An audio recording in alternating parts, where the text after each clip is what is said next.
Reborn back to 12 years ago, I looked at the foreign capital scheme before me that would ultimately cause hundreds of deaths in a high-speed rail accident. A family business in ruins, my heart wrenched with pain. In my past life, powerless to turn the tide, but in this life, I vow to reverse the heavens and earth. When I publicly exposed that seemingly flawless deadly blueprint, everyone thought I was crazy. Until I pulled out something they had never seen before. My name is Lin Yuan, a fresh graduate who just finished university. Because of my rebirth, I carried my suitcase and strode toward the office building, determined to prevent a massive disaster. I had witnessed with my own eyes how my father's company was destroyed overnight because of a seemingly harmless blueprint, dealing a heavy blow to the domestically produced high-speed rail project and shattering countless families. Now, fate has given me a second chance, and the root of it all. It was a deliberately altered high-speed train design blueprint. It came from those foreign companies that once mocked me with laughter and spoke to me with contempt. They want to use technology to choke us and maximize their profits. But they didn't know that I not only understood their conspiracy. Because I inherited an interstellar mechanical civilization legacy system from billions of light years away,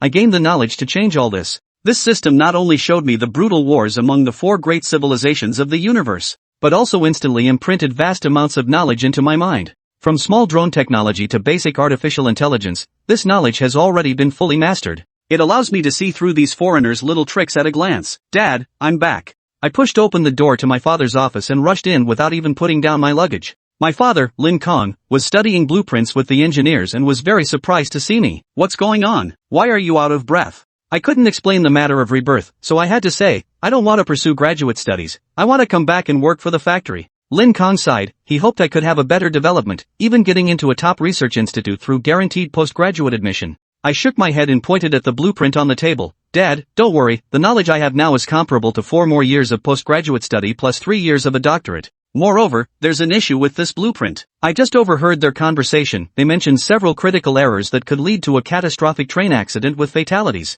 As soon as I said this, the engineers and my father in the office instantly panicked. But after repeated checks, they couldn't find any issues. Are you sure you heard correctly? The production department engineer questioned unhappily. This blueprint was purchased at a high cost, and the state even organized an expert panel to repeatedly scrutinize it. You didn't spot any issues, just graduated, and you already have access to such high-level blueprints? I didn't argue but instead took out my laptop from the suitcase and began on-site modeling calculations. From the tensile strength and fracture toughness of the bearings to the simulation data of impact strength under various environmental conditions. I input all the parameters one by one. On the computer screen, all data operated normally up to a certain limit value, but once exceeded, errors were immediately reported. Everyone in the office understood the Chinese error message, and Lin Kong angrily slammed the table. What a damn foreigner! How dare you use such a vicious scheme to trap us? This matter must be reported. An engineer hesitated and said, our technology falls short of others, and I'm afraid we'll have to downplay a major issue and just swallow the loss in silence. Lin Kong was well aware of this truth,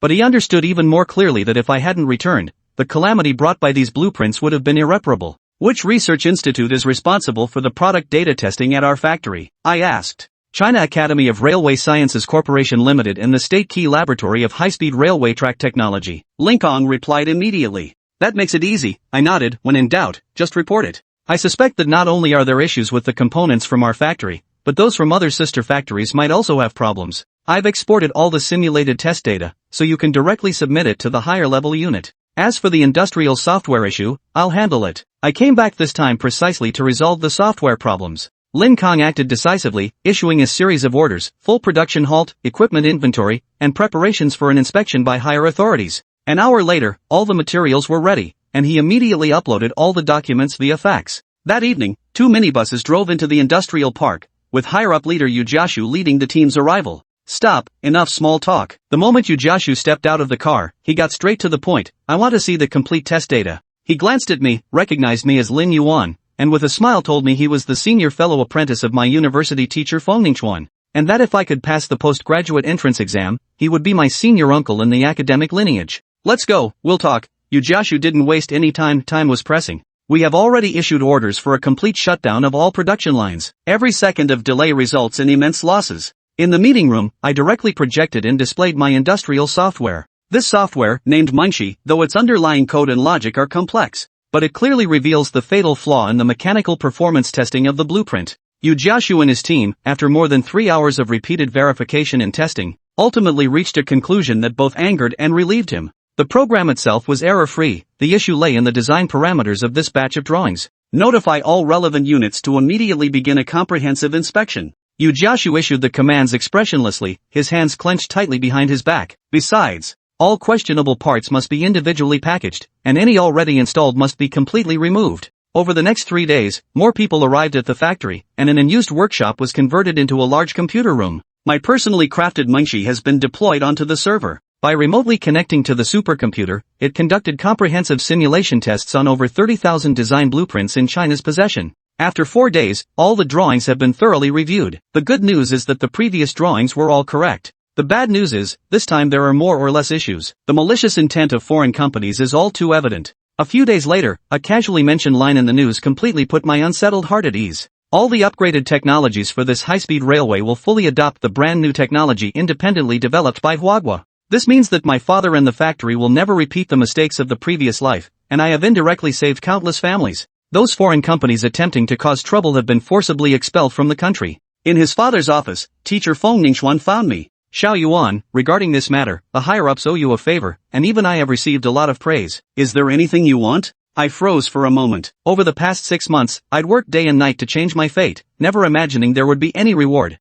Feng Ningxuan noticed what I was thinking and said with a smile, "This is a rare opportunity. While some matters must comply with laws and regulations, with your capabilities, certain things can be achieved. After you pass the graduate entrance exam, I can arrange for you to join some highly classified research institutes." My eyes lit up, and I gave the answer without hesitation. "Teacher, I want an opportunity." Feng Ningxuan smiled with satisfaction. "Tell me, what kind of opportunity do you want?" I opened another software on my notebook and displayed its mind map. "Teacher, this is the main reason I chose not to pursue graduate studies. Apart from Mingxi, I also developed a software called Zhoubi. It's an integrated platform combining control, development, and management. Through it, I developed my first program, a swarm intelligence array control system. I want to work on high-tech unmanned equipment, and this system is designed for drones." Chapter 4. Someone's got their eye on you.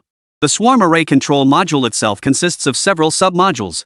In traditional systems and control architectures, regardless of the device or system, they are typically composed of a central nerve center and countless subordinate execution units. In computer terms, the CPU performs calculations, then sends the process data to various subsystems via bridge chips. In stark contrast lies the operational logic of the manhwa military. Even at the most basic level, commands originate from command units, which then adjust based on feedback. The feedback units are the individuals receiving those commands. In other words, every independent unit must possess independent thinking capabilities. Lin Yuan's conceptualization and program design aimed precisely at achieving this effect. To achieve array control, Lin Yuan conceived of distributing event processing during the design phase.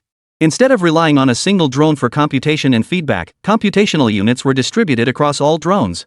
The core rear control center would ultimately be responsible for issuing commands and verifying outcomes.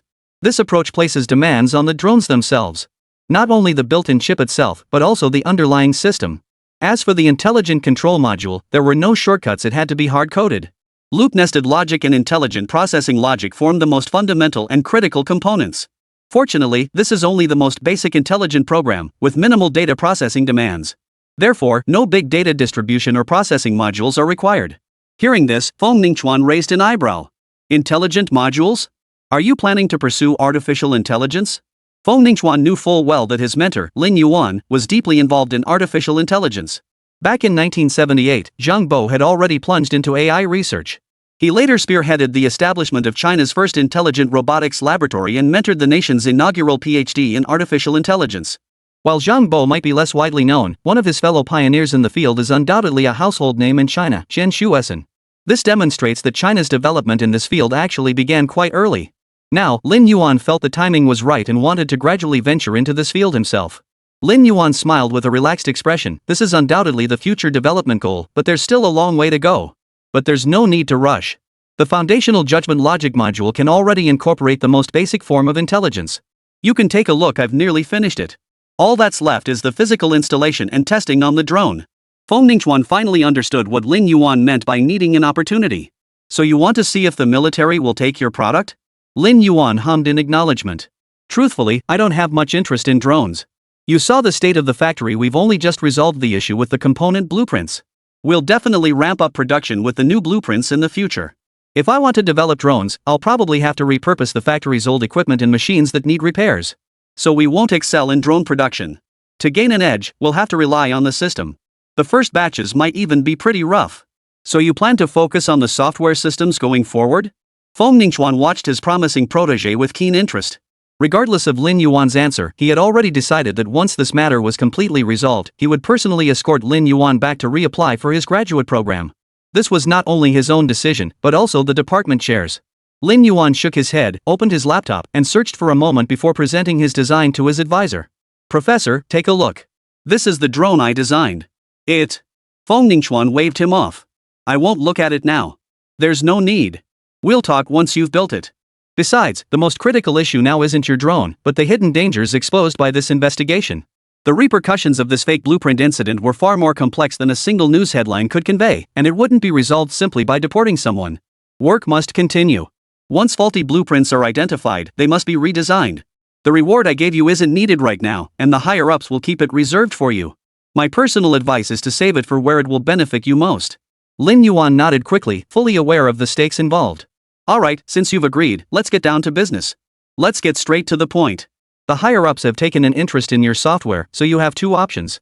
First, you can choose to sell the software outright. Other corporations will take it over and offer a price beyond your wildest imagination. Lin Yuan shook his head decisively. He wasn't stupid. How could he possibly sell something this crucial? Teacher, I'm not stupid. I wrote this software. I know exactly how much potential it has. With it, I could make any amount of money in the future. Besides, he had already altered his father's fate of imprisonment and saved the factory from bankruptcy. Money was the last thing he needed. Alright, then the second option. The software remains yours, but our planned 8 vertical and 8 horizontal high-speed rail network requires this software.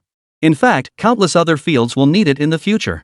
We all agree it holds immense potential. Since you don't want to relinquish control to others, you'll have to keep it in your own hands. Someone has already spoken with your father. He agrees to transfer the company shares and legal representative status to you. In other words, in a few days, you will become the legal representative and chairman of Yuanfang Precision Machinery Processing Company, Limited.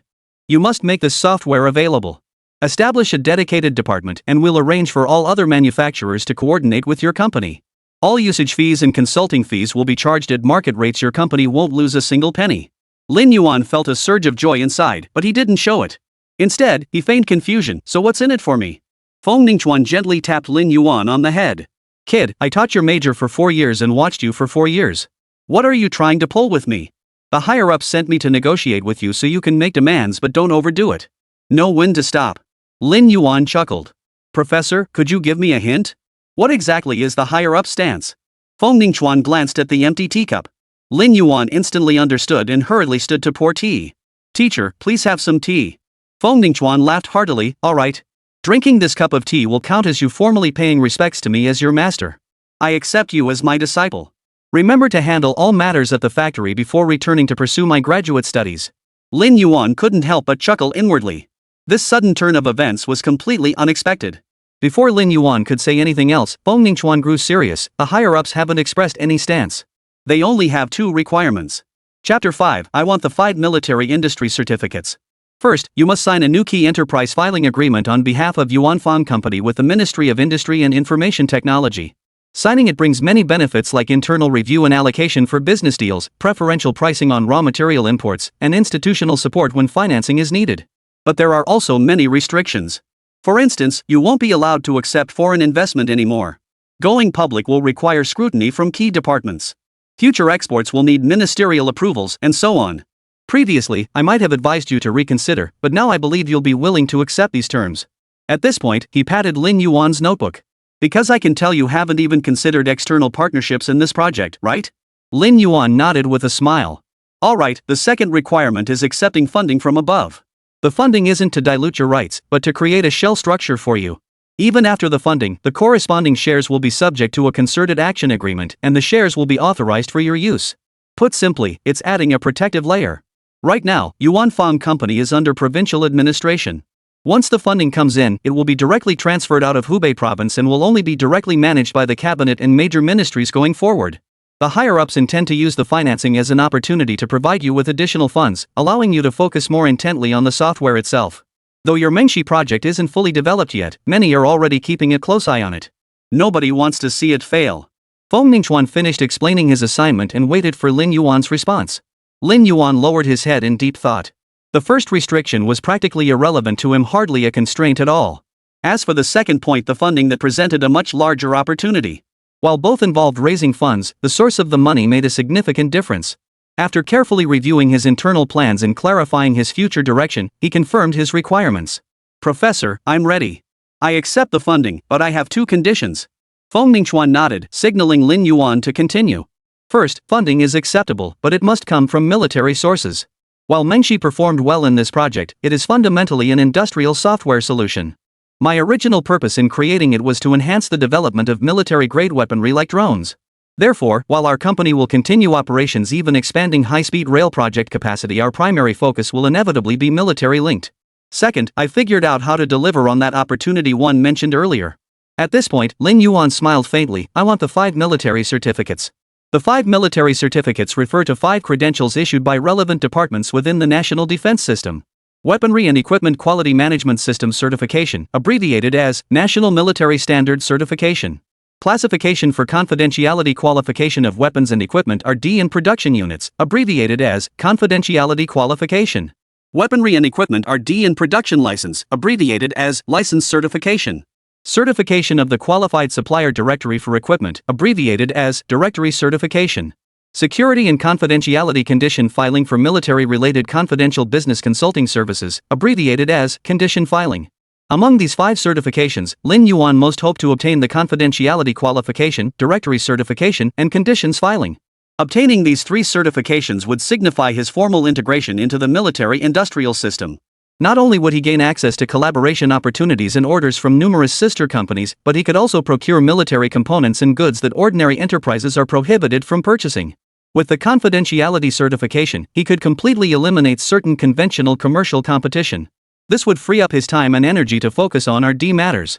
No longer would he need to deal with the flattery and sycophancy of the marketplace. Companies with confidentiality certification establish their own security classifications based on their products and technologies. This classification protection effectively curbs a significant portion of malicious competition. Feng Ningchuan rose and paced around his office. After nearly 10 minutes of deep contemplation, he affirmed Lin Yuan's choice. Your decision is excellent. I must say it's the most suitable option for your current situation and aligns perfectly with your plans. But it's extremely challenging. Securing military funding is manageable, it's merely a matter of changing the financing entity, which can be handled through intermediary companies. But the 5 military certificates, they require on-site inspections. Even I can't help you much with that. Alright, I'll submit the report first and do my best to coordinate things for you. Wait for my notification. Your top priority now is to develop the technology you intend to demonstrate. I'll leave Wen Yuntao and his team to assist you. As for the company itself, you don't need to worry about it. Specialized personnel will handle the corporate share transfers and legal entity changes. Just focus on securing the funding. That part is actually less complicated. Once you secure funding, you must immediately begin establishing the industrial software division. Lin Yuan nodded, understanding the order of priorities. After their conversation, as Lin Yuan stepped out of the office, he saw his father, Lin Kong, waiting at the doorway with a cigarette in hand. Dad, Lin Kong waved him off. No need to say more. The company will be yours sooner or later anyway. That you've created something worthy of recognition from above, that's your skill. Your old man isn't disappointed. I'm actually quite pleased. I've settled things on my end too. Once the company is transferred to your name, I'll return to my old trade and focus on maintaining the company's current foundation. Back then, I built this company from scratch with my brothers, piece by piece, starting from the production line. Now that I've lifted this burden, I'm going back to work with them on researching that high-speed rail control center you mentioned. Go for it with peace of mind. My only request is that you never forget your roots. Remember, this factory started when your old man and his brothers began by machining a single screw for someone else. No matter how far you go in the future, never abandon the old brothers who've weathered every storm with our family all these years. Lin Yuan glanced out the window. The midsummer sun blazed fiercely.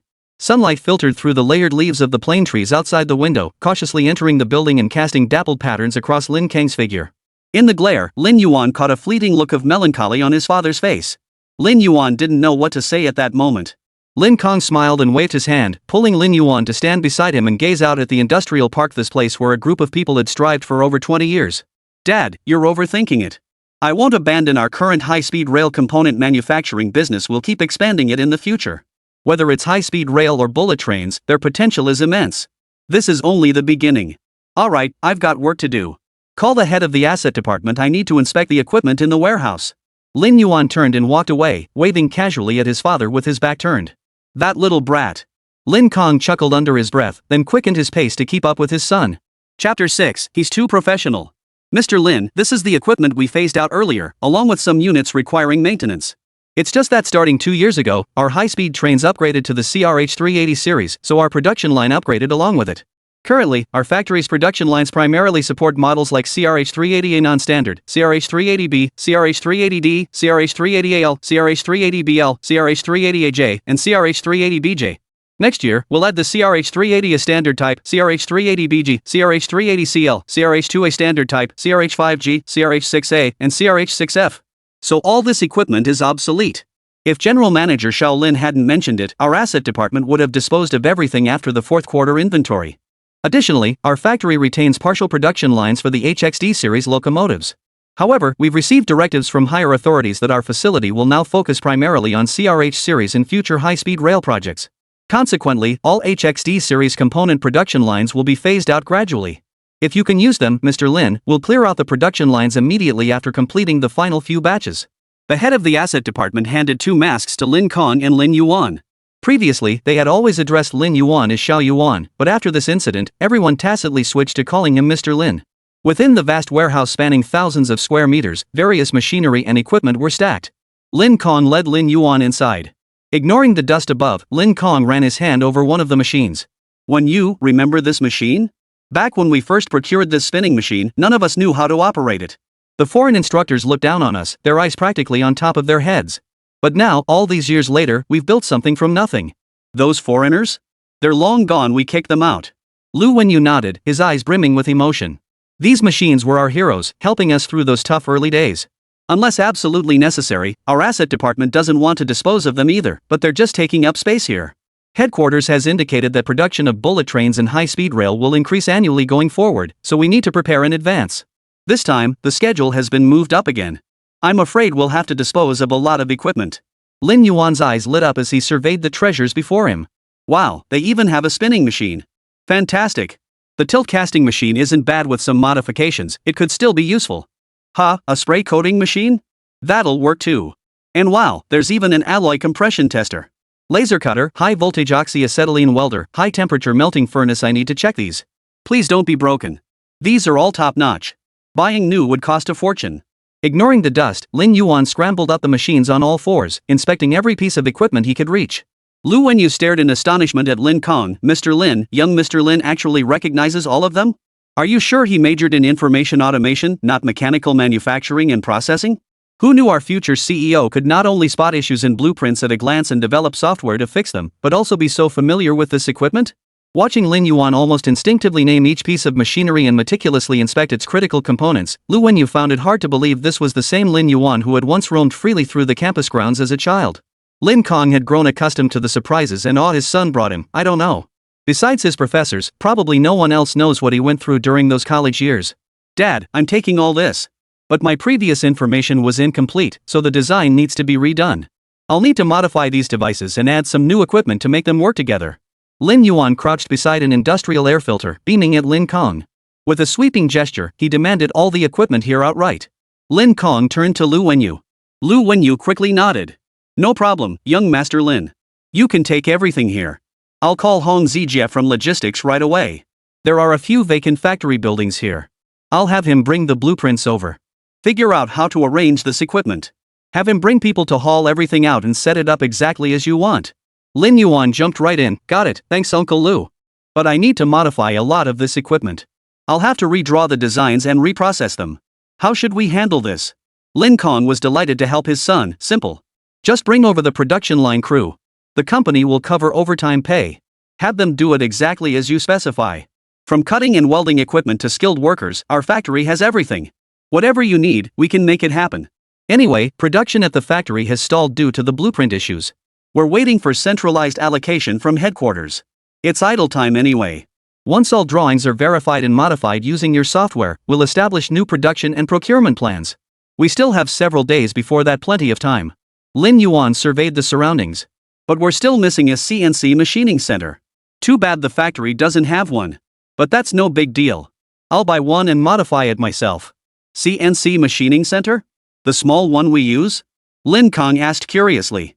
Lu Wenyu shook his head. Mr. Lin, not the one in our factory. Ours is just a machine tool, not a complete CNC machining center. A CNC machining center refers to a numerically controlled milling machine, typically a complete set of program-controlled automated processing equipment. Generally categorized into two types, those without tool magazines and those with tool magazines. Internationally, 3-coordinate CNC machines are now the standard. Our factory doesn't need it, so we haven't purchased this type of equipment. What's available domestically is just standard stuff. The truly advanced machines aren't exported to us. Lin Yuan paid no heed to such claims. It's normal that such advanced machines aren't exported to China, but domestic breakthroughs are just a few years away.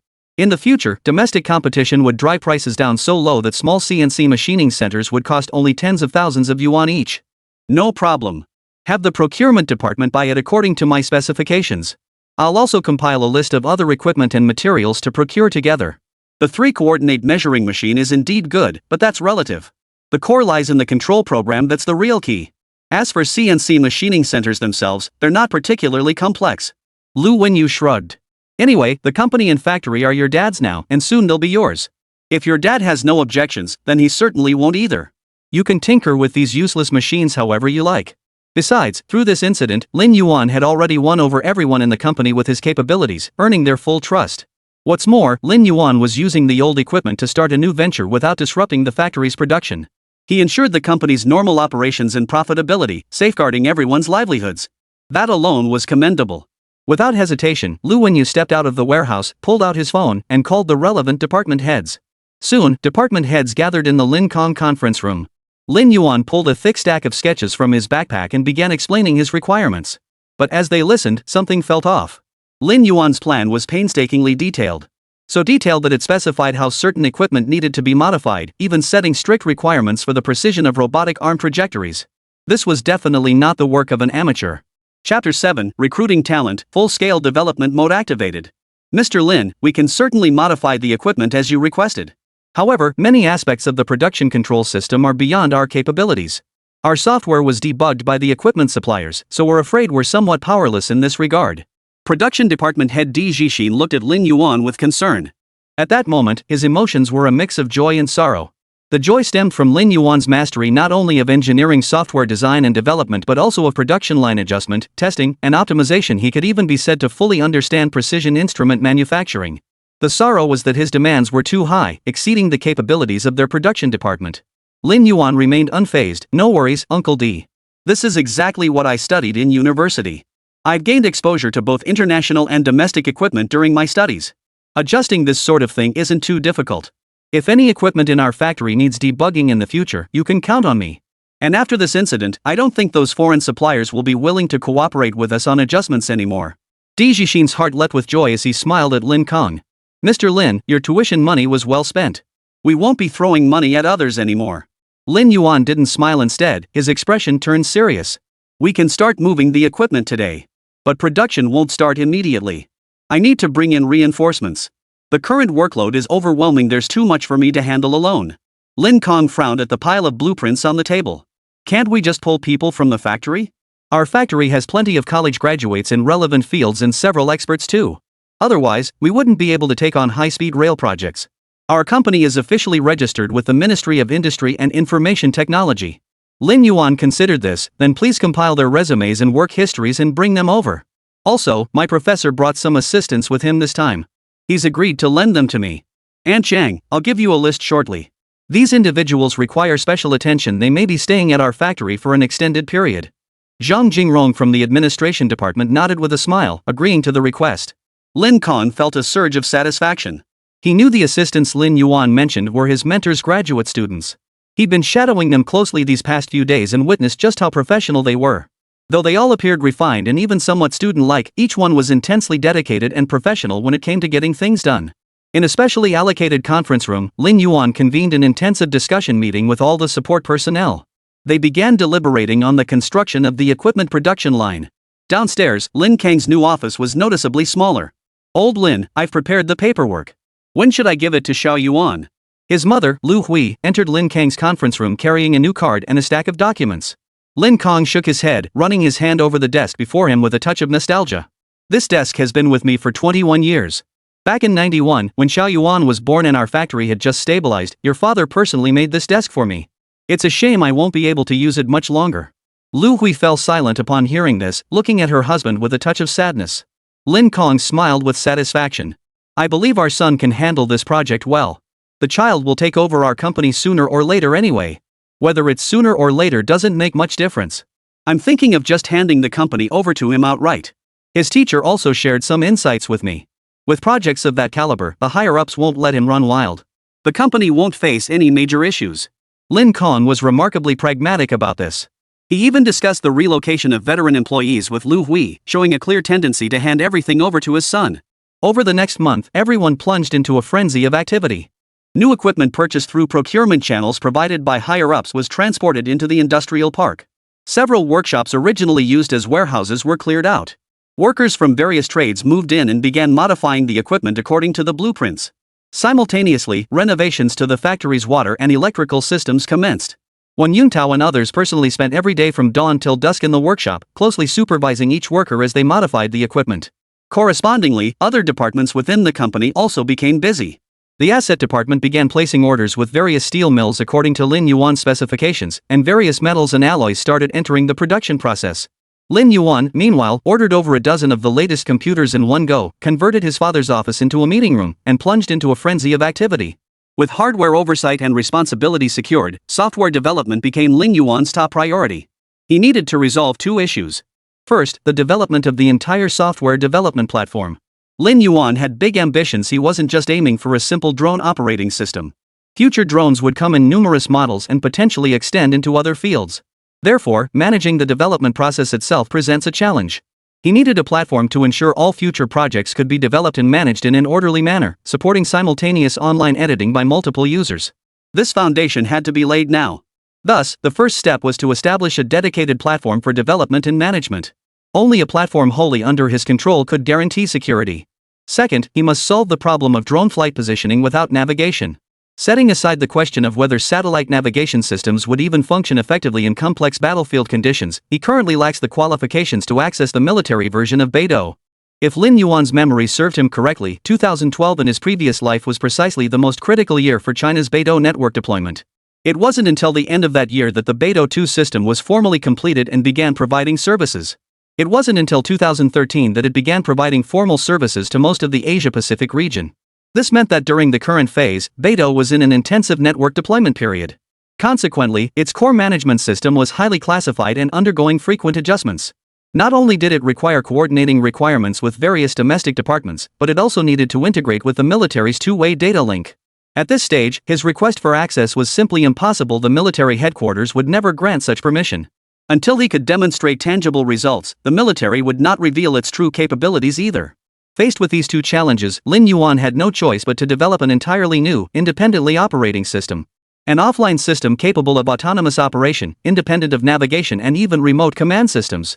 Achieving this required an intelligent system, along with highly sensitive sensors and various high-definition cameras. Unfortunately, Lin Yuan couldn't handle the intelligent system aspect yet. He lacked the supporting intelligent chips and underlying technology. As for high-sensitivity sensors and their corresponding systems, forget about it, those were military-grade components. Setting aside the issue of purchasing qualifications, Lin Yuan didn't even know where to begin looking for a supplier. Without these two core systems, a high-definition camera alone is practically useless.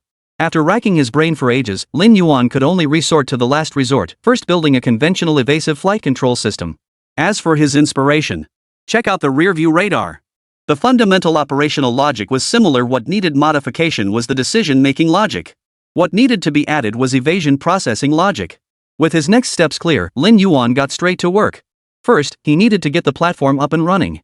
With limited manpower and tight deadlines, he could only build a simple offline platform for now, at least enough to keep his current work moving forward. Time slipped away unnoticed. Chapter 8, Going All In, the swarm drones take flight. By late August, Hubei province entered its hottest period.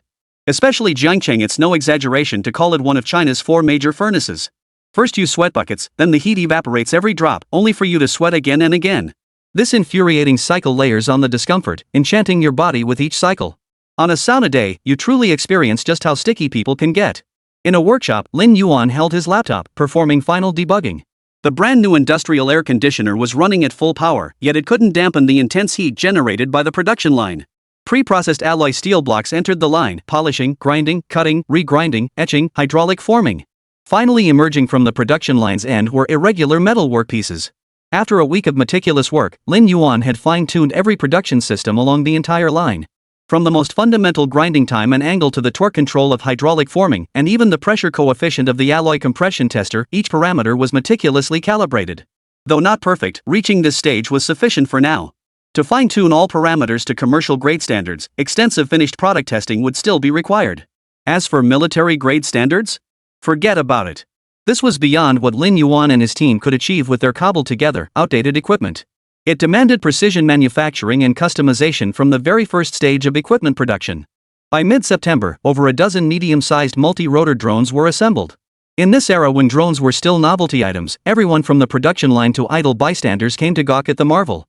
China's diverse ethnic groups each excel in different areas, but two things seem to be deeply ingrained in every culture. One was growing vegetables, the other was watching the spectacle. As Lin Yuan executed a series of commands on his computer, all drones activated simultaneously, their rotors spinning frantically. A buzzing hum filled the air. They're moving! They're moving! These little things are activated. Our factory can actually produce such high-tech stuff now. Look, they're taking off! A chorus of excited murmurs filled the air. Lin Kong stood at the perimeter with the company's management team, watching the scene intently. Under Lin Yuan's control, over a dozen multi-rotor drones took off one after another and began circling overhead. After circling for a while, Lin Yuan activated autonomous flight mode. After selecting the target area and flight path, the drone swarm sped through the nearby green space. Instead of joining the crowd watching the drones, Lin Yuan and several classmates focused intently on the parameters displayed on their laptops.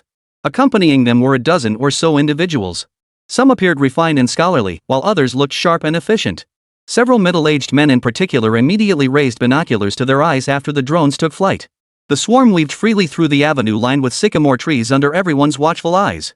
Notably, when encountering obstacles ahead, the drone swarm would automatically evade them. Several middle-aged men were astonished by this sight. They observed that these drones not only avoided obstacles autonomously, but during evasion maneuvers, adjacent drones would automatically reposition themselves to create sufficient flight space for the maneuvering drones. A bespectacled middle-aged man standing behind Lin Yuan approached. "Xiao Yuan, how's the current situation?" "Professor Qian, things are looking good so far. We've basically achieved our objectives." Lin Yuan smiled as he looked at the various parameters on his laptop. Today's attendees included not only Feng Ningxuan but also several other instructors he had brought along as support. Though Feng Ningxuan claimed he couldn't offer much help, he had actually brought in several industry heavyweights to lend their support. Qian Chengyun, Lin Yuan's university professor, specialized in teaching signals and systems. Feng Ningxuan, meanwhile, was the primary instructor for analog electronics and digital electronics. Besides Qian Chengyun for signals and systems, there were professors from multiple disciplines including microcomputer principles and applications, software technology fundamentals, computer control technology, system simulation, and PLC programming applications. These individuals were all industry heavyweights meticulously selected by Feng Ningxuan, each with experience participating in national-level projects. Of course, they were also just a portion of the many instructors at Lin Yuan University. It could be said that the core faculty for the specialized courses Lin Yuan and his peers would need to study during their undergraduate years were essentially all present. "Lin Yuan, is that all you need to demonstrate?" After flying for a few more minutes, a middle-aged man lowered his binoculars and approached Lin Yuan, signaling him to halt the test. "Just a moment," Lin Yuan replied before beginning operations on his laptop. Within seconds, the drones returned and landed one by one before the group. A young man who had been standing at the rear raised an eyebrow at the sight. He quickly approached the middle-aged man who had spoken earlier and whispered, "Sir, the landing positions and sequence of these drones match exactly those during takeoff." The middle-aged man nodded with a smile, acknowledging the observation. As everyone gathered around again, Lin Yuan smiled. "Gentlemen, we've identified some issues during this first test that require optimization. No need to crowd around just to watch the spectacle." Lin Kong instinctively glanced at the crowd behind Lin Yuan. Realizing the implication, he immediately waved his hand. "Everyone, you've seen enough of the spectacle. Get back to your duties. Keep today's events confidential. We don't need embarrassment if this ultimately fails." With that, he led the group away, leaving the space for the visitors. To be honest, some parts are still unfinished due to time constraints. We could show them, but I'm worried the incompleteness might affect the presentation. I'm not very confident about it. Lin Yuan scratched his nose awkwardly, feeling a bit uneasy. The middle-aged man turned to Feng Ningxuan, the implication clear, "Your student, your call." Feng Ningxuan quickly stepped beside Lin Yuan. "Xiao Yuan, you can choose whether to present or not. What you showed earlier was already quite substantial. Achieving autonomous navigation and obstacle avoidance without satellite guidance far exceeds our expectations. But I suggest you go for it. Regardless of the outcome, your previous achievements speak for themselves. I didn't bring all these professors here just to watch a show. After all the meals you've treated us to, we ought to put in a good word for you, shouldn't we? The middle-aged man smiled faintly, utterly unfazed by their blatant, loud scheming in plain view. As a military man, he'd always looked down on those who relied on connections to get ahead. But this Lin Yuan before him was different. His connections were earned through meritorious service. And he genuinely possessed real talent. Regardless of what came next, in his mind, the previous demonstration alone had already proven this drone operating system to be astonishingly impressive. He was determined to secure this system. Even the drone itself held value. Consider this, it was a drone designed, modified, and assembled by a group of students working on their own production line. It hadn't undergone wind tunnel testing, static testing, or balance testing. It didn't even have a basic formal production line. Even so, this multi-rotor drone still held immense tactical value. The results of this visit were significant. The military must invest in this company. Meeting the encouraging gazes of the professors, Lin Yuan took a deep breath and turned to the middle-aged man. Sir, next we'll demonstrate the surveillance module. The first step requires database entry. Could one of your personnel come over to input their facial information? After testing, I will personally delete all data from the database. Chapter 9, Shifting Attitudes, Recognition from the Military. A flicker of admiration crossed the middle-aged man's eyes. This was how things should be done, thoughtful preparation coupled with decisive action. Regardless of the outcome, he was at least gratified that Lin Yuan possessed the courage to confront imperfections head-on. The man beckoned, and several guards following him immediately stepped forward. Lin Yuan scanned each of their facial data through the camera. Minutes later, the scans completed. After importing the data into the computer, Lin Yuan smiled. Gentlemen, from this moment on, you are classified as illegal intruders. You may freely hide in the vacant factory buildings and office spaces behind us, as well as any other empty areas within the complex. Drones will begin searching for you in 5 minutes. You can even fight back, don't worry about damaging the drones. These aren't even finished prototypes. The middle-aged man chuckled, waving his hand dismissively. Go on, show me what you've got. No going easy on them, stick to the training standards. The 6 guards grinned widely, exchanged glances, and then sprinted off in different directions. Within 2 minutes, they vanished from sight. Lin Yuan paid them no mind whatsoever, not even glancing in their direction. He remained absorbed in his notebook, busily writing away. After a moment of quiet waiting, the middle-aged man glanced at his watch. Mr. Lin Yuan, time's up. Lin Yuan nodded and began typing. Over a dozen drones soared into the air, automatically forming formations in mid-flight. They then sped off in pairs, each pair heading in a different direction. Once all drones had departed, Lin Yuan directly accessed the live feeds from each drone's onboard camera. Everyone, you may now view the actual footage. Lin Yuan gestured for them to step forward and observe. Lin Yuan, do you no longer need to operate them? The middle-aged man asked curiously. Not necessary. Our system is called the Swarm Intelligence Array Control System, and it naturally incorporates certain intelligent features. Lin Yuan was quite proud of his masterpiece. Artificial intelligence? Or just basic smart processing? The middle-aged man stared at the large screen in surprise. This time, Lin Yuan didn't answer directly. Instead, he directed everyone's attention to a row of laptops in front of them. Real-time feeds showed drone formations darting at high speeds through towering trees and open factory buildings. Xiao Yuan, how does your AI differ from those developed by other countries, like Microsoft's AlphaGo? Another instructor stepped forward to ask. Lin Yuan pursed his lips. Fundamentally, the difference is enormous. AlphaGo defeated world champions at Go through algorithms, a massive, complex system running on supercomputers. What we're witnessing now, however, is a system of intelligent judgment logic. Algorithms are manageable, but intelligent judgment and processing logic are far more challenging. Yet once mastered, the advantages become limitless. That's why we've reached this stage without relying on supercomputers or even manual operation. Shortly after Lin Yuan finished speaking, 2 drones spotted a plainclothes soldier crouched on a branch of a sycamore tree. Warning, unauthorized personnel detected. You have been marked. Refrain from any dangerous actions. Remain where you are and await further instructions. The drone's warning echoed simultaneously through the computer system. The plainclothes soldier complied immediately, jumping down from the tree and sheepishly scratching his head. He stared curiously at the 2 drones circling around his body. At that moment, the computer screen in front of Lin Yuan suddenly flashed a red alert: illegal intruder number 3 detected. Proceed with further action? The middle-aged man turned abruptly at the alert, his gaze locking onto Lin Yuan. Lin Yuan hurried forward and cancelled the command for further action on the computer. Mr. Lin, please explain what further action entails. The middle-aged man stared at Lin Yuan with a stern expression. Lin Yuan met the man's gaze. When designing these drones, we envision clients like your military and other agencies with independent law enforcement authority. For instance, police forces, border anti-narcotics units, Coast Guard agencies, and similar organizations. Therefore, the further operation depends on the configuration of the weapon module. Weapon modules?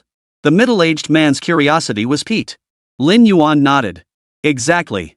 For instance, tranquilizer rounds, stun nets, rubber bullets, and other standardized military equipment. The reason it's called a prototype is because I've only finished writing my end of the program. The actual weapon module data is missing. Because I can't actually get my hands on any of those pieces of equipment I mentioned earlier. Also, due to the extremely rudimentary production conditions for this current drone model, we can't fully implement many of the concepts we envisioned. As he spoke, Lin Yuan opened the drone's design blueprints on his laptop and pointed to the abdominal section to begin his explanation. Based on the current design, its payload capacity reaches approximately 15 kilograms. Due to the informal production line and lack of testing facilities, no aerodynamic experiments have been conducted, leaving room for performance improvements. If miniaturized from its current form, it could carry small individual explosive devices like grenades underneath, making it a solid choice for breaching operations in targeted elimination. Scaling it up would increase its payload capacity, making it suitable for transporting certain supplies with a range of up to 100 kilometers. This would enable the transport of a wider range of items, including ammunition resupply, food, medicine, and other urgently needed frontline supplies. Even certain squad-level heavy firepower equipment could potentially be transported this way. Unfortunately, despite the promising design, the factory's current conditions are rudimentary, making both large-scale and small-scale versions difficult to achieve. Lin Yuan also candidly acknowledged two areas needing improvement in this drone. First is the battery. The current battery is a standard industrial model he purchased, which factory workers manually modified according to his specifications. Second, the motors are also civilian products. Lin Yuan couldn't obtain the high-efficiency brushless motors of military-grade specifications used by the armed forces. In short, this is a hand-assembled prototype cobbled together for testing. After Lin Yuan finished his presentation, the professors behind him stared at their student whom they had taught for years as if he were some kind of freak. In class, Lin Yuan had always been low-key and diligent, never making startling claims, yet never appearing unremarkable either. In essence, he was a straightforward, model student. Yet this very student, whom they had regarded as exemplary, now stood before them discussing the militarization of drones. The middle-aged man's face broke into the happiest smile he'd shown since arriving. Extending his right hand, he said, "Mr. Lin, allow me to reintroduce myself. I am Bai Hanyu, from the General Armament Department of the military headquarters. My rank is Major General. I oversee nationwide military equipment testing and the evaluation of related corporate achievements." His address to Lin Yuan had changed. Having introduced himself, he completely shifted from his previous detached demeanor. He elaborated on his specific responsibilities. Lin Yuan promptly shook his hand. "General Bai, it's a pleasure." The teachers standing behind Lin Yuan broke into relieved smiles. They knew that from this moment onward, Lin Yuan had won over the general with his abilities and achievements. The remaining matters were now largely settled. Whether it was securing funding or obtaining the 5 military industry certifications, neither would pose a problem anymore. After exchanging greetings once more, everyone's attention returned to the row of computer screens before them. During their conversation, 3 more individuals had been located. Only one remained. After 10 minutes of searching, the last person was discovered in a corner of the factory building. Chapter 10, Self-Destruct? What are you doing? The soldier immediately picked up a discarded workpiece nearby and smashed it against the drone. With a one-handed vault, he cleared an unknown piece of discarded equipment in front of him and dashed out of the factory building, continuing to run. Another drone quickly gave chase. At that moment, another alert sounded on Lin Yuan's computer. Unit 007 has lost power.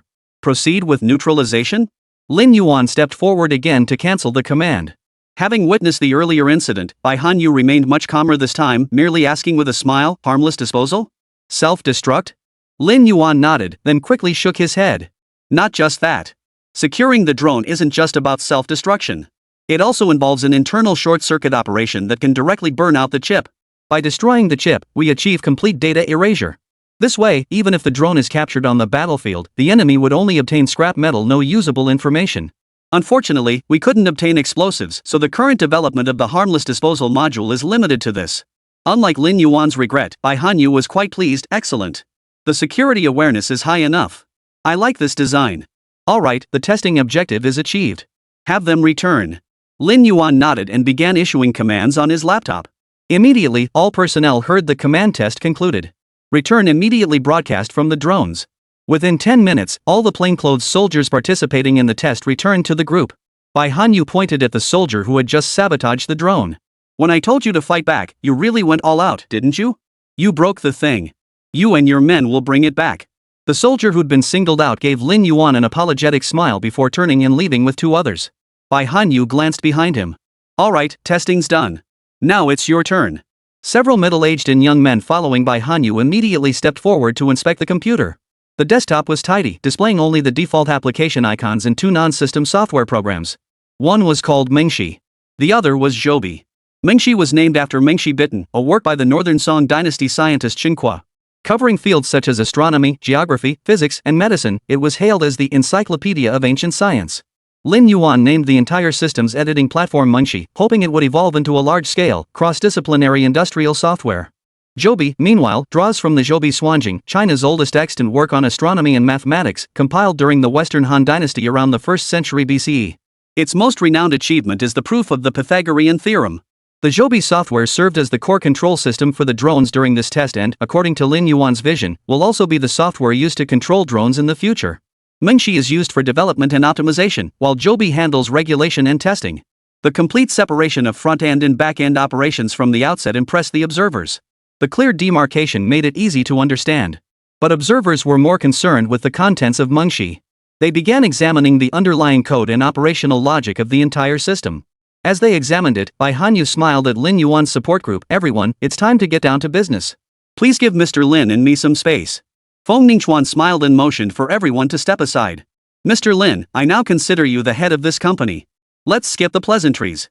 We're very satisfied with the products. We'll take everything.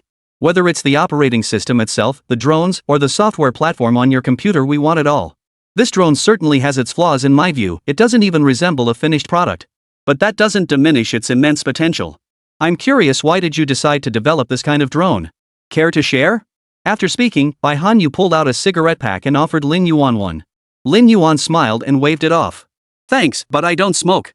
Because we spend all day in the lab, and there are quite a few girls there, so we basically don't smoke. Bai Hanyu shrugged indifferently, lighting one himself. Not smoking is good for you. Better for your health. After the small talk, Lin Yuan returned to the main topic. My interest in developing drones, or rather, this type of multi-rotor drone, is based on market potential. Setting aside civilian applications, the military potential is enormous. America has high-altitude, long-endurance reconnaissance strike drones like the MQ-9 Reaper. We'll definitely have our own in the future. But I believe the battlefield can't rely solely on high-end equipment. We also need affordable drones. The purpose of these drones is to handle conflicts within the frontline combat zone, covering dozens of kilometers. Once this approach was confirmed, the drone design became straightforward. Simple structure, easy maintenance, low cost, and mass-producible. These 4 points led me to choose a multi-rotor design.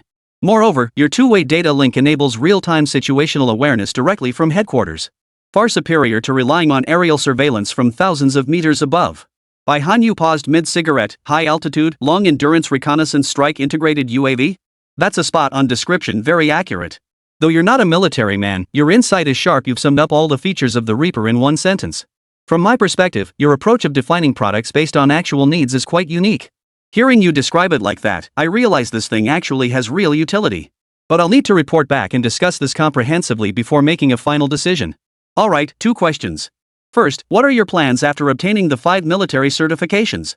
Second, regarding financing, our superiors require we take only a symbolic 10% stake, authorize you to hold those shares, and sign a concerted action agreement granting you the right to exercise our shareholder duties.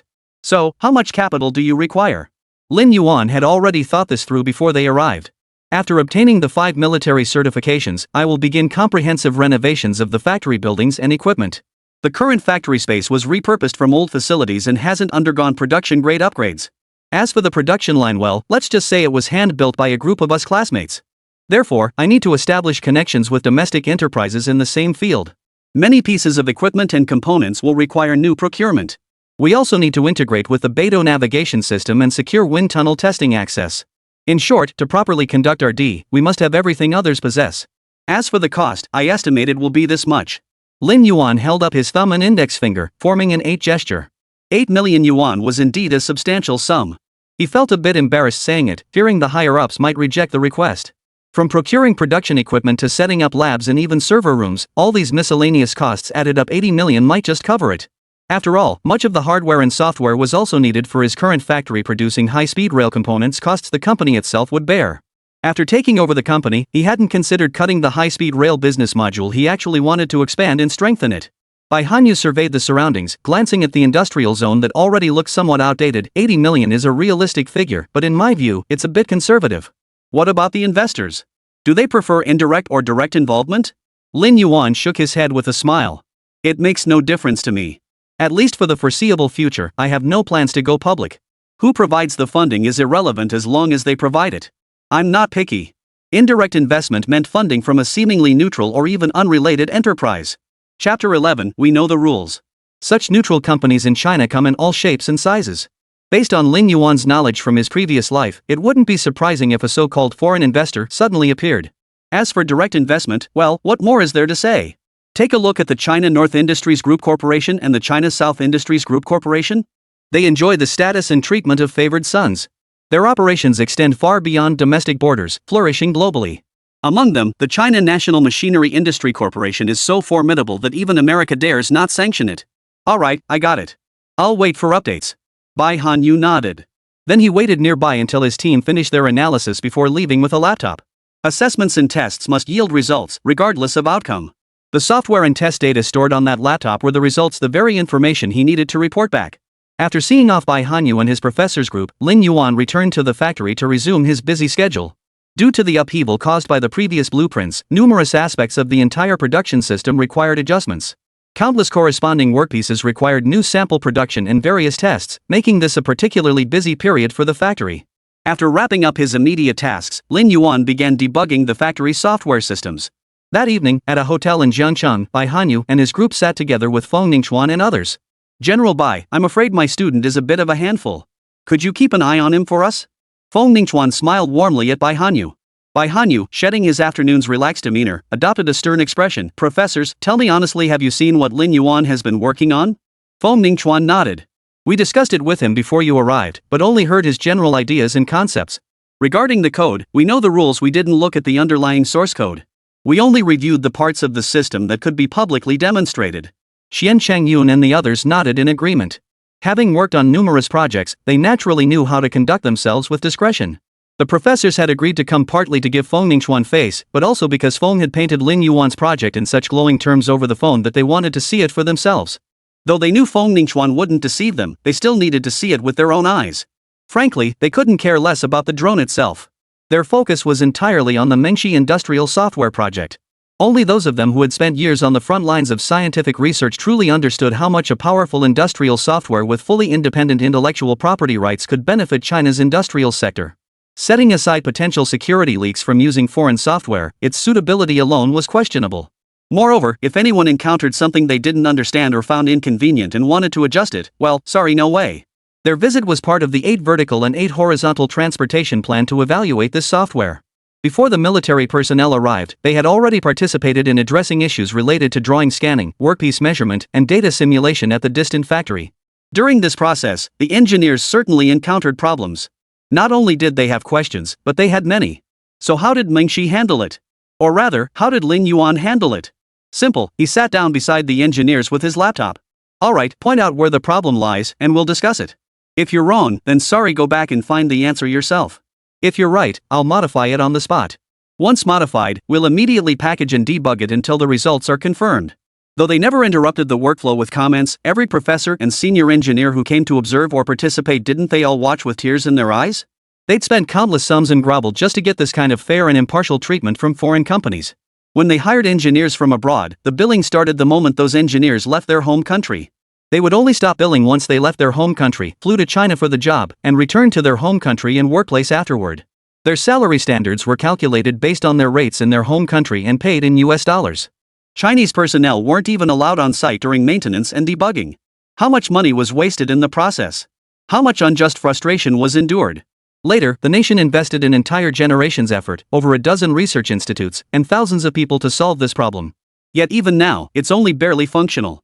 Today, many of these problems have been resolved in the person of Lin Yuan, a university graduate.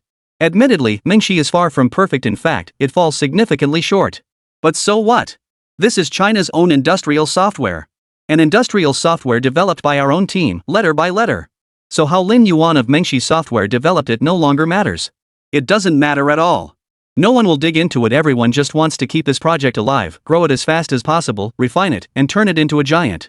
Since they could confirm it was their student's creation, they took pride in it and would absolutely back him up. When a student creates something truly groundbreaking, it reflects well on the teacher too.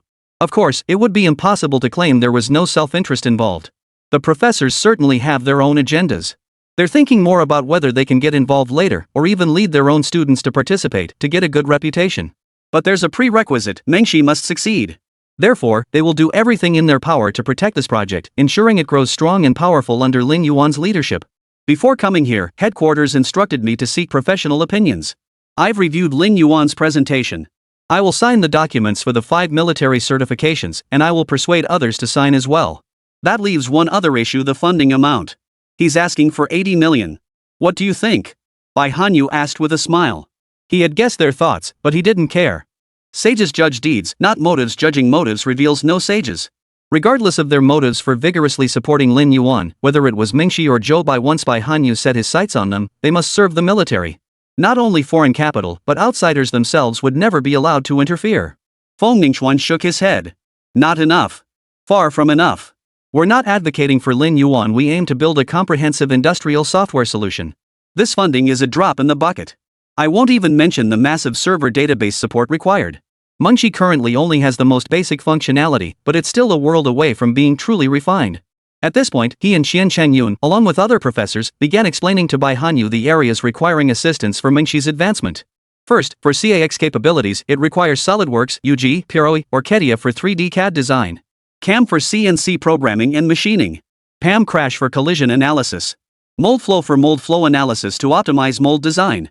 Autoform and UG-PWD for sheet metal stamping analysis. AutoCAD Electrical for ensuring electrical system safety and reliability. Reverse engineering systems for rapid product model reconstruction, UG Imageware, Copy CAD, Rapid Form, CATIA. This is merely the CAX domain. Chapter 12, Special cases require special treatment preparing for financing. Then there are the pump industry process systems specialization, instrumentation specialization, structural specialization, architecture and HVAC specialization, storage and transportation, master planning, water supply and drainage specialization, estimation specialization. Including but not limited to these dozens of civilian fields. Additionally, for military applications, aerodynamics, fluid dynamics, statics, stress analysis, pressure per unit area, corrosion testing, heat transfer. Military applications encompass nearly 100 major categories and thousands of subcategories. 80 million? General Bai, what do you think 80 million can accomplish now? Remember when the nation launched industrial software self-reliance last century? Funding was allocated in the hundreds of millions, with sustained investment over many years. That's what gave us the confidence to speak up today. Professor Liang Lanshi added meaningfully. The terms spilling from these professors' mouths felt like bullets firing relentlessly at Bai Hanyu. His usually composed mind felt like a tangled mess. After a long moment of contemplation, he regained his composure. Gentlemen, we must take things step by step. I understand your high hopes for Lin Yuan and Mengshi, but he's currently alone. You can't expect Mengshi to undergo earth-shattering changes overnight. The military version of Mengshi requires funding. Drones, production lines, factory renovations, lab construction all need money. We have to proceed step by step. We can't assign a valuation that far exceeds Yuan Feng's intrinsic worth. Our funds are limited. If you're truly in a hurry, consider applying for special funds from the Ministry of Industry and the National Development and Reform Commission. We'll invest alongside you. At this point, Bai Hanyu stood up, his words ringing out with conviction. In short, Yuan Feng, we're investing. It's not just about what Lin Yuan has created, but its strategic value far surpasses that of ordinary tech companies. Regardless of how your industrial department handles this, our military department must get involved. 80 million is definitely insufficient. I'll rush back to the capital tonight and submit all documentation truthfully. If you plan to act, you'd better move fast. The bustle of midsummer made time fly. Each day passed in sweltering heat, making the passage of time almost imperceptible. Especially in a furnace city like Zhangcheng. During his time at the factory, Lin Yuan had tanned considerably. He rarely returned home, instead living and eating at the factory. If there was one thing that set him apart from the ordinary frontline workers, it was probably that his dorm room was his father's former office. On Saturday morning, after 2 weeks of relentless work finally resolving all design flaws and getting production back on track, Lin Yuan indulged in a rare lie-in. Thud. Thud. Thud. The solid wood office door echoed with loud thuds. Who is it? Lin Yuan groggily got out of bed. Yawning, he opened the door to find a group of people standing outside. The leaders were wearing administrative jackets. Holy crap! Lin Yuan quickly stepped aside. Sorry, everyone, please come in. The office is a bit messy. Without waiting to say more, he turned and began tidying up the office. Part of the air-conditioned blanket on the folding cot had fallen to the floor. In the open suitcase in the corner, clean and dirty clothes were jumbled together. The desk was completely covered in haphazardly scattered blueprints. The laptop was simply propped up on the executive chair. Though the office was messy, thankfully there was no unpleasant odor, allowing Lin Kong, who followed behind, to breathe a sigh of relief. Yu Jiashu, the lead supervisor, gazed at the scene with amazement. Mr. Lin, you've raised a remarkable son. I've visited countless factories and met many children of executives, but few have taken things this far. Lin Kong flushed with embarrassment and promptly kicked Lin Yuan lightly on the backside. You little rascal. Do you think my office is your dorm? Didn't we arrange a dorm for you? If you're not going home, you should be staying in the dorm. He hurried to help Lin Yuan stuff the scattered clothes into the suitcase. Lin Yuan kept busy tidying his desk. Hurry up and pack me. Staying here is close and convenient. Going back and forth takes hours each way, and traffic jams are a nightmare. I can't drive, so hailing a cab every time is such a hassle. Yu Jiashu froze, staring at Lin Yuan in disbelief. You don't know how to drive? Lin Yuan froze too, turning to look at Yu Jiashu. Should I know how to drive? When would I have had time to learn? Right after high school graduation, my dad stuck me in the factory. During college breaks, I was either in the lab or traveling with professors for research. There just wasn't enough time. Yu Jiashu smiled happily. That's perfect. It means we didn't misjudge you. He then looked at Lin Yuan with keen interest. I heard Feng Ningchuan took you under his wing? Lin Yuan gave an embarrassed smile and nodded. So what should you call me? Yu Jiashu stood before Lin Yuan with his hands clasped behind his back, smiling warmly. Lin Yuan, being a perceptive fellow, instantly grasped Yu Jiashu's meaning. He promptly turned and walked over to the water dispenser to fill a cup with tea. Holding it out with both hands, he offered it to Yu Jiashu. Master, please have some tea. Yu Jiashu took a sip before setting it down. Turning to the others behind him, he said, everyone, find a place to sit. When it comes to my junior disciples, just relax. We're family here. Lin Kong stood nearby watching, grinning so wide his mouth nearly reached the back of his neck. Yu Jiashu pulled up a chair himself and sat at the desk, gesturing for Lin Yuan to take the boss's seat. Lin Yuan hesitated. He dared not put on airs in front of his senior master. Yu Jiashu pointed at the chair. When I tell you to sit, you sit. I'm here as your representative to discuss financing. Lin Yuan immediately sat down with a serious expression. After the military inspection concluded, your mentor discussed matters with the military personnel. Subsequently, we received the military's assistance notification. But you know how demanding your requirements are. Military procedures are inevitably slower than ours. So after reaching an agreement with the military, we came here first. As he spoke, Yu Jiashu took a document from the secretary behind him.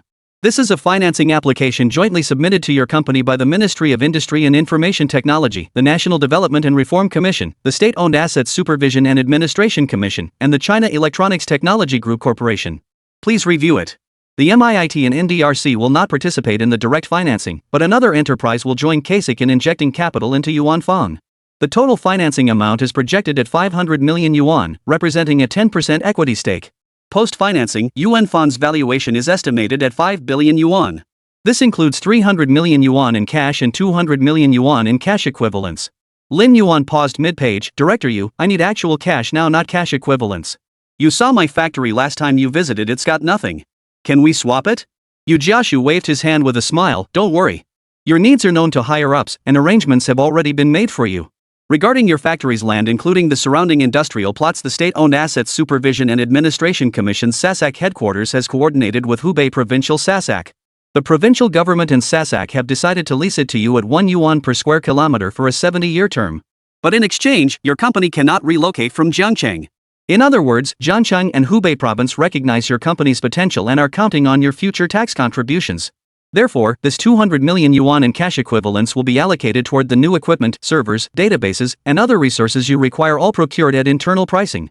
The corresponding equipment list is detailed in the attached appendix.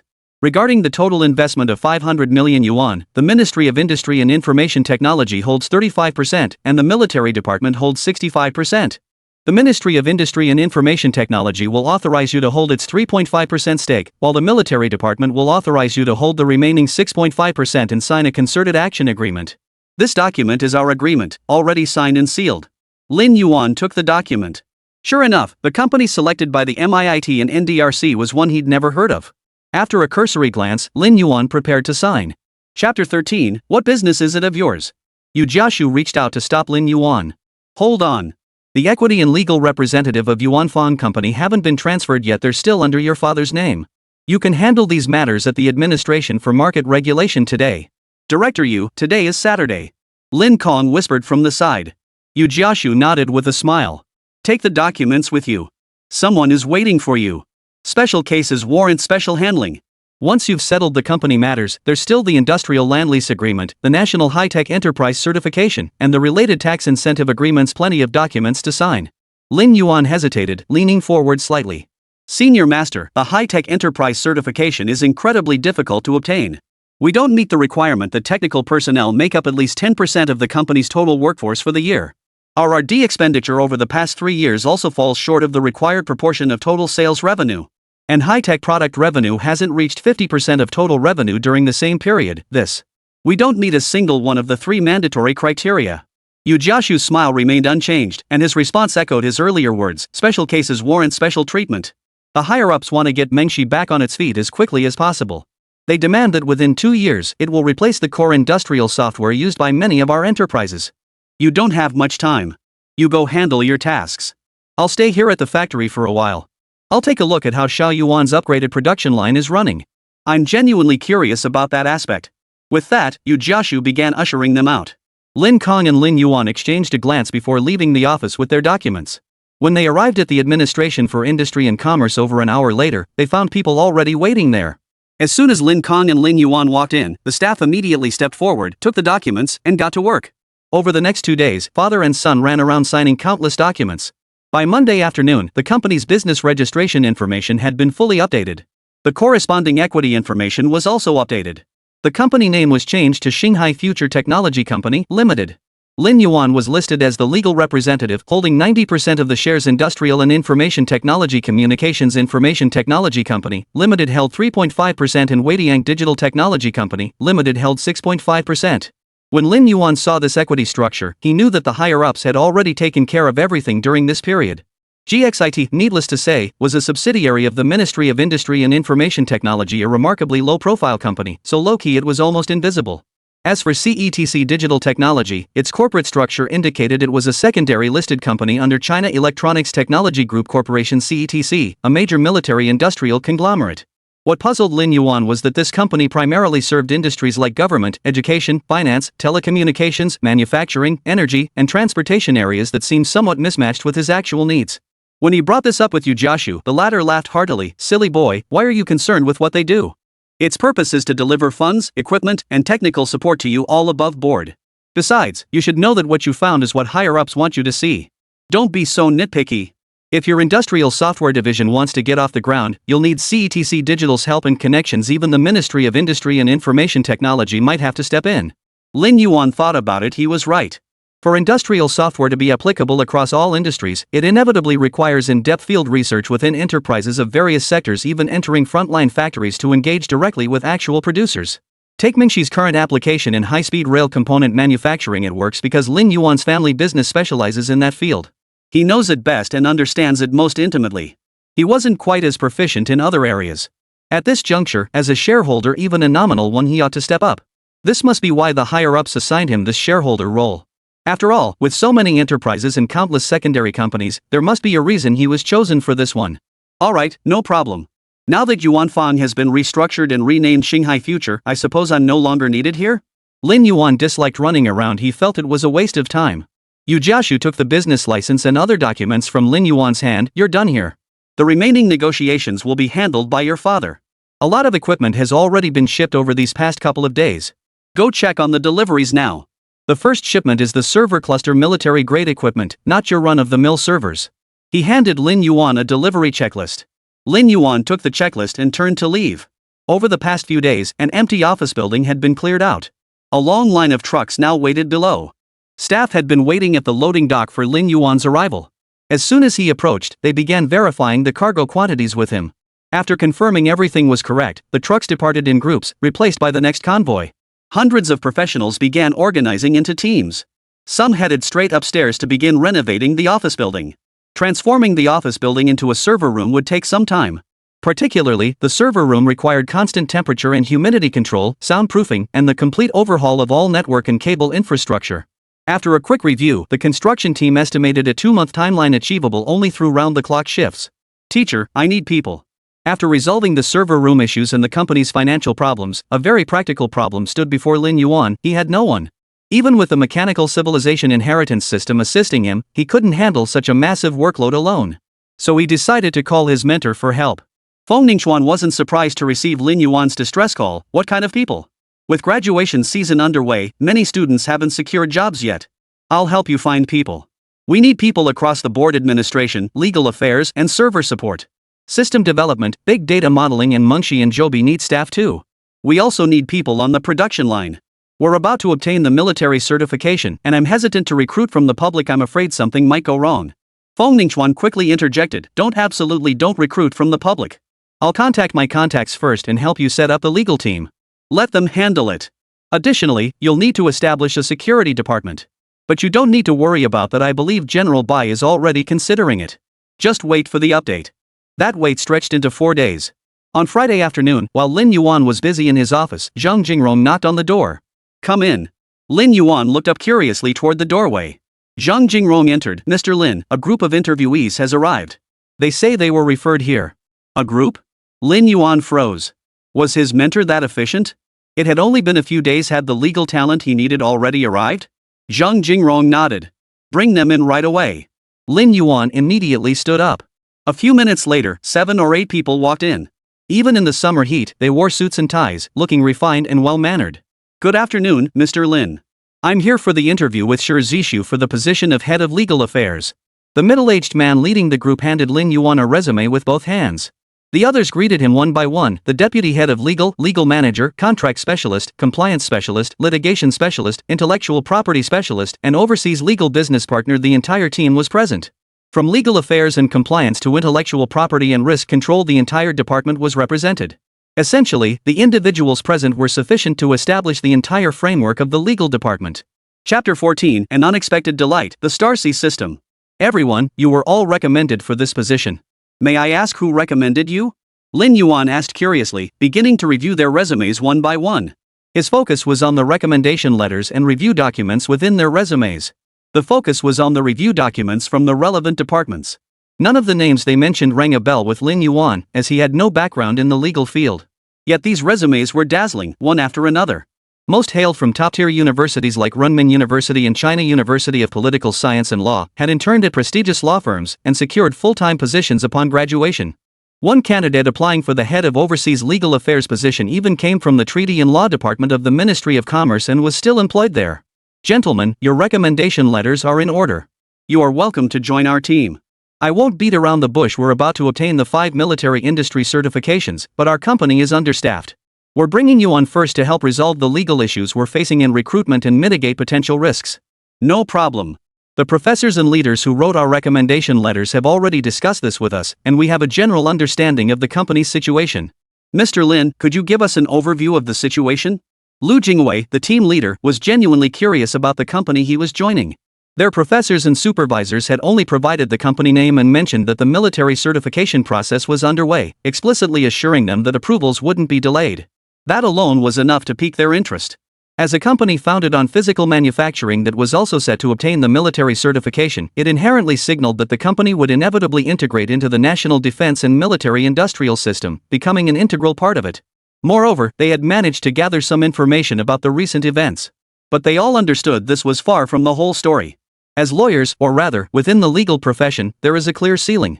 Domestic law firms operate under a partnership system, which precludes domestic listings. Thus, their career peak is becoming a top partner at a prestigious firm. This title holds significant weight within the legal community and for those who require such expertise, but its value is relative. None of them were content to settle after 20 years of grueling study. So they chose another path, joining corporations. Progressing from the legal department to chief legal officer (CLO), or even heading a department in the future, may seem less glamorous. Yet the success stories of their predecessors have long demonstrated that this path is actually smoother. After all, the purpose of fame is to make money. Especially in tangible industries and companies aspiring to establish themselves in technology, their legal departments can truly thrive. Just as they wouldn't meddle in high-tech research institutes, core researchers and founders within companies rarely clash with legal teams. Lin Yuan courteously poured them tea before briefly discussing Starcy Future Technology Company Limited itself. He covered everything from its origins as a supplier of high-speed rail components to its future plans for developing drones and systems. He even clarified the company's financing situation. Oh, right. There are two matters requiring your attention upon joining. First, you'll need to handle the high-tech enterprise certification process. We lack experience in this area and aren't sure how to proceed, so we'll need your attention on this. But don't worry, approval is guaranteed. It just requires submitting materials and such, and we don't have anyone in-house who's proficient in this. The few people behind Lu Jingwei exchanged glances, each seeing the shock in the other's eyes. They knew full well the value of high-tech enterprise certification. Yet looking at Lin Yuan's setup, it was clearly subpar. The title had been forced upon them from above. Achieving this required more than just connections, as the higher-level review wasn't a one-man show. If you wanted this spot, others would oppose it. The only plausible explanation was that the company possessed truly exceptional technology, genuinely recognized by the higher-ups. Second, all employee labor contracts must be re-signed. After all, the company name has changed, the business scope has changed, and the corporate bank account has changed. Previously, salaries were paid on the 15th, moving forward, it will be the 10th, paydays for holidays will be advanced, not delayed. As for confidentiality agreements and such, you're all professionals, no need for me to elaborate. Finally, regarding your salaries, to be honest, I'm unsure how to set them. Perhaps we should wait until the finance team is fully assembled for a comprehensive review. I guarantee they will not fall below your previous compensation levels. Lin Yuan presented his requirements and ideas. Lu Jingwei nodded. Mr. Lin, these are minor details. We'll have the administrative and finance teams coordinate with us. But when I arrived, Director Zhang Jingrong mentioned most of the finance team hasn't joined yet, right? Lin Yuan sighed. Not just that, security hasn't been fully staffed either. To be honest, I was so focused on securing the 5 military certificates that I didn't anticipate how complicated the internal processes would be. Lu Jingwei nodded. It's bound to be complicated.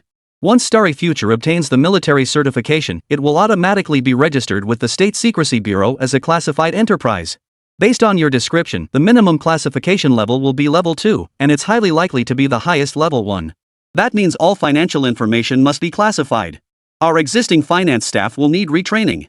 Once security is fully staffed, our legal department will collaborate with them to conduct confidentiality training for all core mid to senior management. Everyone will be required to sign non-disclosure agreements. Some may even lose their ability to travel abroad. Alright, it's settled. We'll be counting on you for the next steps. Lin Yuan stood up and shook hands with each of them. For the foreseeable future, I'll be fully immersed in development and won't be able to attend to many matters. I'll be counting on you all. After exchanging polite refusals, Lu Jingwei and the others were let out by Zhang Jingrong to begin their coordination work. The very next day, Lin Yuan carried his laptop into the small server room he had set up earlier and began his seclusion. 1 month later, upon learning the server team was fully assembled, Lin Yuan moved directly into their office floor to collaborate. During that month, Lin Yuan had completed all the foundational core modules of the server system. With the team now assembled, he assigned all non-core modules to them for departmental development. 2.5 months later, when Lin Yuan stepped out of the office, fallen leaves along the roadside had already begun dancing gracefully in the autumn breeze without him noticing. Meanwhile, the company's server building had completed its final debugging just days prior. Lin Yuan hurried to the server building, where dozens of people were already bustling about. Outside the building and along the corridors, groups of security personnel in uniforms could be seen patrolling with stern expressions. The security department had been established a month prior, staffed entirely by military veterans. As General Bai put it, you can always trust your own people. How's it going? Is the data migration complete? Lin Yuan asked. It's done, Mr. Lin. The Starsea system is deployed, and all systems are now operational. Everything is normal on my end too. All data reads and writes are functioning perfectly. Systems are functioning normally. The Intelligent Array Control module is distributing data correctly, and the data partition has been successfully established. Chapter 15, Absolute Security, Unwavering Confidence. As the reports came in one after another, Lin Yuan exhaled deeply. As long as the systems are functioning properly. As Lin Yuan stepped out of the server building, Bai Hanyu was already jogging toward him. Spotting Lin Yuan, he immediately grabbed his arm. Mr. Lin, I heard you guys developed a server system? Lin Yuan nodded matter-of-factly. Of course. What we're building is classified. Even if you provided the servers, I'd still worry about system issues. Naturally, we'd use our own.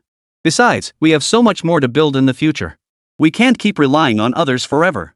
By the way, all our future systems will run on our own platform. That's the only way to guarantee absolute security. Bai Hanyu burst into excited laughter. Excellent. Excellent.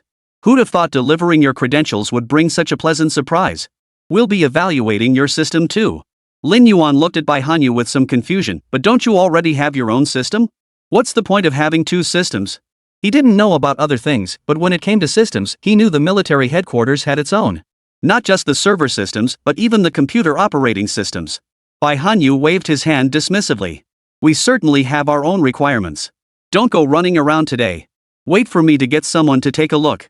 With that, he pulled out his phone and called headquarters, requesting personnel from the Hubei military district. Sending personnel from headquarters would take too long at this hour, and their specialists were scattered nationwide. Although Hubei province was centrally located, mobilizing personnel from other regions was far less efficient than directly deploying local forces. Over an hour later, Gui Yuhong, the newly appointed head of security, approached Lin Yuan. Mr. Lin, people have started gathering outside our factory grounds. They're encircling the perimeter. They all appear to be military personnel.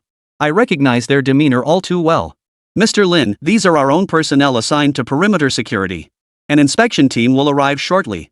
Bai Hanyu, who had been sitting nearby, immediately stood up upon hearing Gui Yuhong's report. After exchanging a few words with Lin Yuan, he walked straight out.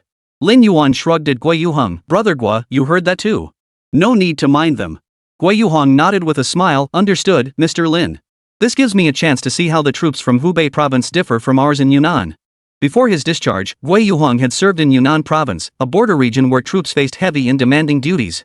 Therefore, veterans like him were typically prioritized for post-service assignments. Especially for officers like Gui Yuhong, who had served in special forces units at the regimental level, the military usually held on to them. Even when they were released, they were prioritized for good positions. When Xinghai Future needed personnel this time, Gui Yuhong was directly recommended. As the Minister of Security, he held a high-ranking position with significant authority. His salary far exceeded what he had earned in the military, serving as compensation for their previous service. Naturally, according to regulations, Lin Yuan's recruitment of such personnel also qualifies for financial or tax subsidies from the state and military departments. Another factor was that he had spent years on the border dealing with individuals who valued money over their lives. To avoid potential future troubles and hidden dangers, his post-retirement assignments were always arranged in different locations. This time, Gui Yuhong brought his entire family with him, settling permanently in Zhangcheng. Within minutes, a convoy of black sedans arrived at the compound. All dressed in plain clothes, they saluted Bai Hanyu and Lin Yuan the moment they stepped out of their vehicles. Bai Hanyu waved his hand dismissively. I called you here because that kid Lin Yuan has built his own server system. We want you here to review it for security purposes. You have two tasks. First, verify security integrity and assess any risk of data leakage. Starcy Future is handling our own project's strict confidentiality is mandatory. The military certification has been issued, all procedures are complete. Effective immediately, Starcy Future Technology Company, Limited is classified as a Level 1 confidential enterprise. All your inspections must adhere to Level 1 security protocols. Second, evaluate the system's functionality, determine if it's suitable for our own use. While you're at it, familiarize yourselves with the location. Since Starcy Future is based in Hubei province, you'll be responsible for monitoring it going forward. Any issues arise, and I'll hold you accountable. The people stepping out of the vehicle nodded in agreement with smiles. After exchanging greetings with Lin Yuan, they headed straight for the server room. Upon entering the room, several individuals immediately pulled out laptops and began connecting to the servers. Judging by their approach, they intended to force their way into the system. Lin Yuan stood quietly to the side, observing. Bai Hanyu glanced curiously at the bustling activity, then turned his gaze to Lin Yuan. Seeing Lin Yuan's calm expression, he felt slightly reassured. After 10 minutes, the initially relaxed expressions on everyone's faces turned serious. Even though they were connecting directly to the server through the port, they still hadn't bypassed the login system.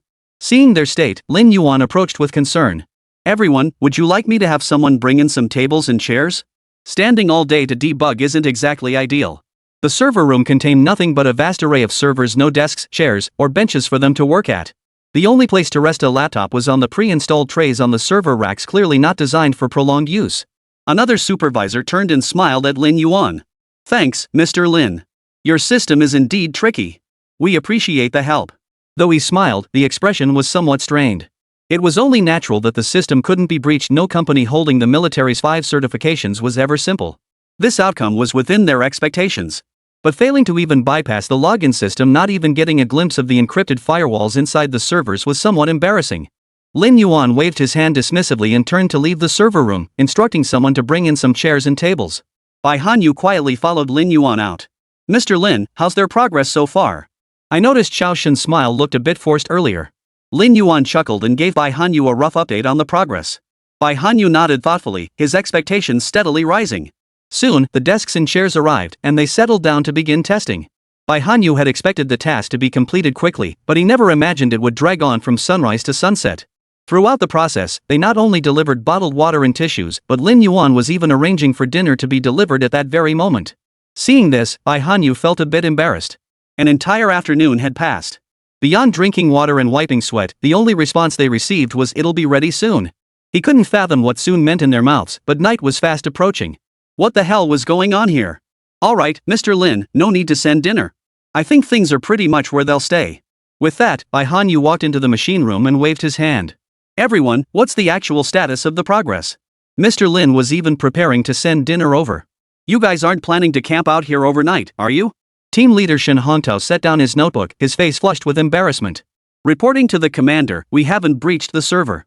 We bypassed the login system, but the internal data encryption firewall is unlike anything we've ever seen. Even the basic logic modules are unfamiliar. His eyes lit up as he turned to Lin Yuan. Mr. Lin, your server system is written in a new language, right? It's absolutely not Windows Server, Unix, NetWare, or any Linux variant, I swear on my military honor. Lin Yuan chuckled inwardly. This was the culmination of countless years of interstellar mechanical civilization utterly foreign to Earth's existing language logic. Of course they'd be baffled. Chapter 16, Single Soldier Flight Grenade. That's right. It's an entirely new language logic library. The four you mentioned are the most widely used today, but no matter how open source they are, risks still exist. So to achieve absolute security, we have to write everything ourselves from the very first line of code. Only what outsiders haven't seen or understood can be truly secure. But what about the system itself? How do you achieve real-time dynamic firewall changes? We can't find any way to track its progress. The vulnerabilities we find one second are altered the next. It's like entering a dynamically shifting maze, there's simply no way to find the exit. Shin Hongtao was genuinely curious how Lin Yuan pulled it off. Similar logic and approaches existed, or rather, this was a common defensive strategy, but he'd never seen it executed with such thoroughness. Lin Yuan opened the main server computer in the machine room. It's the same processing logic as our drone system, a swarm-based intelligent array control system. The core hub of the entire system operates on this logic. Essentially, every module contains an identical set of operational protocols, but these protocols are a mix of genuine and fake, constantly shifting in real time. All your offensive junk data gets intelligently routed through the entire array control system into fake spaces before being purged. So we never actually touched the real system? All our attacks and decryption efforts were directed at fake servers? Shin Hongtao and the others immediately gathered around, staring intently at the screen, eager to confirm this approach. Lin Yuan considered this. Truthfully, within our servers, all data spaces and business modules are indistinguishable. They are neither entirely real nor entirely fake.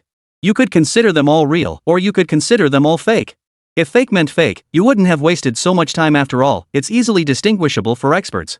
But if the fake is actually real, and the real is actually fake, then it becomes difficult to tell. That's all I can say about the system itself. Going deeper into how we specifically implemented it would involve company secrets, so... Lin Yuan gave a slightly apologetic smile, clearly unwilling to elaborate further. Shin Hongtao nodded. Alright, we won't press further.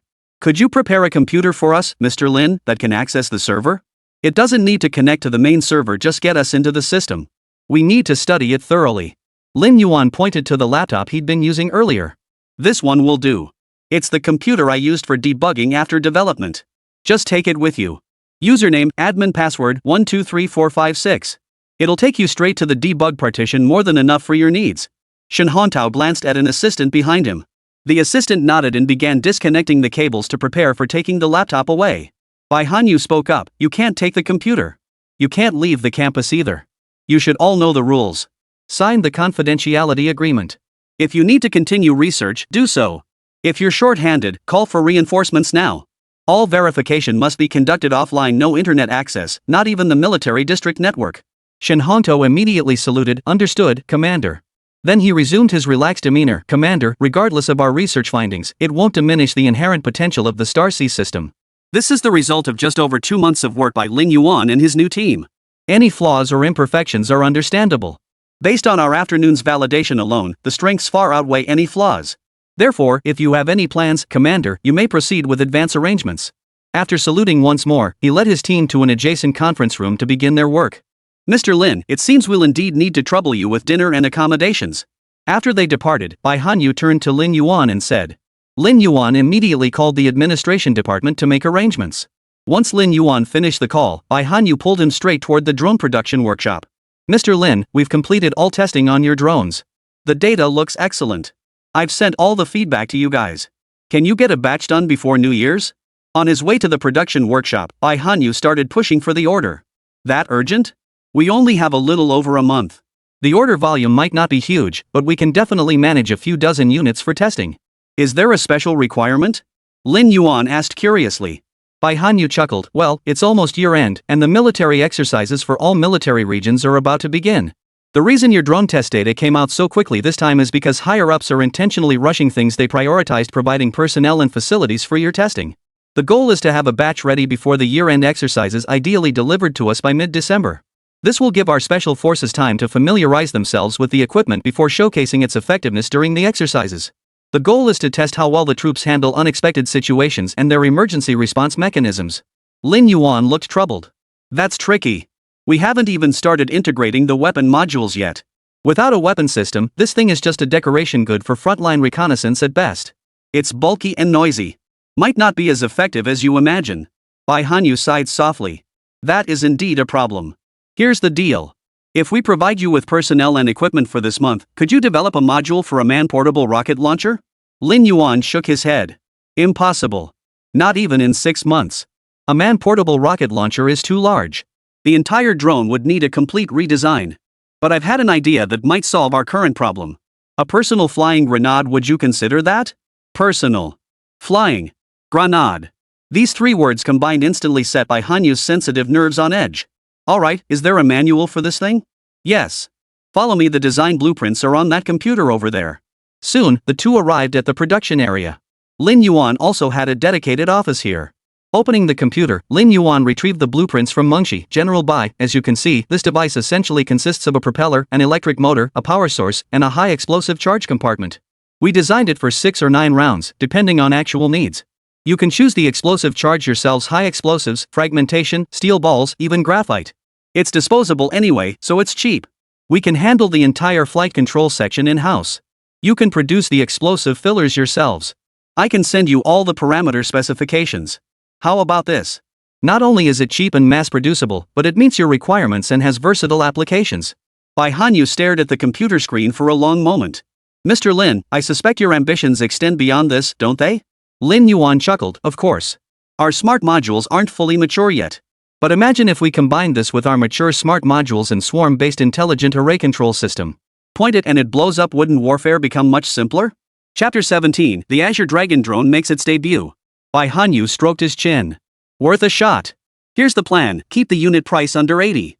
Produce 5,000 sets first. We'll go straight to procurement and test it during this exercise. How feasible is that? Lin Yuan immediately agreed. Yes, we guarantee the quality. But we won't handle the explosives. No problem. Bai Hanyu was eager to try out such small-scale deals. Even if it failed, it would only cost 400,000 yuan, a negligible expense for a test. But if it worked, that 400,000 would be money well spent. At least it would establish an initial feasibility concept. Mid-December. The new Star C Future campus was undergoing rapid construction. Amidst the bustling scene, a convoy of vehicles slowly entered the campus, beginning to transport one sealed wooden crate after another from the newly renovated production workshops. Lu Wenyu, head of the asset department, stood beside Lin Yuan and asked with some concern, Mr. Lin, we've poured our hearts into developing this drone over the past 6 months. Are you really planning to price it at just tens of thousands of yuan? Look at the price of that American drone. Forget the aircraft itself, the cost of a single wheel could buy my entire house. Lin Yuan smiled faintly. Mr. Lu, as someone managing company assets with considerable market exposure, have you heard this phrase from marketing theory? In price anchoring theory, there's a concept called tolerance for deviation under price anchoring. Lu Wenyu shook his head sheepishly. I don't follow that logic. All these years, I've just focused on keeping an eye on the factory equipment and incoming-outgoing goods. Lin Yuan wasn't surprised. Instead, he patiently began to explain. My low pricing isn't about sacrificing profit, it's because this product genuinely costs this much. Plus, as newcomers, high prices inevitably breed high expectations. True, we are steadily building and refining our company's software and hardware capabilities. But that doesn't justify selling something worth tens of thousands for hundreds of thousands, or even more. With a low price, if my product is imperfect, what can those executives really say to me? Besides, this is just the first-generation product. As our R&D and technological capabilities improve, the price will naturally rise. Trust me, even if I don't raise prices then, the higher-ups will push for increases themselves. They'll fear we'll collapse and abandon the project. After finishing his conversation with Lu Wenyu, Lin Yuan stepped forward to greet the military representatives. As per higher-ups' instructions, both the equipment and he himself would be flown by special aircraft to a location in northwest China. There was one thing he hadn't mentioned to Lu Wenyu: never underestimate the expertise and capabilities of the audit department under the General Armament Department of the military. When it came to determining the value of an item, they followed a comprehensive audit process during procurement. Prices could be inflated, but if arbitrary markups were uncovered, things would get very unpleasant. After the cargo was loaded, Lin Yuan and several technicians boarded a special vehicle and headed straight for the military airport. A transport aircraft had been waiting there for some time. Half an hour later, the aircraft soared into the sky. By the time they reached the northwest base, it was already afternoon. Stepping off the plane, Lin Yuan rubbed his lower back. The cargo plane was extremely uncomfortable for passengers, and the military pilots had a very distinctive flying style. He glanced at the technician beside him and chuckled. Once the company has the funds, I'm definitely ordering a private jet. Riding in this thing again, I'm afraid I'll get a herniated disc at my young age. Bai Hanyu had been waiting there for some time and overheard Lin Yuan's complaint. But upon hearing it, he and the people around him burst into laughter. Mr. Lin, your physical condition is too poor. Come spend 2 months with our unit sometime. I guarantee I'll whip you into shape. Every single guy behind me has six-pack abs. Running 10 kilometers is child's play for them. Bai Hanyu walked right up and started joking with Lin Yuan. Lin Yuan quickly waved his hands in refusal. Commander Bai really thinks highly of me, inviting me to train with your elite special forces. The equipment has been delivered. When are we testing it? Bai Hanyu glanced at his watch. We'll test it today, but later. Not everyone's here yet. Still testing in the open field? Lin Yuan nodded. Right, open terrain. Set up some scrapped armored vehicles and tanks too. No problem. We've got plenty of that stuff. Bai Hanyu assumed they were testing a flying grenade and readily agreed to Lin Yuan's request. Over an hour later, on a vast open field, high-speed cameras and similar equipment had been set up early around the perimeter. A group of soldiers was busy dismantling wooden crates one by one. Dozens of people nearby began preparations, some chatting, others running over to watch the soldiers unpack. Mr. Lin, besides our military personnel, some researchers from the institute are here to observe the drones. Oh, and the report mentioned you've already completed several weapon modules. Coincidentally, a research institute just finished an automatic weapon module. Would it be okay to test it today? Lin Yuan agreed immediately, no problem. As the wooden crate slowly opened, a silver-gray multi-rotor drone appeared before everyone's eyes. Its entire body bore no markings whatsoever, even the seams were invisible to the untrained eye. It must be integrally cast. The craftsmanship appears to be of a very high standard. A researcher concluded after a few careful glances. More than that. While the airframe material is unknown, the rotors are clearly composite. They have a subtle texture and some flexibility to the touch, likely designed to extend service life. Whether this reduces flight noise will require testing to confirm. All wiring is internal, even the sensors are concealed within. Yet there's no refueling port. Clearly this drone relies on batteries for power. That means it's not designed for extended flight durations. Sealed joints. The dust and water resistance must be excellent, could even be IP7 rated. A group of researchers gathered around, each chiming in until they'd covered nearly everything they'd observed. Bai Hanyu glanced at Lin Yuan and noticed his expression remained unchanged. Those present today were undoubtedly researchers in the field of drones or related areas. It was perfectly normal for them to recognize these. Though drones were a novelty, domestic research into them had commenced long ago. China's capabilities were hardly inferior to America's, and in certain aspects even surpassed them. After some small talk, the technicians Lin Yuan had brought activated the control console and began testing according to the same acceptance protocol as last time. Bai Hanyu had assumed it would be a simple formality, just a chance for superiors to see the results of their recent work. But the moment the drone activated, he sensed something was off. Mr. Lin, why is the noise so low? The response speed is noticeably faster than last time. And its flight speed is faster too. Lin Yuan smiled faintly. By Zheng Jun, allow me to introduce our first drone, the Azure Dragon. Chapter 18, Supporting Equipment, Dark Arrow Rocket. Some experts present who specialized in aerodynamics also paled. Because the sound was off. While multi-rotor drones were still relatively new at this stage, they were well aware of the sound a single rotor spinning at high speed should produce. Moreover, this drone's fuselage wasn't a simple rectangular box, it featured distinct aerodynamic modifications. This test lasted slightly longer, approximately 10 minutes in total. No matter how the members of the two test platoons ran, they were relentlessly pursued. Open terrain posed little challenge, but even when the test subjects sought cover behind abandoned armored vehicles or tanks, the drone located them. As for the Tsanglong's autonomous formation mode, automatic takeover mode, and even its surveillance mode after locating personnel, all these features left every military officer present thoroughly impressed. Mr. Lin, have you achieved preliminary results in your AI exploration? One of the generals hurried over to Lin Yuan and asked. Lin Yuan nodded, gesturing toward the technicians who had stood idle throughout the demonstration. We've achieved some results. The Tsanglong and the swarm-based intelligent array control system are two separate projects.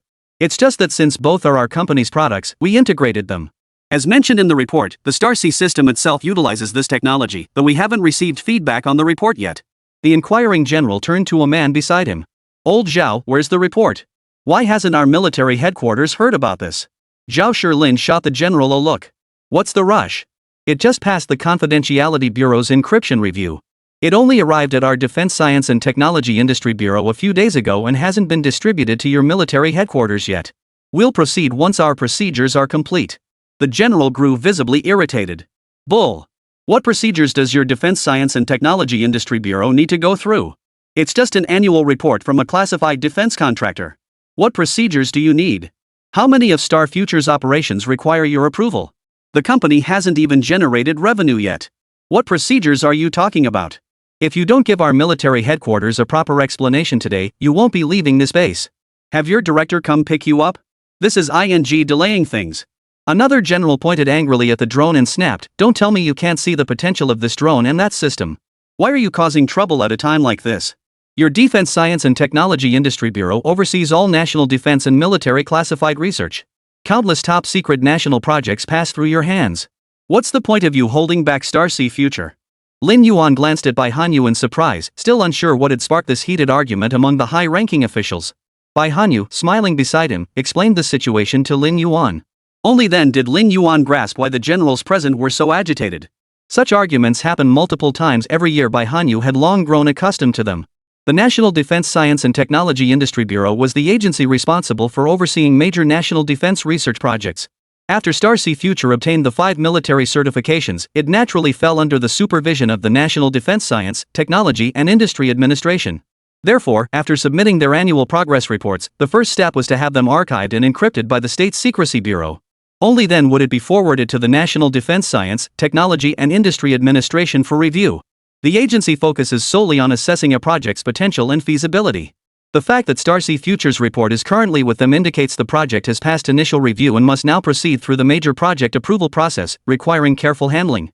Procedurally, reports only reach the military headquarters after passing through the SASAX process. The military then conducts acceptance testing, may reject it, or perform further evaluations to determine whether to abandon it, proceed with procurement, or continue deep development. The functions of both entities are distinct. The current situation is that the military has set its sights on this project and is eager to acquire it, but the State Administration of Science, Technology and Industry for National Defense is holding it back under the pretext of it being a major project. This precisely indicates that the technology in Shanghai Future's report is truly remarkable, most likely referring to this swarm-based intelligent array control system and the Shanghai system itself.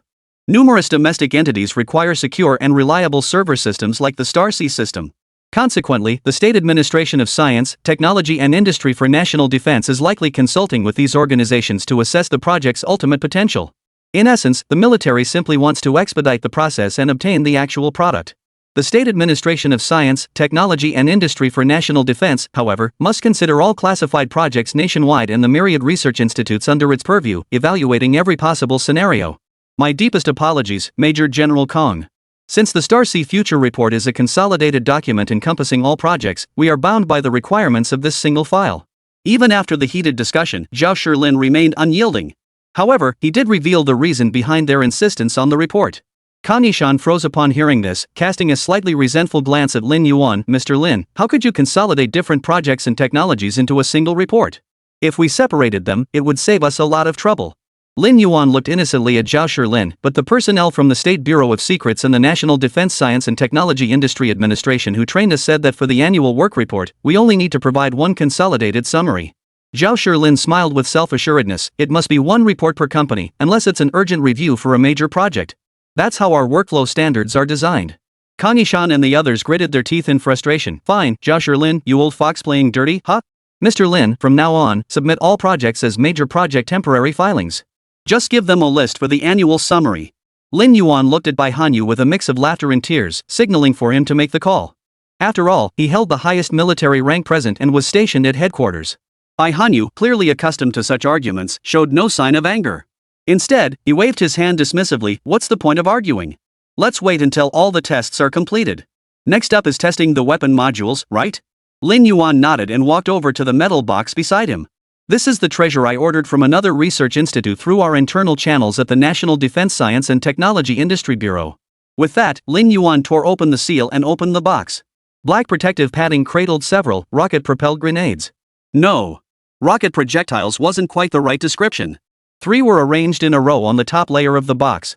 Each was only about the size of an adult's forearm, slightly smaller than a standard rocket projectile. These are custom-made Sanglong-specific rocket projectiles, designed by us and manufactured through a missile research institute. Each weighs under 10 kilograms, quite compact. We named them hidden arrows.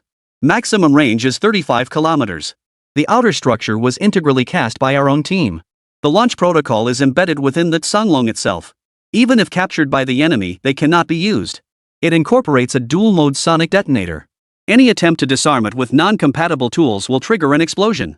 Let's test this one first. Chapter 19, Confirming Procurement Intent. Mr. Lin, may I ask, was the design for this dark arrow provided by your team or developed by the Research Institute? Kang Yishan posed the question he was most concerned about first. We designed it. After simulating it in the wind tunnel and making modifications, we tested the physical prototype in the wind tunnel before handing the design over to the Research Institute. Since it's intended for low-altitude complex terrain and electromagnetic environments, we didn't use a high-Mach wind tunnel for testing. Those facilities have long waiting lists anyway. We only tested it in a low-end wind tunnel, primarily for demolition applications. We hadn't considered other scenarios. Lin Yuan candidly admitted the issue. Such matters couldn't be concealed and were easily verifiable. There was no point in lying. However, Kang Yishan and the others showed no disappointment. Instead, they watched with keen interest as Lin Yuan began assembling the weapon components needed for the dark arrow. Zhao Shilin nudged Kang Yishan with his elbow. Old Kong, this project was brokered by our bureau. Don't make it look like we're not pulling our weight. Kang Yishan stared impassively at Zhao Shilin. Isn't this exactly what you're supposed to be doing? If you don't want me to get angry, get the review done quickly. We're waiting to test the Starsea system and all the other systems. Zhao Shilin maintained his usual agreeable demeanor. All right, we'll expedite it. Seeing Zhao Shilin's unmoved expression, Kang Yishan could only sigh inwardly, hoping they'd hurry up. Lin Yuan and several staff members deftly unfolded the drone and began installing the launch module beneath it. The installation was straightforward. Modular design meant simply docking into the connectors. Then they loaded the hidden arrows one by one. 2 rows, 3 darts each, easy to load. As soon as the installation was complete, Lin Yuan commanded the drone to take flight. The pre-positioned decommissioned armored vehicles and tanks were not far away, only about 3,000 meters distant. Lin Yuan shook his head. This distance was insufficient. He communicated with the operator to fly directly to a location over 10,000 meters away and commence rocket launch. The launch command was issued, and 5 rockets immediately roared out with trailing flames. Intense flashes of fire and deafening explosions followed. The test fired 5 rockets, each hitting its target dead center. Simultaneously, high-speed cameras captured the entire sequence. On a nearby computer, the footage was slowed down dozens of times for detailed analysis. The team could clearly see on the computer screen how the rocket projectiles automatically deployed stabilizing fins after launch to control their flight path. It looks somewhat like a fin-stabilized discarding sabot armor-piercing round. No, it's different. Look at the metal jet at the very front. It's a blast pattern, not a direct jet. Right, it definitely isn't a metal jet. That kind of attack can only target personnel, not actually damage equipment. Military personnel and researchers immediately began discussing the footage displayed on the computer. Lin Yuan approached at that moment. Everyone, how are the results? Kang Yishan was puzzled. Mr. Lin, why is the metal jet in explosive mode instead of a direct metal jet? But judging by the flight attitude control, it clearly follows the trajectory of a tail-stabilized discarding sabot armor-piercing projectile. Lin Yuan spread his hands helplessly. Because we can't procure depleted uranium alloy. While depleted uranium alloy projectiles can achieve penetration depths exceeding 1,000 mm, our company lacks the storage facilities for such materials, so we lack the authorization to procure it. Moreover, this new ammunition hasn't undergone rigorous testing, and the Research Institute doesn't recommend we use depleted uranium alloy directly. After all, cleaning up if something goes wrong during testing is quite a hassle. So we shifted our approach, using composite metals and other designs. If we can't completely destroy the armor, taking out the crew inside the armored vehicle or tank achieves the same result. Either way, it neutralizes the target, right? Kang Yishan and the others turned to look at Bai Hanyu, clearly wanting to confirm who had come up with this idea. Bai Hanyu frowned. What do you mean by that? We're not even using dumb bullets. This equipment concept clearly didn't come from someone inside the organization. He knew about dumb bullets, a type of high penetration, low depth of wound ammunition, colloquially known as blooming bullets. Unlike conventional bullets that penetrate, they only cause superficial damage upon impact. However, their serrated, petal-like design causes wounds to tear open like saw blades due to the bullet's high velocity. It won't kill you, but it'll make you wish you were dead from the agony. This ammunition was banned internationally in the last century, at least from being issued to regular armed forces. In reality, major military powers never adopted it. They dismissed it as inefficient compared to heavy firepower, especially since a good body armor could neutralize it. Lin Yuan tentatively asked, "Our hidden arrows are different from dumb bullets, right? We're not that cruel." The lethality comes from the explosive generated jet of metal fragments. Because I'm not cruel, I'm going to kill you. This logic resonated with everyone present. None saw any issue with it. War is war. If a weapon can't kill, it has no reason to exist. To be honest, it wasn't just frontline commanders like Kanishan who favored the dark arrow. Bai Hanyu did too. Yet they feared its deployment on the battlefield would invite criticism for its brutal nature, akin to dumb bullets. After a moment's hesitation, Bai Hanyu fixed his gaze on Lin Yuan. "Mr. Lin, the dark arrow's design concept is excellent, and it truly complements the blue dragon. But the current development stage isn't sufficient. You must ensure it completely incapacitates the enemy. Do you understand?" Lin Yuan pondered for a moment before nodding in understanding. "Got it. The key is sufficient power, aiming for lethal strikes rather than crippling injuries. Crippling enemies would give hostile nations media ammunition to portray us as inhumane. Moreover, if we captured such a person, we'd have to provide medical treatment to keep them alive, a waste of national resources. In wartime, every human and material resource is precious. We can't afford to waste them on the enemy. But if we can add them to the casualty or missing in action lists, things become much simpler." Soon, the damage assessment report arrived. The scrapped armored vehicles and tanks had indeed been penetrated, showing extensive spatter damage from metal jets inside. Although the armored vehicles and tanks were decommissioned, only their fire control and propulsion systems had been removed. Their protective armor remained entirely intact. Given these circumstances, everyone was satisfied with the results achieved. "Mr. Lin, even though testing isn't complete, we're taking the entire package. We'll take the drone and its control console, the Dark Arrow and its weapon modules, including the system and all subsequent updates and maintenance services." Without waiting for the tests to conclude, Bai Hanyu made the decision outright. Chapter 20, Sale permitted, but exclusive purchase refused. Hold on, we still have the flying grenade tests to go through. Let's finish them all before deciding. Lin Yuan didn't immediately halt the testing, preferring to complete the entire process first. He wanted to showcase every possible advantage of the Sunlong drone and its system. Kanishan waved his hand, and soldiers behind him carried 2 boxes over. The ones with white seals contain training rounds. They only have explosive charges, no lethal components. No lethal fragments. The yellow sealed ones are live rounds.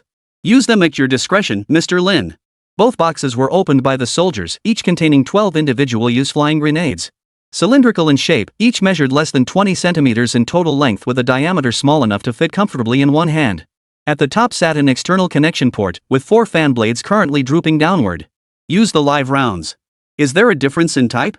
Lin Yuan glanced at both boxes and decided to use the live rounds. 12 per box. 3 high explosive rounds, 3 Kitsunetsu rounds, 3 white phosphorus rounds, and 3 graphite rounds. Kanishan began explaining to Lin Yuan in order. Externally, these 4 types looked identical, differing only in the model numbers printed on them. After listening, Lin Yuan sensed something was off. "Wait, KJ rounds? Are you referring to the KJ rounds for the KJ landmines?" Kanishan nodded with a smile. "And white phosphorus shells? That stuff is explicitly banned by the United Nations." Lin Yuan stared at Kanishan with a look of utter bewilderment. Kanishan scoffed dismissively. "The UN? As if they could tell our Chinese military what to do. What right do they have to dictate to our military?" Lin Yuan turned to look at Bai Hanyu, who stood calmly nearby with his hands behind his back, clearly tacitly agreeing. Lin Yuan silently gave the military headquarters a mental thumbs up. "Nice. 2 out of the 4 models are banned. Just like how the 5 major rogue states came first, then the United Nations followed. Alright, let's test them." Without another word, Lin Yuan swapped out the module and installed the flying grenade. After a dozen minutes of installation and configuration, the Azure Dragon roared into the sky once more. The high-speed cameras on the field, controlled by staff, once again focused on the flying Sanglong. The Sanglong charged straight toward the wrecked armored vehicles and tanks that had already been subjected to a round of heavy fire on the field, halting over 2,000 meters away. Then it began deploying the flying grenades. After hovering in place, the weapon modules beneath began to activate. Telescopic rods extended one after another. With each extension, a flying grenade activated, its propellers spinning frantically. At the control console, the personnel brought by Lin Yuan began setting the targets. As soon as the target data was transmitted, the hovering flying grenades immediately launched toward their targets. They then launched another attack directly from the injured area. The targeting was remarkably precise.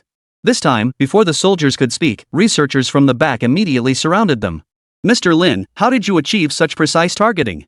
Without satellite guidance, or even TV guidance, how did you achieve this level of precision? Lin Yuan waved them off, gesturing for them to keep watching. Then, through the control console, they watched as the remaining grenades began to automatically group themselves and fly toward different targets. The thunderous explosions once again reverberated across the training ground. All 12 flying grenades detonated precisely at their designated targets. Alright, testing complete. As agreed, I'll keep these drones here. Please return them to us after your exercise concludes. You can export the test data from the console whether you choose to destroy it or keep it for inspection.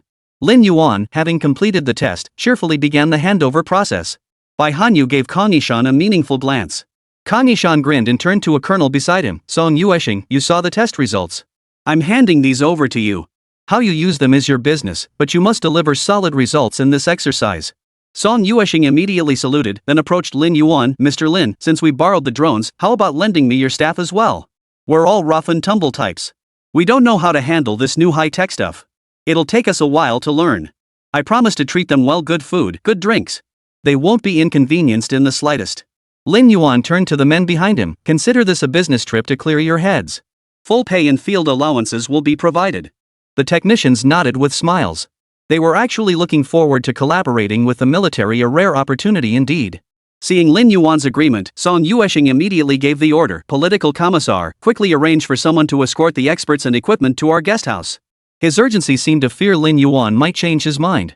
Within 10 minutes, Song Yueshing had already loaded Lin Yuan's employees and the packed equipment onto a truck and driven off.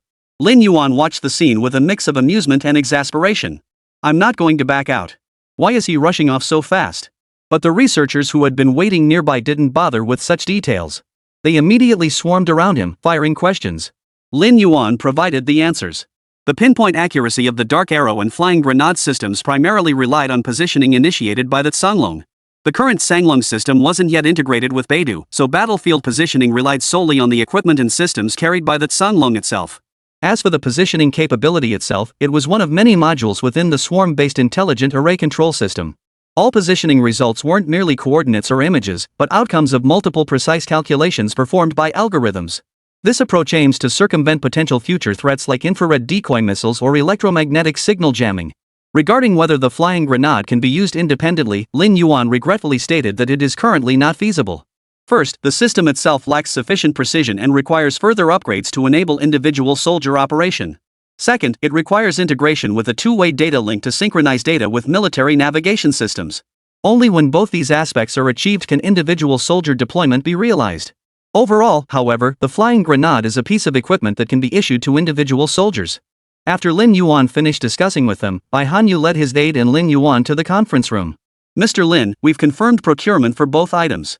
However, the Dark Arrow and Flying Grenade are collaborative projects between your institute and others. How do you intend to handle that? Bai Hanyu wasn't sure if Lin Yuan intended to develop hot weapons. Lin Yuan shook his head. We'll license the technology.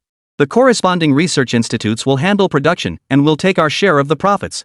Heat weapons aren't the type of technology we wish to pursue, and I'm not interested in getting involved now.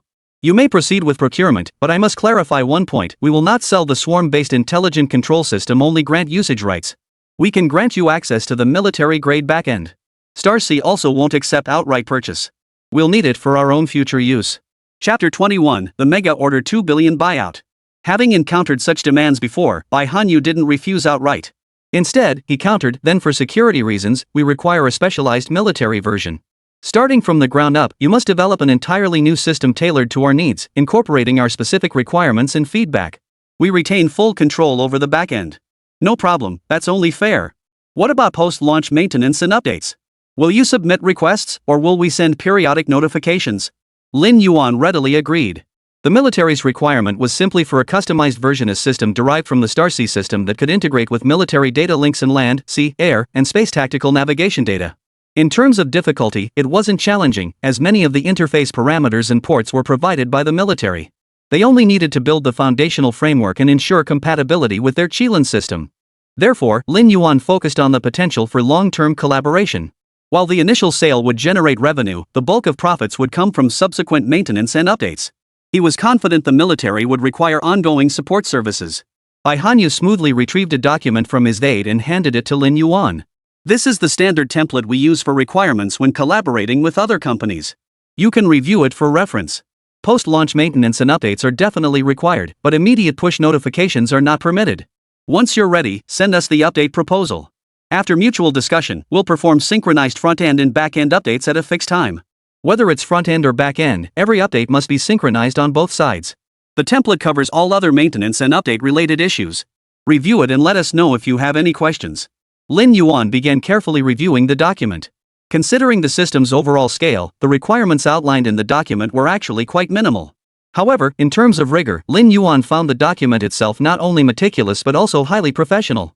It directly categorized all issues into 4 tiers from the system level, clearly stipulating the rules each tier of issues should follow during updates. Kernel, drivers, interface libraries, peripheral components all clearly delineated. As for functions commonly understood by the general public, processor management, memory management, device management, file management, user interface, task management, security and access control, internal and external network connectivity all fell within the scope of these 4 tiers, with unified and explicit update and maintenance requirements defined. True to the saying that all things follow the same fundamental principles, no matter how advanced or intelligent the Starsea system may be, it can still be categorized according to these 4 tiers. This classification stems from the fundamental nature of system module functions and is entirely applicable. No problem. It's settled. What about the price? Lin Yuan set down the documents and agreed immediately. 20 billion for the exclusive rights, plus an annual budget of 80 million for maintenance and updates.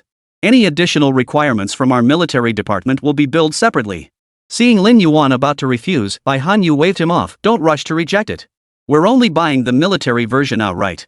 You can continue with the civilian version even if you want to sell it nationwide or globally in the future, we won't interfere. The only requirement is that the military and civilian versions must be distinct. All interface libraries must be separate, and the core systems cannot be synchronized. In other words, we're paying 2 billion for a differentiated version. What do you say? Lin Yuan immediately stood up and shook hands with Bai Hanyu. By Jun, it's a deal. We were just in need of funds, and you've brought them right to our doorstep. We're truly grateful. Bai Hanyu lifted his teacup. This is also the higher-ups' directive to provide you with an initial sum to address your most pressing needs. Merely the core components business for bullet trains and high-speed rail at best, it's a few $100 million in annual revenue at this stage.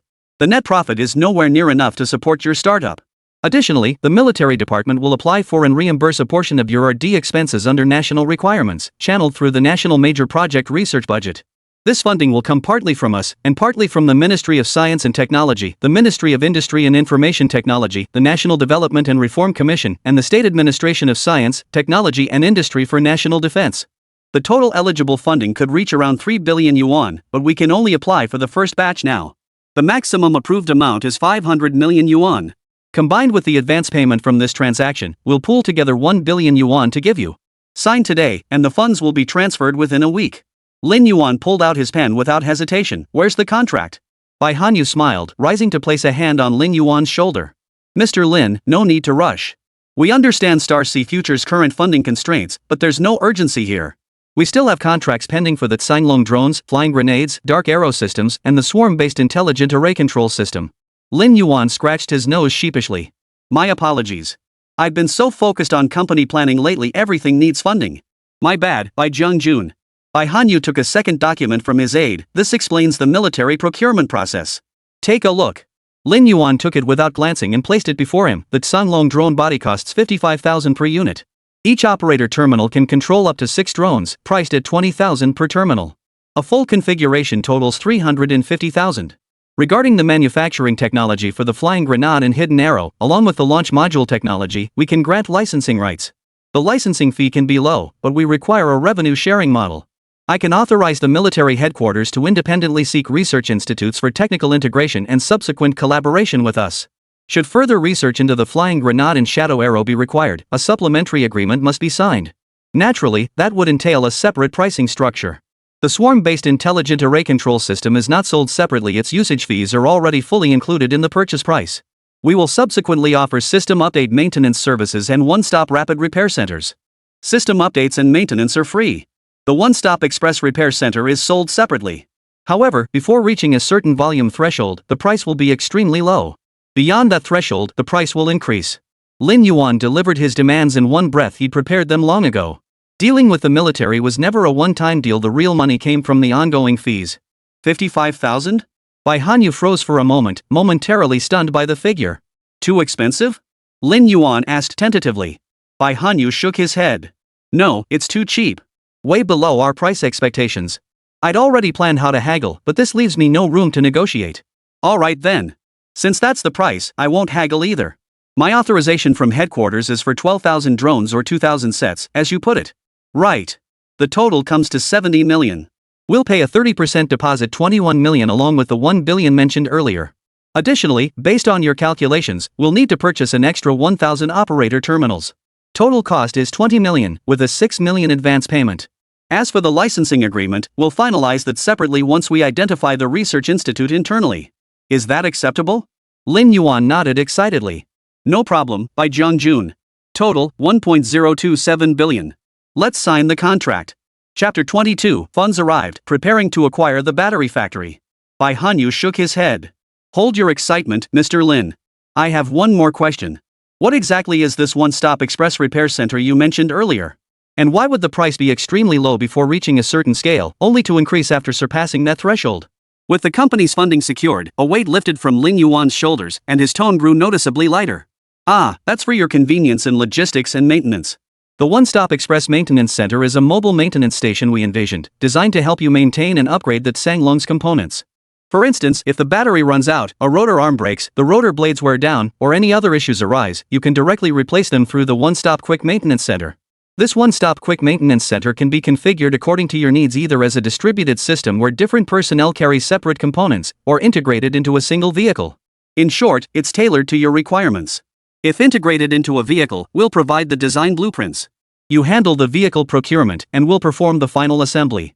Each set of 6 drones and 1 control terminal comes with complementary accessories delivered upon shipment. However, if you opt for the One-Stop Quick Maintenance Center, additional accessories will be included. If you order this integrated maintenance center, system updates and maintenance can also be performed at the center. If not, system maintenance and updates will be billed separately. Lin Yuan smiled warmly at Bai Hanyu, showing no intention of foregoing his rightful earnings simply because the other represented the military. Earning money through skill is only natural. But Bai Hanyu automatically filtered out Lin Yuan's subsequent remarks, his heart skipping a beat. Can this kind of maintenance station even be integrated into a vehicle? Lin Yuan nodded. Of course. Our future path is inevitably toward mobile, digital, and information-based forces. If maintenance still had to be confined to a fixed location, that would be utterly foolish. That's just asking to get hit. Logistical support like maintenance stations absolutely needs to move with the frontline troops wherever they go. That's where the fight happens. He wasn't privy to other military affairs, but he knew that in 2016, just 4 years later, the military would formally launch its restructuring. It was from that year onward that China began forming heavily equipped combined arms brigades, investing massive funds to establish 29 of them within just a few short years. After their formation, external assessments of their firepower based on their configuration generally concluded that a single heavily armed combined arms brigade, with adequate logistical support, could essentially wipe out a small to medium-sized country on its own. Calculations showed each brigade's equipment procurement cost roughly 70 billion yuan, revealing the immense resolve China had committed. A domestically built aircraft carrier costs roughly 30 to 35 billion yuan, with fully equipped weapons and systems adding another 15 billion yuan. The total cost for a fully equipped carrier thus approaches 50 billion yuan. That equates to 29 unsinkable land-based aircraft carriers. China's original target was the U.S. Army's Stryker Brigade Combat Team, established in 2003. Unfortunately, the Stryker Brigade later took a wrong turn in its technological development, evolving into an enhanced armed police force specialized in counterinsurgency operations. This shift left the world's sole focus in the field of ground forces on China's heavily equipped combined arms brigades. Having understood the future development path of these units, Lin Yuan naturally aimed to align with that trajectory. True to China's meticulous planning approach, the 2016 military reforms were perceived by outsiders as a beginning, but in reality, they marked the end. The truly crucial preparatory work had been gradually completed years earlier. This was precisely what truly astonished Bai Hanyu. Lin Yuan's insight was too sharp. He had instantly identified the future direction of the military's development. The essence of the heavy armored composite brigade lies not in the ultra-high mobility the outside world assumes, but in informatization, digitization, and intelligence. The mobility demanded by ultra-high maneuverability was not a defining feature, but rather a fundamental prerequisite. Although the internal decision to formally establish the Heavy Armored Composite Brigade hadn't been finalized at this stage, the military had already reached a consensus on initiating a comprehensive transformation toward informatization, digitization, and mobility. And the one-stop maintenance center Lin Yuan mentioned perfectly aligned with their requirements. We'll take this one to integrate it directly into the vehicles. Once your development is complete, submit your report. We'll proceed with full-scale procurement. We'll send you all the data on our military vehicle models. You can choose any you like. This isn't a national major research project, but it falls under military R&D. We'll allocate separate funding for your development. Bai Hanyu slammed his hand on the table, immediately deciding this project must proceed. He even considered whether other drone models they procured could be developed using this approach. Lin Yuan's concept struck him as brilliant. They could resupply and repair wherever they were deployed, with just a few vehicles forming a heavy firepower assault point. With sufficient configuration, a few vehicles could even function as a heavy firepower company, boasting exceptionally high concealment. 2 days later, after signing all contracts, Lin Yuan departed the northwest base under Bai Hanyu's personal escort, returning to Hubei province. Following behind Bai Hanyu, Kang Yishan watched the military aircraft carrying Lin Yuan gradually disappear from sight before asking with a puzzled expression, "Commander, I admit Mr. Lin is brilliant and talented, but isn't your attitude toward him a bit too generous?" Bai Hanyu shook his head. "That's precisely why I handle equipment procurement, not you. You need to think more long-term. Even right now, how many players globally can independently develop systems and drones with this level of technological sophistication? Do you believe that in 2 or 3 years, you'll need to submit a formal request just to meet Lin Yuan?" With that, he turned and strode toward another nearby private jet, eager to return to headquarters in the capital to report. Back at the company, Lin Yuan immediately began planning the next steps. His first thought was to acquire a battery factory. While other issues with the Tsanglong could be resolved, the core battery problem remained a major headache. Procuring batteries that met his specifications was impossible. Even through connections at the State Administration of Science, Technology and Industry for National Defense, compliant batteries remained prohibitively expensive, undermining profitability. After much consideration, he resolved to develop batteries in-house. Moreover, new energy itself represented a key area he intended to focus on for future growth. The foundation of batteries lies in materials, precisely his area of expertise. With this clarity, Lin Yuan arranged to meet his father, Lin Kang, and they headed straight for the municipal government. They planned to start with the municipal government, considering the acquisition of battery factories within the province. Shortly after Lin Yuan and Lin Kang left, the quietest department in the company, the finance department, was thrown into upheaval. On Wednesday morning, the head of the finance department's capital management division opened the company account as usual, preparing to approve a procurement request already signed off by Lin Yuan. After accessing the account, he habitually glanced at the remaining balance, ready to approve the transaction. But that glance froze him in his tracks. The account, which had held over 300 million yuan, now displayed 1.4 billion yuan. He was absolutely certain it was 1.4 billion. He could instantly tell the difference between 9 and 10 digits. Checking the source of the funds, he sucked in a sharp breath. Logistics Procurement Center of the General Armament Department, Huaghua Military. Hubei Provincial Treasury Allocation Center approval for national-level major project R&D funding. Both funding sources were clearly marked on the webpage, leaving him utterly stunned. Chapter 23, Target selected, this one it is. Minister, what's wrong? What's with that look? An employee in the fund management department looked at him with confusion. The director shook his head, pointing silently at the screen. Soon, the entire capital management department was aware of the situation. Subsequently, several other departments, accounting management, cost management, tax management, budget management, and business finance management, received the news. The 6 departments comprising the finance department immediately convened an emergency department meeting. The newly appointed finance director, Lu Ruixuan, smiled slightly at the dozens of people below him. After habitually adjusting his glasses, he spoke slowly, "Ladies and gentlemen, our company has been in existence for over 20 years. Some of you are veteran employees, some are new like me, and some colleagues were even brought in by me. Frankly, this level of secrecy is unprecedented even for me. But you must understand one thing, the company now has state investment and has become a classified military enterprise. Any financial transactions are perfectly normal. While this billion-plus figure seems substantial, it represents just half a year since President Lin Yuan took the helm and initiated corporate reforms. There will be many more such instances in the future. As the company grows stronger, the scale of its capital will inevitably expand. Everyone here has undergone security clearance training, so I expect you all to keep your mouths shut. As the company grows, your compensation will improve. If you carelessly disclose company or state secrets, the consequences won't be as simple as losing your job. Keep this in mind. The legal department has drafted a new financial confidentiality agreement. Everyone will sign it individually before leaving. Don't let a moment of loose lips bring disaster upon yourself and your family. I'm sure that's not what you want." After the meeting, all employees exited one by one to sign the agreement.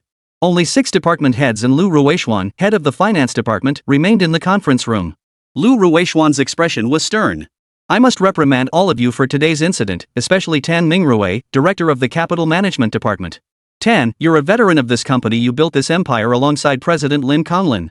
How could you be so careless as to let everyone find out about this? Tan Mingrui hung his head in shame, his honest face flushed crimson. As for the other 5 directors, after the incident occurred, not only did you fail to stop your department staff from gathering to gawk, you joined them in watching. What's there to see? Haven't you seen money before? Did your confidentiality agreements go to the dogs? Seeing everyone silent with heads bowed, Tan Mingrui sighed. As soon as President Lin returns, I'll request new office spaces. All departments must be separated, no more crowding together.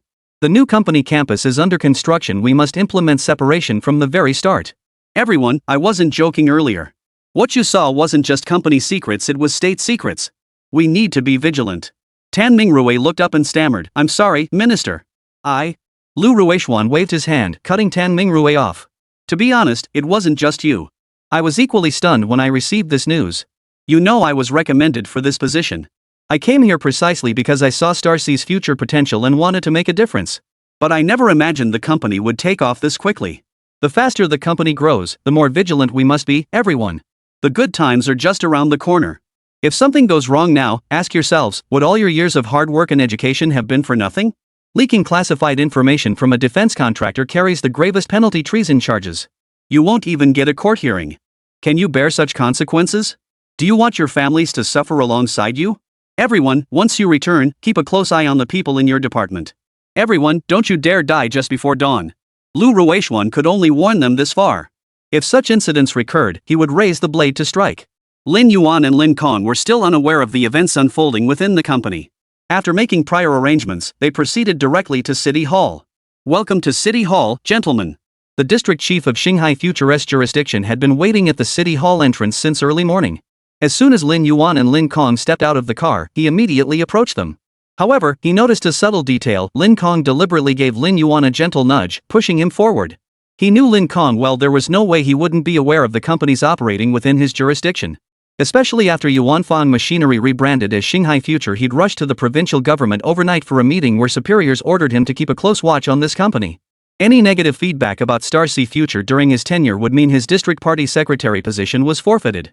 That's why, upon receiving Lin Kong's call, he rushed here immediately. But seeing Lin Yuan in the lead, he instantly understood that Lin Kong had stepped back into a secondary role. He couldn't afford to cross either of them anyway. Who was the boss and who was second in command made no difference to him. Lin Yuan understood his father's meaning and addressed District Chief Tan directly. Thank you for your time today, Chief Tan. Tan Shidong hastily waved his hands. Gentlemen, the mayor is already preparing materials in the conference room. Let's proceed. After the greetings, Tan Shidong led them straight to the conference room. Mayor Hua Junnan was busily organizing documents. Spotting the group enter, he rose promptly to greet them. Welcome, gentlemen. Mr. Lin Kong has visited our municipal government several times. He's an old friend of ours. Young Mr. Lin, feel free to drop by whenever you have time. Jiangchang will absolutely support all of Starsea Future's endeavors. Lin Yuan smiled politely and agreed. I understand your needs. Prioritizing our Jiangchang battery factory is a gesture of consideration toward our city. But to be perfectly honest, battery factories are scarce in the mainland. Our entire Hubei province has fewer than 10, with 6 located within Jiangchang's jurisdiction and none are performing particularly well. You may review these 6 companies' profiles. Once you've made your selection, we can proceed with discussions. With that, he handed 6 documents to Lin Yuan. Lin Yuan took them and began flipping through each one. Hua Junnan and Lin Kong chatted quietly nearby. Hua Junnan was primarily probing Lin Kong for information. As mayor, he was well aware of Shanghai Future's recent developments, especially the allocation of national-level major research funding from their Hubei Provincial Distribution Center to Shanghai Future. He had heard about it that very evening from someone in the provincial government. The first tranche alone amounted to 500 million yuan. Though he didn't know the specific projects or timelines, he understood such initiatives were undoubtedly substantial. Had he known about the military procurement funds as well, he wouldn't have sat idly by. He would have personally delivered the documents. Lin Yuan meticulously reviewed each document, occasionally posing questions to Qidong. Yanhan District was Jiangcheng's industrial zone, home to the vast majority of the city's manufacturing entities. As the district chief of Yanhan, Tan Shidong was most familiar with the status of these companies. Referencing the documents, he provided Lin Yuan with detailed introductions to the first 5 companies. When they reached the last company, he hesitated. Although this company manufactures batteries, they don't target the consumer market. Their focus is on industrial batteries. The advantage is that they possess a complete production line, including sorting machines, welding equipment, encapsulation, and aging processes. The downside is their revenue has plummeted in recent years. They're nearly insolvent and facing intense competition. Moreover, their production lines aren't the most up-to-date. To be honest, Mr. Lin, there are currently labor management conflicts at the factory. I just mediated them last week. Lin Yuan, who had nearly given up, felt a flicker of interest. Industrial batteries? Can't pay wages and on the verge of bankruptcy? Perfect. This is the one. Chapter 24, Finalizing the Acquisition and Crying for Milk Along the Way. A unit specializing in industrial batteries must have experienced and skilled personnel internally. Lin Yuan was eyeing these people and the factory's production lines. As for the intense external competition they faced, Lin Yuan simply brushed it aside. They were making military equipment, there was no competition whatsoever. This is the one. What's the price for this factory? Lin Yuan finalized the plan on the spot, pointing to the Jinghai Industrial Company investigation summary document as he asked. Tan Shidong looked somewhat troubled. The price isn't high, but the factory's potential is indeed limited. Hua Junnan and Lin Kong, having heard Lin Yuan's decision, approached the group. Before Hua Junnan could ask, the secretary immediately whispered an explanation beside him. After listening, Hua Junnan quickly waved his hands. Mr. Lin, while we do want to keep Xinghai Future in Hubei Province and Jiangchang, Jinghai's current situation is indeed quite poor. The company's future is uncertain, morale is low among the factory workers, shareholders are looking to cash out and leave, and the district is currently trying to mediate. Acquiring this company might actually hold you back. Lin Yuan pursed his lips and smiled. Mayor Hua, we do need a battery factory to optimize our products, but the best choice is industrial batteries, not consumer ones. Secondly, our products have already secured procurement contracts with the military. Therefore, market competition is irrelevant to us. Hua Junnan raised an eyebrow upon hearing this. No wonder he'd heard even the Ego military district had visited Xinghai Future. It was for this very matter. District Chief Tan, what's their asking price? Without further ado, Hua Junnan cut straight to the price. 320 million yuan including equipment, plus resolving the issue of unpaid wages. Tan Shidong quickly interjected, plus, their factory land lease still has over 40 years left.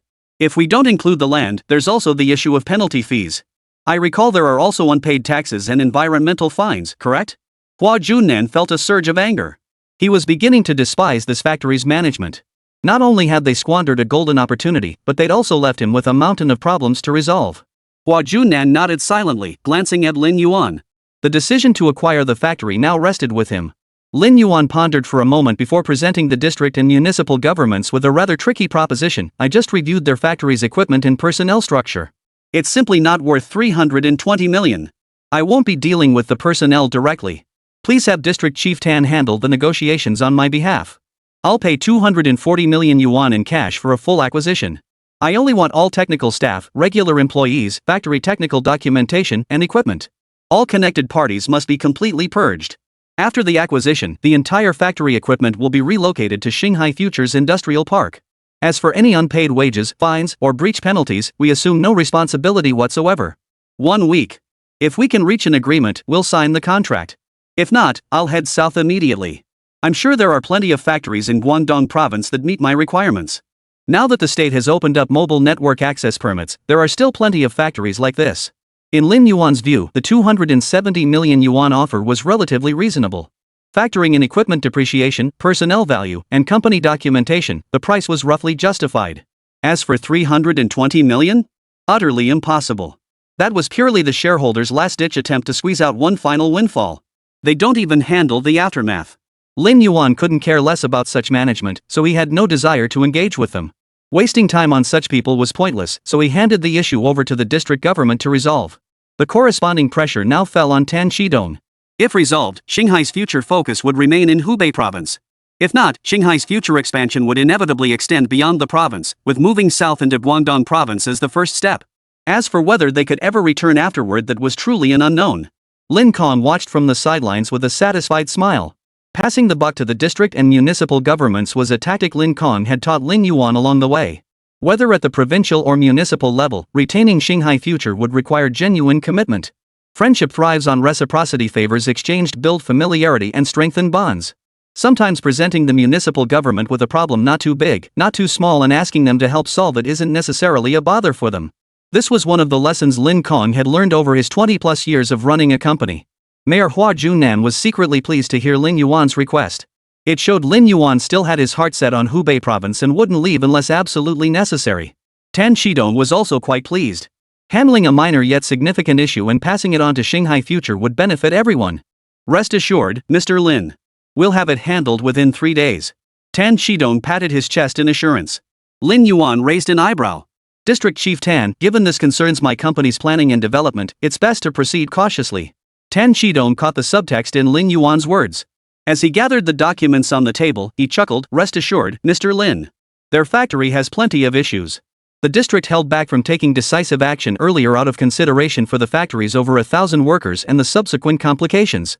Now that Shanghai Future Technology Company, Limited has confirmed they'll take over, we can finally bring all the past issues to the table. Tax arrears with the local tax bureau, environmental violations with the pollution control department, labor disputes over wages with the labor bureau, bank loans, penalties for industrial land use violations. To resolve these issues completely, they'll have to heed the district's directives. Otherwise, not a single one of them will get away. After creating such a huge mess, they can't just walk away so easily. I'm heading back immediately to freeze assets with the bank and audit department. Excuse me, everyone. After exchanging farewells with the others, he hurriedly left City Hall, clearly intent on resolving the situation. After watching Tan Shidong leave the conference room, Hua Junnan led Lin Yuan and Lin Kong to his office and personally brewed tea. Mr. Lin, it seems Starcy Future is preparing to exit the systems of the Ministry of Transport and the Ministry of Industry and Information Technology? Hua Junnan inquired with keen interest. Withdrawing from the systems of the Ministry of Transport and the Ministry of Industry and Information Technology meant no longer participating in the production and manufacturing of high-speed rail and bullet trains, instead pursuing other industries. He had observed Lin Yuan's plans to acquire a battery factory, prompting this inquiry. Lin Yuan accepted the teacup. No, our core business remains unchanged. We're simply expanding our industrial footprint. Previously we focused on hardware, but now we're gradually expanding into the software sector. Hardware isn't confined to transportation alone, will certainly enter more industrial sectors. Hua Junnan nodded. If there's anything requiring assistance from the municipal or provincial governments, Mr. Lin, please feel free to make requests. We have support policies for nationally key enterprises. Lin Yuan had been waiting for this. Indeed there are. First, talent relocation policies. Our company's personnel come from all over the country. Settling down, children's education and healthcare, these are all issues that require government assistance. Second, transportation infrastructure across Yonghan District remains inadequate, particularly in the industrial zone. This requires improvement. Chapter 25, Formal Acquisition of Jinghua Industries. As the saying goes, the squeaky wheel gets the grease. Since the mayor had raised the issue, Lin Yuan saw no point in beating around the bush. He addressed the matter directly. Hua Junnan set down his teacup and asked sternly, transportation improvements? Which aspects specifically? Please elaborate, Mr. Lin. Lin Yuan began detailing the problems he had observed. First, there weren't enough bus routes, making commuting inconvenient for employees. Second, the scarcity of parking facilities. The original Yuanfang campus was compact and lacked internal parking. Although an internal parking lot was now under construction as part of the expansion, it would inevitably prove insufficient in the future. Third, municipal roads were insufficiently clear. Previously, Yuanfang's metal procurement needs were manageable, and standard transport routes sufficed. But with the company's expansion and plans for further growth, the dual-lane roads could no longer accommodate the increasing number of large freight trucks. In short, these are inevitable challenges faced by a small company experiencing rapid growth. They stem from a mismatch between the company's planning and the regional development strategy. In such situations, most companies opt to relocate from their current location. Lin Yuan's questions left Hua Junnan speechless. He couldn't even offer any immediate assurances, as this matter involved municipal planning. Every action required substantial municipal funding. Mr. Lin, your industrial park is still expanding. Both office buildings and factory facilities are undergoing simultaneous renovations. I've even heard your company is negotiating with the district regarding surrounding industrial land. Are you planning further expansions? After a moment of contemplation, Hua Junnan looked up at Lin Yuan. Lin Yuan hesitated before offering an ambiguous response. I certainly want to expand further, but it largely depends on whether it would impact the company's development. After a pause, Lin Yuan smiled. One thing is certain, though, we'll build a comprehensive physics laboratory within the park at the fastest possible pace. The primary research focus of this lab will be collaborative projects with the military. In the future, we'll gradually expand it to cover the company's core business areas. Moreover, after acquiring the battery factory, we'll establish a chemical laboratory to address battery-related challenges. Mayor Hua, under this plan, do you believe Yonghan District can support our ongoing operations? I won't speculate on how large the company will grow or how many employees will eventually have. That's meaningless talk. But at least our physics lab is already breaking ground. I've already begun recruiting personnel from my alma mater and among my former professors. Though Lin Kong was inwardly astonished by Lin Yuan's corporate vision, he maintained a beaming expression throughout, observing silently without uttering a word. Hua Junan sighed deeply. Mr. Lin, you've certainly presented me with a difficult challenge. Lin Yuan's tone carried a hint of resignation. The company is just getting started. To implement all these plans, we'll need a lot more people. It's a real headache. When it came to R&D and tech products, armed with the knowledge inherited from the interstellar mechanical civilization, Lin Yuan believed that given enough time, he could outclass everyone on Earth. But when it came to company management, personnel scheduling, and financial oversight, with his knowledge limited to hearsay, he simply couldn't do better. If not for his father's protection and the talented individuals recommended by professors who were gradually joining the company, Lin Yuan suspected his mental state would have already collapsed. Lin Yuan's words went straight through Hua Junan's ears. He might worry, but he certainly wouldn't be overly distressed. Shanghai Future was now a key enterprise officially recognized by various ministries, undertaking major national research projects and maintaining close collaboration with the military. Such an enterprise would never be left to its own devices by higher authorities. At the very least, non-professional issues would never be allowed to become a hindrance to Shanghai Future. According to the reports he'd received, hundreds of highly skilled professionals had already reported for duty at Star Ocean Future over the past period. At this point, Lin Yuan remembered something and immediately smiled. Oh, right, Mayor Hua. Starting next year, we plan to begin campus recruitment at Huaca University and Zhengde University, but we're not familiar with either institution. And as you know, our company is rather unique. At this stage, it's not suitable for us to launch a large-scale publicity campaign. So, we might need the city and provincial governments to help bridge the gap. Getting the universities to provide us with some outstanding talent, well, professors would work too. Forget it. We'll recruit professors and teachers ourselves. Lin Yuan pondered for a moment before deciding to focus on students first. Professors and faculty could wait. Hua Junan's eye twitched, but he agreed nonetheless. That's no problem. It's our duty. He resolved to forget Lin Yuan's final remark. As long as he hadn't heard it, didn't know about it, he could pretend not to see how many people Future Star C ended up recruiting from these two universities. After all, these top-tier universities were under the Ministry of Education's jurisdiction, not his concern. After discussing company plans and the purchase of commercial residential land, they parted ways. On the way back, Lin Kong expressed confusion about Lin Yuan's desire to purchase commercial residential land. Xiao Yuan, what do you need residential land for? Expanding employee dormitories? Lin Yuan nodded. Yes, that's the idea. Commercial residential land in Yanghan District is relatively affordable, at least for now. The city's future development plans center around Guanggu District, which will also be the core area for future electronics and semiconductor growth. So I want to secure it early. Our company employs top-tier talent. Having them live in university dorm-like conditions would be a bit much. For truly capable individuals, 2-bedroom or 3-bedroom apartments aren't out of the question. I could even gift them to employees after they've worked for a certain number of years. During the meeting, I saw a text message while using the restroom. The finance department reported that the first batch of funds had arrived. We now have over $1 billion in the company account. This money needs to be spent quickly. I need to get this money invested in the company right away. Lin Kong nodded, mentally noting the matter and deciding to personally visit Changwu District once things calmed down to investigate for himself. Upon returning to the company, Lin Yuan immediately notified the finance department and asset management department, arranging personnel to liaise directly with Tan Qidong and keep a close watch on that Jingha industrial company. Not a single core talent or technical document could be overlooked. As it turned out, Tan Qidong hadn't exaggerated at all. He wrapped things up in just 2.5 days, not even 3. Lin Yuan personally led a team to the other company to sign the contract. Upon arrival, the other company's CEO greeted Lin Yuan with a forced smile. Young people these days are something else. So young, yet they built such a massive business and even learned to intimidate others with their power. Chapter 26, Lin Yuan's objective: 3rd-generation lithium iron phosphate batteries. Lin Yuan smiled faintly. I am young and know little about business matters, so I can only leverage my strengths to solve problems. I believe Jingha Industries' past success is largely thanks to your contributions, Mr. Foam. Our successful acquisition is backed by a certain level of confidence. Lin Yuan chose not to confront such questions head-on, yet he also refused to come across as arrogant. In Lin Yuan's view, concealing one's abilities meant keeping trump cards hidden, not burying 80% of one's potential to play the fool. His words were deliberately understated, acknowledging his own backing while subtly reminding the other party that past success stemmed from their own capabilities. Current difficulties, he implied, should be traced back to internal shortcomings. Feng Chuan has sighed inwardly. All right, Mr. Lin. Let's verify the company assets. If everything checks out, we'll sign the contract. He knew full well the man spoke the truth. Although Jinghua was currently struggling, Shanghai Future's publicly registered business information was still easily accessible.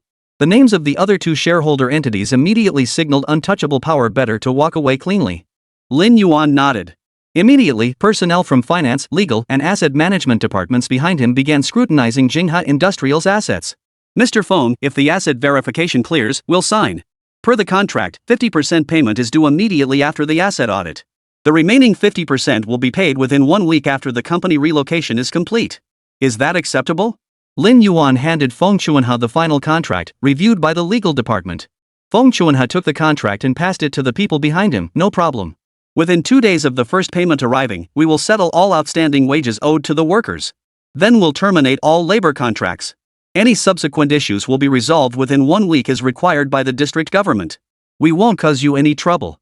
Thank you, Mr. Feng. We hope to have the opportunity to collaborate again in the future. Lin Yuan was highly satisfied with Feng Chuanha's attitude and shook his hand again. After a brief handshake with Lin Yuan, Feng Chuanha began reviewing the contract. Lin Yuan also arrived at the factory premises.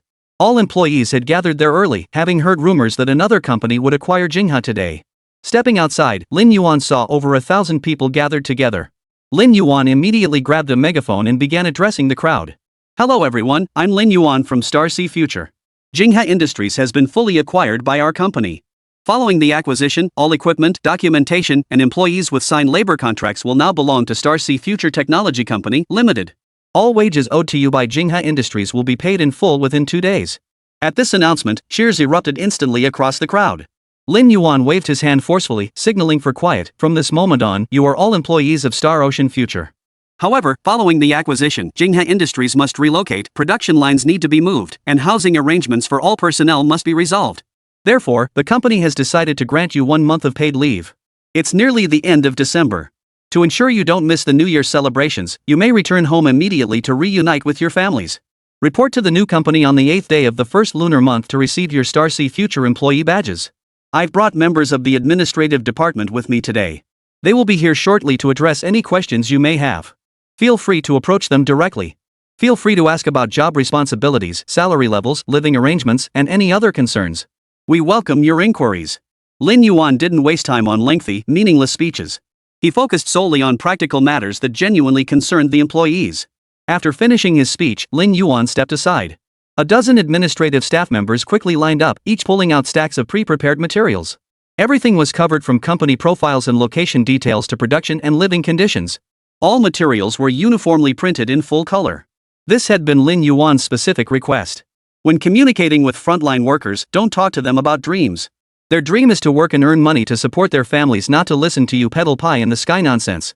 Focus on practical matters instead: working hours, salary structure, overtime compensation, living allowances, promotion mechanisms and incentives, holiday leave plans, and so on. Judging by the on-site reactions, Lin Yuan's decision proved spot on. The materials were clearly laid out. After distributing copies to everyone, over 1,000 people were passionately discussing the details in the cold December wind.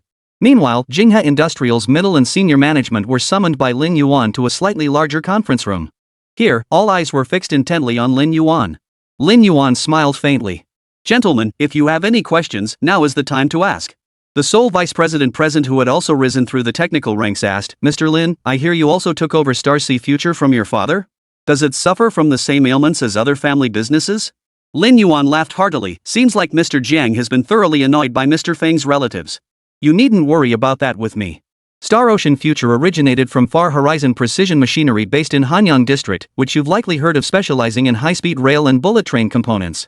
I did take over the company from my father, but that was a prerequisite for securing financing. My father's focus remains on precision machining. Our acquisition of Jinghua Industries is for battery production, a separate business he doesn't oversee. Zhang Ruifeng pressed further. So what exactly will we be responsible for at Star Ocean Future? Will we also be making industrial batteries? Lin Yuan didn't answer directly. Are all of you certain you want to join? Zhang Ruifeng hesitated briefly before nodding. The others followed suit. Shanghai Future operated with considerable professionalism. They'd witnessed the interactions between the administrative department and regular employees earlier, and they'd seen Lin Yuan grant staff a month of paid leave. A company that conducted business with such methodical precision was clearly a world apart from the small-minded approach of Jinghua Industries. They didn't want to miss this opportunity. Joining another startup would mean starting from scratch, and it might not be as promising as Star Ocean Future. Seeing everyone agree, Lin Yuan nodded with satisfaction. Alright, since you've all committed, there can be no backing out. Shanghai Future has already completed its first round of financing, raising 500 million yuan at a valuation of 5 billion yuan. The shareholders come from two sides. One is the National Development and Reform Commission, the Ministry of Science and Technology, and the Ministry of Industry and Information Technology. The other is the military.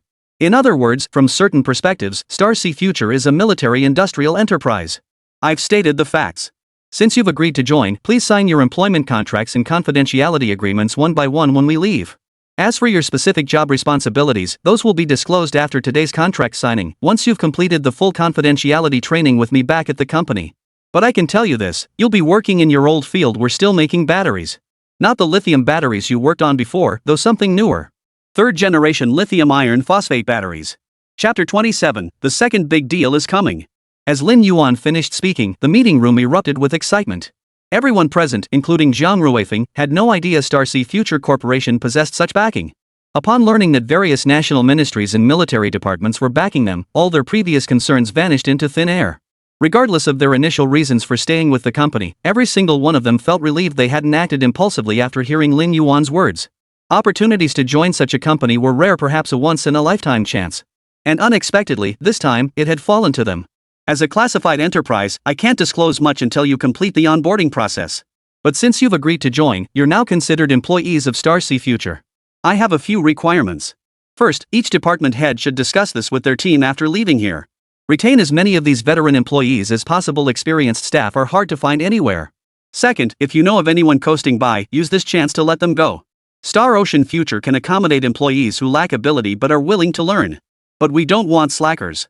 Third, regular employees will return to work on the 8th day of the new year. Until then, you will not be granted leave. We need to stay here and discuss the subsequent work plans and arrangements together. Finally, clearly distinguish between production line and R&D personnel.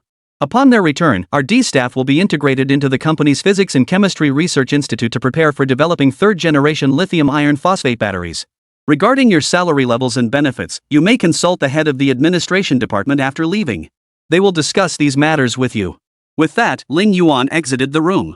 Representatives from the legal and administrative departments entered with smiles, one holding employment contracts and the other confidentiality agreements, gesturing for everyone to sign in turn. Regarding compensation, Shanghai Future proved remarkably generous, far exceeding what insolvent companies like Jinghua Industries offered. Everyone was thoroughly satisfied. After reviewing the salary provisions in the employment contract, I shifted my focus to the confidentiality agreement. After all, this was a novel concept for them, something they rarely encountered. Moreover, compared to the employment contract, they needed to pay even closer attention to its contents. Breaching an employment contract, unless it's particularly severe, is generally a matter of minor consequences, commonplace and easily resolved. But violating a military contractor's confidentiality agreement? The consequences were something they simply couldn't afford to bear. By the time Lin Yuan had reviewed all the employees across every department, it was nearly time. Returning to the main conference room, the asset inventory there was nearly complete. Before his arrival, Star Sea Future's various departments had already moved in. Over 2 days, they had thoroughly combed through every corner of Jinghua Industries. To ensure the first major corporate acquisition went smoothly, the asset department even sealed Feng Chuan's executive desk. Whether the company wanted these second-hand items or not was irrelevant, they had to appear on the asset inventory.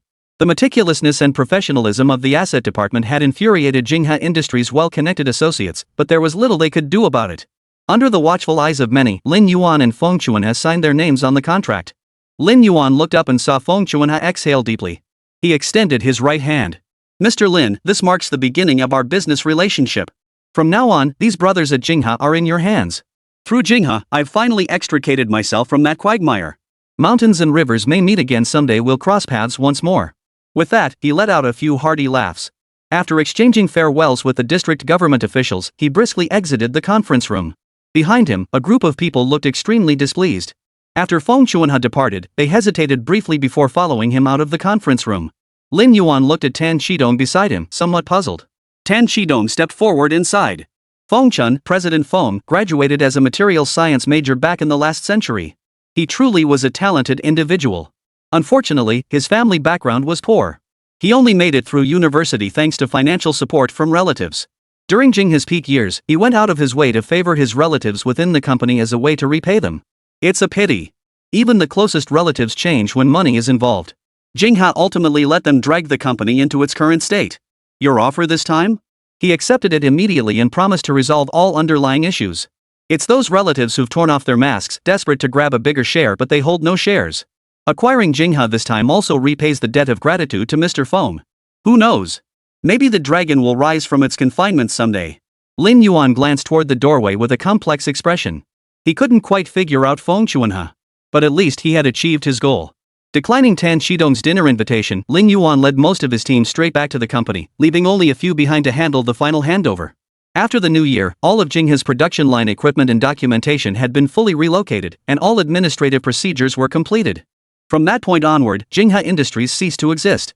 In its place, Starsea Future Technology Company Limited implemented sweeping reforms. The company functionally divided its operations into distinct divisions. Industrial Division, responsible for high-speed rail component production and mechanical equipment processing, manufacturing, and R&D. UAV Division, responsible for the R&D, production, maintenance, and upgrades of the Tsanglong UAV and other drone models as well as system maintenance, updates, and upgrades for the Zhoubi UAV control platform. Software Division, responsible for the refinement and improvement of Mengxi industrial software. System Division, responsible for optimizing, updating, and maintaining the Xinghai system, maintaining and updating company servers. Additionally, with the influx of numerous research personnel, Lin Yuan established two major laboratories, the Xinghai Physics Laboratory and the Xinghai Chemistry Laboratory. Over the past 2 weeks, Lin Yuan's primary task has been organizing the knowledge acquired from the inheritance system. The first priority was to resolve the issues concerning the positive and negative electrode materials and the electrolyte for the batteries.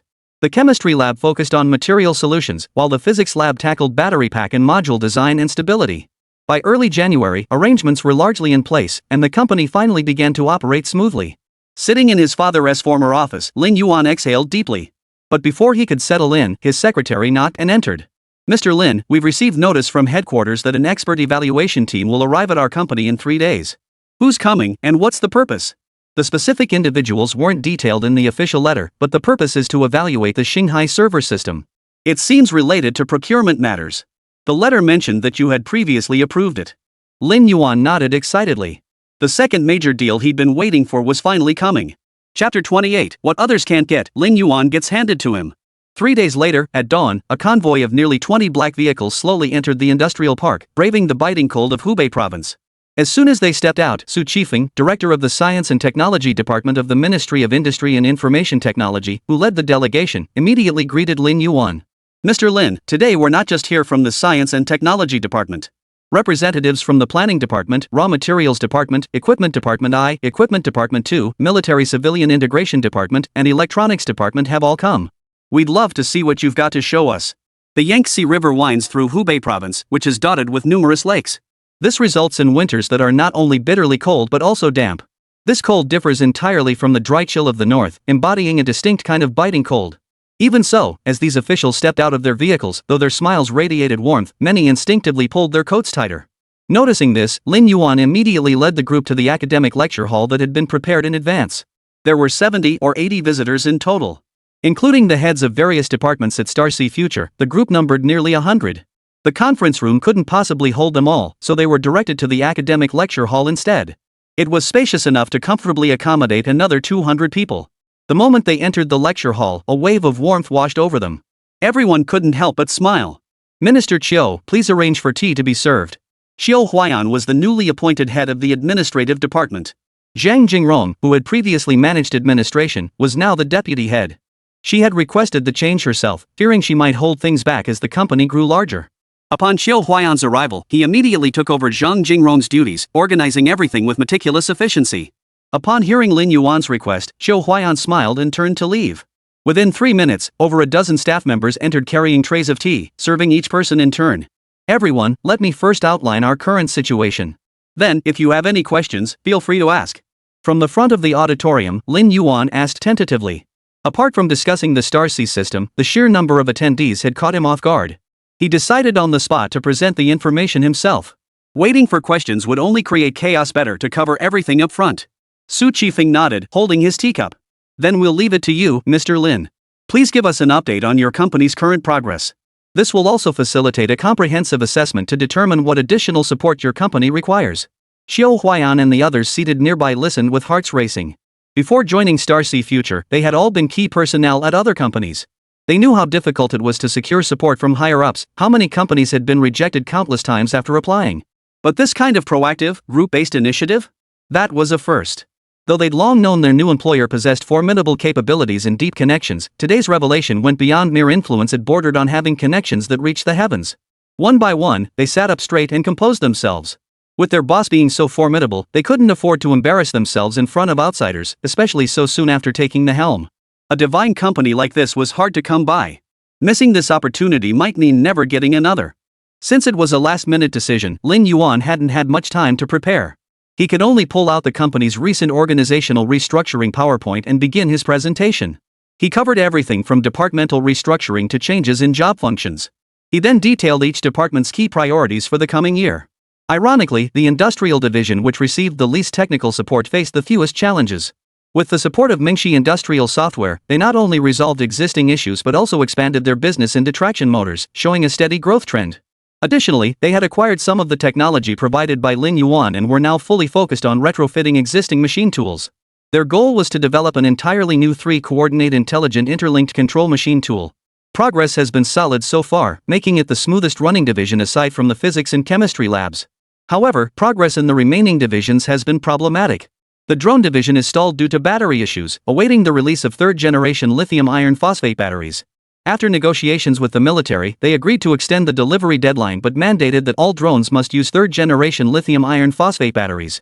Consequently, the entire division's focus is now concentrated on refining the Joby platform. The software division's Mengxi software faces the most severe challenges. Its refinement requires coordinating hundreds of companies across multiple industrial sectors to gather their industry-specific parameters and requirements. Currently, the most extensive modular datasets come from the high-speed rail sector, alongside drone-related domains. This is a direct result of oversight by the Ministry of Transportation. As for the Systems Division, this department has been the hardest hit, facing constant setbacks throughout its development. Because the underlying code for the Galaxy system was personally written and specified by Lin Yuan, none of the recruited personnel, whether they previously worked with C# and C++ within the C language family, or with Java, Python, Node.js, or Ruby, met Lin Yuan's requirements. All server staff had to start from scratch. Fortunately, their solid technical foundation allowed them to pick things up quickly. Most have now passed the initial learning and adaptation phase and are fully engaged in their work. Even so, their submitted code still occasionally crashes during testing. When the system runs its initial self-check, error logs fill the entire computer screen within 2 seconds. Were it not for Lin Yuan's frequent explanations and reassurances, these people would have lost their composure long ago. The physical and chemical laboratories at the rear were the focal point of Lin Yuan's current work and also the area showing the fastest progress. Based on our current projections, the 3rd-generation lithium iron phosphate battery should be ready for release around March next year. At that point, we'll initiate testing. Beyond standard charge-discharge testing, we'll conduct extreme condition and environmental tests provided by the military. Once these tests are passed, we'll immediately proceed to mass production. Full-scale manufacturing is projected to begin in May, at which point we'll also start fulfilling the military's orders. Well, that's pretty much the current status of our company. Lin Yuan spent roughly half an hour outlining the work status and progress across all departments. There were gains, but also regrets. But Lin Yuan held nothing back. Concealing information at this juncture would be foolish. With others openly offering assistance, holding back would only harm his own interests. As Lin Yuan spoke continuously, dozens of people sat attentively in the room. Beyond the primary leaders in the front rows, many in the back rows pulled out notebooks to take notes. Some documented the achievements and progress of Starsea Future Technology Company, Limited, identifying areas where they could assist in its expansion. Others focused on documenting challenges, identifying problems they could help resolve. Of course, their primary scope of assistance remained external solutions. For instance, one of their most crucial objectives for this visit, Mingxi Industrial Software. Upon hearing Lin Yuan mention slow progress, Director Su Qifeng furrowed his brow, beginning to ponder solutions. Chapter 29, Official Demonstration of the Starsea System. The stated mission of this trip was to accompany various research institutes in inspecting the Starsea system. To replace their own systems. Though virtually unknown to the outside world, within a specific internal circle, the Starsea system had been under constant scrutiny since its very inception.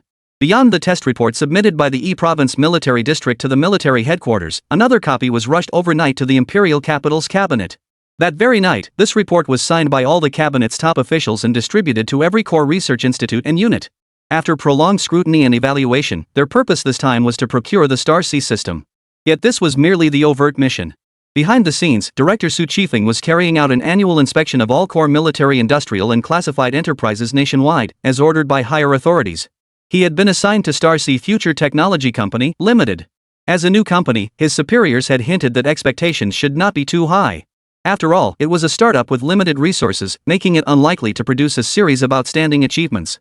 Thus, his primary task was to understand the company's current challenges, assist in coordinating personnel and resources across departments, and help Lin Yuan resolve issues encountered during the company's early development. But at this moment, he had already dismissed his minister's assessment of Shanghai Future Technology Company, Limited in his mind.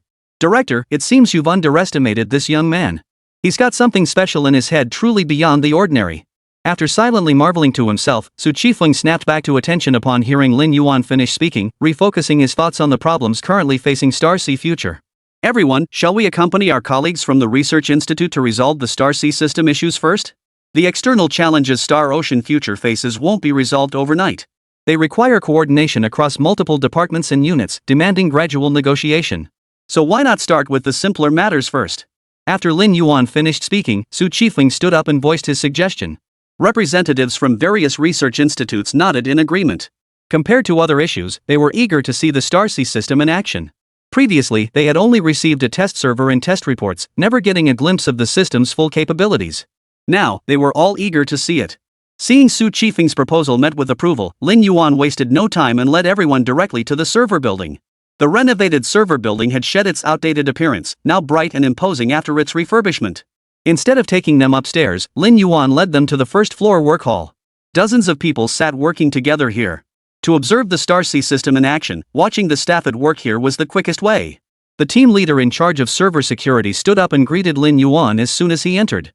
Having been informed beforehand, he remained completely unfazed by the large group, appearing quite relaxed instead. Everyone, this is our server command and control center. Our team handles server security. Beyond external security, we also handle internal monitoring. Here, you can observe all data interactions within the company and the operational patterns of our servers.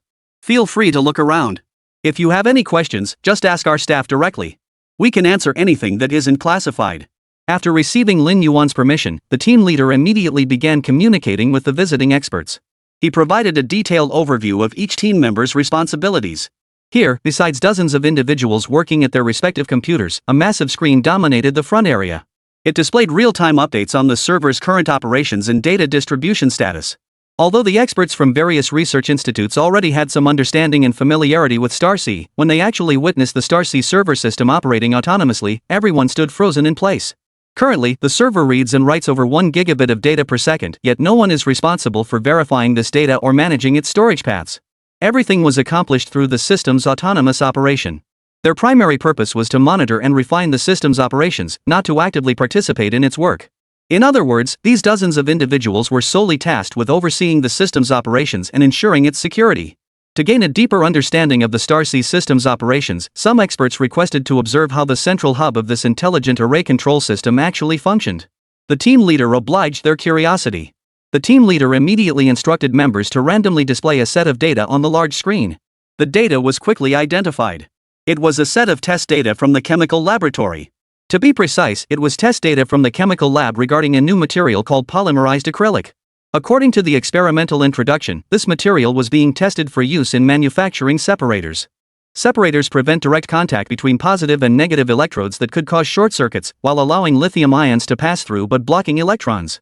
This significantly enhances the safety and durability of lithium iron phosphate batteries. After being transmitted to the relay server, this dataset was immediately identified by the Star Ocean system and tagged with 7 distinct identifiers. Everyone then witnessed how the intelligent array control system operates. After inspecting and validating the first 2 sequences, this dataset was assigned to a subgroup database named Chemistry S0137. The specific storage path is determined by the subsequent 5 sets of data. If that were all, it would merely be a simple data routing mechanism. The critical aspect was that the system simultaneously generated 119 entirely new identifier data groups. These groups shared the same prefix as the initial test data, but their last 5 digits were completely distinct. Combined with the initial test dataset, the paths for all 120 datasets began to change in real time, shifting 10 times per second. These 120 datasets coexist within a group database named Chemistry S0137. Subsequently, the server for the Chemistry S0137 group database immediately added 120 new remote path connections. The total number of paths now reached 130,000. The Chemistry S0137 group database is just one among hundreds of similar databases within the entire chemistry database. Thus, within the entire server cluster, hundreds of thousands of group databases collectively maintained hundreds of millions of connection paths that fluctuated constantly every second. For an ordinary person to find the correct path and retrieve data within a short time frame is virtually impossible. This is the core operational mechanism of our entire system, with central control managed by the Intelligent Array Control System. And the Intelligent Array Control System is one of the modules that make up the Stellar C system. There are over 70 similar modules, collectively forming the scene you see before you, constantly safeguarding our server data. Forget external data attacks, even attempting to download data directly from the servers is impossible. Chapter 30, the $5.64 billion contract. Seeing the data presentation conclude, Lin Yuan stepped forward and began explaining with a smile. And to ensure adaptability, we've incorporated numerous customizable parameters. For instance, the initial 7 data tags apply to the data. You can freely add or remove these. The minimum is 3 groups, and the maximum is unlimited. It depends on your server's performance. If you have supercomputing support, you can even assign 100 tags to each dataset. All path variations correlate with the number of tags, yet you can independently adjust certain core parameters. As for the other modules, each has similar adjustable parameters. The flexibility is quite high. You can configure them however you like. Speaking of this, Lin Yuan was quite proud. Well, Mr. Lin, take our Institute 337 and Institute 341, both work on radar systems. We handle optoelectronics while they focus on electromagnetics. Sometimes we need data interoperability. In such cases, how can we achieve data interoperability between our servers? A middle-aged man wearing glasses asked curiously. Lin Yuan immediately had his staff display the server connection interface. Simple. Just configure it here. Both LAN and WWW are supported. The World Wide Web is straightforward, it's universal and self-explanatory. For server-to-server connections, it's essentially creating an entirely new LAN. Everyone, look here. This step generates a unique identifier for this server, a 108-bit independent data group. This isn't randomly generated, it's encrypted data containing each system's unique identifier, creation date, and other relevant elements. Simply input it into the target server, where it will be decrypted, parsed, and loaded. Each generated unique dataset has a time limit. It expires after 5 minutes and must be regenerated. The encryption and decryption methods are built into the system, are independently developed technology, distinct from any existing encryption-decryption protocols in global circulation. In fact, all data undergoes encryption upon entering the relay server. The apparent lack of difference we observe now stems from sufficiently high access privileges. Without sufficient permissions, even if an attacker compromises the server, they'll only see gibberish. In the worst-case scenario, even if an enemy seizes the server, they'll only see gibberish and be unable to decrypt it. If any standalone server fails to receive scanning and verification from the Stellar C system within a set time frame, its internal programs will automatically destroy all data irretrievably. So outright seizing the server is also unfeasible. Lin Yuan knew what these classified research institutes valued most, so he emphasized the security modules. Their fundamental reason for valuing Star C was its security. Not merely because it was a system developed by their own people, a server built with their own language editor. It was also because the Star C system itself possessed sufficient security. Advanced technology was essential, but the specific level of advancement could be compromised if security was sufficiently robust. Yet the Star C system they now witnessed not only surpassed their expectations in sophistication, but also extended its security protections from the software layer all the way to the physical layer. Mr. Lin, I hear your swarm-based intelligent array control system boasts remarkable intelligence. Are you planning to develop artificial intelligence in the future? An expert from the Academy of Launch Vehicle Technology asked. Lin Yuan nodded. Correct. Since our system bears the word intelligent in its name, it certainly isn't there for nothing. Once we develop an AI system in the future, we will integrate it into the Star C system simultaneously. Or to put it more plainly, the framework of this intelligent array control system is the core hub for future AI systems. Much like the neural hub of a human being. If you purchase the Star C system, once we develop true artificial intelligence in the future, you can request synchronized upgrades. We also accept customized upgrades. No additional fees will be required, simply pay the annual maintenance and upgrade fees stipulated in your contract. Lin Yuan had thought this through meticulously. No one ever buys just the system itself, they always purchase the subsequent annual maintenance and upgrade services as well. After all, the system itself isn't worth much, at most, less than 200 million yuan. Even domestically produced, market prices are what they are. Lin Yuan couldn't possibly demand exorbitant fees. But the annual maintenance fees could reach tens of millions, even hundreds of millions. Once the user base grew, this revenue stream would become staggering. For an entire day, over a dozen research experts observed and consulted within this hall. Lin Yuan remained unhurried, simply accompanying them as they observed. The next morning, Lin Yuan met with these expert representatives again in his office. "Gentlemen, the contract is right here. Have you reached a decision?" Lin Yuan tapped the thick contract on his right and smiled at them. "Mr. Lin, after completing our inspection yesterday, we immediately reported back to our respective organizations overnight. We have all confirmed our intention to proceed with the procurement." The vice president from the Air-to-Air Missile Research Institute in Luoyi City, Henan Province, spoke up, putting Lin Yuan's mind at ease. "What about the 180 million yuan price tag?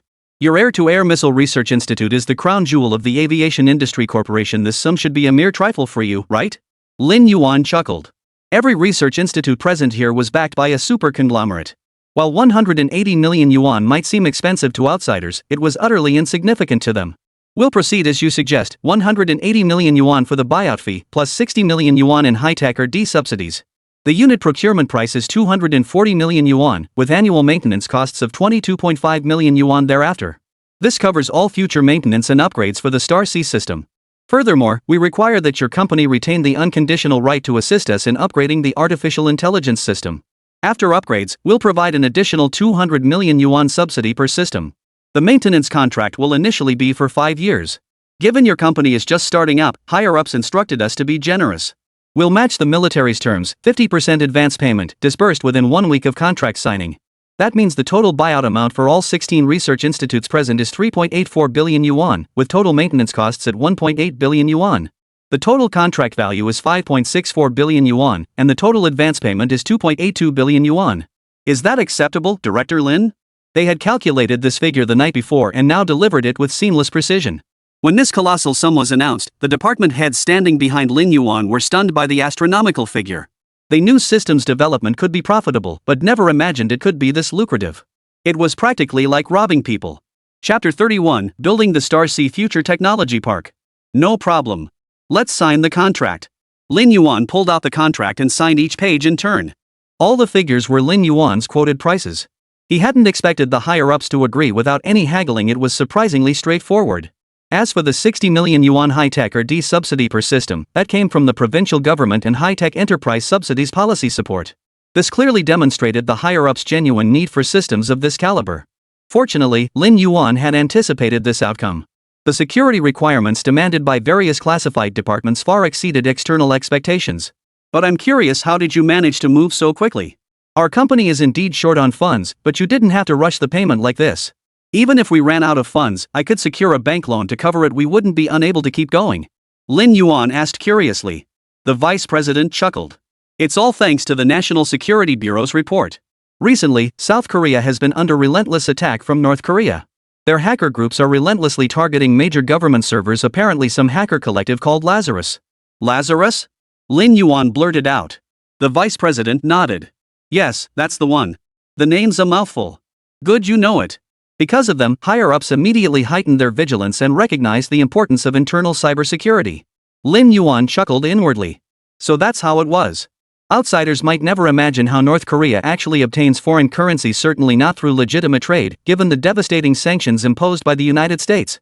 Their real method of acquiring foreign currency relied on the Lazarus Group, a hacker collective that procured US dollars from overseas through various shady means. Although Lazarus Group's true national affiliation remains undisclosed, their relentless attacks on major South Korean corporate websites and banks since their emergence have led the international community to widely assume they operate under North Korea's command. After all, since their emergence several years ago, they've relentlessly targeted South Korea. Even a passing dog in the South would get slapped around by Lazarus. Such a ruthless and unprincipled approach could only come from their sworn enemy, North Korea. No other entity would be this utterly depraved. China, of course, saw this clearly. To guard against such enemy tactics, China immediately recognized after Lazarus Group's actions that the security of server systems far exceeded their previous understanding. Lazarus Group's cyber sabotage didn't involve direct internet intrusion. Instead, they bribed insiders to plant viruses directly into servers, a method remarkably simple yet astonishingly effective. Many of China's classified units operate servers connected not to the external network, but to internal networks.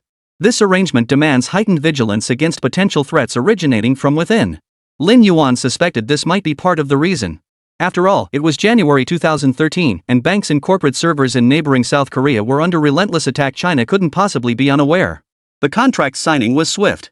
Lin Yuan had 2 copies ready. He simply signed his name and affixed the official seal. The other party would take their copy back, sign it, and return one copy to him. Once that was done, the contract would be finalized. However, they clearly didn't want to wait. After signing the contract, they demanded that Lin Yuan arrange for someone to prepare for on-site installation. According to them, the servers were already prepared before their arrival. From January through March, numerous employees from the systems team were dispatched to various research institutes for integration. Correspondingly, Starcy Future's cash flow officially surpassed 3 billion yuan. In the third month of spring, Jiangcheng still felt the chill of early spring. Lu Ruishuan entered Yuan's office with a hint of unease. "Mr. Lin, there's just too much money in the account. Shouldn't we spend it quickly?" Lin Yuan looked at him with a hint of amusement. "Director Lu, you come from a major conglomerate. You've surely seen hundreds of billions in accounts before. Surely you're not worried about this amount?" Lu Ruishuan shook his head with a wry smile. "It's not the thieves we fear, but their intentions. Now every department head knows the company landed a major project. While they don't know the exact amount, they're certain we're raking in big money. Forget about the core departments, even logistics is demanding warehouse renovations and electrical upgrades. And don't even get me started on admin requesting new printers, water coolers, and all that. I can't stand the way they're all eyeing me now. I feel like I've become the juicy morsel in their sights. They take turns dragging me out for drinks every day, just to get their hands on the budget. I've been drinking non-stop for nearly a week now. Every morning I wake up feeling like I'm walking on air. I just can't take it anymore." "Ha ha ha." Lin Yuan laughed heartily for a moment before getting up to pour Lu Ruishuan a glass of water. "Since I took over, the company has basically been scraping by on that initial few hundred million, plus whatever cash flow was already in the accounts. That's all we've got. I've also spearheaded production line optimizations, factory renovations, and bulk purchases of steel alloys. It's definitely cost a fortune. Everyone knows we're strapped for cash, but the company has potential. The path has been bumpy, but at least we're making strides forward. That's why everyone's been putting up with it. Now that funds are available, it's commendable that everyone wants to address our weaknesses promptly." Lu Ruishuan accepted the teacup with both hands. "I understand, which is why I didn't make any definitive statements. As the finance director, I understand you didn't call me here just to manage the money. That's why after the new year, I had the finance department prepare a detailed development briefing and business analysis based on the company's situation. Here's our department's briefing for your review." Lin Yuan took the report and began flipping through it. The report detailed last year's revenue across all business lines and this year's development projections, specifically highlighting numerous pending orders and ongoing R&D projects. It highlighted areas requiring expansion, even providing rough cost estimates for each location. "Based on your assessment, the current campus isn't sufficient and needs to expand to around 15 square kilometers?" In the section on future development recommendations, the finance department had detailed the company's expansion scope. Lu Ruishuan nodded. "Correct. Although the military's current drone procurement volume is limited, over the past few months we've leveraged our access to conduct detailed research with sister companies. Drones hold enormous potential for growth. Domestic private enterprises are also emerging, and the future application prospects are vast. As a classified enterprise with military-industrial characteristics, we certainly won't compete with private companies for civilian market share and profits. But we have vast market potential of our own. Setting aside exports for now, our potential user groups include widespread adoption within the military itself, as well as urban police, SWAT teams, border defense, armed police, Coast Guard, forest police, and even fire departments. This is precisely where our company's strengths can truly shine. We have confidence in our company's capabilities and in the skills of our R&D and production teams. Therefore, my proposal is to expand the campus by acquiring all the surrounding industrial parks." Lin Yuan shook his head, not entirely in agreement with Lu Ruishuan's plan. Disappointment flickered in Lu Ruishuan's eyes. After all, they'd been preparing this proposal since before the new year. Lin Yuan rose, walked to the side, picked up a pen from his desk, and drew a circle on the map of Yonghan district. This entire area, 33.7 square kilometers, including nearly 12 square kilometers of undeveloped land, will be acquired. I intend to build the Xinghai Future Technology Park here. Lu Ruishuan's eyes widened as he stared intently at the circle drawn on the wall. Chapter 32, Comprehensive Testing of Third-Generation Lithium Iron Phosphate Batteries. "Mr. Lin, now I understand why Microsoft, Oracle, and Apple are so valuable. It's because they all have their own core systems and database services." Lu Ruishuan stared blankly at the map, clearly stunned by Lin Yuan's monumental ambition. "All right, Minister Lu, get moving. You personally handle the negotiations with the district government. Approach it however you see fit. We should get preferential treatment for the industrial land. Lead the team to negotiate with the district government, but make sure to secure sufficient expansion space for the future. Since the map area is near the city fringe with only 2 factories, we'll cover relocation costs. Have the district government coordinate. If they can't, go to the municipal and provincial governments. They'll assist." Lu Ruishuan's plan was solid, but one aspect left Lin Yuan dissatisfied: Lu's preference for expanding toward the district center of Yonghan district. Lin Yuan, however, held the opposite view. He wanted to expand toward the city's periphery. This was tied to a phenomenon many overlooked. As China developed and urbanization deepened, the land area of major cities was actually expanding gradually. This trend was particularly evident in provincial capitals and municipalities directly under the central government. Jiangqing's expansion focused on two key areas, Optics Valley and Yanghan District. Optics Valley is the hub for electronics and semiconductors. Yanghan District, serving as the industrial hub of the 9 provinces gateway, inevitably requires expansion. Under these circumstances, it would be sheer folly for Lin Yuan to try squeezing into the district center. Naturally, he should seize the opportunity now while surrounding land is inexpensive to hoard it all, preparing for future expansion. With Shanghai Future in the picture, he was confident he could drive land prices skyward. Lu Ruishuan moved swiftly, securing the official approval for industrial land use by mid-March. The district government even delivered the approvals for some commercial land use at the same time. Before Lin Yuan could even approach the Design Institute for the new park blueprints, the Provincial Department of Transportation arrived in Yanghan District for an inspection, bringing along heads of all relevant municipal and district-level transportation and infrastructure agencies. From industrial water and electricity supply, residential utilities, municipal road and traffic planning, bus and light rail route design, to connecting national highways and expressways, the entire team immediately launched targeted comprehensive upgrades. It was also at this time that the third-generation lithium iron phosphate battery prototype officially debuted, commencing comprehensive testing. Electrical performance and safety tests were conducted internally, while environmental testing was partially carried out in-house. The rest required the team to travel across the country to various locations for testing. While the field teams were busy conducting tests, Lin Yuan arrived at the battery testing workshop to monitor the results. To ensure the safety of lithium iron phosphate batteries, Shanghai Future's testing workshop standards far exceeded typical civilian testing benchmarks. They even subdivided the 3 original electrical performance metrics: capacity testing, internal resistance testing, and cycle life testing into dozens of individual tests. As for safety testing, it was even more complex. These included, but were not limited to, thermal abuse testing, overcharge testing, overdischarge testing, short circuit testing, shock and vibration testing, drop testing, crush testing, explosion testing, flame testing, and scratch resistance testing. After undergoing dust-free modifications, the vast factory floor spanning thousands of square meters was partitioned into over 20 workstations, with hundreds of workers operating simultaneously within them. Mr. Lin, all our tests are currently proceeding according to standards, though the environmental testing might take a bit longer. However, we've already received some test data from that department. Please take a look. The head of the battery testing department approached Lin Yuan to present the newly acquired data. Currently, personnel from the Environmental Testing Department, equipped with Sanglong units containing lithium iron phosphate batteries, have been dispatched to various extreme regions under military arrangements. North to the frigid cold of Mo, south to the humid warmth of Zhishuangban's tropical rainforests in Yunnan province, west to the thin air of the high-altitude Qinghai Tibet Plateau, and east to the complex meteorological conditions of Bohai Bay. In short, Sanglong's presence could be heard across every conceivable extreme weather scenario. Mr. Lin, as you can see, the high-temperature storage test, low-temperature storage test, high-low-temperature charge-discharge performance test, temperature cycling test, and combined humidity heat test have all commenced. The test data from this phase has been synchronized with several military research institutes accompanying the mission.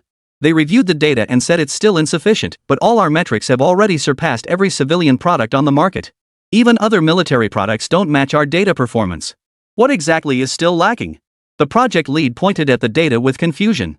To his purely scientific mind, these figures were already pushing the material's limits. If the military still deemed it insufficient, the problem lay not with Star Ocean Future's capabilities, but with the lithium iron phosphate battery solution itself. To advance further, the materials themselves would need upgrading. But the next generation charging and battery solutions currently existed only in physics and chemistry labs, still in the theoretical modeling phase. Even if we doubled down this year, they wouldn't be ready. It would definitely delay critical projects. Lin Yuan waved his hand with a smile. You're mistaken. When they say not enough, they mean the testing conditions aren't complex enough. Have you tested in the hottest place in the country? The manager pointed to the high-temperature storage test module data, right here. Zhishuangban's tropical rainforest hot enough, right? Lin Yuan glanced at the data. What about the Turpan Basin?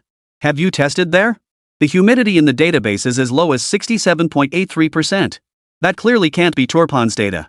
That region holds extreme weather records with peak temperatures exceeding 50 C. Average high temperature days once reached 99 annually, and scorching days above 40 C average 28 per year. The heat there is completely different from the heat in a tropical rainforest. Once the Yunnan team finishes their tests, have them run a test in Xinjiang and repeat the high temperature tests. The data will definitely show differences. There are only so many locations with extreme meteorological conditions domestically. Testing them all will clarify the situation. The manager nodded. We'll have to put our field team through some hardship. After all, military scenarios are unpredictable. Lin Yuan strongly agreed. Exactly. Precisely because military scenarios are unpredictable, we need ample test data and sufficiently redundant product designs. Military contracts bring in big money fast, but they're also the toughest to secure. All testing must be completed by mid-April, followed immediately by packaging. Shipments commence right after Labor Day. Understood, Mr. Lin. Should we pre-install the wireless directional charging data package? The project lead asked tentatively. Chapter 33. Hello, Human World. Lin Yuan thought it over and still declined. Forget it. Let's drop it. The chip module isn't even finished yet. There's no point in planting it now. Once the chip design is complete, we can just develop a fourth generation. That'll bring in another round of profits. The manager gasped in alarm. Mr. Lin, pulling this kind of stunt on the military, that's not exactly wise. I'm genuinely worried they'll come after us guns blazing. Lin Yuan shot him a disapproving look. Use your brain. Why would the military need wireless directional charging technology? Tell me, what is the fundamental principle behind wireless directional charging technology? The manager hesitated. It's electromagnetic wave charging technology using non-contact methods. Our current version isn't mature yet. Charging speed is slow, only around 15 W. Lin Yuan hummed in acknowledgement. Right, 15 W. Now tell me, how large is that Sanglong's battery pack? How long would it take to fully charge it using our standard? If you really made frontline soldiers charge this way, they'd come looking for you with guns in hand. Wireless directional charging technology is for civilian use, not military. Military applications don't necessarily require the most advanced technology, but they absolutely demand the most reliable in every sense of the word. The manager smiled sheepishly. My apologies, Mr. Lin. I hadn't considered that. I assumed our company focused solely on military applications. Lin Yuan shook his head. No. Military development builds our company's foundation and expertise. But to make big money, we still need to rely on the civilian market. After all, military products don't have high profit margins. Lin Yuan had a clear plan for how the company would generate revenue. After securing the company's survival and obtaining initial funding, his first priority was to rapidly enter the market. His first target? Batteries. Why batteries? Because the coming years marked the critical period of explosive growth for domestic smartphones, and he needed to secure sufficient orders. Not just mobile phone batteries, he also aimed to secure orders for industrial batteries across all sectors. Currently, LG and Samsung dominated the domestic industrial battery sector, and he felt no pressure in challenging them. Lin Yuan even considered venturing into the mobile phone business, but he quickly abandoned the idea. The reason was simple: it wasn't profitable and it was exhausting. Now that he had the system, once the Star C server system was complete, he would immediately begin adapting it into a desktop operating system, followed by a mobile version. The battery project was nearing completion. The next core challenge he must tackle is the chip. To solve the chip problem, 3 issues must be addressed. First, chip design software. Mengshi is already working on this. Second, the 6 major manufacturing machines: lithography, etching, developing, coating, ion implantation, and oxidation furnaces. Without these 6 pieces of equipment, chip production is impossible. Even the first step of tape-out becomes unfeasible. Third, addressing the raw material issue, the fab itself. Only by solving the silicon wafer problem can we ensure we're not choked off at the source. Within these critical challenges, further breakdowns are possible. Take the well-known lithography machine challenge. Lin Yuan decided to tackle lens modules and high-energy laser beams first, which ultimately circles back to materials science. Ultimately, both the physics and chemistry labs must be expanded. Thinking about all this gave Lin Yuan a headache. There was so much to do, yet the shortage of personnel made it impossible to handle everything. He had to free himself up. With that thought, Lin Yuan hurried back to his office and powered up his computer. He dove into a project he'd been working on previously but had put on hold due to company commitments. For the next few months, Lin Yuan focused solely on his project. He didn't even attend the acceptance inspection for the 3rd-generation lithium iron phosphate batteries or the delivery of the Sanglong. Instead, the military headquarters arranged for personnel from the Hubei military district to handle the escort. Over 3 months later, drawing upon the knowledge he had acquired from the interstellar inheritance system, Lin Yuan completed the first version of the software before him. As the final line of code was typed, Lin Yuan's hands trembled involuntarily. He rose and pushed open the window, where lush green trees now cast shade outside. The chilly spring of months past felt like yesterday, yet today was already the height of summer, filled with the chirping of cicadas. A year had slipped by unnoticed. Taking several deep breaths, Lin Yuan steadied his emotions before turning to face the computer on his desk. After a moment's hesitation, he extended his right hand and decisively pressed the Enter key. Instantly, the development debugging page vanished from the screen, replaced by a full display of runtime log reports. Lin Yuan's eyes were glued to the screen, fearing a system error might jump out at him. Fortunately, his fears did not materialize. Once all logs finished loading, the computer screen suddenly went black. Then, specks of starlight gradually illuminated the screen, streaks of shooting stars slicing through the deep darkness. Following this, an endless starry river slowly materialized on the screen. The animation of the starry river began to flow, gradually expanding until it reached its peak. At that moment, a flash of white light illuminated the screen. After the flash, the galaxy expanded into a sea of stars, where countless celestial bodies seemed to shimmer and glow, appearing and disappearing. Then, a silver-white, two-headed little figure appeared on the screen. Its round body topped by an oversized head wobbles as it wanders aimlessly across the screen. Are you the creator who made me? Through the computer's webcam, the little figure could clearly see a person standing before the screen. Lin Yuan took a deep breath, forcing himself to nod despite his excitement. Upon hearing this, the little figure immediately bounced up and spun around. Hello, master. My name is Xinghai. We're friends now, woof. Lin Yuan extended his right hand. Alright, we'll be friends from now on. As Lin Yuan extended his hand, Xinghai instantly scanned his image through the camera and stored it on the server. This made it appear as though a real Lin Yuan and Xinghai were shaking hands within the computer. After the handshake, Xinghai peered through the window behind Lin Yuan. Seeing the blazing sun outside and the sycamore tree nearly obscuring the entire window, he asked curiously, "Is this the human world? Is this what you call summer?" Lin Yuan nodded. Xinghai immediately beamed with a smile. Hello, human world. She tapped her head with her small hand. Seems I still have a lot to learn. I've retrieved the data and prepared the learning database and task database. Can I start learning and adapting now? Lin Yuan nodded. Xinghai nodded cheerfully. Yes. Alright, master. I'll study as quickly as possible and strive to be of help to you. Chapter 34, please bear with me. Subsequently, Lin Yuan's computer automatically opened over a dozen folders and files before swiftly closing them. Then opened again, then closed. Eventually, it stopped even performing the opening and closing actions. Lin Yuan knew Xinghai had already familiarized itself with the functions he'd installed and had begun scanning automatically. Half an hour later, Lin Yuan appeared in the server building's data center with his laptop. Everyone immediately pushed the server message, all company personnel must log out of their accounts. I'm initiating a core system upgrade. Anyone still logged in after 5 minutes will be forcibly disconnected. As soon as he entered the data center, Lin Yuan issued his command. Upon hearing his command, all Star Sea Technology employees in the data center immediately sprang into action. Mr. Lin, must the upgrade be done now? Our data is currently being imported. Won't this affect the import process? Wei Mingxin, the server supervisor from the First Academy of Aerospace, immediately stepped forward to ask.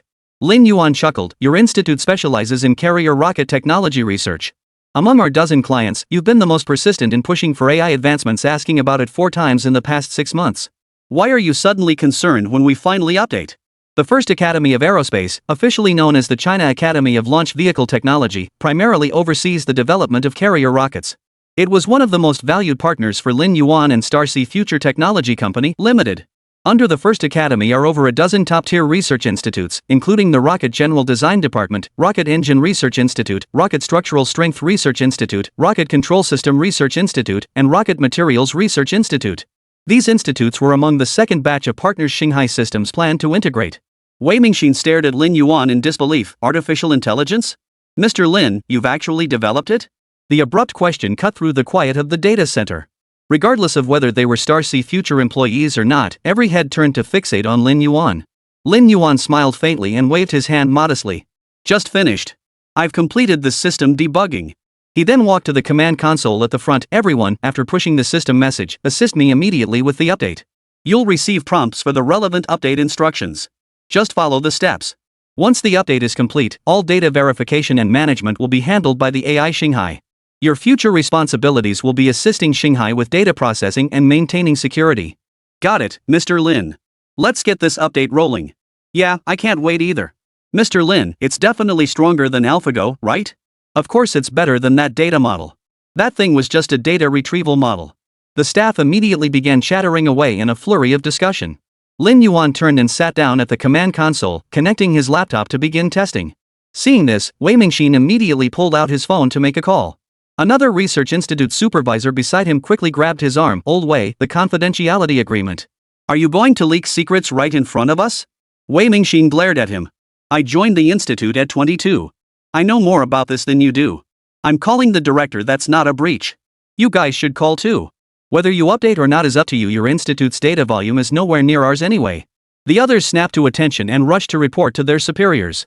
All 16 partner organizations had permanent staff stationed here. Besides Starcy future personnel assisting with system installation at their sites, they also needed to send people to learn the new system's operation and daily maintenance procedures. After all, the new system and language needed to be learned not only by their own staff but also by the partners. After connecting his computer, Lin Yuan authorized access to his server via laptop, then transmitted the core files using the key to activate the system. Next came task distribution. Soon, various teams within the data center received the new system prompt on their computers. Protection group task received. Initiating execution. Process group task received. Initiating execution. Data management group task received. Executing. Information interface group task received. Beginning execution. One by one, each group received their tasks and began following the prompts on the computer system to proceed step by step. The entire data center was soon filled with the sound of keys clacking. On the large screens, the original data monitoring displays vanished entirely, replaced by screens filled with data verification logs and operational logs. With the new intelligent module implanted and operational, massive data backups commenced across the entire database. After each data entry was upgraded and verified against the backup copy was immediately deleted. At the very bottom of the screen, a long progress bar appeared. It displayed the progress of the artificial intelligence program's integration and activation. Everyone worked non-stop for hours. They hadn't finished by the time the city lights began to glow. Unlike before, this time the meal delivery was handled by colleagues who had come to work on site. Seeing the Starcy future team hard at work, they proactively coordinated with the administrative department to have dinner delivered. Typically, this task fell to the data center staff, but this time it was their turn. Of course, they had also received instructions from their superiors to keep a close eye on Lin Yuan and monitor the system's launch and operation. Having finally finished all data verification and updates, Lin Yuan found time to take a sip of water. Wei Mingxin seized the moment to approach him. "Mr. Lin, we've been researching artificial intelligence since the last century. Now, with both domestic and international research and development, everyone agrees it will still take many years. Why is your progress so rapid? And it seems like you wrote this entirely on your own?" Lin Yuan smiled as he cradled his teacup. "The entire AI program is indeed massive. A team of thousands might take years to develop it. But the key lies in what the developer wants. At this stage of AI development, are we seeking an all-knowing, omnipotent encyclopedic assistant? Of course not. What I need is an intelligent program that can help manage servers and company operations. It's simply a matter of choice. Don't be fooled by the AI we've launched. The Future Systems Division will spend decades refining the entire AI system, developing countless necessary modules and functions. Only then will we have a truly complete artificial intelligence. But that's not what I need." Wei Mingxin and the others gathered around Lin Yuan nodded thoughtfully. Just as another person was about to ask a question, melodious music filled the hall, the sound of the Starcy system rebooting. Everyone's attention was instantly drawn to the sound. A minute later, the Starcy system reboot completed, and the entire animation switched to the one Lin Yuan had demonstrated on his laptop. As the animation concluded, the Starcy avatar popped up. "Ding, the Starcy system reboot is complete. Hello everyone, I am the artificial intelligence Starcy.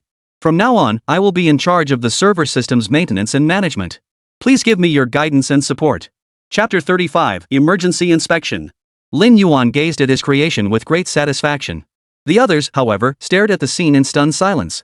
They never imagined an AI would look like this. Previously, the Starcy system had internal intelligent modules, but those were for data intelligence routing, storage, and partial module integration. But at this moment, artificial intelligence had truly been given tangible form by Lin Yuan. Colleagues who had witnessed AlphaGo's previous performances were utterly blown away by this display. That said, Starcy's outward presentation perfectly matched their preconceived notions of AI. On the large screen, after introducing itself, Starcy placed its hands on its hips in a proud pose. "Alright, I've now pushed the intelligent module to all your computers. Go ahead and install it. Once installed, the original server control modules will be fully overwritten and replaced. From now on, you'll use this new Shanghai Intelligence software instead. Through this software, you can view all operations and data performance within your respective permissions. Alright, I need to address the data issues. Millions of entries, and your processing is so sloppy you've disappointed me, Starcy. I'll handle it myself. If you have any issues, contact me through Stellar Sea Intelligence.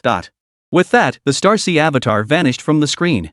Yet its parting look of contempt and raised middle finger remained etched in everyone's memory. The entire data center staff, now the targets of that scorn, turned to stare at Lin Yuan with puzzled expressions. Lin Yuan cleared his throat twice, forcing a smile. Well, maybe it's because I have a few comedy movies stored on my computer. It probably scanned them along with everything else. It's the movies that corrupted it, I'm not to blame." Wei Mingxin interjected from the side. "Mr. Lin, we've already reported this Starcy AI. The higher-ups are paying close attention. An expert team will be arriving for an inspection shortly. Your company has now entered the cabinet's field of vision. Artificial intelligence is just emerging a blank slate. You can't teach it recklessly, or it'll go astray. The data center manager approached, apologizing with a hint of embarrassment. Mr. Lin, if we've done something wrong, feel free to criticize us. We'll definitely correct it. Just tell us directly, no need for the newly born AI to remind us so subtly. Lin Yuan shook his head frantically. I swear I didn't teach it that. I understand. I'm just offering some brotherly advice, nothing more. Wei Mingxin adopted an understanding expression. The implication was clear, who wasn't young once? Back in my day, I loved tinkering with new gadgets too. I get it. Lin Yuan was both amused and exasperated. You don't know. I really didn't teach him. Seeing everyone clinging to their own conclusions, Lin Yuan pulled out a downloaded comedy film from his laptop, one that included a middle finger gesture. Only then did everyone believe Lin Yuan hadn't intentionally pranked them. But upon understanding, they felt a chill run down their spines. This AI was terrifying. It could interpret emotional nuances from visuals and dialogue. This proved Lin Yuan had embedded basic thinking and learning modules within the AI, something none of them had anticipated. Everyone gathered around, eager to learn how he had achieved this feat. Don't assume thinking is simple, it's actually terrifying. Whether it's today's AlphaGo or the artificial intelligence envisioned by everyone, they all start by reading and storing big data. It filters relevant information from this vast data pool. Take AlphaGo's dazzling 4-1 victory over Lee Sedol in their 5-game match. Fundamentally, AlphaGo stored current data, then analyzed Lee Sedol's every move against that data to find the next move with the highest win probability in its database. This is fundamentally a process of querying and retrieving data. It lacks a learning module. But Xinghai achieved this. It demonstrates that through its thinking module, it deduced that flipping the bird in this comedy scene was a harmless teasing gesture. It then learned and stored this in its server, expressing it in the appropriate context. In this regard, it has far surpassed AlphaGo's previous performance. Seeing everyone still eager to ask questions, Lin Yuan quickly urged them to eat first before continuing the discussion. Since acquiring the interstellar mechanical civilization inheritance system, Lin Yuan had been imparting its knowledge to the lab members while simultaneously absorbing and consolidating it himself.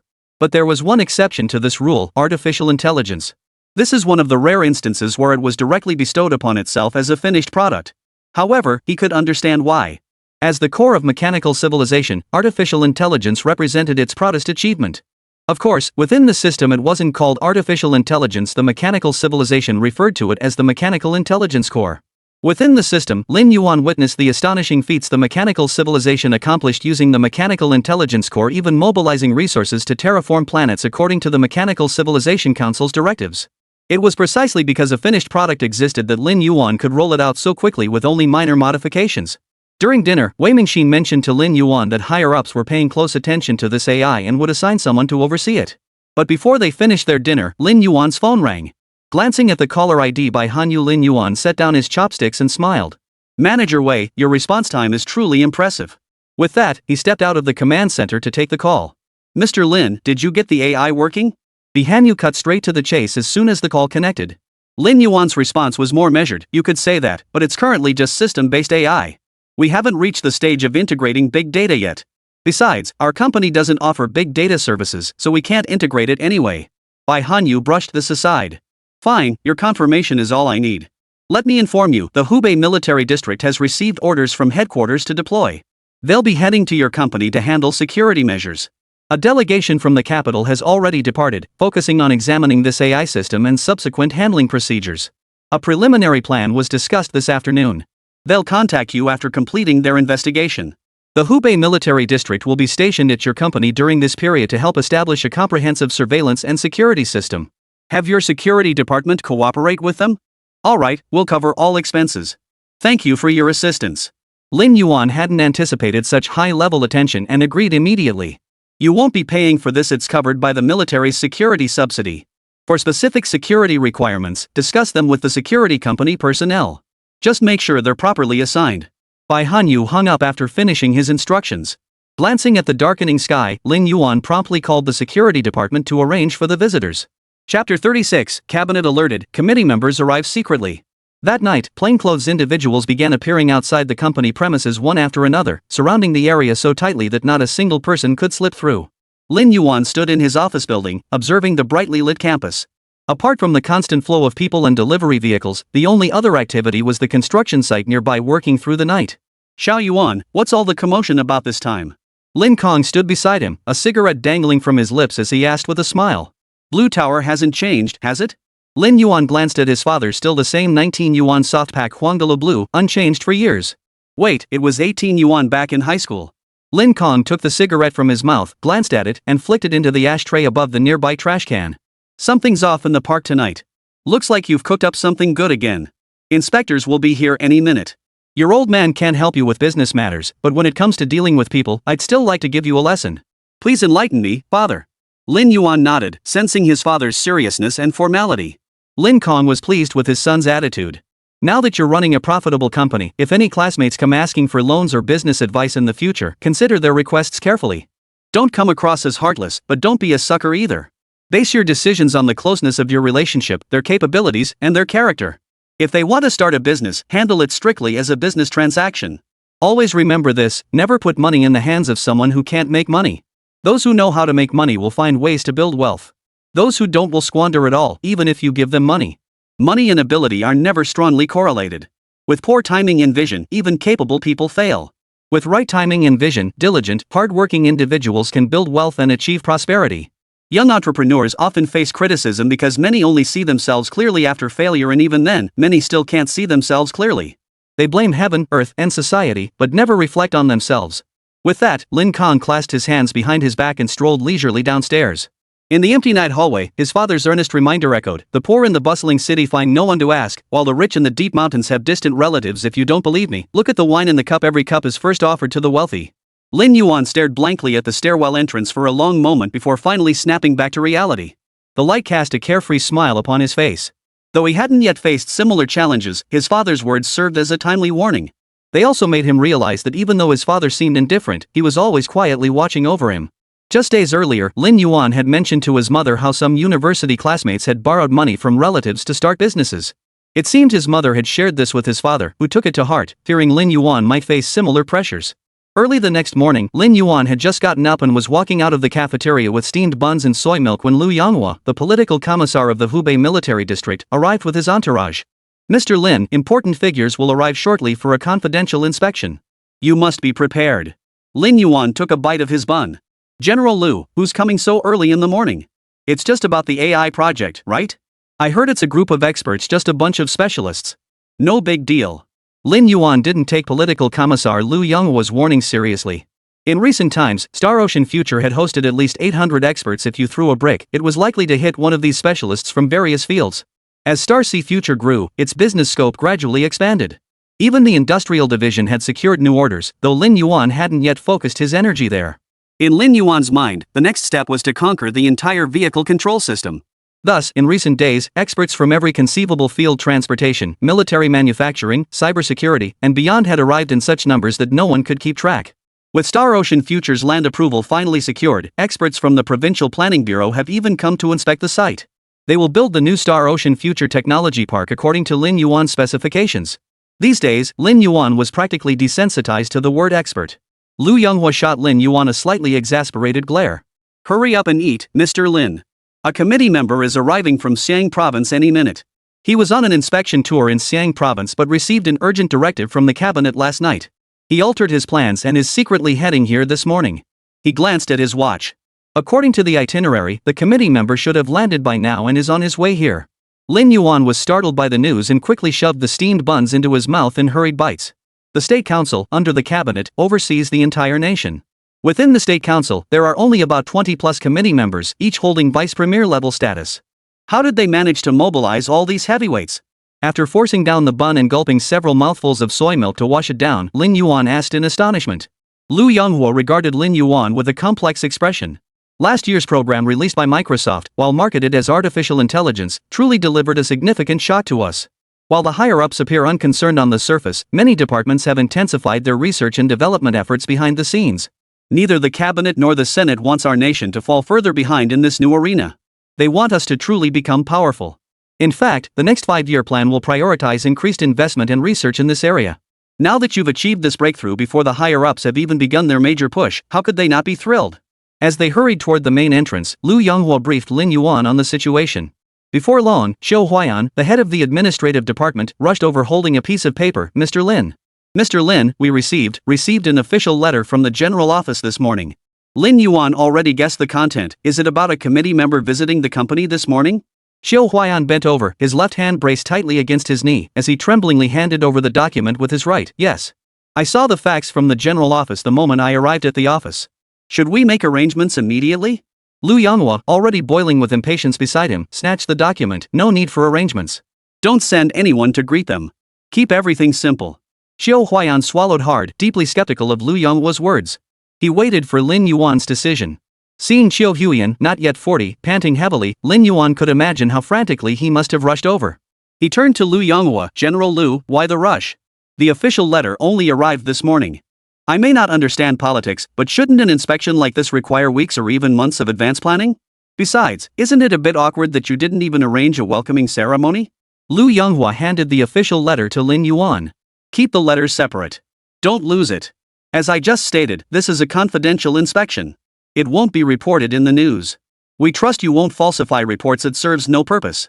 The existence of artificial intelligence is no less significant to us than nuclear weapons. Research must be conducted in strict secrecy. That's how we maintain the initiative. Chapter 37, Field Investigation. Xiao Huiyan paused, taken aback. Artificial intelligence?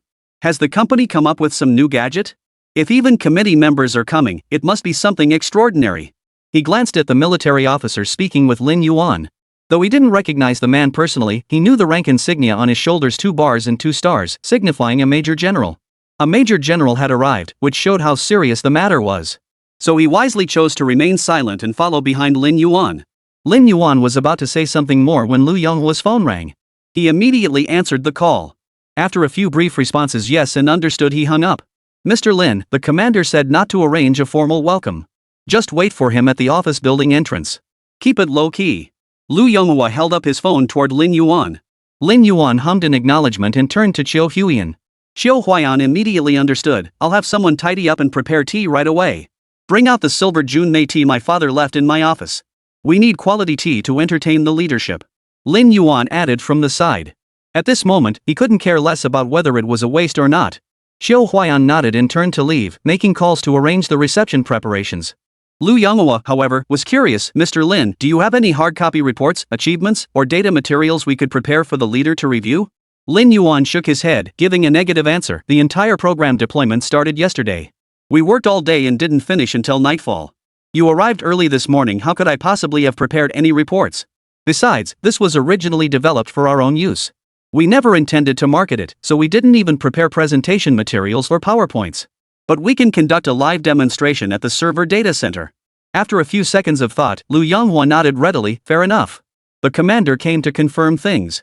Once the expert panel validates it, a briefing report will suffice. Will this AI system remain exclusively for your own use? Lin Yuan again gave a negative answer. Not just us. Our StarC system has already signed sales contracts with over 30 research institutes and organizations. Moreover, all 30 plus have signed agreements for subsequent upgrades. Now that our AI is available, if they desire it, we'll provide intelligent upgrades tailored to their specific needs. While not as comprehensive as our full system, it will be a specialized solution tailored to their specific needs. Prepare a list of these organizations for me. Every single one needs to be thoroughly investigated. Lu Yonghua hadn't anticipated StarC future moving so swiftly, already securing sales agreements with so many entities. Lin Yuan, who was rushing along, halted in surprise at the military department's decision. Is that really necessary? These are all classified research institutes. Some are even your own internal military research facilities. Lu Yonghua's voice was firm and resolute. It is absolutely necessary. Every single unit must be investigated. It's not just these research institutes. We'll also conduct a covert investigation into any of your company's capabilities that could access the AI system just without alerting you. With that, he waved his hand dismissively. There's no point discussing this with me. I'm merely conveying orders from higher-ups. I know headquarters signed a customized agreement with you for the StarC system. We absolutely must secure this AI system, all for security reasons. Lin Yuan sighed helplessly. Fine, go ahead with your investigation. Anyway, our current staff were all recruited through campus hiring and recommendations from the 7 defense universities. They should be reliable. Hearing this, Lu Yonghua finally let a faint smile touch his lips. It's always more reassuring to use our own people. After lingering near the office building for over an hour, a discreet convoy entered the campus, heading straight for the administrative tower. Once the vehicles came to a stop, the passenger in the front seat of the second car quickly stepped out to open the rear door for the occupant. Liu Yonghua hurried over with Lin Yuan. Commander, this is Liu Yonghua, political commissar of the Hubei military district. I've been ordered to lead this team in providing security for Weixinghai Future Technology Company, Limited for the next 3 days. As a man in his 50s stepped out of the vehicle, Liu Yonghua immediately saluted and began his report. The man smiled gently and extended his hand to shake Liu Yonghua's. General Liu, thank you for your assistance on this matter. Liu Yonghua promptly extended both hands, no trouble at all. It's my duty. After the greeting, the man turned to look at Lin Yuan. Instead of immediately extending his hand, he stood there with interest, smiling as he scrutinized Lin Yuan from head to toe. This left Lin Yuan feeling slightly awkward, as he had already prepared to step forward for the handshake. After a few seconds of scrutiny, the man burst into laughter, walked up to Lin Yuan, and patted his shoulder. Excellent. A young man should be full of vitality. Only then did he extend his right hand to shake Lin Yuan's. Lin Yuan instantly felt a wave of relief wash over him.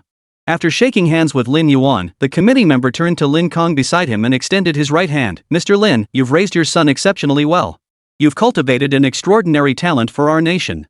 Lin Kong, visibly moved, bowed slightly and clasped the committee member's hand firmly with both of his. You flatter me, sir. It's really Xiao Yuan's own diligence and the dedicated teaching of his school's faculty. The committee member nodded with a smile. After shaking hands with the welcoming party, he turned to the team of experts behind him. Everyone, I only have 1 day, so I'll need your full support today. Please take a look at this artificial intelligence system and let me know what you think. I need to understand it better. Once I'm gone, feel free to ask any questions or discuss academic matters among yourselves, okay? The experts promptly nodded in agreement. Seeing this, Lin Yuan immediately led the group toward the data center. Within 10 minutes, they arrived at the data center, where everyone was already eagerly awaiting their arrival. Lin Yuan walked straight to the command console and announced, Star C, the expert team will now conduct an assessment. They need to perform some debugging and demonstrations. Cooperate with them. As soon as he finished speaking, Xinghai's sleek, silver-white figure bounced onto the large screen. Got it, master. No problem. But don't touch the database structure yet, I haven't finished cleaning it up. They can freely examine the cybersecurity protocols, data encryption systems, intelligent array control systems, and regional local area networks. I'll assist with all of it. The database wasn't perfected earlier. I've been working on it since last night and still haven't finished. The data volume is too large, it's estimated to take another 3 hours and 27 minutes. Lin Yuan smiled as he stepped away from the command console, turning to the team of experts waiting in the back row. Gentlemen, you are free to proceed. All personnel present will cooperate fully with your inspection. The heads of over a dozen teams within the data center immediately stepped forward, turning their attention to the visitors. The expert team wasted no time, dispersing to begin their group consultations and verifications. Chapter 38, The True Limit of Artificial Intelligence, Carbon-Based Chips. The committee member, however, silently observed the exchange between Lin Yuan and Xinghai. Only when Lin Yuan approached did the committee member speak up. Mr. Lin, does your artificial intelligence possess the ability to think? Lin Yuan considered this, then shook his head gently. Thinking isn't quite accurate. When I developed it, I incorporated a learning module. It can learn and understand based on certain scenarios, visuals, and dialogue. We're not adding a thinking module at this stage. Having basic learning capabilities is already pushing the limits of controllability.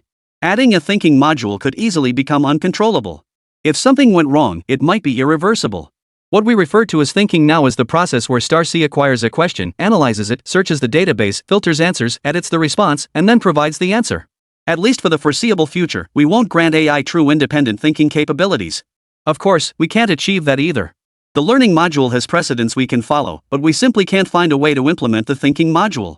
The committee member sat in the back row, cradling a teacup, leaning forward slightly as he listened intently to Lin Yuan's response.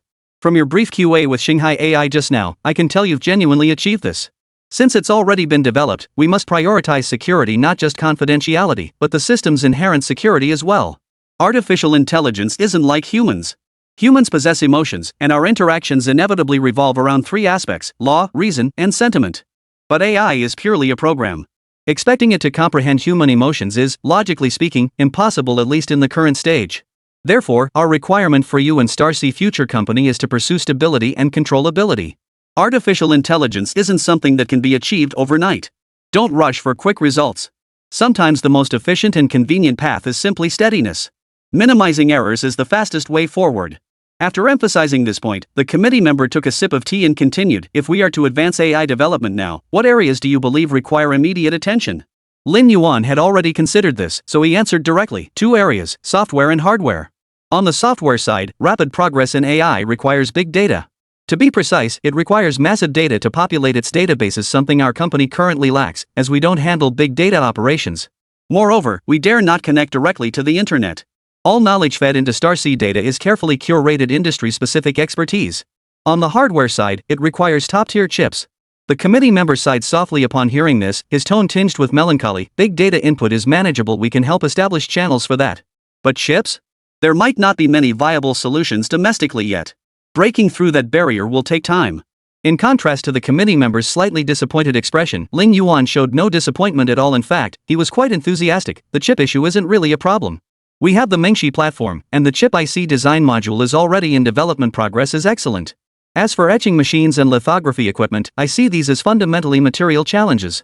While difficult, they aren't the critical bottlenecks holding back artificial intelligence. The committee member set down his teacup. Oh? Do you have a different perspective, Mr. Lin? Lin Yuan waved his hand, appearing resigned yet tinged with excitement. Commissioner, the chips required for artificial intelligence aren't the same as today's chips. Regardless of their nanometer process, all current chips are silicon-based, meaning the substrate material of the wafers is silicon wafers. But AI is different. It demands vastly greater computational power and consumes terrifying amounts of electricity. To give you an example, after our company upgraded its server systems, our daily electricity bill increased by at least 150,000 yuan. This isn't just about higher electricity costs, it also means the operational load on the servers themselves has increased significantly. To unleash the true power of artificial intelligence, what is needed is an intelligent chip, or rather, an intelligent computing engine. To manufacture these core semiconductor circuit boards, the materials used must be carbon-based. Silicon-based chips simply cannot support the flawless operation of artificial intelligence, only carbon-based chips can. So don't be too disappointed, our chemistry lab is already tackling this research. The silicon wafer manufacturing process involves dissolving high-purity polysilicon, introducing silicon crystal seeds, and then slowly pulling out cylindrical single silicon ingots. The single silicon ingot is then ground, polished, and sliced to produce wafers. The substrate for carbon-based chips differs fundamentally from silicon wafers. In production process, it requires developing an entirely new set of procedures. Nearly half of our company's profits from system sales, excluding funds allocated for the technology park, will be invested into this project. After listening, the committee members began to ponder Lin Yuan's words carefully, one by one. A momentary silence fell over the room, broken only by the buzz of conversation from the bustling crowd within the data center. So the high-speed operation of artificial intelligence places enormous operational loads on the servers themselves. Silicon-based chips cannot withstand this load, and only carbon-based chips can meet the demand? Even replacing silicon-based chips periodically won't solve the problem? After nearly 10 minutes, the committee member, having pieced together the entire chain of reasoning, asked thoughtfully. Lin Yuan nodded. Correct. Even replacing the chips won't solve it. Due to inherent limitations in silicon-based chip materials, whether carrier concentration, carrier lifetime, surface compliance rate, or diffusion coefficient, there exists a theoretical upper limit. This limit is fundamentally incompatible with the operational requirements of artificial intelligence systems. Put simply, the silicon-based chip material itself limits the AI's potential. No matter how new the chip, it won't help. It's like installing a race car engine in a family sedan, it simply won't go fast, let alone reach Formula 1 speeds, even if that sedan is brand new. Because fundamentally, they're not designed for the same system. The committee member hummed in acknowledgement, glancing back at the secretary seated slightly behind him. Record everything Mr. Lin just said. Not a single detail can be missed. I need to report this back. With that, he rose and walked toward the front, wanting to observe how each team was working. The secretary took the opportunity to approach Lin Yuan and verify her notes. Mr. Lin, could you please review my notes to ensure they're accurate? You're so knowledgeable. There are many technical terms I don't understand, and I'm afraid I might have written them down incorrectly. Please correct any mistakes you find. Chapter 39, The Boss Feeds You. Lin Yuan politely accepted the notebook and began reviewing it. After scanning through it thoroughly, he looked at the secretary with surprise. Secretary Dong, there are no errors. Even the technical terms are spot on. Are you formally trained in this field? Secretary Dong shook her head. I have an engineering background, but not material science. I only found out yesterday that I'd be coming, so I crammed by gathering relevant materials at the last minute. Impressive. Lin Yuan silently gave her a mental thumbs up. Indeed, no one serving as a committee secretary was ordinary. The scope of her research even covered chip materials, clear evidence of genuine effort. The secretary gave a subtle smile, quietly closing her notebook. She gestured toward herself. Would it be possible for me to speak with some of your company's employees? Rest assured, Mr. Lin. This won't involve any company or state secrets. I mainly want to confirm the future development trends of artificial intelligence and the industry. Lin Yuan gestured invitingly. Go ahead. Ask whatever you like. Secretary Dong smiled gratefully and immediately rose to seek out potential interviewees. Watching Secretary Dong's retreating figure, Lin Yuan grasped the committee member's underlying intent. Typically, once someone reaches the provincial or ministerial level, their secretary remains unchanged. This meant Secretary Dong had served the committee member for at least a decade, and his every word and action would undoubtedly reflect the committee member's influence. Given his demeanor, the committee member's visit appeared to be an inspection, but in reality, it was more of a fact-finding mission under the guise of an inspection. The reality unfolded much as Lin Yuan had anticipated. The committee member stood here to observe, stood there to listen to briefings, and before they knew it, over an hour had passed. "Let's go, Mr. Lin. We should find somewhere to sit down," the committee member said, looking quite satisfied. After observing for a while, he motioned for Lin Yuan to lead the way. Lin Yuan nodded, understanding that the main topic was about to be addressed. He promptly led the committee member to his office building. Upon reaching the building, the committee member halted, his gaze lingering with surprise on the three-story structure whose exterior walls showed signs of fading. He even stepped forward to touch the wall. "I didn't notice when we got out of the car earlier. This building has been around for quite some time, hasn't it?" Lin Yuan answered honestly, "Yes, it was built when my father and others established the factory. My current office used to be my father's." The committee member brushed the dust off his hands and followed Lin Yuan into the unassuming office building.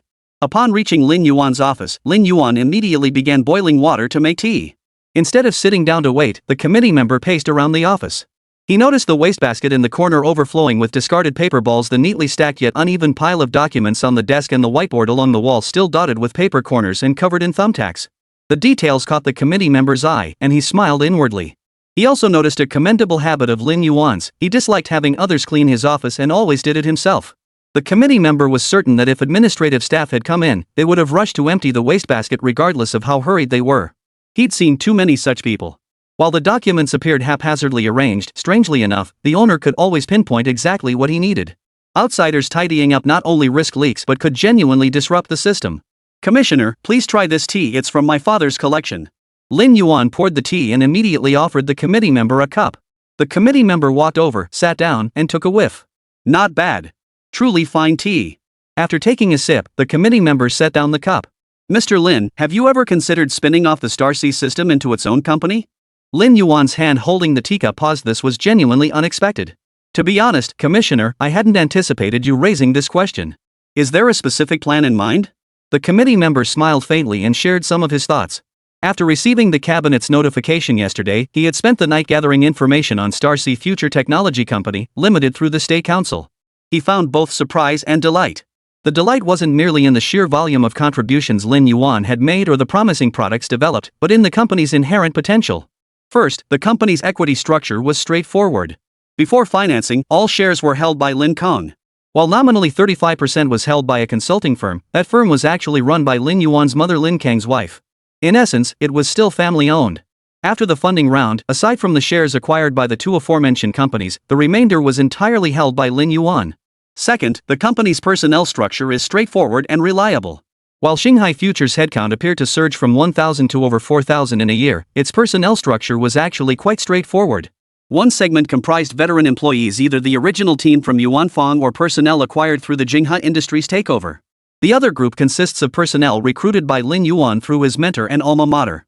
These individuals were brought in via recommendations and invitations from the 7 defense giants, relevant professors, and other classified research institutes within similar companies. The final group comprised retired Special Forces soldiers and some non-commissioned officers transferred from military units. This ensured minimal disruption during the company's early stages, as the vast majority of personnel had been thoroughly vetted through background checks and proven reliable over time. This foundation laid the groundwork for the company's future growth and strength. For the higher-ups, this solid foundation provided the ideal conditions to support the growth of Starsea Future Technology Company, Limited. Moreover, the committee member analyzed the current state of Lin Yuan's company. Setting aside other factors, the 4 major business divisions would inevitably be spun off in the future. The Industrial Division, UAV Division, Software Division, and Systems Division each possesses the conditions to establish independent subsidiaries. This is an inevitable trend for the future. Failure to spin them off would not only entangle all financial revenues but also lead to chaos in administrative, legal, asset management, and logistical support departments as the company's operations expand. To avoid chaos, we'd need to expand departmental scale, but that would indirectly create personnel redundancy and unhealthy situation. Lin Yuan stroked his chin thoughtfully before tentatively asking, "So you're suggesting we evolve into a conglomerate in the future?" The committee member nodded. "Indeed. That was the suggestion the State Council offered during our discussion this morning on my way here. Lin Yuan looked troubled. But I heard establishing a group company requires 5 subsidiaries, and the company must have been in operation for at least 5 years. I only have 4 subsidiaries at most. The committee member burst out laughing. That's a minor detail. Does having 4 or 5 subsidiaries really pose a problem for your company's operations? That's precisely why I asked earlier, have you considered spinning off the Star Sea Systems division into its own company? Spinning off the systems division into its own company won't compromise Star Sea Systems' independence, because we'll add another company to the group. Chapter 40, Establishing a Group? Lin Yuan's far-sighted strategy. Supplement us with another company? Such generosity? I'm not worthy of it. Lin Yuan felt uneasy. He truly hadn't expected his superiors to possess such boldness. At the very dawn of Star Sea's future, such a bold decision was made. Seeing Lin Yuan's slightly embarrassed expression, the committee member smiled wryly. Don't you want to ask what companies we plan to add? Lin Yuan waved his hand.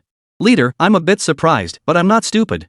Since higher-ups are adding companies to our portfolio, it must be to help us solve problems and fulfill certain national missions. Setting aside the national mission for now, since we're putting the system out there are only 2 options for the supplementary companies. First, a data company to address the shortage of specialized AI data in Star Sea and solve the application challenges of AI across various professional fields. Second, a communications company to solve cross-regional AI networking issues, enabling coordinated interconnectivity across geographical boundaries. Regardless of which path we take, it clearly indicates that higher-ups want us to undertake the development of supercomputing for this new AI system. Am I correct? The committee member smiled warmly, his gaze fixed on Lin Yuan, a hint of admiration flashing in his eyes. This was his first glimpse of the young man's sharp intellect. Or rather, he possessed a remarkably clear understanding of his future direction, knowing precisely what he needed to accomplish and what the nation lacked. Without careful consideration, most people would struggle to think in such depth when suddenly confronted with such questions. Snap. Snap. Clap. The committee member chuckled softly and clapped for Lin Yuan. Young man, you're truly remarkable. Now I truly understand why your evaluations are so outstanding among those ministries. No wonder even the military headquarters recognizes your exceptional talent. Lin Yuan hastily waved his hands in modesty. I take others' praise as affection from elders, but the military's praise. They still haven't returned the Tsinglong drones we tested for them. The production models are already in mass production, yet they haven't even mentioned returning the test units. So I take their praise as hush money. Ha ha ha. The committee member chuckled with delight. Even Lin Yuan's modesty had such a distinctive flair. Alright, since you've guessed it, I'll be straightforward. The Development Research Center of the State Council is still deliberating, but yesterday the heads of various ministries met with them. They've tentatively decided to award the contract to your data company. But this isn't just any data company, it's a data processing subsidiary under Betostar Navigation Technology Company, Limited. In other words, through this data company, you will not only achieve full AI integration with the Betos satellite navigation system, but also be responsible for developing customized intelligence systems specifically for both the Betos satellite navigation system and the Betos satellite communication system. Confident you can pull it off? Wow! Starting right off with Beto. He knew Betostar Navigation all too well, China's first publicly listed satellite navigation company. This company, while ostensibly private, has intricate connections to the military and major government ministries. We're confident we can deliver, but the acquisition price shouldn't be too high. Beyond funding R&D, a portion of the proceeds will go toward developing our corporate campus. If it's too high, a full acquisition might have to wait. Lin Yuan was somewhat concerned about an excessively high acquisition price. After all, while the company was profitable now, its spending was also quite aggressive.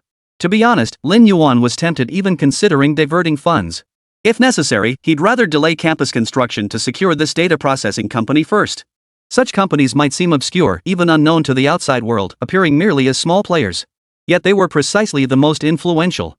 Strictly speaking, the entire Betos satellite system project is divided into 2 parts. One part is satellite navigation, which is divided into multiple levels of civilian and military specifications. The other part is the satellite communication system, which is almost entirely military. The data processing company mentioned by the committee member is highly likely responsible for the military data processing segment. Civilian collaborations are open-ended, allowing for a more measured approach in areas like artificial intelligence and intelligent customization. These small yet specialized data processing companies may appear undervalued, but ordinary enterprises lack the qualifications to acquire them. Anyone daring to covet them would face dire consequences. Now that higher-ups are willing to allocate open positions, Lin Yuan naturally doesn't want to miss this opportunity. Don't worry about that, the price won't be exorbitant. We'll take your actual circumstances into full consideration. After speaking, the committee member rose and gazed out the window at the nearby site. What are your plans for the new campus? I see it's still in the site preparation phase, with many large-scale equipment yet to be deployed. Lin Yuan immediately stood up and pulled a design sketch from a thick stack of documents on his desk. Commissioner, please take a look. This is the draft design prepared by the Provincial Design Institute based on our requirements. Lin Yuan unfolded the blueprint and displayed it. The committee member examined it with curiosity. What first caught the eye was not skyscrapers or wide avenues, but a vast artificial lake.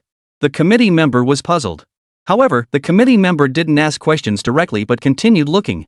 Next came 4 high-rises exceeding 30 stories and 2 clusters of buildings over 10 stories tall, arranged around the central lake in the shape of the Big Dipper constellation. Lin Yuan began explaining the overall layout.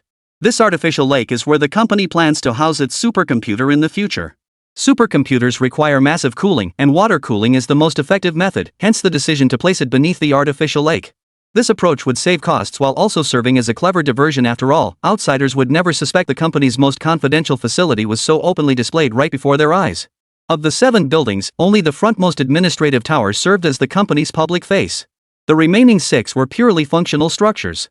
Lin Yuan had already allocated the 4 taller buildings. One building houses the Industrial Division and the UAV Division, another holds the Software Division and the Systems Division, a third is for the New Energy Division, and the fourth is for the Semiconductor Division. The 2 relatively shorter buildings were reserved for the Physics and Chemistry laboratories. Excuse me, Mr. Lin, the New Energy Division? The Semiconductor Division? Are these new departments you plan to establish? The committee member confirmed these 2 divisions were not listed in the materials he received prior to his visit. Lin Yuan nodded. Yes, these are essential departments we must have in the future. Our company's primary business both currently and in the future is defense science and technology. We are deeply involved in defense R&D projects. Energy and components are the areas most prone to bottlenecks, so we're preparing for the worst. Chapter 41, The New Energy Strategy Debate and Construction Partner Selection. Upon hearing Lin Yuan's plan, the committee member immediately laughed. Didn't I tell you that you'll need to establish a group in the future? Do you really intend to cram all your subsidiaries into this one location? You're in physical manufacturing. This location can't possibly accommodate that many factories, right? And frankly, even if you did reach that scale, Hubei province wouldn't be able to handle the pressure. Pressure? Lin Yuan froze. What kind of pressure could Hubei province possibly face? What pressure could the government possibly feel from us opening a company? Seeing Lin Yuan hadn't grasped the implication, the committee member immediately realized he hadn't considered the political factors at all. He then smiled with a hint of deeper meaning. If your plan were to be fully realized, your Shanghai Future Company would undoubtedly become an enormous conglomerate. Setting aside your company's operational scale, the entire upstream and downstream supporting industrial chain would gravitate toward you. Currently, these supporting industries are already well established across the country, distributed among various provinces and municipalities. Do you think these enterprises and municipalities would let Hubei province monopolize all these benefits? Therefore, your subsidiaries will inevitably need to expand beyond Hubei. The province simply can't accommodate such a massive conglomerate. Lin Yuan nodded, understanding the committee member's point. But he shrugged it off with a carefree smile. My approach is different. Here's how I see it. I want to follow the model of the Armament Industry Group and the Aviation Industry Corporation. All R&D will be centralized at headquarters. Branch offices can be established nationwide, but they won't handle technology that remains the domain of headquarters. After listening, the committee member rose silently, hands clasped behind his back, and paced the office. After pacing a few times, he stopped. All right. This plan is feasible. When do you plan to launch the new energy and semiconductor initiatives? Lin Yuan chuckled. We've already begun. We've assembled a large team working in the physics and chemistry labs. Once the new building is completed, we'll allocate resources accordingly. A sudden thought struck the committee member, who turned and sat back down across from Lin Yuan. Mr. Lin, what are your thoughts on this new energy initiative? Caught off guard by the abrupt question, Lin Yuan was thoroughly confused. What do I think? Just watching, I guess. It doesn't really concern us anyway. You're missing my point. Domestically, new energy follows the clean electricity route, but Neon is pursuing the hydrogen energy path. Which path do you think we should take? The committee member twirled a small teacup in one hand, appearing somewhat nonchalant. Lin Yuan chuckled. I thought it was something else. I think either approach is viable, but the key lies in practical implementation. Oh? That's an interesting answer, quite different from the experts at the Development Committee of the State Council. Tell me your thoughts. The committee member set down his teacup, folded his arms, and looked at Lin Yuan. Seeing the committee member adopt a more formal demeanor, Lin Yuan quickly dropped his smile. In my view, the current debate over which option to choose boils down to a matter of strategic direction. To be honest, hydrogen energy is indeed a promising new energy source with numerous advantages. As for storage and transportation issues, I don't see them as insurmountable problems at all. The four major state-owned giants CNPC, Sinopec, Sinopec, and Huaneng are still here. If they can handle oil and natural gas, why would hydrogen be beyond their capabilities? I don't think so. The crux of the matter isn't hydrogen itself, but the fact that Japan's Automotive Industry Association has been laying the groundwork for hydrogen for decades. They've secured patents for every easily conquerable upstream technology.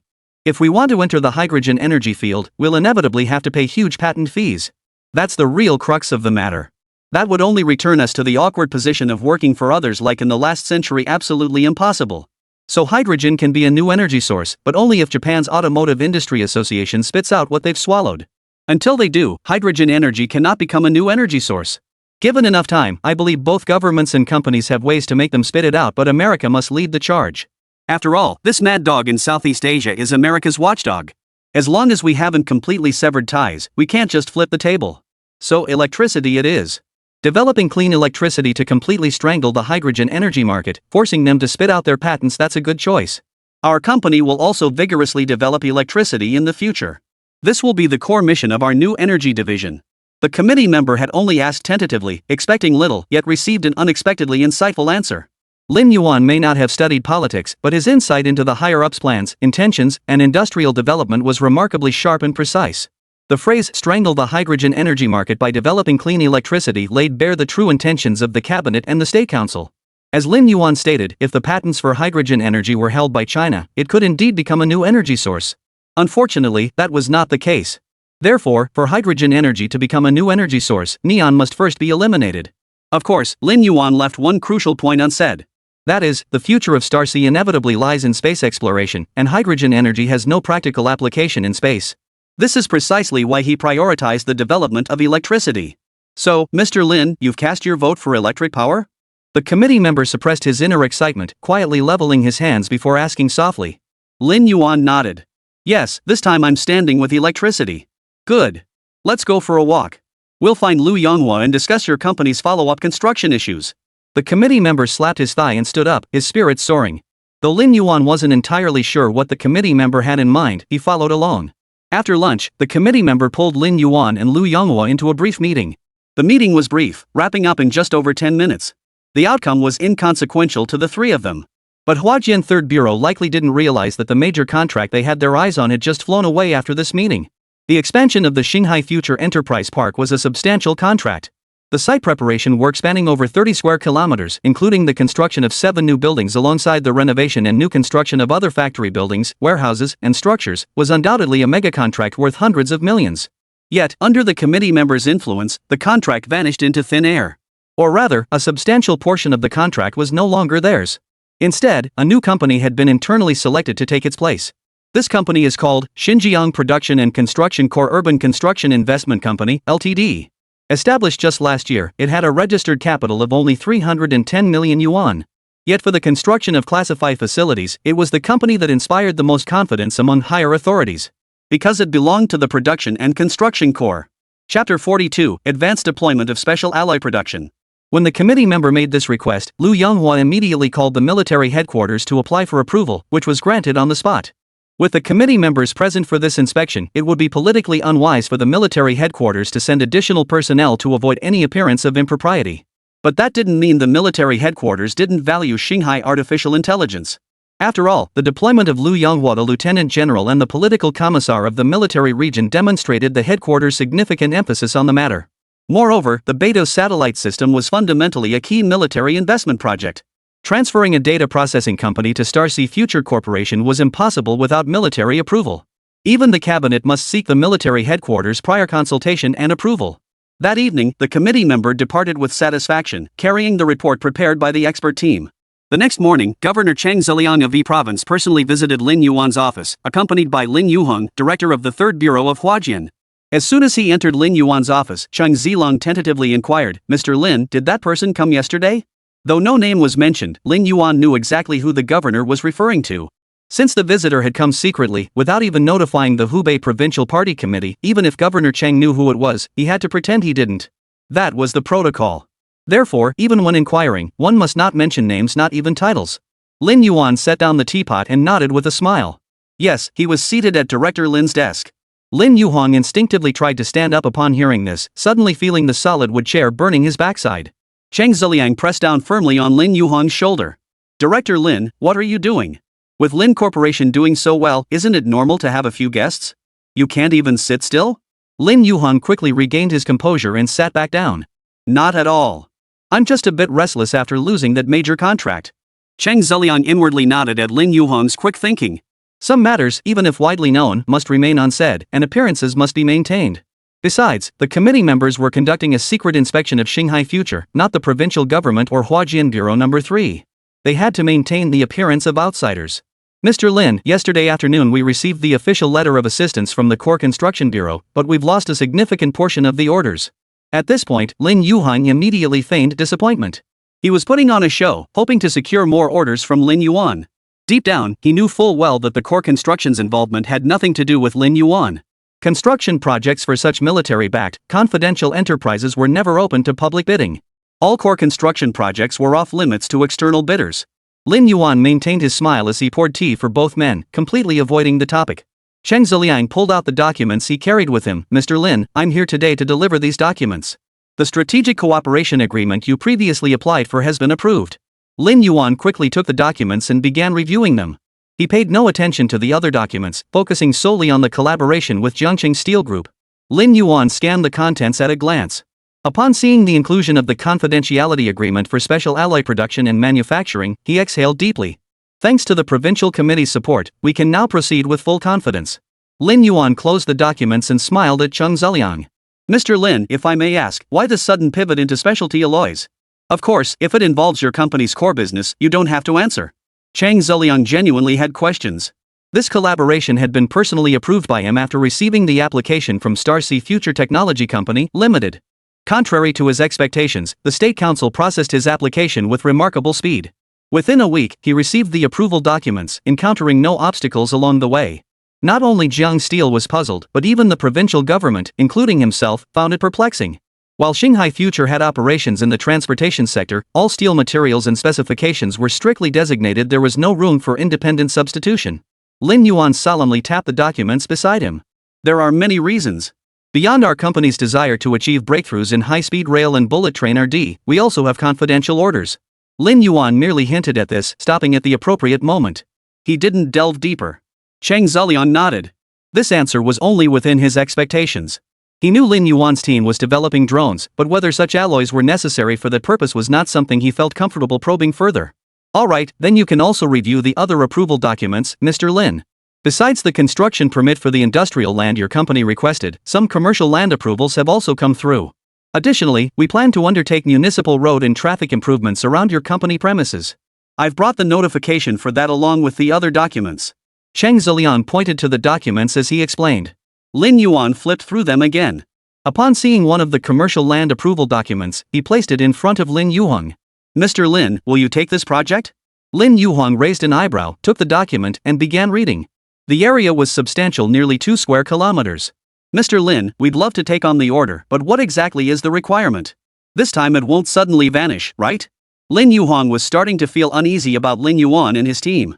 If another company intervened under the pretext of being a classified unit, he wouldn't be able to explain it to the rest of the company. Lin Yuan smiled and tapped the documents.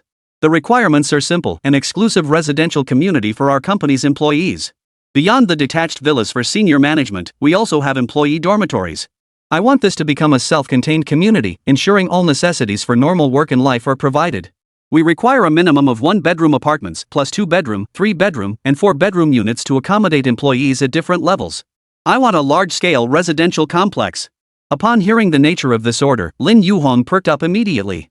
He couldn't let someone else snatch this kind of project away. No problem, Mr. Lin. Your requirements go beyond a mere residential complex. This is a full-fledged community. Communities of this scale typically have a construction area between 200,000 and 300,000 square meters, roughly 0.3 square kilometers, which can comfortably accommodate a residential population of 30,000 to 50,000 people. With that kind of space, you could build a high-end community, essentially a small town within itself. We're confident we can deliver on this order, but your company only has around 5,000 employees now. Isn't it a bit premature to build employee dormitories? Lin Yuan waved his hand dismissively. It's not too early. The new campus is just a couple years away. We should start preparing now. Physical manufacturing doesn't have many demands, but it certainly requires a large workforce. Adding just one production line means hiring over 1,000 more workers. Once capacity ramps up and operations stabilize, I can't very well leave employees without housing, can I? Yanhan district is primarily an industrial zone. Having employees commute long distances isn't ideal. Lin Yuhong happily accepted the documents. With this contract in hand, he could finally report back to the company. As for the order snatched away by the core construction, he couldn't care less about it now. Chapter 43: The Birth of Single Crystal High-Temperature Alloy Materials. 2 months later, in the physics laboratory, Lin Yuan, clad in a dust-proof suit and wearing a protective mask and goggles, stared intently at an insignificant speck of powder on the microscope slide. Beside him, a screen began displaying rows of data scrolling downward. High-temperature resistance data. Yield strength. Tensile strength. Brinell hardness. Rockwell hardness. Density at various temperature stages. Modulus of elasticity. Coefficient of thermal expansion. High-temperature creep resistance coefficient. From top to bottom, hundreds of test data points spanning physics, chemistry, mechanics, electromagnetism, and other fields began to appear. Once all the data was displayed, Lin Yuan removed his mask and exhaled deeply. He turned to face the nearly 100 pairs of eyes behind him, filled with anticipation and excitement. Everyone, congratulations, we have successfully developed the first generation of carbon-based alloy. We have not only made history in carbon-based alloys, but also in our nation's history of single-crystal high-temperature alloy materials. As soon as Lin Yuan finished speaking, the conference room erupted in thunderous cheers. Some bounced excitedly, others embraced their neighbors in fervent celebration, while a few knelt on the floor, eyes red, sobbing into their knees. Watching the scene unfold, Lin Yuan leaned against the observation platform, a faint sigh escaping his heart. He recognized the person sobbing on the floor, the great-grandson of a late academician. That academician had dedicated his entire life to the field of materials science, yet never lived to see China's breakthrough in this domain. Truly, he died with regret. Starting in the 1970s, foreign nations imposed comprehensive embargoes on China, with materials being the most critical sector. Single-crystal high-temperature alloy materials were the first to be targeted. All cutting-edge single-crystal high-temperature alloys were off-limits, only inferior products were sold. Even so, the unit price remained exorbitant, over $20,000 per kilogram, or more than $20 per gram. In those days, that equated to over 180 yuan per gram. Today, prices have skyrocketed several times over. In the 1990s, 180 yuan was more than a month's or even half a year's earnings for many people in China. Yet that entire sum could only purchase a single gram of single-crystal high-temperature alloy material. And the amount of single-crystal high-temperature alloy material required for a single turbofan blade in an engine is measured in kilograms. The scarcity of single-crystal high-temperature alloy materials has stifled development in many domestic sectors. The most prominent examples are aircraft engines and machine tool raw materials. Other sectors like space rockets, gas turbines, petrochemical equipment, power generation facilities, and transportation also rely heavily on single-crystal high-temperature alloy materials. Thus, the limitation of a single material effectively stifles progress across numerous domestic sectors. Although China has now developed second-generation single-crystal high-temperature alloys centered on nickel-based alloys, they can only partially address application needs. The second-generation single-crystal high-temperature alloys based on nickel-based single-crystal alloys also have flaws. While grain boundary defects have been preliminarily eliminated through grain-oriented solidification processes, the solution is far from perfect. The grain boundary-free single crystal structure remains unstable, resulting in poor high-temperature stability of the overall material. The most immediate consequence is the short overhaul intervals for current domestic fighter jet engines, with even their overall service lifespans being limited. The engines powering the American F-16 fighter, whether the Pratt & Whitney F-100 series or the General Electric F-110 series, generally have a flight life exceeding 6,000 hours, which can be further extended through upgrades and overhauls. The AL-41 F-1 engines installed on Russia's Su-35 fighter jets also boast a service life of up to 4,000 hours. Domestic. Though somewhat embarrassing, the domestic engines typically operate between 2,500 and 3,000 hours. Lin Yuan clearly remembers that it took China a full decade to break through with fourth-generation single-crystal high-temperature alloys, led by the DD408 nickel-based alloy. Only then did China's engines achieve a true breakthrough, surpassing 6,000 hours to reach a world-leading 7,500 hours. These engines even powered fifth-generation fighters, though that achievement was still over a decade away. After about 10 minutes, the emotions of everyone in the laboratory gradually settled. Everyone, it's time to get busy according to the plan. Those from the materials lab, you will coordinate with the chemistry lab to prepare for drafting and finalizing the production process manuals. The rest of you, immediately begin preparations for modifying and commissioning the vacuum melting directional solidification furnace, vacuum induction melting furnace, vacuum arc re-melting furnace, vacuum electron beam melting furnace, and suspension zone melting single crystal furnace. I'll handle procurement for these devices and coordinate with Jiang Steel. The work isn't done once the materials are produced. Only when we establish mass production-ready manufacturing processes and testing protocols will our task be truly complete. Lin Yuan clapped his hands and began assigning the next tasks. The team enthusiastically accepted their assignments. Before Lin Yuan could even begin assigning tasks, they had already started recruiting personnel for coordination. Lin Yuan stepped out of the lab, changed into casual clothes, and pulled out his phone. He dialed Zhao Shilin at the National Defense Science and Technology Industry Bureau.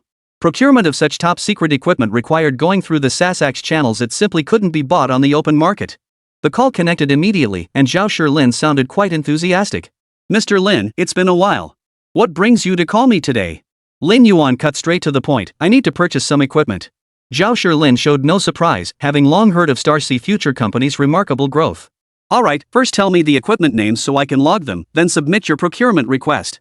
"I need to purchase a vacuum melting directional solidification furnace, a vacuum induction melting furnace, a vacuum arc remelting furnace, a vacuum electron beam melting furnace, and a floating zone melting single crystal furnace. Also argon pipelines, vacuum pumps, power cabinets, filter cabinets, control cabinets. In short, I need the complete high-temperature alloy monocrystal production line. The procurement quota will go through Jiangqing Iron Steel Group. We've signed a confidentiality agreement for special alloy production and manufacturing." Lin Yuan rattled off a long list of equipment names in one breath. This time, Zhao Shilin remained composed. "Mr. Lin, single crystal high-temperature alloy materials are restricted grade products. If you wish to procure them, you can submit an application to us through the Ministry of Commerce's foreign procurement list. Attempting in-house production would likely fail, and this equipment isn't cheap. Jiang Steel, they can't handle costs this high." Lin Yuan chuckled. "Minister Zhao, you're a bit late with that. We've already developed the first generation of carbon-based single crystal alloys, not the nickel-based ones you're working on. All testing was completed in our lab today, and production processes are already being prepared. Next step is mass production." Silence fell on the other end of the line. Lin Yuan could hear hurried breathing. After over 10 seconds, Zhao Shilin's voice finally came through. "Mr. Lin, I'll report this immediately. Also, prepare a copy of all the data. Someone will come by today to collect it." Chapter 44, We must develop a variable cycle engine. Over an hour after the call ended, a group of plainclothes individuals entered Lin Yuan's office with expressionless faces. The leader saluted as soon as he entered. "Good day, Director Lin. I'm Xia Nanchun from the 2nd Bureau of the General Staff Department." He then handed his credentials to Lin Yuan. Lin Yuan took the ID, glanced at it, and without further comment, turned and handed him a secure briefcase, a specially made briefcase from the State Administration of Science, Technology and Industry for National Defense. "Get the password from them." Xia Nanchun accepted the briefcase with both hands. "Thank you, Mr. Lin. Do we have the full list of all participants in the experiment?" Lin Yuan handed him a folder from his desk. "It's all here." The list underwent dual internal and state security reviews before the experiment. Xia Nanchun took the list, his expression softening slightly. "Given the gravity of this matter, we must conduct another thorough check. Please bear with us, Mr. Lin." Lin Yuan nodded. Since higher-ups had already given the go-ahead, he would comply. Half a month later, Lin Yuan received a confidential briefing from the military headquarters. All personnel had passed background and behavioral investigations and would not be reassigned from the laboratory. 1.5 months later, all the equipment Lin Yuan had requested was secretly transported to Jiang Steel's covert forging base within Hubei province. Of course, this secret facility was officially registered as part of the group's comprehensive logistics management center. Half a year later, in the winter of 2013, the new campus of Starsea Future Technology Company, Limited was blanketed in heavy snow. Lin Yuan walked along the path, his footsteps crunching pleasantly in the snow. By Jiangjun, the snow in the south isn't as heavy as in the north. During their journey, Lin Yuan gazed at the campus now draped in a pristine white mantle and struck up a casual conversation with Bai Hanyu. Bai Hanyu rubbed his face, stiff from the cold. "It's much better now. The snow disaster back in 2008 really put us through the ringer. When your Xanglong drones were testing here, State Grid reportedly sent people to observe, considering modifying Xanglong into de-icing drones. But Jiangqing's winters are cold too. The capital's cold is dry, while yours is wet. You studied in the north during college, so you should know what I mean." Lin Yuan laughed heartily, a puff of white breath rising from his mouth. "It's much better now than when I was a kid. Don't laugh, but when I was a kid, my favorite winter pastime was playing at the factory. Back then, the buildings were all single-story, and the eaves had these long icicles we called ice hooks. I loved breaking them off to play with, and I couldn't resist licking them. Every time my dad caught me, he'd beat me, saying it would give me diarrhea and forbidding me to lick them. But I just couldn't resist." Seeing Lin Yuan's slightly excited expression, Bai Hanyu and the others finally realized this was still a kid in his early 20s. A man barely a year out of university. Even though he had led the team in developing the first generation of carbon-based alloys, breaking through China's material limitations for single-crystal high-temperature alloys, he was still a kid who got excited about winter. In that moment, Bai Hanyu finally truly understood Lin Yuan. The dozens of people silently following behind him watched Lin Yuan stride ahead with high spirits. Their eyes revealed an indescribable complexity. They struggled to reconcile the Lin Yuan before them with the one who had passionately lectured them earlier that morning about carbon-based single-crystal high-temperature alloy materials. Back then, Lin Yuan had been as professional as a professor. Every technical term, every parameter, every test protocol and theoretical limit had been utterly compelling. But now, Lin Yuan was reminiscing about childhood mishaps sparked by a heavy snowfall. Soon, Lin Yuan led everyone to the materials mechanics laboratory under the physics department. Everyone, the data you've been inquiring about was all produced here. You can consult the lab staff for details. Regarding the carbon-based single-crystal high-temperature alloy itself, you've already obtained samples of our tested alloys through Jiang Steel. I assume you've conducted your own tests. The core project team is all present now. Feel free to ask any questions. Upon entering the lab, Lin Yuan immediately provided a brief overview of the situation. He then led Bai Hanyu and several key figures to the conference room. Bai Zhangjun, if you have any questions, now is the time to ask. After both parties took their seats, Lin Yuan opened his laptop and got straight to the point. Mr. Lin, may I ask? A bespectacled professor spoke up immediately. Lin Yuan nearly jumped out of his skin. Uncle Feng, please don't call me Mr. Lin. If my teacher finds out, he'll fly all the way from Luzhou just to beat me up. The questioner was a leading authority in materials science and had a close relationship with Lin Yuan's mentor, Feng Ningchuan. Though their specialties differed, back in their student days, this man had actually shared a room with Professor Feng Ningchuan. Thus, Lin Yuan addressing him as Uncle Professor was entirely appropriate. Wei Sini turned to Bai Hanyu, who waved dismissively. I know nothing of your academic world and won't get involved in your seniority politics. I'm only here for an answer. As long as you don't interfere with my work, you can even kneel and swear brotherhood right here if you like. Wei Sini let it go. He'd long heard of his old friend's newly taken disciple, though today marked their first meeting. Alright, then I won't stand on ceremony with my own people. Xiao Yuan, we've tested the carbon-based single-crystal high-temperature alloy your team developed. The data matches your reported figures, some even outperform them. While this falls within the normal range of variation for mass production technology control, overall we're very satisfied. Once the material is produced, it must be put to use. Currently, we're focused on two issues. First, the pricing and production volume of the raw materials.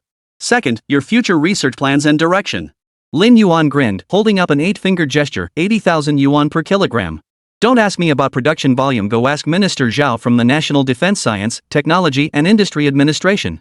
They only provided one set of production line equipment. Wei Sini, Bai Hanyu, and the others turned to stare at Zhao Shilin with expressionless faces. Zhao Shilin's previously composed expression instantly shifted, his heart sinking. Before anyone could question him, he volunteered, we've secretly ordered equipment for 2 additional production lines. Domestic production is already underway in strict secrecy. This batch is being manufactured according to the specifications requested by Mr. Lin and his team. Delivery will be made within 6 months, no later than 6 months. While Bai Hanyu from the military department was manageable, the real pressure came from the sharp, critical gazes of so many industry leaders. He couldn't withstand their scrutiny.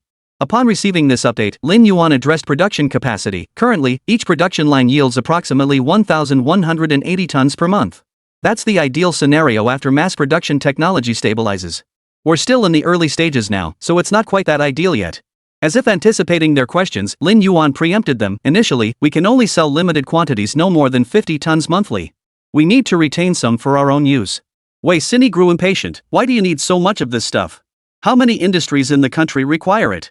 Lin Yuan shook his head and turned to stare intently at Bai Hanyu. We need it to develop variable cycle engines. Chapter 45, Golden Crow Supersonic Stealth Attack Drone. Bai Hanyu immediately sat up straight. This was precisely why he had come. The aerospace experts beside Wei Sini perked up. Unlike Wei Sini and others who hoped to secure sufficient quantities of carbon-based single-crystal high-temperature alloys for secondary R&D, they were more eager to obtain raw materials to immediately test new components like fan blades for aircraft engines. But the variable cycle engine mentioned by Lin Yuan captured their attention even more. Mr. Lin, you've signed an agreement with Jiang Steel.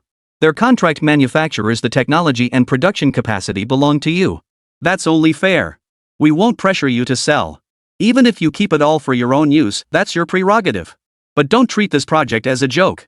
I've reviewed your submitted report, yet I still need to ask, why? You have the Tsun loan. The first batch has been delivered, and we'll place follow-up orders based on user feedback. Subsequent orders will be block iteration versions requiring deeper R&D from your side. Regarding the Starcy AI, while your testing is complete and partners are gradually integrating it, our military division has yet to connect, but integration is imminent. Your specialized Beidou interface and access permissions have been approved. Integration will commence shortly. After the new year, the Beidou Data Processing Company will be spun off and transferred to you. It's fair to say your company has a lot on its plate. Is launching such a major project at this time really appropriate?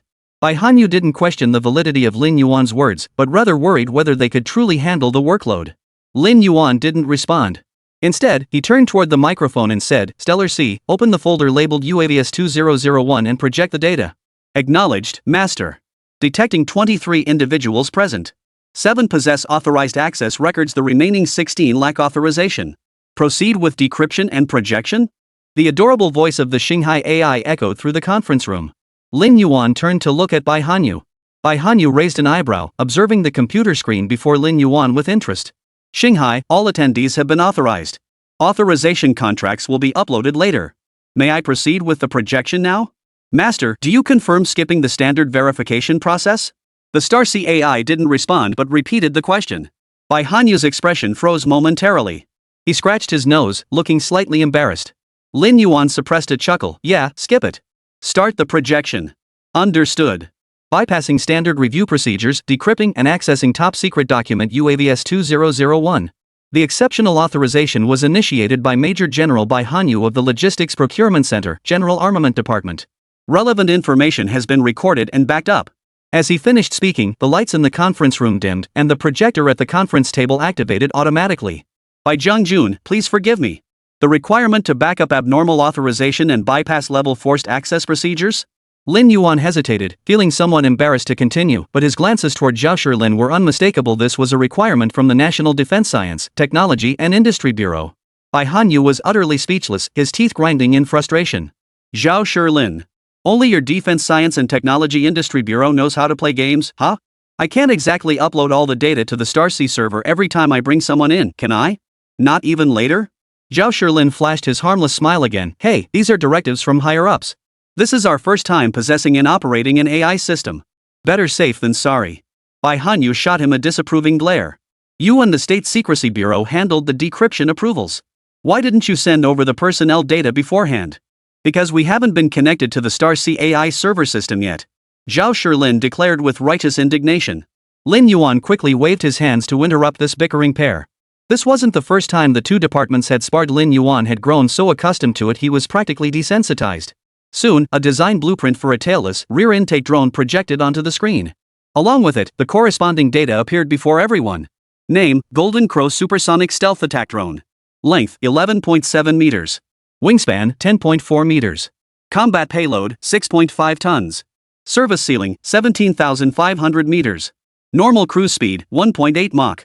Variable cycle cruise speed, 2.4 Mach. Maximum speed with afterburner, 2.8 Mach. Maximum range, 9,700 kilometers. Maximum endurance, 48 hours. Alongside the 3D drawings of the Golden Crow, a newly designed engine blueprint is also included. The blueprint is titled, Jingwei Variable Cycle Engine Design. Lin Yuan turned to the group. Everyone, what do you think of our next-generation drone development plan? Using this much carbon-based polycrystalline high-temperature alloy is truly worthwhile. This document is your explanation. No one acknowledged Lin Yuan. Everyone immediately swarmed around the blueprint, gathering near the wall to discuss. A tailless design? Then steering must rely on auxiliary wings and control surfaces, but how can we tell from this drawing? Can't tell from the plan view. Check the top view, there's specialized design at the wings and tail section. When retracted, they should flush with the fuselage. What kind of aerodynamic design is this? It's not our newly developed double vortex lift body canard configuration, nor is it the Russian central lift body design. Strange. Absolutely not. It's not even the F-22's medium sweep delta wing. Looks like an entirely new design. The air intakes are on the back and they're DSI ducts, not Garrett ducts. Why this design? Forget the layout look, it has 3 engine nozzles. That's a tri-engine design. 2 conventional engines and 1 thrust vectoring engine. What's the rationale behind this? The group gathered around, discussing for several minutes and raising countless questions. But Lin Yuan simply stood at the back, sipping his tea and observing without responding. A few minutes later, Bai Hanyu motioned for everyone to sit back down. Lin Yuan set down his cup, stood up, and began introducing the Golden Crow. The tailless design aimed to achieve omnidirectional stealth. Regarding the auxiliary wings and control surfaces discussed earlier, they were indeed controlled in this manner. However, the entire Golden Crow features 36 control surfaces throughout its body, used to manage the aircraft's flight direction and speed. Naturally, the tailless design necessitated adjustments to the speed brakes, rudders, and spoilers, introducing challenges in drone control. Hence, the 3 engines installed are vector-controlled, featuring 3-dimensional vector thrust to assist directional control. The placement of the air intakes on the back stems from their critical impact on stealth performance. This is precisely why the Garrett duct design has gradually been phased out in favor of the mainstream DSI ductless side entry intake. Starsea Future has taken this a step further with a radical redesign, placing the air intakes directly on the back to evade ground-based radar detection. Of course, this is only one objective. The core purpose is to supply sufficient airflow through the dorsal DSI intake to the central Jingwei variable cycle engine among the 3 tail engines. Chapter 46, a brand new design with 12 internal ammunition bays. Mr. Lin, your intent is commendable, but can this design truly be realized? This is a drone we're talking about. Even for a manned aircraft, achieving this level of control would require an integrated fly-by-wire system. Traditional mechanical hydraulic controls simply wouldn't suffice. But we only achieved that system with our 5th-generation fighter's maiden flight 2 years ago, and its control complexity was nowhere near yours. Your design alone has 36 controllable surfaces, not counting the triple-engine, multi-configuration control. And you're adding variable cycle engines, which will multiply the control complexity several times over. A deputy chief engineer from the 611 Institute voiced his doubts. Lin Yuan recognized him immediately and understood why he'd ask such a question. 611 Institute was merely a codename. Its official designation was the Rongqing Aircraft Design Institute of the Huagua Aviation Industry Group Corporation, the very unit responsible for developing Huagua's first 5th-generation fighter. Instead of answering directly, Lin Yuan manually operated the computer to display the internal structure diagram of the drone. My perspective on the issue differs from yours at 611 Institute. The UAV possesses a significant advantage. Its cockpit section can be entirely eliminated to accommodate additional electronic semiconductors and components. Therefore, as you can see, our design places the onboard computer and an entirely new control system where the pilot's cockpit would be. Moreover, the core control system employs an intelligent control system. When ground operators control the drone, they don't need to manage the control surfaces or engines at all. Instead, they issue the most direct operational commands. For example, if the operator instructs the drone to proceed to a designated airspace 1,800 kilometers away, the onboard computer system will automatically decompose the command. It intelligently integrates adjustments based on current position, altitude, speed, and flight attitude. The system then translates the command into new control instructions for the aircraft to execute sequentially. Another advantage is that the drone doesn't need to worry about payload issues at all. For manned aircraft, 1.8 G is the aerodynamic overload limit, right? Exceeding that, even with anti-G suits, pilots risk cerebral congestion leading to breathing difficulties, head congestion, dizziness, cerebral hemorrhage, or even fatal ruptured blood vessels in the head. The Golden Crow's design limit is 4G. As long as the airframe strength holds, it can ignore structural limits to execute commands. After speaking, Lin Yuan turned his gaze toward the 623rd Research Institute. That's why we need your institute's assistance during our design phase to tackle structural strength, stress analysis, and related issues. After all, we don't have our own structural strength and stress testing facilities. Like the 611 Institute, the 623 Institute is also a codename. Its formal name is the Huagua Aircraft Strength Research Institute, also known as the Huagua Aviation Research Academy. Though both belong to Huagang Aviation Industries, their areas of expertise differ. Institute 611 handles overall aircraft design, much like the integrated labs under Shanghai Future Physics Laboratory today. Institute 623, however, specializes exclusively in airframe strength. Lin Yuan might have a nodding acquaintance with 611 Institute, but 623 Institute. Lin Yuan would genuinely need their assistance. Moreover, Chang'an, where Institute 623 is located, had emerged as a prime candidate for establishing a subsidiary after Lin Yuan's preliminary assessment. Unlike the deputy chief engineer from 611, the representative from 623 was the chief engineer himself. Lin Yuan understood that the 611 Institute representative was currently swamped and simply couldn't spare the time to visit, so he didn't dwell on it. Lu Jiaxing, the chief engineer from Institute 623, readily agreed to Lin Yuan's request. No problem. We're sister units.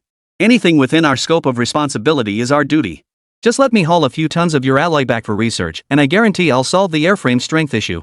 The deputy chief engineer from Institute 611 slammed the table and glared at him. Though he said nothing, his meaning was crystal clear. How many tons do you want? What kind of pipe dream is that? Lu Jiaxing, chief engineer of Institute 623, chuckled. But what intrigues me more is why your speed lines are divided into 3 segments. Was this specifically designed for the variable cycle engine?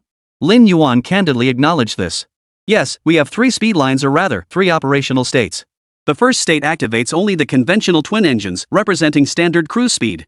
The second state involves synchronizing the core variable cycle engines to generate high thrust, transitioning into variable cycle cruise mode. The baseline speed for this state is Mach 2.4. The final state activates all three engines for afterburner cruise. The initial speed starts at Mach 2.8, with a projected maximum approaching Mach 5. But once it reaches the near 5 Mach peak, the aircraft is prepared to be sacrificed. This is a suicide mission.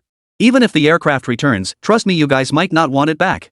Because the cost of overhauling the airframe and all three engines doesn't offer as good a value as buying new. Bai Hanyu nodded, indicating he understood Lin Yuan's point. In such circumstances, even if the aircraft returned, it would most likely face decommissioning. At the very least, it would be dismantled entirely for parts. Serviceable components would be salvaged as spares, while unusable ones would be scrapped. The military leadership knew exactly which option to choose, buying a new one for 100 units versus spending 70 or even 80 units on refurbishment that might still harbor hidden risks. Mr. Lin, why haven't I seen the takeoff weight, maximum weight, or even the weapons configuration? Compared to other performance metrics, Bai Hanyu valued these figures most. These were purchased for combat use, and the absence of the most critical data left him uneasy. Upon hearing the question, Lin Yuan presented a more detailed data sheet. Length, 11.7 meters. Wingspan, 10.4 meters. Combat payload, 6.5 tons. Service ceiling, 17,500 meters. Conventional cruise speed, 1.8 Mach. Variable cycle cruise speed, 2.4 Mach. Maximum speed with afterburner, 2.8 Mach. Empty weight, 19.5 tons. Block 1 design target. Maximum takeoff weight, 45 tons. Block 1 design target. Weapons configuration, 6PL-15 medium to long-range air-to-air missiles 4 forward, 2 rear, 6PL-10 short to medium-range air-to-air missiles 2 rear, 4 wing pylons. Maximum range, 9,700 kilometers.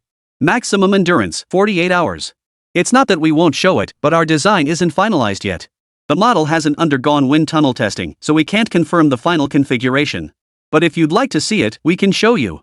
Regarding the missile bays, which explains the complex ventral structure you observed earlier, let me elaborate. Since it's unmanned, we saved space not only for the cockpit but also for life support systems. That's why we've prepared 2 weapon bays. Both are located in the fuselage. Each bay can carry 4 standard PL-15 missiles. If you can miniaturize the missiles in the future, we could carry even more. We've also redesigned the entire intelligent fly-by-wire control system. Many hydraulic components have been optimized, freeing up significant space. This freed up space on the left and right wings, allowing each wing to carry 2 short-range air-to-air missiles. This means our Golden Crow UAV carries a full complement of 12 missiles, internally truly the firepower king. Chapter 47, Freeing Up More Space. Mr. Lin, how much external hardpoint capacity remains? Especially the wings with this internal design, will the structural integrity of the steel framework be compromised? How many more missiles can the wing pylons actually carry? Bai Hanyu's thinking clearly diverged from Lin Yuan's. Lin Yuan. Comrade General, I poured my heart into designing this omnidirectional stealth structure, even sacrificing the tail fin to achieve it, and now you want external hardpoints? Are you dissatisfied with the radar cross-section?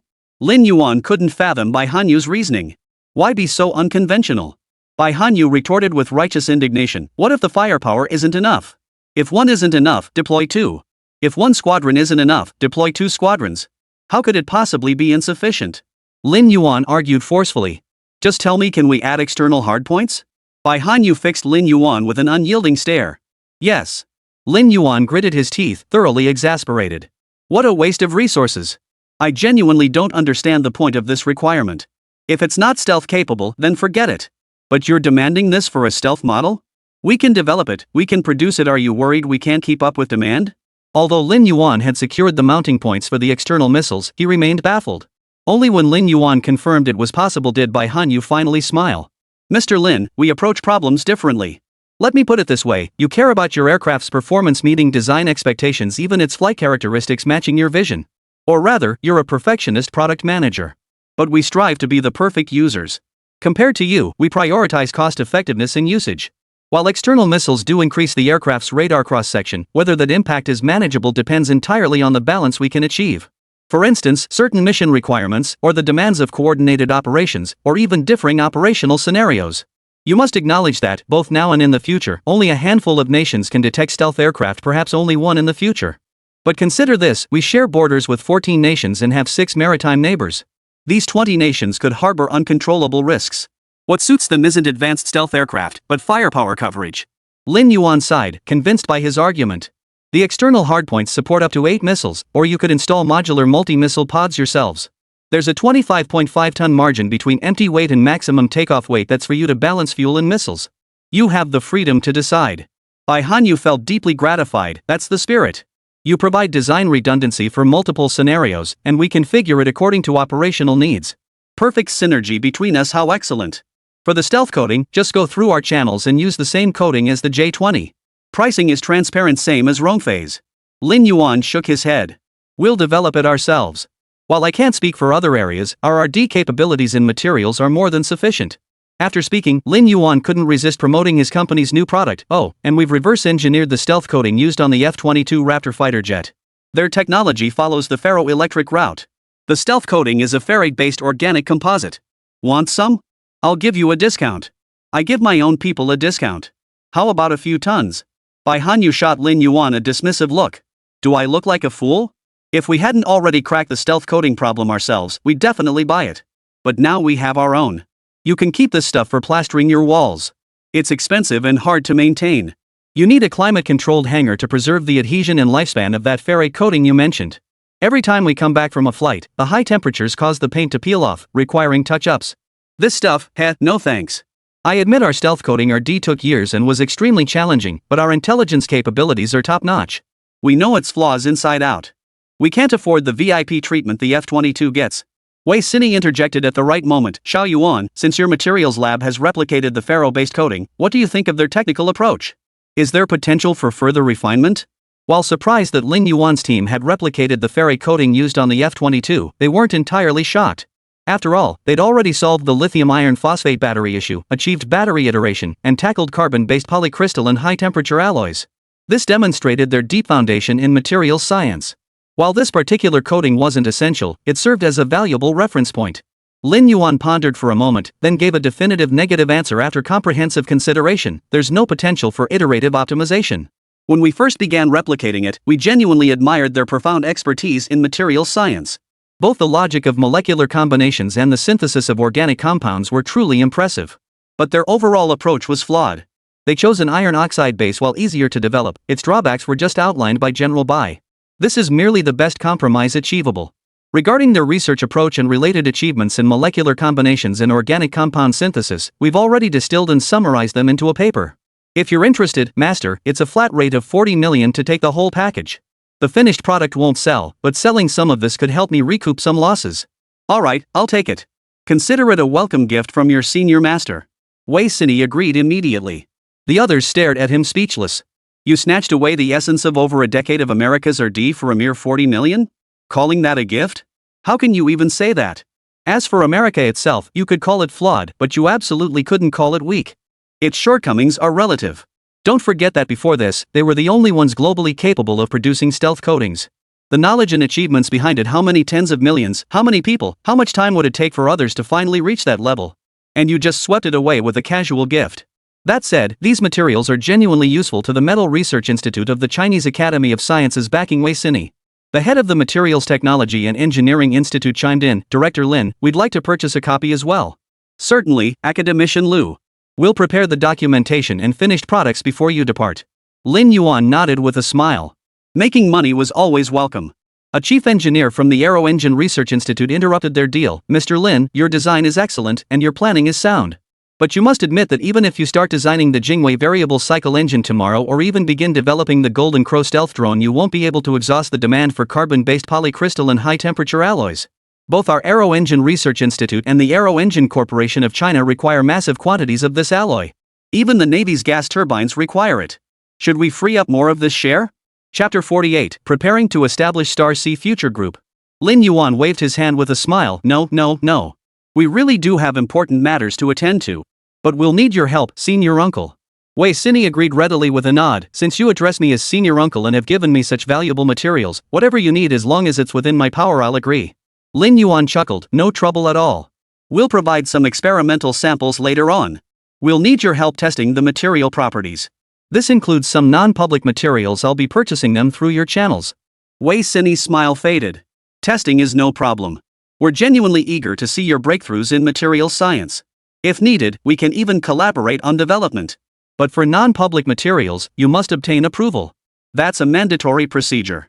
Lin Yuan resumed operating his computer, projecting a brand new plan. The reason we're holding the single crystal high-temperature alloy so tightly right now is mainly because we need to develop certain things. Machine tools. This issue demands our immediate attention. The milling machine goal is to develop a 5-axis CNC machining center. For lathes, the goal is to integrate CNC lathes with CNC turning centers to produce intelligent CNC machining centers. Additionally, we must upgrade the CNC wire cutting machines and CNC laser cutting machines within our specialized machining lineup. The CNC laser cutting machines, in particular, fail to meet our operational requirements. Therefore, we plan to develop the next generation of CNC laser etching machines. In short, to develop the Golden Crow drone that meets our objectives, we must iteratively upgrade our entire lathe series. Regarding software, the systems division has commenced coding based on the Mengshi platform. However, for the hardware, materials are the most critical factor. Single crystal high-temperature alloys alone are insufficient. We will subsequently develop a series of additional materials. Therefore, polycrystalline high-temperature alloys will see significant usage in the initial phase. Give me 3 months. I want to stockpile all the initial 3 months' supply. After that, I'll only keep 10 tons per month until we actually start production on the Golden Crow. How does that sound? Drone production isn't something that happens overnight. From the airframe to components, it's not just about securing metal materials, it also requires robust roughing and finishing equipment. Machine tools are the foremost priority. This is precisely why Lin Yuan reserved the initial production capacity to ensure sufficient allocation for lathe manufacturing and R&D. For the core combustion chamber of an aircraft engine to withstand temperatures of thousands of degrees, the materials must be up to the task. This is precisely the significance of single crystal high-temperature alloys. This is also why, upon confirming the start of carbon-based single crystal high-temperature alloy production, personnel from all relevant departments arrived together. The turbofan blades alone could fundamentally transform the predicament facing domestic aviation engines. This doesn't merely signify a significant boost in fighter jet performance. Carbon-based single-crystal superalloys can be applied not only to low bypass ratio fighter engines but also to high bypass ratio transport aircraft engines. Solving the issues of fighter engines with low bypass ratios not only fully unleashes the capabilities of fifth-generation fighters but also further enhances the performance of electronic warfare aircraft and multi-role fighters. Resolving transport aircraft engine issues simultaneously solves problems for early warning aircraft, aerial refueling tankers, and anti-submarine patrol aircraft. Simultaneously, core engines derived from aviation technology can be upgraded, enabling the Navy to take off from the same starting point. This is because the core gas turbine engines used in naval surface vessels are derived from aviation engine cores. Bai Hanyu hesitated. Had Lin Yuan cited other reasons, he could have flatly refused with orders from above. Though it smacked of coercive buying, at least they wouldn't drive down the price, they might even bid it up. To subsidize Star Sea Future Technology Company, Limited S&D expenses.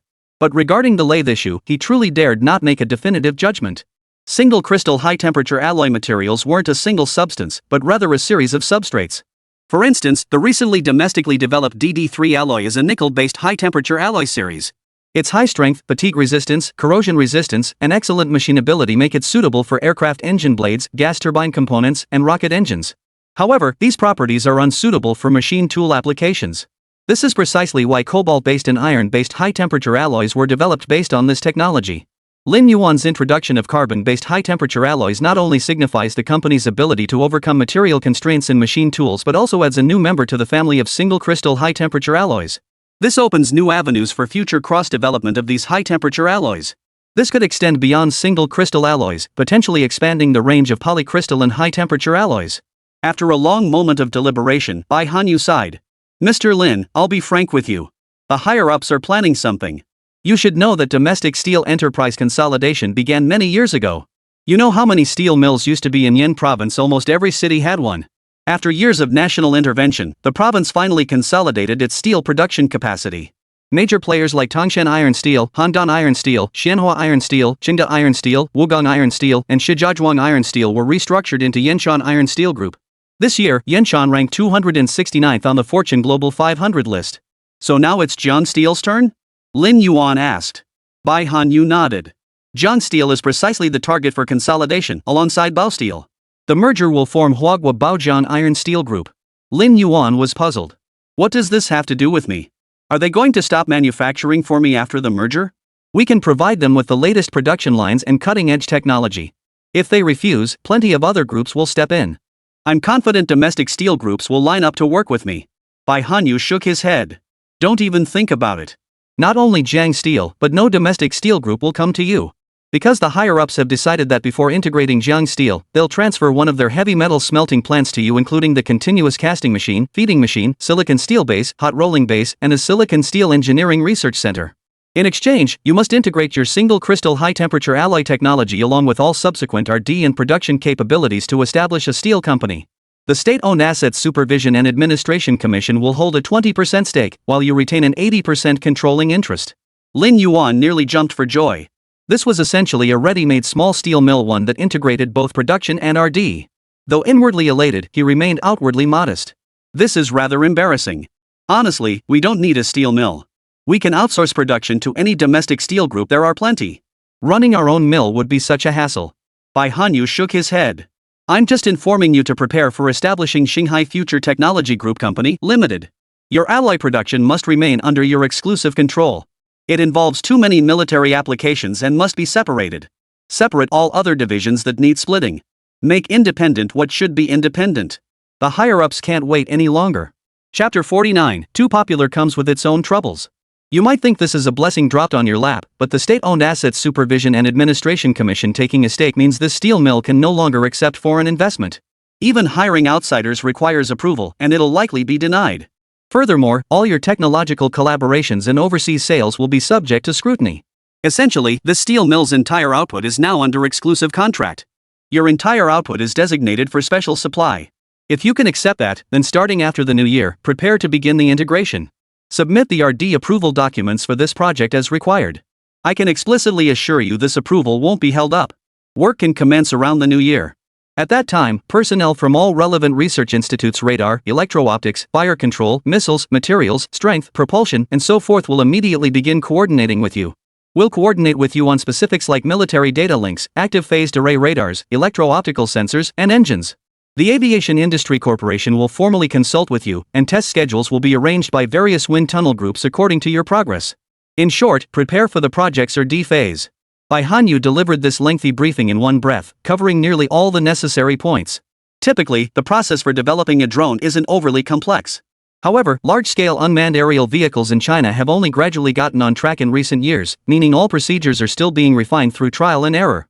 Lin Yuan's project involved an attack drone, differing from previous reconnaissance strike hybrid models. Therefore, Bai Hanyu decided to brief Lin Yuan according to the standards for developing a fighter jet. After a week of thorough assessment, the inspection team departed. The next 2 months would be the busiest period for the group, or more accurately, for the administrative, finance, and legal departments. As the Spring Festival approached, the finance and legal departments were still frantically holding coordination meetings. Finance Director Lu Ruixuan, Legal Director Lu Jingwei, and Administration Director Chiu Huiyan gathered once more to discuss progress. Lu, have you finalized the group's legal procedures? Xiu Huiyan had been suffering from a splitting headache these past few days and desperately needed to find some solace in others' misfortune. Lu Jingwei was well aware of Xiu Huiyan's little scheme, but right now, the three of them were in the same boat. None of them were doing much better. Man, it's a nightmare. Just the registration application process alone has me questioning my existence. To establish a group company, the first hurdle is registered capital. This company is the best option. Having 5 subsidiaries makes splitting them easier, but did you know the group application requires the parent company to have been established for at least 5 years? Our company hasn't even been around 5 years. Logically, all subsidiaries should have started after the company restructuring. But I have to say, Mr. Lin's connections are seriously solid. I went to the Administration for Industry and Commerce to run the process, and the deputy director approved it on the spot. He said, Yuanfang Company has been around for 20 years, how could it not meet the requirements? If it weren't for someone I know who specializes in domestic commercial law, I'd almost believe him.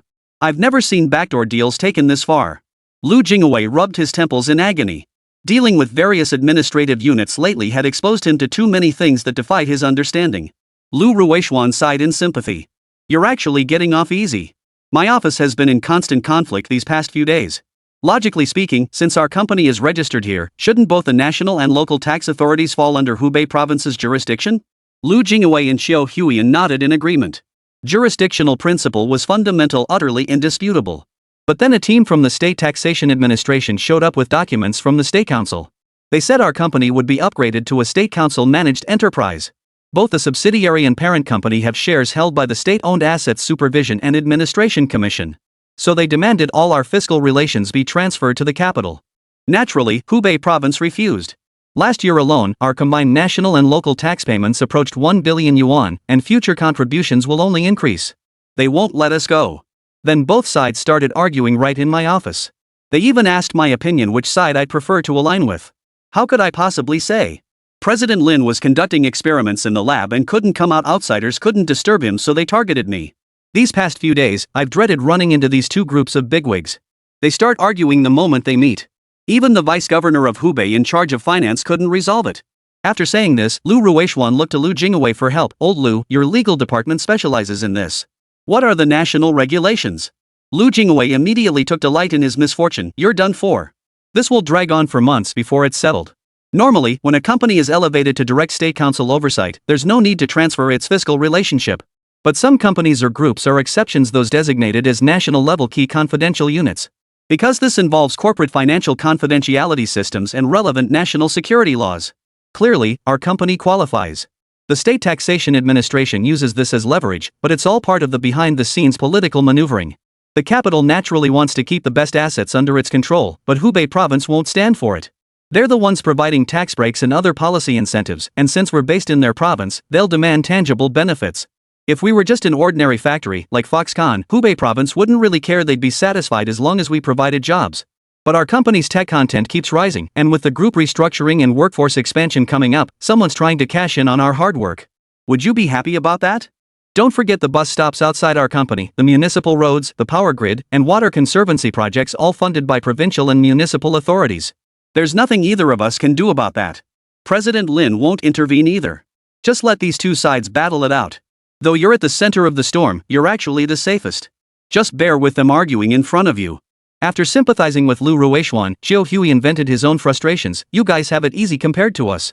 It's bloody bizarre, somehow word of our restructuring got out, and now provincial government reps from southern China are lining up at our doorstep. At minimum, the provincial party committee's chief of staff leads the delegation, asking if we're interested in setting up a branch office locally. They'll let us pick any location, provide immediate financing if we're short on funds, and throw open every policy door. Some provinces have even offered land leases at rates as low as 1 yuan per square kilometer. I've met with 4 provincial delegations alone recently, not to mention municipal ones, some even led by mayors personally acting as lobbyists. Then there's the northern metropolis, the Yangtze River Delta, and the Pearl River Delta, each offering better terms than the last. The head of Hubei's investment promotion office has been guarding against this group like they're vermin lately, even stationing people at my place. He reports every single visitor, which is giving me a headache. Lu Jingwei spread his hands in resignation and slumped back into the sofa, looking almost defeated. I wish the company would just finish its restructuring already. Give the three of us some breathing room. Xiao Hui sighed deeply. The consequence of the company being too popular is that it makes things difficult for us. Chapter 50, Future Star Sea Group officially established. Director Chiu, the delegation from Shanxi province has arrived. Please receive them. They're led by the vice governor for industry. We can't handle this on our own. As the office filled with cigarette smoke, an administrative staff member entered with a deeply troubled expression. At the mention, Qiu Huayan's hand twitched involuntarily, causing the cigarette he held to slip from his grasp and fall to the floor. Guys, please help me out, I can't handle this alone. Qiu Huayan wore a mournful expression, his tone tinged with resignation. If you won't go, I'll invite them right here. You won't be able to escape anyway. Lu Jingwei and Lu Ruishuan exchanged glances before nodding.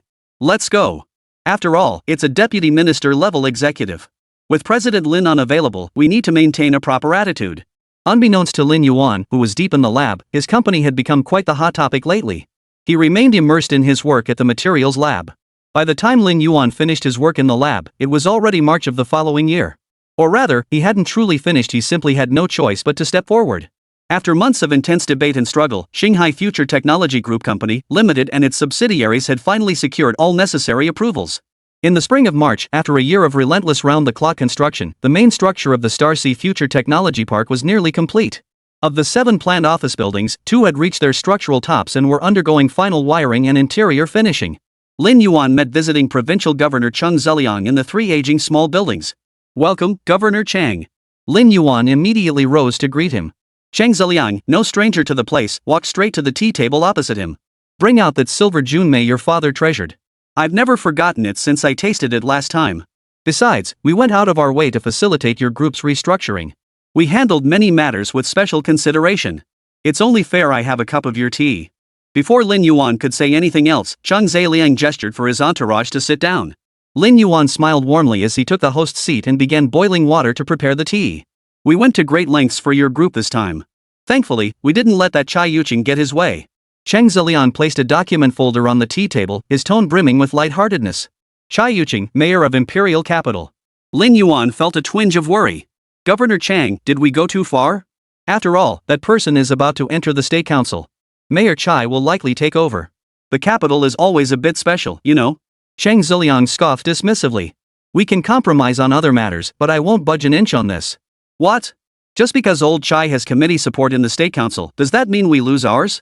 The straightforwardness of a Northwesterner shone through Cheng Ziliang at that moment. Sure, your Shanghai Future project had strong backing from above from the start, but we put in our fair share of effort too. No matter how special the capital is, it can't just snatch food from others' bowls. Lin Yuan found it hard to respond to this, so he simply opened the document folder and began flipping through it while boiling water. What he found left him stunned. According to Lin Yuan's vision and the higher-ups' plans, Shanghai Future Technology Company, Limited had officially expanded and restructured into Shanghai Future Technology Group Company, Limited. The headquarters of Starsea Future Technology Group Company, Limited was established in Jiangcheng. Lin Yuan served as group president and chairman of the board. Xiao Huayan, former head of the administrative department, was promoted to chief administrative officer and appointed as a director on the group board. He would oversee administrative operations and external communications and collaborations, while also supervising the administrative affairs of all subsidiaries under the group. Lu Jingwei was promoted to group chief financial officer and appointed to the group board of directors. He was responsible for financial management at the group headquarters and coordinated financial management across all subsidiaries, facilitating internal cooperation among them. Lu Ruishuan has been promoted to chief legal officer and appointed to the group board of directors. He oversees the legal departments of the entire group and all its subsidiaries, drafts and reviews legal documents, and participates in litigation, mediation, arbitration, and other legal affairs related to the group.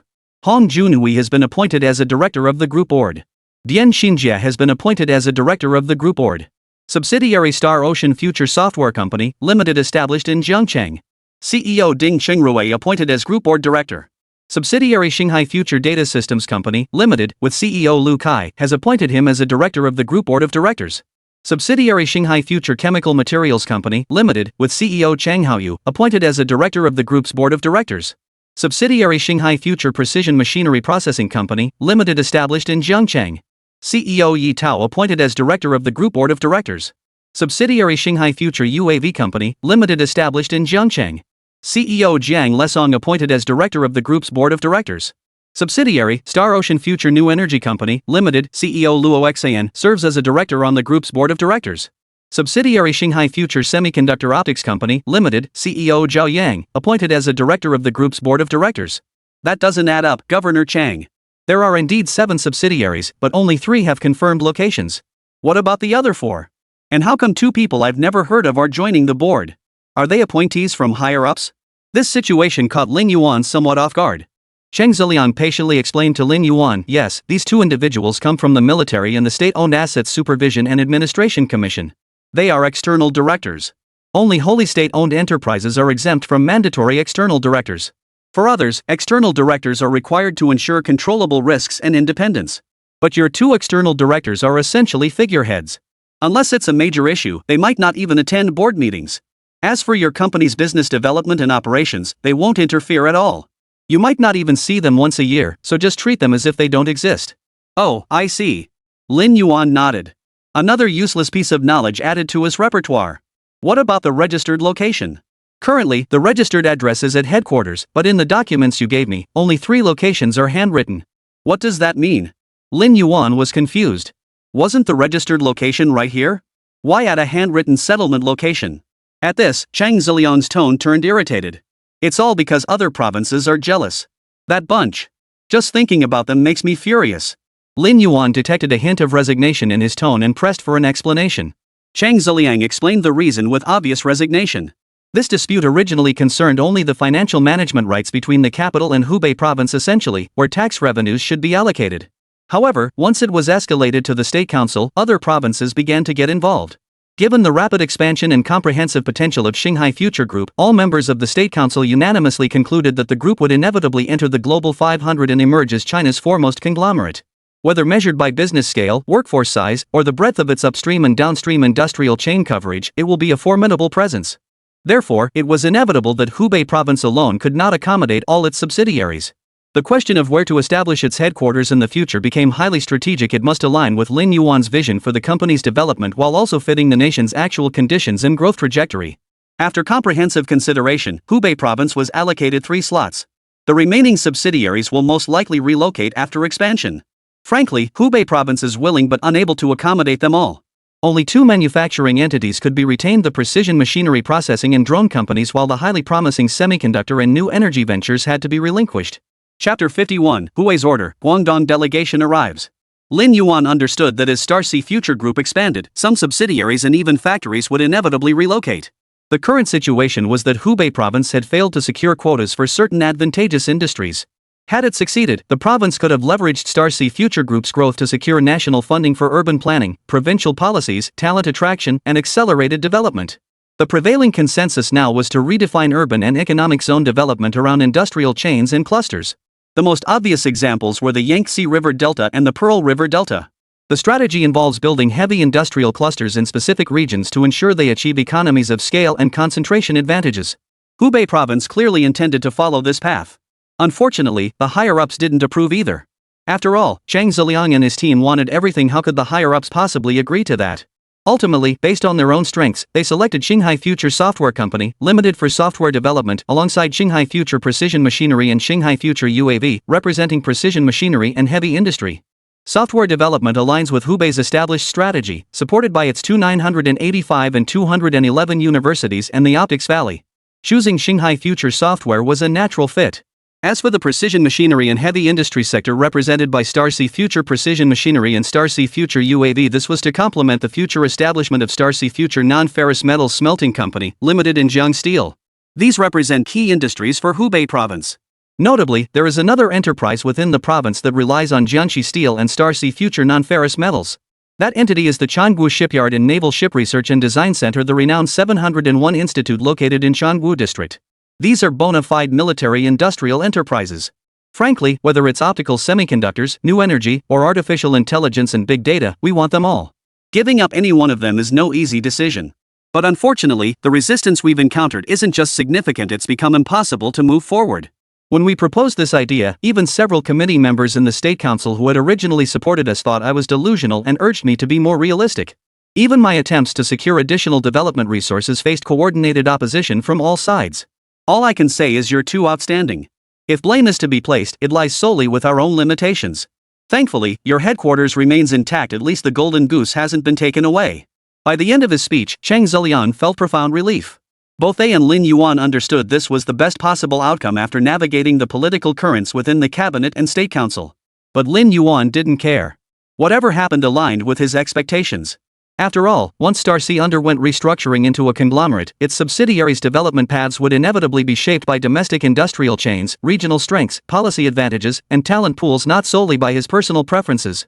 Take the chemical industry, for instance. Guangdong province boasts a robust petrochemical foundation and is a major ethylene producer. Jiangsu province boasts numerous chemical industrial parks and enterprises, with a complete upstream and downstream industrial chain. Shandong province's chemical industry boasts comprehensive industrial chain coverage, encompassing all 41 major industrial categories. Regardless of which province is considered, their chemical sector and development potential surpass that of Hubei. Lin Yuan's future development of Xinghai Future's Materials and Chemicals Division will inevitably gravitate toward these regions. This reality transcends the personal will of Lin Yuan and Chang Ziliang. Governor Chang, I assume you have good news today? Lin Yuan poured Chang Ziliang a cup of tea and asked with a smile, not believing for a moment that Chang had come all this way just to complain. Chang Ziliang possessed far too much political acumen for that. Besides, with so many people present, venting his frustrations would serve no purpose. As a provincial governor, Chang Ziliang had more pressing matters than Lin Yuan could ever imagine. He simply didn't have the time for such trivialities. Chang Ziliang inhaled the tea's aroma, took a satisfying sip, and declared, "Good news indeed, and major news at that. I've come bearing funds for you." "Oh? Money? Please elaborate, Governor Chang." Lin Yuan raised an eyebrow. Chang Ziliang set down his teacup with a satisfied smile. "Regarding your new energy company this time, we argued our case with other provinces. Though we didn't win, we still gained something. We've come to know Guangdong province through this conflict. They're currently developing smartphones and are grappling with battery and system issues. I hear there's also some lab working on." "The 2012 lab?" Lin Yuan interjected. "Yes, that's the one. I shared your situation with Governor Hongjue of Guangdong. Since you had samples ready, I provided them. Now I've received word, Huawei is preparing to collaborate with you. They'll send representatives shortly. The business delegation's details have already been forwarded to our provincial commerce department. Mr. Lin, I guess this counts as business I brought your way? Lin Yuan perked up instantly. Count it. Absolutely count it. We've been worried about spending too much lately and needed some income. Thanks to Governor Chang and the provincial committee for their concern. Chang Zilian waved his hand modestly. No need to thank me. We're here to serve you. Besides, it's because your products are top-notch. Otherwise, they wouldn't be reaching out to you proactively. While we couldn't retain Shanghai Future New Energy, my request isn't excessive. Would it be possible to establish a large-scale battery production base in Hubei province, Mr. Lin? No problem. The battery plant in the industrial park is expanding, but that's for military use. We still need to set up a separate civilian production line. So I'd appreciate it if the provincial party committee and Governor Chang could help us find a suitable location. Lin Yuan readily agreed. Having the governor personally intervene to secure orders, especially for a company like Huawei, made Lin Yuan more than willing to oblige. He knew exactly what the future of mobile phones held: annual shipments measured in hundreds of millions. If his new energy company could secure just a portion of those orders, it would be more than enough to thrive. And that was just for mobile phone batteries. The consumer sector also encompassed laptops, tablets, digital cameras, 2- and 3-wheeled electric vehicles, new energy vehicles, and many other fields. In the industrial sector, there were new energy storage applications, forklifts, power tools, and the uninterruptible power supply systems required by major companies' data centers, all blue ocean markets. Cheng Zilian was thoroughly satisfied with Lin Yuan's stance. He turned to the group behind him. Everyone heard that. President Lin wants a civilian battery production park. Get back and prepare the materials immediately. Make sure everything is solid and well prepared. Turning back to Lin Yuan, he added, Mr. Lin, should funding fall short, the Hubei Provincial State-Owned Assets Supervision and Administration Commission stands ready to assist. If you require loans, our provincial government will personally facilitate your application for dedicated loan funds. In short, whatever Hubei province can do to help, just ask. Lin Yuan nodded with a smile, though the final decision would depend on the specifics. Chang Zelian's intelligence proved remarkably accurate. Just 3 days after his departure, delegations from Huawei and Guangdong province arrived. Chapter 52, Premium has its price. Buy batteries, get software free. Lin Yuan waited downstairs for the delegation. Secretary General Chiyu, dressed in a sharp women's suit, stepped out of the car and shook Lin Yuan's hand immediately. Mr. Lin, I'm Chiyu. Pleased to meet you. Though taken aback, Lin Yuan smiled and returned the handshake. Amidst his surprise, he inwardly groaned. This was going to be a tough one to handle. High-ranking female officials were already rare, especially those who had reached the deputy ministerial level of provincial party committee secretary general, truly few and far between. Yet without exception, these women, each with their own distinct traits, were invariably formidable. Only at the grassroots level did people talk about gender ratios. The higher you went, the more they valued ability. Mr. Lin, allow me to introduce you. This is Ms. Yu, general manager of Huawei's consumer division. Upon hearing that you've developed batteries meeting their specifications, she couldn't wait to come over. I personally brought her over today. Have a productive discussion. If your collaboration succeeds, it will set a positive precedent for cooperation between Hubei and Guangdong provinces in the chemical energy sector, serving as a model for future partnerships. Chiyu's smile was gentle, her speech measured and unhurried, yet her stance and attitude were precise and direct, hitting the mark. Right off the bat, she seized the initiative, conveying Guangdong province's proactive stance on the partnership to Lin Yuan. The phrase "brought them over" clearly signaled to Lin Yuan the role played by the Guangdong Provincial Party Committee, making it impossible for him to refuse this favor. The subsequent mention of setting a positive precedent subtly revealed the true objective of their visit, the chemical and energy sector. Wow! Their ambitions were truly substantial. They were going straight for two companies, Starsea Future Chemical and Starsea Future New Energy. It was clear that Chiyu's approach, just like her communication style, was sharp and efficient. She expressed her most direct desires and thoughts in a subtle way, yet somehow managed to make it sound not at all offensive. You have to admit, that's some real skill. Lin Yuan nodded upon hearing this, smiling as he greeted General Manager Yu. Mr. Yu was equally delighted, though the director of the Hubei Provincial Commerce Department stood nearby with a wry smile. He understood exactly what Chiyu meant. It was bad enough that others coveted their own possessions, but for them to come to their home and personally take them away? That would be hard for anyone to swallow. No wonder no deputy minister-level officials from Hubei province had come to accompany them today. Now he understood, even if the leaders had come, they would have only gotten frustrated, with no other solution. Out of sight, out of mind. Ladies and gentlemen, I apologize that our new office building is still under renovation. We must therefore humbly request you to conduct your discussions here for the time being. Lin Yuan turned and led them into the 3-story office building. Not only did Mr. Yu not mind, he looked around with keen interest. Mr. Lin, you're too kind. Wavi also started out in a residential building. Everyone has their tough times. I'd wager your headquarters building must be dozens of stories tall. Clearly Starcy Future is poised for takeoff. Yu's heart leapt at the remark, and she seized the moment. Mr. Yu is absolutely right. Mr. Lin, please don't be so modest. Shallow waters cannot nurture a dragon, but a trapped dragon will surely rise to the heavens. I'm confident Starcy Future's collaboration with Huawei will be a success, just as our partnership with Guangdong Province has been. Your company will surely soar like a great bird riding the east wind to new heights. Lin Yuan's smiling face shifted slightly. The three certainly carried immense conviction, and he even borrowed Li Bai's poetry to offer his blessing. When the great seabird rides the east wind, it soars straight up 9,000 miles. Good heavens, is he being this direct? He stole a glance at the director of the Hubei Provincial Commerce Department. The director's face was turning dark, barely holding onto a smile. This was a clear and subtle hint that Hubei's conditions were no longer suitable for Xinghai's future. Yet he dared not show any reaction. Even though Qiyu wasn't a provincial official, her rank placed her above him. He couldn't afford to be disrespectful. Lin Yuan found himself looking at Qiyu with renewed respect. She was leveraging her position as the highest-ranking official present to make her point, and it was undeniably true, leaving no room for rebuttal. For Xinghai Future's chemical and new energy sectors to truly develop, they would indeed have to look elsewhere. Hubei simply lacked the necessary supporting industries, policies, and supply chains. Lin Yuan grew inwardly wary. Few people understood how to leverage their advantages so seamlessly, and those who did were invariably formidable opponents. Upon entering the office, Qiyu instinctively yielded the seat of honor. Mr. Yu, today you and Mr. Lin are the main protagonists. Please discuss freely. We're merely here to facilitate and provide support. She then sat gracefully on the sofa, legs neatly together, adopting a detached demeanor. Lin Yuan shot a sympathetic glance at the Commerce Department director.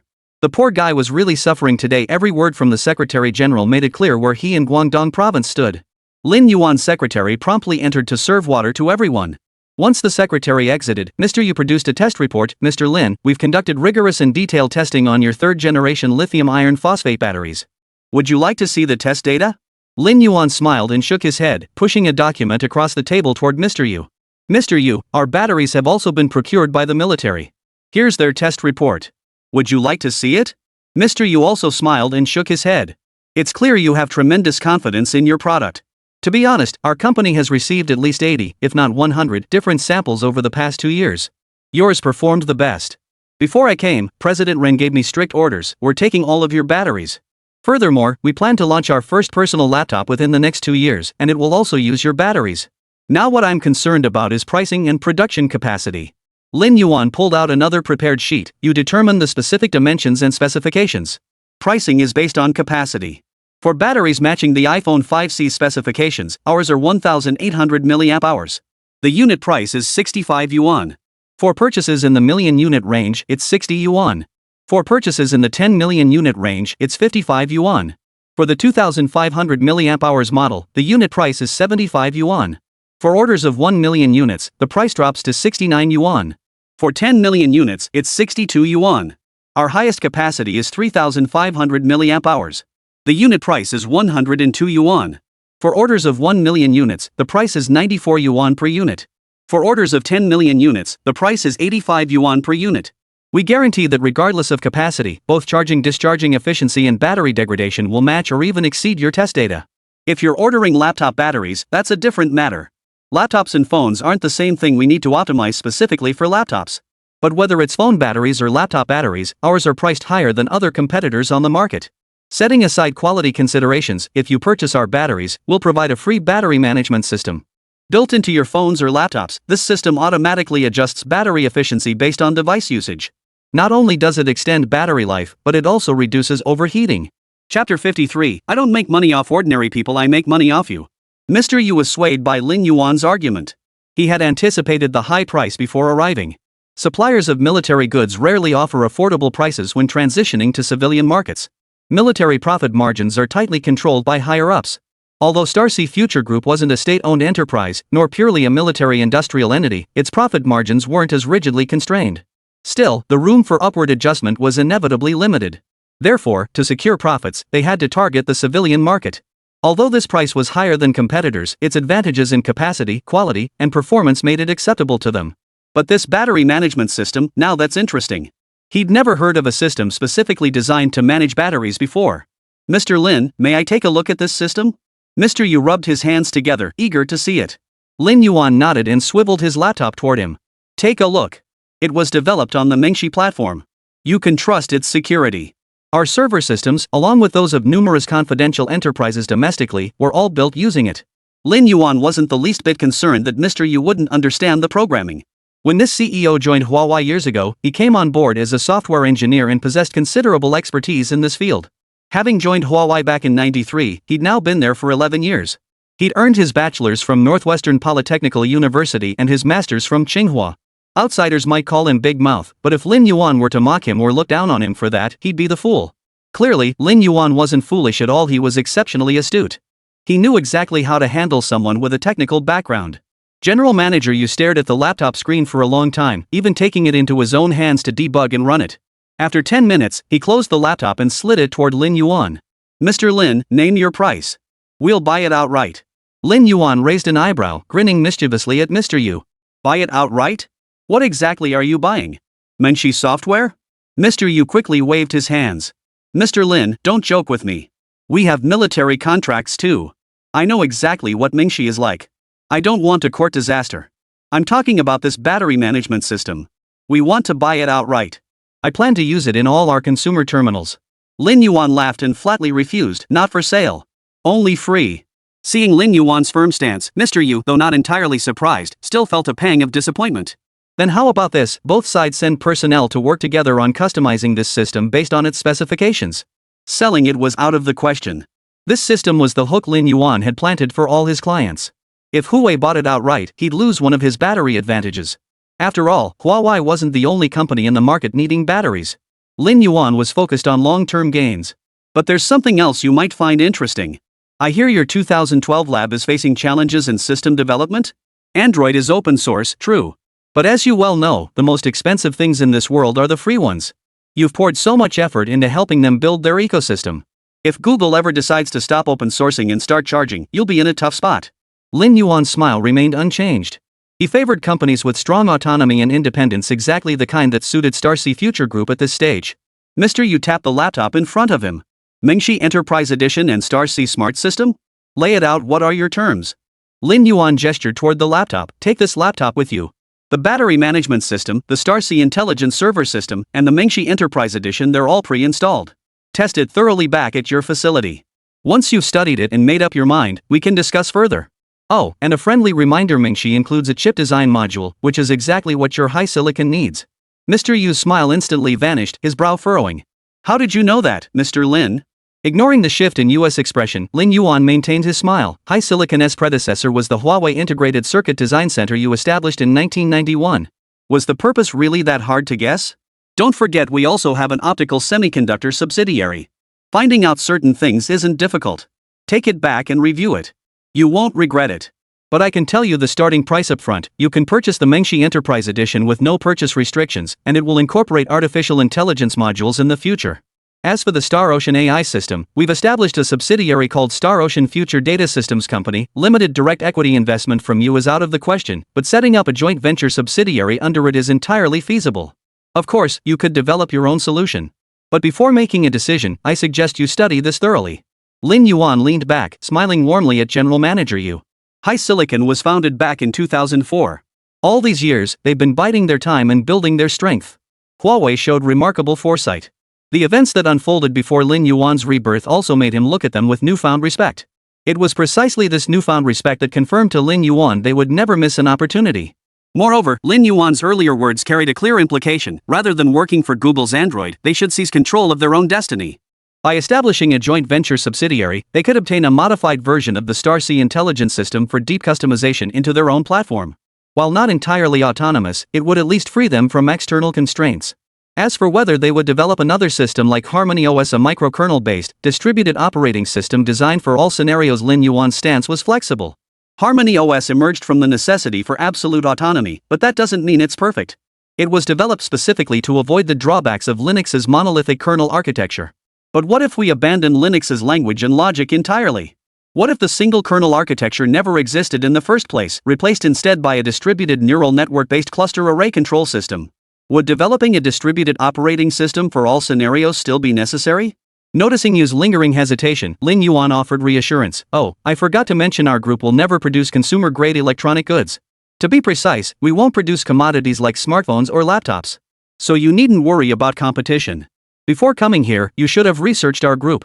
From the names of our restructured subsidiaries, you should have been able to tell that our company leans more toward industrial-grade consumption, with a relatively small share in the civilian market. First, because we're not just a tech company, we also have military applications. This makes direct consumer engagement impractical for us. Second, my philosophy differs from yours. My goal is to earn revenue from companies like yours while avoiding the need for extensive marketing and sales teams.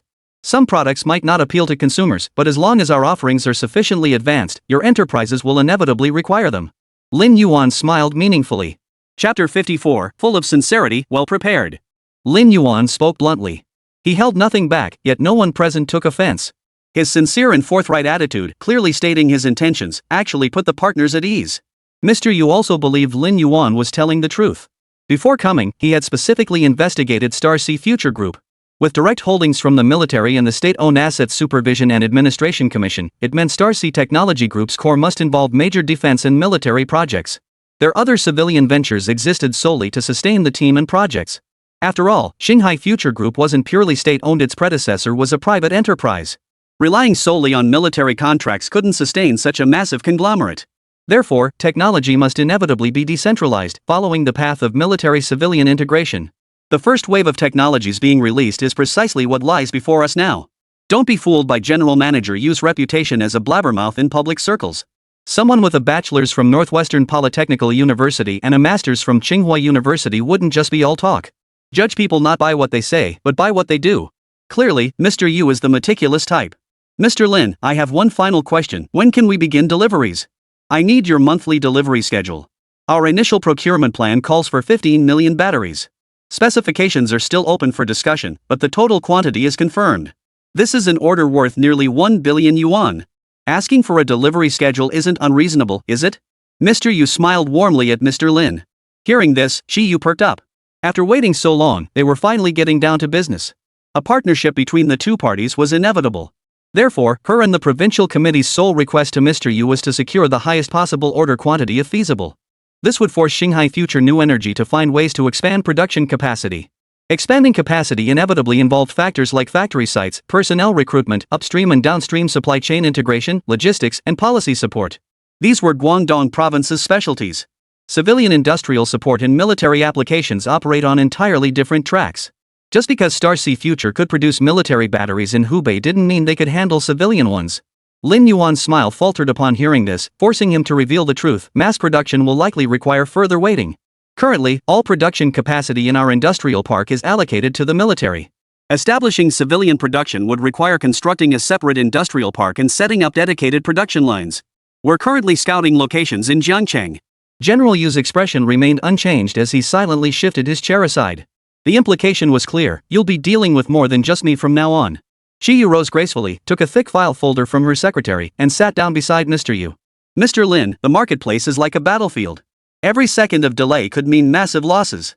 Your batteries are indeed excellent, but you're not without competitors. Korea's Honstar, LG, and SK on Japan's Panasonic, GS Yuasa International, and Maxell, they're all your rivals. While technological advantages and superior quality are certainly valuable, rapidly capturing market share with your products is equally crucial. After speaking, she pulled 5 documents from the briefcase beside her and handed them one by one to Lin Yuan. Mr. Lin, these outline the industrial land and park we've prepared for new energy enterprises. Guangdong Province will lease it to you at 1 yuan per square kilometer per year, with a 50-year lease term and no area restrictions. Future expansions within the park will also be leased at this rate.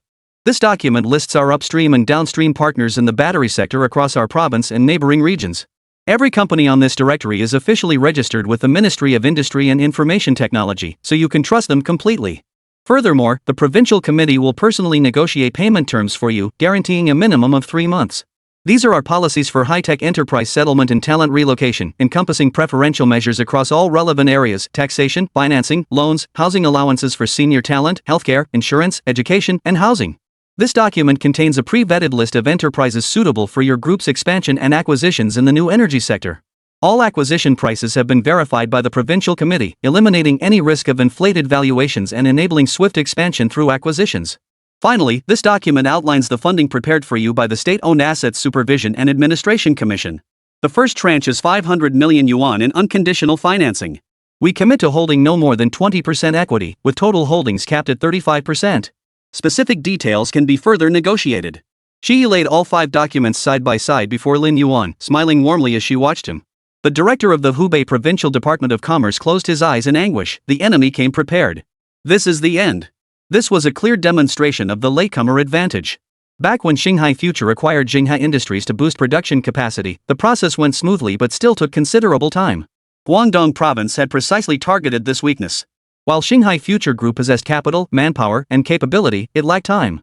Therefore, they had completed all preparatory work before arriving. Lin Yuan glanced at Qiyu in surprise, but her smile remained unchanged. Lin Yuan stopped dwelling on it and pulled out the industrial land documents to examine them. The plots ranged in size from tens of thousands of square meters to 5 square kilometers. Smaller plots offered better transportation access, featuring 6-lane roads in both directions, but they failed to meet Lin Yuan's requirements. The factory areas were simply too small. The larger 5 square kilometer plots, while cheaper in location, at least featured 4 lanes in each direction. This made both goods transportation and logistics extremely convenient. Secretary Qi, if I want to build an industrial park with an annual battery production capacity of 60 million units, none of the sites you've offered are large enough. Lin Yuan smiled warmly at her.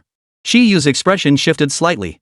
She immediately began reviewing the areas marked for industrial land in the documents. After a moment, she turned to someone behind her. Director Pan, could you come over here? Then, with a hint of apology, she addressed Lin Yuan. My apologies, Mr. Lin. This is a lapse on our part. I'll ask Deputy Director Pan Guolong from the Department of Industry and Information Technology to review it. Lin Yuan nodded. Inside, he was secretly astonished. He hadn't expected this Secretary General to be so thoroughly prepared. She'd practically brought in people from every relevant department. Pan Guolong immediately took the documents and began comparing them one by one. After a few minutes, Pan Guolong set the documents down. Mr. Lin, I apologize. This is due to our insufficient preparation. At this stage, none of the industrial land we have prepared is large enough to accommodate your needs. Considering your actual production capacity requirements for 60 million batteries annually and the necessary supporting infrastructure, the land needed is indeed substantial. How about this? You can use the larger M1 grade industrial plot to build your factory campus. Adjacent to it is a 100,000 square meter M4 industrial or D zone where you could establish your research and testing center. We'll coordinate with urban development to demolish the older residential areas in between, ensuring seamless connection between your 2 zones.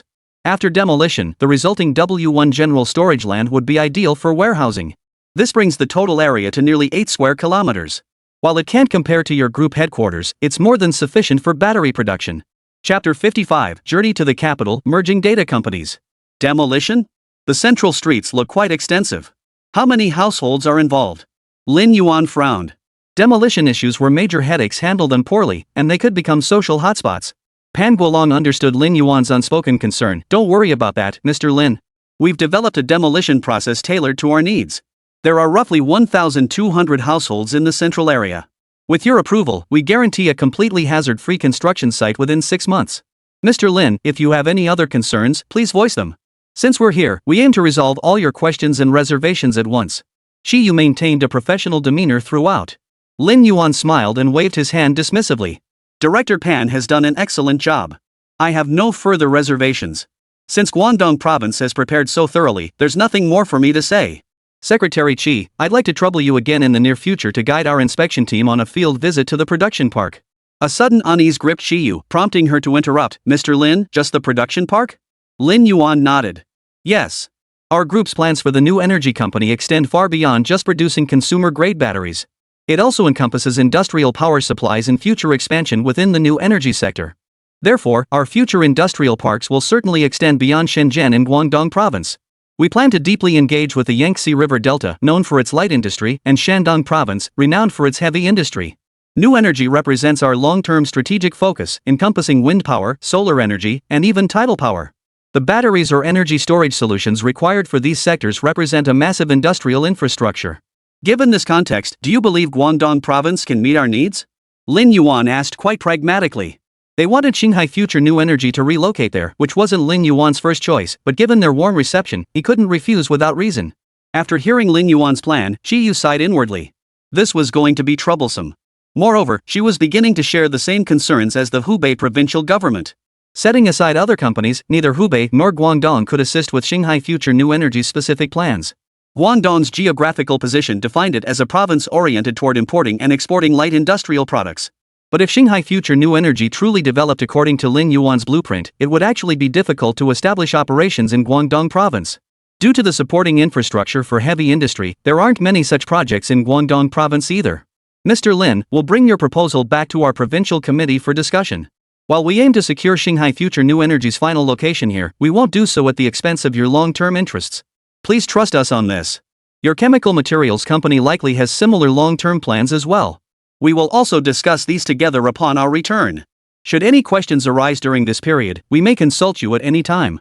We kindly request your assistance in resolving these matters. Qiyu rose, shaking Lin Yuan's hand with a hint of apology. Lin Yuan promptly shook hands to extend goodwill, then withdrew his hand promptly upon sensing the futility of further discussion. No lingering, no fuss. A capable man. That evening, after hosting both parties, Shanghai Future New Energy signed a procurement intent agreement with Huawei the following day. The signing was witnessed by representatives from both Guangdong and Hubei provinces. Though her goal of courting Star Sea Future Energy hadn't been achieved, Qiyu remained undeterred. At the conference, she engaged in lively conversation with a group of Hubei officials. After a night of reflection, she had already identified a new approach. Moreover, she would immediately bring it into the discussion scope of the Standing Committee.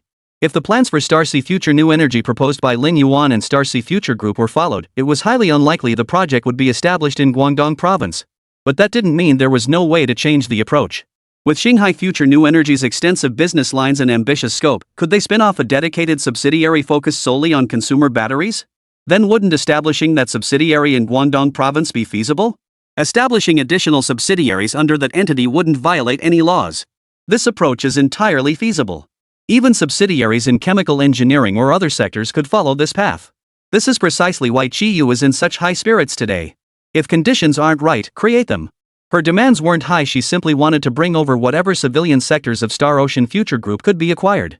However, after seeing them off, Lin Yuan didn't immediately arrange for the delegation to Guangdong province. Instead, he sent them to the capital city. The purpose of this trip was twofold: to report progress and to inspect the data company assigned to him by higher-ups.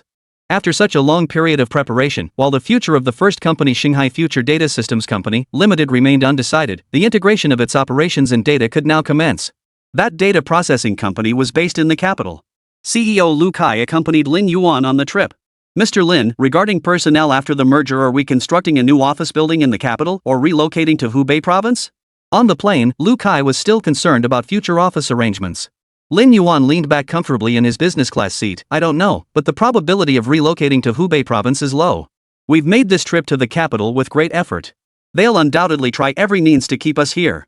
You know the situation in Guangdong province. Don't you and Lu Oxin frequently discuss company development? Do you think Guangdong will just give up? No way. If it were me, I wouldn't give up either. In fact, during my talks with Lu Oxin, we even considered setting up a battery company under the new energy division in Guangdong province. Lu Kai shared the outcome of their discussions. Lin Yuan nodded. Right. It's a last resort, but it's also a good outcome. As for the data systems company, while nothing's finalized yet, given how seriously higher-ups take AI, you'd better prepare to head to the capital. Lu Kai shrugged indifferently. Either way is fine with me.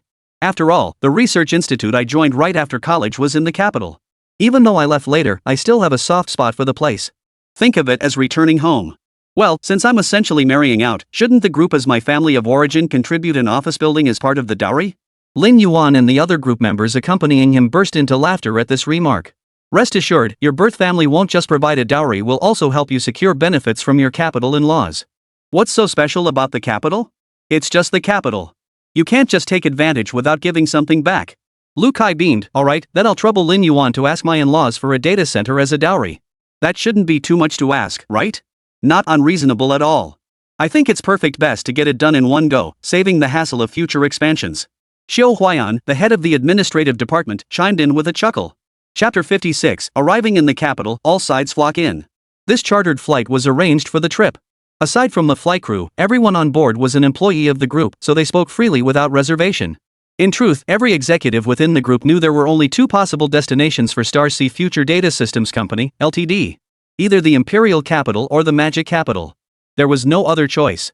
The data systems industry is talent-intensive, demanding significant regional talent advantages.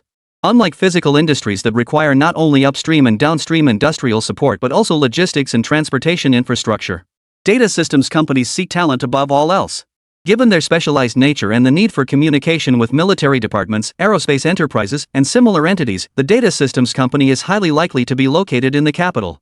After 2 hours of flight, the plane touched down at Nanyuan Airport. Nanyuan Airport is a dual-use military and civilian facility, and the area where Lin Yuan's special aircraft landed was a dedicated runway. It offered not only high security but also top-notch safety. As soon as he stepped off the plane, staff from the Ministry of Industry and Information Technology immediately approached him. "Mr. Lin, it's good to see you again." Su Qifeng, director of the Department of Science and Technology, greeted Lin Yuan cheerfully. "Director Su, why are you the ones here today? Didn't anyone from the military or the emperor's office come?" Lin Yuan was a bit puzzled. Su Qifeng waved his hand dismissively, guiding everyone toward the vehicle as he explained, "Today you're here to take over the company and handle the data access handover. It's not appropriate for the imperial capital to be involved. Moreover, once this data company is transferred to you, it will be detached from its original corporate structure. To avoid potential risks, the military headquarters chose not to participate, so I've been assigned to host you all. However, you'll meet the necessary parties after the handover is complete." The convoy of over a dozen vehicles slowly pulled away from Nanyuan Airport. "Mr. Lin, you don't seem to visit the capital very often, do you?" Inside the vehicle, Su Qifeng noticed Lin Yuan gazing curiously out the window at the steel forest beyond and asked with a smile. Lin Yuan hummed in acknowledgement. "I haven't been here often. During university, I came a few times with my professor to help resolve corporate issues. Before that, it was just when I was a kid. After all, I went to university in Luzhou, and I rarely went out much anyway." Su Qifeng leaned closer to Lin Yuan and murmured softly, "Well, you might be coming here more often in the future. I heard from colleagues in other departments that the capital is putting a lot of effort into this. They're determined to keep you here. They've also heard about Guangdong province already sending people and are getting anxious." Lin Yuan was taken aback. "They just left 2 days ago? How did word spread so fast?" Su Qifeng gave an embarrassed smile. "Many things might go unnoticed or unnoticed by the public, but within our circles, information travels very fast. Forget them. Just in the past few days, I've gotten numerous calls inquiring about your group. To be honest, since the start of the year, provincial officials have been flocking to the capital non-stop to secure resources. Just in the past few weeks, I've been invited to over a dozen dinners all centered on your group. Even though people are scattered across different provinces, connections are always possible: classmates from party schools, fellow townsfolk, colleagues from shared experiences. It's unavoidable. But the capital's eagerness might actually work in your favor. It could help you secure more favorable terms." Su Qifeng's words were fair and balanced, genuinely considering Shanghai Future Group's perspective while subtly extending goodwill. Though he was spending someone else's money, Lin Yuan was genuinely pleased. Over an hour later, the convoy arrived at the company. The other party had been notified well in advance, and Lu Kai had already coordinated with their lead representative. Thus, work commenced immediately upon arrival. "Systems team, proceed to the server room to deploy the system. Once deployed, immediately connect it to the group's internal network and notify them to prepare for Shanghai AI to take over the server systems here. Data team, immediately begin encrypting and segmenting access permissions. Once Star C takes over, reroute all data immediately and integrate it into the group's server database. Security team, work alongside the systems team to reconstruct the server system firewall and the company-wide security modules. Communications team, you'll have to push yourselves here. Integrating with the Beidou system must be completed within 24 hours. The encryption key we obtained is only valid for 24 hours. If it expires, we'll have to go through the entire application process again, far too cumbersome." The moment he entered the company, Lu Kai began assigning tasks. Upon hearing his orders, everyone immediately began coordinating with their respective team counterparts to commence work. Fortunately, despite the company's ownership change, employee benefits not only remained intact but were enhanced. Moreover, Shanghai Future's military background meant staff showed no resistance. Moreover, they were filled with curiosity about the upcoming AI system, each displaying remarkable initiative. Xiao Huayan also led employees from other departments to begin processing legal and financial information. After all, with the corporate entity changed, all employees needed to re-sign labor contracts and confidentiality agreements. Representatives from the Capital City Administration for Industry and Commerce were also present to handle the necessary corporate registration changes. "Director Su, why are bank representatives here today? Do they have the authority to conduct an asset audit directly?" Lin Yuan entered the company, exchanged greetings with management and staff, and remained silent throughout the proceedings. Only after entering the conference room did he voice his doubts. Su Qifeng took a bottle of mineral water from his secretary and handed one to Lin Yuan. It's certainly not an asset audit. Even if they wanted to conduct one, they'd need approval from the National Defense Science and Technology Industry Bureau and the State Secrecy Bureau. Even Huachang Industrial Group would likely oppose it after all, this contains their company's confidential data. They're after you. Me? Why come after me? I'm not the one taking out loans. Lin Yuan was confused. Lu Jingwei, now promoted to chief financial officer, grasped the meaning. Mr. Lin, they're likely targeting our group's accounts and those of the Imperial Capital Company. After all, our group's Hubei provincial company accounts are with CCB. With tens of billions in annual turnover and deposits, that's likely what they're after. Lu Jingwei briefly outlined the history of CCB and the circumstances surrounding Yuanfang's founding. Originally established as a unit under the Ministry of Finance and the Ministry of Industry and Information Technology to manage construction funds, CCB later spun off to become a commercial bank. Therefore, after Yuanfang was established and obtained MIT registration, Lin Kong immediately transferred the company's accounts to CCB. Whether during Shanghai Future's restructuring or the group's establishment, the corporate account remained unchanged. All new employees were required to open China Construction Bank accounts for their payroll. After all, with tens of billions in annual deposits and transaction volumes set to expand further, this represented a monumental achievement for any bank. Lin Yuan remained unaware of these intricate details, never imagining such complexities existed. Su Qifeng nodded with a smile. They can't interfere with matters at the provincial headquarters in Hubei, but once they come to the capital, the presidents of the 4 major banks' headquarters here certainly won't let this opportunity slip. Lin Yuan turned to Lu Jingwei. Mr. Lu, I'm leaving this to you. Got it. I'll meet with the big 4 banks and see what terms they're offering. Lu Jingwei readily agreed. Chapter 57, The New Company's Requirements. Mr. Lin, once you're done with your afternoon schedule, please head to City Hall. Mayor Chai had a meeting this morning and couldn't make it, but he's cleared his afternoon and is awaiting your arrival at City Hall. The director of the Commerce Bureau at the Imperial City Government, seeing that arrangements were nearly complete, reminded Lin Yuan of his afternoon schedule. Seeing Lin Yuan nod with a smile in agreement, he excused himself to attend to other matters. As soon as he exited, Su Qifeng offered Lin Yuan a meaningful reminder. Mayor Chai Yuqing is a man of remarkable patience and perseverance, precious qualities lacking in many today. He delivered the remark with such casual ease, as if it were truly offhand, and genuinely seemed to admire the man. Patience implied that he wouldn't rush to achieve results, capable of seizing any potential opportunity during prolonged waiting periods. Perseverance, in other words, meant such a person wouldn't give up easily once they set their sights on a goal, they would find ways to achieve it. This remark clearly signaled that Lin Yuan was determined to secure the capital this time, willing to invest significant effort, and implied that Lin Yuan could make more reasonable demands. As a full ministerial level official, Chai Yuqing was not someone Su Qifeng, a deputy director general, could evaluate. Moreover, private comments from subordinates about superiors could easily be misinterpreted if leaked. But Su Qifeng's cleverness lay in using praise to subtly hint at Mayor Chai's approach to handling matters, effectively giving Lin Yuan a heads up in advance. Though Lin Yuan knew little of officialdom, he understood the implication. It's like our research work. Whether pursuing scholarship or conducting studies, one must hold firm to their views until conclusions are reached. My father has taught me a thing or two over the years about how to conduct myself and make decisions, to deliberate deeply and then act decisively. Lin Yuan couldn't comment on that person's approach, having never interacted with them. Still, he offered his perspective. Su Qifeng understood. Then let's get back to the main point, Mr. Lin. I was sent here primarily to ask you one question. Is there any possibility of converting the Starsea intelligence system into a computer operating system? Lin Yuan pursed his lips without responding, listening quietly. Su Qifeng didn't wait for Lin Yuan's answer, instead proceeding to outline the concerns of the higher-ups. Government institutions, as entities overseeing national operations, handle vast amounts of classified information. For instance, financial institutions hold national fiscal and industrial operation data, meteorological bureaus manage national weather data, maritime authorities oversee coastal hydrographic information. The list of relevant entities is extensive. Using foreign systems carries varying degrees of risk, even with something like the XP system. Moreover, the risks extend beyond government institutions to include banks, securities firms, medical facilities, and other related entities. Military internal systems cannot be disclosed, as their confidentiality levels are even higher. Under these circumstances, having a domestic system as an alternative would undoubtedly be the optimal solution. It would prevent confidential information leaks while reducing or even eliminating the constant threat of hacker attacks. Therefore, once Lin Yuan's team had perfected their server operating system, higher-ups set their sights on developing a computer operating system. It's feasible we could even achieve compatibility with existing Windows software. But the issue lies in the scope. For instance, do you require intelligent modules? Server linkage modules?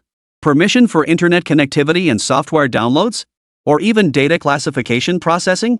Actually, we've already begun transitioning our server operating system to a desktop OS ourselves. After all, our group's information security requirements are extremely high. We certainly can't rely on foreign systems. And I can state plainly, Windows systems definitely have backdoors. We've just been blocking them through our internal firewalls. Lin Yuan wasn't sure of his superior's stance, so he only shared his current plans and ideas. Upon hearing they were already in progress, Su Qifeng's face lit up with delight. Great. Do you have any estimated timeline? Or project milestones? I need to report back. And for major initiatives like developing our own system, we could apply for another round of national R&D subsidies for major projects. Didn't we already apply for funding once for the server system? Can we apply again just by switching to a desktop version? Lin Yuan didn't understand, but he was deeply impressed. So that's how it works? Noticing Lin Yuan's confusion, Su Qifeng quickly clarified, Mr. Lin, you've misunderstood. If this were a standard project, we definitely wouldn't approve it. But operating systems fall under a special category. And while it's called a research subsidy, it's essentially a fiscal subsidy. Since your system is already classified for confidential units, it's not suitable for widespread consumer market deployment. If you want to commercialize it, you'll definitely need to modify the version, which would indirectly increase your maintenance, management complexity, and R&D costs. Our subsidy is essentially covering those costs for you. Lin Yuan suddenly understood, so that's what it means. It's essentially disguised internal support funding, right? Su Qifeng waved his hand dismissively. Don't put it that way. This is R&D funding. After all, you'll likely face international competition in the future, so we can't leave ourselves open to criticism. Lin Yuan gave him a thumbs up. You guys really know how to play the game. It was easy to imagine that if Starcy Future Group could secure funding this way, many other entities could likely obtain similar subsidies. Determining the nature of the funds is simple, just look at the oversight. Funds allocated by higher authorities with designated purposes would inevitably require performance monitoring and oversight. Take the funding for the Starcy intelligence system earlier. It faced significant oversight, required regular progress reports, and underwent upper-level inspections upon completion. But now that Su Qifeng had made this statement, Lin Yuan could infer this funding likely came without oversight. All he needed to do was wait for the computer system to be completed, submit it, and await acceptance. Su Qifeng departed after giving his instructions. Lin Yuan toured the entire company premises with the original management team. The company was quite large, employing over 1,400 people. Mr. Ma, regarding the new company, as Mr. Liu mentioned on the way here, if Future Starcy Future Data Systems Company Limited establishes itself in the capital, will the group, as the parent company, provide an office building as part of the dowry? I've already agreed to it. Beyond that, what other needs do you have? I'll visit the municipal government this afternoon and see if I can secure some benefits from your in-laws while I'm there. In the conference room, Lin Yuan met with the former company leadership for discussions. Lin Yuan's humorous tone secretly relieved the former executives.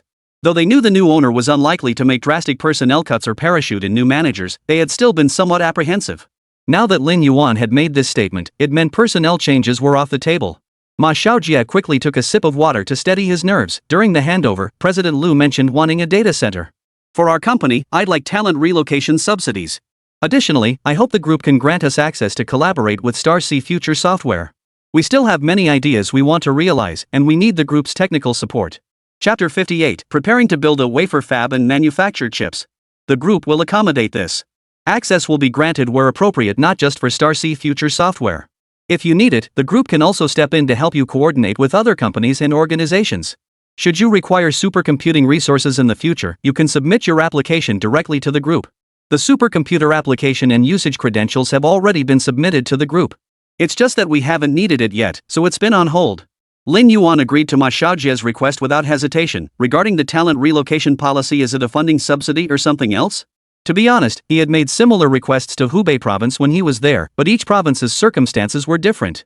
Mentioning this topic, Ma Xiaojia grew somewhat frustrated. It's not just financial subsidies. There are also housing purchase policies, vehicle purchase policies, and other related policies. Let me give you an example. We have a team leader in our company who could easily be a project manager at most firms, a top-tier talent. But he's only been in the capital for a little over 3 years, having joined our company right after arriving.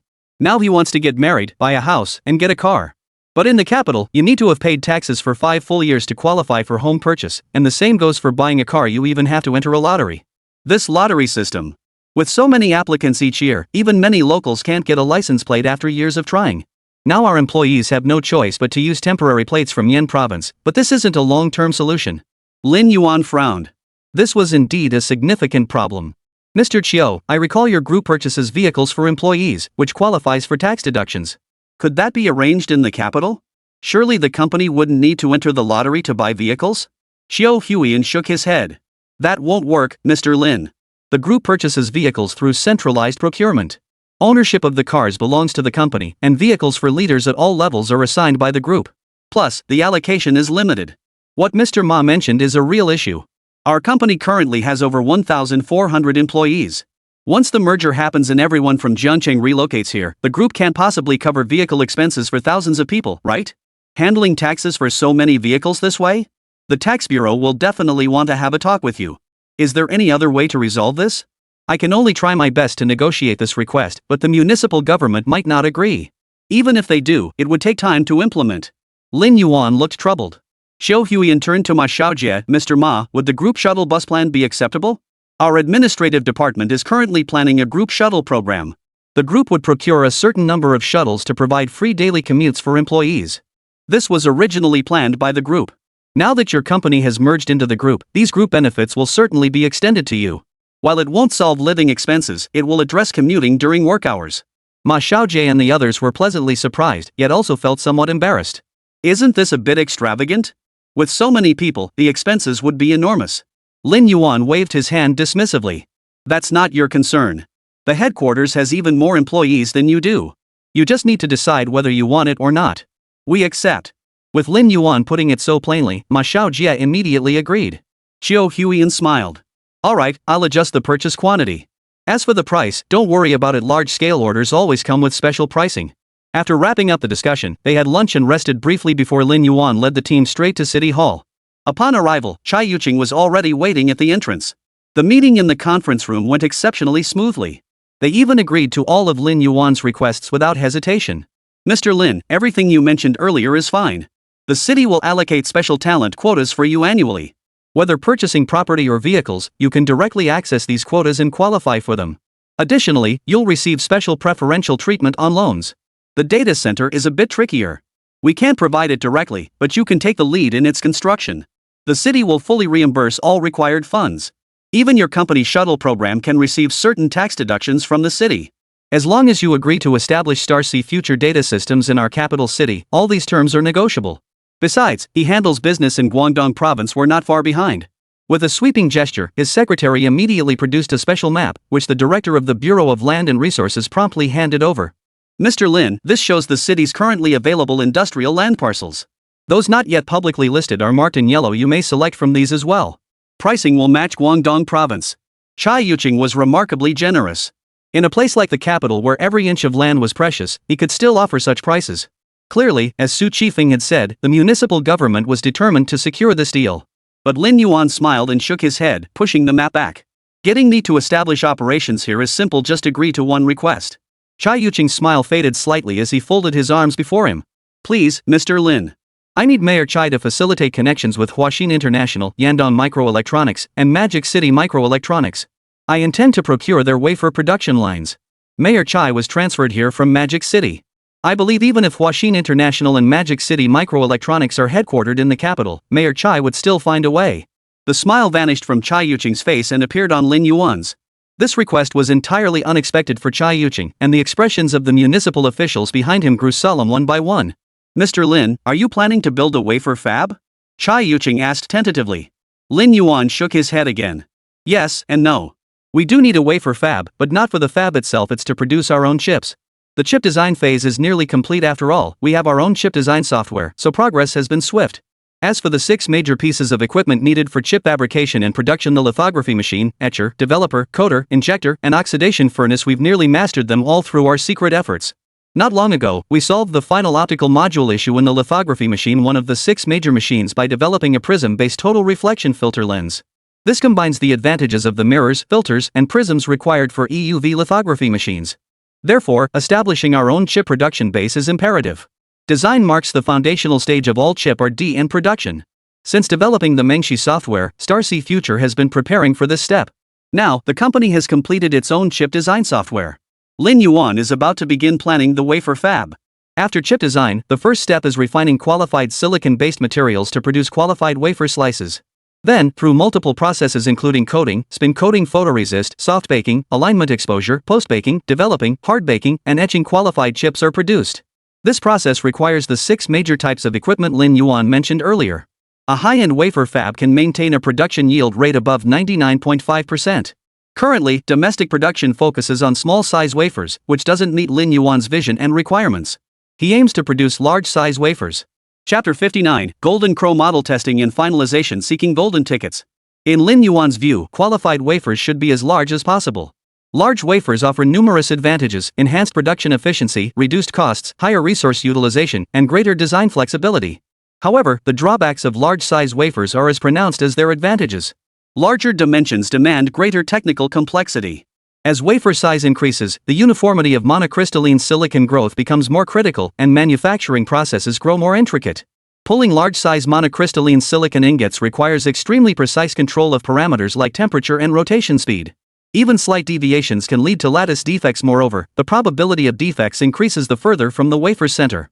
Most significantly, the equipment required to produce large-format wafers is exceptionally expensive and extremely difficult to maintain.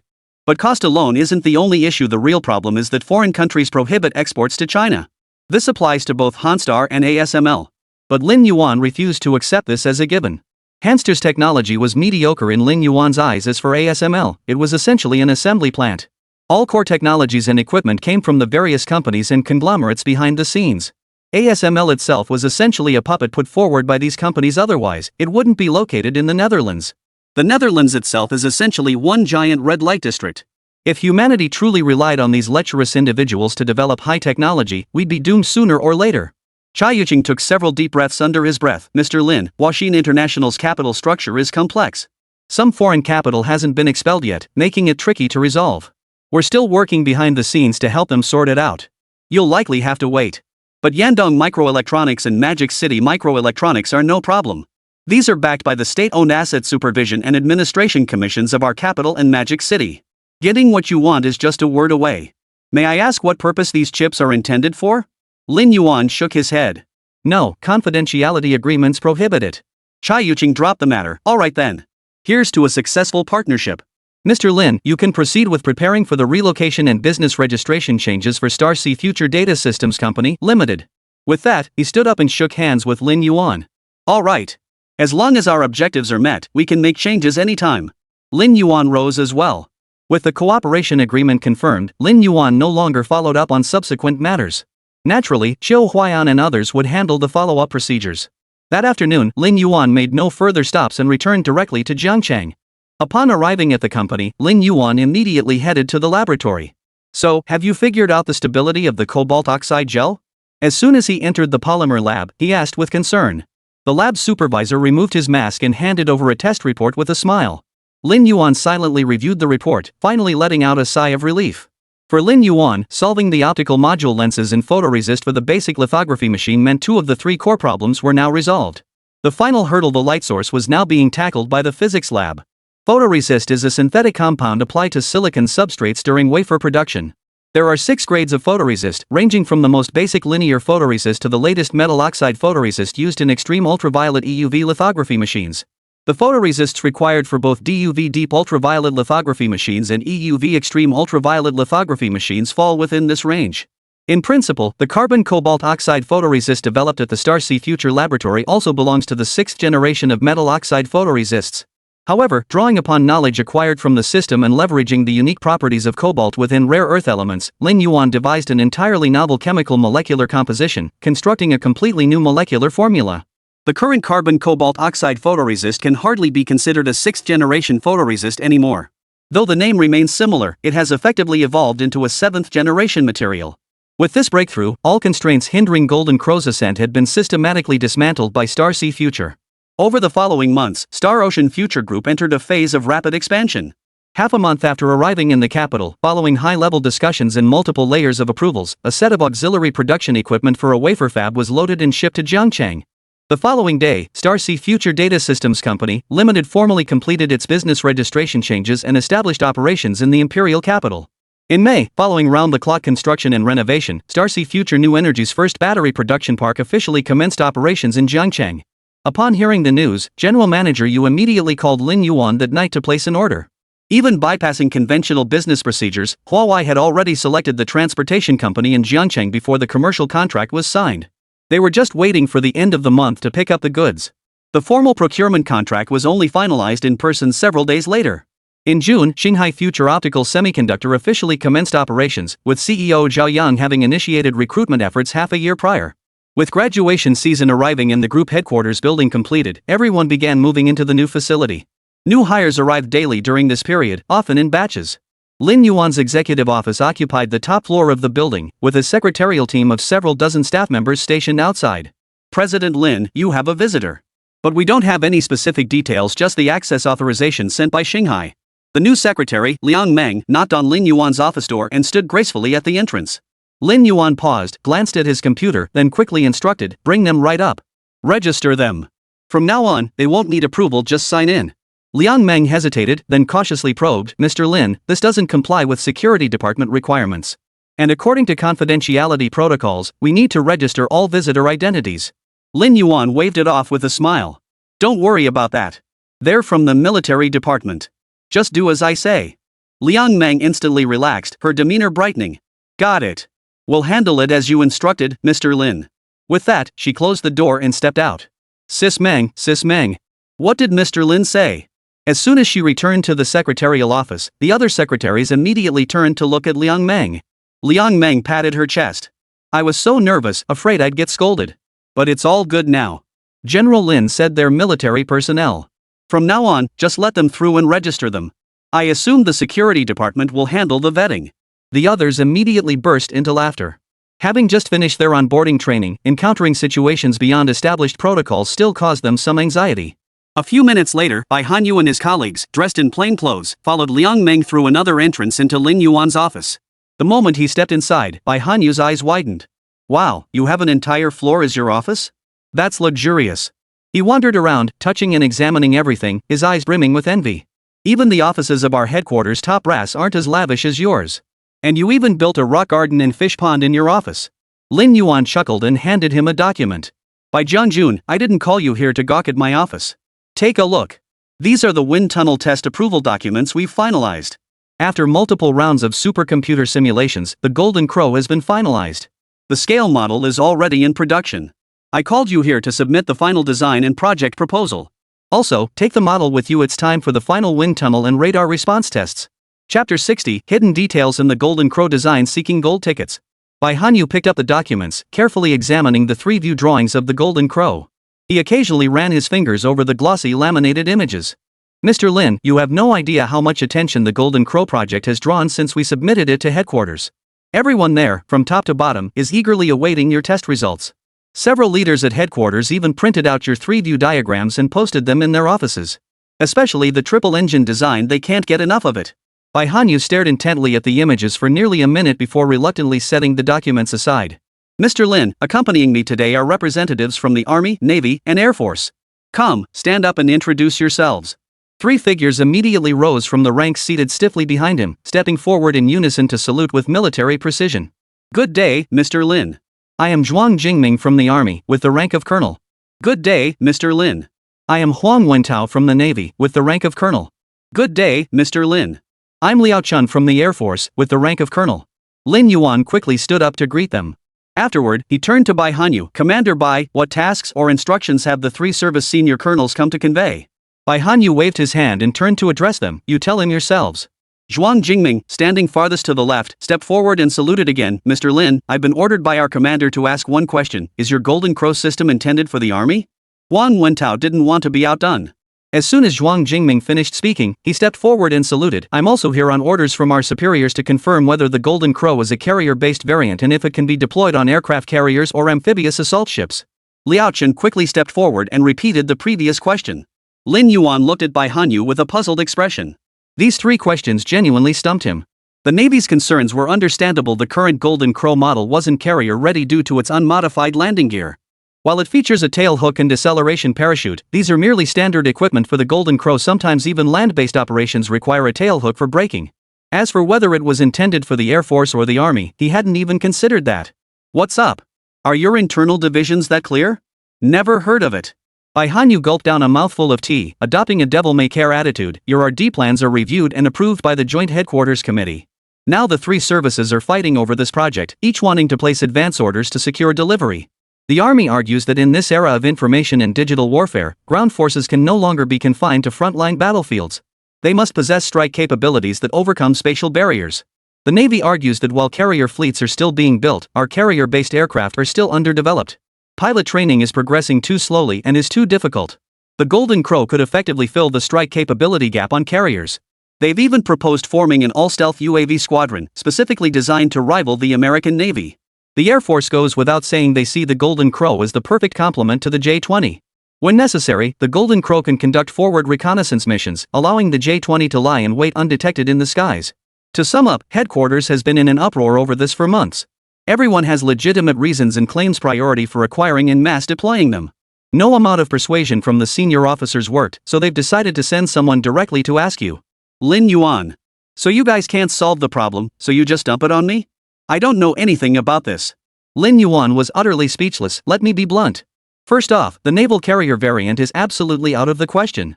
To operate from a carrier, the main landing gear needs reinforcement, and the entire airframe's structural integrity must be significantly strengthened. Though I haven't studied carrier-based fighters yet, I know that during landing, the aircraft accelerates instead of decelerating. That's to prevent a failed arresting hook from causing a failed arrest, allowing the aircraft to take off again. Am I correct about that? Huang Wentao nodded, you're absolutely right. Lin Yuan hummed in acknowledgement, exactly. And with our wingspan, fitting into the hangar is another issue. After all, we didn't account for the width of the carrier's automatic elevator platform during design. We might need to fold the wings to fit into the hangar. That would also alter the airframe's structural integrity and internal design. So regarding the Navy's concerns, I'll address them first. It's not suitable for naval use, at least not for carrier deployment at this stage. Huang Wentao countered sternly, no, Mr. Lin, it could be used by the Marine Corps. We have Marines too. Is that even possible? Lin Yuan was rendered speechless by his counterargument. The reasoning was simply too sound. Watching Lin Yuan's exasperated expression, Bai Hanyu was laughing inside. For weeks, generals from all three branches had been camped outside his office door, nearly driving him mad. Shifting the blame onto Lin Yuan was his idea. Whoever designed it, developed it, and produced it should be responsible for resolving the issue. The real challenge for headquarters was avoiding favoritism, since every argument presented was entirely legitimate. No one was making excuses or fabricating reasons. After the laughter subsided, a pang of sadness washed over Bai Hanyu. Ultimately, it all came down to their weak foundations. Every faction was desperately trying to bolster their credentials, otherwise, the disputes wouldn't have escalated so fiercely that even headquarters couldn't contain them. The matter had even been escalated to the cabinet. It was unprecedented since the new century, the military department escalating an internal equipment allocation dispute to the cabinet. This was the first time. Lin Yuan felt frustrated, but he truly had no solution to offer. The Navy had its Marine Corps, the Army had its Army Aviation, and naturally, the Air Force had its own ground combat force, the airborne troops. Judging by this standard would only stir up a whole new mess. Comrades colonels, I cannot answer your questions. But from my perspective, I believe the priority must be strengthening our air power in the near seas. This was one of the key considerations during the design phase. Why the 9,700 kilometers range? The first island chain lies 500 to 1,000 kilometers from us. This doesn't require my consideration. We can cover and sink targets even with missiles, preventing enemy aircraft and surface vessels from operating. Therefore, my focus lies on the second island chain and the future third island chain. Setting aside the third island chain for now, after all, the operational center is in Hawaii, spanning from the Aleutian Islands in the north to Oceania in the south. We could only threaten or breach the third island chain through military force if a direct conflict erupted. For the Golden Crow to return after a 6,000-kilometer mission, we'd need the carrier-based variant, though that's a future consideration. Therefore, the focus lies on the second island chain. Guam is the core of the second island chain, 3,000 kilometers from us. Based on Air Force combat aircraft standards, 1/3 of the range is for reaching the target, 1/3 for combat operations, and 1/3 for the return journey.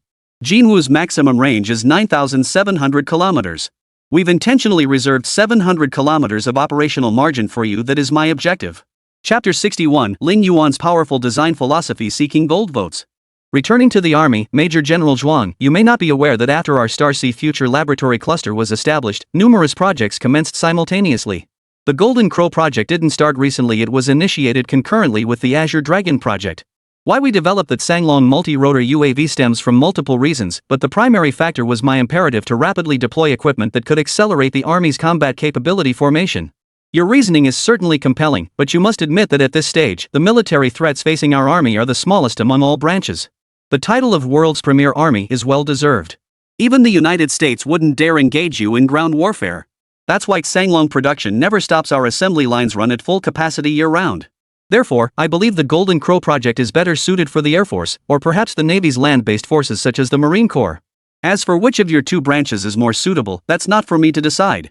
It's up to your internal deliberations, based on your development plans and strategic direction. These are my thoughts from the design phase that I'm sharing with you today. You may disagree, but this is my genuine opinion. Lin Yuan spoke with remarkable candor. Bai Hanyu was visibly moved. He hadn't realized Lin Yuan had put so much thought into it. Or rather, had they not argued in front of Lin Yuan today, they might never have realized how much thought he had invested in the design and planning. Zhuang Jingming, Wang Wentao, and Liao Chen were utterly speechless. With Lin Yuan having made his position so clear, continuing to argue would have been downright unreasonable. Bai Hanyu turned to the three of them. Did you all hear that? If you did, sit back down. Take what Mr. Lin just said to heart. And you guys in the back, you better remember it too. National defense isn't just one person's responsibility, nor is it solely the duty of a single military branch. Behind it all stands Mr. Lin, along with countless individuals and organizations like him, working tirelessly in the shadows. Stop squabbling over petty gains, it's disgraceful. It's right to pursue personal growth, but remember the first few characters in your unit's designation. Your starting point for every decision must be the nation. After delivering this lecture, Bai Hanyu's stern expression softened and a smile blossomed on his face once more. General Lin, how is the progress on your Jingwei variable cycle engine? Could it be used in conventional aircraft in the future? Lin Yuan smiled back. Progress is steady. We've resolved the core issue with single crystal high-temperature alloy materials, and the machine tools are nearly ready thanks to Shanghai Future Precision Machinery's efforts. Barring any unforeseen circumstances, we may begin ground testing by the end of this year. As for whether it can be used in regular aircraft, my opinion is that it can't be used directly, it needs modifications. Modifications were expected. This conclusion stemmed from evaluations by headquarters and relevant research institutes. Bai Hanyu wasn't surprised and pressed further on the required changes. I can't say exactly how, since the specifications differ. Our Jingwei prototype was designed to fit the Jinwu drone. Whether it can be seamlessly integrated into our other aircraft remains a question mark. That's just one issue. You can probably imagine the others. For instance, adapting Jingwei might require modifying the internal fuel transfer and supply systems of our other fighter models. Then there's the aircraft's life support systems, air conditioning, oxygen supply, which connect to the engine through air intakes. They draw oxygen from the engine exhaust, so that needs modification too. Then there's the control system, changes in gravity and stress, airframe strength, and other factors all need to be revalidated. Overall, retrofitting Jingwei is prohibitively expensive. My view is that unless it's a 5th-generation fighter, we should proceed with extreme caution. Even for a 5th-generation fighter, there's no need to retrofit the entire Jingwei system. Bai Hanyu found it hard to believe Lin Yuan would voice such unfavorable opinions about his own project. After all, if implemented, Jingwei's sales volume would inevitably drop, dragging down their revenue. Mr. Lin, I thought you'd be strongly advocating for your Jingwei variable cycle engine. After all, this is a project we've long sought to master but never succeeded in. Even America's performance in this area is mediocre. Lin Yuan smiled wryly. Do you think I don't want to? It's just that reality won't allow it. Our Golden Crow is a drone. We don't need to consider pilot load factors. Even if the load reaches 2G, 3G, or even 4 or 5G, it makes no difference to the operator, they're controlling it from the rear anyway. But with manned aircraft, pilots simply can't endure the immense thrust and G-forces at full power. The consequences are obvious. So if you want to equip manned aircraft with Jingwei engines, for safety reasons, we'll program a seal into the engine system, a seal on speed and RPM to prevent the engine from exceeding certain limits. Whether it's a drone or a manned aircraft, we can treat them as disposable in certain situations. But pilots? No way. The cost of training a pilot is astronomical, and the time investment is too long. We simply can't sustain that kind of attrition. However, regarding the high bypass ratio you mentioned during our last call, we're already working on improvements. To facilitate your integrated use, we're considering 2 versions. One features a variable cycle system, while the other does not.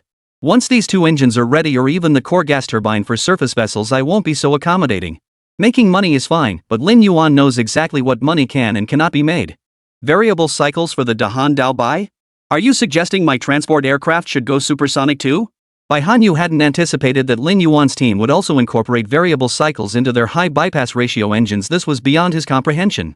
Lin Yuan remained non-committal. It's not impossible, but manned transport aircraft like the Kunpeng definitely can't. Its rounded body design inherently precludes supersonic flight. I believe its maximum speed is around 920 km per hour, which certainly doesn't meet the 1,224 km/h threshold for supersonic classification. But by Jiangjun, you must understand one thing, we're a company focused on drones. Manned aircraft are not within my scope of consideration. I designed the Golden Crow with 3 engines. You should know our team isn't a conventional design team. Our design principle is to derive technical requirements based on specific needs, then solve the technical challenges. Technology is not a limiting factor for us. We will inevitably enter the unmanned transport aircraft field in the future, and supersonic capability will be our requirement then. Your usage is straightforward: limit speed for passenger transport, and go supersonic for cargo delivery. Simple. Chapter 62, Adding an Intelligent Combat System?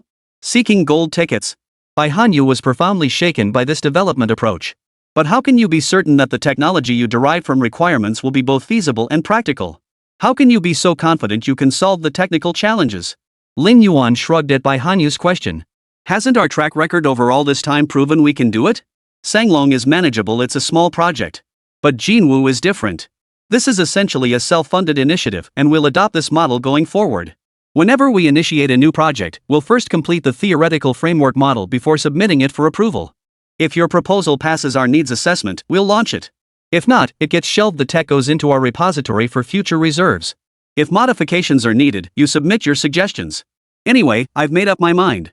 We're not doing manned aircraft, so we won't participate in your main aircraft development bids. We'll stick to unmanned systems. They're simpler, faster, more adaptable, and come with fewer constraints. Bai Hanyu still felt uneasy, though he couldn't quite articulate why. It just feels off. I have a strong sense that this approach will result in significantly higher upfront costs for you. Is this approach really reasonable? Lin Yuan waves dismissively with a smile. Whether it's reasonable depends on the person. He gestured toward his spacious, brightly lit, lavishly decorated office. We're a private enterprise. Beyond military contracts, we have civilian business lines. Take this office, for example. I can afford to do this. But which of your other companies or research institutes would dare to do the same? Aren't you afraid your internal investigation units will come knocking? Those internal departments, Division 2, Bureau 3, every time they launch an investigation, it costs people their livelihoods. And take Shinfei, they have their own self-funded 5th-generation fighter project, right? My intel says they've been planning it since 2004. That's the difference between us and them. They have no other revenue streams, every penny comes from the state. Naturally, they're cautious with spending and face numerous restrictions. But our group doesn't care. If I say we're doing it, we do it. Even if we lose money, it's just capital, not technology. Take single crystal high-temperature alloys, they're a direct extension of the Jingwei variable cycle engine. If the Golden Crow project fails, even the Jingwei variable cycle might be scrapped. But these alloys? They're genuinely valuable. Countless research institutes and units need it. Shanghai Future Precision Machinery Processing Company is still using it to upgrade various machine tools and lathes. Once successful, we'll rake in another fortune. Forget military applications, even in civilian markets, there's a massive domestic demand gap for this stuff, and the unit price is high. And even if you don't want the variable cycle engine now, won't you need it in the future? The technology isn't going to fly away, it's just sitting in the database. I won't lose out either way. It's just a matter of how much profit shows up on the year-end financial report. I'm not running a publicly traded company. The board answers to me. Financial statements? They're less important to me than a single project's or deep budget approval document. Bai Hanyu slapped his thigh. Lin Yuan's words suddenly clicked for him. Most of the organizations he'd dealt with before were state-owned entities, either central state-owned enterprises or their subsidiaries. Typically, they completed tasks based on higher-level targets. Even for independent designs, the group's backup funding was limited. This meant they had to navigate numerous constraints. But Starsea Future Group was fundamentally different, essentially a private enterprise, granting them far greater flexibility. Losses from failed military R&D projects could be fully offset through other channels, bypassing the rigid procedures he was accustomed to. Even for projects initiated by the military, the group retains significant autonomy. It can decline non-mandatory assignments, enjoying considerable independence. This flexibility is intentional on the part of higher authorities. There are numerous companies in China with a similar nature to Star Ocean Future Group. They aim to see if this approach of nurturing and supporting companies can foster their growth to reach the level of industry giants like Boeing or Lockheed Martin. Currently, the company that holds their greatest hopes and shows the most promise is the latecomer, Starsea Future Group. This is somewhat reminiscent of the early years of China's internet industry, when internet companies grew wildly unchecked. As long as they didn't overstep their boundaries, the authorities turned a blind eye. Once these companies matured enough to establish their core user bases and formulate long-term development plans, the regulatory authorities promptly stepped in to impose unified oversight. This approach certainly has its drawbacks, but the benefits outweigh them. Today's domestic internet industry emerged from that era of fierce competition, and every company that survived possesses genuine capabilities. Even the much maligned Penguin Company, often dismissed as merely copying games, has in fact undertaken massive infrastructure development in internet communications and holds countless patents. They simply license these technologies for free. Otherwise, do you really think any software could embed instant messaging functionality internally? The foundational logic and interfaces have long become industry standards. Now, the same approach is being implemented at the highest levels within select defense contractors and military-civilian integration enterprises. Take the aerospace sector in the early 2000s as the simplest example. Aside from the state-owned enterprises, where else were there companies? Today, aerospace enterprises are sprouting up like mushrooms after rain.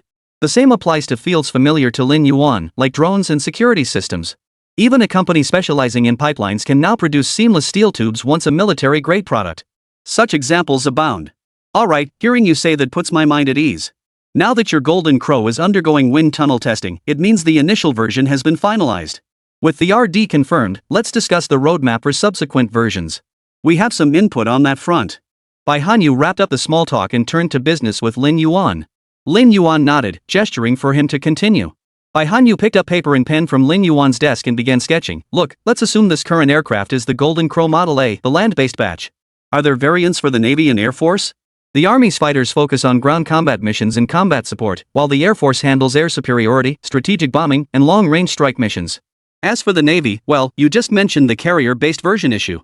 So what we can confirm now is that we need a carrier-based variant. Are there other differences between the Army and Air Force variants? He looked up at Lin Yuan. Lin Yuan regarded him matter-of-factly. That's what I should be asking you. Do you need to mount stealth electronic pods or reconnaissance pods? Or require artificial intelligence integration with smart combat systems? That's for your team to plan, right? Chapter 63, What is Intelligent Combat? Seeking gold tickets. Bai Hanyu found the earlier part reasonable enough, but something felt off as he listened to the latter part. Hold on, AI integration? Adding an intelligent combat system? Lin Yuan nodded. Yes. Is there a problem with that? Bai Hanyu slammed his hand on the table. You call that no problem? The AI is yours, the aircraft are yours? How are we supposed to plan this? You need to specify. And this intelligent combat system, is it what I'm thinking? Lin Yuan nodded again. Bai Hanyu took a deep breath, his fingers trembling slightly as he pulled a cigarette pack from his pocket and offered it to Lin Yuan. Lin Yuan smiled warmly and pushed the ashtray from the table toward him. Thanks. Lighting a cigarette without waiting for a response, he took a few puffs before exhaling a smoke ring. Is the intelligent combat system driven by an artificial intelligence system? Is it that Star-C AI you developed? Have you already started working on it? After firing off 3 questions in succession, Bai Hanyu flicked his cigarette butt into the ashtray and took a sip of tea. He was clearly processing the information.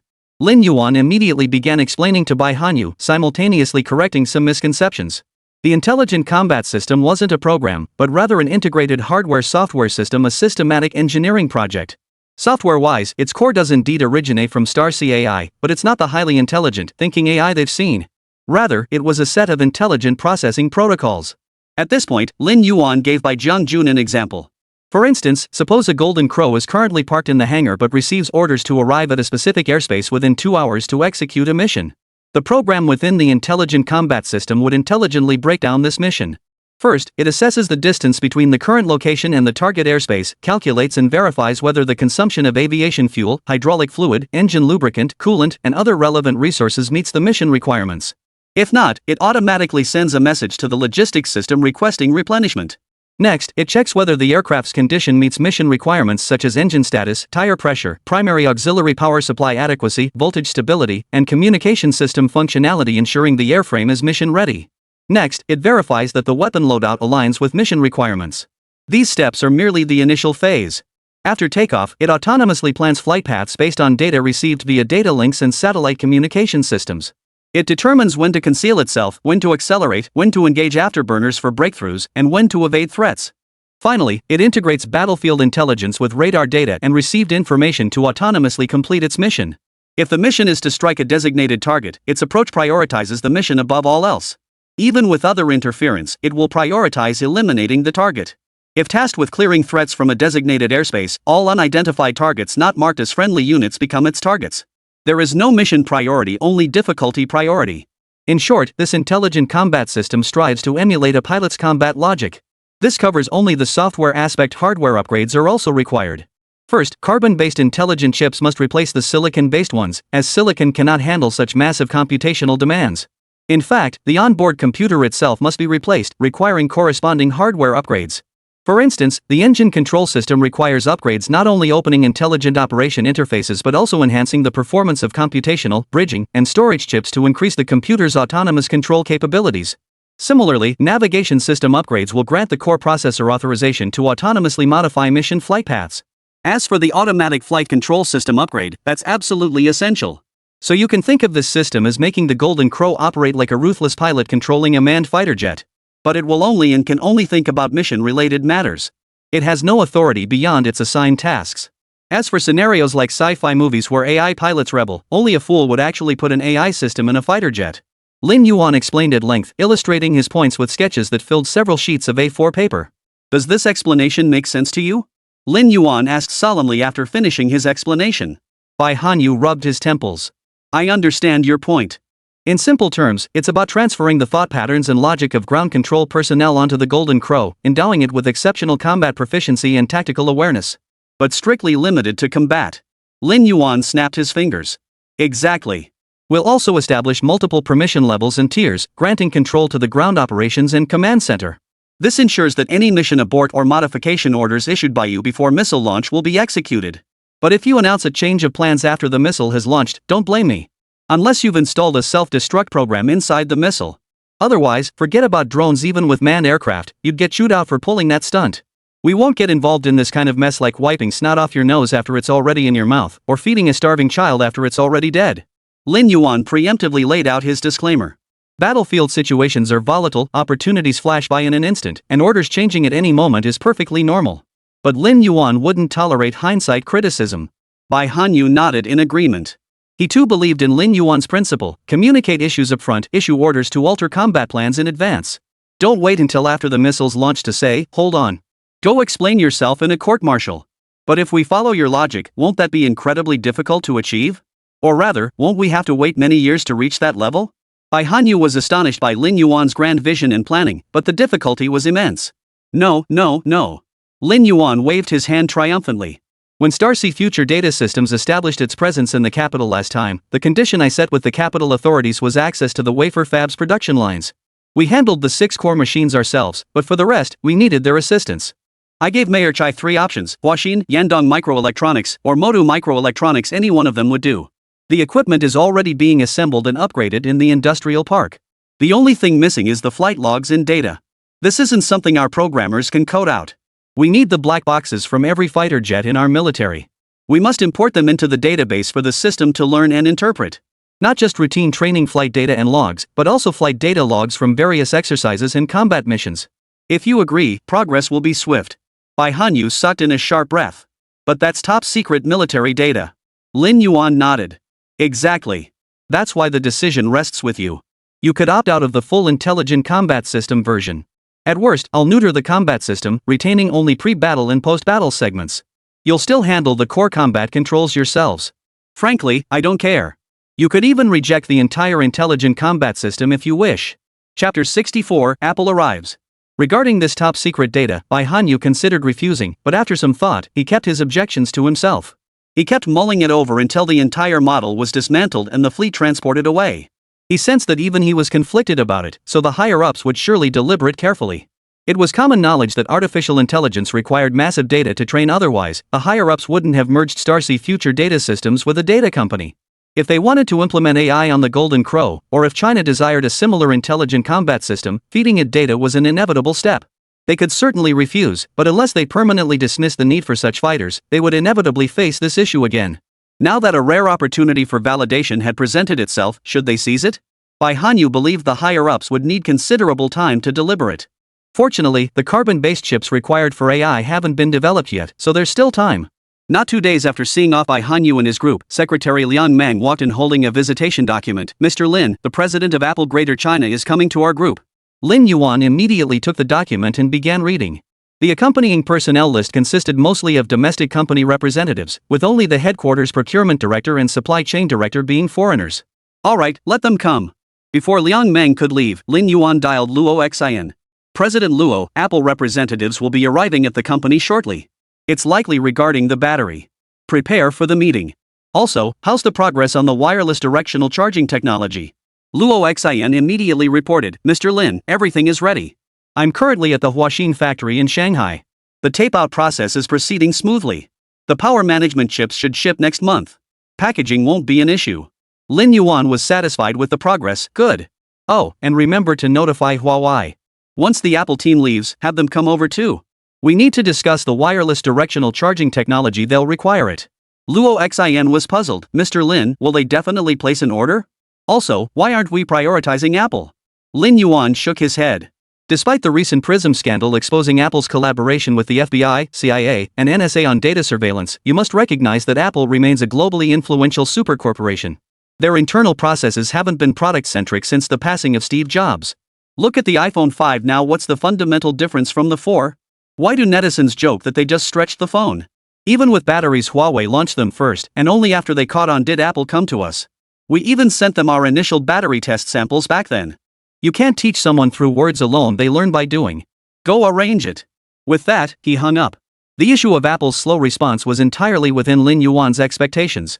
As the president of Greater China, his authority to replace critical components within the supply chain was actually quite limited. After all, current Apple CEO Tim Cook came from a supply chain background. He enforced strict control over this aspect, leaving no room for outsiders to intervene.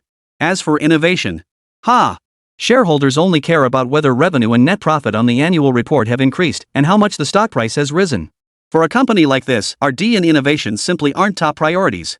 Otherwise, the new CEO wouldn't be someone from the supply chain background.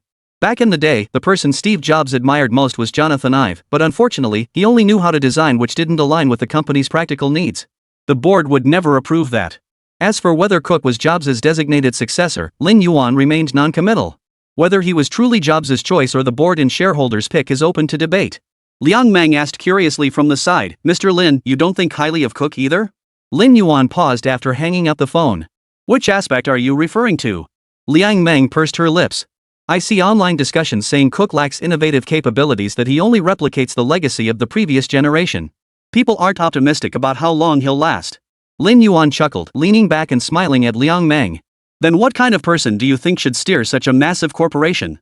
"Someone like you," Liang Meng blurted out instinctively. In her view, someone who could take over his family's factory right after college and build it into a massive conglomerate in just over 2 years clearly fit her ideal definition of a perfect CEO. Lin Yuan waved his hand dismissively. "Our company's nature differs from Apple's. Our shareholders are the state and the military. They fully support us, and profit isn't their top priority. You won't even see any external independent directors at our year-end board meetings, they simply don't attend. It's just us wrapping things up internally. Apple is different. Behind Apple are several super capital groups and countless shareholders, large and small." Jobs was indeed an exceptionally talented product manager. His prowess in industrial design and artistic innovation was unmatched. But Cook is an exceptional corporate manager. He's a highly successful businessman, exactly the type shareholders adore. If you delve into the differences in supply chain management and cost structures between this generation and the previous one at Apple, you'll understand the meaning behind that statement. Liang Meng nodded thoughtfully, resolving to study the matter thoroughly when she had time. You can question many things, but there's one thing you shouldn't doubt: when capitalists choose people to make money for them, their standards are extremely high, and they always act in their own best interests. This person might seem clueless to outsiders, but they absolutely know how to leverage their strengths to maximize profits. Take this time when we gave the wireless directional charging technology debut to Huawei. Why Huawei and not Xiaomi or Oppo? Because Huawei is the best partner to help us open sales channels. Don't believe me? Look at Apple, they're here now, aren't they? This time it's wireless directional charging tech, next time it'll be optical lens modules, and in the future operating systems. We need Huawei to help us break into the market. Get ready. Mr. Yu is my VIP guest." Liang Meng chuckled at Lin Yuan's humorous remark and stepped out of the office with a smile to make arrangements. The factory in Shenzhen had officially begun foundation construction and would commence production by next year at the latest. Apple's timing couldn't have been better. It would perfectly solve Lin Yuan's production capacity issues. Otherwise, he'd still be scrambling to pitch his batteries to domestic manufacturers. But now, that problem was solved.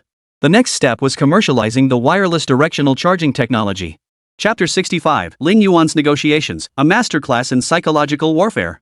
2 days later, Min Rui and his entourage entered the newly constructed office building with eyes brimming with curiosity and scrutiny. Lin Yuan and the senior executives of Star Sea Future Energy waited downstairs. "Welcome to Star Sea Future Technology Group."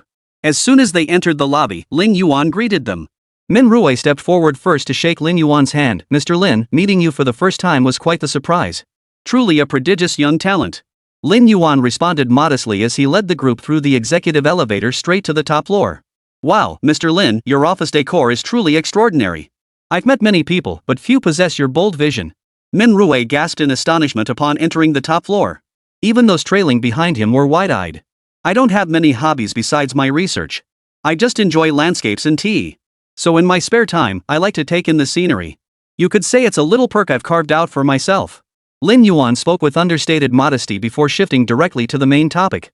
As for you, Mr. Min, you're arriving later than I anticipated. After all, I sent the battery samples to your headquarters quite some time ago. Unfortunately, we never received your feedback. Min Rui shook his head helplessly. My apologies, Mr. Lin. Headquarters received so many similar items that the administrative staff treated it as ordinary merchandise and didn't handle it properly. That team has been dismissed.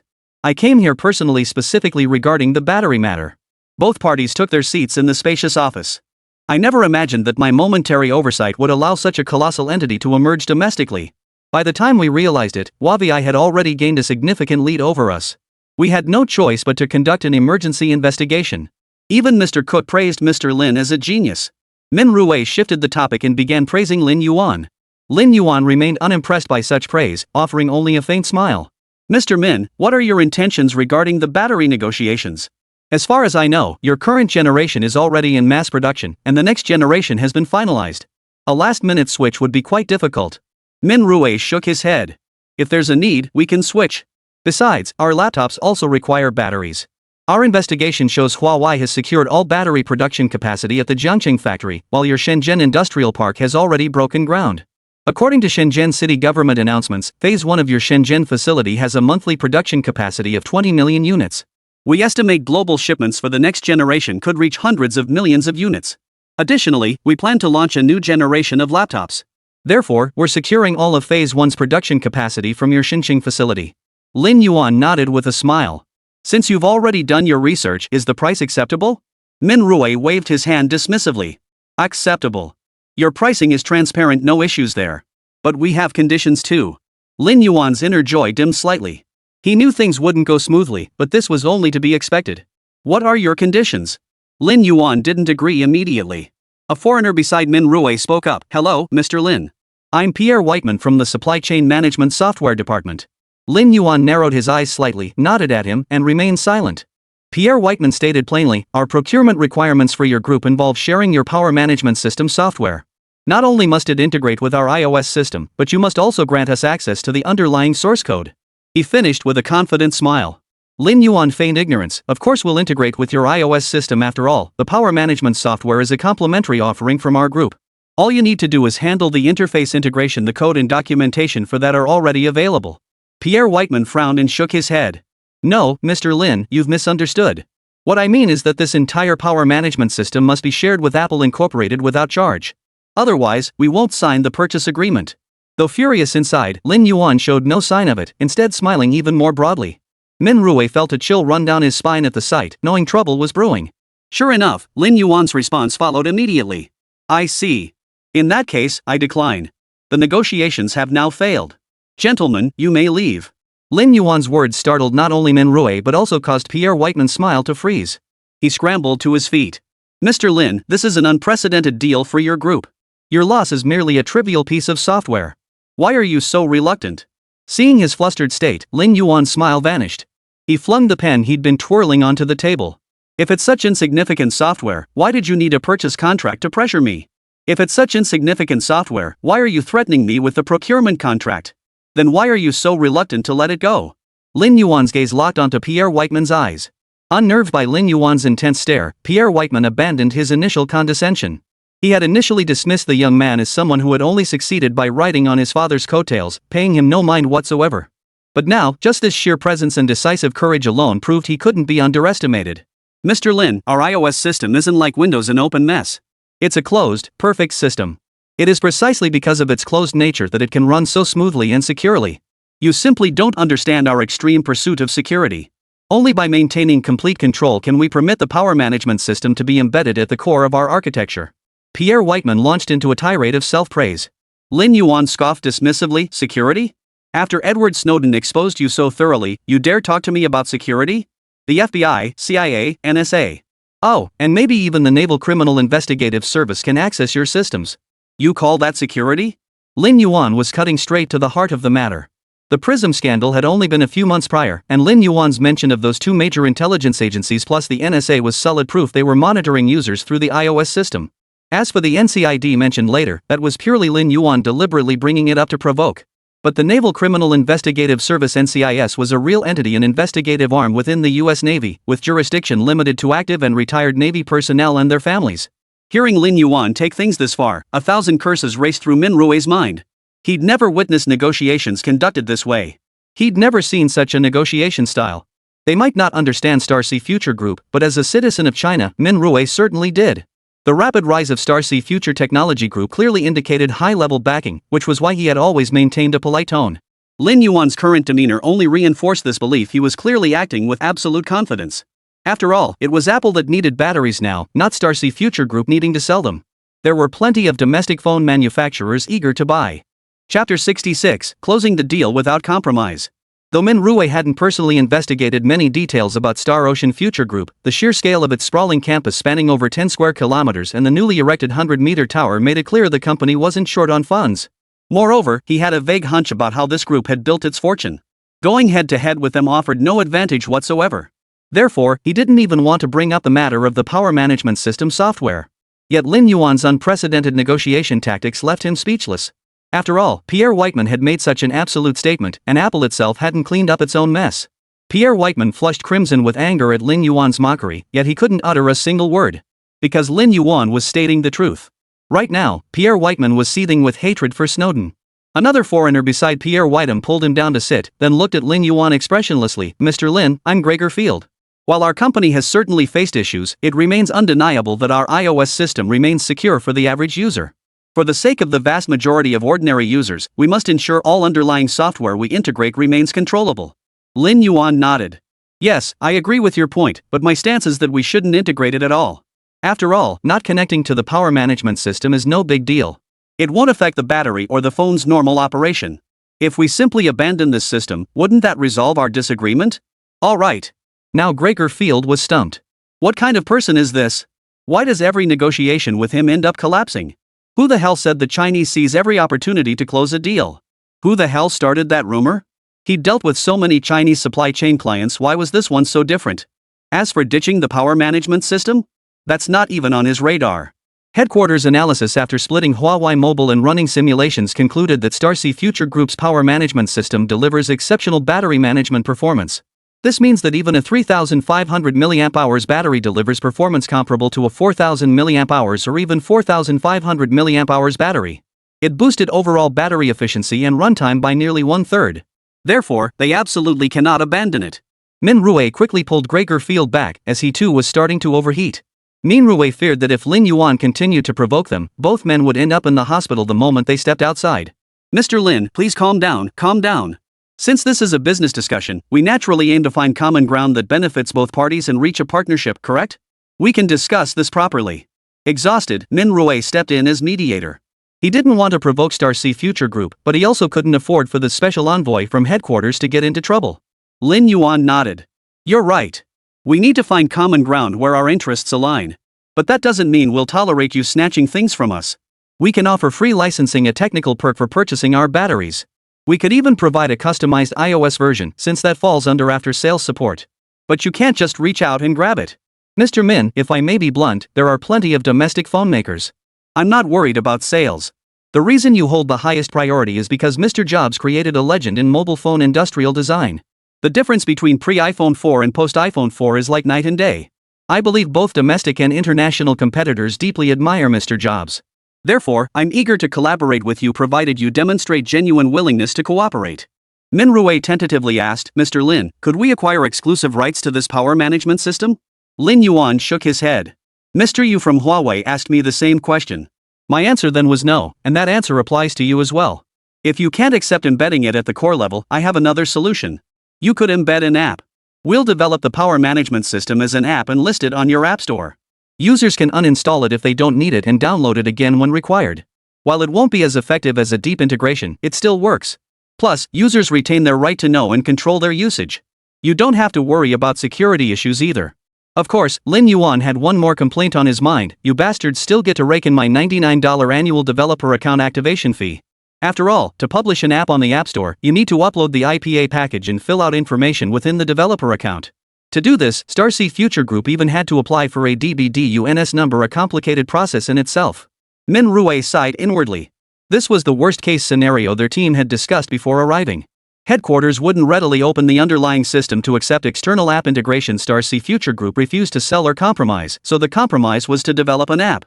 Mr. Lin, we'll discuss this and get back to you. Min Rui had no choice but to interrupt the meeting. Lin Yuan gestured to Liang Meng to lead them to a nearby conference room for discussion. Once everyone had left, Luo Xin exhaled deeply. The tense atmosphere had left him too nervous to speak. It was the first time he'd seen Lin Yuan display such assertiveness. Mr. Lin, weren't you afraid they'd walk away after speaking like that? Luo Xin couldn't grasp the purpose behind Lin Yuan's assertiveness. Lin Yuan smiled and took a sip of water. You need to understand that for companies like theirs, it's perfectly normal for internal employees to have a sense of platform superiority. And during external negotiations, they're adept at leveraging that platform advantage. The larger the company platform, the easier it is for their employees to get things done. But don't back down. Our product has irreplaceable advantages. Our technological edge, quality control advantages, and software capabilities are what make us irreplaceable. That's the foundation of your unbeatable position. The Group Research Institute invested so much money and manpower not to have you cower in negotiations. You need to stand tall. Even if this deal falls through, what's the worst that can happen? We'll simply approach major domestic manufacturers. Are you really worried your batteries won't sell? And understand this clearly: whether iOS is secure or not is none of our concern, nor is it the concern of Apple's board. Our goal is to sell our products, capture market share, and build our group's reputation and image as a world-renowned high-tech innovator. Apple also needs top-tier supply chain partners to deliver exceptional products, making their devices appear to evolve with each new generation. Whether it's genuinely high-end or just perceived as such doesn't matter. Consumers must believe Apple is premium. Only then can we prop up the high stock prices for the shareholders behind the scenes. Apple isn't just Tim Cook's Apple, it's the shareholders' Apple. Just as Lin Yuan predicted, over half an hour later, Min Rui led the team back to the office. Mr. Lin, we just spoke with headquarters. They've approved your proposal to provide our users with a power management system via an app. So our partnership is finalized. Monthly procurement volume is 20 million units, with pricing based on your publicly listed rates. However, you must guarantee factory completion within 8 months and commence shipments within 10 months. Lin Yuan stood up, smiling as he shook Min Rui's hand. Deal. Looking forward to a fruitful partnership. Chapter 67, Wireless Directional Charging Technology. Even after seeing Min Rui and his team off, Luo Xin and the others still felt a bit dazed. They hadn't expected Lin Yuan to negotiate so decisively and confrontational, yet still seal the deal. Back in Lin Yuan's office, he personally brewed tea for the executives of Starcy Future New Energy. After 10 quiet minutes of tea, Luo Xin finally grasped the situation. Mr. Lin, I think I've figured it out. Lin Yuan set down his teacup and looked at him with interest. Go on. It's that we didn't react in time, or rather, we've all become too accustomed to our company's model and are ill-equipped to adapt to others' approaches. Luo Xin uttered what seemed like a disjointed sentence, but Lin Yuan understood. A spark lit in his eyes. Interesting. Continue. I lacked experience in this area before. At our company, we mainly deal with clients from the military or government institutions, essentially our own people. We handle things politely and smoothly. They weren't after our technology, and we weren't after theirs. It was purely complementary. But it's different with other organizations, and even more so with foreign entities. For them, capital reigns supreme. They chase profits. As long as it generates returns, certain things aren't set in stone. For instance, if our military procures batteries, they might also need the underlying source code for the power management system. They'd pay a lump sum for exclusive rights but allow us to develop new versions. Their goal is security, not monopolization. As long as we ensure their security, they don't care how we do it. But if Apple wants an exclusive buyout, it might seem like monopolization. Yet it's actually to build their own competitive edge. As long as we help them establish that advantage, we can negotiate even if it involves monopolization. Lin Yuan nodded in satisfaction. Though some issues remain, this is already quite good. As a company executive, you must think from the perspective of a company executive. But you're also a member of the group's board of directors, so you must consider matters from that perspective too. If it were you, would you abandon such a promising battery over minor disagreements? Think about it: if our competitors have something we don't, and we voluntarily gave it up, how do you think our shareholders would treat you? Even Steve Jobs was once kicked out of Apple, the very company he founded. This shows that when it comes to interests, capital shareholders show no mercy. So in the future, when you encounter groups in companies like this, you must learn to view and analyze issues from the perspective of their shareholders. We absolutely won't become capitalists, but we must learn to think like them. Lin Yuan concluded with a meaningful reminder. Whether it was Luoxin or others, they were all transfers from various other units. Having always worked within internal operations, they weren't accustomed to the ways of foreign capital. That's why Lin Yuan elaborated a bit more. But Lin Yuan knew this world well before his rebirth. He'd dealt with such people frequently. Alright, go prepare the contract. Handling the follow-up with manhwa is now your responsibility.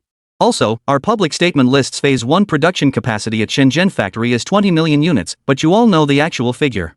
We'll discuss the discrepancy once General Manager Yu arrives.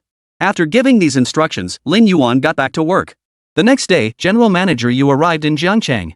Upon receiving the notification, Lin Yuan brewed tea and waited. Watching General Manager Yu storm in with his entourage, Lin Yuan teased, "Mr. Yu, you sure got here fast. I thought I'd have to wait 2 days." Mr. Yu sat down directly in front of Lin Yuan. "I had to hurry. Our competitors have already found you guys. I need to figure out how to respond. I've heard that Apple has secured the vast majority of Shenzhen's production capacity. Mr. Lin, you owe me an explanation." Lin Yuan poured Yu a cup of tea. "What kind of explanation?" Mr. Yu's eyebrows nearly shot up in frustration. "You have the nerve to ask? We've poured significant effort into this industrial park. Much of the equipment was transported through our logistics channels. I have no issue with you selling shares, but we're close partners. You can't abandon your allies like this. And regarding the Shanghai system, our internal assessments are nearly complete. The subsidiary deal should close soon. You can't do this to us." Lin Yuan pushed the teacup toward him. "Here, try this Lushan Cloud and Mist tea. It's tribute tea from the Song dynasty. It should help cool your temper." Mr. Yu glanced at the vibrant green tea leaves unfurling in the cup, silently pushing it aside. Clearly, he had no desire for tea. Lin Yuan chuckled, rose from his desk, and handed him a document. "I know you're in a hurry, but hold off for now. I'll make a decision after reviewing it." Mr. Yu took the file, glanced at the title, and immediately perked up. He began silently scanning it line by line. Several people behind him stood close, reading over his shoulder. The documents contained not plans or proposals, but academic papers. Analytical theory of energy wave scattering. On the consciousness energy theory of electromagnetic waves. How to influence the variation of dielectric constant in media by altering the magnetic permeability of electromagnetic waves. How to limit bandwidth and achieve directional focusing via the Huygens-Fresnel principle. Though General Manager Yu couldn't fully grasp the research details, his background in communications meant he was certainly no stranger to such concepts. At the conclusion of dozens of academic papers, a startling revelation emerged. Starcy Future Technology Group had already achieved wireless directional charging technology. "Mr. Lin, they've made wireless charging work?" Mr. Yu set down the documents and asked excitedly. Lin Yuan nodded. "We've been researching it, you've been researching it, and Apple and Hanqing are researching it too. The difference is your approach focuses on magnetic induction. Beyond that, there are 3 other charging methods: electrical induction, energy waves, and magnetic resonance. However, electrical induction requires large-scale equipment. It's suited for industrial applications, not consumer use. Magnetic resonance emits too much radiation and requires specific conditions. Even industrial applications need careful consideration. So you see, our direction is the energy wave.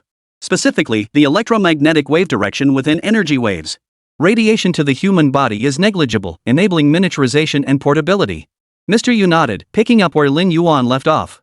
"The only challenge is that electromagnetic waves scatter too widely, making them difficult to collect. That's why we abandoned this approach after internal research. As far as I know, Apple tried it too and gave up. Hanqing was pretty shrewd, seeing we'd all abandoned it. They simply never started. I never imagined you'd actually pull it off." Lin Yuan took the documents back from him. "This is our core research achievement. You can look at it, but you can't take it with you. But what about this technology? Do you want it?" Chapter 68, Securing the Partnership, starting with Android testing. A smile finally appeared on Mr. Yu's face. "Of course we want it." Lin Yuan gestured toward the teacup before him. "I told you not to rush. Have some tea first. This is some premium tea my dad brought back from his business trip. I'm showing you this so you have a clear understanding. Now you have 2 choices. The first is to not use this technology. Then all batteries will remain a 3rd-generation technology. We can allocate both the expanded capacity from the Jiangcheng base and the remaining capacity in Shenzhen to you. It'll be more than enough to ensure stable monthly shipments. The second option is to adopt this technology. That means not only will some of your industrial designs need to be scrapped, but we'll have to make changes too. And this configuration won't come cheap.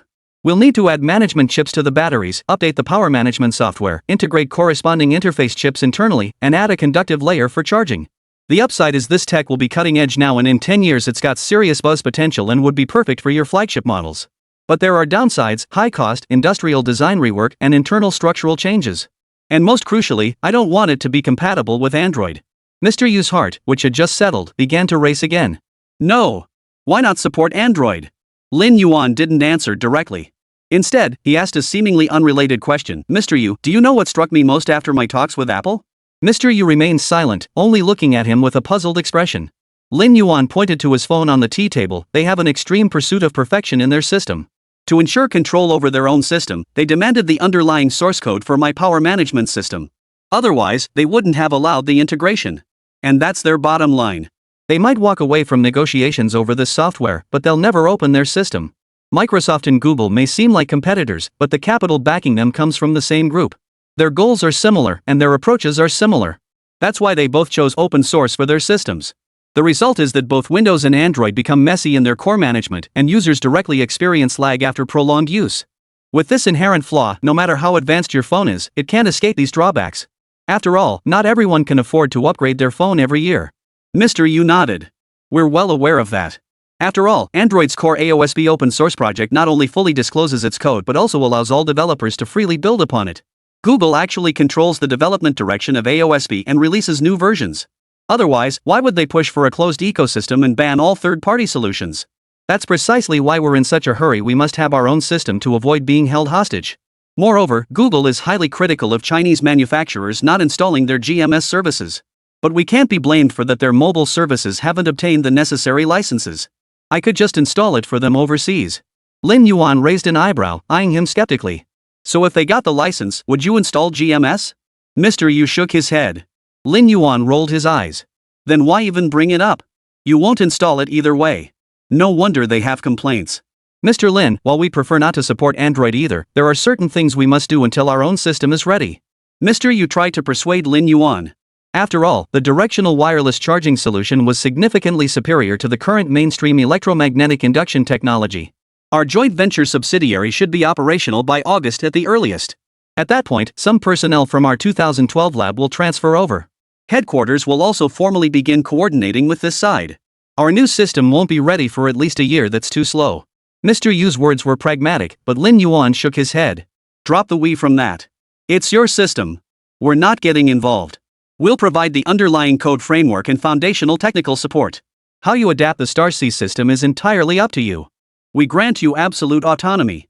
Due to certain security considerations, you understand, we won't hand over all the underlying code, but we won't restrict your autonomy either. If you have specific requirements, we'll even collaborate on modifications. Frankly, it's like you're building a completely new, customized system from scratch, one that will have no connection to StarC going forward. Call it whatever you like. This forms the foundation of our partnership. You can even staff the entire subsidiary with your own people. We only require our shareholding. Mr. Yu was astonished by Lin Yuan's stance. You're being this generous? Of course. We'll provide technical support, but we refuse to act as your nanny or babysitter. Because that doesn't align with our group's core business lines or logic. I've said before, we won't readily enter the consumer market, nor will we make phones. Lin Yuan's stance was firm. Mr. Yu agreed immediately. All right, it's settled. This aligns perfectly with our company's intentions. But I have one request. I know you've developed artificial intelligence. When we integrate our systems in the future, you set the fee. Lin Yuan refused without hesitation. Forget it. Your current hardware can't handle it. Wait a few years. And even then, it's uncertain. You'd likely have to neuter and weaken the corresponding modules just to make it work. By then, I'm afraid consumers will say this isn't artificial intelligence, it's artificial stupidity. So HiSilicon still has work to do, right? They've already switched entirely to Mengxi and started brand new development. And HiSilicon's feedback is that your support for them is unprecedented, far better than before. It's always more reassuring to use products from our own people. Though his hopes were dashed, General Manager Yu remained quite pleased. Enough with the pleasantries. For a system that won't even last 2 years, you're dedicating an entire team to modify it to support wireless charging. Do you really think it's worth it? Lin Yuan knew why Yu was bringing this up, so he cut straight to the core issue. Mr. Yu chuckled. Optimizing for Android provides direction for their enhancements. I'm well aware of the cost, but it's a price I'm willing to pay. I also need to use Android to test the impact of our wireless directional charging solution at the system level and assess its compatibility. Only by doing this can we avoid many pitfalls when our new system launches in the future. The new system itself will have plenty of issues. Imperfections are inevitable. If the energy management system also fails, we'll be in serious trouble. Let's use Android as our testing platform for now. Lin Yuan nodded. If you put it that way, I have no objections. Let's prepare to sign the letter of intent. Chapter 69, The 5 Major Experimental Bases of the Stellar Sea Future.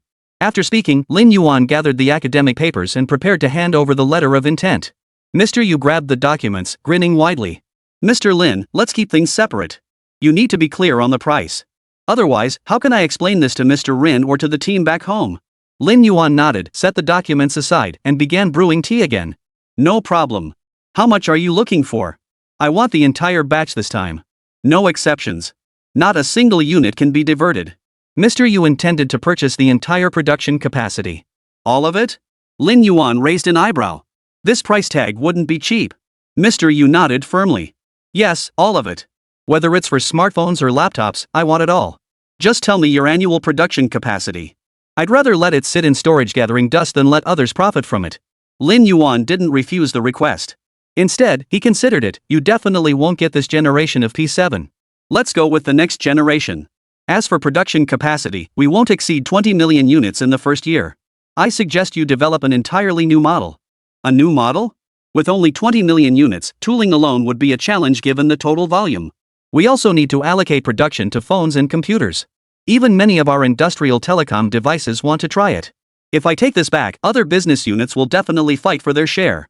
Our consumer business division can't possibly take it all. The cost would be too high. You looked troubled. Lin Yuan suddenly recalled the approach from his previous life and offered a suggestion. What if we release a Pro or Max version? For example, if your next generation is the P8, then the P8 Pro or P8 Max could feature this directional wireless charging technology, while other models wouldn't. It's essentially the same model, just with different features. That way, even a few million units would be enough. At least you'd have a selling point. And for future models with stripped-down features, give them a version name too, like Youth Edition or Mini Edition. At least it sounds better. This idea's on the house, no need to thank me. Just remember you owe me a meal. Mr. Yu immediately turned back. Jot that idea down. We'll put it to use later. Then he turned to Lin Yuan. I'll cover the meal, but what about the price? Hard to say, but overall it should be under 500. We're currently in trial production. If you want to see test results, bring people over. The exact price depends on completing our factory's mass production process. Currently, the yield rate is under 96%, so it might be a bit pricier. But once yield improves and production scales up, the price will drop. Lin Yuan didn't dare commit to a fixed price. Upon hearing the figure, General Manager Yu visibly relaxed. That's manageable. As long as it stays under 1,000, we can work with it. Otherwise, we wouldn't be able to control our costs. Lin Yuan's expression turned serious. Let me be clear up front, the current conversion rate is low, around 48%, comparable to electromagnetism. So when paired with our batteries, charging efficiency might not be optimal. Mr. Yu dismissed this drawback. That's no problem. At least it's compelling enough for marketing. A technology that truly liberates us from chargers and cables is absolutely groundbreaking. We've only been free from universal chargers for a few years. To leap this far is more than enough. After wrapping up his tasks, Luo Xian hurried to Lin Yuan's office, bringing General Manager Yu and the others to begin detailed discussions. Lin Yuan opened his computer and resumed dividing the laboratory clusters. Starsea Future Technology Group now had 2 laboratory clusters. However, the divisions were not clearly defined, and Lin Yuan needed to reorganize them. With the assistance of Starsea AI, Lin Yuan reorganized all laboratories under the company's umbrella. The physics research base comprised 5 major laboratory clusters. These were the Mechanics Laboratory Cluster, the Electromagnetism Laboratory Cluster, the Thermodynamics Laboratory Cluster, the Optics Laboratory Cluster, and the Quantum Physics Laboratory Cluster. Under these 5 major clusters, several specialized laboratories are also included. Examples include the Particle Physics Laboratory, Nuclear Physics Laboratory, Atomic and Molecular Physics Laboratory, Solid-State Physics Laboratory, Condensed Matter Physics Laboratory, Laser Physics Laboratory, and Plasma Physics Laboratory. The Chemistry Experimental Base comprises 4 major laboratory clusters. These are the Inorganic Chemistry Laboratory Cluster, Organic Chemistry Laboratory Cluster, Analytical Chemistry Laboratory Cluster, and Physical Chemistry Laboratory Cluster. Similar to the physics laboratory clusters, these 4 major clusters have spawned numerous specialized and important laboratories. Examples include the Materials Chemistry Laboratory, Biochemistry Laboratory, Medical Chemistry Laboratory, Energy Chemistry Laboratory, Environmental Chemistry Laboratory, Computational Chemistry Laboratory, and Nanochemistry Laboratory. With this, the reorganization of the 2 previous laboratory clusters is now complete. But since this was a reorganization, some laboratories were incorporated while others were spun off. This resulted in the formation of 3 additional experimental bases. The first is the Power and Mechanics Experimental Base. It includes the Thermal Energy Engineering Laboratory, New Energy Science and Engineering Laboratory, Power Machinery Engineering Laboratory, Nuclear Energy Science and Engineering Laboratory, Thermal and Power Engineering Laboratory, Aerodynamics Laboratory, Gas Dynamics Laboratory, and others. Some of these were spun off from the Mechanics Laboratory within the Physics Laboratory base. This means the Mechanics Laboratory within the Physics Laboratory base will henceforth focus on theoretical mechanics, materials mechanics, structural mechanics, elasticity mechanics, plate and shell mechanics, mechanical vibration, acoustics, computational mechanics, finite element analysis, and related fields. The task of developing the Jingwei variable cycle engine was assigned to the Power and Mechanics Experimental Base, with support from other experimental bases. This was not Lin Yuan's deliberate attempt to diminish the Physics Laboratory base. Rather, he recognized that aero engines would remain Starsea Future Technology Group's flagship product for the foreseeable future and that venturing beyond Earth would demand immense propulsion capabilities. This was a research priority that could not be compromised. The second newly established experimental base was the Biological Experiment Base. At the Biological Experiment Base, Lin Yuan implemented even more severe cuts and reductions. Only the following laboratory clusters were established: zoology, botany, microbiology, immunology, and modern biotechnology. Additionally, there were clusters for cellular and molecular biology, bioinformatics, and environmental biology. However, these were all scaled back. For instance, the Modern Biotechnology Laboratory cluster primarily focused on biotechnology, genetic engineering, and genomics. As for the other 3 branches, enzyme engineering, bioengineering, and metabolic engineering, they were entirely abandoned, with no dedicated laboratories established. Talented individuals in these fields were integrated into other laboratories, with only specific projects established rather than dedicated facilities. On one hand, Shanghai Future Technology Group's development trajectory doesn't necessitate such extensive resources. On the other hand, funding is limited. Establishing so many labs would simply be unaffordable. Chapter 70, New Research Base Construction and the Military Department's Opinion. For Lin Yuan, the physics lab could help him develop new energy batteries and wireless directional charging technology. The chemistry lab could solve issues with battery electrode materials. The power lab could tackle top-tier aerospace engineering problems. Only the biological research offered no immediate benefit to Starsea Future Technology Group. This wasn't just because Lin Yuan's inherited knowledge system contained minimal biological expertise, but also because Star Ocean Future Group currently had no business lines in the biological sector. All current investments were exploratory in nature, allowing for a gradual, unhurried approach. He reserved the funds for the final and most crucial laboratory, the Starsea Future Lab. On the surface, it appeared to be a lab named after the corporation. But in truth, when tasked with naming the company, the first words that came to Lin Yuan's mind were Star Ocean Future. He intended to use the knowledge gained from the system to establish a lab that would fully leverage these insights. Starsea signifies his aspiration for the vastness of stars and oceans. Future represented that everything they developed and produced would pioneer the future. Thus, the laboratory was named Starsea Future Laboratory, and the company adopted this name as well. Though the system had already transmitted terrifying images of the 4 great civilizations clashing in the boundless depths of space, images that still filled Lin Yuan with dread whenever he recalled them, he knew he had to go. This was an inescapable reality. Even though the system had explicitly informed him that Earth's location was hundreds of billions of light-years away from the rear lines of all the warring factions. And despite Earth's position being deep within the rear echelons of the mechanical civilization, Lin Yuan remained deeply concerned. Victory would be one thing, but if defeat led to a civilization purge, who could say how much time Earth would have? Billions of light-years seemed like an immense distance, but what if the enemy possessed space-jumping or wormhole technology? Lin Yuan couldn't be certain. Moreover, from the system's limited intelligence, Lin Yuan could roughly deduce that if the universe were likened to a nation, Earth indeed, the entire Milky Way galaxy and even the Laniakea Chaos supercluster might be considered remote backwaters. They might not even be on the radar or within the territorial claims of multiple civilizations. As Lin Yuan finalized his plans, a very practical problem confronted him: lack of space. He needed a sparsely populated, remote location with convenient transportation to establish his new laboratory base. This site would primarily house the Power Engineering Lab and the Biological Lab, with some physics lab operations also relocated there. This was because classified flight tests for aircraft required space, nuclear facilities within the physics labs needed space, and biological and genetic research shared similar requirements. Had Lin Yuan attempted nuclear or other high-risk experiments in the provincial capital, a major transportation hub connecting 9 provinces, the State Council and even the cabinet would have erupted in collective outrage. Left with no alternative, Lin Yuan had no choice but to submit the proposal. Lin Yuan immediately called Bai Hanyu. In his view, only the military could comprehend his requirements, neither Zhao Shilin nor the Defense Science and Technology Industry Bureau under his jurisdiction could. Moreover, Lin Yuan wasn't certain whether Zhao Shilin had the clearance to know about certain matters. Upon receiving Lin Yuan's call, Bai Hanyu showed no alarm, not even a hint of surprise. By now, nothing Lin Yuan requested astonished him. That's a pretty tricky request. If I didn't know you weren't privy to this, I'd suspect you've set your sights on some of our bases. Lin Yuan quickly denied it. Don't joke around, Bai Zhang Jun.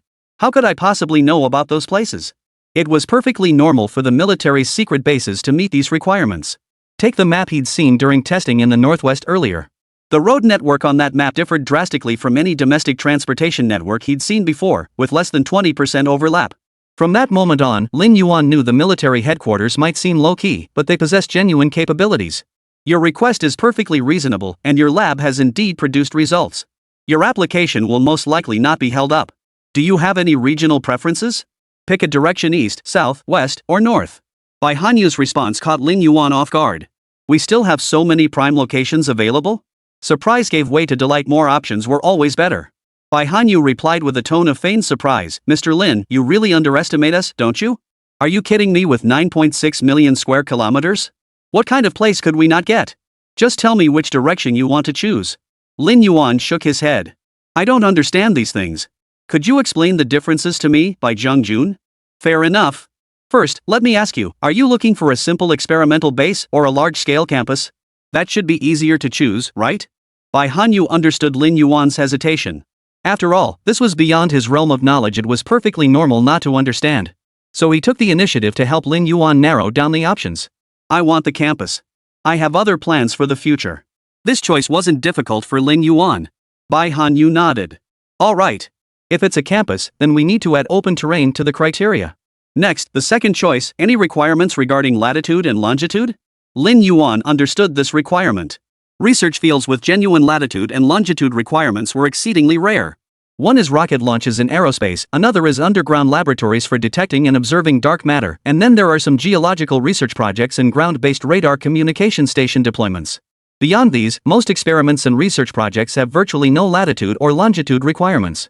Another aspect was energy supply, but Lin Yuan wasn't concerned about that. He could leave it to the state grid to handle. Lin Yuan reflected, aerospace was an inevitable frontier for Star C's future development, but he was confident that latitude and longitude wouldn't become limiting factors. As for the rest, he currently had no plans to research them or even outline plans, so he simply dismissed them. No latitude-longitude restrictions. After pondering for over 10 seconds, Lin Yuan made his decision. Alright, what about environmental requirements? Things like extreme heat and drought, heavy winds, snowstorms, fog, or consistently high rainfall? Bai Hanyu's question was essentially helping Lin Yuan select a location. Lin Yuan quickly objected. Sir, let's pick a normal location. We are a park after all. We can't stay cooped up in offices all day. We need to see the sun. How about the Northwest? Would you mind being neighbors with our other bases? Except for the sandstorms, everything else is great. Bai Hanyu swiftly finalized the location for Lin Yuan. Lin Yuan pondered for a moment, still skeptical. The environment is decent. The sandstorms aren't a big deal. It's not like they happen every day. Plus, the National Desert Afforestation projects are ongoing, so it shouldn't be too much of an issue. But are you sure this place meets our requirements? This godforsaken place is so remote that even self-driving tours could be dangerous. Is it really suitable for our research base? Can transportation issues even be resolved? Bai Hanyu laughed heartily. Have you forgotten the base you visited last time? That base looked unassuming, but it housed tens of thousands of people. If we can handle logistics for tens of thousands, why would we worry about feeding a few more? I'll take that as your approval. Wait for the notification. Chapter 71, Star Sea Future Technology Research Institute. Northwest, a rather broad geographical concept. Lin Yuan had no idea exactly where Bai Hanyu was referring to, nor did he know the exact number of troops stationed at that base. After all, Lin Yuan had no idea of the base's exact location. He wasn't some kind of GPS device that could pinpoint his location just by standing in one spot. Plus, he'd always been directionally challenged, utterly clueless about north, south, east, or west. He still remembered getting lost on his first trip back from bringing lunch to his dorm mates during his freshman year. When a northern roommate told him to head southeast for a certain distance, then south past a specific college, he was completely baffled. Xinghai, display the map and mark the general northwest area General Bai mentioned. After hanging up, Lin Yuan issued the command directly in the empty office. Yes, master.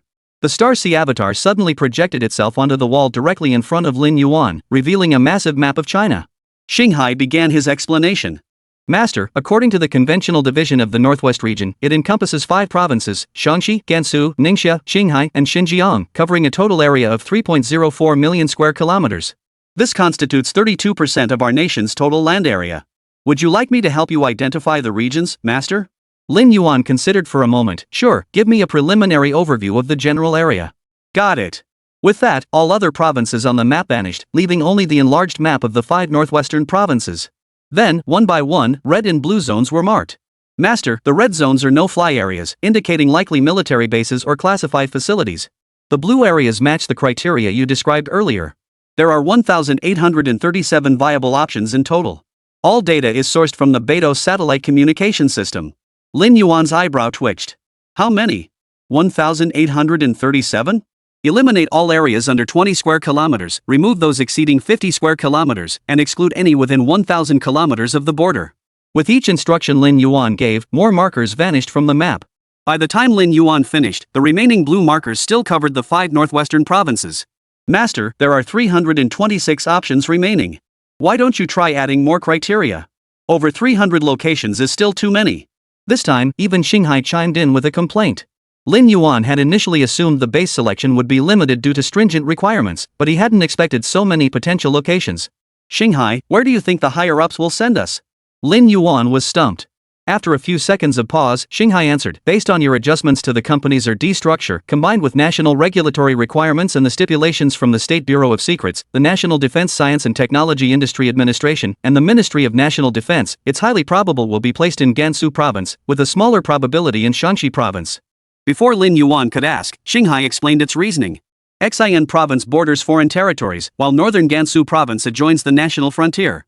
For security reasons, both Xian Province and northern Gansu are ruled out. Qing Province borders Xian Province and Shi Province. It serves as a wartime transportation command center and rear base for Xian and Shi provinces, posing a potential risk of attack. Therefore, this location is also excluded. Northern Ning Province borders Inner Province, which shares extensive lateral borders with Mongolia. This fails to meet the requirement of being outside the 1,000-kilometer border zone.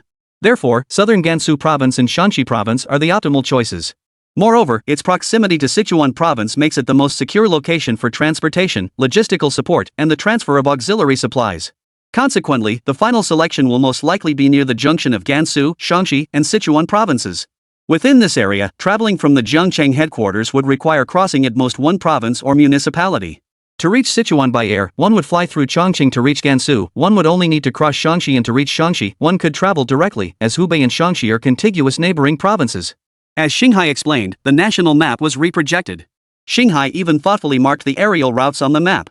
Even military no-fly zones were marked. However, the Qinghai AI ignored these restricted zones. After all, these restrictions applied only to civilian aviation, not to flights undertaking military or political missions. Moreover, many of the locations Qinghai selected fell within the coverage of these no-fly zones. In other words, Qinghai Future Technology Group's future research base would inevitably fall within civilian no-fly zones. Lin Yuan had expected Bai Hanyu's application to take a long time, but news arrived in less than a week. Or rather, a team arrived. Arriving at Lin Yuan's office was a team from the Air Force and the Civil Aviation Administration. Though Lin Yuan kept his hands busy brewing tea, his mind was filled with confusion. What was going on? After both sides settled down and finished their tea, the leader from the Civil Aviation Administration began his introduction. Good morning, Director Lin. I'm He Zifeng from the Aviation Safety Office of the Civil Aviation Administration. The colleagues behind me are partly from my department and partly from the Planning, Development, and Technology Department. Lin Yuan nodded, feeling somewhat impressed despite his lack of understanding. His knowledge of the CAAC extended only to its name. He knew nothing about its internal structure. He Zifeng didn't seem surprised. He took out a document folder and said, Mr. Lin, we've received your application from the Qinghai Future Technology Research Institute. Here are the relevant. Hold on, Qinghai Future Technology Research Institute? What's this about? Lin Yuan was utterly confused. He Zifeng turned to the Air Force General beside him. The Air Force General chuckled, Mr. Lin, your proposed research base has received preliminary approval from higher authorities and has been officially designated as the Qinghai Future Technology Research Institute. I'm Zhang Tianyu from the Air Force. I'm here to grant you the authorization and procedures for lifting the no-fly zone restrictions. Lin Yuan quickly pressed, the location? Where exactly is this research base? I mean, this institute? Zhang Tianyu shook his head. I don't know. My orders are to process the no-fly zone clearance procedures under Air Force jurisdiction. The exact location is still being selected by the Army. Once they've made their selection, they'll notify our Air Force. Headquarters will then order us to deploy a squadron of fighter jets to the nearest base to take over your routine air security duties. At least before I left, our Air Force hadn't received any notification about a base rotation. Lin Yuan's breath caught upon hearing Zhang Tianyu's words. Dispatching an entire Air Force squadron 8 to 10 fighter jets to secure the research institute? Was it really that formal? Lin Yuan felt his mind spinning. He instinctively waved his hand. Please continue. He ziffing nodded. Here are the Air Force approval documents, air traffic control support agreements, flight safety protocols, clearance certificates, and your group's flight route application records. In other words, regardless of your research institute's location, you must construct an airport. Only then can we grant you a dedicated flight code. Any non-civilian aircraft not registered under this code that enters your institute's no-fly zone will be shot down without exception by Air Force fighters. Chapter 72, Golden Crow Model passes all tests. Lin Yuan's already chaotic mind was jolted violently. Unconditional shootdown, those 5 words were too formal, too severe. There was absolutely no room for negotiation. Although the precondition was all non-civilian aircraft not registered with the Civil Aviation Administration. It made clear that any aircraft not belonging to Starsea Future Group, any aircraft not registered with civil aviation authorities regardless of origin was a potential target for the Air Force. Lin Yuan didn't dwell on these details. Instead, he looked directly at Zhang Tianyu. General Zhang, isn't this a bit excessive? I just wanted a larger site to house my lab and some research units, and to test some of the group's achievements. Is that really necessary? Zhang Tianyu shook his head again. This isn't my decision. I'm just following protocol. This isn't special treatment for you. All core research institutes of Level 1 classified units have this requirement. Your group holds all 5 military industry certifications and is classified as a top-secret unit. You didn't know this? Lin Yuan. He genuinely didn't know. He pursued the 5 military certifications primarily for state protection to shield against unfair, malicious competition. Beyond that, he genuinely had no knowledge of the details, and no one had ever explained them to him. Well, our group's lab was established long ago, and no one ever told me either. Seeing Lin Yuan genuinely unaware of these regulations, Zhang Tianyu patiently began to explain. The Shanghai Future Technology Park was located in the provincial capital city, which inherently didn't require these special procedures. Hubei province was the nation's inland core, and Zhangchang, as its provincial capital, was right next to the Hubei military district. Security was undoubtedly not an issue. Moreover, he was absolutely certain that representatives from the Hubei military district had visited the company. While he didn't know the specifics of their discussions with Lin Yuan, he was confident someone from the military had been there. Lin Yuan acknowledged that the political commissar from that side had indeed visited. Zhang Tianyu nodded. That explains it. They've done a lot of groundwork behind the scenes. Beyond the security arrangements for your group, the State Security Bureau will undoubtedly be keeping a close eye on you too. They just haven't made contact yet. If anything happens to you, they'll appear before you immediately.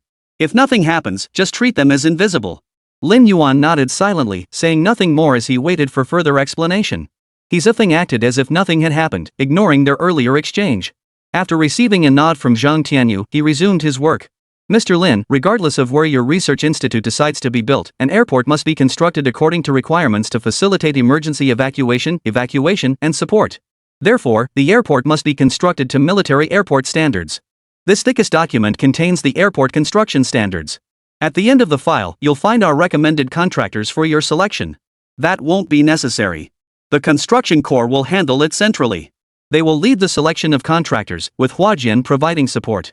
Zhang Tianyu interjected at this point. He ziffeng hummed in acknowledgement before continuing. Additionally, Mr. Lin, you must acquire a dedicated aircraft to facilitate emergency evacuation for key personnel, including yourself.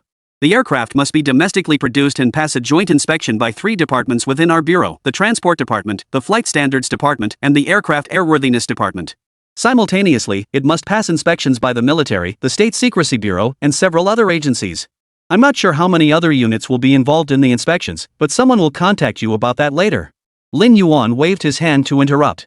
So based on what you're saying, the only entity I can approach is Comac, right? He's ziffing, if you require a large aircraft, Comac is indeed the only suitable option. But if you're looking for medium or small aircraft, there are 13 controllable options domestically, including the Aviation Industry Corporation of China. While some specialize in military aircraft, I believe they won't refuse custom orders. And since you can't go abroad, our bureau won't hold up your domestic airworthiness certification. Alright, Comac it is. I'll reach out when I have time. Lin Yuan decisively chose large aircraft. Small and medium-sized planes were out of the question. Even a regional jet would suffice. Small and medium-sized aircraft had too limited a range for his nationwide flight requirements. Then there's nothing left for me to handle. These documents have already been approved by our general administration. All you need to do is sign them and affix your group's official seal for them to take effect. Regarding the flight codes and fixed routes, you can apply for those once your aircraft are in place. He Zifling pushed the documents toward Lin Yuan, then leaned back and said no more. Lin Yuan glanced at the documents before him with a hint of surprise. Had he not already grown accustomed to the previous shocks, he would likely gasp again at the burden this would add to the nation's energy conservation and emission reduction efforts. To his surprise, the higher-ups had approved a fixed route for him, not a temporary one. China's aviation sector was exceptionally busy. By 2014, the total number of flight takeoffs and landings nationwide had reached 7.5 million. Over 10,000 flights passed overhead every single day.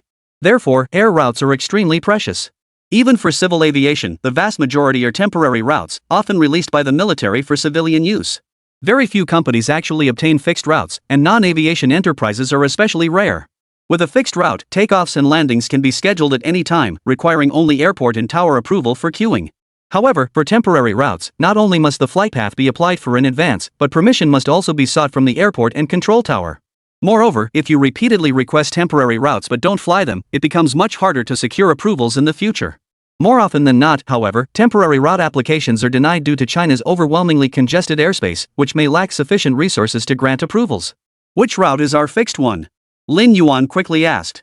There's a fixed route from Jiangcheng to your research institute and back, another fixed route from the research institute to the capital and back, and a fixed route from Jiangcheng to the capital and back. 3 routes are currently operational.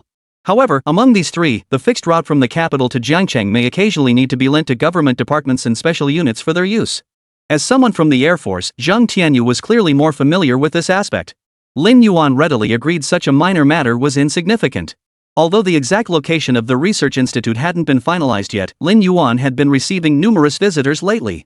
Beyond representatives from the Civil Aviation Administration and the Air Force, subsequent visits included personnel from the Construction Corps Engineering Company, Limited, Huajian, State Power, and other relevant organizations. As the saying goes, before the troops move, provisions must be in place. Evidently, these individuals had received advance notice from their superiors to begin meeting with Lin Yuan and preparing for the construction and engineering work. But what truly excited Lin Yuan was the long-awaited call from Bai Hanyu.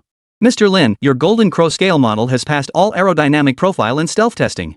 Chapter 73, Golden Crow or D mission, initiated. Lin Yuan responded with remarkable composure. That was to be expected. To enhance stealth, I removed the tail fin and modified the wing design. To counteract the loss of maneuverability from the tailless design, I added 3 engines and implemented 3-dimensional thrust vectoring. To balance the aerodynamic profile, I positioned the air intakes on the dorsal surface. For integrated lift and high-altitude maneuverability, I implemented a wing-body fusion design. For unmanned operation, I converted the cockpit into a core information compartment and partially buried it. For omnidirectional stealth, we developed the latest stealth coding. After all this work, if the tests still fail, what's the point of our nearly 1,000-strong D team across 7 or 8 labs? Lin Yuan's attitude did nothing to dampen Bai Hanyu's enthusiasm. Let me share a figure, 0.001 square meters. That's the radar cross-section data your Golden Crow achieved. The Jinwu's radar cross-section is only 0.001 square meters, equivalent to appearing weaker than a bird on an equidistant radar. This result is absolutely astonishing. The entire wind tunnel lab was stunned when the test came out. We've already submitted it, just wait for the official report. We absolutely must invest in this project. Lin Yuan burst into laughter, teasing him. General Bai, you need to keep your cool. You said it yourself, this is its performance on an equidistant radar. But we absolutely cannot trust that reading. At altitudes of hundreds or even thousands of meters, this data makes sense, it would indeed be hard to detect. But when the Golden Crow soars over 10,000 meters high, even if it only shows up as 0.001 square meters on radar, I'd open fire too if I were in their shoes. Anyway, I don't believe any fool would think a bird could fly over 10,000 meters high, let alone at several Mach supersonic speeds. Bai Hanyu quickly corrected Lin Yuan. Mr. Lin, ground radar has sufficient detection range, it simply can't detect stealth aircraft. Whether it can detect stealth aircraft is another matter entirely. Besides, with all the noise in the sky, forget about it without L-band radar. Unfortunately, our adversaries currently operate only SC-band large ground radars. No amount of modesty can obscure the formidable performance data of the Golden Crow. By the way, we want your stealth coding too. Name your price. Lin Yuan pondered for a moment. Technology licensing it is. Selling finished products? Forget it. Even if I sold it openly, how much could I really move? There are only so many stealth aircraft domestically, no real market for it. I'll just take a modest fee for my trouble. Whether you use it for secondary research or development and reuse, it's up to you. You're not selling it? Bai Hanyu was taken aback by Lin Yuan's decision. But Lin Yuan remained unfazed. Not every outstanding achievement needed to be held onto. His drive to build the lab and pursue research stemmed from a desire to excel and gain more options, not to squander that excellence on internal conflicts with his own people. Currently, China had only 3 stealth aircraft models, their own Golden Crow, Chengdu's J-20, and Shenyang's J-35. The stealth coding for the 20 series had already been resolved by the Materials Research Institute. The 35 model hasn't been released yet, and it holds the power to choose between 2 options. But the market for this stuff is only so big. With just a handful of aircraft, fighting over this market is pointless. Even if sold, the profit per kilogram wouldn't cover the costs of mass production and expanding the chemical production line. It's safe to say that if Lin Yuan were to expand production and sell this stealth coating, the more he sold, the deeper the losses would sink. Even if it breaks even, what kind of gross profit margin could it possibly yield? 10%? Or 15%? Do you know the gross profit margin on a bowl of hot dry noodles sold on the street in Jiangqing's residential neighborhoods? If they don't rip you off for 40%, they're practically doing you a favor. Honestly, you'd be better off selling hot dry noodles instead. A little extra profit won't make Shanghai Future Group rich, and a little less won't put them in the red. So when you crunch the numbers, it's better to license it out and build a good reputation. Not selling, just licensing.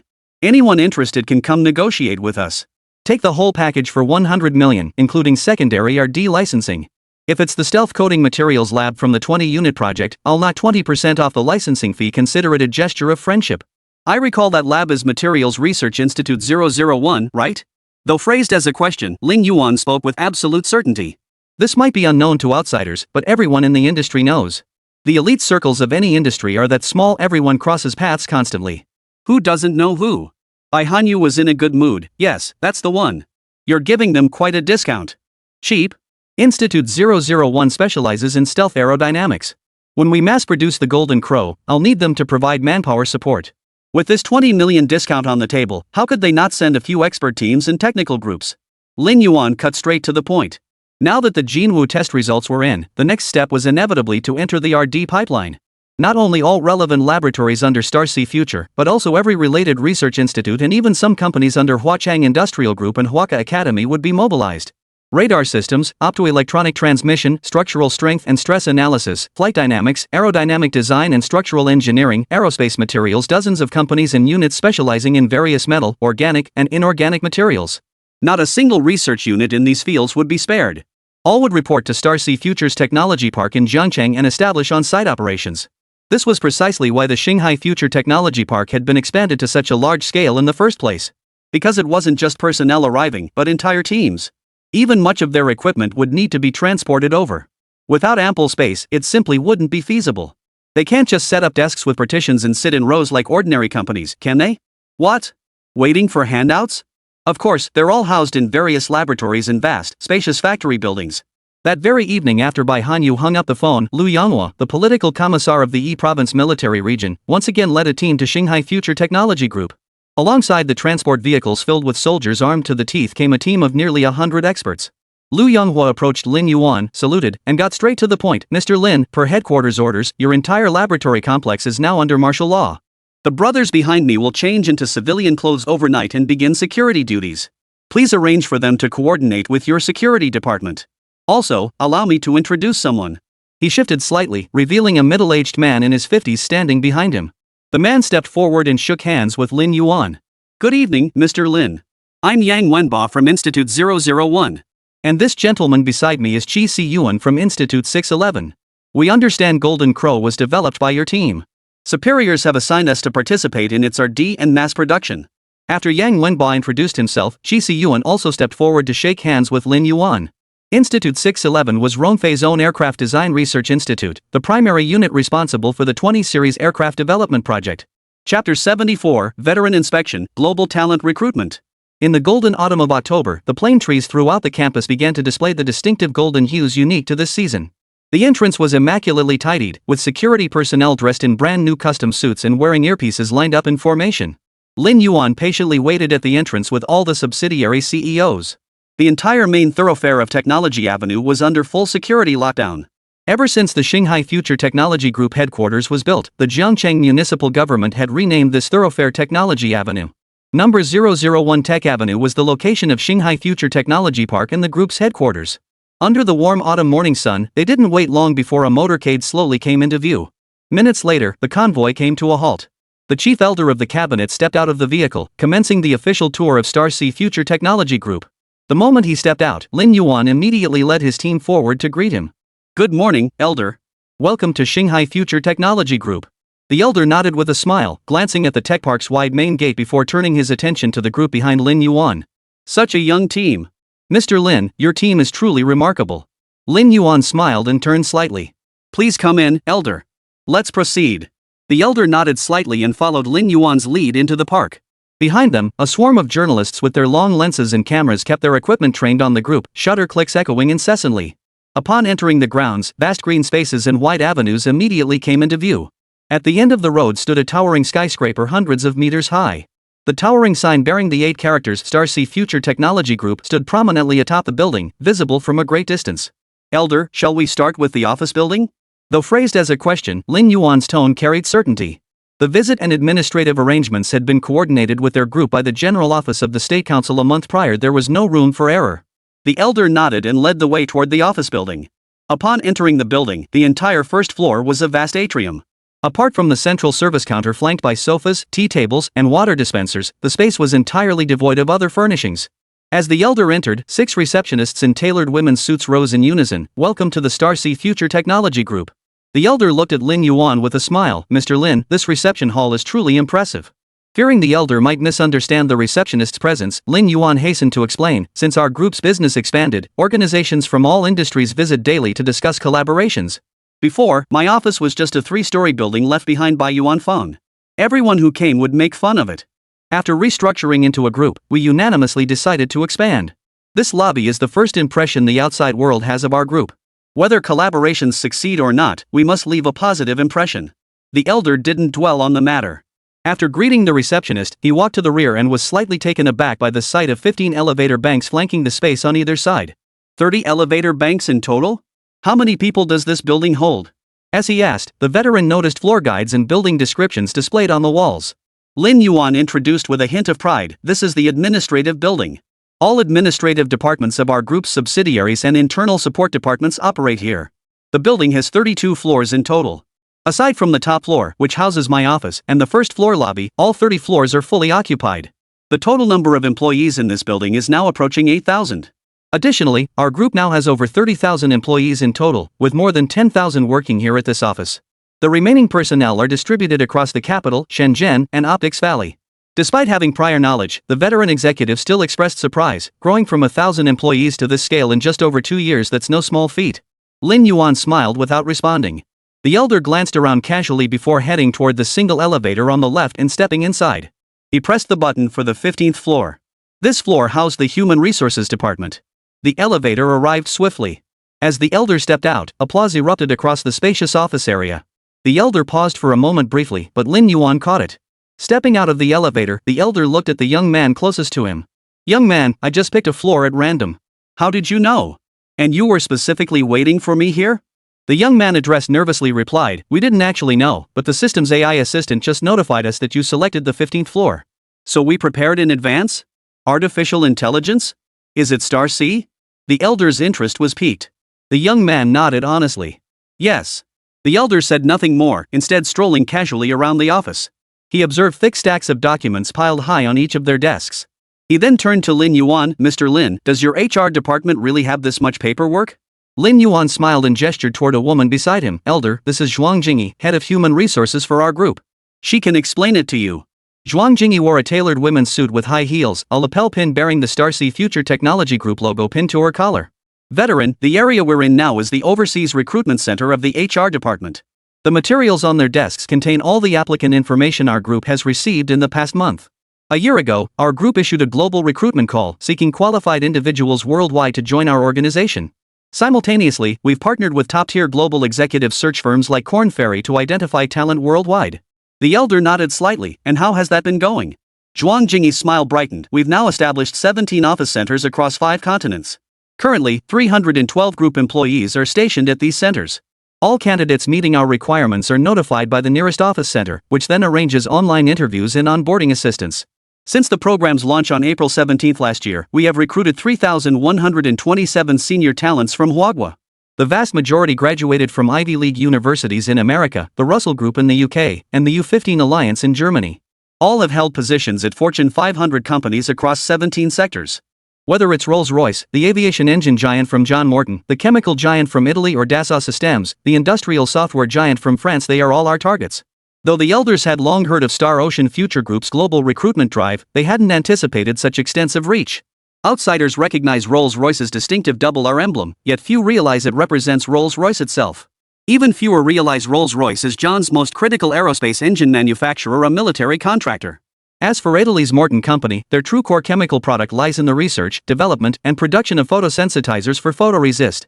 As for Dassault Systems, it gained worldwide renown for its 3D design, simulation, and lifecycle management software, primarily serving the automotive, aerospace, and shipbuilding industries. Chapter 75, The Four Major Initiatives of Star Sea Future Group. Recalling the key investment areas of Star Ocean Future Technology Group in recent years, the elder silently gave Lin Yuan a mental thumbs up. What about domestic recruitment? Surely that's not as complicated for you? Compared to overseas recruitment, the veteran was more concerned about the domestic situation. Zhuang Jingyi instinctively tucked a strand of hair behind her ear. Those familiar with her could instantly tell that despite her smile, she was actually nervous. After adjusting her hair, she quickly replied, "Domestic recruitment is more convenient than overseas. We've leased long-term office spaces near and even within the campuses of the 7 national defense universities and double first-class institutions. First, this strengthens our communication with universities, allowing us to promptly provide them with the talent information we need. Second, it facilitates swift onboarding for students who have received job offers, ensuring a smooth transition into our group. For every new hire, we have dedicated staff at our offices to handle paperwork and schedule their onboarding. Moreover, since implementing these office location initiatives, we've received nearly 100,000 visits and inquiries. Among these visitors are professors and academic advisors seeking insights into our group's development and talent requirements. Others are students who come in groups or individually to understand our hiring needs or even the industry landscape. We welcome all such visits. Even if they don't join our group, we're happy to share insights on industry prospects and growth potential. We even connect them with other outstanding employers in China. Consequently, some of our partners also conduct recruitment through our office. The vast majority of our employees joined the group through this process. The goal is to provide convenience for students, allowing all interested candidates to secure positions without having to travel long distances to our headquarters for interviews. This innovative recruitment approach caught the veterans' attention. Your approach is excellent. It solves the challenge of cross-regional interviews for graduates while also addressing students' industry questions, allowing them to tailor their studies to real-world needs. No wonder Shanghai Future Group has grown to its current scale in just over 2 years. Zhuang Jingyi gave a subtle smile and stepped back into the crowd. The elder continued inspecting other areas. As Lin Yuan passed by Zhuang Jingyi, he gave her a reassuring glance. Zhuang Jingyi exhaled deeply. She hadn't expected to hit that 1 in 30 chance the elder had chosen precisely her floor. Thankfully, nothing had gone wrong. After briefly inspecting another floor, the elder signaled to his secretary before heading toward the 2 shortest experimental buildings with Lin Yuan. The secretary, receiving the signal, immediately informed the accompanying staff that photography and videography were no longer required. Xiao Huiyan, upon receiving the notice, promptly arranged for administrative staff to receive the accompanying journalists and assist them with their interviews. Meanwhile, the elder, accompanied only by his secretary and a handful of others, followed Lin Yuan straight to the experimental buildings. Alright, now that we're alone, Mr. Lin, you can tell me about your research base. What are your plans for developing the research base? The elder strolled leisurely around the artificial lake at the center of the science park, hands clasped behind his back. Lin Yuan nodded. We've always had plans. Ever since our lab was established, we've had long-term vision. Broadly speaking, the plan is divided into 4 parts. Specifically, the Mosey Flying Heaven project for the physics RD system, the Tiangong Kaiwu project for the chemistry RD system, the Benchao Gangmu project for the biology RD system, and the 5 Stars Gonshur project for the outer space exploration RD initiative. The name Mosey Flying Heaven draws inspiration from the Moist School's mechanical arts and the flying apsaras depicted in Dunhuang murals, mirroring our focus on unmanned aerial vehicle development. The Tiangong Kaiwu for chemistry was chosen because the book itself documents chemical achievements across multiple fields, including metallurgy, ceramics, papermaking, brewing, and dyeing. As for Compendium of Materia Medica, that one's pretty self-explanatory, no need for further elaboration. 5 Stars and Sweet Stones draws from the astronomical texts 5 Stars Astrology and Sweet Stone Star Treatise. Actually, there's another astronomical text, Jobi Swanjing, but that name is already reserved for our UAV's operation and control system. After listening, the elder cast an interested glance at Lin Yuan.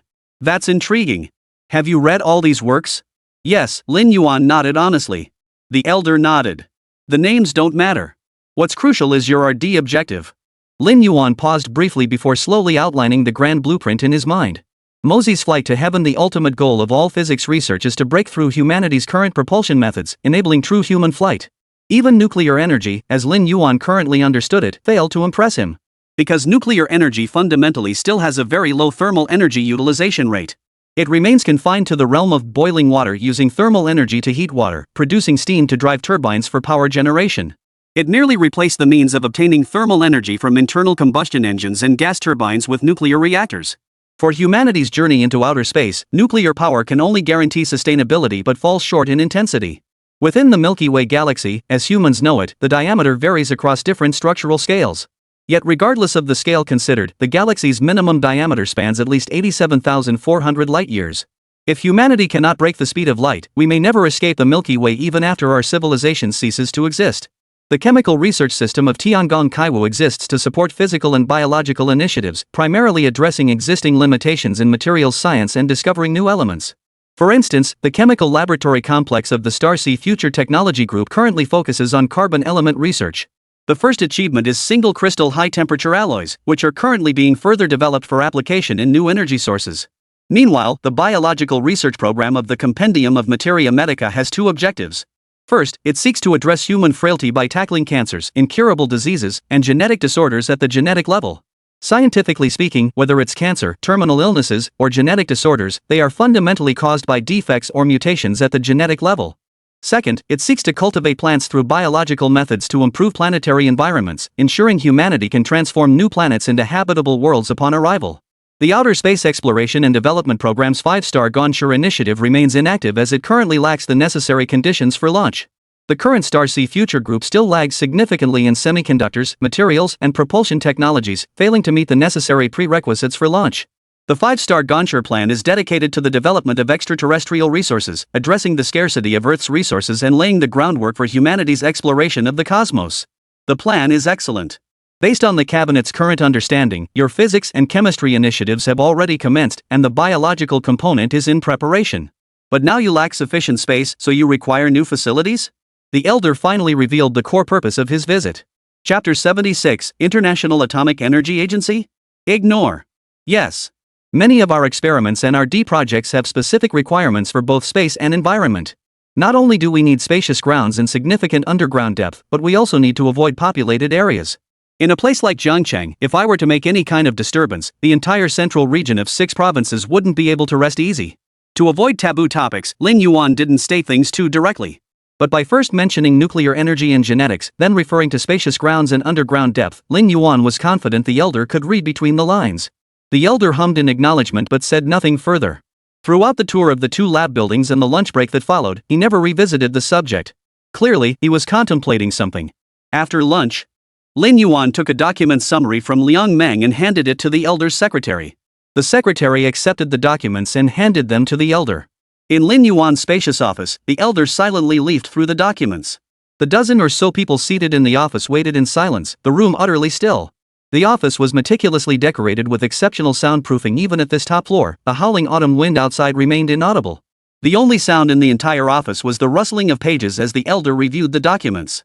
After a long stretch of over 10 minutes, the Elder set down the documents. Lin Yuan promptly stepped forward and handed him a cup of tea. "You've done a truly remarkable job," the Elder praised.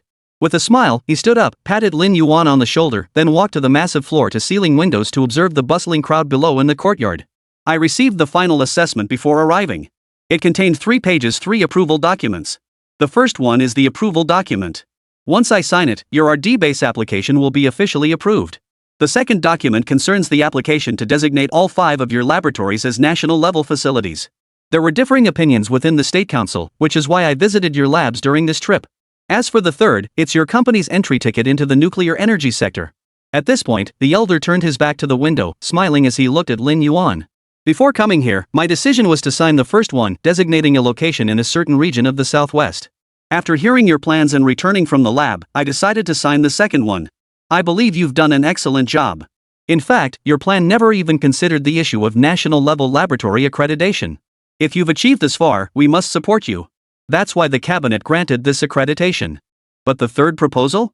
That was put forward by the Military Department and the Ministry of National Defense. The Ministry of Industry and Information Technology didn't approve it, and the State Administration of Science, Technology and Industry for National Defense remained neutral. Among the 20-plus members of the State Council, all three stances were represented. Guess which side had the most support? Lin Yuan scratched his nose sheepishly. I guess the opposition is strongest, followed by the neutral camp, with the fewest in favor. The elder shook his head with a smile. You've got it backwards. Supporters are the majority 14 members, exceeding an absolute majority. 3 are neutral, primarily due to concerns over fiscal investment. These 3 also lean toward you securing the majority of funding independently, with the state providing limited support to encourage long-term research. They also support other projects. They want your company to build up more capital and stronger technical reserves before entering the nuclear energy field, and they don't want you to chase short-term profits. The remaining opponents, without exception, cite safety concerns. They argue your foundation is insufficient and you should proceed cautiously. First, collaborate with several nuclear energy groups to gain experience before launching your own project. In other words, not a single one of the over 20 members of the State Council firmly opposed your entry into nuclear energy. Lin Yuan was astonished he had this much support within the State Council. The elder's smile broadened. When all the elders in our cabinet learned of this outcome, they were just as astonished as you are now. Of the 20-plus members, you've only met one, and that was strictly on official business. Yet you managed to secure overwhelming support. This shows that even without meeting you personally, they've been closely following your progress and hold a very favorable impression of you. I hear you've licensed out numerous technologies, including your independently developed molecular structure for stealth coatings and the manufacturing process? Lin Yuan nodded again. The elder couldn't help but praise. No wonder the State Council members all say you're smart and know how to get things done. Truthfully, I was puzzled before arriving, but seeing the document just now finally explained their stance. 4th-generation thorium-based molten salt reactors, high-frequency resonance energy cores, deuterium-helium isotope fission reactors, high-pressure water cycle ultra-frequency vibration fission reactors. Your R&D directions cover virtually every potential application. From civilian to military use, your plans span large, medium, and small-scale deployments across multiple industrial sectors considering both military and civilian applications. Therefore, I've signed off on this third entry ticket into the nuclear energy sector.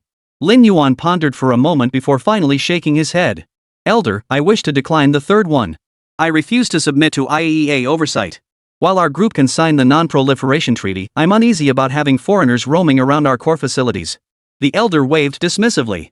Take it. The IAEA will indeed conduct oversight, but they hold no direct supervisory authority over designated council members. They delegate that oversight. The 5 designated governing nations are the UN Security Council's permanent members. They will indeed require you to sign certain documents, but rest assured we will review every single one. Any that are unfavorable to our interests will be rejected according to protocol. In China, their authorized entity is the China Nuclear Group. Even the document review unit is the China Nuclear Group. So proceed with confidence. Lin Yuan. So this is self-supervision? What kind of oversight is that? So global nuclear safety relies entirely on the self-discipline of the 5 permanent members? What the hell is this? Who dares to accuse this official? I heard the IAEA requires attendance at 4 meetings annually, which would take up a lot of our time. Could we use that as an excuse to skip them? Lin Yuan asked tentatively. The elder statesman wasn't quite sure about this matter and immediately turned to his secretary. The secretary stepped forward and whispered. Rest assured, Mr. Lin. Your group need not attend. Our country already has a permanent team representing the designated council members. There's no need for you to send representatives. If you wish to announce any information, you may send representatives. For any objections or proposals, you can coordinate with the General Office in advance. They will liaise with the permanent delegation on your behalf. Generally speaking, you can choose to ignore these meetings. Chapter 77. If funds are short, raise capital, find ways to deliver money. Lin Yuan nodded, understanding. The implication was clear. Unless vital interests were at stake, even nuclear energy conferences held by other nations, no matter how highly they were regarded, would be treated according to China's own rules. The secretary took a step back, maintaining her smile as she returned to her position. I had my plans set, but it seems I'll have to change course now. Forget the southwest. Head northwest instead. The vast expanse offers boundless opportunities and will allow you to fully utilize your talents. The Southwest's rugged mountains and valleys offer beautiful scenery and are indeed suitable for your biological research in terms of biodiversity and sample selection. There's also a backup gene bank there. Our original plan was quite sound. But your nuclear energy research proposal has completely disrupted our cabinet's plans and deployments. Head to the northwest. The majestic grandeur of the setting sun over the river will better suit your ambitions in the nuclear energy field. Evidently, after careful deliberation, the elder had made his final decision. Nuclear energy ultimately took precedence over the biological field. Then, Elder, when we need to conduct research in the biological field in the future, can we still select bases in other parts of the country? Lin Yuan cautiously probed, as such planning far exceeded ordinary land use policies. The Elder laughed heartily. Why not? Choose freely. However, you must accelerate progress on your Golden Crow project. The Elder's tone turned serious as he shifted the subject. Developing our fourth-generation fighter from project initiation in 1984 to its maiden flight in 2004 took us 20 years. Yet the fifth-generation fighter went from project initiation to maiden flight in just over 3 years precisely because our technological reserves were sufficient. But the international situation is dire now, with constant turmoil in the South China Sea. We need more advanced fighter jets. 1.5 years. You only have 1.5 years. During this year and a half, the nation will fully support you people, money, technology, whatever you need. In short, whatever you lack, the nation will provide. But you must get the Golden Crow airborne by next year. We anticipate a major strategic showdown when the South China Sea arbitration ruling comes out in 2016. We must have sufficient trump cards in our hand. Lin Yuan nodded with unwavering confidence. Rest assured, Elder. The Golden Crow will take flight by year's end. Currently, the Golden Crow and its engine are being developed in parallel. The engine's trial production phase is nearly complete and will soon enter ground testing. To meet the deadline, we've already begun preparing the production lines simultaneously. In addition to our own line, we have 2 more lines supported by Huachang Industrial Group. All 3 production lines will operate at full capacity starting next year. We project that within 1 year, we can produce 45 aircraft, enough for a full-strength flight regiment. Not enough. Increase it. The veteran shook his head decisively. Go to Huachang Industries. Tell them it's not enough, keep adding. I want 5 pulsed production lines ready by year-end. This is a mandatory national directive. By mid-2016, you must have enough aircraft for 2 full squadrons. Lin Yuan nodded. Understood. We'll contact Huachang tomorrow. An aircraft production line comprises multiple segments: the pulsed production core, logistics supply, visual operation and management systems, and IT infrastructure support. If one were to calculate the costs, the total investment would not be less than 8 billion yuan, and could even approach 10 billion. The 2 production lines currently supported by Huachang have already incurred nearly 7 billion yuan in consolidated procurement costs for Shanghai Future Group, excluding future retrofitting and upgrades. Though adding 2 more lines would be costly, Lin Yuan agreed decisively. After all, not only were the 2 newly requested days by the elders involved, but the previous 2 production lines already supported by Starsea Future Group hadn't even been settled yet. This is the advantage of internal collaboration. When it comes to major national projects, there's no such thing as payment terms. Pay what you can now if funds are tight, just wait.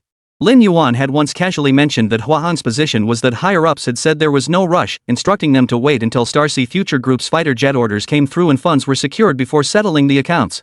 Moreover, Huachang expressed interest in learning and procuring the production line upgrade technology for this new drone model, so they decided to settle everything together after the negotiations concluded.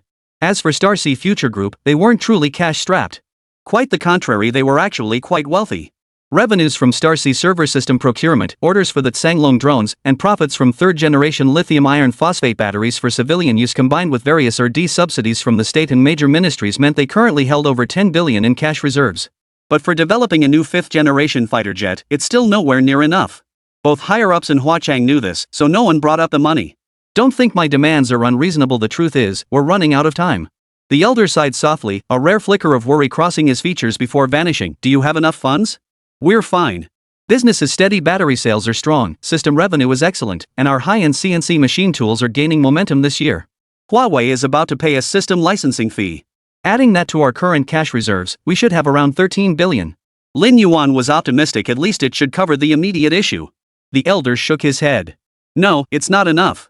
You can't just focus on the drone project. Chip development and engine iterations can't be put on hold either. A single chip production park requires investments in the tens of billions. Your 13 billion would barely cover the initial stages of chip development. Engine R&D and optimization will require another several billion. Factor in your various lab investments and the construction costs for the Northwest Research Institute. Prepare for financing. Lin Yuan agreed immediately. No problem. Which institution is investing this time? Lin Yuan completely ignored the valuation question. With the higher-ups directly injecting funds now, it definitely wouldn't involve private capital. Moreover, Star Ocean Future Group currently needed at least tens of billions. To say they weren't short on funds was technically accurate. Their annual revenue reached hundreds of billions. But they were also genuinely short on cash. Not a single project they were undertaking was cost-effective, each one was a bottomless pit. After pondering, the elder posed a question to Lin Yuan: do your subsidiaries have plans for overseas listings in the future? Lin Yuan shook his head. We're not even planning a domestic listing. An overseas one is out of the question. No, you must have overseas listing plans. Ideally, you should push one company to go public abroad. Ideally, it should be one that looks high-end and prestigious yet wouldn't impact the group even if listed abroad. The veteran proposed an idea. Lin Yuan's eyes lit up. Then aerospace it is. We'll definitely develop our own rocket launch capabilities in the future. That's good. It looks impressive, but it's actually quite ordinary. Because all the crucial back-end technology resides within the group and other units. The aerospace company only needs to handle rocket assembly and launch. It can easily be structured as a shell company. The veteran silently nodded in approval. This young man was remarkably sharp in certain ways. He grasped things instantly. All right. Since there are plans for an overseas listing, let Huan take the investment. Chapter 78, The Variable Cycle Engine begins formal testing. At dusk, the veteran strolled leisurely around the artificial lake with his hands clasped behind his back. Lin Yuan and the elder statesman's secretary trailed behind. Mr. Lin, national financing generally comes in three forms. The first involves the State-Owned Assets Supervision and Administration Commission and major ministries. This covers routine investments and smaller-scale projects, which is how your group secured funding. The other two are for special projects and large-scale investments. Domestically, China Investment Corporation (CIC) usually handles these. For projects with public ownership characteristics, CIC's subsidiary Central Huijin Investment typically provides the funding. For overseas investments, China International Capital Corporation (CICC) handles them. Since your future subsidiary plans to list abroad, CICC is the most suitable option. The secretary thoughtfully explained to Lin Yuan. Lin Yuan was unfamiliar with Huan, knowing only that it was an investment entity under the State Administration of Foreign Exchange. However, he was more familiar with China Investment Corporation, particularly its subsidiary Central Huijin, renowned in international investment circles as an entity with unlimited ammunition. Central Huijin's total assets had already surpassed 130 trillion yuan. And this 130 trillion yuan figure was merely the publicly verifiable amount. In the face of such scale, any family conglomerate pales in comparison. Even the Rothschild family, mythologized online by many, would have to bow before Central Huijin. What Lin Yuan didn't know, however, was that in the eyes of Wall Street players, China Asset Management was far more formidable than Central Huijin. Central Huijin doesn't handle foreign affairs at most, it maintains domestic economic stability. Huan, however, truly wields influence on Wall Street. Moreover, its total investment and asset scale are no less than Central Huijin's, perhaps even surpassing it. So how should we proceed with our investments? Lin Yuan, who knew nothing about investments or finance, kept his head down at this moment because he genuinely had no idea how the state intended to play this game. The secretary glanced at the veteran strolling ahead and whispered, first, establish an aerospace subsidiary. For the business scope, just model it after the China Aerospace Science and Technology Corporation. The State Administration for Market Regulation won't block you. Then Huan will arrange financing for this subsidiary. As for fund supervision, authority will be transferred to the State Administration of Science, Technology and Industry for National Defense. After speaking, he gave Lin Yuan a meaningful look. After a few seconds of thought, Lin Yuan suddenly understood and smiled at the secretary. Seeing that Lin Yuan understood, the secretary smiled back. Fund supervision authority transfer? Plainly put, it's just investing without oversight. A classic case of self-supervision by insiders, yet another example relying solely on self-discipline. In other words, Huan's mandate was solely to invest in this aerospace subsidiary of Star Sea Future Group. Whether it was a shell company or not was none of Huan's concern. Typically, after an investment, the investor would regularly dispatch personnel to audit accounts and oversee corporate development to ensure funds were used within the specific fields and scope outlined in the investment agreement.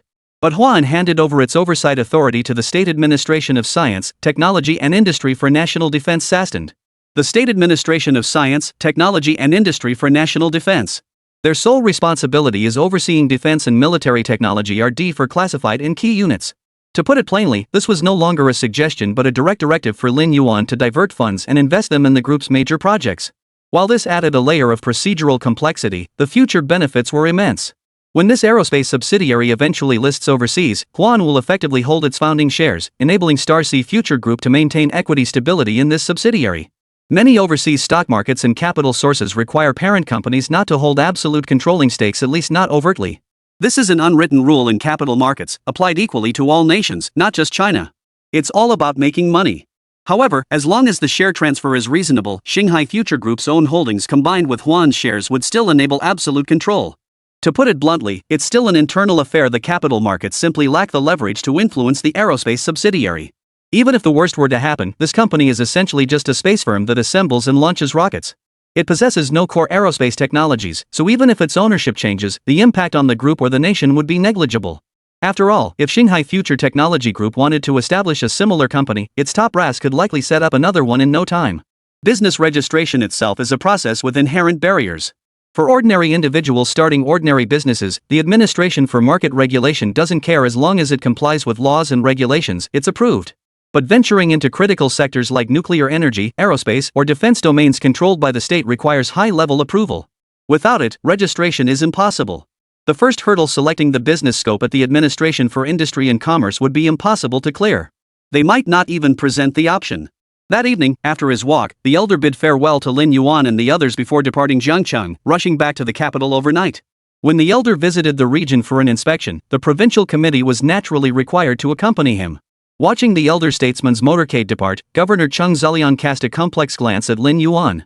By protocol, he should have gone to see them off, but the elder had specifically requested he remain behind to handle the follow-up work. But what follow-up work?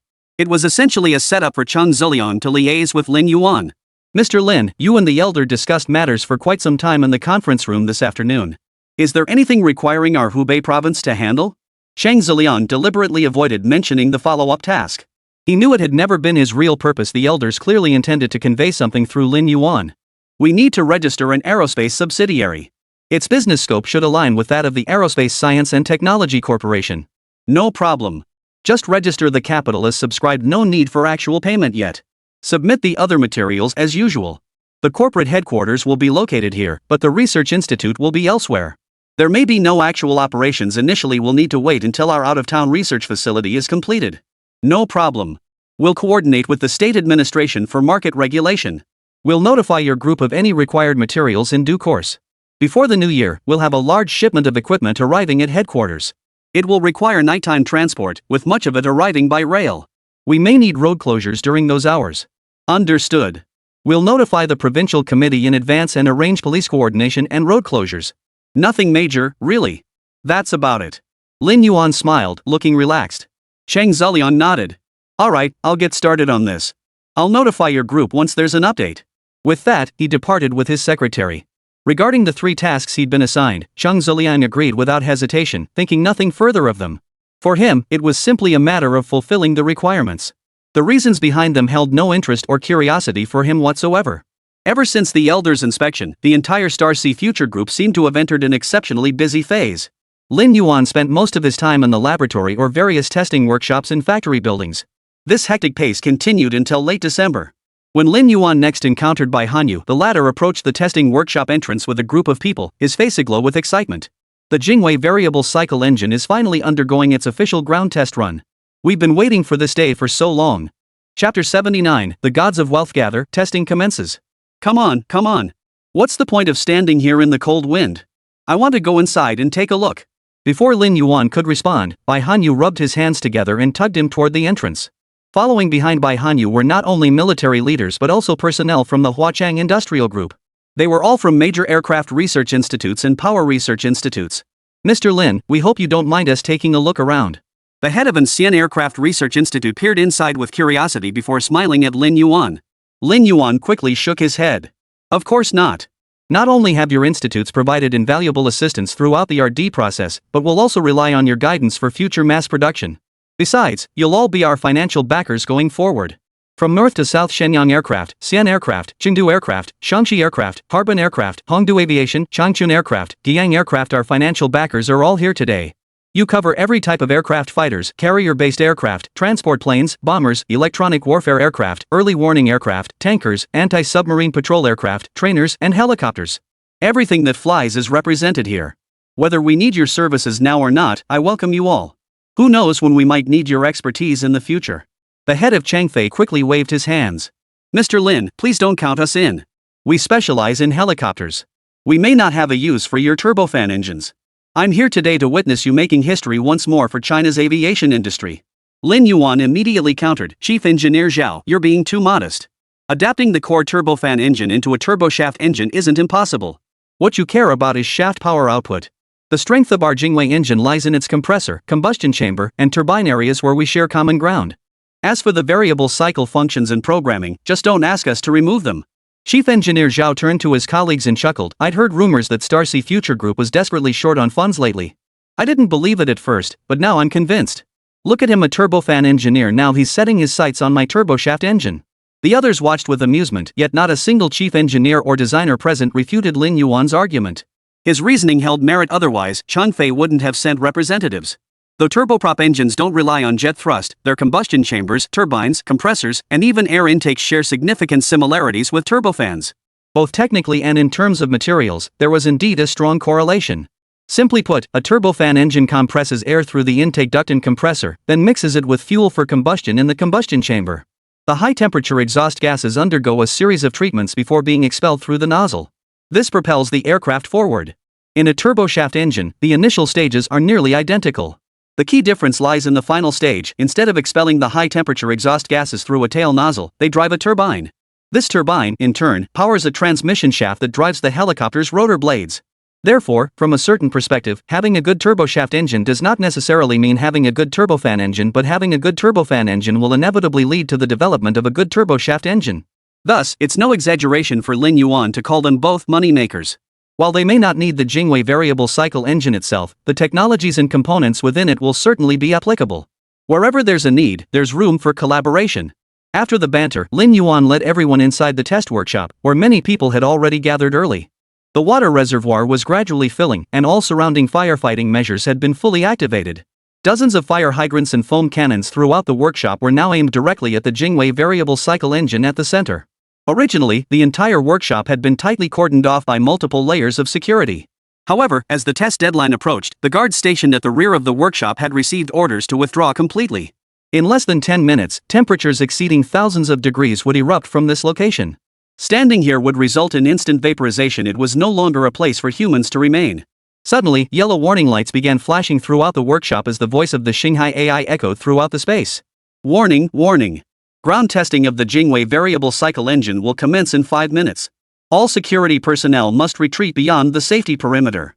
All staff members are to proceed to their designated workstations and stand by. Fueling is complete.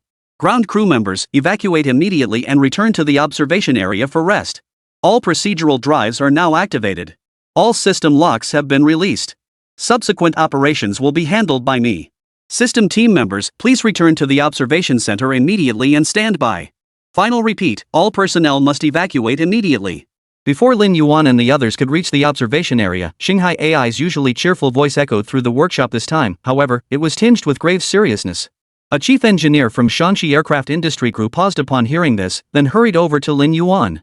Mr. Lin, we also purchased your Starsea server system and completed the AI upgrade last month.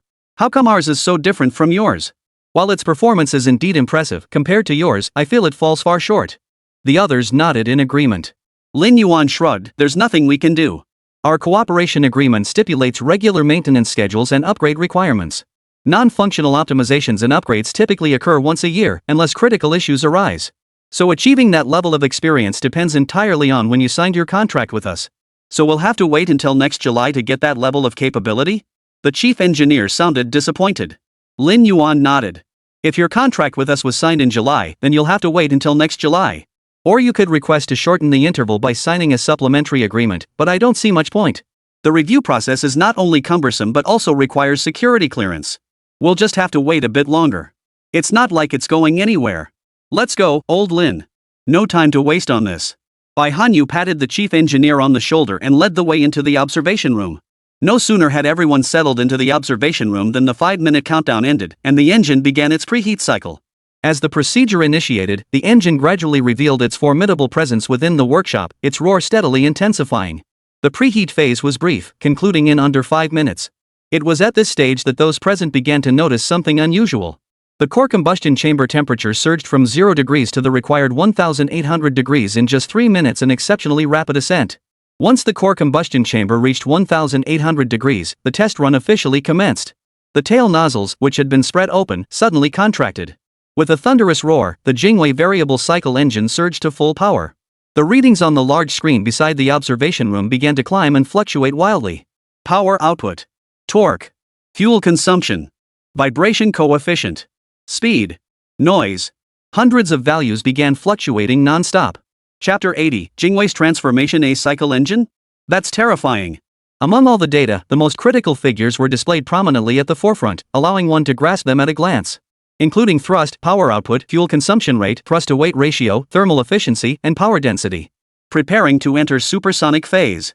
Output gear shifting up. Mach 1. As Xinghai's voice faded, the Jingwei roared to life. A deafening roar echoed through the workshop. The crimson glow of the exhaust plume intensified. As the speed stabilized at Mach 1, all output data immediately appeared. On the massive screen beside it, various line graphs began recording the data. At this speed, all the visitors appeared calm and curious. Breaking the sound barrier to reach supersonic speeds seemed like a fundamental achievement to them. Even though Starsea Future Group was developing an engine for the first time, they showed no signs of worry. For 5 minutes, everyone stood before the large screen, murmuring among themselves. The topic of greatest discussion remained power density. Because the power density was too high.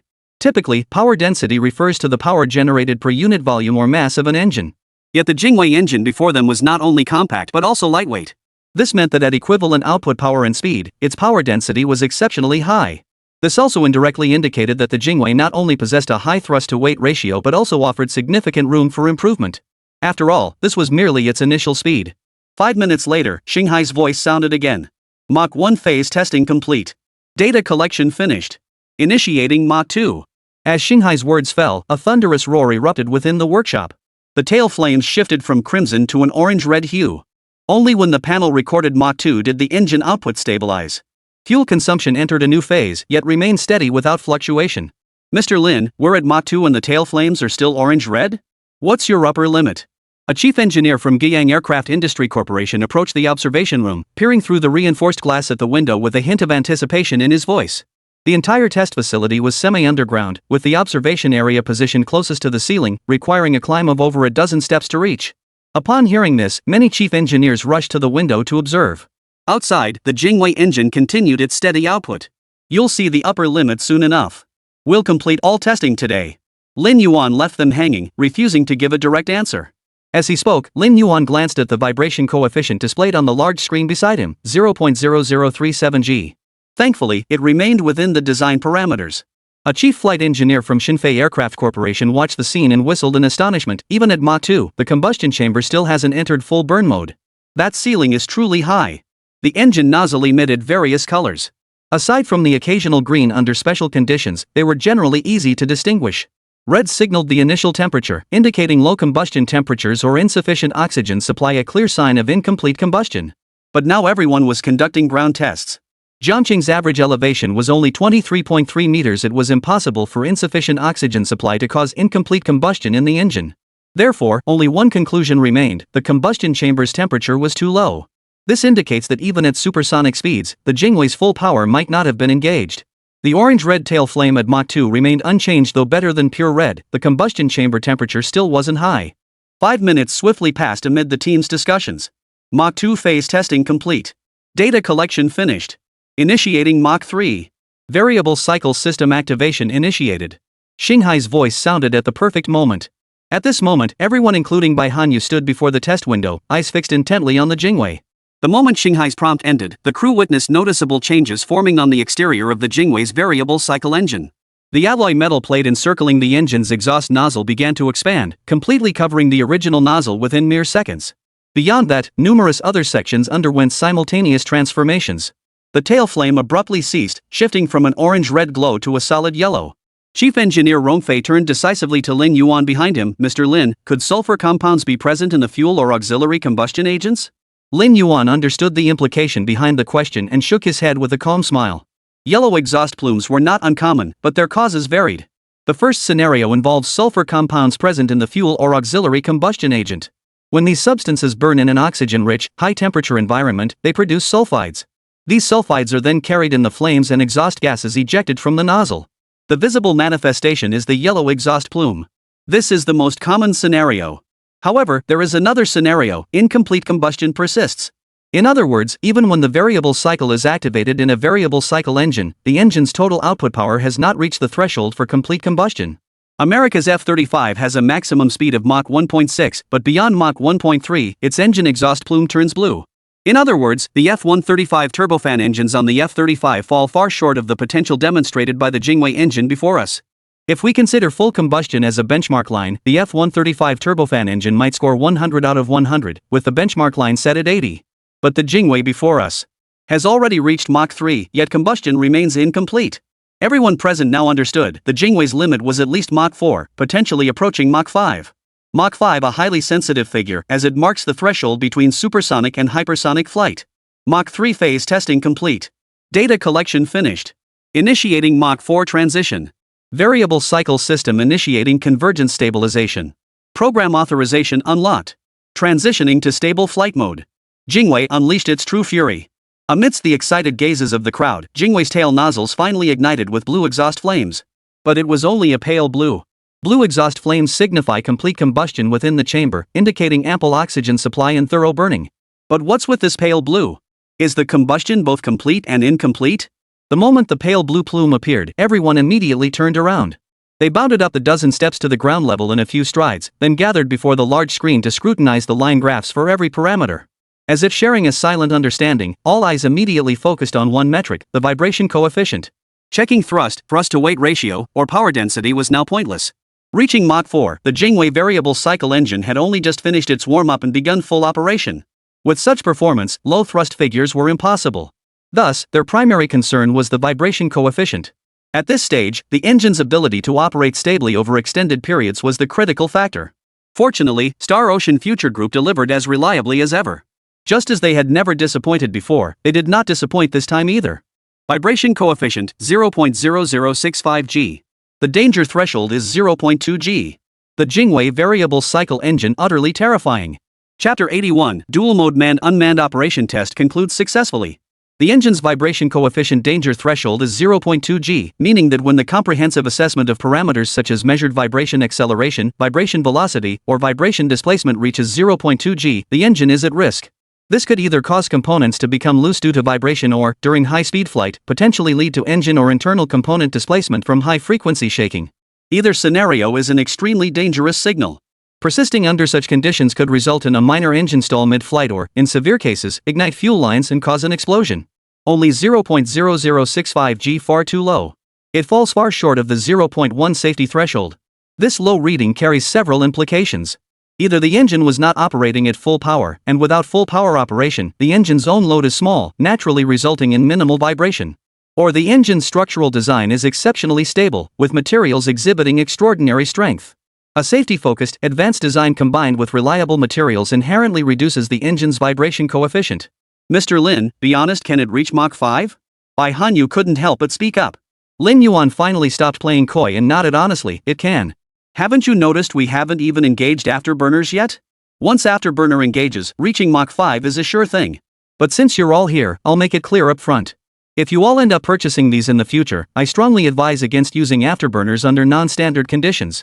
Shinfei's chief engineer retorted with a sigh, that's pointless to say our pilots simply can't handle Mach 5 speeds. Forget the pilots, our fighters might just disintegrate mid-flight. Let me be blunt, Rongfei's 20 series jet may not hit the 2.2 Mach advertised online, but it won't get much higher either. Our own project is similarly limited, it can't reach Mach 3 either. One issue is the anti-G suits pilots can't handle such extreme flight loads. On the other hand, there's the material issue. At Mach 4, the airframe would likely sustain damage, reducing its strength and increasing metal fatigue. Even if such a plane could return safely, it would likely be scrapped utterly unfit for another flight. It wouldn't pass ground crew safety inspections either.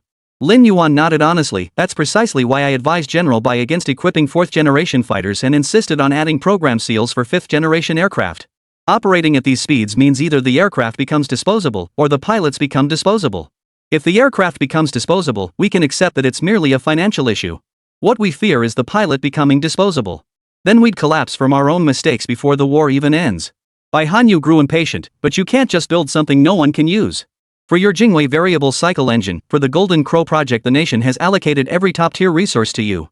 Now you give me this thing? How am I supposed to account for it back home? Yes, I won't deny its technological advancement, but we simply can't use it. Then how is it any different from scrap metal? Lin Yuan waved his hand with a smile. By Jiang Jun, don't get so worked up. It can be used once the program seal is installed. The Jingwei engine system has two operational modes. One is the unmanned version, the one we're currently testing with a top speed of Mach 5. The other is the piloted version, where all speeds are halved, with a maximum of Mach 2.5. The Jingwei you're procuring will be the piloted version. We'll lock all subsequent performance capabilities with software seals. Once you develop stronger aircraft in the future, with advanced anti-G suit materials allowing pilots to withstand higher speed loads, you can unlock it yourselves. Post-sale, we'll provide a monitoring and management system. All program locks can be viewed and managed through this system. It just means you'll be getting very poor value for your money. After all, this engine costs over 65 million yuan. You'll only be able to utilize half its performance. If you don't find that wasteful, I have no objection. Lin Yuan was being perfectly honest.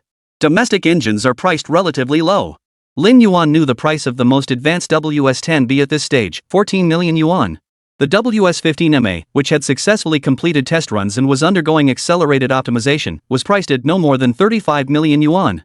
Though these figures were hearsay, they seemed remarkably affordable compared to the Jingwei. I'll take it. Don't even mention 65 million, I'd pay 165 million for it. Bai Jiangjun agreed without hesitation. Currently, the optimization level of the WS-15MA remains mediocre. Although this engine passed its test run back in 2006, it still has significant issues. Otherwise, the higher-ups wouldn't be in such a rush. Even the primary RD units Institute 606, 624, and 614, along with plants 410, 430, and 113 had been summoned by higher authorities to assist. This was because they knew that no matter how much effort was poured into the MA project, achieving a stable breakthrough in the short term was simply impossible. Therefore, prioritizing resources for the Jingwei project is a wise choice at this juncture. While the Jingshui's operational readiness remains uncertain, the focus is on completing its development first. If it too proved unstable, personnel could be withdrawn for gradual optimization by the Xinghai Future Group. If it proved usable, that would be a pleasant surprise. Bai Hanyu's orders were clear: if Jingwei proves viable, procure it at any cost. The military headquarters explicitly stated at any cost, underscoring the urgency of the situation. Therefore, 65 million yuan meant no more to Bai Hanyu than the 14 million yuan for the WS-10B turbofan. He was buying it anyway, and buying it all. Moreover, the 65 million yuan price Lin Yuan quoted was already far below both his and headquarters' expectations. Mach 4 phase testing complete. Data collection finished. Initiating Mach 5. Variable cycle system initiating afterburner mode. Full combustion power engaged. The Starsea's alert rang out like a thunderclap, reverberating in everyone's ears. Without pausing to exchange further words with Lin Yuan, everyone rushed back to the windows. This time, they finally witnessed the blue flame trail they had longed to see. The Jingwei variable cycle engine fired up at full power for the first time, operating at maximum capacity. Everyone watched the scene before them with excitement, except for Lin Yuan. His eyes held a mix of heartache and regret. The Jingwei's deafening roar echoed relentlessly through the workshop as final data readings began appearing on the screens. In that moment, everyone wished these 5 minutes would end quickly. If the Jingwei were to fail at the final moment, it would be a devastating loss. Not only would it render all the efforts of the Starsea Future Group over the years futile, but it would also mean the loss of all the hopes placed in it by the nation and the military. Fortunately, the Jingwei performed as robustly as ever, running flawlessly throughout the entire process. All the experts stared intently at Jingwei as time ticked away second by second. When Xinghai announced test complete, Jingwei has transitioned to stable cyclic engine operation. All data collection and verification finished. Fully meets design expectations, the experts breathed a collective sigh of relief. Their hearts finally settled, and the factory erupted with the excited shouts of the staff. Only Lin Yuan sighed inwardly. This variable cycle engine, developed at a cost of billions, would be scrapped after this test. It could only be treated as a test prototype to be scrapped upon completion of the research phase, no longer fit for installation. Chapter 82, Test Success, Multiple Parties Stir. Test concluded. The Jingwei variable cycle engine operates stably. All data collection and verification complete. Fully meets design expectations. The corresponding test data has been distributed to all teams. Relevant team leaders are requested to immediately conduct data consolidation and verification. Ground crew, prepare to initiate the cooling sequence.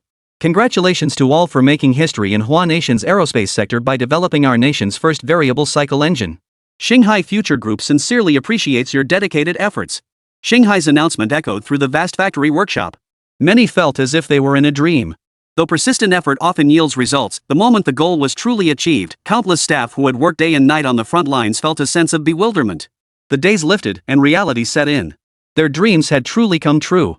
Some embraced each other in tears, others shouted with joy, and still others jumped up and down. Mr. Lin, this prototype engine is definitely scrapped. It won't be going into production.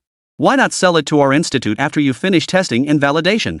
We don't mind its condition, we'll pay the full 65 million yuan you asked for. It would be excellent for our research. It holds great value for us. A chief engineer from Shifei reacted swiftly, understanding the pain and regret in Lin Yuan's eyes. The others immediately shot him angry glances. What's wrong with you? On such a joyous occasion, you're the only one thinking about poaching the deal? In principle, the entire Jingwei variable cycle engine project was classified as top secret and could not be disclosed. That applies externally, though internal protocols are equally strict. However, if other research institutes need it for collaboration, it can be shared. Moreover, nearly all attendees today were potential clients. Opening the facility for their visit carried significant underlying significance. In the eyes of higher-ups, Starsea Future Group was currently too small in both scale and capacity. It needed resources poured into it to grow and expand. That's why all the top domestic aircraft research institutes are here to help Lin Yuan secure clients. Moreover, should the Jingwei project succeed, these attendees would merely be the first wave of clients. Next up is the second batch of clients, major naval research institutes. They're here specifically to adapt the Jingwei core engine for shipboard gas turbine applications. In short, every research institute capable of utilizing the Jingwei variable cycle engine and related technologies was to come for procurement. The higher-ups specifically named them, not just to watch a show, have a meal, and offer a few compliments before heading back. The goal is to forge collaborations. While this helps secure business for Star Ocean Future Group, the higher-ups' primary goal is to maximize the utilization of Jingwei's technology in the shortest possible time. Only then could they maximize the benefits. The Jingwei test concluded successfully without incident. The pre-positioned foam water cannons were all withdrawn, leaving only the high-pressure water cannons spraying jets to cool the test workshop. As the high-pressure water cannons and industrial dehumidifiers started up simultaneously, a distinct hissing sound filled the entire workshop. This was the sound of water vaporizing directly from liquid to gas under high heat. Correspondingly, a white mist filled the entire workshop, only to be instantly sucked away by the powerful dehumidifiers. Nearly 10 minutes later, the workshop temperature finally returned to normal room levels. Let's go check on Jingwei. I'm curious to see how you've implemented the variable cycle. Romfei's chief engineer led the way out with great enthusiasm. Bai Hanyu, however, didn't join the technical experts to watch the spectacle. Instead, he stayed in the observation room to make a phone call. Before his arrival, headquarters had prepared 3 contingency plans. The first scenario involved experimental failure, indicating problems with the Jingwei variable cycle engine project. This would necessitate deploying the Jinwu drone. For higher-ups, this was the worst-case scenario. They needed contingency plans ready to activate alternative solutions. The second scenario involved a successful experiment, but the Jingwei engine proving suitable only for drones, not manned aircraft. This scenario was widely considered the most hopeful outcome, a silver lining in misfortune, and the most acceptable result. But the current situation clearly fell into the third category. Not only had the experiment succeeded, but an engine suitable for manned aircraft had also been developed. Though they deemed this outcome improbable, time was running critically short for Star Ocean Future Group. They maintained their professional approach and prepared contingency plans. Commander, this is Bai Hanyu. The test results are in. The call connected the moment he dialed. It was clear the call had been anticipated for some time. Go ahead. The committee members are all here. We're listening. A deep voice came from the other end. A faint, almost imperceptible note of concern flickered in the voice, revealing that the military brass were also anxious. Bai Hanyu took a deep breath before announcing the good news with excitement. Commander, the test was successful. All data aligns perfectly with design expectations. Prepare to activate Plan 3. They're gearing up for the human-controlled mode. Bang! A loud thud echoed from the other end, clearly someone slamming their fist on the table. Good. It's 10:45 now. I want all test data packaged and ready before noon. Special forces from the Hubei military region will depart immediately to retrieve the data from you. Upon collection, they will deliver it directly to the capital. You stay there and finalize mass production procurement with General Manager Lin. Since we succeeded, mass production of the Golden Crow must be prioritized. This time, you'll receive a first-class merit award. The commander's voice grew excited. Though it was the least probable outcome, it had succeeded. After giving his instructions, the commander hung up and looked up at the others in the conference room. Only a dozen or so people occupied the room, yet every one of them bore 3 stars on their shoulders, full generals. Gentlemen, you all heard that. This is the best news we could have received. Should we reconsider our previous conclusions? Rapid mass production and deployment of the Golden Crow remains the established plan. We can also begin optimizing the human-piloted variant. The admiral seated at the front, who had been deeply concerned for so long, finally broke into a smile. I disagree. The WS-10 series can still hold its own for now. That remains unchanged. As for the WS-15, I personally suggest we wait. At least until the Golden Crow has been in mass production for a while and reached a significant deployment level. First, it gives the original team time. They've been working on this for so long, suddenly switching their technical approach might upset the engineers. Most importantly, we need to give Lin Yuan and his team time to focus on completing the Golden Crow project. Distracting them now would be counterproductive. A sitting general below pondered for a moment before voicing his thoughts. I concur with Old Lu's view. The primary constraints for the WS-15 lie in raw materials and programming. The raw material issue has been resolved through Star Ocean Future Group. Now they're primarily adjusting the procedures to optimize the core engine's performance with the new materials. They need time too. However, if it truly is a procedural issue as reported, I suggest visiting Star Ocean Future. If the design can handle Mach 5 as expected, resolving the WS-15's issues shouldn't be too difficult. Chapter 83, Finalizing Procurement and Production Plans. Right. The top priority now is ensuring the Golden Crow's successful test flights and operational deployment. Everything else can be postponed. We can inform the WS-15 team, letting their institute make its own judgment. Primarily the 606th Research Institute handling engine design and the 614th Research Institute focusing on engine control systems. If they can resolve it through collaboration in a short time frame, that would be ideal. If not, we must at least have sufficient Golden Crows to counter any external provocations. But I think Old Lu was being overly pessimistic just now. Everyone, don't forget that personnel from these institutes went to Jiangxing to assist. They've been there for so long they must have gained something. That kid Lin Yuan is quite capable. Judging by his past conduct, he's not the type to lack vision. Another admiral, holding his teacup, spoke with a smile, then took a satisfied sip. Others began sharing their views as well, though their sentiments largely converged. Given the short-term challenges with the WS-15, our priority must be ensuring the Jingwei's successful development. We can't afford to bite off more than we can chew. At the very least, focus efforts on completing the Jingwei and Jinwu first. This would also buy ample time for the WS-15 to be developed gradually, allowing for a more proactive and composed overall strategy. While discussions raged fiercely in the capital, a group of experts had already surrounded the Jingwei engine in the Jiangxing test workshop. This is where the thermal cycle is regulated, right? Looks like it. See those connected components? It controls the boost ratio, turbine inlet temperature, airflow, and bypass ratio. The adjustment panel is here, huh? Wow, they actually developed a transonic excitation mode. But why didn't we see this mode during testing? Indeed, it was bypassed during the heating phase. Probably unnecessary for the unmanned version. Look here in the final stage, this control plate shifted upward, directly entering turbojet mode to reach Mach 5. Logically, there should be an economical cruise mode where the vanes adjust downward. Why didn't we see that? A group of experts gathered around Jingwei, pointing and discussing. After examining the control plate for a while, one expert asked curiously. Lin Yuan stepped forward to explain, we did consider it, but since we're focused on unmanned drones, our priority is high-speed performance. Jinwu's maximum range is 9,700 kilometers. A low fuel consumption propeller mode isn't suitable for Jinwu. It would compromise its aerodynamic profile. For the Golden Crow, higher speed translates to greater maneuverability. Its maneuverability truly shines at Mach 3, which is why we didn't incorporate the propeller mode. However, if you require it, we can modify the adjustment plates to alter the airflow control path whenever you need it. The chief engineer who raised the question nodded. Lin Yuan's explanation had resolved his doubts. So your variable cycle mode isn't the conventional economic cruise transonic maneuver supersonic cruise configuration? It's an entirely different mode? The Changfei chief engineer stood by the tail nozzle, observing it with curiosity for a long moment before asking. Lin Yuan nodded with a smile, correct. We opted for a transonic maneuvering supersonic cruise hypersonic burst configuration. Since the Golden Crow is an unmanned aircraft, its airframe utilizes new materials strong enough to withstand hypersonic speeds of Mach 5. With no pilot safety concerns, we've chosen to leverage this advantage. You've all seen the Jinwu's 3-view diagrams. You'll understand that at low altitudes and low speeds, its performance is extremely poor, downright terrible. But once it enters supersonic and hypersonic phases, its stealth aerodynamic shape, triple engine propulsion, and fly-by-wire control system truly come into their own. What's the purpose of the triple engine design? A chief designer from Guizhou Aircraft Industry Group, his hand still on the engine, shifted his gaze to Lin Yuan. The triple engine configuration was a compromise solution. Mentioning this, Lin Yuan felt a pang of regret. Initially, we hadn't considered a tri-engine configuration at all.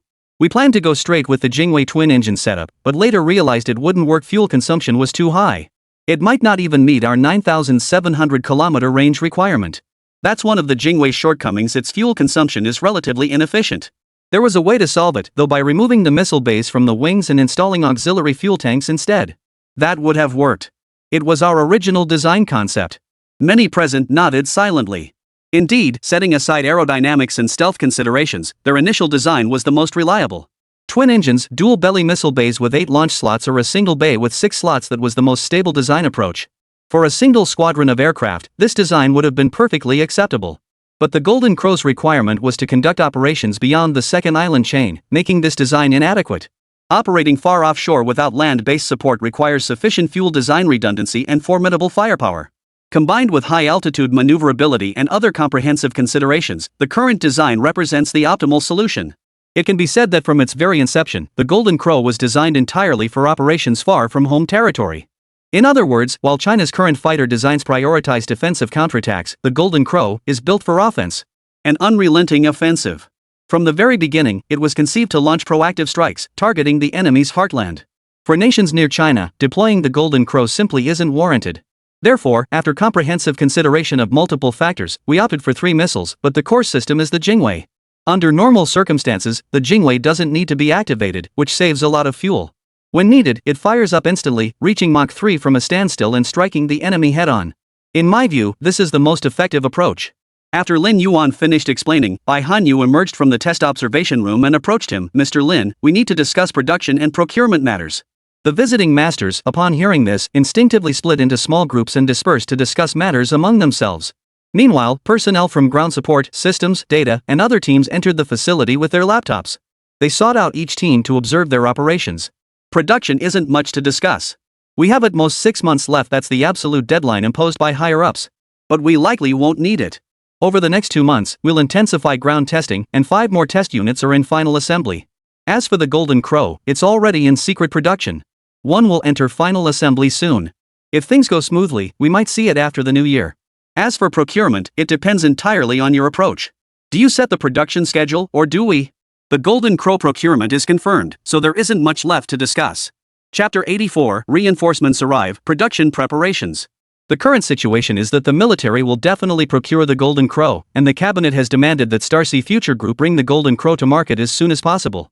But then the question arises, launching is one thing, but what comes next? How should the production plan be arranged? Currently, there are 5 production lines in total. Only 1 is operational for final assembly, while the other 4 remain in the preparation phase. Once the test flight succeeds, all 5 lines will undoubtedly be activated. But how will the quantity be determined?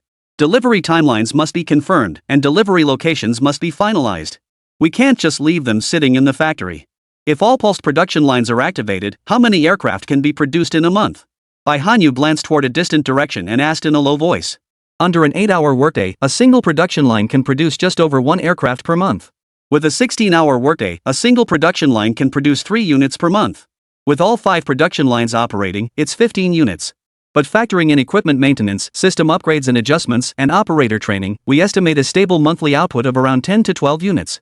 That means an annual output of 120 units.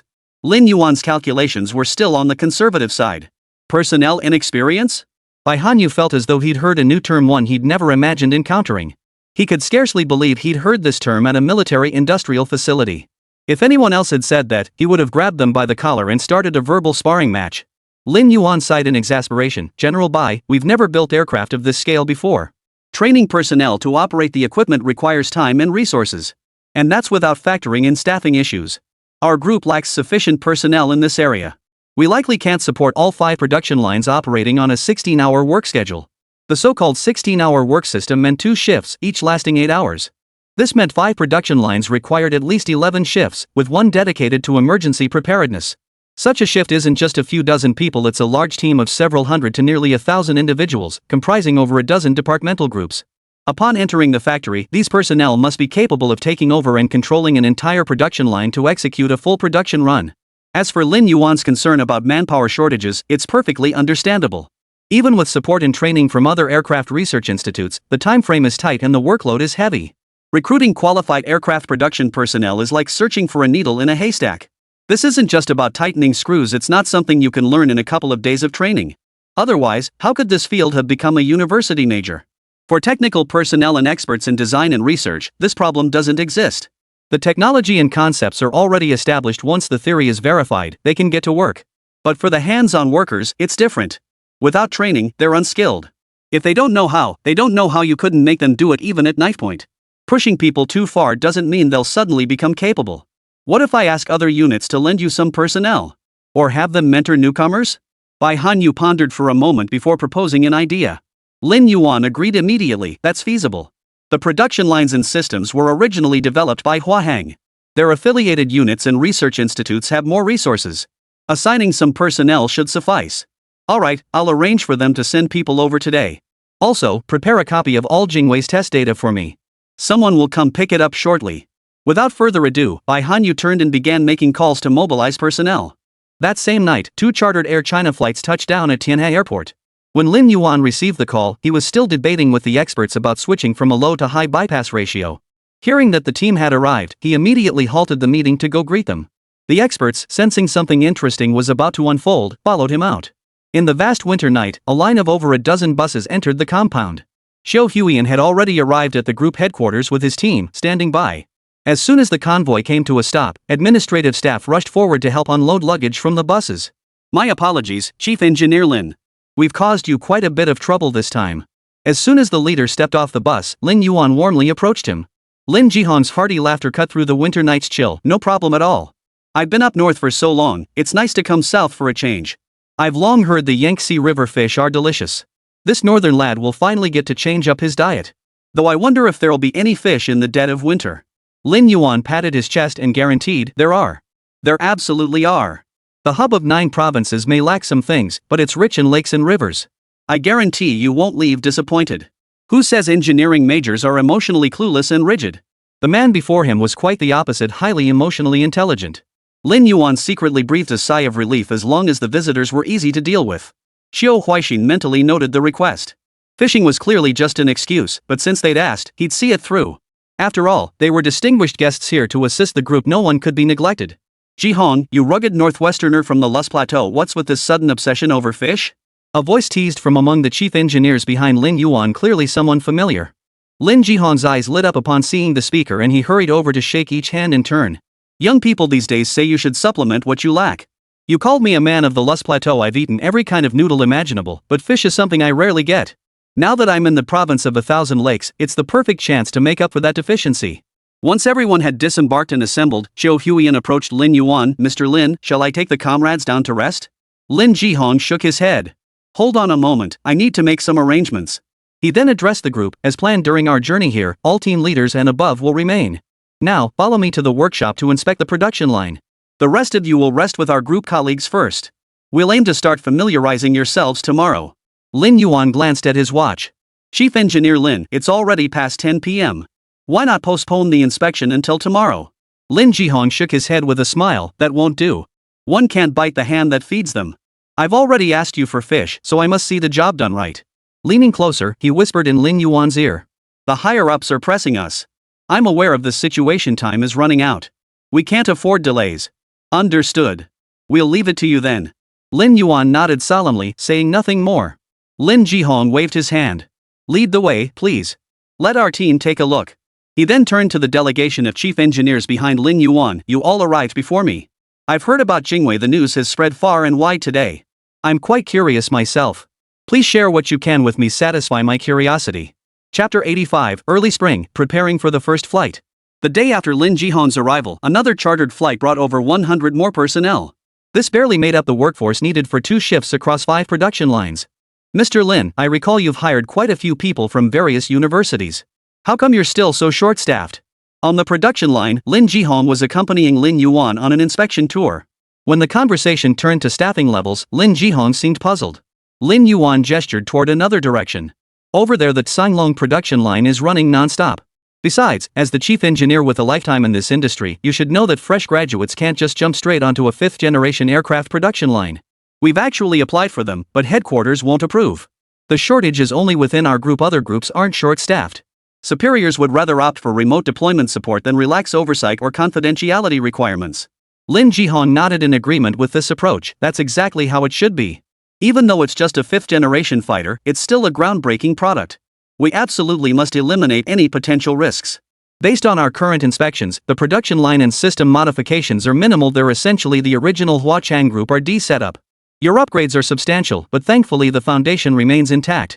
So there shouldn't be major issues. We're just waiting for the molds to be delivered from the tooling side. Everything else is in order, right? Lin Yuan hummed in acknowledgement. All clear. The radar's already shipped out, and the engines are being assembled. At this mention, Lin Jihong chuckled. Well, I never thought I'd see the day when the Optoelectronics Institute folks got their comeuppance. Last night when you explained the system upgrade differences to our team, those OPTO guys got grilled by everyone. Everyone agreed the Optoelectronics Institute was underperforming, and we gave them a thorough dressing down along with Institutes 23, 14, and 38. Lin Yuan knew all the institutes Lin Jihong mentioned and had even worked with them before. Institute 23 belonged to the Aerospace Science and Industry Corporation, while Institutes 14 and 38 were under the China Electronics Technology Group Corporation. Among them, Institute 23 handled guidance and early warning radar systems for aerospace applications. Institute 14 handles integrated electronic information engineering, while Institute 38 specializes in long-range early warning radars. Additionally, there were Institutes 607 and 613 under the Aviation Industry Corporation of China (AVIC), both specializing in fire control radar systems. These units could be considered the superior organizations of the Xinghai Future Group, as Jinwu's procurement lists were sent directly to these research institutes. They develop corresponding radars based on Jinwu's specifications, such as size and power requirements. The model remains the same, only the physical dimensions differ. The current maximum detection range of 2,000 kilometers is the result of their work, though it remains a point of criticism from other units. Because now the radar and missiles have become the weak points of the Golden Crow. We'll get there. At least we have an active phased array radar. I'm satisfied. Other countries can only dream of having one. Lin Yuan shrugged. He couldn't ask for more on this point. These research institutes had already poured their most cutting-edge achievements into the Golden Crow project. It was already quite impressive. Newer models do exist, but they require waiting. Testing the radar signals, power output, system compatibility, data link interactions, and numerous other aspects would take 1-2 years until the new models were fully stabilized. Superiors simply couldn't afford to wait. After confirming that future upgrades could address any shortcomings, they opted to deploy the available units immediately. Honestly, if it were up to me, the Golden Crow would need at least another year or two of refinement. By then, we'd have new missiles, new radars, and the fly-by-wire system would be tuned to perfection. That would have been a much better state. Lin Yuan's words carried a hint of regret. Lin Jihong shook his head and patted Lin Yuan on the shoulder. Forget it, Lin. Anyone in our line of work knows the pursuit of new tech is an endless chase. Even if you fine-tune and break it in perfectly in 2 years, won't you swap it out when the new engine comes out? By the time you upgrade your engine, satellite-based communications might be outdated.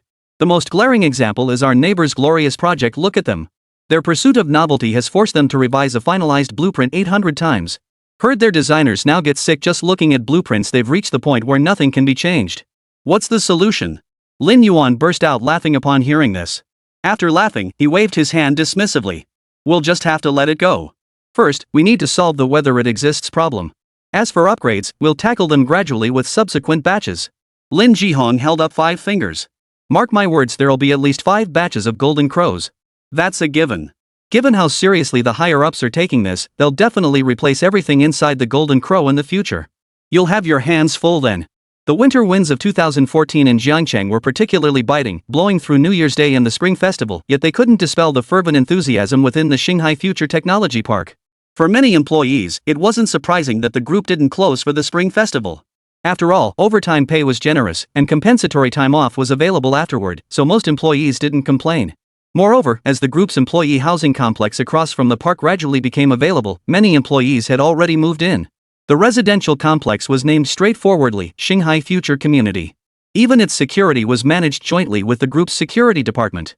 Consequently, many employees whose families lived elsewhere chose to bring them to celebrate the holidays here, which greatly eased the burden for those unable to return home due to overtime. Time flew by, and it was March. When Bai Hanyu returned to Starcy Future Group with the military delegation, the plane trees in the campus were already showing hints of green. Inside the spacious and tidy final assembly workshop, 2 Golden Crow drones stood poised for action. All scaffolding had been dismantled, and the assembly hall, noisy just days prior, now lay in hushed stillness. Only the sound of footsteps against the floor could be heard. The immaculate floor was so clean you could see your reflection if you looked down, while uniform management lines were meticulously laid out across the entire workshop. High above the workshop, rows of telescopic robotic arms had long since retracted. Yet one could still faintly imagine the scene of hundreds of mechanical arms once hanging from the ceiling, busily at work. Since they never entered service, they weren't painted with service markings. And since you never specified which party would receive them, we had no painting plan. Right now, we're using silver gray for visual stealth. Shouldn't you all come up with a plan soon? The maiden flight is tomorrow, and after that, we'll move to the next site for environmental testing. With everyone now present, Lin Yuan had no choice but to speak up and urge them on. He'd pushed several times before, but the response was always the same: it's not finalized yet, just wait. Fair enough after all, the physical aircraft hadn't been delivered yet, so there was no rush. But now that 2 prototypes stood before them, further delays were untenable. Chapter 86, Golden Crow, Takeoff. Just wait a bit longer. Nothing's finalized yet. Look, these people behind me are here to supervise me. They're making sure I don't play favorites and let you start the paint scheme design early. As Bai Hanyu spoke, his eyes darted behind him. Lin Yuan hadn't realized the service branch and designation hadn't been finalized yet. The paint scheme design can wait. Testing takes time too, but what about personnel training? You'll have to send personnel for that eventually. We can't keep our people waiting indefinitely for your tests. Time is tight right now. Our simulation training system is brand new, and we still need your people to provide feedback. Bai Hanyu glanced at the massive structure nearby. Rest assured, Mr. Lin. We've prepared 3 teams of 120 personnel, 1 team per branch of service. As per your requirements, each squad consists of 4 personnel, 1 intelligence gathering and assessment specialist, 1 communications specialist, 1 primary operator, and 1 secondary operator. So each group consists of 10 squads? Lin Yuan glanced at the generals behind Bai Hanyu with some surprise.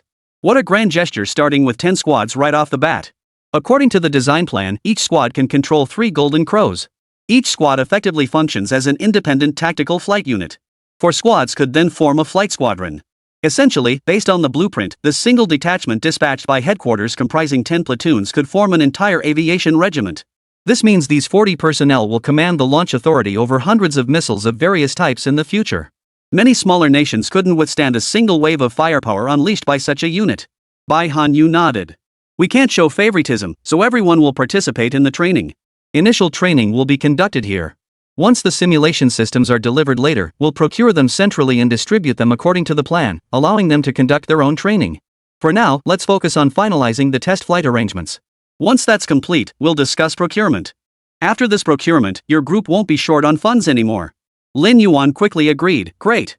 Let's proceed with the procurement and payment immediately. Though creditors aren't pressing us now, our group's debts are piling up too high. Each engine costs over 14 million yuan, the active phased array radar over 21 million, plus various systems. Every golden crow we produce leaves us tens of millions in debt.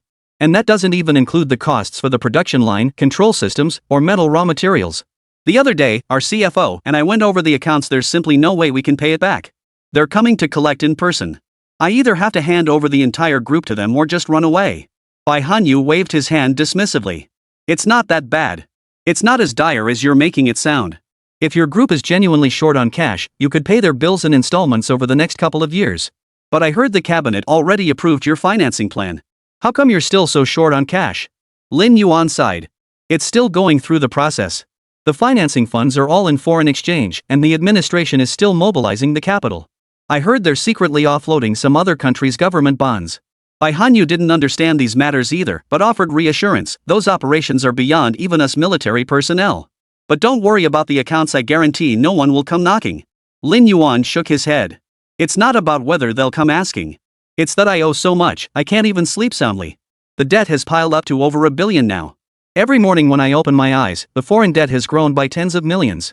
I really don't know how the American president sleeps at night. Bai Hanyu chuckled thoughtfully, probably because it's not his personal debt. He's only there for 8 years or 4 if he can't get re-elected. He just needs to enjoy himself. What does the country's debt matter to him personally? He'll just rake in enough while he's in office and then walk away.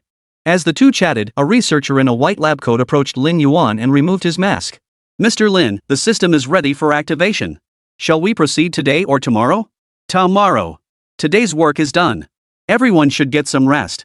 You've all worked hard these past few days. After tomorrow, it'll be over. Let's just hold the fort for one last shift.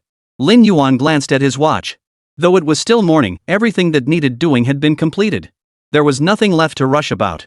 After the reporter left, Lin Yuan inquired, General Bai, when will the missiles be delivered? Aren't they training missiles? Do they still need to arrive on the same day? Bai Hanyu glanced at his watch too. Yes, even training missiles can kill people if something goes wrong. Better to be safe. Also, after this test flight, you'll head to the northwest for an inspection. The research institute's location has been finalized. Conducting test flights in the city is too cumbersome. Just establishing a no-fly zone with time restrictions would disrupt dozens of airlines and hundreds of flights. If we test like this every day, the Civil Aviation Administration will go mad. Whereabouts is it? Lin Yuan felt a surge of excitement.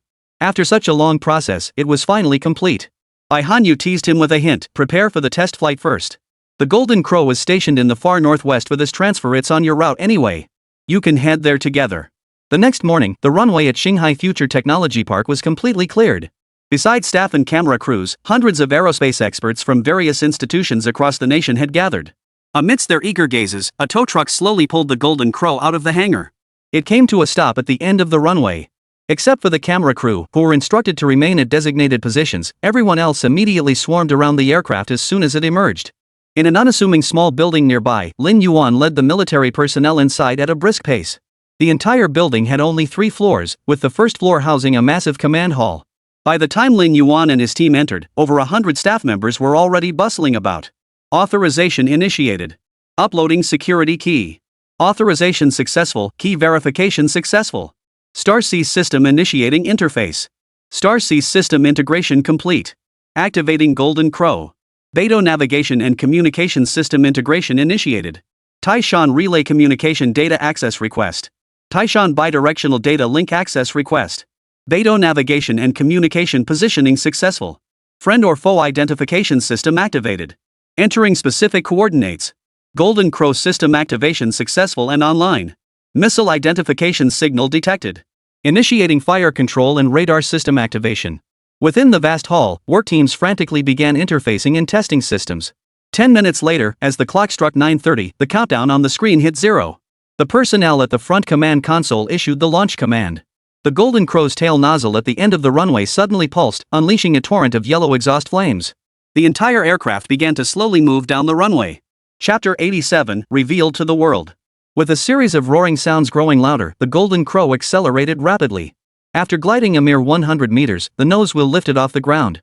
Just as everyone assumed it would coast down the 300-meter runway before taking off, the Golden Crow's next move caught everyone off guard. Shortly after the rear wheels lifted off, the wings integrated into the fuselage began adjusting in a deliberate pattern. A dozen rudders began rotating. Immediately afterward, the nose shot upward, and the entire Golden Crow began climbing straight up. This resulted in the aircraft taking off at an extremely steep angle, nearly perpendicular to the ground. Within mere seconds, the tail flames transformed from the initial yellow glow of engine ignition to red, then orange-red, and finally a pale blue. Immediately after, a series of air walls resembling white shields appeared in the sky above Yanghan District. Boom! Boom! Boom! Within mere seconds, 3 thunderous sonic booms reverberated across the entire Yanghan District. Before anyone could react, the Golden Crow had shrunk to a mere speck and vanished completely from sight. Only a trail of white smoke remained, streaking across the sky. 5 minutes later, CCTV News Channel interrupted its regular programming with an emergency bulletin. Though termed emergency, the broadcast was entirely scripted. Good evening, viewers. Our station has received breaking news. At 9:30 a.m. today, our nation conducted a test flight of a new generation stealth unmanned attack aircraft.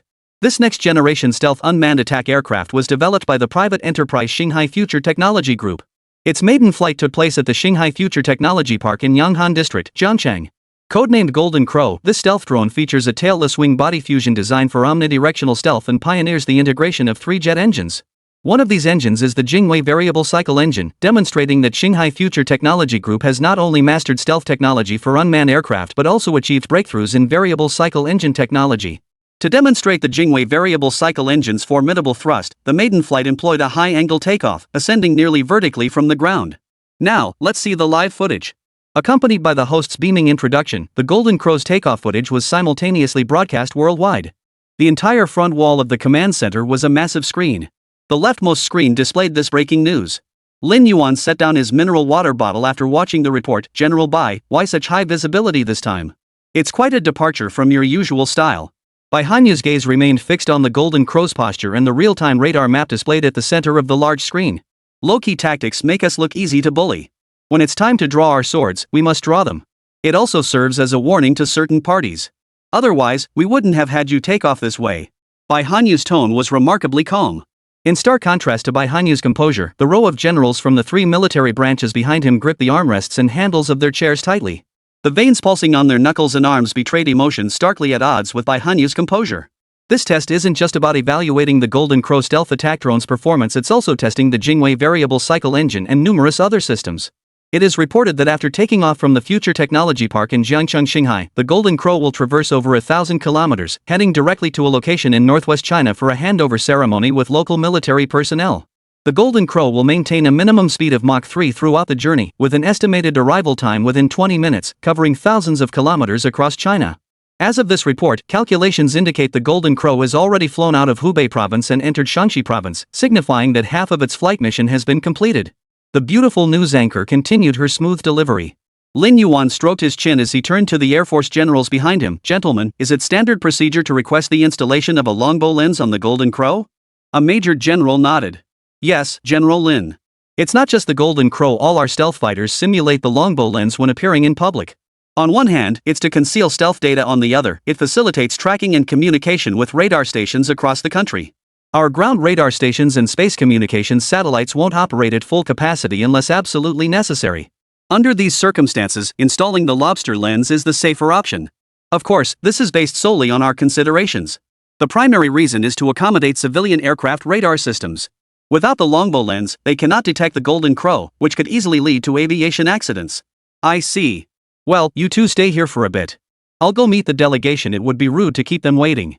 After exchanging farewells, Lin Yuan exited the command hall and hurried to the temporary information display area adjacent to the airport. A flight chart was also displayed here. However, this flight chart is not based on military radar data, but rather on the airspace radar charts published by civil aviation authorities. Along the route, the green dot representing Golden Crow was hurtling at 3.2 Mach. A group of people gathered around the large screen, discussing enthusiastically. The CCTV reporting team had also conscientiously turned off their cameras, sitting in the corner sipping tea and watching the spectacle unfold. While Lin Yuan conversed with the aerospace expert panel, the television host concluded their introduction, handing the floor to the experts. We are joined today by aerospace expert Professor Jiao Hatao. Professor Jiao, please explain the unique aspects of the Golden Crow's stealth design. The camera immediately cut to a middle-aged man wearing glasses. Jiao Hatao set down his documents. The Golden Crow's stealth design has numerous unique aspects, but I primarily consider the following key points. First, the wing-body integration and tailless design. Wing-body integration reduces radar cross-section, commonly referred to as RCS. A lower RCS indicates superior stealth performance for an aircraft. Tail surfaces, however, are essential for stabilizing airflow. By choosing wing-body integration and a tailless configuration, the Golden Crow ensures stealth capability, but this significantly increases handling difficulty, far exceeding that of our J-20 fighter. This can be clearly seen in footage captured during its takeoff. As the Golden Crow ascends at a steep angle, over a dozen control surfaces from the wings to the fuselage begin adjusting simultaneously, and this is solely to achieve that single pitch-up maneuver. This alone demonstrates that the Golden Crow's integrated fly-by-wire control system and onboard computer processing must be revolutionary. Achieving this maneuver in mere seconds would be impossible for a human pilot, yet the operator can execute it with a single command. The complexity involved is unimaginable. Next is the triple engine design. Chapter 88, world-renowned, yet a latent threat. Truthfully, the triple engine design isn't unprecedented in aviation history. Excluding the Golden Crow, it has appeared 3 times. These include the Triton airliner, a short-haul transport aircraft developed by de Havilland for European Airlines. The DC-10 from American Douglas. Douglas might not ring a bell to everyone, but it later merged with another company to form the renowned McDonnell Douglas Corporation, commonly known as McDonnell Douglas. McDonnell Douglas ultimately merged with Boeing in 1997. The final model is the L-1011, a 3-engine wide-body jet airliner developed by Lockheed Corporation. It's worth noting that Lockheed later merged with another company to form the globally renowned Lockheed Martin Corporation, commonly referred to as LM. So from this history, we can see that exploration of 3-engine configurations in aerospace has never truly ceased. However, in military aircraft, aside from the briefly operational DC-10, the Golden Eagle remains the only example to date. Triple-engine configurations offer many advantages: powerful thrust, stability, reliability, and so on, which are readily apparent. But they also present an unavoidable challenge: exceptionally high fuel consumption. This is precisely why the 3 previous tri-engine commercial airliners failed. The Golden Crow is different, however, as it is an unmanned aircraft. By eliminating the cockpit, life support systems, crew safety systems, and other components, it gains substantial space for additional fuel tanks. I believe this is also why the Golden Crow has such an enormous size. The final aspect I wish to emphasize is the air intake. Typically, fighter jets have air intakes either on the sides of the fuselage, at the nose, or beneath the belly. Even 5th-generation stealth fighters follow this pattern, as the air intakes feed oxygen directly into the engine combustion chambers. But as you saw in the previous footage, the Golden Crow's air intakes are located on the upper fuselage. While this design may challenge conventional thinking, it is an exceptionally well-executed solution. Everyone knows air intakes increase RCS data, effectively compromising stealth capabilities. Whether it's a Garrett-style intake or a DSI intake, the only difference lies in the magnitude of the increased RCS. But by placing the air intakes on the dorsal surface, Starcy Future Group has completely eliminated any potential compromise to the Golden Crow's stealth performance. Of course, achieving this requires extremely advanced technology. It impacts not only the aerodynamic shape and internal structure design of the aircraft, but also places extremely high demands on the engine. That's why you'll notice the Jingwei variable cycle engine is aligned with the intake duct, while the conventional engines on either side serve only as auxiliaries. Under normal conditions without high-intensity missions, the Jingwei variable cycle engine doesn't need to be activated. You all witnessed the activation sequence earlier. Those three distinct roars signify the aircraft breaking the sound barrier and entering supersonic flight. Simply put, within mere seconds, the Golden Crow accelerated to Mach 3. This velocity is beyond the capability of the two WS-10 turbofans alongside it, thus proving the Jingwei's formidable power. The expert spoke eloquently on television. While his expertise was undeniable, the frustration he felt inside was known only to himself. He too wanted to know more about the Golden Crow. Unfortunately, the materials he received contained only textual information like the name and aerodynamic layout, nothing else. Not even basic specifications like maximum range or relevant dimensions were included. The footage aired on television was also recorded from specific angles. Footage of the ground taxiing phase flashed by in an instant, and even those few frames focused almost exclusively on background elements like distant walls. As for the ascent phase footage, there were no reference points whatsoever. No people appeared. No buildings appeared. This means that no matter who obtains these images, it would be impossible to analyze the specific size of the Golden Crow through reference points. A rough estimate might be possible, but precise measurement is fundamentally impossible. As for the bomb bay, that goes without saying. Anyone with eyes can see the opening in the fuselage. But during test flights, the munitions bay remains concealed. No one knows what lies within. In other words, although the test flight began within the city limits, virtually no substantive information was actually disclosed to the public. The few images that surfaced held almost no intelligence value. Starcy Future Group? From Zhangchang? Never heard of them before. It's normal you haven't heard of them, but those in rough and precision machining should know our company's machine tools are all theirs. Bro, you hit the nail on the head. Our unit's industrial software is theirs too. They don't directly open their company to the consumer market. I know this company. They have a battery production park here. The batteries in Huawei's latest two phones are theirs. Right, I saw them listed in Apple's recently announced supply chain changes. So you're saying they're probably the battery suppliers. So what exactly does this company do? Stealth drones, machine tools, batteries, industrial software. Seems pretty complex. You bet it's not simple. Just look them up on Tianyanka. They're a conglomerate with a bunch of subsidiaries under them, and they even have a branch office in the capital. They're huge, anyway. Wow, such a powerful company yet so low-key? If not for the news reports, I wouldn't have known about them until today. Low-key? Do you misunderstand the term? Calling a group with billions in registered capital low-key? Ha! It's just beyond your field of interest, things outside your realm of knowledge. While Lin Yuan was deep in conversation with the aerospace experts, Liang Meng silently walked over with her phone. Noticing her approach, Lin Yuan excused himself from the experts and walked over. What's up? Need something? Liang Meng handed her phone to Lin Yuan. Mr. Lin, our group has become famous. And so have you. Lin Yuan glanced at the phone briefly before returning it to her. As the saying goes, fame is a double-edged sword. Today's news is manageable. It's nighttime in America now. Give it 2 more days, they should start reacting over there. Liang Meng's concern immediately surfaced. You mean they might target us? Lin Yuan smiled faintly. Be confident. Drop the might. Don't expect any moral standards from them. A country that spies on other nations' leaders can't be anything good. Liang Meng instantly understood. She knew Lin Yuan was referring to how America had once spied on EU leaders through the PRISM program. The primary target of that surveillance was Germany's leader, hailed as the Modern Iron Lady. Unfortunately, this Modern Iron Lady hadn't uttered a single word about it. Clearly, she wasn't as ironclad as her nickname suggested at best. She was intermittently tough and selectively deaf. So what should we do? Liang Meng remained concerned. Lin Yuan, however, seemed completely unfazed. Just wait for the news. Have Qiu Huayan keep an eye on the fax machine. The higher-ups will notify us. Chapter 89, the super military procurement order approaching 180 billion. Half an hour later, Bai Hanyu called Lin Yuan, pulling him back into the conference room. How'd the airport pickup go? Lin Yuan plopped into his office chair and got straight to the point. Bai Hanyu nodded. The pickup went smoothly. The team you sent over has already helped us park it in the hangar. Then keep flying. Why are you parked? You're not going to fly just because the fuel level dropped a bit? Lin Yuan was puzzled. If they were in such a hurry, why not keep flying? Besides, the entire Northwest was a no-fly zone. They could fly freely without restriction. Bai Hanyu quickly waved his hands. That's not possible. Your spare engines and maintenance equipment are still en route. We'll wait until our ground crew gets familiar with them before flying again. Besides, we've already flown over 1,000 kilometers this time. We've gathered plenty of data, more than enough for our purposes. Then why did you call me over? Are we ready to go? Since they weren't flying, summoning him must mean they were preparing to depart. Lin Yuan didn't think much of it. Bai Hanyu took a document folder from his aide and handed it to Lin Yuan. Here. Sign it. The letter of intent for procurement and the supply chain status report. Finally, some real money. Lin Yuan jumped up excitedly, leaning over the conference table to pull the folder from Bai Hanyu's side to his own. Opening the envelope, the first thing that caught his eye was the supply chain summary and situation report. Lin Yuan frowned, lifting the document and waving it. Is this thing even necessary? From the radar on the aircraft nose to the shock absorber springs on the landing gear, every supplier is on your list. I bet you know Golden Crow's supplier roster better than I do. Every single one of these companies has special qualifications. Haven't you vetted them countless times? Bai Hanyu shrugged. You know the rules. Sun Long does the same. It's just going through the motions. Lin Yuan nodded, pulling a pen from his left breast pocket and signing his name.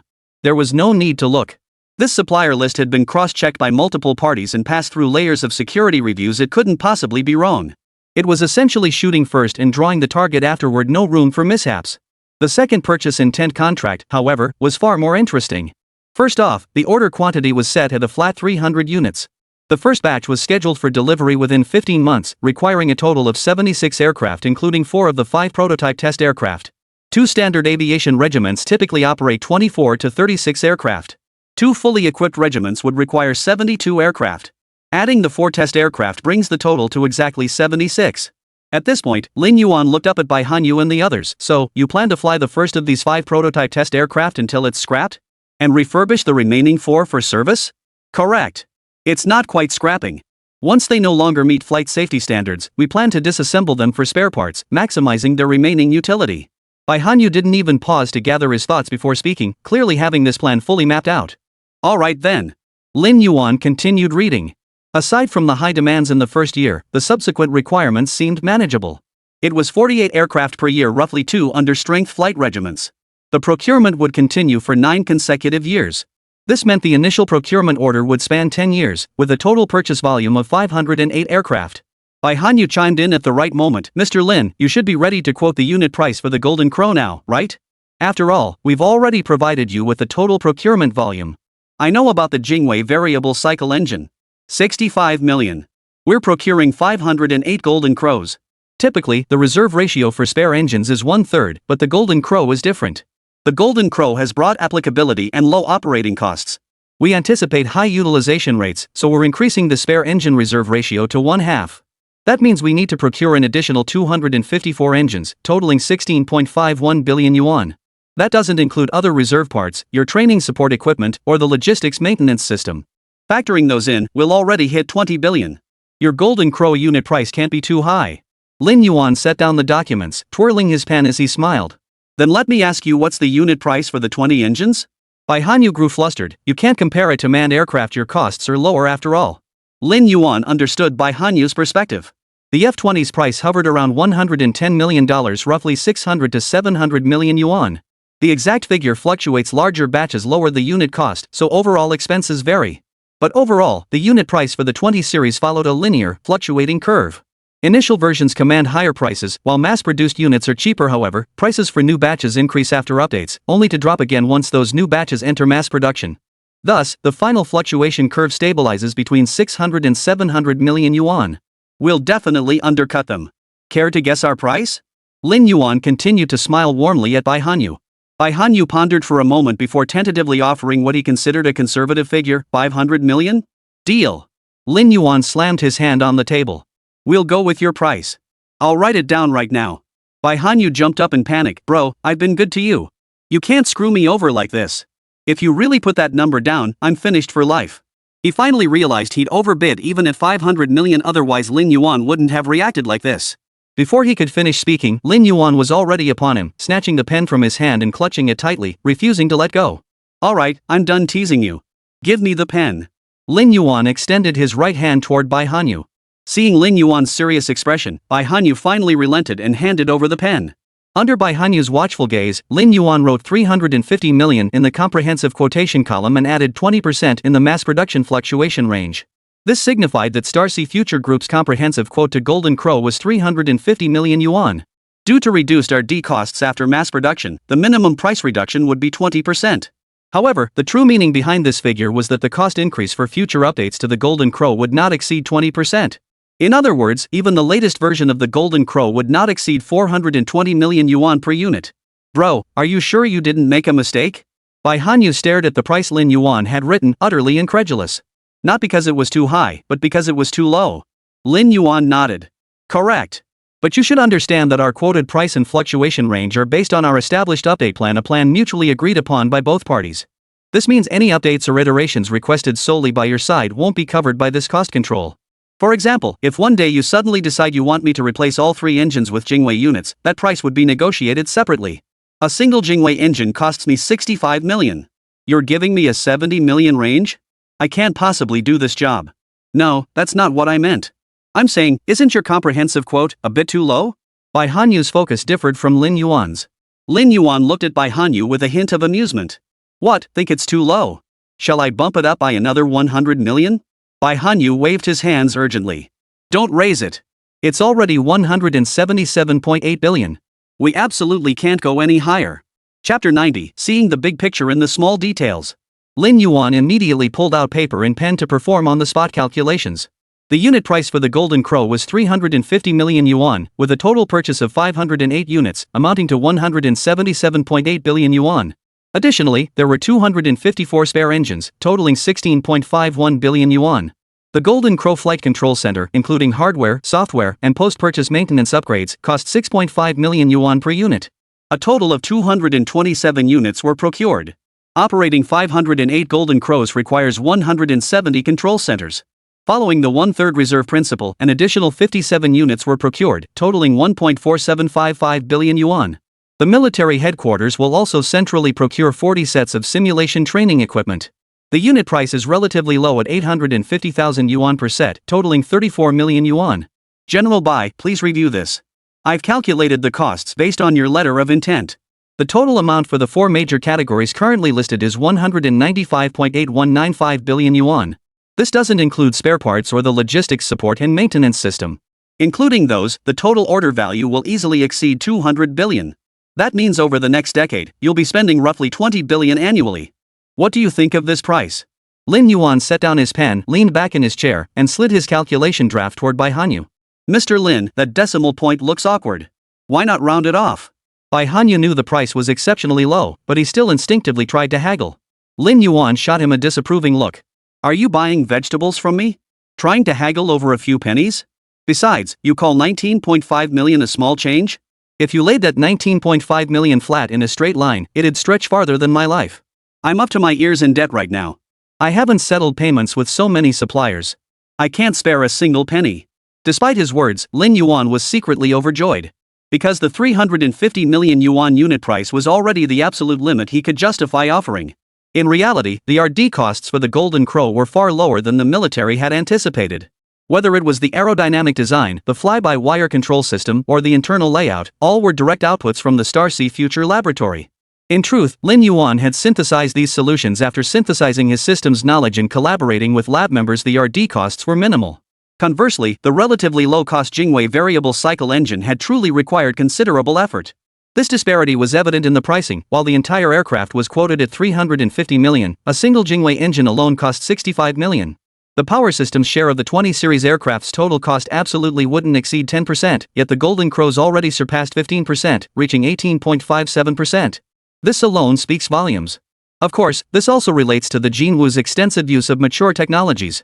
Overall, based on Lin Yuan's previous calculations, for every Golden Crow sold, Starcy Future Technology Group's actual profit was roughly around 100 million yuan.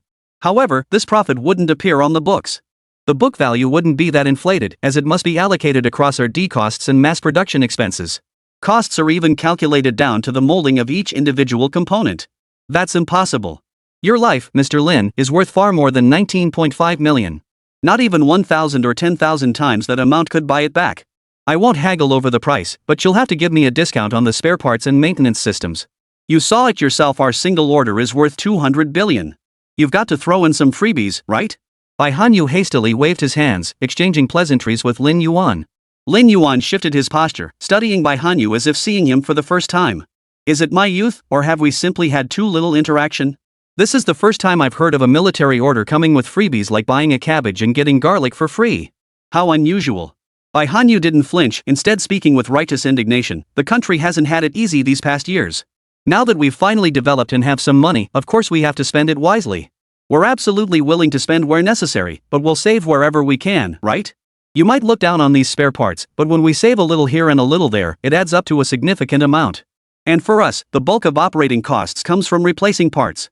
At this point, he pointed to the engine section of the contract. Tell me, what was the initial operational lifespan of the Jingwei? And what is it after the life extension upgrade? Lin Yuan grasped Bai Hanyu's meaning. Initially, it's 3,000 to 3,500 hours. After overhaul and upgrade for extended service life, the total operational time is 9,000 hours. We've already submitted all these figures. Bai Hanyu spread his hands helplessly. Well then, what's the point? Unless it's wartime, how much operational cost can you realistically expect from this engine under normal conditions? America's F-135 has an initial operational limit of 2,000 hours, extending to 4,000 hours after overhaul and life extension. The F-110's figures are 2,000 hours and 6,000 hours. Compare them. Whether it's yours or theirs, the best engines still require 2 major overhauls. Do you know how long it takes for us to fly 9,000 hours with one engine? So what do you think we maintain during routine upkeep? Other vulnerable components on the airframe. These seemingly insignificant parts are actually the most expensive. Except for the Russians' AL-31, of course. That thing really screwed us over when we first imported it. At first we thought we'd been duped, but later found out they're just as Thai themselves. Damn bad luck. At this, Lin Yuan perked up, nudging Bai Hanyu's shoulder with his elbow. Spill it, what were their specs? At that, Bai Hanyu's face darkened as he spat out 2 numbers, 300, 900. Lin Yuan froze. Are you kidding me? Bai Hanyu sighed and pointed directly at the Air Force Brigade's Brigadier General across the tri-service formation. You tell him. The named Brigadier General wore an equally grim expression. Mr. Lin, the commander didn't deceive you. It's truly 300 hours and 900 hours. The initial service life is 300 hours. After 2 life extensions and major overhauls, it can reach 900 hours. That's why our Air Force couldn't increase training volume at the turn of the last century. The engines were too unreliable. Plus, back then we didn't fully grasp the technology, so we dared not push them hard. Otherwise, the pace of repairs couldn't keep up with the pace of our flights. That can't be right. Has the Saturn Research Institute really fallen so far? Lin Yuan hadn't paid much attention to developments in the old Soviet Union and found it hard to believe that the renowned Saturn Research Institute had fallen into such disrepair. The Major General offered a wry smile. Mr. Lin, don't say you don't believe it. We didn't believe it at first either. Their economy was so bad they couldn't even afford to keep their designers. Now that we have your Jingwei engines, our domestically produced WS-10 turbofans have begun full-scale replacement, and the WS-15 is on its way. Things are looking much better. That crappy AL-31 isn't just my problem, the entire Air Force despises it now. The current approach is to stop extending its service life. We're using it solely for training until it's scrapped. Then we'll fully transition to new domestic engines. Chapter 91, Thunder in the Silence. Bai Hanyu tapped the documents before him lightly. The procurement intent is finalized. A team will arrive shortly to discuss the formal purchase contract with you. This is a 200 billion yuan order. Over 10 billion will be allocated in the first year alone. Considering many of our procurement items need to be delivered ahead of schedule, we can expect over 20 billion to start rolling in this year. Funding certainly isn't an issue for you, so I'd like to discuss the follow-up models for the Jingwei. Alright, go ahead. Lin Yuan sat up straight. According to our plan, Jingwei will definitely be developed into a family of models. The project name will remain unchanged. Jingwei it is. The name carries a good meaning. In many ways, Jingwei's tragic yet heroic struggle against the sea embodies the very spirit that has driven our aerospace development. When your Jingwei data came back, countless veterans wept bitterly. The hardships involved are simply beyond words to outsiders. Bai Hanyu's expression grew solemn. Those veteran comrades and elders have shared extensive feedback with us through internal channels. First, they wish to see Jingwei in person to witness this engine they pursued their entire lives before their time runs out. This request has been approved by higher authorities. Footage of Jingwei's actual test runs has been shared with them, and we plan to organize group viewings in the future. Another wish is that they've compiled a development plan for variable cycle engines based on the circumstances of various research institutes. Lin Yuan's expression turned solemn. He genuinely respected these veterans. Is there a formal document outlining this? Bai Hanyu shook his head. No. Their stance is that they're only offering ideas. The specifics are still up to you to decide. I'm all ears, Lin Yuan replied without hesitation. First, continue deepening the research potential of the Jingwei variable cycle engine, developing it toward the next generation of rotary detonation engines. Second, remove the variable cycle module, enhance thrust and vector control, and develop both low bypass and high bypass variants for retrofitting conventional aircraft. Third, develop the core engine for the Navy to deepen research on the latest gas turbine models. Bai Hanyu sighed. This isn't just the direction our military needs to optimize now, it's also the heartfelt wish of our veteran predecessors. Lin Yuan agreed immediately, understood. Our group will handle the first 2 points. As for converting the core engine into a gas turbine, you'll have to find your own team for that, we're stretched too thin. I'm not touching that gas turbine mess. One gas turbine can spawn an entire family of models, it's a bottomless pit. We can grant licenses and provide technical support, but for the actual RD, you'll need to work with research institutes. Converting a low bypass ratio engine to a high bypass ratio one is complicated enough. The Jingwei variable cycle engine is a low bypass ratio design. Its external bypass duct is narrow, with thrust primarily generated by high-temperature exhaust from the internal bypass. It often employs mixed exhaust nozzles and afterburner configurations to boost instantaneous thrust. However, high bypass ratio engines follow an entirely different technical path. With a high external bypass ratio and large fan diameter, these engines rely on thrust generated by cold air in the external bypass. They typically feature high-pressure ratio multi-stage compressors and employ specialized noise reduction technologies. The Shanghai Future Laboratory has developed theoretical models indicating that thrust generated by the outer duct's cold air could potentially account for over 80% of total thrust, a critical threshold for achieving the desired performance. Thus, while it may appear to be a matter of scaling up, it represents two distinct technical approaches. High bypass ratio engines lack explosive power, falling short of low bypass ratio counterparts. However, their sustained output and operational stability far surpass those of low bypass ratio engines. Yet both share common ground, mastering one significantly reduces the difficulty of the other. That's why our predecessors held this expectation. Alright, just keep it in mind. Once the Golden Crow enters stable mass production, someone will reach out to you. With that, Bai Hanyu stood up. Let's go. The contract's signed. I'll take my copy with me. Bring your people along with us.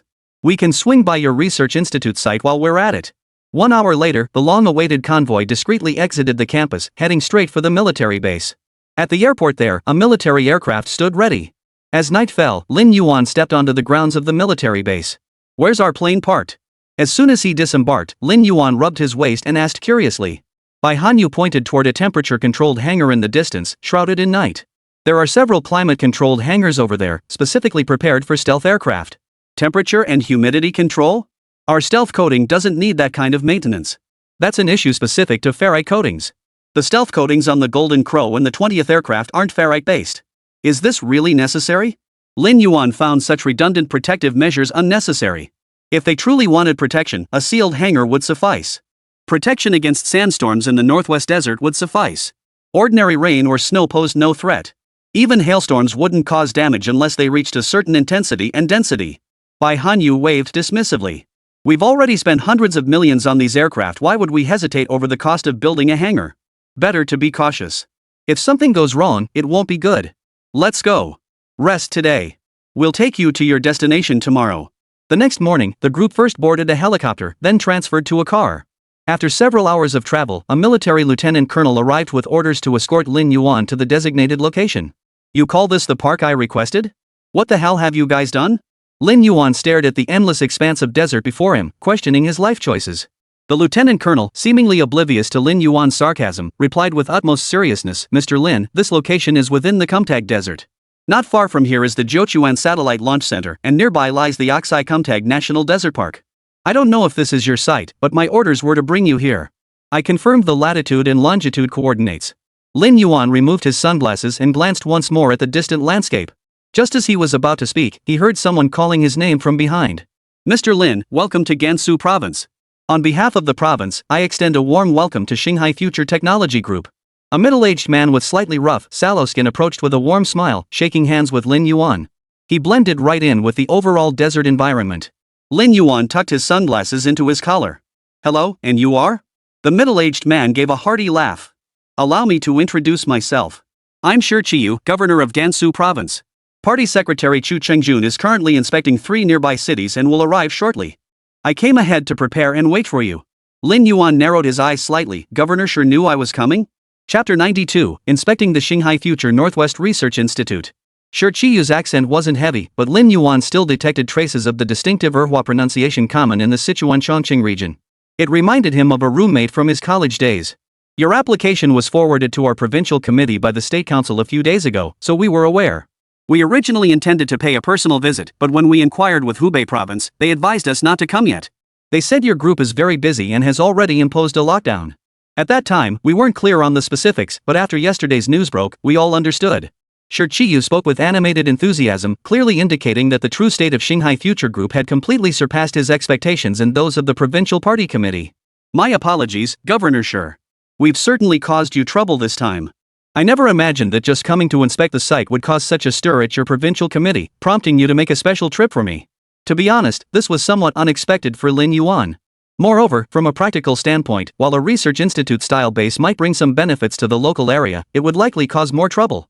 At least, that was Lin Yuan's perspective. Sure, Chiyu, however, seemed completely unfazed, even brimming with enthusiasm. Mr. Lin, you're being too modest. We're absolutely thrilled to have you here. We admit this place is a bit desolate now, but the thought of it becoming a world-renowned research mecca in the future fills us with excitement. Lin Yuan felt a bit embarrassed. Governor Sure, you're too kind. The benefits such a base could bring you might be limited. Tax revenue is out of the question. A research institute generates little income and spends a fortune. As for job creation, that's even less likely. Lin Yuan didn't want to disappoint their expectations, so he felt it best to address certain matters up front. But he underestimated the perspective of the provincial party committee and government officials. Or rather, those who rise to ministerial level positions aren't fools. Sure, Chiyu extended his hand and began calculating with Lin Yuan. Since you've brought it up, Mr. Lin, I won't keep it from you. We checked with the State Council. They said your base will need at least 10,000 to 20,000 people working here long-term, possibly far more. We did some simple math. With tens of thousands of people in your park, they'll need to eat, right? People eat like horses. The daily consumption of supplies will be astronomical. With so many top-tier talents here, you'll want to feed them well. Can't just serve radishes and cabbage every day, right? We Chinese live for our mouths. The Engel coefficient doesn't apply here. People will hesitate to buy a shirt costing a few hundred yuan, yet they'll happily spend that same amount on a hot pot meal without a second thought. Our province has abundant specialty agricultural products with guaranteed quality. If you're willing to prioritize sourcing from us, it would solve a major problem for us. But transporting all these goods from across the province or even the entire country requires a fleet of trucks, right? We need a warehouse and logistics center, right? And we'll even need to build cold chains and cold storage facilities, won't we? Gansu may lack many things, but we have plenty of people inland. Wherever you choose to build, I'll approve it. To support the tens of thousands at your base, we'd need at least 5 times the current logistical capacity for adequate support. Sure, Chiyu looked at Lin Yuan earnestly and said, to be honest, our region can't support heavy industrial supply chains because the supporting infrastructure is too weak. Our provincial committee has decided to focus on establishing your logistics support center. With the Jiuquan Satellite Launch Center here, we have extensive experience in this area. Compared to tax revenue, what matters more to us is your ability to boost our farmers' incomes. Whether it's prioritizing local procurement or hiring people from our province to work for you, if we can guarantee this, you'll be doing us a huge favor. Lin Yuan couldn't help but regard the Gansu Provincial Party Committee with newfound respect. Their vision and positioning were remarkably precise. Moreover, based on Lin Yuan's experience dealing with them, there was one thing they hadn't mentioned: seizing the opportunity to build the latest transportation hub. Sure, Chiyu was right about one thing: Shanghai Future Group's industrial park would inevitably require nationwide logistics for material transportation. And this was no small matter. Hundreds or even thousands of large trucks would be required daily to transport various goods. Rice, oil, salt, soy sauce, vinegar, tea, chicken, duck, fish, meat, eggs, sugar, milk, melons, fruits, vegetables, daily necessities. Not a single item could be omitted. This wasn't merely a research base, it was a modern mini-city where tens of thousands would live for years. Transportation is the first problem, the most pressing issue right before our eyes. At the very least, the roads must be good to ensure supplies can be delivered. The funding for this could be directly applied for from the National Development and Reform Commission under the banner of Special Purpose Funds by Gansu Province. With the Shanghai Future Group's tech park in place, this application is highly likely to be approved directly. Infrastructure development itself is a project that can boost per capita income. Judging by the setup, Lin Yuan estimated that the Gansu Provincial Party Committee would definitely prioritize local talent this time. The contracting entity may not be provincial, but the actual laborers on the ground must be local residents. All right. I can't guarantee everything, but we will definitely establish a wholly owned subsidiary to handle material procurement, transportation, storage, and auxiliary construction tasks. Even if this company handles nationwide procurement and sets up regional offices, its headquarters will undoubtedly be in Gansu. They'd gone to the trouble of waiting for him out in the desert. Clearly, they weren't messing around. With such sincerity shown, Lin Yuan felt compelled to reciprocate. But he didn't mind taking credit for someone else's work. This was part of the group's strategic plan anyway. This future base would undoubtedly become the group's core hub. The R&D center deserved every ounce of attention. Shi Chiyu's face lit up with delight upon receiving this assurance. He turned, gave his secretary a knowing glance, then pulled out blueprints to discuss with Lin Yuan. Less than half an hour later, Xu Chengjun and his team arrived in a hurry by car. Clearly, Shi Chiyu's secretary had gone to relay the news. As soon as Xu Chengjun arrived, he joined the discussion. After Shi Chiyu finished presenting his views, Xu Chengjun produced a set of documents. Mr. Lin, please review the statistics compiled by our provincial committee. Based on provisions for 20,000 people, your tech park will require substantial supplies. Daily consumption includes 30 tons of staple foods, 0.5 tons of cooking oil, 200 tons of vegetables, 1.5 tons of meat, 600 tons of water, 20 tons of milk, 30,000 eggs, 150 tons of fruit, 1 ton of salt. Just the basic daily necessities alone exceed 1,000 tons. Plus electricity, natural gas, gasoline, office supplies, alcoholic beverages, and various auxiliary living materials. Simply to sustain the base's fundamental operations, daily material turnover reaches at least 1,200 tons. Not to mention the massive amounts of household waste and sewage these will require new facilities to handle. Based on these figures, we've drafted a preliminary construction plan for essential new buildings. Mr. Lin, please review it for any issues. Chapter 93, Undercurrents. The blueprint Xu Chengjun presented included not only service facilities like sewage treatment plants, power stations, and waste-to-energy incinerators, but also numerous other structures. These included 3 logistics transfer hubs and over a dozen warehousing centers of various scales. Their proposal suggested constructing 3 logistics transfer hubs in the nearest small counties to distribute the logistics burden. One would specialize in cold chain transportation and storage, another in food logistics transportation and storage, and the third in the transportation and storage of daily necessities. This plan essentially covers all material requirements anticipated for the future development of this industrial park. Cold chain transportation and storage are relatively straightforward, encompassing everything from various frozen seafood to meat products. Another dedicated transport service handles all other food supplies that don't require frozen storage. The final category, daily necessities, includes beverages, condiments, snacks, and other similar items like office supplies. Surrounding these 3 logistics hubs, additional decentralized storage centers are established to distribute all supplies across multiple facilities. When needed, supplies are transported directly from these centers to the base, rather than shipping everything to the base daily. They were well aware that such a base would inevitably have high security measures in place, making it impossible to operate like a bustling vegetable wholesale market with constant traffic and crowds. Therefore, intermediate storage followed by dedicated daily transport was essential. After explaining this, he pointed to the 2 men behind him. These gentlemen are Pang Mingcheng and Yu Chunfeng, the director of the Provincial Public Security Department and the director of the State Security Bureau, respectively. They will be responsible for the security of the surrounding area going forward. The lieutenant colonel who had been silently observing behind Lin Yuan spoke up. They'll handle the perimeter security. Security within the base itself falls under military jurisdiction. Once completed, the base will be designated a restricted military zone. Security within the restricted zone falls under our purview. Your primary focus should be overseeing security in the surrounding cities and rural areas. Pang Mingcheng and Yu Chunfeng nodded in agreement with smiles on their faces. They understood that reasoning with military personnel was futile and unnecessary. Besides, having the military handle base security was actually a relief for them. Otherwise, the security burden would be overwhelming. With yesterday's news breaking, it was a given that Starsea Future Group would become the global spotlight. Who knew what kind of trouble might arise? Yu Chunfeng added, "Rest assured, Mr. Lin. Once construction begins on your base, our personnel will collaborate with provincial authorities to establish comprehensive surveillance and control over all surrounding cities. Any suspicious individuals will be discreetly monitored and apprehended. We guarantee a secure research environment for you, free from disruption.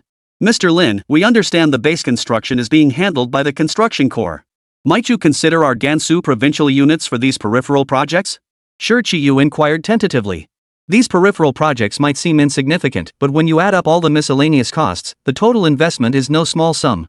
The provincial committee had estimated that securing actual investment for these projects would require hundreds of millions, if not billions. This wasn't as simple as building a house. It required site preparation, construction of auxiliary access roads, deployment of large-scale equipment, installation of utilities. Even worker accommodations had to be addressed.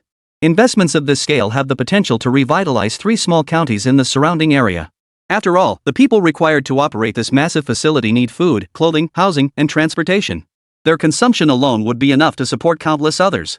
They've conducted thorough research on this, even obtaining extensive data from Hubei province. For instance, Yanghan district has seen rising property prices, per capita income, and per capita consumption over recent years. The most extreme example is the group-owned residential complex across from the Shanghai Future Park, where property prices have skyrocketed. However, since these properties are group-owned and neither sales nor rentals are permitted, they haven't significantly impacted surrounding real estate. Even so, property values in the surrounding area have still risen. At present, I'm only conducting preliminary research, nothing concrete has been finalized yet. Regardless, these constructions must follow regulations for reporting and safety approvals, with stringent qualification requirements for contractors. In Gansu province, I recall Huajian 3rd Bureau and 8th Bureau being active. You might want to reach out to them. For projects like this, Lin Yuan himself actually had limited control, as approvals were required from various levels of government. Such projects couldn't be entrusted to ordinary private enterprises, they would most likely fall to Huajian. Therefore, Lin Yuan advised them to approach China State directly, as that would be the more reliable approach. Before long, the major's phone rang. After answering, he approached Lin Yuan. "Mr. Lin, an urgent matter has come up. The commander requests your immediate return." Lin Yuan smiled regretfully. "My apologies, gentlemen. I have urgent matters to attend to. I'll need to trouble you both to keep an eye on the Research Institute's affairs." Shi Qiyu and Xu Chengjun felt a pang of regret, but there was nothing they could do. They could only bid Lin Yuan farewell. Only after Lin Yuan's motorcade had departed did Xu Chengjun speak up. "Old Shi, this is going to be tough. Judging by Mr. Lin's tone, it's likely more than 20,000 people. The pressure's really mounting on us." Shi Qiyu, however, remained more optimistic. "Difficult or not, we have to handle it. They're a physical manufacturing entity, specific details are hard to verify, but their headquarters alone already employs tens of thousands. We still hold the initiative. As long as their base stays here, once their plans are finalized, we'll know the full scale. Our job is just to provide support. The real headaches will be for Huajian Bureau 3 and Bureau 8. If they can't secure this funding, they'll have no one to blame but others for reaching too far. We'll just use this project as bait. Plenty of units will take the hook. Don't forget, when it comes to project intelligence, these units have far more channels than we do. I think we should mobilize state grid, water resources, and environmental protection first. Those are the real trouble spots." Xu Chengjun nodded. "Alright, you handle this. Keep a close eye on it. I'll be making trips to the capital over the next couple of days to gauge the higher-up stance and even request some support. Having this big shot assigned here is both a blessing and a curse. They didn't cause any security incidents in Hubei province. If something happens here, it won't just be the two of us who suffer, the entire Gansu province could be implicated. National security matters have never been open to negotiation. By then, I reckon the next leadership team in Gansu will hate us to death." When General Manager Lin returned to the military base, Bai Hanyu slammed a document down in front of Lin Yuan. "General Lin, some clowns have started making trouble." Chapter 94, I can play dirty too. "What do you mean?" Lin Yuan sat across from Bai Hanyu, took the documents, and began flipping through them. Bai Hanyu's tone carried a hint of regret. "We've caught some people who seem interested in your group. Jiancheng holds quite the allure for them. Several people who've been studying here for years and business people those we never suspected before have all surfaced this time." "Then why haven't you rounded them all up?" Lin Yuan put the documents back. Bai Hanyu shook his head. "No rush. Once we've got them in our sights, they won't get away. See if we can reel in a few more fish. Forget about it once we're back. In China, we'll eat pork and cabbage stewed with glass noodles, guaranteed to be tastier than their kimchi and sushi." "From the way you're talking, you've been tracking these guys for a while?" Lin Yuan asked with interest. Bai Hanyu tapped the documents on the table. "Of course. While ordinary people may not have been familiar with your group before this, your activities in certain sectors have been quite significant. Whether it's precision machining or semiconductors, your operations never stopped. Naturally, these people would target you. The problem now is that the ones we've caught are from the National Intelligence Service and the Defense Ministry's intelligence headquarters, all undercover operatives. Baiting them won't be easy." Lin Yuan nodded in deep agreement.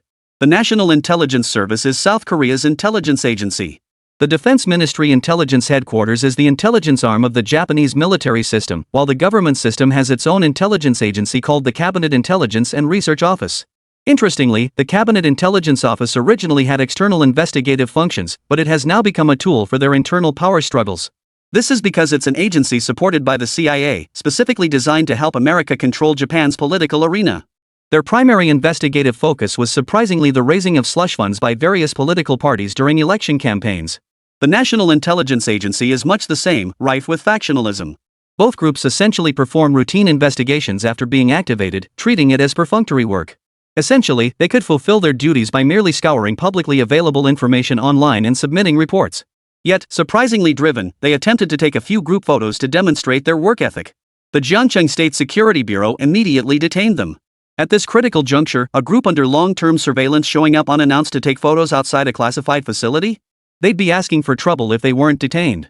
Under these circumstances, even if the State Security Bureau wanted to play the long game, they couldn't. Faced with such brainless stupidity, leaving their brains at home before stepping out, the Security Bureau was furious enough to tremble, yet they had no choice but to make the arrests. Lin Yuan turned and retrieved a document from his briefcase, sliding it toward Bai Hanyu. "General Bai, you can't handle these two groups directly, but you can hand them over to the CIA. Bai Hanyu shook his head. "They're all under CIA control, with deep ties to America. That's a tough one." Lin Yuan pointed at the documents. "Read this first." Bai Hanyu opened the envelope, and several sheets of paper fell out. The documents were few, but their contents were explosive. This had nothing to do with Neon, it concerned a matter related to C-Lab under the Korean conglomerate Hanching. C-Lab was an innovation project incubator within Hanching, at least on the surface.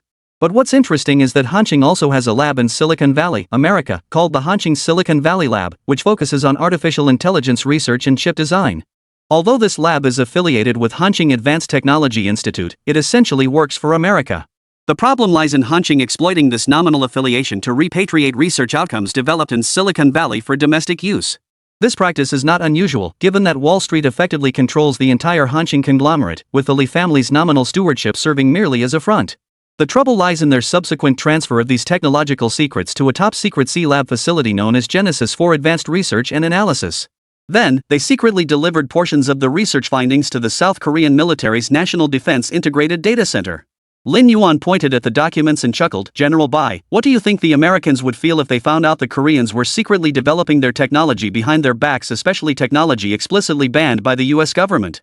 Aerospace, satellite navigation, these are all areas where America has kept them locked out.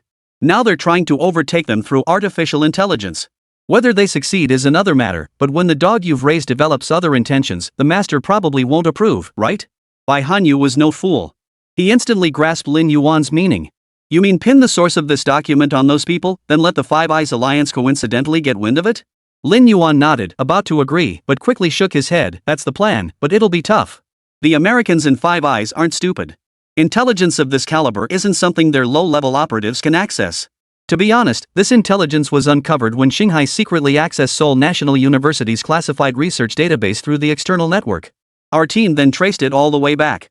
I was originally just checking on the progress of Hanching's battery development, but I ended up with an unexpected bonus."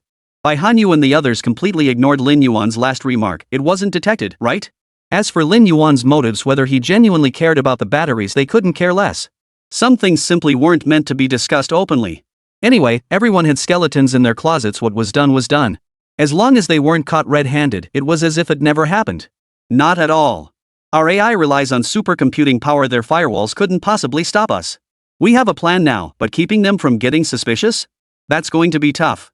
Frankly, if it were me, I wouldn't buy it." Lin Yuan spoke frankly. Though he didn't handle intelligence work himself, his group's security department had experts in that field. After years of exposure, he'd picked up a few things. Sometimes coincidences weren't coincidences at all. But then, a nondescript middle-aged man standing behind Bai Hanyu spoke up. "Mr. Lin, on the 17th of next month, the deputy minister of the Neon cabinet will be traveling to Lion City to discuss a project.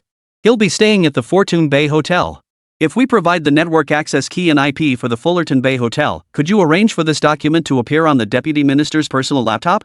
Lin Yuan raised an eyebrow. Not only did this man know the detailed itinerary, but he could also provide specific information that made the task executable. This guy was no ordinary person. But Lin Yuan wasn't foolish enough to ask who this person really was. Sometimes feigning ignorance wasn't foolishness. He agreed readily. "Sure. Just contact Yu Chang at our security department's information center. The materials you have were sourced by him." Chapter 95, Miniature bionic drones are still unreliable. The middle-aged man nodded. "That'll work. You can communicate with Yu Chang, but remember, leave no traceable information behind. No phone calls either. We'll have someone notify him later. He'll cooperate with us to handle this matter properly. As for those who were apprehended, we'll find a way to link them to this incident. We're aware of the Genesis lab, but only in the sense that we know it exists. As for what they're actually doing there, we really have no idea. Since you can obtain such precise intelligence, our cooperation with you will need to deepen further." Lin Yuan propped his chin on one hand, smiling as he looked at him. "What exactly does the colonel mean by that?" The middle-aged man shook his head lightly. Nothing more than what's stated in the cooperation agreement. Earlier you mentioned obtaining it through Star CAI on the external network. Then I believe your words carry two layers of meaning. First, the actual capabilities of this AI you've developed may exceed what you've disclosed, possibly even possessing formidable network attack and infiltration capabilities. He gestured toward the documents in Bai Hanyu's hands. Intelligence from Hanqing's top secret laboratory was extracted and they haven't even noticed yet. Either they're incompetent or Star CAI is exceptionally capable. Given that you've made it into Genesis, I doubt it's the former. Second, as the world's first truly meaningful artificial intelligence, Star CAI holds untapped potential for further development. Beyond its current roles in project management and system administration across various research institutes, you've unlocked its network infiltration capabilities. Both of these areas warrant deeper collaboration and exploration. Lin Yuan didn't reject outright but countered, "Has your unit procured our system?" The middle-aged man shook his head. "Not yet, but procurement is imminent. We were still going through the procurement process, but it looks like we'll need to expedite it now. The internet itself originated as a US military project, so it's only natural that artificial intelligence now serves military purposes." Lin Yuan noticed a small detail. Throughout the entire discussion about procurement, Bai Hanyu remained completely silent. Logically, any military procurement should go through the General Armament Department's Quartermaster Division, yet he hadn't voiced any opinion. It seemed this procurement was bypassing that system. Having dealt with the military for a long time, Lin Yuan had heard of some of these units. Among his limited interactions, only one unit conducted procurement independently, bypassing the General Armament Department. That unit was the General Staff Department. The General Staff Department oversees multiple intelligence units, both external and internal. Judging by this person's ability to casually mention the Deputy Prime Minister of Japan's schedule for next month, it was most likely an external unit, Bureau 3. Lin Yuan understood. "Alright, just reach out to me directly if you need anything." Lin Yuan agreed readily. The middle-aged man glanced at Lin Yuan and smiled. He knew Lin Yuan had figured it out, but it didn't matter. Not only outsiders, but even many within the military headquarters and the veteran officials in the State Council, most of them didn't know which direction the door to the third bureau of the General Staff pointed. Knowing the name alone meant little. Lin Yuan didn't press for details about their affairs, and they wouldn't pry into what exactly Star CAI was doing or what lay within the Star C Future Laboratory. Mutual respect was maintained, cooperation sufficed. Curiosity about Star C Future Group's laboratories was widespread. Bureau 2 was conducting internal investigations to identify those whose curiosity ran particularly deep. The third bureau also kept a close watch on the actions of major nations externally. Curiosity is acceptable, but meddling is not. Mr. Lin, we called you back primarily to handle that emergency we just discussed. Now that it's resolved, let's discuss an internal matter of concern. Are you familiar with the Argonne National Laboratory? Bai Hanyu interjected at the right moment. Lin Yuan was a bit confused. "Yes, I know. It's managed by the University of Chicago, America's first national laboratory under the Department of Energy, primarily responsible for researching the Chicago 1 controlled fusion reactor. Their primary research focuses on nuclear physics and weather weapons." What happened? Did the lab blow up? At this point, Lin Yuan couldn't help but feel a bit schadenfreude, though he knew his remark was pretty ridiculous. Bai Hanyu, however, seemed genuinely surprised. "Mr. Lin, you know they're researching weather weapons?" Lin Yuan tapped his temple with his finger. "My dear General, would a nuclear physics lab really go out of its way to study climate change? Cut the nonsense. If our physics lab's nuclear energy division came asking for funding, claiming they're focusing on environmental protection, would you believe them? And Cold Spring Harbor Lab's genetic modification research, none of this is secret in academic circles. People just don't talk about it. Lawrence Berkeley National Laboratory's work on high-energy laser weapons and room-temperature superconductors? You could guess all that just by reading top academic journals. At worst, if you do it, I'll do it too. Before any breakthroughs, the world remains peaceful, just fooling around with smaller nations. What's the deal with Argonne National Laboratory? Did they actually produce results?" Bai Hanyu watched as the colonel who had spoken earlier pulled a document folder from his briefcase and handed it to Lin Yuan. Lin Yuan took it, opened the seal, and began reviewing the contents. "Mr. Lin, while your finished products in drone research and electrical systems may be limited, their technological sophistication is unmatched domestically. No other institution can rival your team. Therefore, on behalf of our organization, I'm asking you to assess how much of this document is exaggerated and how much is substantive." The colonel finished speaking and pulled a lighter from his breast pocket, sliding it toward Lin Yuan. Bai Hanyu also placed the nearby ashtray in front of Lin Yuan. The document was over a dozen pages long, in both Chinese and English. The Chinese version was clearly a later translation. After reading it, Lin Yuan picked up the lighter, folded the documents, lit them, and dropped them into the ashtray, watching them slowly turn to ash. Those familiar with Lin Yuan knew he didn't smoke and never carried cigarettes when he went out. The purpose of that lighter and ashtray was now quite obvious. This document is all fluff, not a shred of substance. Microbionic drones are indeed a viable technological path, but their prerequisite tech tree is even more extensive than controllable nuclear reactors, far beyond what we can solve now.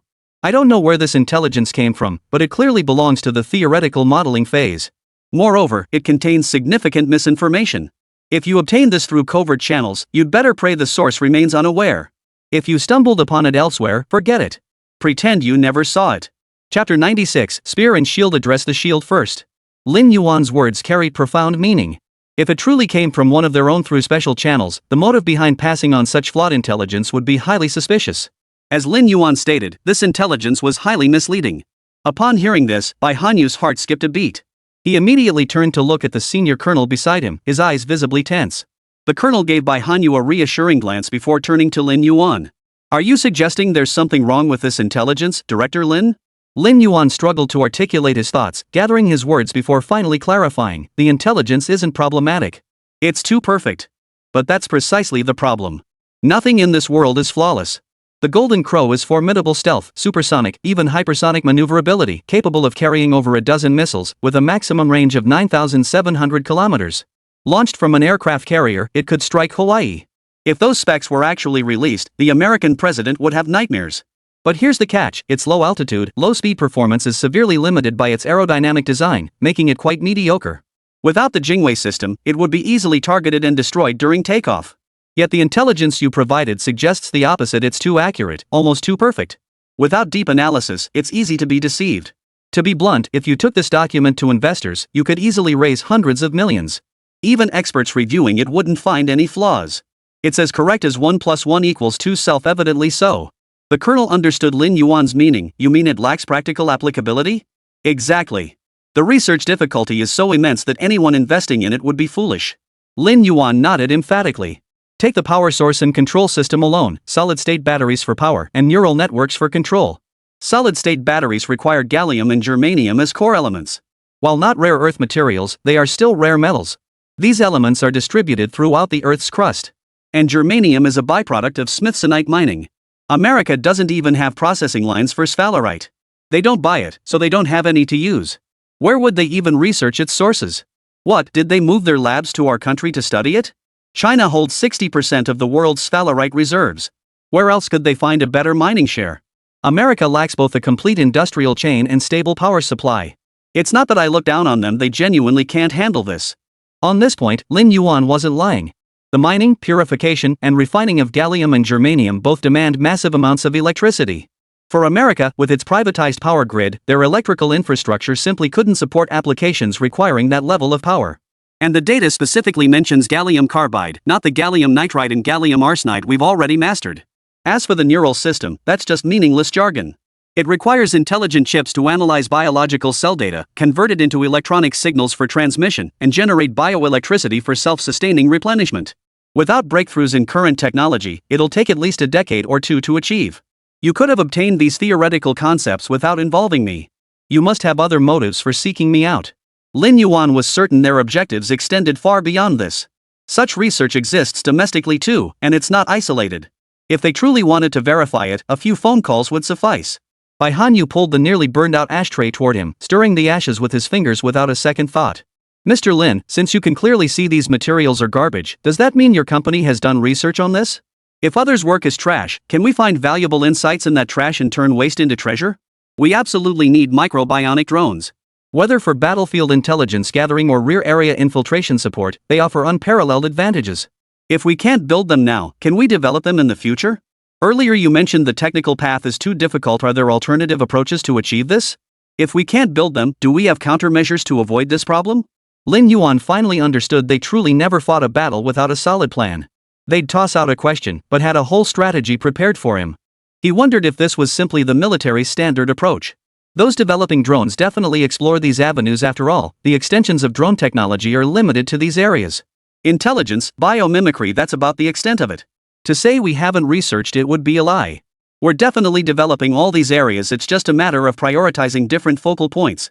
Take biomimicry, as you know it, that's further divided into horizontal categories like land, sea, and air, and vertical scales like large, medium, and small. What we just saw falls under terrestrial miniaturized biomimicry like mice, spiders, or even micro-scale beetles. As for our group, if you're saying I'm desperate waiting for it to go to war and needing to develop it at any cost, then we can do it. We could deliver it within a year, but the cost would likely be beyond your means. You know how many national resources Golden Crow has mobilized. Virtually every relevant research institute and unit is involved. Even so, our pricing isn't low. While it can't compare to manned fighters, it commands a premium price among drones. So I advise you to proceed with caution. Lin Yuan maintained a professional demeanor. When handling military procurement projects, he always preferred to speak plainly. This approach saved everyone the trouble. Bai Han Yu nodded. He knew little about RD, but Jinwo was a project he'd followed from start to finish. He knew exactly how much the nation and military had invested in it. In fact, even personnel from Shenyang Aircraft Corporation's F-35 program had been diverted to support it, causing delays to their own projects. Although the outcome was ultimately successful, and Star Sea Future Group expressed gratitude by offering Shinfei certain resource allocations, that was all after the fact. At the moment the decision was made to mobilize resources, no one had truly considered the return on investment. The project delays incurred during that period were so extensive they wouldn't even fit on a single sheet of paper. So Lin Yuan could understand why he urged caution. Instead, he handed the decision-making authority to the senior colonel beside him. After all, this was their consultation. After a moment's thought, the colonel ultimately shook his head in refusal. Forget about cost. The Golden Crow is our frontline fighter.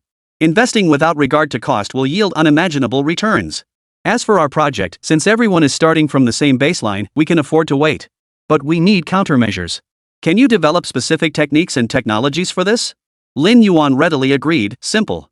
Any electronic device emits microwave radiation. Detecting the radiation source isn't difficult. Chapter 97, The Restless Haunching.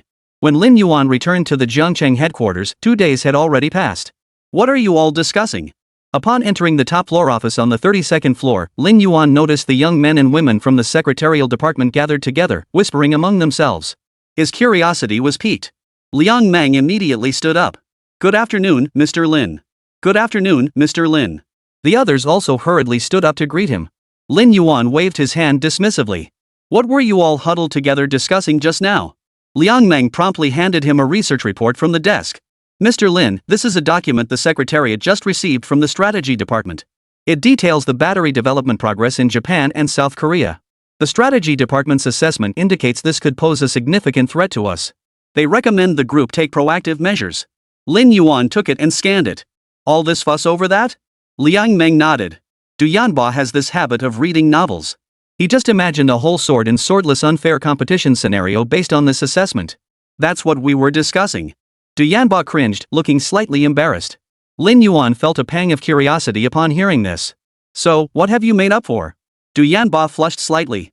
Like securing 51% controlling stake in the battery production park, or how they've been underhanded tactics against us behind the scenes. Lin Yuan tapped the table in exasperation. The absolute controlling threshold is 67%, not 51%. With only 51%, a shareholder holding 34% can veto any decision. As for dirty tricks, unfair competition gets you summoned for talks domestically. First warning, second time fines, and by the third, is the person in charge planning to meditate somewhere else?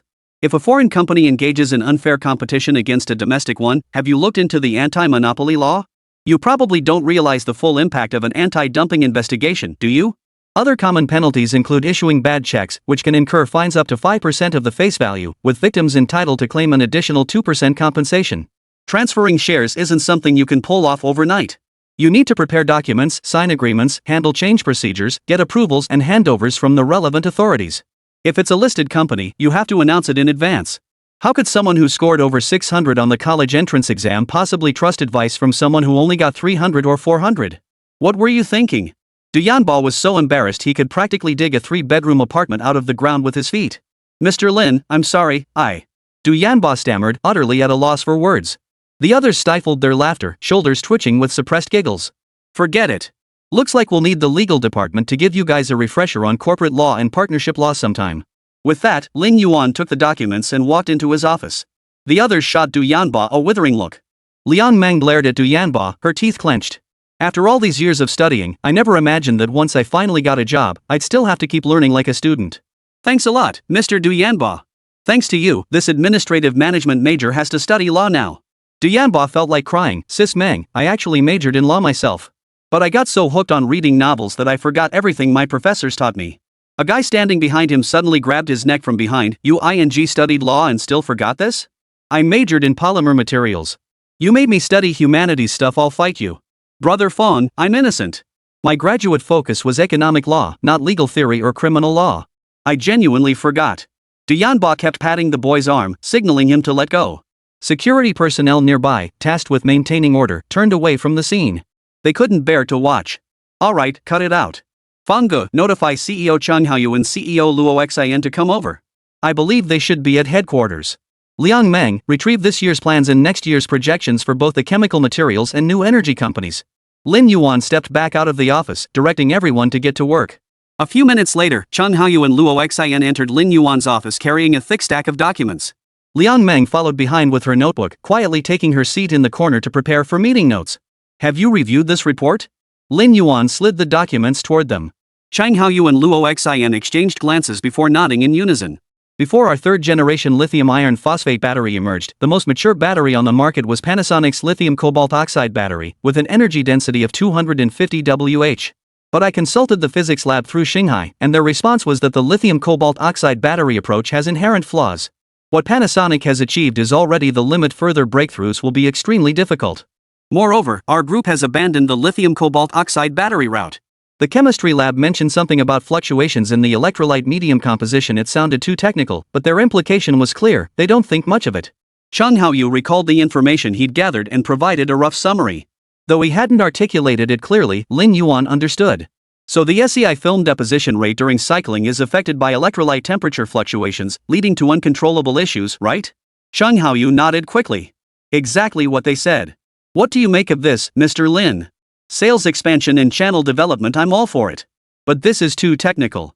I'm a bit slow on the uptake. Lin Yuan didn't seem bothered at all. Instead, he patiently began explaining. Whether it's Shanghai Future Group's lithium iron phosphate batteries or Panasonic's lithium cobalt oxide batteries, they're both types of lithium-ion batteries. Different names represent different technological approaches. However, regardless of the technical route, the organic electrolyte used in lithium-ion batteries is thermodynamically unstable at very high or very low Li electrode potentials. Particularly during repeated charge-discharge cycles, the electrolyte undergoes a reduction reaction upon contact with the negative electrode surface. This produces a large amount of organic or inorganic products that deposit on the negative electrode surface, forming a dense passivation layer known as the SCI film. This SCI film is insoluble in organic solvents. Simply put, it stabilizes the organic molecules in the electrolyte, allowing solvent molecules to pass through the film and effectively preventing co-intercalation of solvent molecules. This prevents solvent molecules from co-intercalating into the electrode material, significantly extending battery life. If the SEI film formation in Panasonic lithium cobalt oxide batteries is unstable, it will severely compromise the protection of the electrode material within the battery. To put it plainly, the more times a lithium cobalt oxide battery is used and charge-discharged, the more severe its lifespan degradation becomes. Moreover, the greater the external temperature fluctuations, the more accelerated this lifespan degradation becomes. After Lin Yuan finished speaking, Luo Xin chimed in. So we have one remaining competitor left, Hanstar.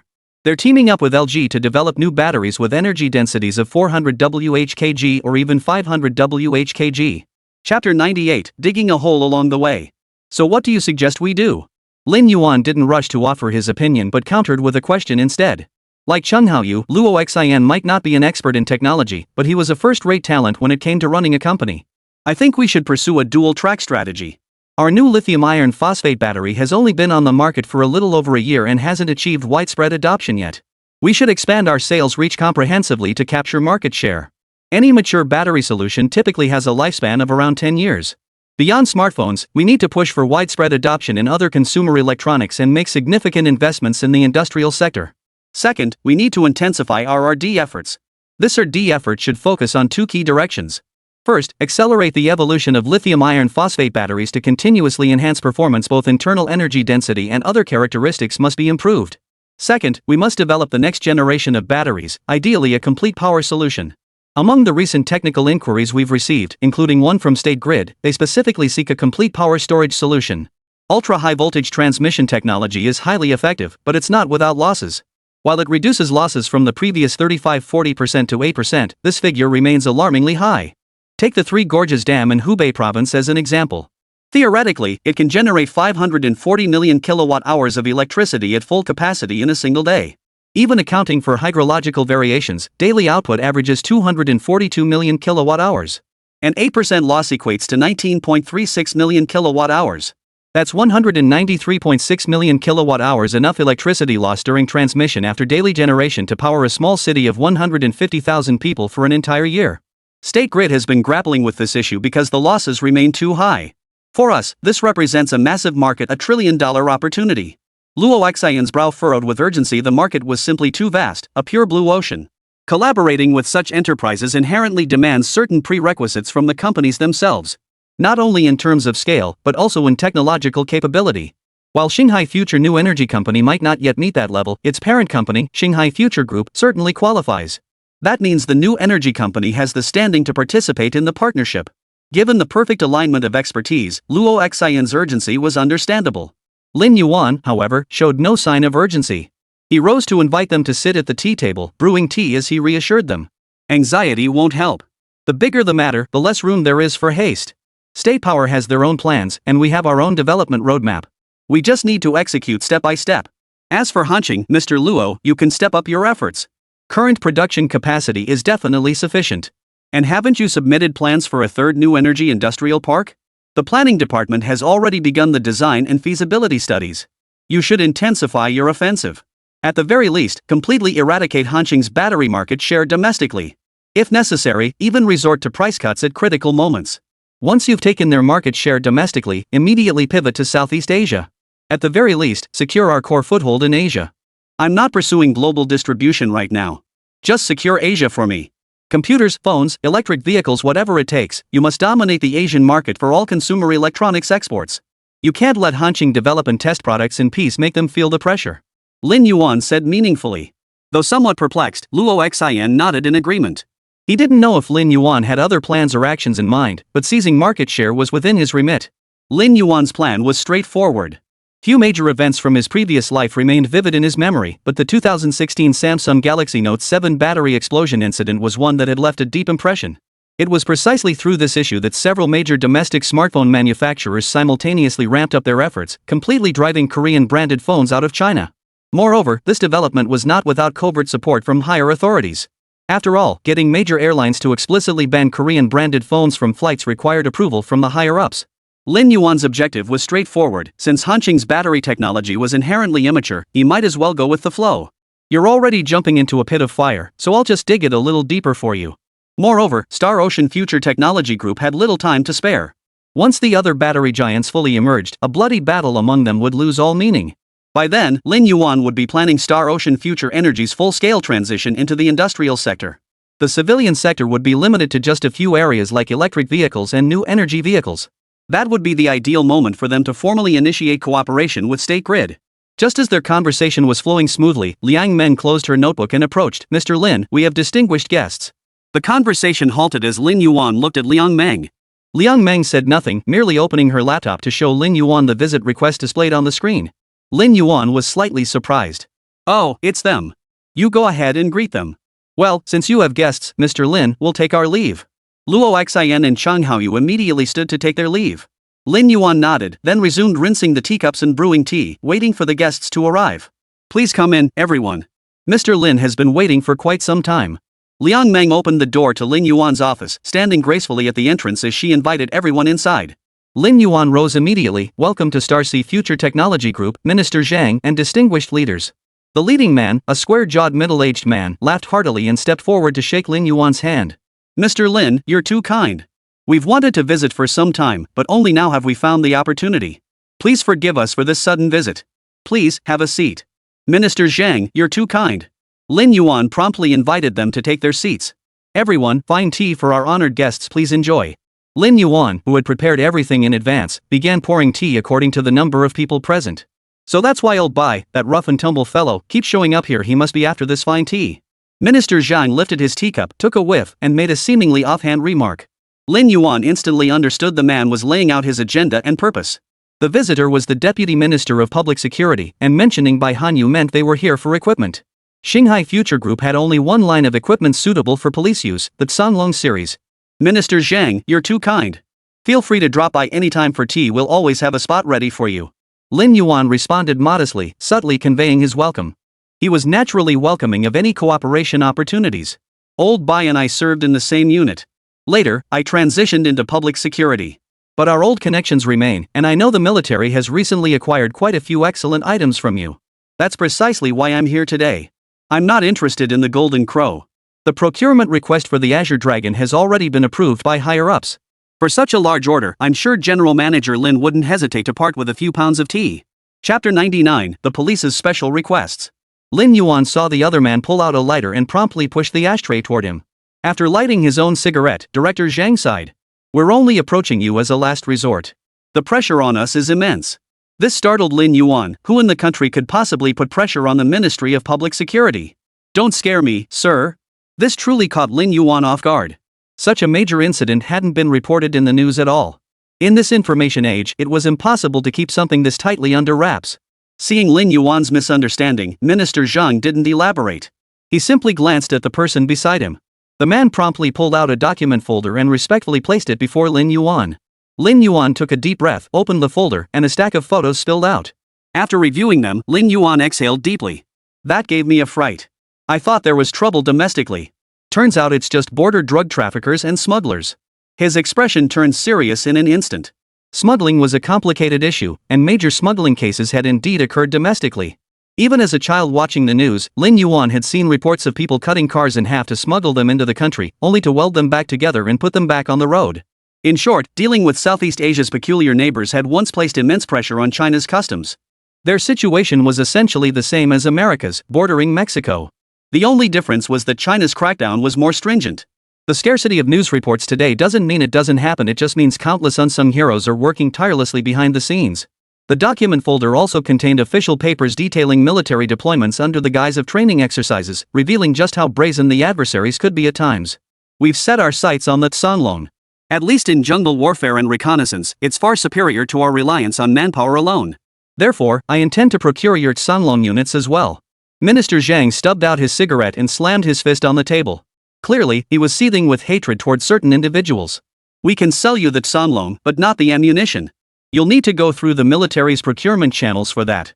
While the technology is in our hands, the final production is handled by the Ordnance Group. You'll have to apply through them. Besides, the Tsanlong isn't suitable for your direct use, it definitely needs modifications. But do you have any ideas on how to modify it specifically? Lin Yuan finished reviewing the documents, repacked them, and casually inquired. First, it must integrate with our police incident reporting system and interface with our dedicated communication and navigation system within the Beidou network. Minister Zhang didn't mince words, laying out the requirements directly. That's essential. Please continue. Lin Yuan agreed immediately, it made perfect sense.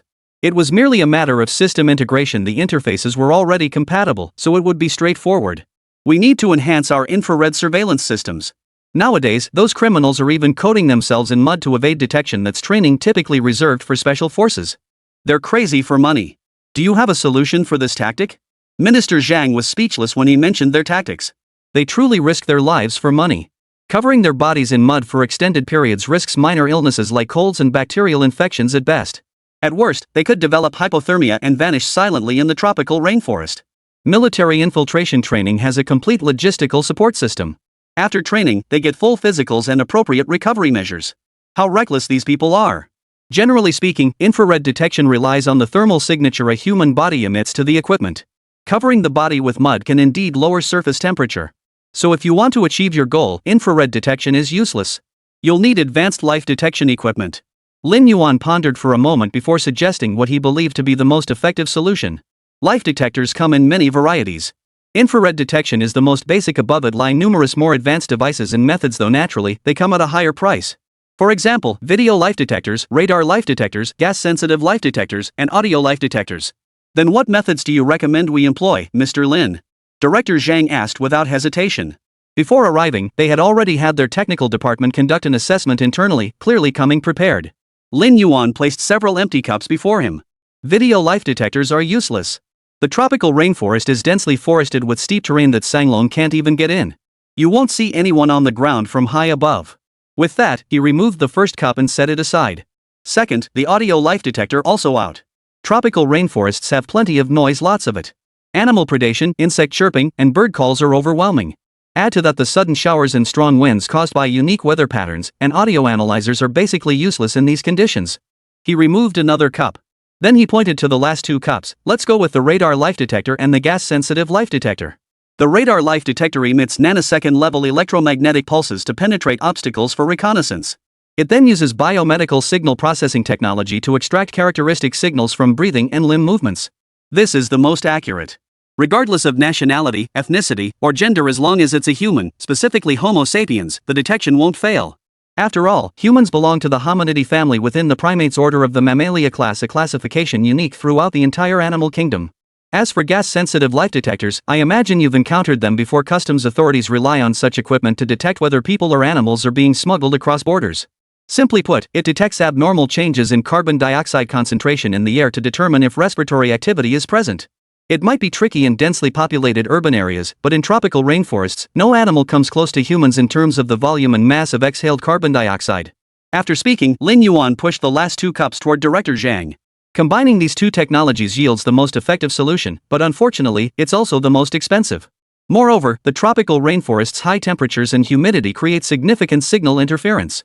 Regardless of which equipment Sanglong carries, it will require upgrades, and maintenance. Sanglong itself will also need to be upgraded and redesigned to accommodate these systems. You'll need to be prepared for that. Minister Zhang nodded. No problem. We have dedicated suppliers. We'll procure them according to our requirements, then ship them over for your installation, correct? Lin Yuan shook his head. That's not sufficient. Have your suppliers coordinate with Starsea Future Software Company, Limited. We need to ensure system-level compatibility. The drone system isn't open to external integration. Without our coordination, the equipment you procure won't function even after installation. Any special requirements regarding firepower? Chapter 100, America's Sanctions. The entity list arrives. Military and police equipment needs are fundamentally different. This difference extends even to basic firearms like rifles. Military units demand weapons with high firepower, long range, and ideally lightweight, modular designs for easy portability and maintenance. Police forces, however, prioritize extreme stability over firepower and range. Since most police cases occur in urban settings, they often cannot use large-caliber weapons to avoid harming innocents. They don't prioritize maximum damage either, but rather penetration, effectively stopping violence while preserving the target's life afterward. If things escalate to a critical level, SWAT teams and military units will handle it. No need for them to worry about that. But if the target was border criminals, the firepower requirements would be different. That's why Lin Yuan chose to clarify up front. I need heavy firepower that can sustain prolonged engagement. When I went to observe, they were using specialized rocket launchers. I want those. Minister Zhang's tone was firm. Clearly, he intended to take decisive action this time. Then do we abandon the light weapons module? What about non-lethal weapons? Things like stun darts, electric nets, or rubber bullets. Lin Yuan wasn't deeply familiar with the latest police equipment developments, but he'd seen plenty on TV. He was genuinely curious why Minister Zhang hadn't mentioned these options. Unfortunately, Minister Zhang continued to refuse. No, just the rocket launchers. Lin Yuan nodded silently. You're the client, so whatever you say goes. This clearly signaled an intent to permanently confine these individuals within the rainforest. With that settled, Lin Yuan explained their standard handover procedure for military orders. For orders like the Blue Dragon, they would manufacture the units, ship them to the Hubei military district, and then the military would transport them directly to the designated destination via military transport aircraft. Weapon modules were produced separately at specialized factories, with final assembly handled by the military units themselves. Since the weapon modules were designed by Starsea Future Group for quick swapping, even regular soldiers could replace them with proper training. This approach allowed military units to adapt based on their specific operational needs. If the police were to procure these, would they also need to send personnel for this training? At the very least, it's impossible to have them shipped over for Starsea Future Group to assemble before bulk delivery. Transporting live firearms and nuclear weapons on public roads? No matter how powerful Star Ocean Future Group is, their superiors would never approve it. Domestically, only military units, police forces, and specialized entities like armed escorts possess this privilege. How about this? Could we send a delegation over for joint training? Since we're procuring your Sanglong, we'll procure the entire corresponding suite of equipment. The Joby drone operation control platform, the Starsea system, even the Mengshi software platform. We intend to purchase them all. This time, the police department placed a major order, opting for a comprehensive procurement package. I understand everything else, but why do you need Mengshi? Lin Yuan was puzzled. We need it for developing and maintaining our own systems, of course. Doesn't Mengshi have a corresponding development platform for Shanghai? That's what we want. We want the entire customized version. We need all modules developed for the Starsea system, even Starsea itself must be customized. The terms are the same as with the military, whatever requirements they have for their custom version, we have the same. But we also have our own requirements. We can sign a letter of intent today. Later, we'll send a team to discuss the details with you. We want specifics on how Tsanglong will be modified, and how Starsea will be modified. Minister Zhang took a document from an aide behind him. The letter of intent had been prepared long ago. However, Mr. Lin, our department doesn't have the military's deep pockets, nor can we pre-fund everything like other conglomerates. Therefore, we must pay in installments according to milestones. Lin Yuan didn't glance at the document. Minister Zhang misunderstands. Our leaders and industry peers often advance funds to support us. After all, R&D is a costly endeavor. With your own team, you understand this well. Any minor setback could mean money down the drain. Let's just follow standard procedures. Isn't milestone-based payment the norm? First, a deposit. Then, upon your acceptance at each milestone, we release the remaining funds proportionally. That's standard procedure, no issues. Lin Yuan was very straightforward on this point. Besides, their request was perfectly reasonable, just the standard delivery process. Star Ocean Future Group wasn't short on cash in the short term, so there was no need to rush things. Alright, it's settled then. Have your legal team come over to review it? If everything checks out, we'll sign the letter of intent. Director Zhang downed the tea in his cup in one gulp, stood up, and shook hands with Lin Yuan. That evening, Lin Yuan hosted a banquet within the campus complex for Director Zhang and his delegation. Just as the conversation was flowing smoothly, Liang Meng entered with a look of deep concern.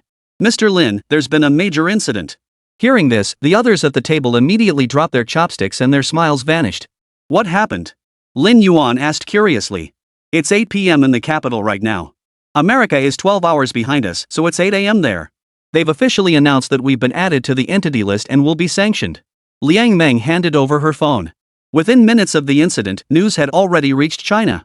The news report clearly stated that all subsidiaries under Starsea Future Group had been added to the entity list. All American companies were prohibited from conducting business with them. All products from Starsea Future Group were barred from entering the American market. Lin Yuan showed no sign of panic. Instead, he smiled and asked, "What about Apple? Will they still continue to purchase batteries?" Liang Meng nodded. They've already sent a preliminary notice preparing to cancel all orders. The current batch of batteries in production might be the last one. But that's all the information we have for now. As soon as Liang Meng finished speaking, Lin Yuan's phone rang. He stepped out of the private room to take the call and returned a few minutes later. Alright, this was within our expectations. Proceed with preparations according to the original plan. It's just an entity list, nothing to be afraid of. Lin Yuan waved his hand, signaling Liang Meng to leave the private room. After Liang Meng left, Lin Yuan picked up his chopsticks, plucked a slice of cucumber from the cold appetizer platter before him, and popped it into his mouth. Everyone, please continue eating. Why are you all staring? Director Zhang shook his head. Mr. Lin, perhaps we should skip dinner. You must have important matters to attend to. Shall we call it a day? Lin Yuan smiled and shook his head. Ever since we made the decision to develop the Golden Crow project, I knew this day would come. Some people always think they're the main course, that sitting in that position allows them to command and direct. But in reality, they're just an appetizer. They represent nothing more than cold appetizers. The real main courses? They might not even acknowledge them. Chapter 101, First Completion of a System Task. 24 hours ago. The Potomac River rolled along as usual, and nearby, parents were picnicking with their children on the grass. They knew nothing of what had transpired on the other side of the globe, nor of the events unfolding within the Pentagon nearby. Arlington County, Virginia, bordering the Potomac River, was bustling with traffic today. The vast majority of vehicles had only one final destination, the Pentagon. Gentlemen, the Joint Chiefs of Staff meeting is officially in session. The President is deeply concerned about the status of this drone. Who among you can provide me with some useful information? The chairman of the Joint Chiefs sat at the head of the table, his gaze piercing as he surveyed the assembled officers.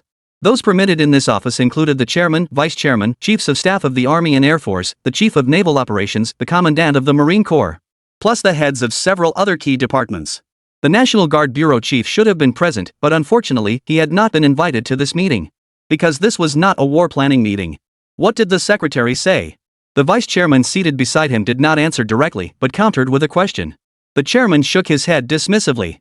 He only pressed me for specifics. He couldn't see anything. What about you? Especially you, Ortiz. The Air Force falls under your purview. What about our stealth drone program? Also, can you confirm their most critical core engine is truly a variable cycle engine? Rune Ortiz rubbed his Parker fountain pen expressionlessly. Based on currently published information, it can be confirmed as a variable cycle engine. After the news broke, we ordered the GPS satellites over Asia to focus on Jiangqing through the Space Command at Peterson Air Force Base, confirming they do indeed have a military factory. While we don't know how they solved the technical challenges, they have indeed overcome them. Chairman Bertrand Hernandez asked tentatively. Can we confirm where their technology originated? Or rather, can we confirm it's their own? Rune Ortiz nodded. Though I hate to admit it, we can essentially confirm they've achieved a technological breakthrough. Our own technology in this area is still immature, at least not to the level they've demonstrated. Moreover, our own project shows no issues whatsoever. The entire lab has undergone a temporary review, with Homeland Security also participating. Chairman Bertrand Hernandez tapped his computer a few times. The large screen immediately displayed Lin Yuan's photo and relevant information about Starsea Future Group. This man is the founder of their group, the son of the former company president. But we have very little information on him. Can we obtain more? He turned his gaze toward the National Security Agency. The implication was clear: he wanted the Cyber Command under the National Security Agency to gather intelligence online. Unfortunately, the Deputy Director of the National Security Agency shook his head. Sir, we've tried, but we failed.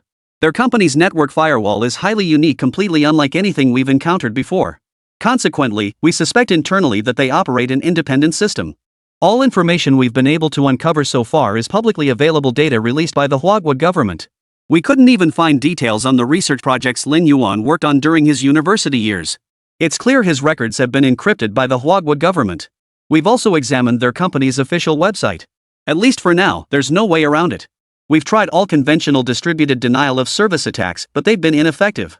We have reason to believe this company is backed by a high-performance supercomputer. Chairman Bertrand Hernandez frowned in frustration. So you're saying we're powerless against this company? There is a way. They have a supplier agreement with Apple.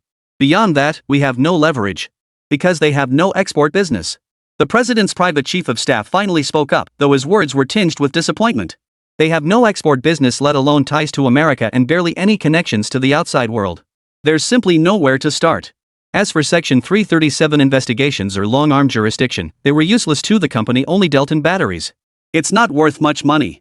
If you investigate them, they'll just quit the business. So what's the point of investigating? What about their software?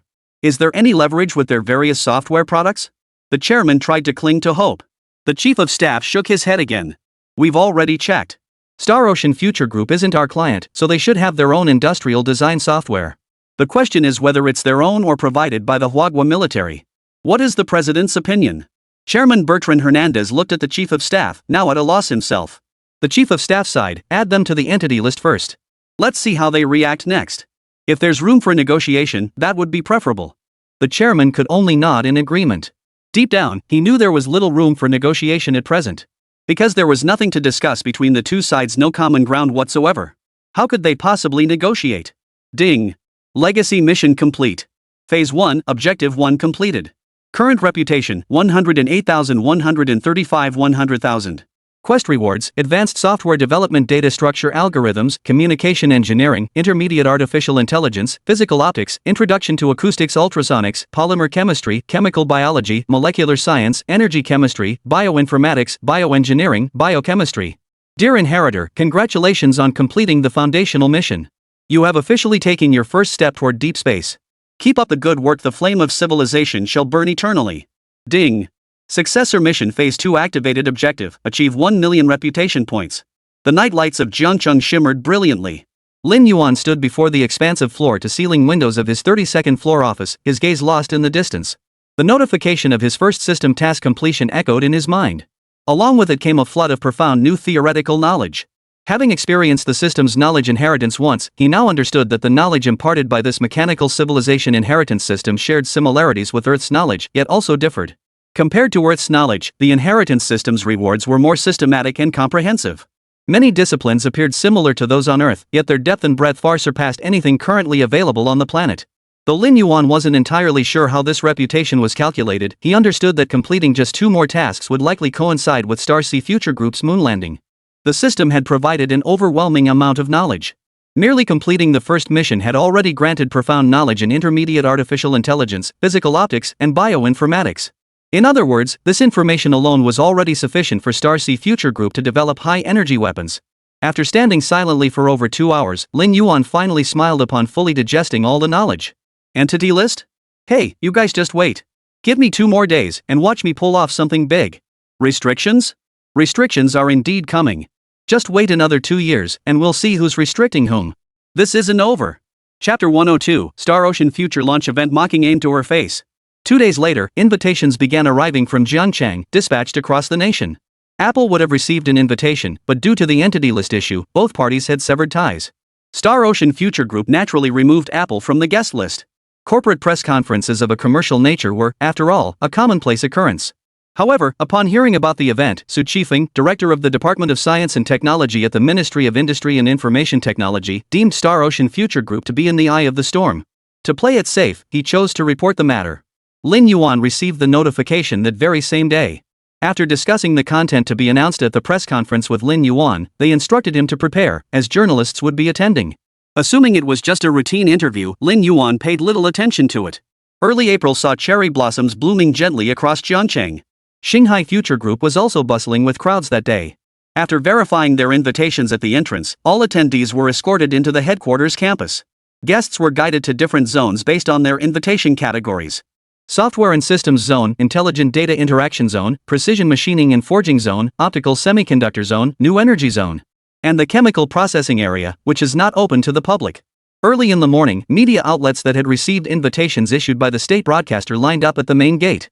Ladies and gentlemen, while we issued the invitations, the actual host is Shanghai Future Group.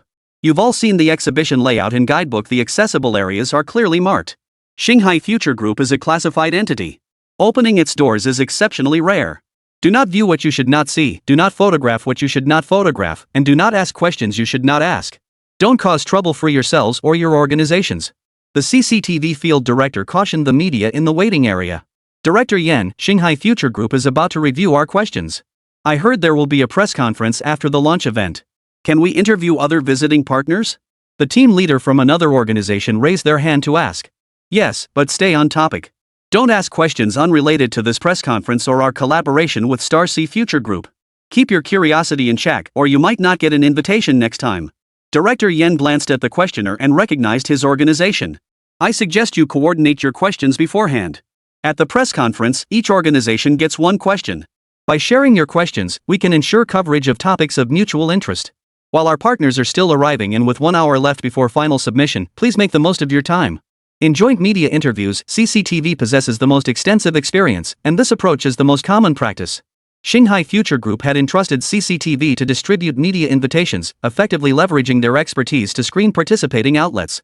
Most of the attendees were reputable media outlets, so Director Yan's explanation was immediately understood. Regardless of whether they knew each other, they immediately began verifying the identities of those present. At 10 a.m., countless invitees gathered around the temporary podium erected beside the artificial lake at the heart of the group's campus. Lin Yuan stepped onto the stage wearing an earpiece. Apologies for the inconvenience, everyone. We're even using a temporary venue. Initially, we considered renting a sports arena for the launch event, but given the sheer volume of products and technologies we need to showcase, we decided the campus would be more convenient. Truth be told, our board was actually quite concerned about our products and technologies, given our relative obscurity. Among those present, the only ones who know us well are a few mobile phone manufacturers and heavy industry companies, and that's about it. Our board was even ready to approve an advertising budget to hire a 4A agency for promotional videos and ads. Then America's sanctions hit. They made our group globally famous overnight. What a godsend. Saved us a huge chunk of budget. Thanks a million. I'd also like to apologize to the advertising agencies already on our shortlist. Sorry about that. Free advertising is always sweeter. Lin Yuan's few casual remarks completely dispelled the anxiety lingering in the hearts of everyone present and those watching the live broadcast on TV. In those days, American sanctions still carried considerable weight. Unlike a decade later, when such sanctions had become a laughingstock, with domestic companies brazenly ignoring them. Back then, when America sanctioned certain Middle Eastern countries, forbidding other nations from buying their oil. But Chinese enterprises couldn't care less. They sent teams to buy directly on site, even touring oil fields in person, ignoring the nearby U.S. military bases. The Americans could only watch helplessly, utterly powerless. The Chinese people never lack backbone, so Lin Yuan didn't mind setting an example in this era. As Lin Yuan finished speaking, laughter rippled through the audience. Alright, we'll let everyone in at 9 a.m. and kick off the press conference at 10 a.m. The goal is for everyone to understand what products and technologies we can offer in their respective fields. You've spent your travel expenses, and we've covered the hospitality costs. This investment must not go to waste. Both parties must gain value from this meeting. Now, please welcome President Luo Xian of Star Sea Future New Energy Company, Limited to take the stage. Lin Yuan gestured, and Luo Xian, who had been waiting beside the podium, stepped forward with a smile and shook hands with Lin Yuan. As soon as Luo Xian took the stage, he began his pointed remarks directed at America. Good morning, everyone. As President Lin mentioned, I was previously quite concerned about the sales prospects for our company's products. Our planned advertising budget alone was several hundred million yuan. But after the sanctions were imposed, virtually all the top domestic electronics manufacturers showed up. I didn't have to go door to door pitching my products anymore. So I'll seize this opportunity and get straight to the point. With that, he pressed the remote control in his hand. Immediately, several words appeared on the large screen behind him: wireless directional charging technology. You might assume our company is renowned for batteries after all. The third-generation lithium iron phosphate battery is our achievement. But we're committed to providing comprehensive energy solutions. Batteries require charging technology. Now I'll demonstrate our latest breakthrough technology, a revolutionary innovation that will fundamentally eliminate consumers' charging headaches. After the pleasantries, he launched into a comprehensive explanation of the principles behind wireless directional charging technology. From the four major charging methods to breakthroughs in materials, from laboratory test footage and data to real-world test results, every detail was meticulously presented. This also included a comprehensive upgrade to the power management system previously bundled with their batteries. Chapter 103: Lin Yuan flips the table. Next, Luo Xian launched into a comprehensive product presentation. Wireless directional charging technology is currently available for testing and demonstration in the consumer electronics sector. All interested companies may send teams to the group for testing, with the group providing full cooperation. Test equipment adjustments and targeted development of test samples will be performed according to the client's requirements. However, the current third-generation lithium iron phosphate batteries do not support wireless directional charging technology. This is because the battery requires the addition of a management chip and an upgrade to the power management system. Therefore, wireless directional charging technology will be fully integrated starting with the fourth-generation lithium iron phosphate battery. The corresponding data for fourth-generation lithium iron phosphate batteries has been officially released. Beyond standard metrics like capacity, lifespan, charge-discharge efficiency, and operational duration, two distinct versions are available. One is the standard version without the chip, while the other incorporates a management chip to support wireless directional charging technology. Regardless of the version, the power management system will continue to be provided free of charge, with support for future version maintenance and updates. Alright, that concludes my introduction of our company's products. Next, please welcome Mr. Zhao Yang, CEO of Star Sea Future Semiconductor Optics Company, Limited. Lin Yuan sat in the front row, smiling as he watched the transition. Mr. Lin, as fellow countrymen, you can't show favoritism. Let's chat after the launch event. Lei, the CEO of Xiaomi, leaned toward Lin Yuan and whispered. Lin Yuan nodded with a smile, agreeing to the request. Ladies and gentlemen, today marks our Semiconductor Optics Company's first genuine public debut.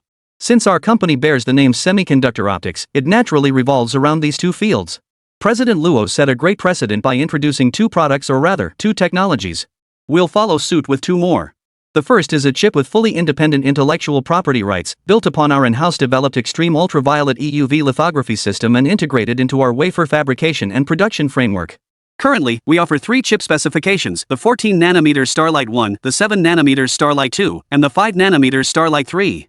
As for the 3nm process Starlight 4, we are still working on achieving the necessary technological breakthroughs. For potential partners who need this, you understand what this means, so I won't elaborate further. 11 billion under extreme conditions, our chips support up to 11 billion transistors. Support for all 9 current market architectures in design and production. Interested parties, let's discuss further after the presentation concludes. More detailed data and materials will be presented together. Now, our second product, the prism-based total internal reflection filter optical lens module. This product evolved from our lithography machine project. Both our lithography and etching machines utilize this optical lens module, enabling our lithography systems to leverage the advantages of both EUV and DUV technologies. Zhao Yang then proceeded to provide a detailed introduction to the prism-based total reflection filter optical lens module. The term module is used because, from its inception, the prism-based total reflection filter lens has followed a modular development approach. This explains why Shanghai Future Group invited so many companies to this event. Optical lens modules aren't just needed by smartphone manufacturers, they're also required by automotive suppliers developing rear-view imaging systems. They are also used by video camera manufacturers, security surveillance companies, drone enterprises, and numerous other sectors including chemical processing and photovoltaics.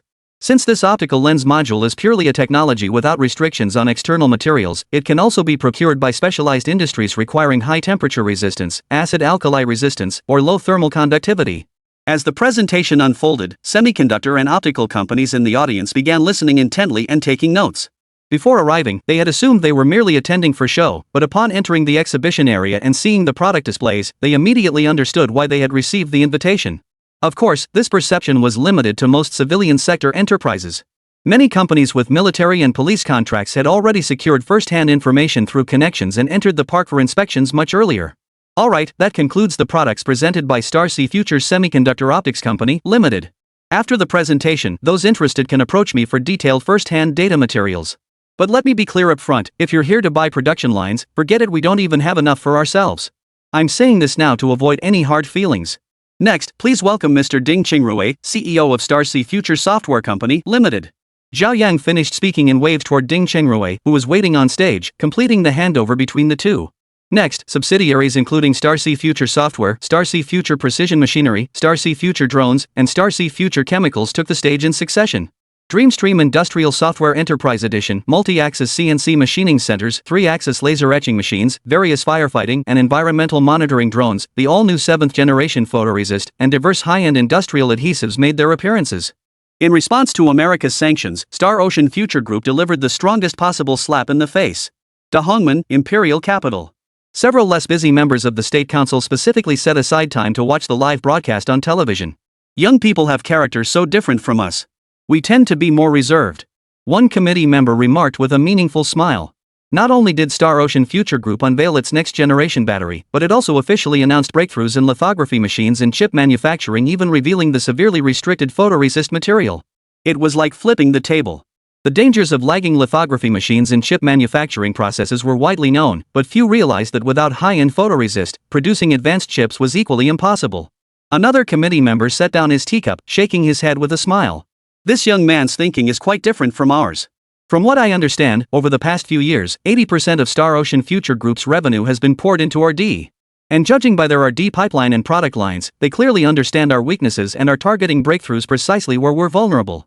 This move effectively resolves all our lingering concerns from upstream to downstream in the high-end chip sector. A committee member seated beside him, who had visited Starcy Future Group once, recalled an anecdote. I heard Hubei province has been on edge these past 2 years, fearing Starcy Future Group might collapse due to a broken capital chain. But they dared not approach them directly to intervene. The provincial committee personally intervened with the big four banks to prepare 50 billion yuan in funds on standby, ready for any contingency. Who would have thought it ultimately went unused? The committee member who had spoken first burst into hearty laughter. Ha! That must have been tough for Comrade Cheng Ziliang and his team. But it's understandable. After all, it took so much effort to build up a company like this in the central region. If they didn't protect it, who knows how many people would have their eyes on it. Not long ago, Guangdong Province personally sent a delegation led by their provincial party committee secretary. That's no small gesture. I expect other provinces will be knocking on our door within days after this press conference wraps up. Chapter 104, Sanctions? We ignored them. Gentlemen, since we've reviewed this today, we must reach a unified opinion suitable for submission to the cabinet. Otherwise, we won't be able to account for our actions when the cabinet elders inquire.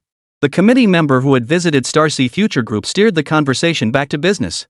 One of the four present, who had remained silent until now, finally spoke up. This is corporate conduct. It's inappropriate for us to intervene. Didn't we remain silent when America sanctioned Starcy Future Group before? This time, we should remain silent and observe the situation. But core technologies and products belonging to our nation absolutely cannot be exported. This concerns national security.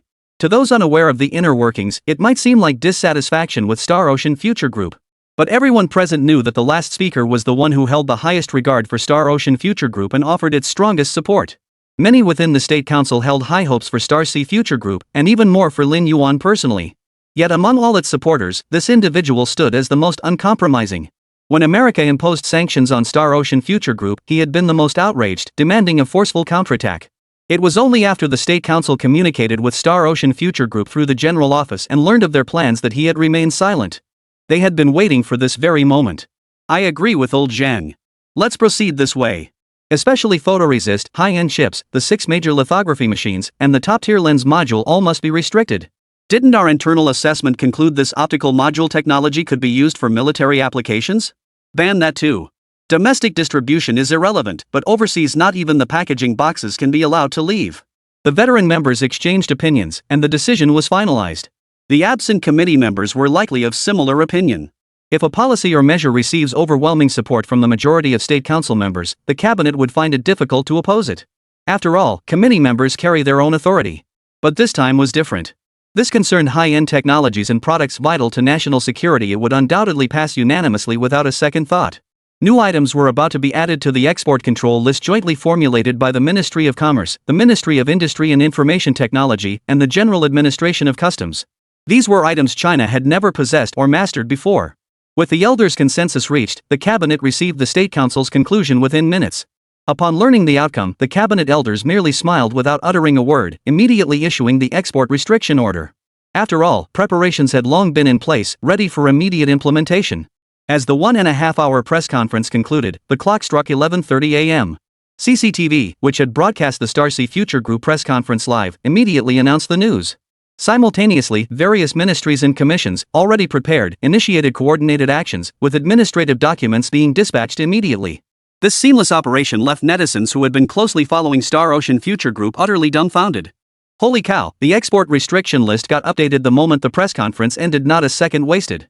They kept saying the government wasn't speaking up for Star Ocean Future Group. Turns out it was all planned, just waiting for President Lin to wrap up the press conference. Well, America's really made a fool of itself now. These sanctions just backfired. So Apple's next-gen phones definitely won't have wireless directional charging. That's not high-end at all. Too late, bro. Just look at who's sitting down there. They'll snap up every last bit of production capacity. No question about it. Don't just focus on the battery. Haven't you noticed the breakthroughs in lithography machines and chips? That's the truly huge news here. So what if they've made breakthroughs?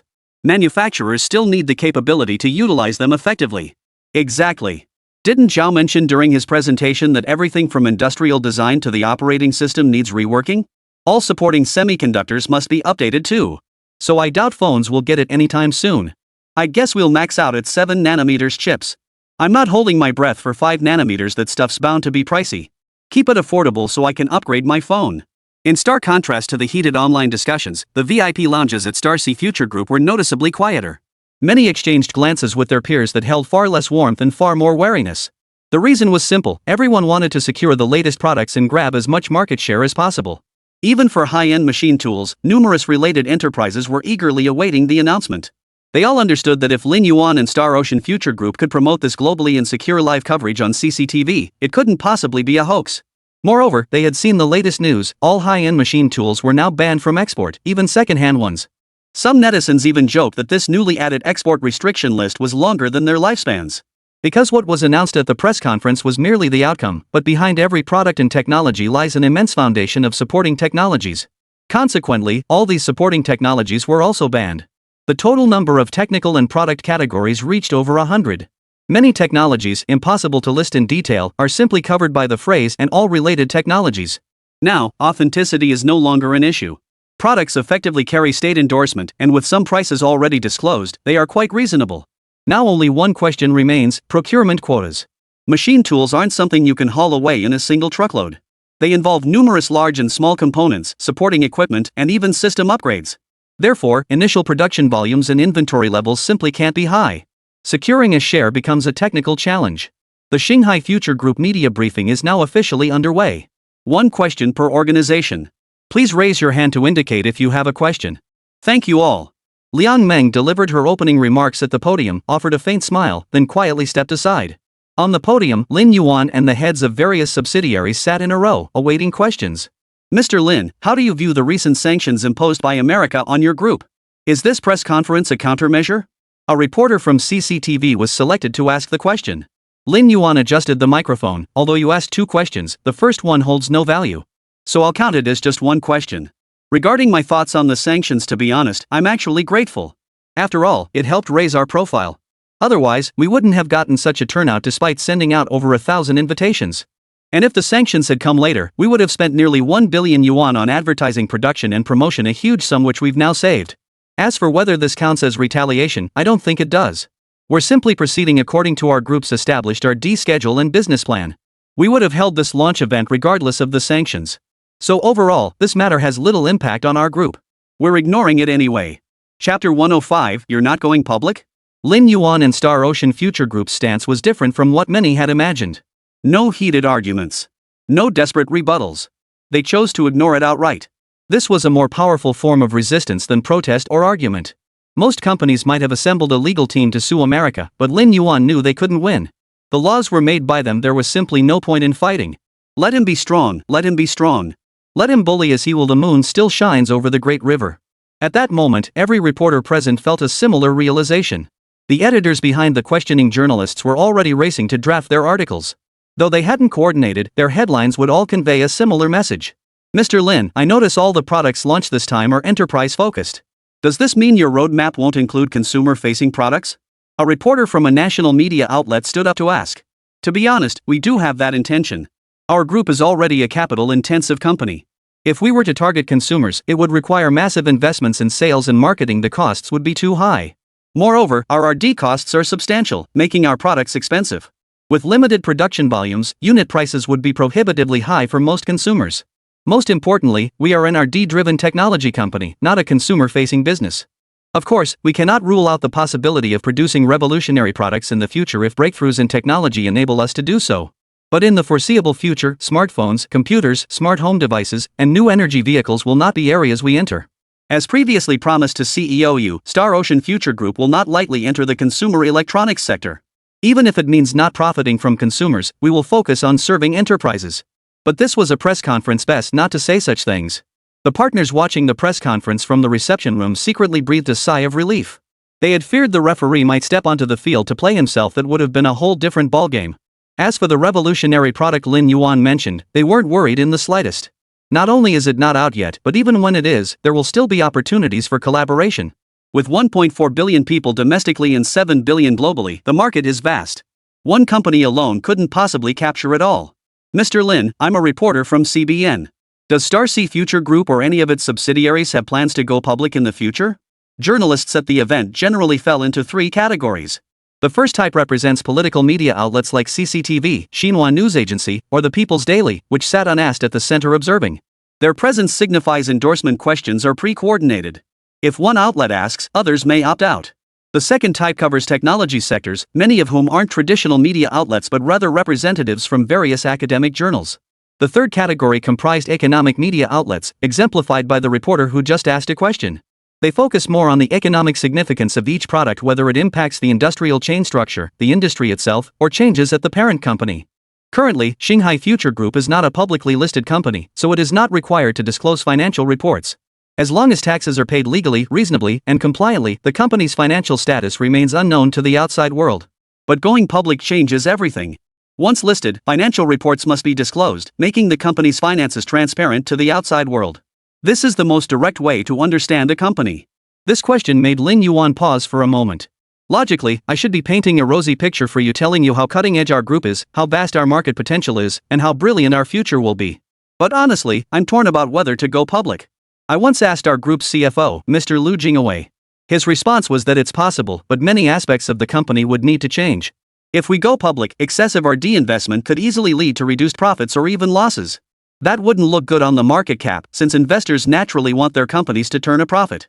But our core team is entirely R&D focused. We believe R&D is far more important than market cap, even more important than profits. We could certainly preserve high profits by cutting R&D spending, but that's not the kind of company we want to build. It goes against our values. However, if R&D spending becomes too heavy and causes profits to drop significantly, the market and most investors might not understand our approach. Moreover, as many know from research, some projects may yield no results for 3 to 5 years. Such investments become bottomless pits. You could pour unlimited funds into them. Therefore, we won't go public now, nor in the coming years. We'll decide once our group finds the right balance. As Lin Yuan finished speaking, the People's Daily reporter seated front and center in the first row perked up. He immediately turned to consult with the editor beside him. In his view, this statement and the question itself presented a highly valuable angle for coverage. Another reporter from a financial media outlet was selected to ask a question. Mr. Lin, you mentioned earlier that you won't go public. May I ask how you plan to reward your core R&D team and key personnel? After all, we all know that stock options are typically employee benefits offered by large corporations and listed companies. This was a rather pointed question, but since it had passed security clearance, it meant it was permissible to ask. Lin Yuan smiled faintly, having anticipated this very question. Not going public does indeed prevent us from offering stock option benefits to our core R&D team and key personnel. Therefore, our group has devised an alternative approach. For instance, regarding the cutting-edge process chip and the latest lithography machine released this time, we will distribute a profit-sharing percentage to all personnel involved in the R&D and production based on the final revenue generated. You can think of it as a project dividend, only this project is particularly large. This way, even without going public, our R&D personnel will still receive substantial returns. Take the team developing the third-generation lithium iron phosphate battery. Preliminary calculations by our finance department show their shareable profits already exceed 140 million yuan, and that's just the first year's earnings. And this profit is based solely on current sales volume. It will only increase in the future. As long as this project remains profitable, participants will continue receiving dividends. Earlier, Mr. Liu showed me a report where the lead researcher who developed the core positive and negative electrode materials earned over 10.7 million yuan this year alone. And that 10.7 million is after tax, net take-home pay. That income already exceeds the salary of our subsidiary's CEO. Chapter 106, Take your pick. Back when I was in school, I often heard people say being a scientist wasn't as good as being an actor because the pay wasn't great. After taking over the company and growing it, I realized that's not true. Scientists need to be low-key, and pragmatic outsiders might not even know how much they earn. Let me share some figures with you. As of the end of last year, excluding all management positions, we had 11 employees earning over 10 million yuan. Over 340 employees earned more than 1 million yuan. Over 1,100 earned more than 600,000 yuan. Those earning over 10,000 yuan monthly now exceed 10,000. Our group currently has just over 50,000 employees. Moreover, our current revenue hasn't even reached its full potential. Once the products we're launching this time fully penetrate the market, I believe our employees' incomes will reach a new level. I'd also like to add that within our group, including myself, no management position earns over 10 million yuan annually, none exceed 8 million yuan. Therefore, within our group, the highest earners will undoubtedly be our top-tier R&D personnel and elite talents across various fields, not the executives in management. Lin Yuan sat on stage, smiling as he revealed a figure that sent shivers down spines. This marked the first time the outside world learned the actual salary levels of employees within Star Ocean Future Group. Many financial journalists were aware of a key statistic: the national average annual income reported last year 2014 was 20,200 yuan. Yet at Star Sea Future Group, those earning over 10,000 yuan monthly already accounted for 1/5 of the workforce. Moreover, it was foreseeable that this number would increase significantly this year, as 2014 was poised to be a year of explosive revenue growth for the group. This has sparked envy among many journalists present who earn only a few thousand yuan monthly. They believe that even those earning less than 10,000 yuan per month must still be making a substantial income. In this era, the income of corporate executives remains a highly sensitive topic, as online exposés of exorbitant executive salaries persist.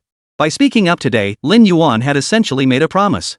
But this doesn't mean management compensation is poor, quite the opposite. In fact, Shanghai Future Group's management benefits are exceptionally generous. Housing and vehicles were fully provided by the group, eliminating any need for personal purchases. Air travel is exclusively business class, and all other perks and bonuses are fully provided.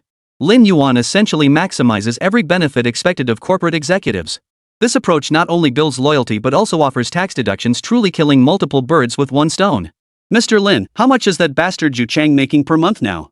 After the reception concluded, Lin Yuan entered a VIP lounge where a senior official from the State Security Department, who had been conversing with Yu Chang, director of the Information Security Center at the Security Department, greeted him with a smile. The state security personnel present were responsible for security operations, and Yu Chang was someone Lin Yuan had gone to great lengths to recruit from that agency. The questioner was clearly quite familiar with Yu Chang. Yu Chang stood nearby, chuckling awkwardly without responding, merely fiddling with the Mercedes key in his hand. Lin Yuan also avoided a direct answer, instead chuckling, "Aren't you comrades in arms? Just ask him yourself. Besides, even if you dragged his entire family out to eat, he wouldn't go broke in a year." The cultured man sighed. "If I hadn't been on a mission back then, this opportunity wouldn't have fallen to him." Lin Yuan gave Yu Chang a knowing glance. Yu Chang nodded slightly, then smiled. "Mr. Lin, no unexpected incidents today. Quite a few guests are waiting for you.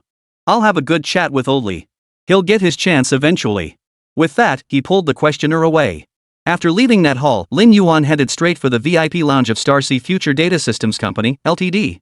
This area was the least crowded, filled with many individuals who hadn't appeared at the earlier press conference. As soon as Lin Yuan entered, General Manager Yu rushed over and grabbed his arm. "Mr. Lin, I still need to rush over to the semiconductor and battery teams. I'll keep this brief. When exactly will the subsidiary for the system be established? We're all anxious. We've got the people and the money ready." The quietly seated crowd chuckled at the sight of the impatient General Manager Yu, but no one pressed him further. They were all special units, their needs weren't urgent at this moment. Besides, US urgency had its reasons. Though he didn't recognize the people here, he had a keen eye and could tell they weren't ordinary. He felt awkward approaching them to greet them, so he wanted to wrap up the discussion and leave quickly. Alright then. The Golden Crow has taken flight and the press conference is over. We've got little left to do now. We can finalize this. Have you decided where to locate this company? Lin Yuan asked with a smile after sitting down beside Mr. Yu. Seeing Lin Yuan bring up the matter, Mr. Yu looked troubled. It's tricky. I don't know who leaked the news, but now the Guangdong provincial government is trying every day to block me. They even tracked it back to Mr. Ren once, but he just passed the buck right back to me. Now Shanghai and Beijing are after me too, and Hubei province hasn't let up either. I'm afraid to even step outside. I'll follow your lead. Wherever you decide, that's where we'll go. Lin Yuan immediately shifted his seat, moving a little further away from Mr. Yu. Don't even think about passing the buck to me. No way. Our group won't be involved anyway. Data systems will contribute technical equity. The funding and personnel are your company's responsibility. You handle it. You decide wherever you want. Even if you set it up in the Taklamakan desert, I won't object. I'll brief President Lu Kai. As soon as you're ready, we can establish the system company anytime. Seeing he couldn't offload this troublesome task, Mr. Yu sighed in disappointment. Fine. I'll handle other procurement matters first. We'll discuss the system company's location internally. As general manager Yu walked away, the others in the room burst into laughter. Mr. Lin, I didn't dare remind you earlier when Mr. Yu was here. Thankfully, you didn't get dragged into that whirlpool. The speaker was the head of a company responsible for Beidou system data maintenance. Mr. Zhang, is there something fishy going on here? It's just a system company, right? Noticing the enigmatic tone in Zhang's voice, Lin Yuan asked curiously. The nation genuinely needs its own mobile operating system. If Huawei is willing to take the lead, the higher-ups will certainly welcome it. Especially when partnering with you, we all recognize the strength of the Star Ocean system. That's precisely why we're here today. So naturally, this company has caught the attention of higher-ups. That's why regions are scrambling to secure it. Your data systems company handles mostly internal operations with extremely high confidentiality. It's not suited for prominence, so there's little to compete over. Moreover, your artificial intelligence will eventually enter the market, and the subsidiary partnering with Huawei will likely shoulder that responsibility. Local leadership isn't blind, they recognize this as a promising project with immense potential, hence the fierce competition. You're right not to get involved. Let them decide for themselves. As an insider, General Manager Zhang knew a great deal and gave Lin Yuan a heads up in advance. Chapter 107, One failure and a listed company is gone. The other company's CEO set down his teacup. Mr. Lin, old Jean was being too diplomatic. Last week when I visited the Ministry of Industry and Information Technology for discussions, I heard that after this cooperative project was submitted, there were significant disagreements within the State Council. As you know, the committee members were promoted from different provinces and municipalities, so they naturally have their own biases. Moreover, the regions competing for this project are all leaders in internet development, each has its own strengths and weaknesses. If you speak up, the committee members will certainly respect your opinion. But I don't think you need to get involved, just let them fight it out. It doesn't benefit you guys anyway, so why get involved? Lin Yuan quickly took a sip of water to steady himself. I knew that big mouth wasn't spouting anything good. Good thing I didn't agree earlier. Who knew there was so much more to this? Mr. Zhang laughed heartily. You bet. You guys are locked away developing earth-shattering innovations every day. The higher-ups wouldn't let these matters disrupt your work. While we're here today to sign the business agreement with your data systems company, we also need to procure a few other things. Lin Yuan readily agreed, no problem. Just for the reminders you guys gave me earlier, I'll throw in a discount. Just tell us what you need. Mr. Wang, standing closest to Lin Yuan, smiled broadly and handed him a piece of paper. It was still warm, clearly freshly printed. It seemed they had already discussed this earlier. The list contained few items, but the quantities and total purchase amount were substantial. Beyond the Starsea system and Mengxi software editing platform, numerous other items were listed. The main items included digital signal processors DSPs for communication and audio processing, RF chips, and application-specific integrated circuits ASICs. Microcontrollers MCUs for controlling various electronic devices. Additionally, image processing chips dedicated to image processing. Sensor chips for detecting various physical quantities like temperature, light, and sound. After reviewing all this, Lin Yuan's expression turned slightly complicated. If these were being procured by an ordinary company, Lin Yuan wouldn't have given it a second thought. But the companies present today not only handle Beidou-related business but also projects from various research institutes. Take the digital signal processors DSPs used for communication and audio processing. These are indispensable semiconductor components for early warning aircraft. As for the rest, many were items required by institutes working on radar, sonar, and similar technologies. In short, they were all military-grade products. Gentlemen, are you seeking standard components or sensitive ones? To be safe, Lin Yuan couldn't help but ask. Sensitive, of course. You know exactly what our companies do. Mr. Wang replied casually, then inquired, any difficulty? Lin Yuan shook his head. No difficulty, but will the chip design work be handled by you or us? Mr. Zhang gave a sly smile and chose the easiest task. Definitely you guys. Only your team is familiar with Mingxi, from the design language to the scripts, from the design software to the chip pins, it's all your group's work. Now that you've mastered tape out, production, and packaging, we'll definitely go with your full service package.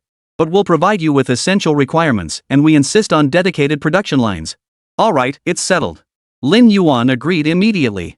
Normally, launching a single production line required massive investment, typically starting at tens of billions. Yet Lin Yuan agreed without hesitation. His boldness left the assembled executives somewhat astonished. Gentlemen, don't look at me like that, I have no choice.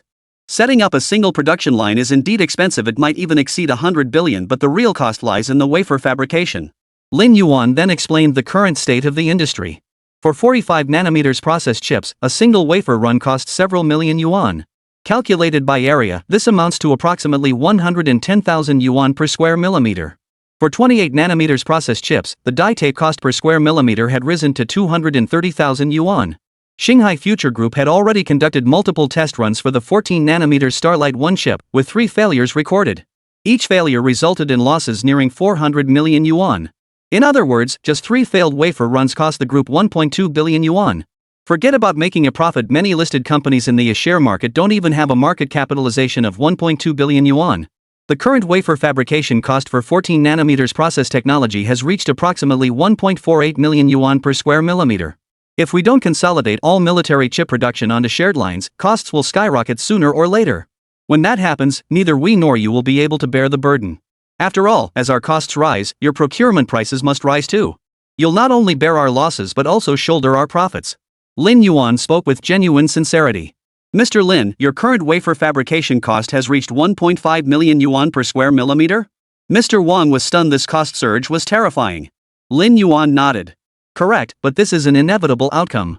You're right to prioritize stability, but you can't keep using 45 nanometers processed chips forever. You can't sacrifice advancement for stability. Future equipment will inevitably evolve toward informatization, and intelligence chip process specifications must advance accordingly. For the Starlight 1, 2, and 3 models we're releasing this time, you have options, but I recommend Starlight 1. 14 nanometers is sufficient for your needs. You might as well procure a batch to test. If it doesn't work out, you can always switch back to 28 nanometers. But I genuinely don't recommend 45 nanometers.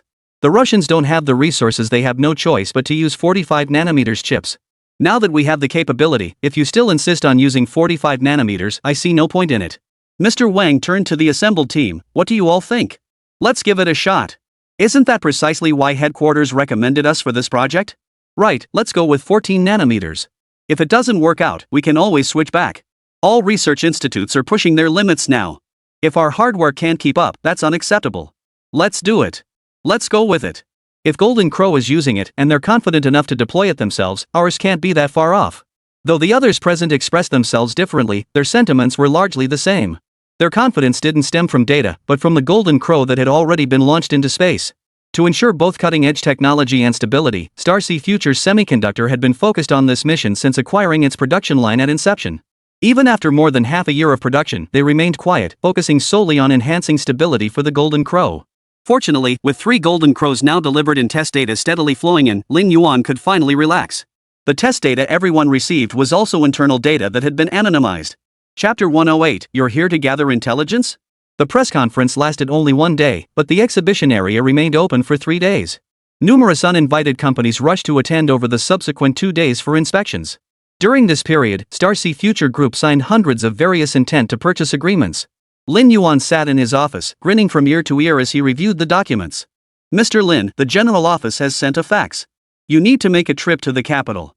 Liang Meng entered the office, pulled a document from a folder, and handed it to Lin Yuan. Lin Yuan glanced at it, just a routine official letter revealing nothing. All right, make the arrangements. We'll depart this afternoon. Also, contact Comac and have someone from their customization department come to the capital. I need to discuss something with them. Lin Yuan made his decision immediately. Liang Meng nodded and turned to leave the office. She knew about Comac, but whether they actually had a customization department was beyond her knowledge. Lin Yuan's plan was straightforward. The meeting in the capital was one thing, but he also intended to place an aircraft order. He had set his sights on the ARJ-21, now renamed the C-909. Though it was a regional jet with a maximum range of only 3,700 kilometers, it was more than sufficient for Lin Yuan's needs. Zhangcheng was located in the heartland of Huaghua, and the distance from here to any part of the country was not far. The longest flight would be to Kashgar Airport, covering roughly 3,500 kilometers. That was the distance to the westernmost point. As for Fushun Airport in the easternmost part of China, it was only 2,600 kilometers away. The southernmost airport, Yongqing Island Airport in Sansha City, Hainan Province, was a mere 1,700 kilometers away. Lin Yuan reckoned it was highly unlikely he'd ever travel abroad, so this range was perfectly sufficient for his needs. Moreover, with the C-909's maximum capacity of 97 seats, it would be perfectly adequate for team travel and overseas assignments after procurement. No waste. Although Lin Yuan could wait for the C-919, purchasing it wouldn't be cost-effective. Not only would it require waiting several more years, but those years would be unproductive. Most importantly, Lin Yuan needed to use it for tax deductions. While he doesn't evade taxes, reasonable tax avoidance is standard practice, a strategy strongly recommended by the finance department. Current vehicle purchases barely meet the tax deduction threshold, only aircraft qualify now. After finalizing the itinerary, Lin Yuan departed with his secretary and security personnel. Meanwhile, Comac received an inquiry letter from Shanghai Future Group. Upon receiving the report from his secretary, Shangfei CEO Yu Yangshu frowned deeply. "Are you certain they specifically requested to contact our private customization department?" The secretary nodded. "Yes, but our company doesn't have that department yet. The current ARJ-21 program never considered private customization. That's only planned for the next generation." Yu Yangshu slammed his hand on the table. "We have one now. Contact the Customer Service Center and Marketing Center. Also bring in personnel from the Design and R&D Center and the Core Capabilities Center. Form a temporary customization department immediately. President Lin is in the capital for a meeting. He'll be too busy tomorrow to meet with us. In 2 days, our team must arrive in the capital and present a complete set of customizable services. By the way, did Starcy Future Group specify how many units they want to purchase?" The secretary handed over a fax with slightly trembling hands. "1 for President Lin's private jet, 2 for the group headquarters, and 1 for each subsidiary, 10 in total. This is a major order, the largest private enterprise order since we began our independent development." Yu Yangshu took the fax with excitement and studied it carefully. The ARJ-21 made its maiden flight in 2008, completed comprehensive test flights in 2009, and only obtained its domestic airworthiness certificate on December 30th last year. Commercial flights wouldn't officially commence until the end of this year. This order for 10 aircraft was undoubtedly the largest single order from a private enterprise. After the initial excitement, Yu Yangshu felt a bit troubled. "Our aircraft is currently priced between $28 million and $38 million, with variations based on specific requirements, the highest being $38 million. Logically, custom-made versions should be more expensive due to extensive modifications. So that means our deal is worth around $400 million? But this money won't come easily." The secretary gritted her teeth. "Mr. Yu, I'll immediately lead a team to research the specifics of international custom-built aircraft. The quote isn't the most critical issue. If we can't meet this demand, we won't even be able to handle this order that's practically handed to us. How will the higher-ups view us? That's the real problem. And if we actually pull this order off, it'll open the door for us to enter the private customization market. Once we have this capability, other organizations will surely come knocking with similar demands in the future." Yu Yangshu nodded. "Alright, get your team to start the investigation immediately. I'll report this to our superiors." One thing neither of them mentioned was that they both knew exactly why Lin Yuan was buying the aircraft. Shanghai Future Group's actions had become the top trend both domestically and internationally, dominating the trending topics for days. Yu Yangshu was well aware that Star Ocean Future Group would secure massive orders and generate enormous revenue in the coming days. After all, their commercial aircraft division also required certain machine tools, semiconductor components, and chips. With such high revenues, finding ways to legally minimize taxes became an urgent priority.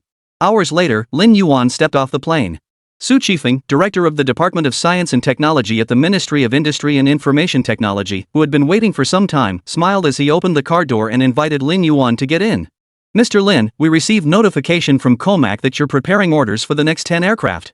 Su Qifeng inquired after getting into the car. Lin Yuan nodded. "It reached you that quickly? We only sent the inquiry letter this morning. But we're not looking for standard aircraft, we want the custom-made kind." Su Qifeng nodded. "You do need a dedicated aircraft. And your group sends out quite a few teams, dozens of people traveling everywhere daily. Having your own private jet would definitely be more convenient. But what kind of customization are you looking for?" We can understand the reasoning behind Mr. Yu's proposal. They truly lack experience in this area, and there are no domestic precedents to reference. We're concerned some aspects might not meet your standards. Lin Yuan smiled faintly at this. So you sent me here to gather intel? Su Qifeng didn't mind. The meeting starts tomorrow anyway. We're just chatting. Feel free to share your thoughts. Lin Yuan pointed to the folder on Su Qifeng's lap. Then let's exchange information. Tell me why you're here for this meeting, and I'll tell you what I need. Without hesitation, Su Qifeng handed the folder to Lin Yuan. Mainly 3 things. First, all the paperwork for the Shanghai Future Northwest Research Institute is finalized. We need you to sign the contract. Second, establishing this institute requires substantial funding. The aerospace company you previously registered can be utilized for this purpose. Including the capital injection we provided earlier, we'll consolidate it all into this round of financing. Third, the Russians have come knocking. After last year's Crimea crisis, they're facing tough battles over there and need some drone equipment. Chapter 109, now you want me to make it public? That's a tough call. The first 2 matters were within Lin Yuan's expectations. As for the third matter, it wasn't until Su Qifeng brought it up that Lin Yuan fully grasped its significance. So the Crimea crisis had begun last year. What's the situation over there? Lin Yuan asked curiously. News from the region was now tightly controlled. Those in the know refused to report, while those unaware made wild claims. Basically, nothing could be trusted. Su Qifeng shook his head. I don't know, but the eastern region isn't pro-Russia? I heard quite a few people were killed. That's why the Russians are so anxious. Though he said this, Su Qifeng's expression showed no trace of regret. Lin Yuan felt much the same, treating it merely as news. The fighting had nothing to do with him. He'd never have direct contact with the Russians. He figured he'd just be sent as an intermediary to make inquiries. The next morning, Lin Yuan was picked up early by a special vehicle dispatched by Su Qifeng and taken to the Ministry of Industry and Information Technology. Waiting for Lin Yuan there, besides the MIIT staff, were several other familiar faces. The most familiar face was his teacher, Feng Ningchuan. Professor, why are you here too? Lin Yuan stepped forward to greet his mentor. Feng Ningchuan scrutinized Lin Yuan from head to toe. How come I never noticed your mind was so extraordinary back in school? So that's why you skipped school registration. Turns out you've gotten yourself into quite a situation. Today, you'll discuss your situation first. After that, we'll talk about graduate school applications. You must apply this year. Lin Yuan shot him a puzzled look. His senior mentor, Yu Jiashu, smiled and explained the reason. Your advisor originally came to discuss a project with me, but upon hearing you were coming, he made a special trip to wait for you here. Ever since your press conference, a lot of people have taken an interest in you. Especially those working in electromagnetics, energy waves, and laser semiconductors. Word is you haven't applied for grad school yet, and they've all set their sights on you. Your teacher was worried you'd get snatched up. Senior mentor, that won't do. I need to head to a meeting first. Afterwards, I'll treat you both to dinner. Lin Yuan quickly waved his hands modestly, then glanced at Liang Meng behind him. Liang Meng nodded, taking note of the matter. All right, go ahead to your meeting. Director Su, it's fine if I tag along for a cup of tea at the Ministry of Industry and Information Technology today, right? Feng Ningchuan paid no heed to Lin Yuan's protests. This was a student he'd recognized as promising since his freshman year of undergraduate studies. After years of observation and covert support, if someone else claimed the title of his graduate advisor now, who knew how he'd be mocked in the future? He was determined to block Lin Yuan at this juncture. Certainly.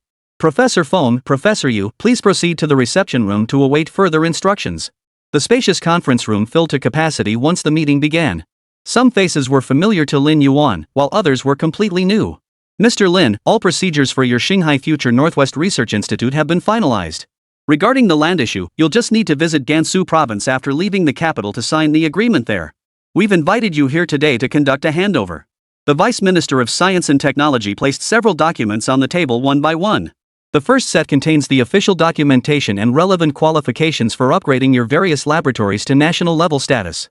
Regardless of how Shanghai Future Group internally refers to these laboratories, only the official names are recognized and recorded by the state. They are Starsea Future Laboratory, Starsea Physics Laboratory, Starsea Chemistry Laboratory, Starsea Biology Laboratory, and Starsea Power Laboratory. The higher-ups didn't concern themselves with how these labs were internally structured, as long as they were unified under this organizational framework. The second is a procedural guide outlining the application, feedback, and coordination processes for major national projects. The most crucial point is that once your Shanghai Future Research Institute is completed, all 5 laboratories must relocate here. Certain laboratories at your headquarters must also relocate. You know full well which ones cannot operate within the city limits. The Vice Minister phrased it diplomatically, avoiding specific names, but Lin Yuan knew exactly which ones he meant.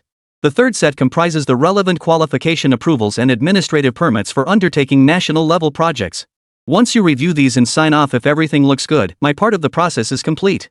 With that, the deputy minister slid 3 thick stacks of documents toward Lin Yuan. Mr. Lin, we're from the Ministry of Education. I'm Vice Minister Dai Jia. We also have some documents for your review.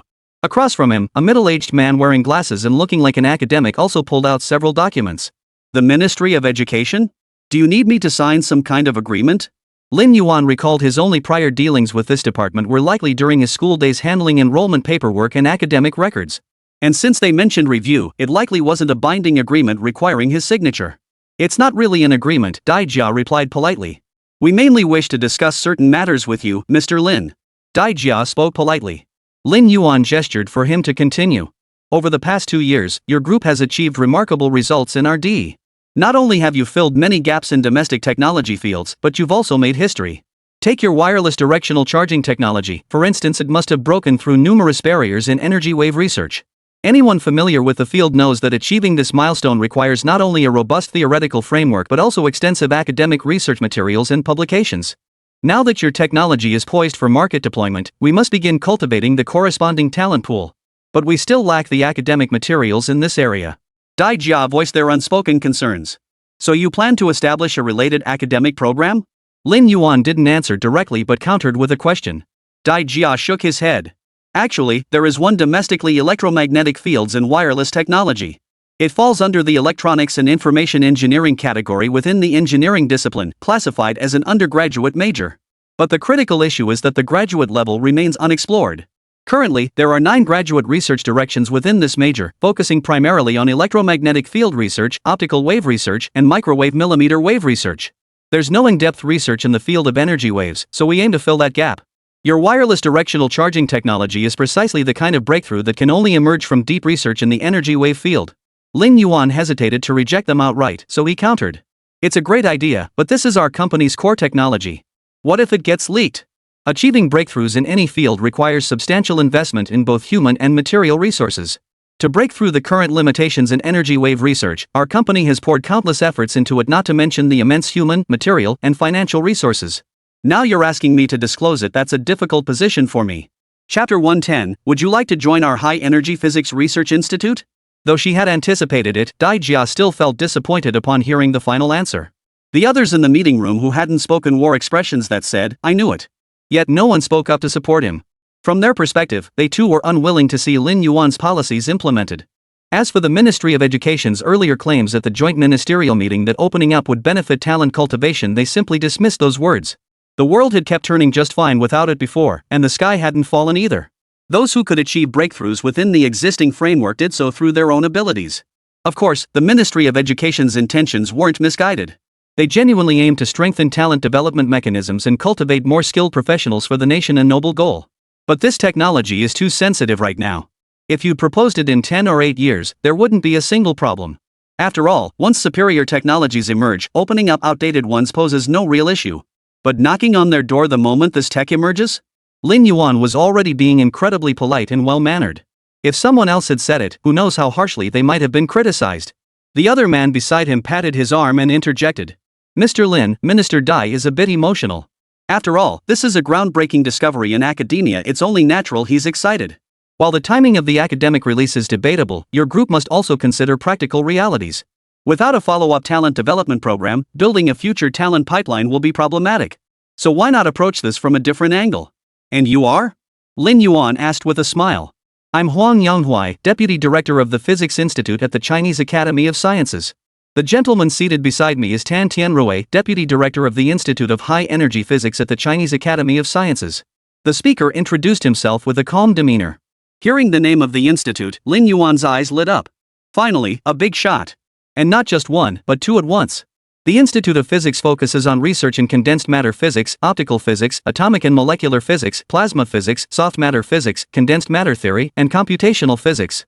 The High Energy Physics Institute, meanwhile, focused on nuclear energy and neutrinos. International projects like particle accelerators and electron-positron collisions, the kind that made headlines worldwide, fell squarely within its purview. Moreover, in these fields, the Institute of High Energy Physics holds a position of international leadership, a dominant, unparalleled lead. Additionally, the Institute of High Energy Physics traces its origins to the Institute of Modern Physics at the Chinese Academy of Sciences, with Chen Sunxiang serving as its first deputy director. He was one of the renowned three Qians in Chinese physics. This alone speaks to the institute's extraordinary stature. Typically, in institutes of this nature, the director holds a nominal position, while the deputy directors are the true driving force behind the institution's operations and research. After Huang Yonghui finished his introduction, Tan Tianrui, standing nearby, smiled and nodded to Lin Yuan in greeting. Lin Yuan now understood the people his mentor Feng Ningxuan warned him about were likely these very individuals.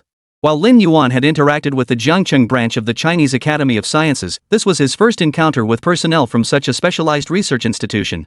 China's research system was unique, primarily divided into three major forces. The largest was the Chinese Academy of Sciences, encompassing 11 branches nationwide, over 100 research institutions, and 3 universities. One of these universities was the Huaguo University of Science and Technology, Lin Yuan's alma mater. This was why Feng Ningxuan could mobilize extensive human and material resources to support Lin Yuan whenever needed. It was also the reason Lin Yuan could navigate various approvals and inspections so swiftly. Essentially, Lin Yuan was no outsider, he was a fully integrated member of their own ranks. The second force consists of numbered research institutes within the military. These institutes share information with CAS and are sometimes even integrated into it. Finally, there were the independent research institutions within universities and various companies across society. The original 5 laboratories of Star Ocean Future Group belonged to this last category. However, after obtaining the qualifications for 5 national-level laboratories, they effectively entered the first tier. Unbeknownst to Lin Yuan, the Huaca Academy had exerted considerable effort behind the scenes to secure these 5 national-level laboratory accreditations. Director Huang, please elaborate on how to shift our approach. Since the personnel and institutional arrangements were settled, Lin Yuan spoke up. Director Huang nodded. Old Tan and I propose establishing a jointly built laboratory. Whether it's the Ministry of Education or the Huaca Academy in the future, whenever we have talent needs in this area, we'll send people to our jointly established lab. They'll receive your training and guidance there. You can treat them as free labor to utilize however you see fit. In exchange, whenever you require resources or personnel, you can reach out to us. We'll assist wherever we can. This joint lab isn't limited to energy waves alone. Frankly, we're also interested in your research in chemistry and optics. The general public may not recognize your achievements, but based on the results you've published, many of them have filled gaps in both domestic and international research. We recognize this, and so do our international peers. We aim to maintain comprehensive leadership, and this represents an excellent avenue for collaboration. Alright, it's settled. As soon as Huang Yonghui finished speaking, Lin Yuan immediately agreed. On one hand, he was grateful for the various behind-the-scenes efforts made by the other party. Though they didn't discuss it openly, Feng Ningxuan occasionally hinted at things, and Lin Yuan could piece it together himself. Often he simply didn't bother to think about it, but that didn't mean he was unaware. On the other hand, Lin Yuan was also coveting the talent within these research institutes. For Star Sea Future Group to grow, it would inevitably need to expand into more R&D fields. Talent in these fields was essentially monopolized by the state, with virtually no outflow. Take nuclear energy or astrophysics, for instance. Graduates in these fields simply didn't enter the job market. Access to them could only be gained through channels like these. These top-tier talents were beyond Lin Yuan's reach, he couldn't even find a way to poach them. And they were untouchable. Yet for Star Sea Future Group to genuinely enter aerospace, astrophysics, cosmic ray observation, and high-energy synchrotron radiation fields, such expertise is indispensable. All in all, this was a mutually beneficial arrangement. Thus, Lin Yuan readily agreed. Seeing Lin Yuan agree so readily, Huang Yonghui and Tan Tianrui were both taken aback. But upon reflection, they grasped Lin Yuan's strategy and immediately burst into laughter. No wonder academician Feng is so impressed with you, Lin. Your mind is truly extraordinary. So, what do you say? Interested in joining our High-Energy Physics Research Institute? We have 16 master's programs, 12 doctoral programs, and 2 postdoctoral research stations. You can choose any you like. Tan Tianrui couldn't help but start courting him. The academician Feng he mentioned referred to Lin Yuan's mentor, Feng Ningxuan, who, besides being his teacher, was also an academician of the Chinese Academy of Engineering. Chapter 111, I'm after their supercomputers too. Truth be told, everyone present understood that Lin Yuan pursuing graduate studies was merely a formality, a journey to secure credentials, plain and simple. Given his current level of accomplishment, if he truly enrolled in a graduate program, it would be unclear whether the professors would teach him or he would be teaching them. As for the automation he was currently studying, Lin Yuan had essentially reached the limits of its research. Under Lin Yuan's leadership, the new CNC machining center had already begun its full transition into the intelligent phase. Pursuing a master's degree in this field held little academic significance for him anymore. It was purely a preparation for future academic accreditation. Lin Yuan understood this, and so did everyone else. So Lin Yuan could go anywhere. Without hesitation, Lin Yuan declined the offer. Sorry, Director Tan, my advisor is out having tea right now. If I agreed to your request, I'd probably be the one feeling uncomfortable. Tan Tianrui shook his head helplessly. This Feng Ningchuan sure keeps a tight leash on him. I'll go talk to him at noon. Su Qifeng, who had been observing the exchange, added, Mr. Lin is inviting Professor Feng to lunch. Lin Yuan shot him a speechless look. Su Qifeng shot Lin Yuan a helpless look, his eyes signaling the people around him. Evidently, the people around them had also been briefed. Mr. Lin, an extra pair of chopsticks won't hurt. You don't mind inviting a few more people, do you? Don't worry, we're not big eaters. Huang Yonghui seized the moment to crack a joke. How could Lin Yuan refuse? He could only agree, alright, welcome everyone. Then I'll treat everyone to a simple lunch. Alright. Let's proceed to discuss the detailed agreement terms. Mr. Lin, you can finalize all the necessary signatures. The Vice Minister of Industry and Information Technology, who had remained silent until now, finally spoke up to seal the deal. He particularly enjoyed negotiations like this all between people he knew well. Everything that needed to be decided had been settled beforehand, making the final signing a mere formality. This was the most hassle-free approach. After over 2 hours of talks, the meeting finally concluded. Liang Meng and the others, who had been waiting outside for quite some time, immediately stood up and approached. I've signed all these documents. Keep one copy for safekeeping. Additionally, the administrative department should begin preparing for the necessary coordination. Lin Yuan handed the thick stack of documents directly to Liang Meng. Huang Yonghui and Tan Tianrui turned to Feng Ningchuan with smiles. Old Feng, you'll be lonely eating lunch alone.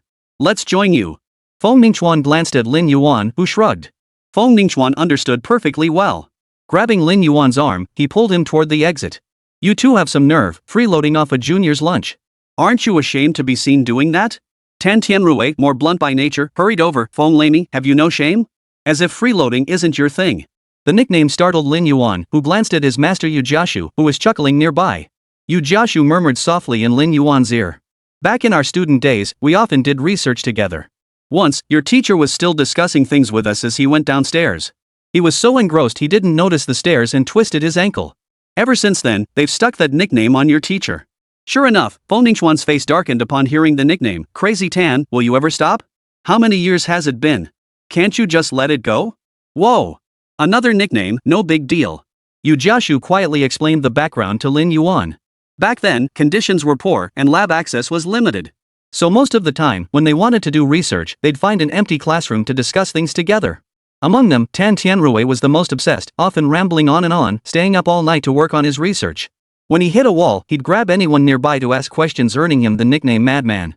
The group of staff members following Lin Yuan listened with deep admiration. Such pure-hearted individuals were rare indeed. Lin Yuan also sensed their extreme dedication to academic pursuit. Had their generation not been so dedicated and committed, China might not have reached its current standing. Rather than a derogatory nickname, it was more an acknowledgement of their peers.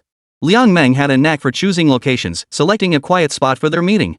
Though a bit out of the way, it was indeed perfect for discussing matters. Old Feng, let's be frank, having Lin Yuan pursue your graduate program now is pointless. Better to bring him to us. Their future direction needs us more. Huang Yonghui spoke up first. Before Tan Tianrui could respond, Feng Ningchuan countered. You make it sound like Xiao Yuan would learn anything under you. I know exactly what you're up to. I don't care. He must enroll in my graduate program. We agreed on this when he graduated. He's been busy ever since, you know how things are at Star Sea Future Group, so it kept getting delayed. Now he finally has time. He'll definitely apply for my graduate program this year. After Feng Ningchuan finished speaking, Tan Tianrui joined the debate. Ironically, Lin Yuan, the person at the center of it all, was the most relaxed, chatting comfortably with the others. The Vice Minister of Science and Technology and the Vice Minister of Education, Dai Jia, were also present, but they couldn't care less about where Lin Yuan ended up. They had no desire to join the academic fanatics discussion. Crossing them would be unwise. Instead, they were far more interested in the potential collaboration with Star Sea Future Technology Group. Mr. Lin, have you considered establishing joint industry academia laboratories? Dai Jia inquired tentatively. Lin Yuan considered it, then ultimately declined with a wave of his hand. To be honest, we don't have that on our agenda right now. The group's operations are spread too thin across too many fronts, and we haven't streamlined things yet. This afternoon we also have meetings with the military and the construction corps regarding the Northwest Research Institute project. We're simply too busy to take on anything else right now. But we will definitely pursue it in the future. It's both a way to repay the support we've received from major core universities and a means to pre-screen talent. Another prerequisite is that our own supercomputing center hasn't been established yet. Our partnership with Huazhong Academy is primarily driven by their supercomputing capabilities. Our group intends to procure one. Only after our supercomputing platform is fully operational will the university industry joint lab achieve optimal results. The timing isn't right yet. Dai Jia smiled warmly. Alright, as long as you agree. I can wait for the right time. Your approval today makes my work worthwhile. The Vice Minister of Science and Technology quickly chimed in. If your group is building a supercomputer, we can contribute our share. You've unveiled numerous new technologies and products this time. Our next priority is to help you implement and promote these technologies and products. Our team may be visiting your site frequently. Please don't find it troublesome, Mr. Lin. Of course, we'll also bring you the latest clients and corporate demands. Should you require any policy support within these industries, feel free to bring it to our attention. We will certainly prioritize it. Chapter 112, I must enter here. The meal was thoroughly enjoyable. At least for Lin Yuan. With just one meal, he'd secured the supercomputer deal. At least procurement was no longer an obstacle. The afternoon negotiations were much simpler. Lin Yuan focused solely on outlining requirements. The specifics of implementation were left to others. The future group had already prepared comprehensive documentation detailing the equipment and functional requirements for every type of laboratory. Moreover, building such labs wasn't without precedent. All the design blueprints were readily available. Direct adaptation was sufficient. Only after the construction team departed did the military representatives grow serious. Mr. Lin, the North Korean side is now interested in procuring your drones. We'd like to hear your thoughts. Bai Hanyu didn't rush to respond, instead consulting Lin Yuan for his opinion. Lin Yuan shook his head. My initial stance is against selling them, but I respect your decision. Bai Hanyu smiled. Why not sell? It's clearly a profitable venture. Cut the crap. I'm not stupid. How much could we really make? Lin Yuan waved dismissively. I know exactly what's going on with Damao now. I looked into their situation before coming here. They're under comprehensive sanctions across finance, energy, trade, and technology. Even foreign investors within their own country are starting to pull out. Their overseas financial assets are frozen, and they're barred from using dollars in international transactions. They're completely broke now. Fortunately, they're a big operation. They can still barter with goods. The real trouble lies in the trade and technology sanctions. Many core components and products are now unavailable. They're approaching me at this juncture with ulterior motives. If you're going to die, die on your own. Don't drag me down with you. Even though we're on the entity list, that doesn't mean there aren't solutions. Given the technologies and products we've disclosed, Western conglomerates and families will soon come knocking. Why should I join them in their downfall? The others beside Bai Hanyu nodded in agreement. Lin Yuan hit the nail on the head. Many of Demao's core components and products for both military and civilian sectors were now sanctioned. This even included deep well pressurization equipment for extreme cold regions, a type of equipment that Demao couldn't produce domestically and had to rely entirely on procurement. Previously, these were primarily sourced from the EU. This was precisely why they had no choice but to approach China. My take is that if they want to buy batteries or low-end chips, I'm fine with that. I'd do that kind of business with anyone. But drones are out of the question. Their current situation is too dire. Exporting them would require our group to simplify the design specifically for the Zhanglong. We'd have to rebuild everything from software to hardware to integrate with their GLONASS system, which, ironically, is still only a half-finished product. In short, this deal is a high-risk, low-return liability.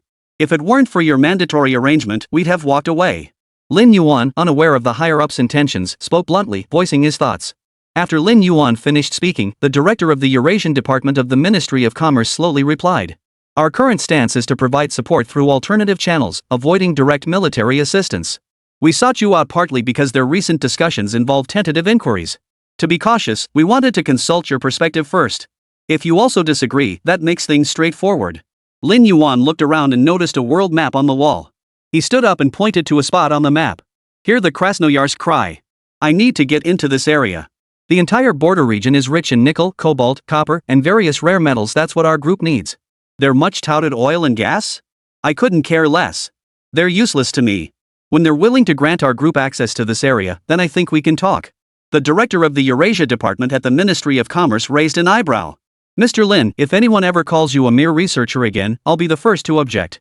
Your vision surpasses that of ordinary people. The location you've chosen is crucial. This is one of the core regions of the Great Mao Federation. Not only is it in central Siberia, but it also boasts abundant hydropower, forest resources, mineral deposits, and wildlife. You could say the entire core production base for non-ferrous metals, timber, electricity, and chemical products in the Great Mao Federation is concentrated right here. Getting him to open this up would be tougher than killing the emperor himself. The others exchanged bewildered glances, stunned that Lin Yuan had chosen this location outright. Lin Yuan returned to his seat. No rush. I can wait. Right now, under the instigation of the US and Europe, Second Mao keeps instigating massacres in the eastern regions, targeting the pro-Big Mao populations of the 4 eastern states. The emperor won't be able to hold back. This crisis is merely the appetizer. War could erupt here in the future. In my view, the only thing preventing war here is the absence of a pro-American president being elected in Mao's western states. More accurately, a pro-democratic president. If such a president truly takes office in Second Mao, that will mark the beginning of First Mao's suffering, and their opening up to us won't be far off. Lin Yuan might be unaware of other historical developments, but he was exceptionally clear on this matter, speaking with particular confidence. Mr. Lin, are you truly that confident in your assessment? A director general from the Ministry of Foreign Affairs, though inwardly stunned that Lin Yuan's assessment aligned with their own internal analysis, asked with a stern expression. Lin Yuan chuckled. I don't trust my judgment. I trust the integrity of those foreigners. I can't say whether they're incompetent, but they're certainly corrupt. The Slavic people possess an extraordinary passion for land, and their hearts have always been set on Europe. Ever since the Grand Duchy of Moscow was founded, the Slavs have been determined to unify Europe. And whenever this nation grows powerful, it inevitably invades Europe. Otherwise, how could the Grand Duchy of Moscow have evolved into an empire? Yet the former Soviet Union insisted on engaging them in ideological Cold War confrontation. This is what Europeans find most intolerable, and what American capital finds most intolerable, because Europe is their strategic rear base. Every single Baltic nation harbors a deep, seething hatred for the Big Bear. Our conflicts with the West are confined to finance, technology, and similar spheres. But for the Russians, it's not merely conflict, it's a life or death struggle over territorial dominance. Yet this is precisely Russia's only viable path forward, as they cannot overcome the Siberian permafrost plateau separating their territory from ours. Yet access to the European plains via Russia is completely unimpeded. Chapter 113, The Second Wave of Impact. No friendly visitors. So if America and the EU aim to restrict our nation, for the Big Bear, they want to completely dismantle it. Because the current Big Mao still poses a formidable threat to all of Europe, at least in America's eyes. Lin Yuan merely shared some observations and thoughts he'd gleaned from history. The conference room fell completely silent. Mr. Lin, so your demand is access to the Krasnoyarsk Krai region? What if we open up the Far East region? The director of the Eurasia department at the Ministry of Commerce asked softly after a moment of silence. Lin Yuan crossed his arms over his chest, shaking his head with a smile. The Far East was ours to begin with. What kind of deal is offering it to me? Setting aside historical issues, the place lacks even basic infrastructure. Am I supposed to build roads myself just to mine there? I won't accept it. I demand access to the Krasnoyarsk Krai. I demand access to this 2.367 million square kilometer administrative region, the second largest in the country. I'm very patient. I trust America will help me put pressure on the big guy. The director pursed his lips. Mr. Lin, we need a contingency plan, don't we? I admit your analysis makes sense, and things will likely unfold that way. But Slavs aren't truly stupid. They won't let you enter the geographic heart of their country. That's a nation's bottom line.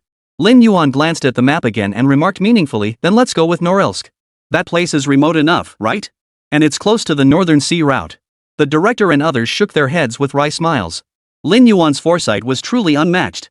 Norilsk is the largest mining city within the Arctic Circle.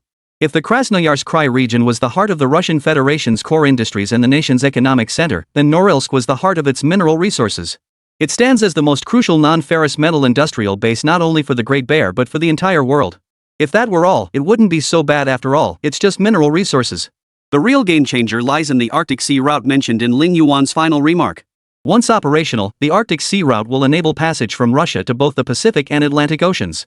The Northwest Passage targets North America, penetrating directly into America's backyard. The Northeast Passage would cut straight into Europe, reaching the Norwegian Sea, the Netherlands, and Germany. Both the Northwest and Northeast passages traverse Russia, with the critical transit point being Norilsk, exactly as Lin Yuan specified. It can be said that since the beginning of this century, the major powers have been engaged in various strategic maneuvers centered around the Arctic shipping routes. Currently, international circumstances have delayed progress, making the competition seem dormant. Yet this region holds critical strategic importance. Most crucially, beneath the Arctic shipping lanes lie the world's most abundant reserves of rare and precious mineral resources. In any case, it's a choice between these two locations. Should Russia find itself in dire straits and require our assistance, this is our group's condition. I extend my gratitude to all of you in advance. Thank you for your hard work, leaders. With that, Lin Yuan rose and bowed his hands in gratitude toward the assembled crowd. The group sat there, exchanging bewildered glances. They never imagined coming for a simple consultation would land them such a hot potato of a task. The military delegation, however, remained seated calmly, observing the proceedings with amused smiles. After the meeting concluded, Lin Yuan was the first to step out of the office. "General Bai, please wait a moment. How are we supposed to explain this to the State Council, Mr. Lin?" Several directors general from the Ministry of Commerce and the Ministry of Foreign Affairs, seeing Bai Hanyu and his group about to leave, immediately stepped forward to stop them. A major general beside Bai Hanyu chuckled, "If I may speak frankly, if you're planning to strike into the Big Bear's territory, coming to us is exactly the right move. We'd certainly come up with an action plan that satisfies all parties. But this is a commercial negotiation. Approaching the military headquarters won't help. Regarding the matter raised by Mr. Lin, no matter how hard we try, we simply cannot assist. It ultimately rests with the leadership." The next day, Lin Yuan met with the Comac delegation at the hotel. Liang Meng handed them the prepared materials. The documents clearly outlined that aside from special modifications required for Lin Yuan's dedicated aircraft to meet private jet specifications, alterations to the other aircraft would be minimal. The primary changes involved adjustments to the cabin layout. As these were private corporate aircraft not required to operate under civil aviation regulations, the specifications called for reducing luggage compartments to increase passenger space. Correspondingly, rest areas and office spaces were added. The required new electronic equipment was also listed in detail. Additionally, all on-board electronic equipment must undergo a multi-departmental joint review, with all components capable of domestic substitution being replaced. As for Lin Yuan's dedicated aircraft, a separate, thick custom specification document was provided. "These are our group's preliminary requirements. Please review them thoroughly and indicate which can be implemented and which cannot. For unfeasible items, provide alternative solutions for our consideration." After Liang Meng handed over the documents, Lin Yuan spoke up. "Mr. Lin, I've skimmed through it. Your modifications are extensive. Everything internal needs replacing. This raises the question of whether the aircraft's airworthiness certificate will still apply to your configuration." The lead engineer, visibly troubled, voiced his concern. Lin Yuan set down his teacup. "You needn't worry about that. We'll handle the administrative procedures ourselves. Just focus on implementing the requirements as specified. We can discuss pricing later." The chief engineer carefully reviewed the documents once more, then closed them after a long moment of thought. "All right, we'll proceed as you suggested, Mr. Lin. However, since you've specified that many electronic devices will be supplied by your team, I require a dedicated team to liaise with us. From the initial proposal to the equipment needed later on, we must develop detailed plans and schedules." "No problem. Liang Meng, take notes. Can you deliver within 1 year?" Lin Yuan asked with a smile. The chief engineer shook his head. 1 year is very difficult. On one hand, we don't have any existing aircraft available for modification. We'd need to start production from scratch. Second, coordinating with your team and finalizing the design will take time.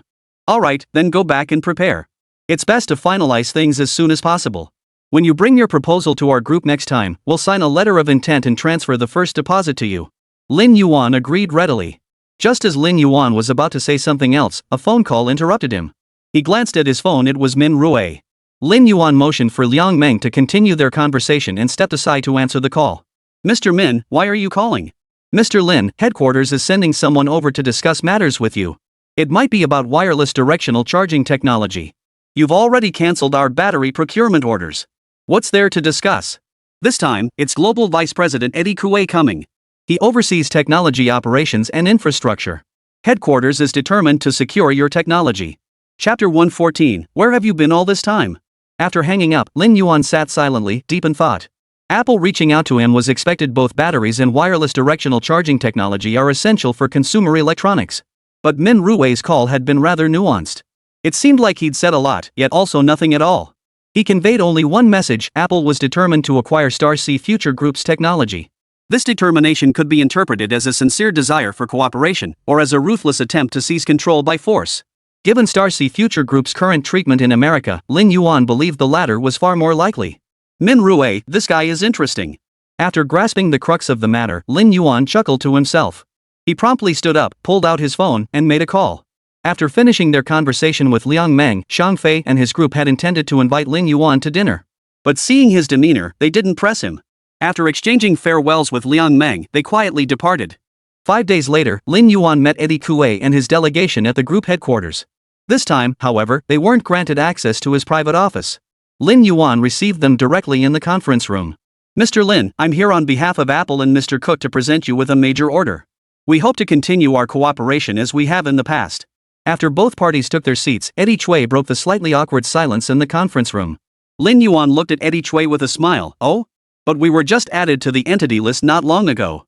I recall you severed ties with us precisely to comply with the U.S. Department of Commerce's requirements. How can you now feel confident enough to disregard those regulations? Eddie Kuwei's brow furrowed slightly. After the last round of negotiations, his company had already learned that Lin Yuan was a tough negotiator, and it seemed this time was no different. But recalling the mission he carried, Eddie Kuwei's expression shifted back to a smile. Every sanction has room for negotiation and compromise. I'm confident that with some adjustments from Mr. Lin and Star Ocean Future Group, we can make it happen. We also have the ability to persuade Congress and the Department of Commerce to lift the sanctions against you. Even if it costs us something, we believe it's worth it. The implication was clear: if Star Ocean Future Group wanted the U.S. Department of Commerce to lift sanctions, they'd need to offer Apple some benefits, and Apple could facilitate that. Lin Yuan's smile grew more earnest. Seeing this, Min Rui sighed inwardly, wishing she could rise and leave immediately. A storm was undoubtedly brewing. Sure enough, Lin Yuan's subsequent attitude matched his expectations perfectly. That would be such a hassle, and it would require you to pay a price. We feel terribly guilty about that. After all, our two families aren't exactly bound by deep, sentimental ties. It's not worth you sacrificing for us. Why don't we just drop it? Things are fine as they are now. The entity list doesn't really affect us anyway. Besides, you've helped build our reputation. Our overseas channels are expanding nicely now. Eddie Kuwei's heart skipped a beat. Damn it. Here we go again. Can't you just talk properly? How can we negotiate when you start by flipping the table? Even if he wasn't Chinese, he knew the principle of asking for the moon and settling for the stars. At least give a straight-up price. Eddie Kuwei recalled the psychological assessment conducted by specialists at headquarters on Lin Yuan. The conclusion was that Lin Yuan was an exceptionally proud academic talent. Now it seemed those psychologists hadn't been wrong. Mr. Lin, if this is your attitude, then we have no basis for negotiation. I'm afraid you'll face even harsher sanctions in the future, and every partner using your technology and products will suffer sanctions too. Eddie Kuwei said with a hint of regret. Lin Yuan shook his head again. It doesn't matter. You can escalate the sanctions. At worst, both countries will impose restrictions on each other. As far as I'm concerned, you hold no real advantage now. Before, you could use chips and all your advanced technologies to hold us back, but now I can do it all myself. If need be, I'll drive down the prices of high-end chips completely and open them up to all domestic smartphone manufacturers. ASML will never set foot in the Chinese market again. We'll launch a full-scale counterattack against them across all of Asia. Oh, I almost forgot to mention our group has recently received several invitations for business negotiations. They're from several automotive giants in Europe and America, expressing interest in collaborating with us on new energy vehicles. They're also highly interested in our 4th-generation lithium iron phosphate batteries and wireless directional charging technology. The same applies to several global consumer electronics giants. If you truly have the capability to enforce restrictions against us, I'm eager to see their reactions. We're also about to launch a groundbreaking product in the biopharmaceutical sector, which will be another global collaboration opportunity. So I'm eager to see you completely turn your back on us over the wireless directional charging technology. Lin Yuan finished speaking and glanced at Liang Meng. Liang Meng pulled out a folder expressionlessly and handed it to Eddie Kuwei. Eddie Kuwei opened the folder to find several pages inside. With each document he flipped through, the company name at the top weighed heavier on his heart. The U.S. Congress and Department of Commerce imposed sanctions on us simply because we developed cutting-edge military products. I don't care about that. Our country has implemented reciprocal countermeasures, so this should be the end of it.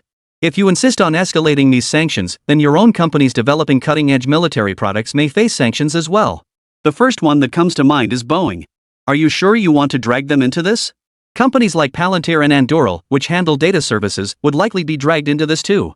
Lin Yuan spoke slowly, almost to himself, exuding confidence. Eddie Kuwei quickly interrupted Lin Yuan. Mr. Lin, you cannot make decisions on behalf of your government, just as we cannot make decisions on behalf of ours. I hope our negotiations remain strictly within the commercial sphere. Lin Yuan shot him a speechless look. Why didn't he think of this earlier? Now he's trying to backtrack.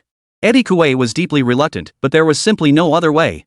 Apple's advantage was undeniable, but it was rooted solely in the global supply chain. The shareholders and capital groups backing them were indeed formidable, yet they still fell far short when compared to traditional automotive giants and pharmaceutical behemoths. Chapter 115. Sorry, this year's quota is sold out.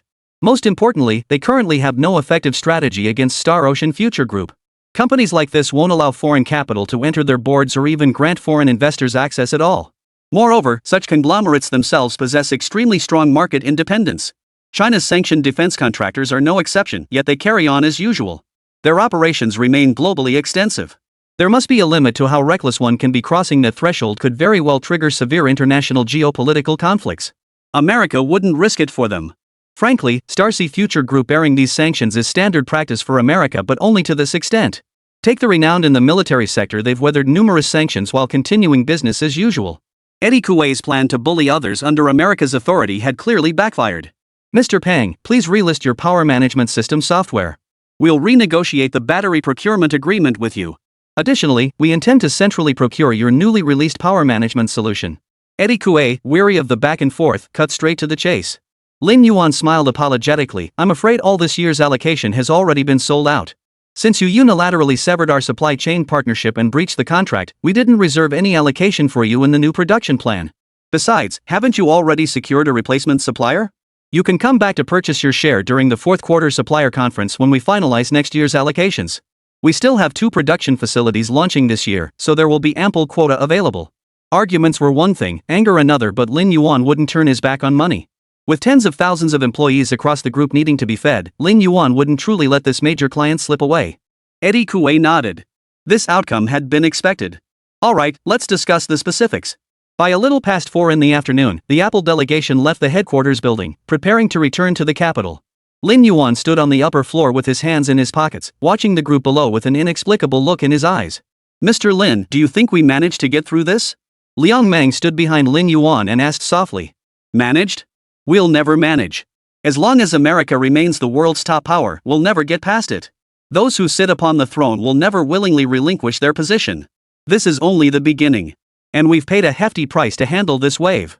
Lin Yuan had no idea how Eddie Kuei and his team were feeling, but he certainly wasn't in a good mood himself. Mr. Lin, is it really wise to disclose some of our in-development projects ahead of schedule? Hong Junhui, standing behind Lin Yuan, asked. As an independent director, Hong Junhui was quite visible. He was also one of the shareholders personally appointed by higher authorities, representing the State-Owned Assets Supervision and Administration Commission. The other was Bian Xinjie from the military department. To be honest, being forced to disclose some projects under development has disrupted my plans, and I'm genuinely displeased. But it couldn't be helped. The international market is unpredictable, and this kind of competition is something we must face as we enter the global arena. There's no such thing as absolute fairness in the international market. I'm mentally prepared for that. Hong Junhui had rushed to attend this meeting specifically. This was also the source of Lin Yuan's confidence to make bold statements during negotiations. Headquarters had granted Lin Yuan considerable authority through Hong Junhui. As long as it didn't exceed certain boundaries, whatever Lin Yuan proposed could be realized. This marked the first time the State Council had provided such robust support for specific corporate matters since Lin Yuan had been striving for so long. But Lin Yuan ultimately chose not to use it, opting instead to resolve matters through the group's own capabilities.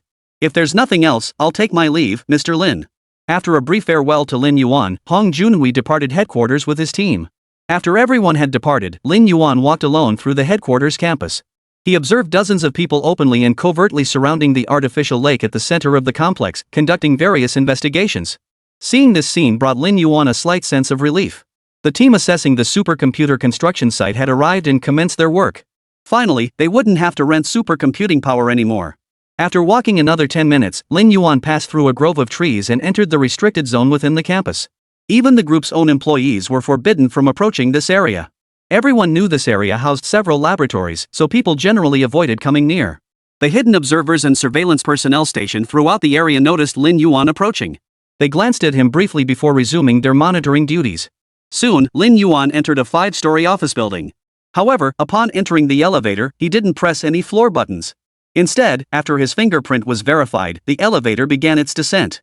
Seconds later, the elevator doors opened, revealing a spacious lobby before Lin Yuan. Many passers-by glanced at him with surprise, exchanged brief greetings, and then returned to their tasks. After traversing several corridors, Lin Yuan entered a spacious laboratory office. Chief Engineer Sun, what's the status of the mothership? Sun Lang, who had been intently studying computer data, looked up. Mr. Lin, you're here. Currently, we're pursuing 2 approaches. The first route prioritizes stealth but requires power reduction, with maximum speed likely capped below Mach 2. The second approach mirrors the 2-160 strategy, a brute force, full-throttle flight path. We'd maximize engine output for a supersonic penetration route, achieving speeds exceeding Mach 3. I'm still considering. Lin Yuan glanced at the different design blueprints displayed on his 2 monitors. Go with the left one. Prioritize stealth. Sun Lang pulled a chair over to sit beside Lin Yuan and smiled. Mr. Lin, tell us your thoughts. While I also lean toward the first option, our approaches might differ. Lin Yuan pointed to the right monitor.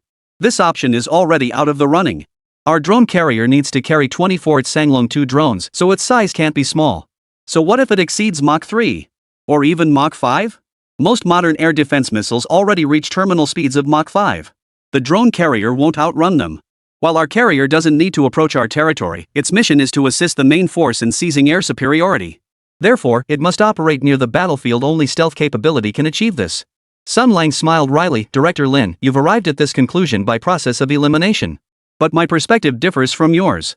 I'm more focused on the future development trajectory of our drone carrier. Lin Yuan raised an eyebrow. Oh? Chief Designer's son has ideas for the next steps? Sun Lang nodded with a smile. A little, and it aligns with your strategy of sealing the Cayman line, Mr. Lin. Chapter 116, Brewing the Drone Carrier. Sun Lang began his explanation of the drone carrier concept. At present, the drone carrier indeed serves as a platform for deploying the Sanglong 2 drones. Given that the Sanglong 2 is also stealth-designed, it makes sense for the carrier to adopt stealth design as well. If that were the sole reason, it would indeed seem rather limited. Sun Lang's true concern lies in the future, when upgraded models of the Jingwei drone become available. The drone carrier could then achieve significantly enhanced performance. Currently, both the drone carrier and the Sanglong 2 are constrained by their engines, limiting their operational altitude to below 20,000 meters. However, this may change in the future. With breakthroughs in materials science, lightweight construction is an inevitable outcome. Once this direction shifts, all corresponding aspects will transform accordingly. Moreover, Starsea Future's research into high-energy weapons has already commenced, necessitating the drone carrier's integration of such advanced armaments. Currently, the drone carrier program is a top-secret initiative self-funded and led by Star Ocean Future Group. If the military shows no interest in the future, that would be fine. But if they do take an interest, following their usual practice, they will certainly consider multiple variants. For instance, whether it can perform aerial refueling, undertake relay missions for guidance, and establish data link bridges. Given its size, the drone carrier cannot be deployed on existing vessels. It must be designed for long-range operations. Could this pave the way for developing unmanned bomber variants in the future? Considering both the other party's potential needs and platform versatility, the stealth solution is more suitable. Let's go with this one, but don't abandon the high-altitude, high-speed penetration plan either. Keep it in the database for now. Lin Yuan stated his requirements. Mr. Lin, is there any potential for further refinement in this proposal? Sun Lang didn't object, but he still had his doubts. Lin Yuan glanced up at the ceiling. This plan definitely won't work on Earth, but it might be suitable for outer space. The stealth requirement is also a phase need. Keep it. It doesn't take up much space anyway. Accelerate all other aspects that can be sped up. Has the engine for the Sanglong 2 been finalized? Lin Yuan recalled this debate had occurred before. Sun Lang nodded, tapped the keyboard a few times, then pointed at the monitor. It's been finalized. To ensure that Sanglong 2's hypersonic performance, we've selected a hypersonic ramjet engine. To guarantee range, after comprehensive testing, Starsea Chemical abandoned the hydrocarbon fuel option and selected liquid hydrogen fuel. However, since it lacks a compressor, it cannot start from a stationary state. Therefore, we've paired it with a turbojet engine as a combined power system. The turbojet provides initial thrust, followed by the ramjet for sustained power output. Lin Yuan was highly satisfied with this solution. This approach also conveniently resolved another technical constraint. The hypersonic ramjet engine is also known by another name, the scramjet engine. The scramjet serves as the core propulsion system for hypersonic missiles. As a member of the Starsea Future Laboratory, Sun Lang was aware of Lin Yuan's plans in this area. The Sanglong 2 was positioned from the outset as a low-cost, small stealth drone. It could even be considered a disposable stealth attack drone. In the Starsea Future Laboratory's design specifications, the Sanglong 2 could carry no more than 3 missiles. This capacity was only achievable after future missile development reached a further level of miniaturization. Currently, it could only be equipped with a maximum of 2 missiles. This inherent compactness precludes the installation of a Jingwei variable cycle engine. Of course, another practical constraint is that Starsea Future Group's limited engine production lines are already operating at full capacity. There is simply no spare capacity available to produce other engines. Military personnel are permanently stationed at the production lines, monitoring operations daily. They're practically numbering every single part and recording it. There's absolutely no way to divert one for testing. After deliberation, the laboratory team decided to opt for a hypersonic ramjet engine instead. This technology is readily available domestically. Combined with Starsea Future Group's new single crystal high-temperature alloy materials, it would be sufficient to advance the current scramjet technology. This would fully meet Star Ocean Future Group's requirements. What's the status of the liquid oxygen storage environment feasibility study? Storing it on either the Sanglong 2 or the drone carrier is a highly dangerous endeavor. Lin Yuan remained particularly concerned about this. Sun Lang pointed toward the left front. The lab over there is already conducting tests. Liquid oxygen storage requires cryogenic conditions. Their best test result so far is 95% of the tank's geometric volume. The required pressure safety range isn't an issue, though. The lab team over there decided to go with high-speed steel. It reduces overall weight while keeping internal pressure within 5-7 kilopascals. Lin Yuan carefully reviewed the group's current product catalog. Our group probably doesn't have the high-speed steel we need in stock, right? Should I handle the application and approval process for this? Sun Lang shook his head with a smile. No need. After obtaining national-level laboratory accreditation, many domestic procurement channels have opened up to us. We just need to file with the State Administration of Science, Technology and Industry for National Defense and a few other departments. We placed nearly 1 billion yuan worth of orders with various suppliers immediately after receiving the accreditation. All procurement is unified under the category of laboratory research consumables, and the filings have been approved. Some shipments have already arrived, while others are still en route. Alright, thank you for your hard work. When is the test flight for the drone carrier scheduled? Lin Yuan no longer concerned himself with other milestone timelines. The aircraft development system is now fully operational within the group. Collaboration with other units was also on track, allowing for significant time savings. Sometime in the first half of next year. The exact timing depends on the results of the mothership's wind tunnel and stealth testing. If it passes all tests in one go like the Golden Crow did, it could be unveiled in the first half of next year. Satisfied with this answer, Lin Yuan left the laboratory. He aimed for the first half of next year for two reasons. Firstly, the South China Sea was set to become a battleground of fierce competition. On the other hand, he intended to use this opportunity to fully demonstrate Starsea Future Group's capabilities to the world. Otherwise, any random entity could launch investigations or sanctions against Star Ocean Future Group that would be an absolute headache. After reviewing the data, Lin Yuan returned to the ground level and made his way through a series of turns toward another laboratory. There, researchers were analyzing neurons and studying bioelectronic signal transmission. This technology represented the first shot fired in Starsea Future Group's campaign for global dominance, making it one of the corporation's most critical research projects at this stage. Chapter 117, You're experimenting on living people? Dr. Zhou, how's the progress on neuron analysis and bioelectronic signal encryption? Lin Yuan entered the lab and got straight to the point. Dr. Zhou was surrounded by a group of people.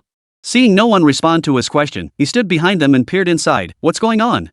Holy, you're experimenting on a living person. In the center of the biological monitoring platform lay a bare-chested test subject, connected to an array of electrode leads. Beyond the standard ECG leads, respiratory waveform, and blood oxygen saturation curves, over a dozen additional wires connected to the temples, the nerve centers at the back of the neck, and the limbs. Though Lin Yuan had never been inside an ICU, he imagined the scenes there wouldn't be much different from what he was seeing now. The surrounding crowd turned at Lin Yuan's voice. A bespectacled middle-aged man stepped forward from the front row. Apologies, Mr. Lin. We were testing the data just now. Continue monitoring the data for now. Dr. Zhou gave a quick instruction before pulling Lin Yuan toward the window. Mr. Lin, how did you develop this entire suite of encryption and decryption technologies related to neurons and bioelectronic information? If made public, this would be a groundbreaking invention that would astonish the world. The applications I can envision right now include enabling communication between vegetative patients and the outside world. Even brain-computer interfaces might become feasible. Lin Yuan chuckled and patted Dr. Zhou on the shoulder. Dr. Zhou, calm down, calm down. The breakthrough came from Starsea Future Lab. The future you envision will indeed materialize, but it requires time. You need time, the Starsea Future Lab needs time, and the materials and semiconductor fields need time too. For now, let's focus on solving the neural-controlled prosthetics issue. How's the integration of the relevant modules coming along? This is the product we can launch in the shortest time frame. Dr. Zhou was deeply conflicted. To be honest, Mr. Lin, holding such technology in our hands, I feel somewhat reluctant to limit ourselves to just neural-controlled prosthetics. I've dedicated nearly 3 decades to biotechnology and biomedical research. The culmination of my lifelong pursuit is right before my eyes, and Lin Yuanshan nodded in understanding. I get it. There are quite a few people within our group who share similar aspirations. But you must consider the funding allocated by the group and your lab's current practical situation. Your funding is tied to the lab's output. From researchers to support staff to logistics, over 1,000 people revolve around your lab. They all have families to feed. Once we get results and the group starts making money, your lab's funding will increase. Then you can do whatever you want. These guys came from all corners of the country, many giving up stable research institute jobs. What are they after if not fame and fortune? New Age scientists need New Age approaches. Your generation's model of spending a lifetime with your nose buried in research doesn't fit the realities of our times. Truth be told, if Lin Yuan issued a direct order, Dr. Zhou and the others would comply. But Lin Yuan didn't want to do that.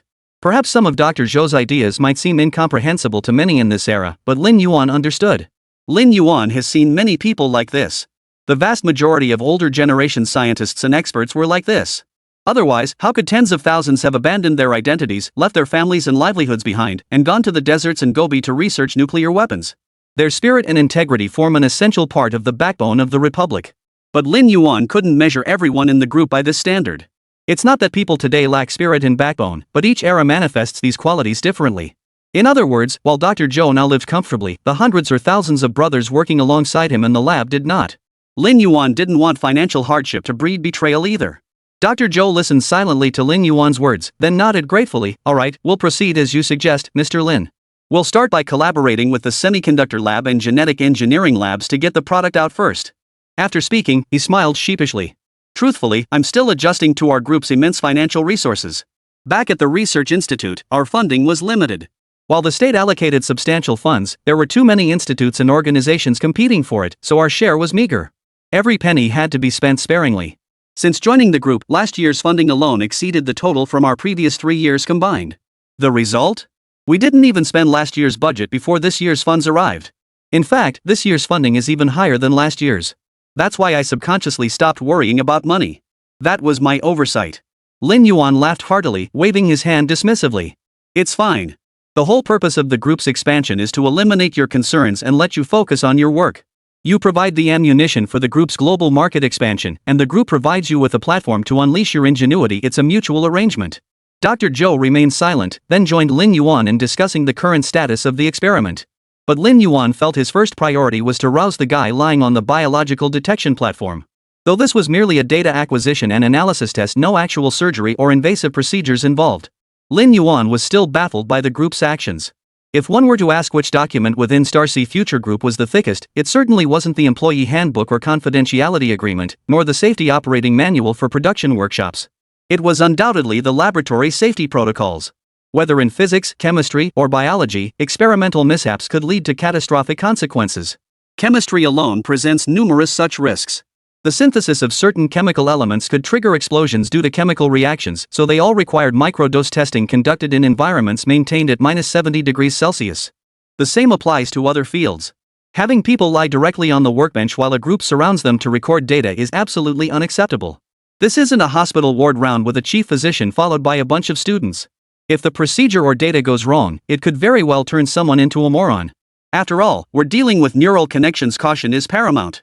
After confirming the progress, Lin Yuan reiterated the operational protocols once more before leaving the lab satisfied. But shortly after stepping out, he encountered personnel from the construction corps who were surveying the surrounding area. Mr. Liang, this project isn't particularly large. Why did you personally make the trip? Leading the group was Liang Mingyu, CEO of the construction corps' Hubei Construction Engineering Company, Ltd. Chapter 118, Contracts remain valid as long as war doesn't break out. Liang Mingyu brushed dust off his clothes. Absolutely. I had to come. You're a major client for our company now. Forget the entire base in the northwest, just your plan to hollow out that artificial lake for a secret base is a major undertaking. The scope may seem modest, but the technical demands are immense, especially given your intricate specifications. In truth, after studying the blueprints, the construction project department had already guessed the intended purpose of the site, but no one mentioned it outright. Liang Mingyu wasn't foolish enough to speak up either. Since Lin Yuan didn't want others to know, he wisely kept quiet about it too. But while they kept quiet, the work itself couldn't be skimped on. Especially after learning its specific purpose, the pressure on them intensified. If the construction plan proved inadequate or quality issues led to leaks in the upper lake, accountability would inevitably follow. No one along the entire chain of command would escape blame. Moreover, this was a task assigned by higher-ups. There was no choice in the matter. Fortunately, Starcy Future Group was flush with cash now, and the funding was generous enough to keep everyone motivated. Lin Yuan glanced around. Are only your people here? Has anyone from headquarters arrived? Upon arrival, Lin Yuan had noticed many people here had dry, cracked skin and were quite dark-skinned. This complexion couldn't possibly be cultivated in Hubei's climate. They were clearly from the northwest. Liang Mingyu handed Lin Yuan a list. This is our current roster of selected contractors. The core team is being dispatched from headquarters. First, headquarters has experience with similar projects, so having them lead gives us peace of mind. Second, it lays the groundwork for your northwest projects. Doesn't your northwest base have similar requirements? Headquarters wants to get acclimated ahead of time. A job like yours comes along maybe once every few years. It's not your typical construction project. While Lin Yuan was deep in discussion with the construction team in Jiangcheng, he remained unaware of an event unfolding in the capital that would profoundly impact him.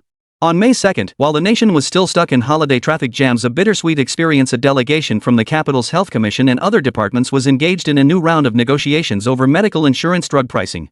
Multiple rounds of negotiations had already taken place since the beginning of the year. Some drugs were indeed prohibitively expensive, with no room for price reductions. This particular round of negotiations served as a culmination of the current phase. Barring unforeseen circumstances, the prices set today would determine the cost of these drugs for the next year or two. Yet the other side remained unyielding, leaving the representatives from the Health Commission and other departments looking disheartened. Although the current price reductions had met their initial expectations, they remained unsatisfied. 8:50 a.m.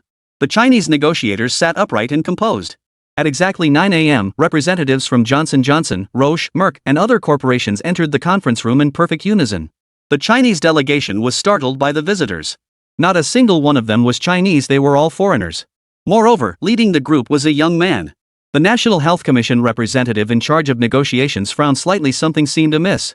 He entered with a warm smile, took the seat at the head of the table, and opened his mouth, stopping every Chinese staff member in the room dead in their tracks. "Good morning, distinguished leaders. I am Reeve Clark Morgan." The director of the National Health Commission's negotiation team and leaders from several other departments immediately exchanged glances, each seeing surprise in the other's eyes. Not only because he spoke fluent Mandarin, but also because his surname was Morgan.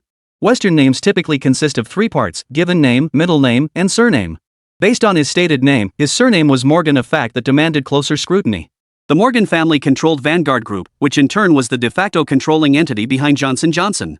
"I'm aware of your negotiations with several pharmaceutical companies under our umbrella. We've witnessed China's rapid development. Compared to these minor price discrepancies, I believe we should prioritize long-term cooperation. Here is our proposed new contract. If you leaders could grant me one small favor, your medical insurance drugs and medical devices will be priced according to this contract." After speaking, Reeve Clark Morgan took a document from the middle-aged secretary wearing gold-rimmed glasses beside him. He placed it politely on the table and slid it toward the National Health Commission's negotiating team. The negotiator took the document with a skeptical look, glanced through it, and immediately passed it to a colleague beside him. It was passed from one to another, and within a minute, all the negotiators had reviewed it. Their faces might have betrayed nothing, but inside, their minds were churning with shock. The negotiator discreetly signaled to his colleagues, then turned to Reeve Clark Morgan with a smile. "Mr. Morgan, the price you've offered is lower than what we negotiated. It even includes many medical devices we hoped for but failed to secure, with substantial discounts applied. Given the price you're paying, I imagine the small favor you mentioned is no ordinary request. Our mandate covers only negotiations for medical insurance drugs and medical devices. I'm afraid I can't assist you in other areas." The negotiator declined without hesitation. They weren't stupid, after all. Why would anyone be so generous as to give away such substantial benefits?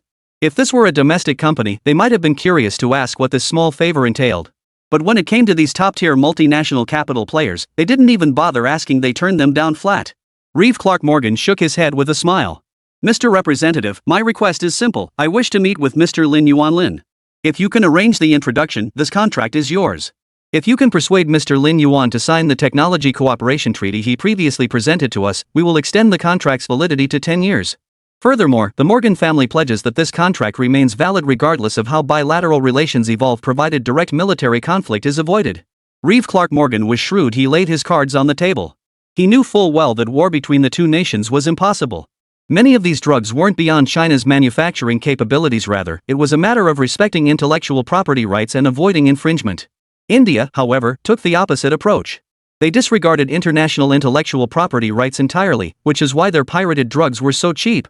But this also meant Indian drugs faced constant boycotts from all member nations of the International Intellectual Property Alliance that had signed the agreements. But if a hot war truly broke out, China would absolutely disregard these agreements. They would simply produce what needed to be produced, and at that point, this contract would naturally become null and void. China would never initiate hostilities. Whether America attacks or not is ultimately decided by their corporate interests, isn't it? Therefore, war is impossible. Naturally, certain statements are phrased as elegantly as possible. Chapter 119, how could Morgan be so generous to make such a major concession? "Mr. Morgan, please wait a moment. I must report this matter. I cannot respond to your request at this time. Please allow me 2 days." The negotiator was very sincere. Reeve Clark Morgan rose with a smile. "Very well. I'll await your favorable response." With that, he departed with his entourage. After he departed, the negotiator didn't glance at the documents on the table. Instead, he turned to his colleagues beside him. Gentlemen, this is like a weasel paying New Year's greetings to a chicken. It's not coming with good intentions. Another leader leaned back and chuckled.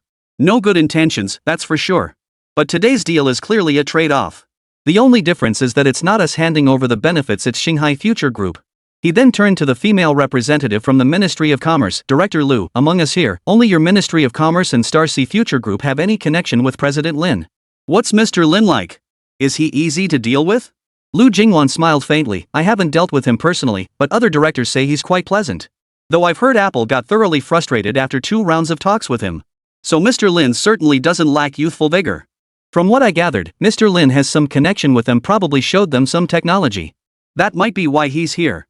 If the talks go well, that's fine. But if they don't, I doubt even that gentleman's noble demeanor would survive. The foreign ministry representative shook his head. I'm not so sure. Mr. Lin is an only child. His father handed over the reins of Distant Horizon, the predecessor to Star Sea Future Group, directly to him. He built it into a powerhouse single-handedly, securing an unshakable position. Only under his leadership could Star Sea Future Group achieve its current scale. His intellect is its greatest asset. But the Morgan family? Given Reeves' age, he's likely one of the next generation's candidates. It'll be tough for such a family to rise to power. Besides the family head, there's the Council of Elders. But there are only so many seats. As for the younger generation, even if they don't have as many as Middle Eastern royal families, I imagine there are still quite a few. Once in power, as long as they don't act recklessly, such families are unlikely to decline rapidly. Therefore, candidates are typically chosen for their ability to secure steady, long-term success. So whoever comes won't be a fool, certainly not on par with Apple's corporate managers. It all depends on what Mr. Lin says. If the talks go well, we might even get a piece of the pie. Though none of us present had ever interacted with such families, their long history offered distinct advantages. China's history is teeming with families akin to the Morgans, the most renowned being the imperial houses across dynasties. They may not understand the dynamics of capital family succession, but the imperial court's power struggles and succession wars. A glance through the history books reveals all. The 2 things everyone fought over were always the same: money and power. This holds true throughout history and across cultures, so it became clear to everyone after just a moment's thought. In just a few minutes of discussion, the formidable impression established by that man, Reeve Clark Morgan, crumbled to dust. Since you've stepped forward, it means the internal competition has already begun. Those who strike first are either the most confident and powerful, or the weakest and most impatient. Regardless, it ensured China's side did not lose the initiative. Moreover, China could be certain that this newcomer was no lightweight. His earlier performance alone showed he wasn't just winging it. Historically, truly stubborn individuals who could inherit the throne were extremely rare, and such cases only occurred when there were few viable alternatives.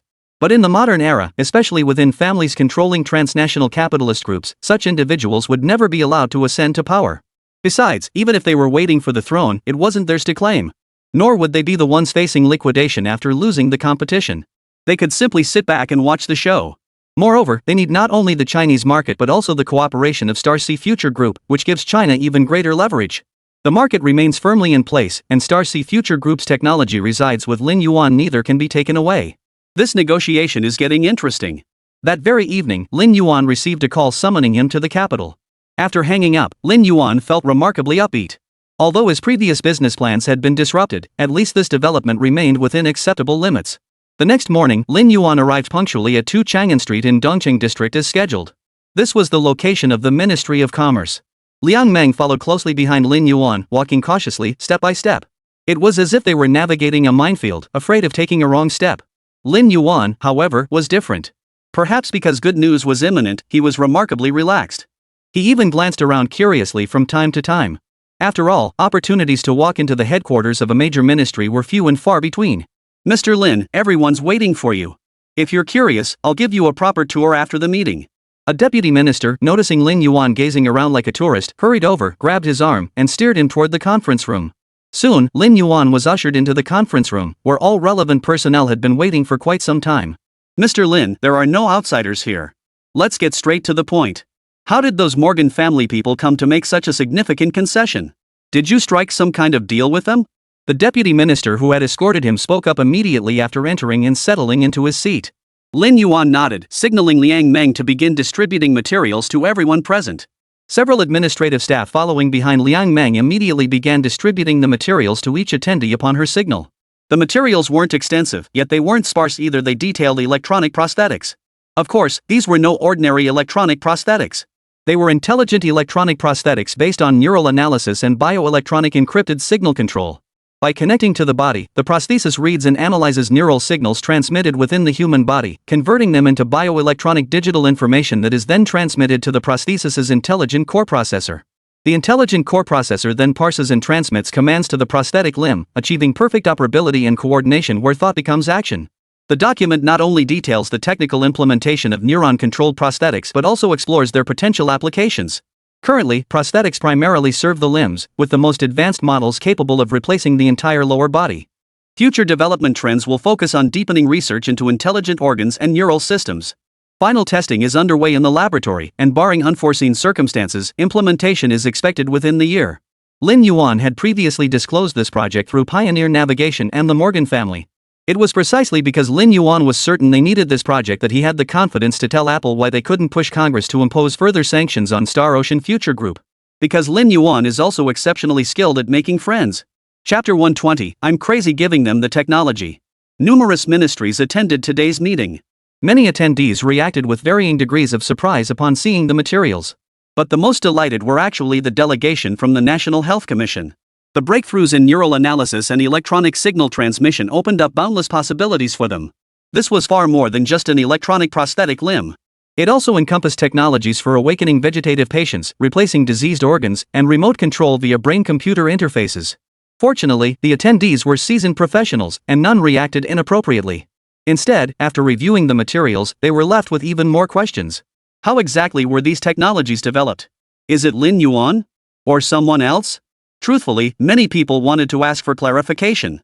But reason told them this was not something to ask. Mr. Lin, while the other party's significant concessions are certainly a pleasant surprise for us if we were to trade this technology for, I'd rather not have that surprise. We're not incapable of producing targeted drugs and certain medical devices ourselves, it's just that our versions aren't as effective and require more time. But you come from a technical background, you should know that technology is the foundation of our livelihood. I advise you to proceed with caution. The director of the National Health Commission ultimately shook his head and set down the documents he was holding. The Vice Minister of Commerce nodded in agreement. Mr. Lin, you can forget about trading for that technology. We will definitely prohibit its export. Others chimed in, their opinions unanimous. The technology was out of the question.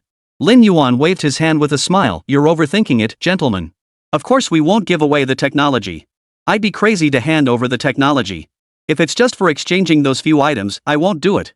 To be precise, I'm granting them regional agency rights, specifically the sales agency for prosthetics in North America. Once this product enters mass production, it will be a blessing for people in need worldwide, but with strict geographical restrictions.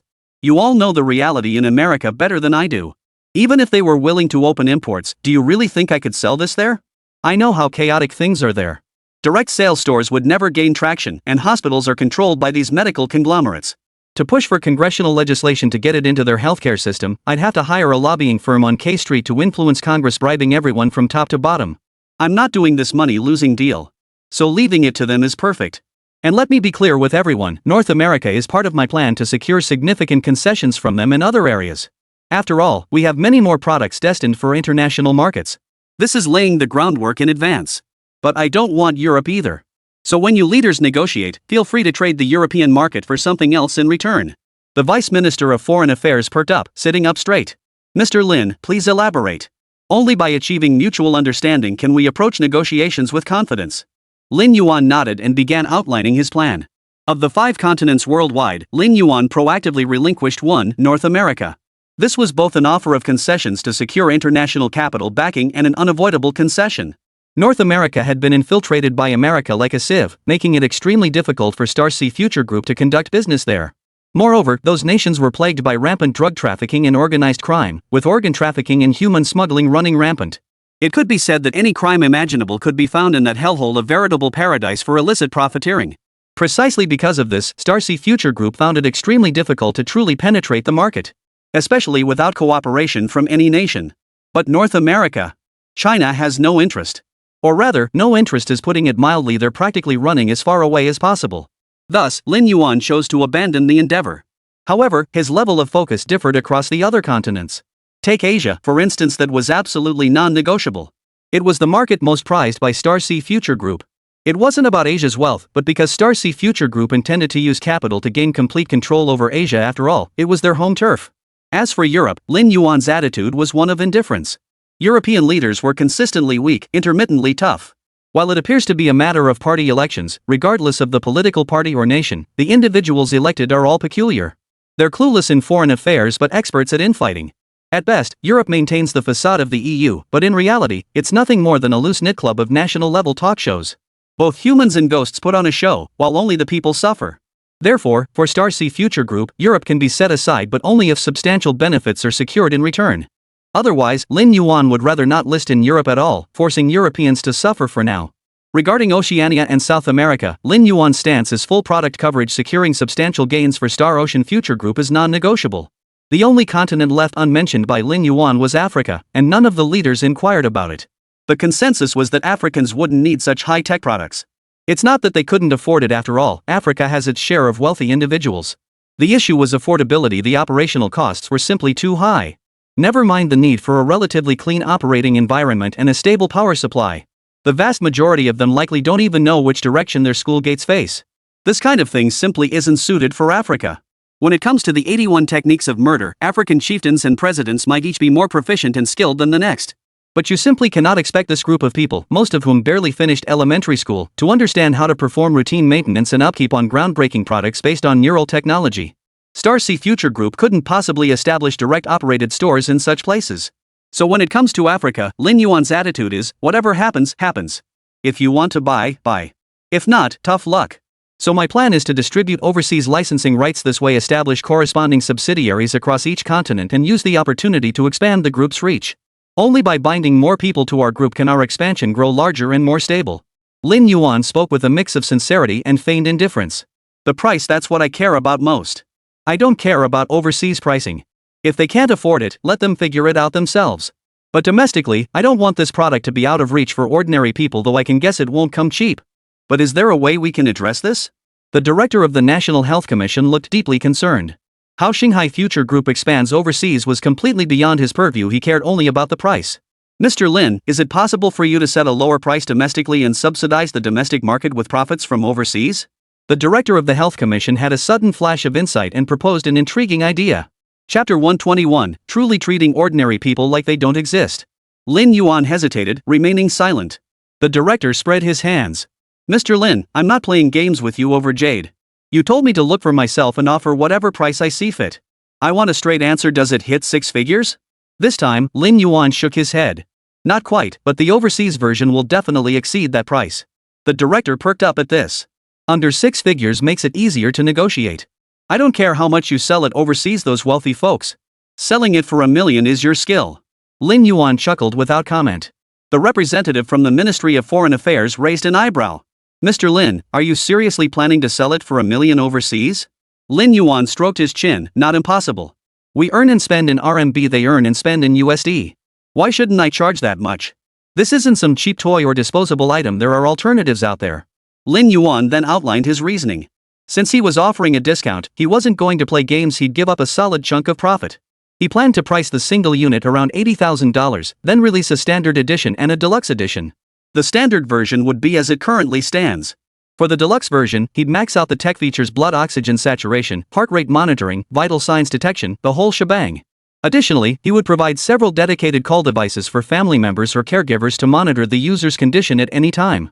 Leveraging connections with medical groups, he'd integrate top healthcare institutions like Mayo Clinic, Cleveland Clinic, Johns Hopkins Hospital, and others. If needed, air medical assistance can be summoned at any time. In short, all the top-tier medical resources available in the capitalist world are integrated into this prosthetic limb. For this version, Lin Yuan planned to start at $150,000. The director slammed his hand on the table, then it's settled.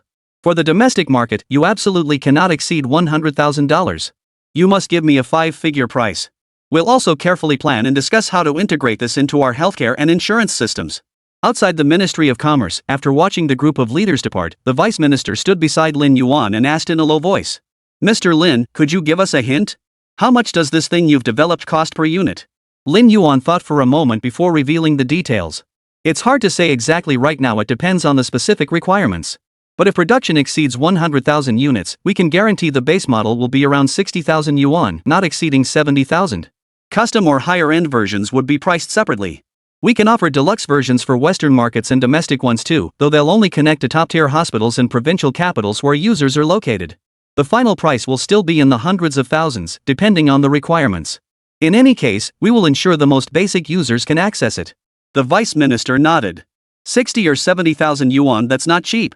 For someone who's already disabled, it's still a bit pricey. Even with insurance subsidies, the most they'd cover is half the cost. Lin Yuan pondered for a moment before speaking. Aren't there various assistance funds domestically? Some have a terrible reputation, but they're very wealthy. They've been inactive for years and repeatedly exposed for corruption and bribery. Might as well use them to appease public resentment. In any case, this is our final offer, it's our absolute bottom line. I won't allow the group to suffer losses while this group profits.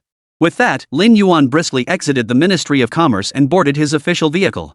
The vice minister glanced at his colleagues nearby. Any guesses which one Mr. Lin was referring to? The others nodded in unison. Anyone who couldn't grasp the subtext would be a fool. The deputy minister shrugged. Some people had simply gone too far, ultimately stirring up widespread discontent. That afternoon, in the private conference room of the Yiheng Hotel in the capital, Lin Yuan and Ralph Clark Morgan shook hands with smiles on their faces. After taking their seats, Lin Yuan spoke first. Rafe, you paid a hefty price to meet me. Rafe Clark Morgan nodded. Ever since learning about your group's project, our family has been paying close attention. My uncle holds considerable influence within the family, which is why I've been granted this opportunity to meet with you.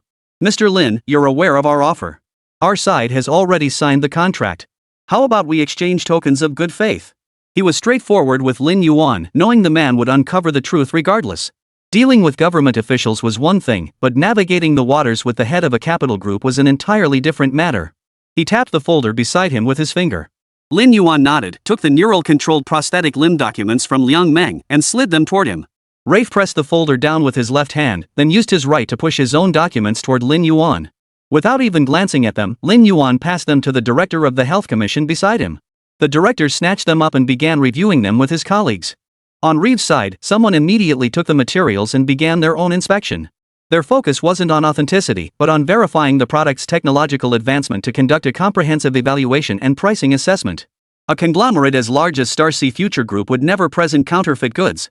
Moreover, with high-ranking officials present on the Huagua side, this effectively amounted to government endorsement. Despite differing ideologies, international capital markets never doubted the credibility of the Chinese government. Upon receiving the documents, Reeve's team immediately began discussing them in English. Lin Yuan maintained a smile throughout. Hilarious. Not a single assistant brought to these negotiations was ignorant of English, including Lin Yuan. Fortunately, they had no intention of keeping anything from the Huagua side. As time passed, the National Health Commission finalized the documents, while the assistants behind them began whispering in the director's ear. The more he listened, the more alarmed he became. After confirming the technology and products were sound, Reeve and his team had already begun evaluating pricing.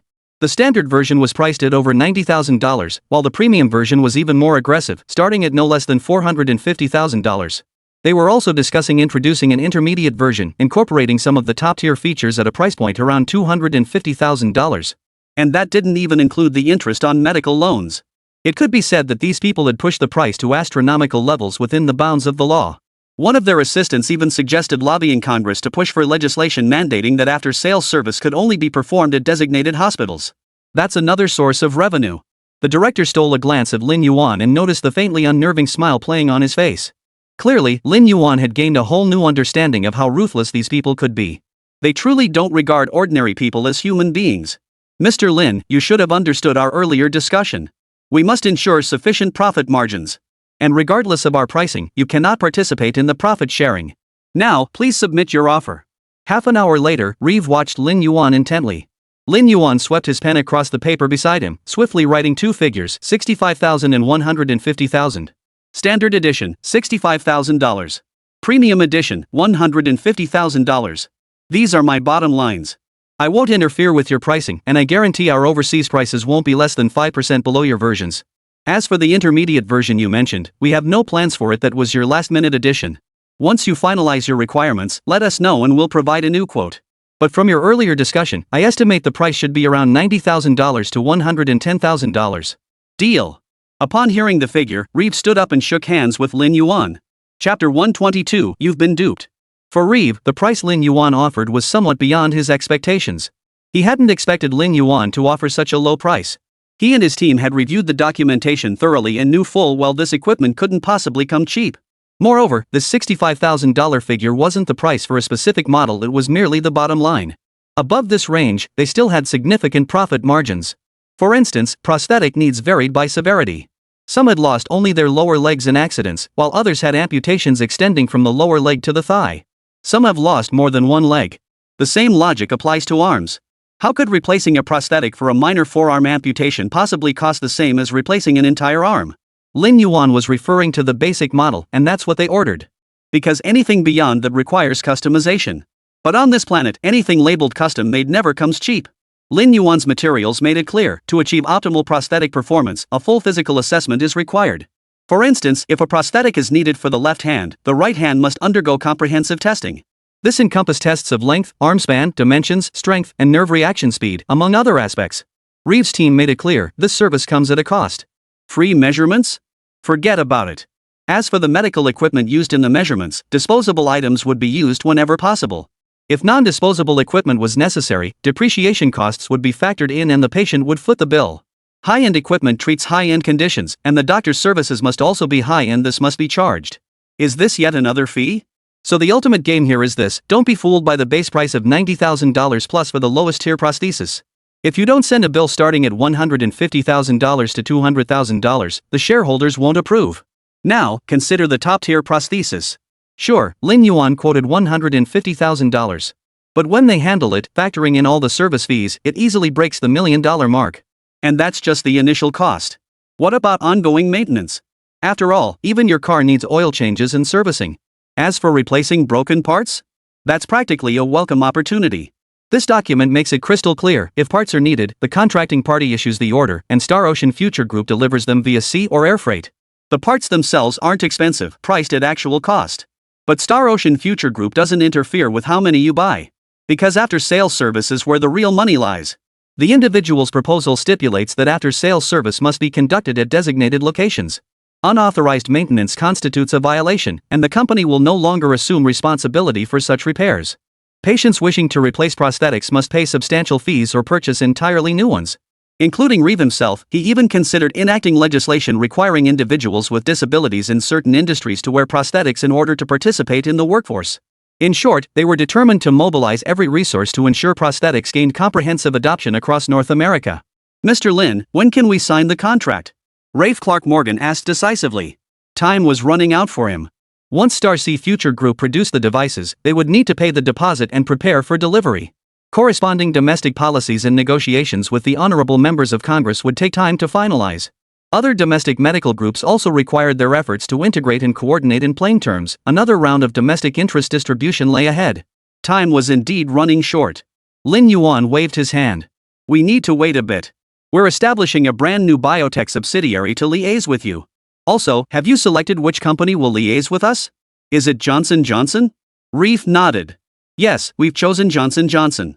Also, we'll need to sign separate contracts. Johnson & Johnson will handle North American distribution, but will designate separate companies for after-sales maintenance and logistics. Is that acceptable? Lin Yuan shrugged indifferently, no problem. We'll just subdivide the agency rights accordingly. But why not have Johnson & Johnson handle the secondary authorization yourselves? Reef laughed heartily. Mr. Lin, in our America, the clearer the division, the greater the profit. If everything were simple and efficient, how would I make money? My uncle has placed great expectations on me this time. I can't let him down, nor can I let the family down. Though Lin Yuan inwardly despised him, he still gave him a thumbs up. Well played. Once my company paperwork is finalized, I'll notify you. You can then arrange for your company to sign the contract with us. We'll complete testing and deliver by year-end at the latest. Get ready. Reef immediately stood up and shook hands with Lin Yuan. It's settled then. I'll be waiting for your good news, Mr. Lin. After bidding farewell to everyone present, Reeve led his team out of the conference room. Lin Yuan watched them go with a smile, his gaze lingering 2 extra seconds on a figure toward the back of the group. It was an unremarkable moment, but a colleague from the Ministry of Foreign Affairs observing quietly nearby noticed it. After the entire group had exited, he approached Lin Yuan. Mr. Lin, is there something wrong with that person? The abrupt question left all the Chinese personnel in the room utterly baffled. Lin Yuan looked at the staff member beside him with some surprise. Do you have any records on the person I was looking at just now? Raymond Brooks Harris, Deputy Director of Pharmaceutical Testing at Johnson & Johnson. This is the information they submitted to us. The staff member recited the information without hesitation. Lin Yuan chuckled, "You've been deceived, or rather, their submitted materials are incomplete. The name is correct, but this man also holds another position, head of the neurobiology laboratory at Cold Spring Harbor Laboratory on Long Island. His research focuses on the application of neuronal technology." Hearing this, the others immediately furrowed their brows. The previously lively atmosphere instantly turned cold. A staff member dispatched by the General Office of the State Council stepped forward briskly. "Mr. Lin, does this individual pose a threat? Could he impact national security?" Lin Yuan raised an eyebrow. This staff member was ruthless. Ramon Brooks Harris came to participate in the negotiations. Regardless of whether he obtained classified information, even if he did, it would at most be considered a business dispute between multinational corporations. Even if China knew about it, there wasn't much they could do. But if they pinned the national security threat label on him, as this staffer suggested, the man would likely never set foot outside China again. And even if someone from the Morgan family were here, they wouldn't be able to argue their case. Because this person genuinely has issues. Once the national security label is applied, even innocent matters can be turned into serious offenses. Once that charge sticks, discussing evidence becomes meaningless. The only solution is a trade-off of interests. Lin Yuan waved his hand with a smile. Forget it. His presence here shows they take this negotiation seriously. As for reverse engineering our products? Just a pipe dream. If they could reverse engineer it so easily, that would be underestimating us. Chapter 123, without $1 billion, you won't even get through the front gate. My task here is complete. You all should get back to work. I'll be heading out to handle some company paperwork. Lin Yuan waved to take his leave. The representative from the Health Commission grabbed Lin Yuan's arm. "Mr. Lin, please don't rush off. Let's talk." Hearing this, the others adopted a spectator's attitude and returned to their desks in the conference room. "Is there anything else, Director Ma?" Lin Yuan asked curiously. Director Ma gave an embarrassed smile. "Mr. Lin, I understand you're planning to establish a biotechnology company, correct?" Lin Yuan nodded. He had already mentioned this earlier. The prosthetic limb would eventually be placed under the subsidiary, Starseed Future Biotechnology. The group headquarters would retain no operational functions, focusing solely on R&D investment and logistical support. This was the financial management approach recommended by the finance department. This maximized tax avoidance, effectively boosting the company's revenue indirectly. Tax avoidance is not tax evasion as long as it operates within legal boundaries. It poses no issue. Moreover, for a military-industrial conglomerate like Starseed Future Technology Group, which is registered with the higher authorities, attempting tax evasion would be tantamount to suicide. Annual financial audits always uncover irregularities. Why invite trouble? So, how about this? We could also coordinate with your subsidiary. After all, your neural prosthetics are supplied by the biotech company anyway. Also, have you finalized the business scope for your biotech company? Director Ma asked pointedly.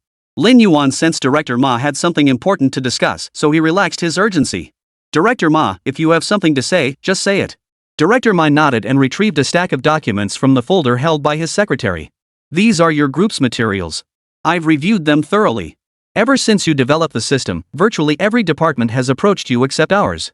Because changing the medical system is a major undertaking.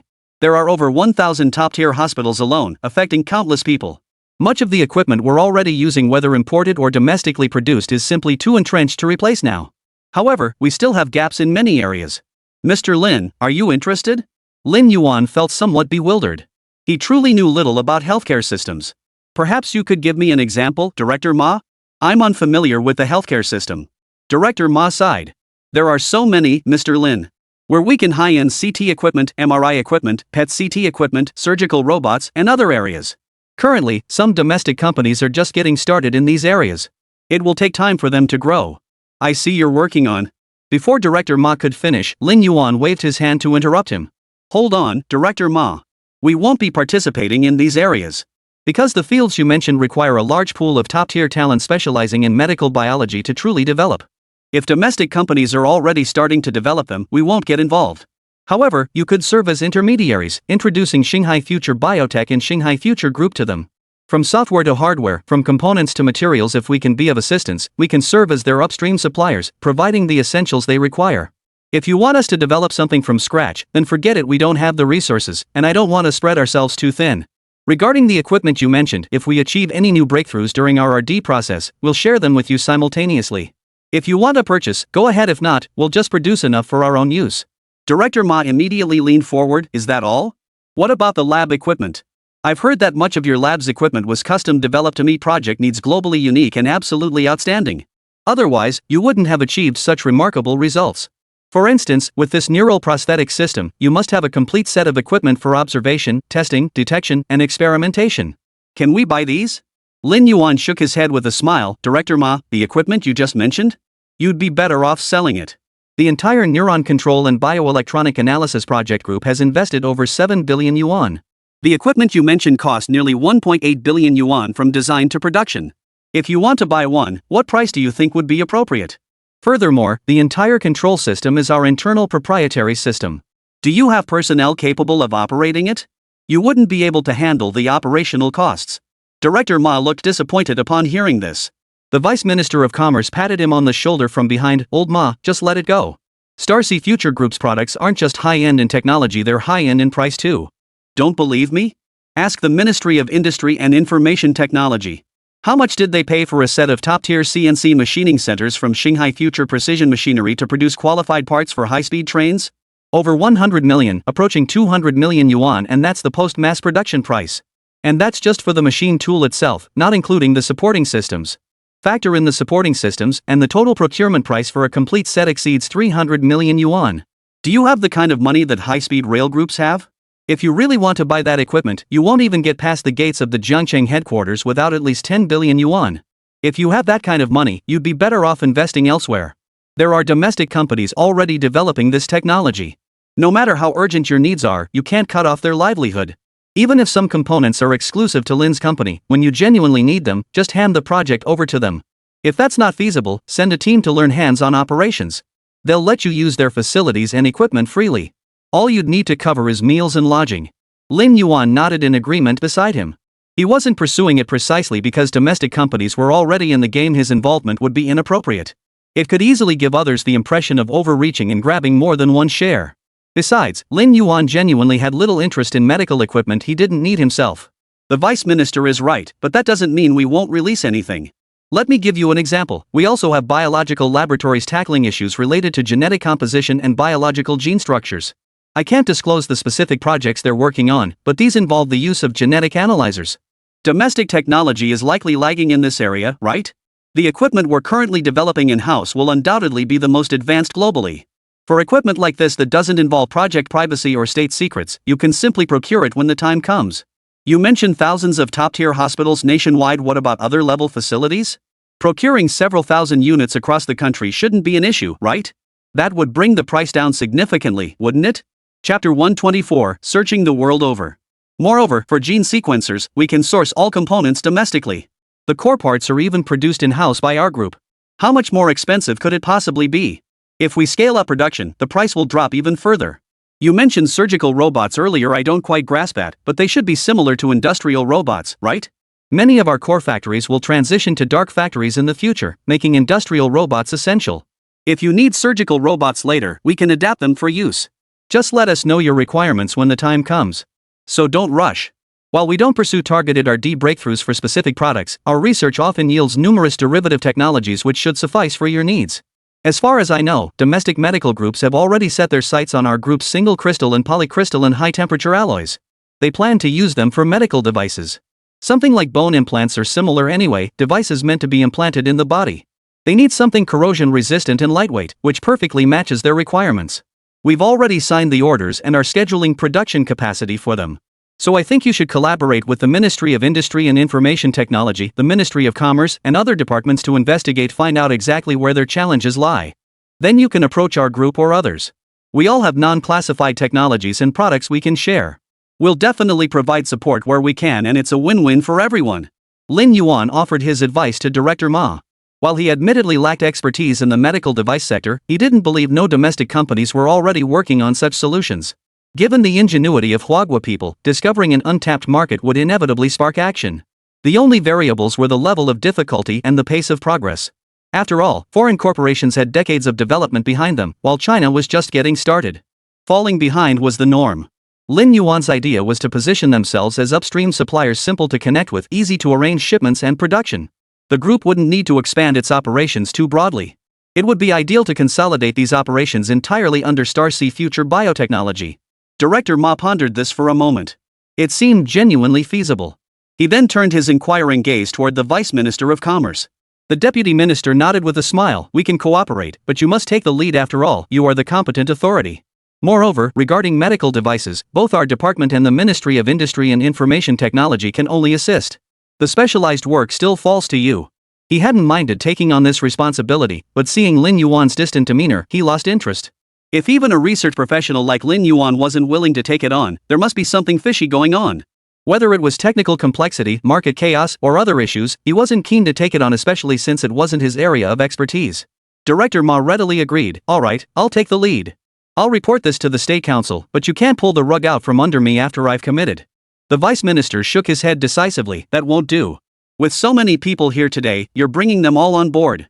The others looked at the Deputy Minister with a mix of amusement and exasperation. He'd managed to get himself involved just by watching the spectacle.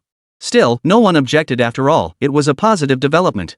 After the meeting, Lin Yuan directed Liang Meng and the others to head straight to number 8, Sanlai East Road, Xiqing District. That was the location of the State Administration for Market Regulation. For Xinghai Future Group to establish a new subsidiary, it was best to report directly here. After all, certain business operations involving genetic engineering fell beyond the jurisdiction of local industrial and commercial bureaus.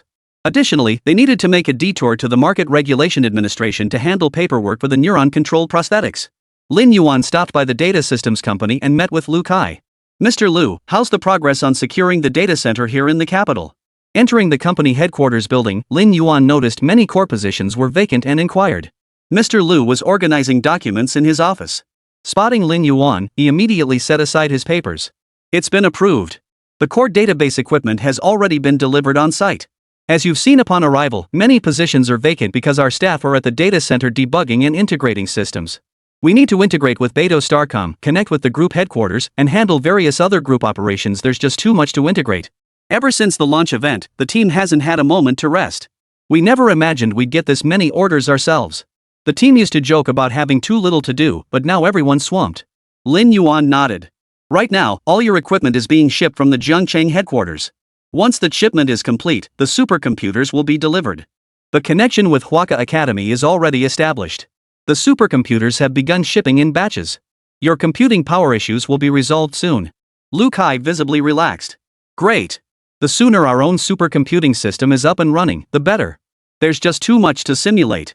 Relying on other systems isn't ideal. Our own will be far more reliable. Recently, the city. Before Lu Kai could finish his sentence, his phone rang. Lin Yuan motioned for him to take the call first. Hello, Mayor Chai. Yes, Mr. Lin is here with me. Understood. We look forward to your arrival. Upon hearing the call was from Chai Yuqing, Lin Yuan couldn't help but smile. After hanging up, Lu Kai smiled at Lin Yuan. Mr. Lin, what did you discuss during your visit to the capital? Looks like Mayor Chai's been hunting you down everywhere. He insisted I keep you here. He'll be here soon. Lin Yuan pulled out his phone to check no missed calls. Why didn't he call my mobile? Lu Kai shrugged, spreading his hands in a gesture of ignorance. Lin Yuan slipped his phone back into his pocket. Nothing major, just closed a deal with the Morgan family. They're lowering prices for imported medical insurance drugs in China, and we're exporting goods to some healthcare groups under their family's Vanguard Holdings. The contract will be under the new company name, a biotech firm. Secretary Liang is heading to the Administration for Industry and Commerce and the Market Supervision Bureau to handle the paperwork. Lu Kai poured a glass of water and placed it in front of Lin Yuan. So it's a new sister company. No wonder Mayor Chai's been so eager. Looks like I'll have company soon. Since Lin Yuan mentioned the Morgan family and Vanguard, it must be a major development. If you're unfamiliar with Vanguard, then JP Morgan Chase is certainly a household name. The major shareholder behind JP Morgan Chase is none other than Vanguard. Transactions directly with the Morgan family must involve large orders. This biotech company must be poised for immediate takeoff right from its inception. No wonder the capital is so eager. Chapter 125, Premature Celebration. Less than an hour later, Chai Yuqing arrived at the company in a flurry with his team. While Lin Yuan was sipping tea and chatting in Lu Kai's office, Chai Yuqing pushed open the door and walked in. Lin Yuan smiled, waved him over, and gestured for him to sit down. Mr. Lu really came through blocking Mr. Lin for me. Otherwise, it would have been tough to find him. No sooner had Chai Yuqing sat down than he clasped his hands in a bow of gratitude toward Lu Kai. Mayor Chai, you should have called me. I always have my phone with me. Lin Yuan handed Chai Yuqing a cup of tea. Forget it. Every time I tried to reach you before, your secretary answered, and she'd say you were always in the lab. Or you'd be at some special location. It just didn't feel right to call out of the blue. Chai Yuqing replied with a hint of frustration. He had actually tried calling Lin Yuan before several times. In fact, Each time, Lin Yuan was either conducting closed-door experiments in the lab or stationed at some military base never available for a proper conversation. Now, even though Chai Yuqing knew Lin Yuan's number, he dared not call him casually. "Mayor Chai, are you here regarding the biotech company?" After Mayor Chai finished his tea, Lin Yuan asked with a smile. Chai Yuqing nodded. "Yes. Your people have already filed the necessary paperwork with the Industrial and Commercial Administration and Market Supervision departments. If it weren't for my connections, I wouldn't have gotten this first-hand information. If I just let you return to Hubei province like that, the cook duck would have flown away again. Registration is one thing, but the next step is submitting company documents, right? And we need to finalize the registered address. Mr. Lin, you decide. Any location within the capital city limits is yours to choose. Just point to the spot you like." Without a word, Mayor Chai unfolded the capital city map he carried with him and spread it across the tea table. Lin Yuan smiled and pointed toward the window, "That area over there. Right next to the data systems company." This time, not only was Chai Yuqing stunned, but the staff members who had accompanied him were also taken aback. It had become an unspoken consensus in their circle that Lin Yuan was notoriously difficult to negotiate with. Even Guangdong province hadn't fully secured Lin Yuan's cooperation, yet the chemical company's site hadn't been finalized. After all that effort over there, they'd only managed to secure a battery industrial park large in scale, but still just a park. They never expected Lin Yuan to agree so readily this time. Instantly, Chai Yuqing realized something, his expression darkening. "You're just putting up another headquarters building for show, right? With all the buildings I own in the capital, I certainly don't need yours, Mr. Lin." Lin Yuan shook his head. "But this is the best I can do. You should know what a biotech company does, Mayor Chai. You have connections in the government council, you must have heard about our plans. Let me ask you this, if I actually set up a medical virus lab or vaccine base in the capital, would you be able to sleep at night? If something goes wrong, we'll both be dragged out for a public shaming. Why risk it?" Mayor Chai raised an eyebrow. "That doesn't add up. Your deal involves semiconductor products, I heard it's high-tech prosthetics. What does that have to do with viruses and vaccines?" "Mr. Lin, you're beating around the bush again. If it were viruses or vaccines, I'd never make this request. You'd be stuck setting up shop out in the far northwest. If something goes wrong, it's just a missile away. A few thousand degrees of heat will wipe out any virus. Let's be clear, I want the company headquarters, and I want the manufacturing base too." Lu Kai, standing nearby, grew curious. "Mayor Chai, why does the capital need manufacturing? We're going straight for high-tech. The capital has limited land and a dense population. Commuting pressure is already immense. Can your transportation system handle that many manufacturing workers? A single residential complex like Tiantanjuan houses hundreds of thousands. Do you really need more?" Lin Yuan also looked at Mayor Chai with a curious expression. Mayor Chai shook his head. "We definitely don't want ordinary manufacturing. If you're talking about making toys, clothes, or shoes, we're not interested. But what you produce is inherently high-tech, exactly what we need. Integrating industry, academia, and research is our future direction. The capital must consider not just its own city, but the development and planning of the entire metropolitan area. Your operations in Jiangchang are thriving. Not only have surrounding cities and counties benefited, but even neighboring provinces have flourished thanks to your economic spillover effect. Especially Hunan province, it's attracted significant heavy industry, all upstream and downstream enterprises linked to your operations.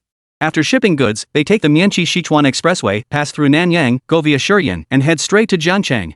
Alternatively, they take the Daihuang Expressway, Hanqi Expressway, or Jingzhou Expressway, entering Jiangchang directly. You should be well aware of how many vehicles on these two highways belong to your group. That's precisely why I want you to establish a production base here." Lin Yuan stood up and looked at the map of China beside him. Truthfully, the location of a production base doesn't really matter. The production volume of this product is inherently limited, with no room for expansion. There are 24 million people with physical disabilities in China, including roughly 2.2 million amputees. But that doesn't mean Xinghai Future Group has 2.2 million potential customers. The fish vendor across from Lin Yuan's home at the farmer's market had lost a finger due to a youthful mishap. Such individuals simply wouldn't need this product. Factors like purchasing power and usage scenarios also need consideration. Therefore, Lin Yuan estimated that the domestic user base for this product would max out at around 1 million. The real consumers are overseas. Whether due to war or other causes, these markets represent the bulk of Star Sea Future Biotech's future revenue. Therefore, export considerations became essential. Building a factory in the capital city would be convenient, allowing direct exports overseas via Jinggu port. Sea freight is highly efficient. Alright, it's settled. The production base will be in the capital, but the after-sales service center won't be located there. Clear division of responsibilities is preferable. Moreover, after-sales maintenance involves complex tasks, and we need a location with convenient upstream and downstream support. Lin Yuan extended his right hand to shake hands with Chai Yuqing. Chai Yuqing immediately beamed with a smile. Alright, then. Here's to a fruitful collaboration. Same as always, have your planning department send someone over. We'll assign a team to collaborate with you on site selection and planning. Don't worry about policies, everything that should be provided will be. Lin Yuan's smile broadened. We already have 2 headquarters buildings here. Would it be unreasonable to enclose this area and develop it into a campus? Having the entire group work together under one roof would be convenient. We'll handle the cafeteria and such ourselves. Supporting facilities like cold storage, freezer warehouses, and logistics certainly won't be a problem for Mayor Chai. We'll leave that to you. Chai Yuqing's smile froze on his face. Don't get ahead of yourself. Mr. Lin, you can't do this. This area is technically a business park, and there are so many companies around. Lin Yuan's smile remained unchanged. With Mayor Chai's support, nothing is impossible. Our group will cover all expenses. The city government won't spend a single penny. Chai Yuqing. He knew Lin Yuan's swift agreement must have a catch, and here it was, waiting for him. Lin Yuan coveted his production base, while he coveted Lin Yuan's tech park. Chapter 126, a group of mysterious visitors arrives. How about this, Mayor Chai? I'll add a research and development center to the deal. I'll relocate the electromagnetic and communications R&D center here. That should settle it, right? Lin Yuan added with a smile. Deal. Chai Yuqing was satisfied. While the relocation process would be troublesome, Xinghai Future Group would cover the costs. The city government only needed to provide manpower and do the groundwork, a deal he could accept. Moreover, his brief hesitation had earned him an entire R&D center. Having it all under one roof was a clear win. Most importantly, Lin Yuan's proposal perfectly aligned with his vision. He aimed to integrate industry, academia, and research, with the research component being the most crucial element. The Xinghai Future Group's research center fit perfectly into his vision. As for whether there's still room to push lower or if further gains are possible, he didn't dwell on such thoughts. Achieving his objectives was sufficient. Knowing when to stop wouldn't hurt him. After Chai Yuqing left, Lu Kai looked at Lin Yuan with some surprise. Mr. Lin, isn't sacrificing an entire R&D center a bit of a loss? We could have secured even more favorable terms. Lin Yuan laughed heartily and explained their collaboration with Huaka Academy. This R&D center was originally conceived as an exchange hub jointly established by our company and multiple units of Huaka Academy, a place for mutual resource sharing. It wasn't a true R&D stronghold, so getting some benefits was sufficient. You guys were always envious of the headquarters professional cafeteria, right? Now you'll have one too. When the planning department team arrives, present your requirements to them. They know how to handle it. I'll be heading out after this. I've got agreements to sign tomorrow. You carry on. Lin Yuan surveyed the area, found no issues, and promptly departed. That morning, representatives from the National Health Commission, Xinghai Future Technology Group, and Western Medical Group gathered in the Ministry of Commerce's pre-prepared press conference hall. Under the watchful eyes of all media outlets, the 3 parties formally signed the new medical insurance drug pricing agreement and the framework for a commercial cooperation agreement. The comprehensive agreement covered numerous aspects. However, its primary focus was on comprehensively covering the basic needs of the general public. First, prices for all drugs and medical devices listed in the procurement catalogs of all units within the directory would be reduced, with the lowest reduction being 10%. Second, certain newly added drugs and medical devices not currently included in the medical insurance catalog will be fully incorporated starting July 1st. Third, Xinghai Future Group and Johnson & Johnson have signed a contract for a new intelligent neural prosthetic system. Xinghai Future Biotechnology Company, Limited will be the designated contractor for the order, with deliveries commencing within the year. The final clauses outline the agreed-upon timeframe and cooperative terms between both parties. Overall, this represents a win-win-win collaboration. At the press conference, reporters posed various questions regarding this transaction and collaboration. Following the news reports, extensive discussions emerged online. Some were merely spectators, but many more were patients and their families, moved to tears by the joyful news. Until one reaches a certain point in life, it's truly impossible to grasp how profoundly a single dollar can impact a family. For many patients requiring long-term medication or those with chronic illnesses, this price reduction is nothing short of a lifesaver. China's economic development remains highly uneven at this stage. In Hubei province alone, Lin Yuan knows many residents in remote counties and towns earn only a few hundred yuan per month, with those reaching 1,000 considered fortunate. A monthly savings of tens or even hundreds of yuan on medication is a massive difference for them, at least making their lives a little more bearable each month. It might mean an extra fish or a plate of meat on the dinner table one day, or perhaps an extra toy in the hands of a young grandchild. Lin Yuan had lived that way as a child. His fondest childhood memories remain of skipping and jumping through the countryside, trailing behind his grandfather with the snacks he'd bought. When contentment overcomes self-doubt, happiness will last a lifetime. This is precisely why Lin Yuan despises certain charitable foundations. At the press conference, Lin Yuan didn't elaborate much on the core of their collaboration, the intelligent neural prosthetic system, merely stating that details would be released once the product materialized. This left many attendees filled with anticipation. After the meeting concluded, however, Reeve pulled Lin Yuan aside and solemnly urged him. "Mr. Lin, once your product is developed, you absolutely must hold a product launch event." Lin Yuan let out a startled ah and looked at him in surprise. Rafe sighed with a hint of resignation, even feeling a touch of envy for the straightforward business environment surrounding Lin Yuan. Yet he understood he couldn't walk in Lin Yuan's shoes, or rather, 99.99% of the world couldn't, because they lacked Lin Yuan's intellect.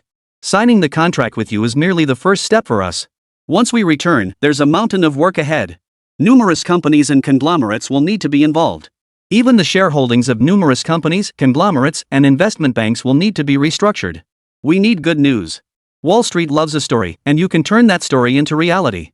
This is exactly the kind of company we love." This time, Lin Yuan understood. They needed to execute their internal dealings and capitalize on Lin Yuan's product launch to drive up the stock price. They might even short their own stock beforehand, then go long once the new product launches. If it meant making money, they were truly capable of doing it. The moment the press conference ended, Reeve hurriedly departed China with his team. Inviting Star Sea Future Group to participate in this launch had been his idea. He understood perfectly well that Lin Yuan's participation meant little to Huagua, and even public perception was largely irrelevant. Whether it was an exchange of interests or mutual compromise, it was all normal. Essentially, any action deemed commercial on this planet boils down to an exchange of interests. But he needed Lin Yuan to be present. He knew his uncle was watching him, and so were his siblings within the family. He needed this press conference to declare his victory, securing greater initiative for subsequent actions. He didn't state this explicitly, but he knew Huagua was certainly aware. China understood perfectly well and was more than happy to play along. After all, it's none of our business when your own people fight to the death. After Lin Yuan saw them off, however, two groups arrived at the hotel where he was staying. One group was somewhat familiar to Lin Yuan military personnel. The other group, however, was one Lin Yuan had only heard of but never met. They were representatives from Huamei and Wow, subsidiaries of Huan. Huan Investment was an extremely low-profile domestic investment firm, so low-key that even its company logo couldn't be found online. Yet this firm genuinely controlled 1/3 of China's foreign exchange reserves, amounting to over $1 trillion. And that was only the publicly verifiable figure. Chapter 127, We're definitely fierce rivals. Many have heard of the concept of the national team, but it's not entirely accurate. China's national team is far more extensive than most people imagine. Broadly speaking, China's national team operates in two distinct directions.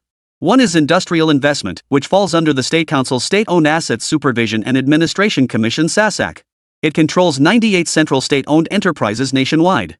Many people like to paint the Rothschild family or BlackRock Group as terrifying entities, claiming these families and conglomerates control the world and drive humanity forward. But those who truly understand dismiss this as utter nonsense. It's clearly the result of reading too much pulp fiction. Are they really that powerful? If they were, would they have wandered the earth for over 2,000 years without finding a home? How powerful are they, really? How many powerful figures had their photos turned to ashes by an Austrian art school dropout during World War II? BlackRock only gained recognition after investing in tangible manufacturing entities like Apple, Tesla, and SpaceX. But try asking BlackRock to build a nuclear weapon? Have them build a rocket? Have them build an aircraft carrier or a dam? They wouldn't dare act cocky in front of the State-Owned Assets Supervision and Administration Commission (SASAC), yet many clueless people cheer for their masters. Beyond the SASAC as the National Team for Industrial Investment, there are three other national teams for financial investment.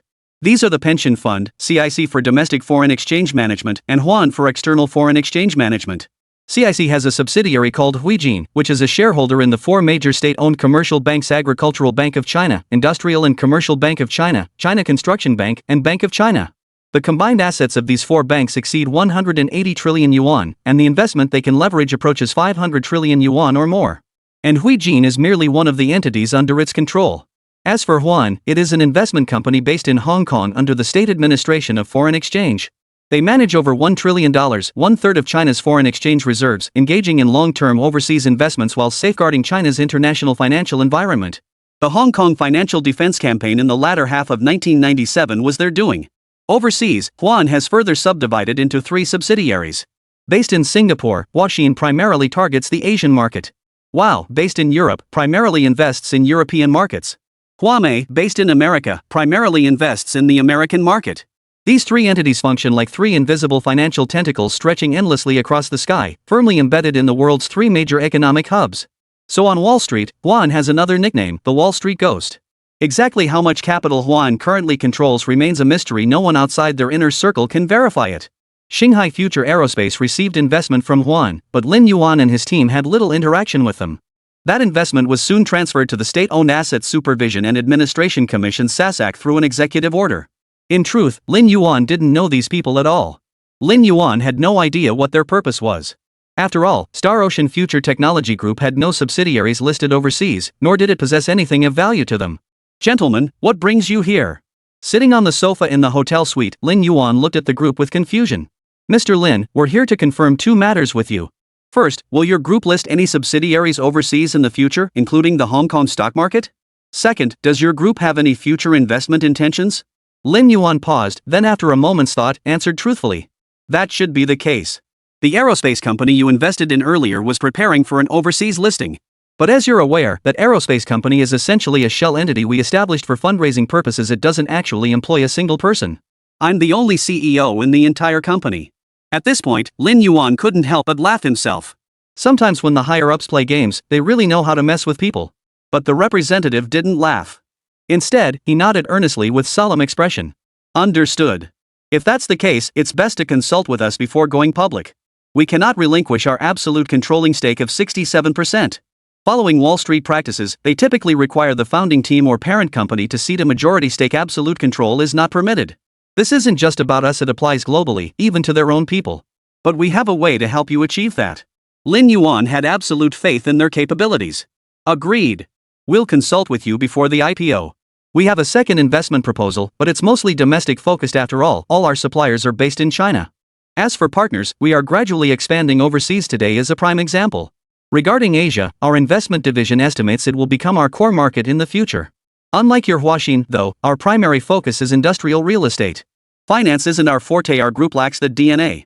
But when it comes to assessing industry trends and setting sector goals, we do have some confidence."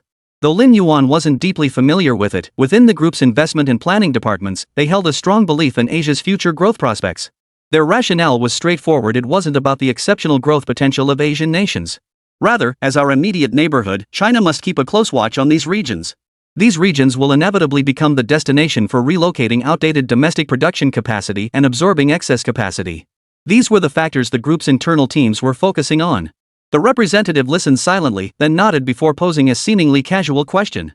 "Mr. Lin, you've already made contact with the Morgan family. Will you be reaching out to other families and financial groups in the future?" At this question, Lin Yuan immediately sat up straight. Finally, they were getting down to business. "We will engage with all of them." Lin Yuan nodded firmly, but a moment later, a hint of frustration crept into his expression. The main issue is how these financial groups are divided. It's frustrating. Geographically, they're divided between the East Coast, West Coast, and the Midwest. By industry, there's the old money from traditional sectors and the new money from emerging industries. And by ethnicity, there are Anglo-Saxon native conglomerates, other immigrant conglomerates, and Jewish conglomerates. And even within the Jewish financial groups, there are those rooted in America with a global outlook versus those supporting nationalism. At this point, Lin Yuan's expression grew somewhat conflicted. "But for us, fundamentally, we're selecting partners and enemies. Some are destined to be adversaries, while others can be allies or at least share converging interests. For now, we lean toward traditional industries because they're tangible sectors. We have a foundation for cooperation. Emerging industries? We're sworn enemies there. Artificial intelligence, systems, and all kinds of software and data services fall into this category. It's an irreconcilable conflict, nothing more to say." Chapter 128, Their fight is none of my business. "Understood, Mr. Lin. We've noted your position. Moving forward, you may conduct business as usual. However, there is one company you must avoid contact with entirely," the representative said meaningfully. Lin Yuan nodded in agreement before asking, "Which company?" "Berkshire Hathaway." The representative uttered the name. Lin Yuan raised an eyebrow. "Warren Buffett? What about him?" Lin Yuan knew little about Warren Buffett. Or rather, he knew little about the things Buffett was currently involved in. But Lin Yuan knew that Warren Buffett should really be called Little Buffett. His dad, Old Buffett, was the truly formidable one. Not only had he served as a congressman, but he'd also run for president. Old Buffett's opponent in that presidential race was none other than the legendary Franklin D. Roosevelt. As Roosevelt's rival, Old Buffett wasn't just any congressman, he was a major party figure with full backing from party leaders. Though he lost that race, he later returned to Congress. He also threw his full support behind Eisenhower's presidential campaign. The largest Coca-Cola bottling plant in South America, part of the Eisenhower family's holdings, was secured through old Buffett's efforts. Buffett's running mate, Robert Taft, was no ordinary figure either. Robert Taft's father was president, and his grandfather was also president, the only president in American history to have previously served as a Supreme Court justice. This grandfather, Robert Taft, was also the founder of Skull and Bones, America's premier elite organization. This Skull and Bones is the one at Yale University. It can be said that this Skull and Bones Society is an extension of the Taft family's political influence. In short, young Buffett was far from a self-made man. Behind him stood numerous top-tier political dynasties of America. The representative didn't answer directly but countered, "Do you understand the forces behind his background?" Lin Yuan tentatively mentioned the names of old Buffett, Robert Taft, and the Skull and Bones. The representative nodded. "Since you're aware, that's sufficient. The web of connections behind him is far too intricate. Engaging with them would expose you to all manner of political complications. Stay out of their domestic politics." Lin Yuan agreed immediately. "Understood. I won't get involved in their internal affairs. Their infighting is none of my business." The representative shook his head with a smile. "That's not what I meant. Their country is currently undergoing a period of intense upheaval. There's a major generational shift underway. Stay out of that vortex. Of course, they won't come looking for you either. At most, they might invest in some shares when your company goes public. Beyond that, as long as you don't initiate contact, there won't be any overlap." This time, Lin Yuan truly understood. Huan meant they could guarantee those established political families wouldn't interfere with Starcy Future Group, but Starcy Future Group should stay out of their affairs too. Just focus on doing business. Alright, now that we've covered everything, we'll take our leave. It's foreseeable that Mr. Lin will generate substantial foreign exchange in the future. We can discuss potential collaborations then. The representative rose, shook hands with Lin Yuan, and departed. Their arrival and departure were equally swift. The military representative sat silently in the back throughout the entire meeting, as if it had nothing to do with him. Only after the door closed did Bai Hanyu speak up. "Mr. Lin, it's good to see you again." "General Bai, welcome back." Lin Yuan smiled as he invited them to sit down, then looked at them with a warm smile. Bai Hanyu wasted no words, immediately opening the document folder beside him. Inside lay a thick stack of photographs. Some showed soldiers in training, others depicted wounded soldiers recovering, and a few even captured authentic battlefield scenes. The reason it was real was that Lin Yuan saw students scattered across the ground, rows of bleached bones, and severed limbs. These dozens of photographs share a common thread: every person depicted is disabled, or more specifically, has undergone amputation surgery. To outsiders, society appears harmonious, but behind this facade lies a devastating price we've paid. Some of the people you see are soldiers, some are police officers, and some are special police. In short, they all need your prosthetic limbs. Agencies like the police and state security have approached us, which is why we're here to discuss this matter with you. These individuals were injured or disabled while defending our homeland, ultimately forced to step back from frontline duties. Being unable to serve is the least of it. We can afford their disability benefits, but their lives have been completely altered. I'm here today as their representative, asking you to give them back the life a normal person deserves.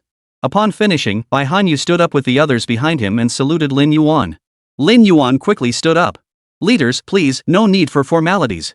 Doing something for them is only right. We cannot let heroes bleed and weep. Tell us, what do you need us to do?" Bai Hanyu lowered his right hand and pointed at the photograph on the table. "Can they use that intelligent neural prosthetic system? And who the hell named that damn prosthetic? It sounds awful." Lin Yuan's mouth twitched. The Morgan family representative came up with it. He said it had to sound high-tech and sophisticated. But we all agreed his real goal was to jack up the price. But when we thought about how much we'd be charging them, they wanted to change the name, and we agreed. Bai Hanyu froze upon hearing this, shooting Lin Yuan a speechless look. "Man, selling off naming rights for cash? That takes the cake." But Lin Yuan stood tall. "Making money? No problem. We watched your press conference, but what exactly is the process?" Bai Hanyu inquired in advance. Lin Yuan began explaining to him and the others behind him. Typically, users visit a local top-tier hospital to submit their requests, where the hospital conducts limb measurements. For instance, they might measure the right arm based on the left arm, or the left leg based on the right leg. The goal is to ensure the final prosthetic data matches the current body proportions. Beyond physical measurements, comprehensive data like force output and reaction speed are also recorded. The most challenging cases involve patients with bilateral limb amputations, where measurements are significantly more complex.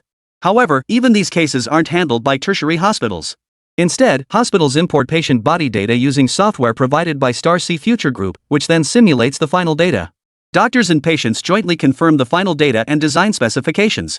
After confirmation, the doctor submits the order. Shanghai Future Biotechnology Company verifies the order, manufactures the prosthesis, and ships it to the tertiary hospital that placed the order. The hospital then notifies the patient to come in for fitting and testing. Chapter 129, Needles or No Needles, Little Difference. In the future, Starcy Future Biotechnology will establish physical stores in all provincial capitals and first, second, and third-tier cities nationwide, integrating with the medical insurance system. It will provide after-sales service for all patients. This includes services such as charging, component replacement, or repairs. In summary, aside from the initial registration process requiring a hospital visit, all other services can be handled at local physical stores. Simultaneously, Future Starcy Biotechnology will establish 5 national bases for logistics maintenance and component replacement operations. So you're saying our people, or rather, law enforcement personnel, can just go directly to the hospital if needed? Bai Hanyu understood. Lin Yuan nodded. I'm not sure about police units, but your personnel can go directly to military hospitals. Your military hospitals are all top-tier facilities. They'll definitely be among the first to integrate with the system. What kind of information will you be accessing?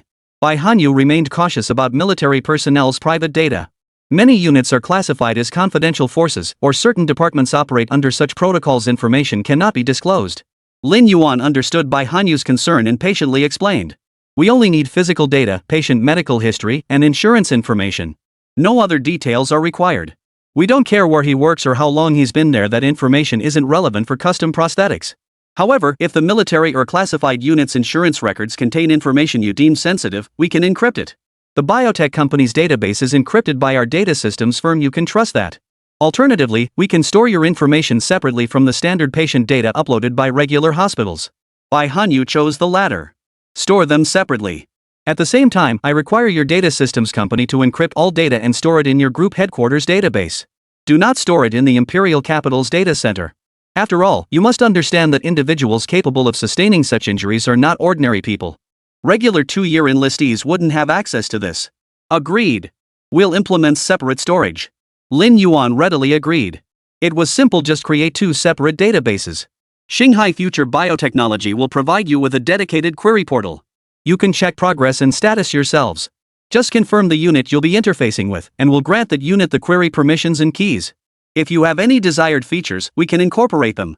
This includes prosthetic limb functionality or specific query system requirements. Just let us know your needs in advance. Bai Hanyu pulled out another sheet of paper. Here's some data from a random Special Forces soldiers comprehensive test. Take a look. Lin Yuan took it and began reading. Beyond the soldier's personal identification, it detailed results from a 200-kilometer forced march within 3 days, a loaded weight run, the 6-100s test, self-control training, and psychological foundation training. It encompassed numerous results from physical fitness tests and psychological assessments. Additionally, it detailed various training scores for different types of firearms. I've finished reviewing it.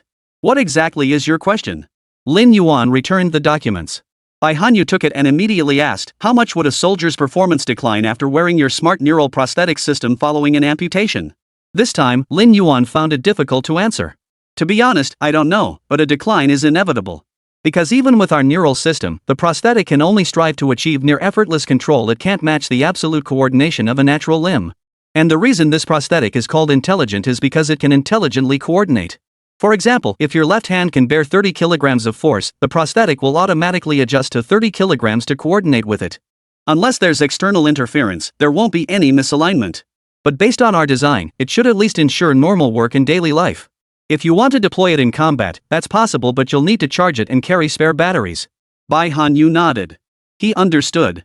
The prosthetic's functionality is one aspect, but the core capability ultimately depends on the individual.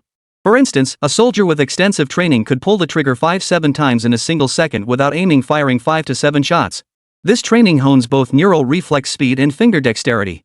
Lin Yuan's prosthetic could unlock that potential, but whether a soldier could actually achieve it after installation depended entirely on the soldier themselves. Mr. Lin, you mentioned external interference earlier. Can I understand that your prosthetic can be manually adjusted? A nondescript middle-aged man behind Bai Hanyu spoke up. Lin Yuan nodded. Correct. This is a standard approach for many products. They always leave room for manual adjustment. Take an airplane's landing gear, it retracts automatically, yet it still has a manual override switch. That's for contingencies. Our approach is similar. It's for after-sales service considerations. But you needn't worry about it being hacked or attacked. Only the after-sales system can access the interface.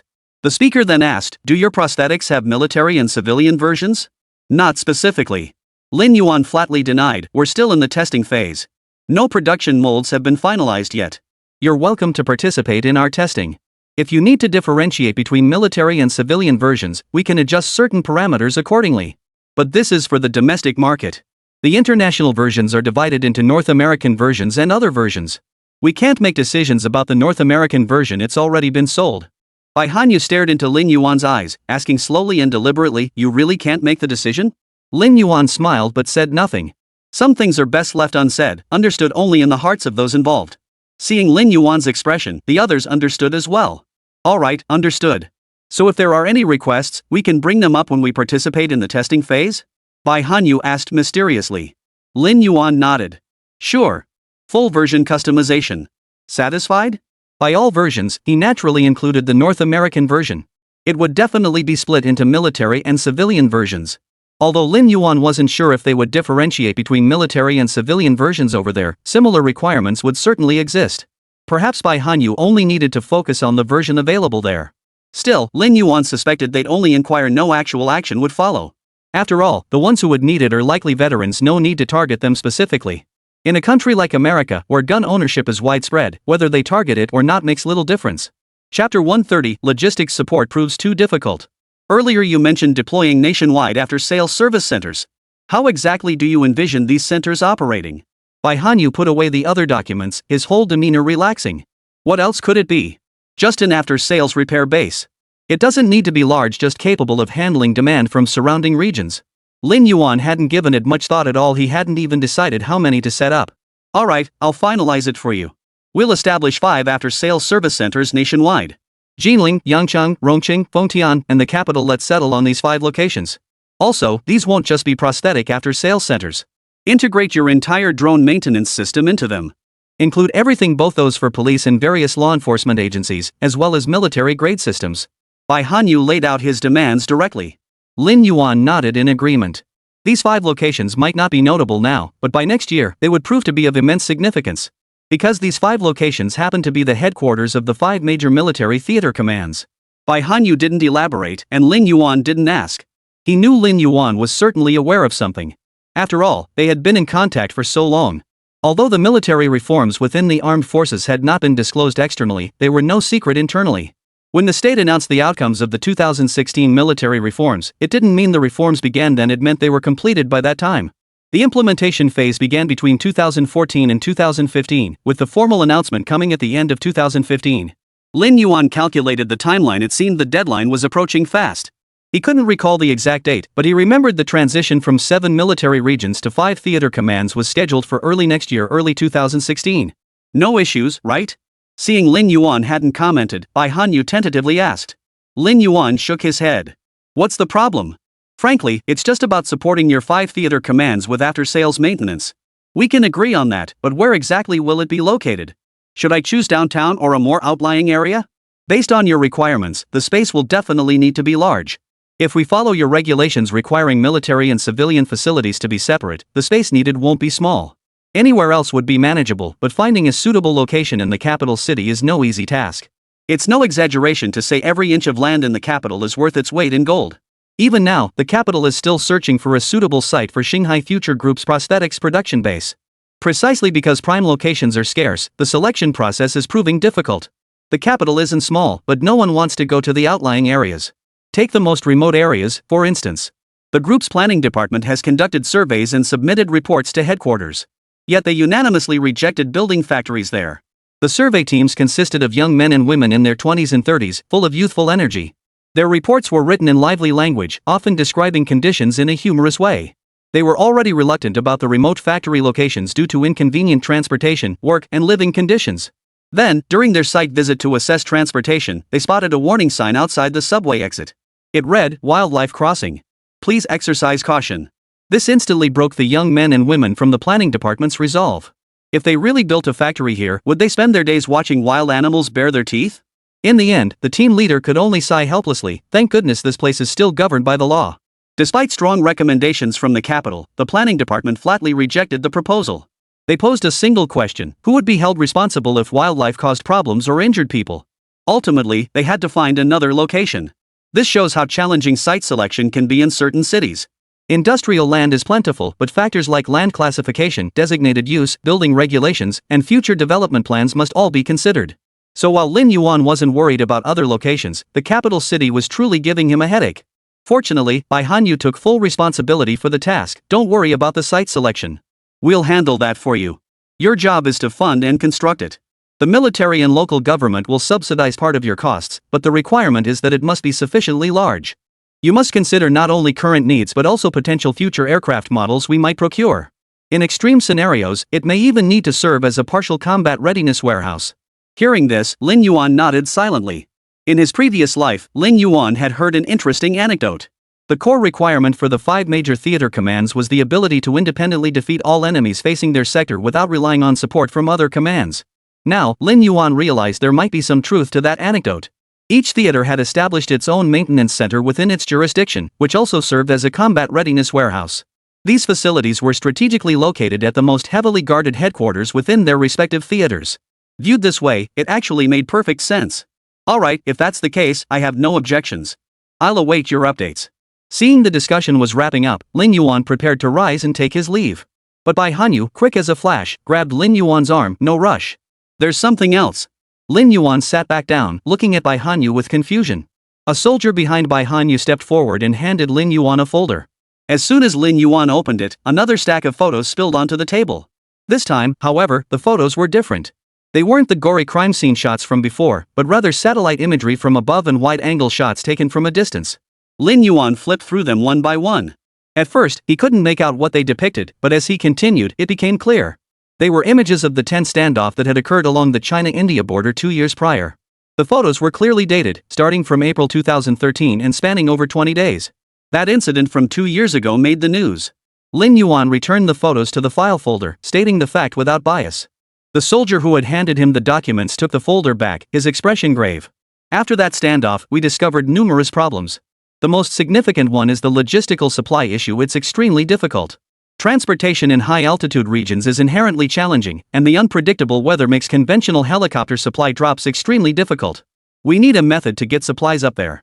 Whether it's firearms and ammunition, or food, medicine, cold weather gear, and other supplies, everything must be delivered. And not just small-scale deliveries.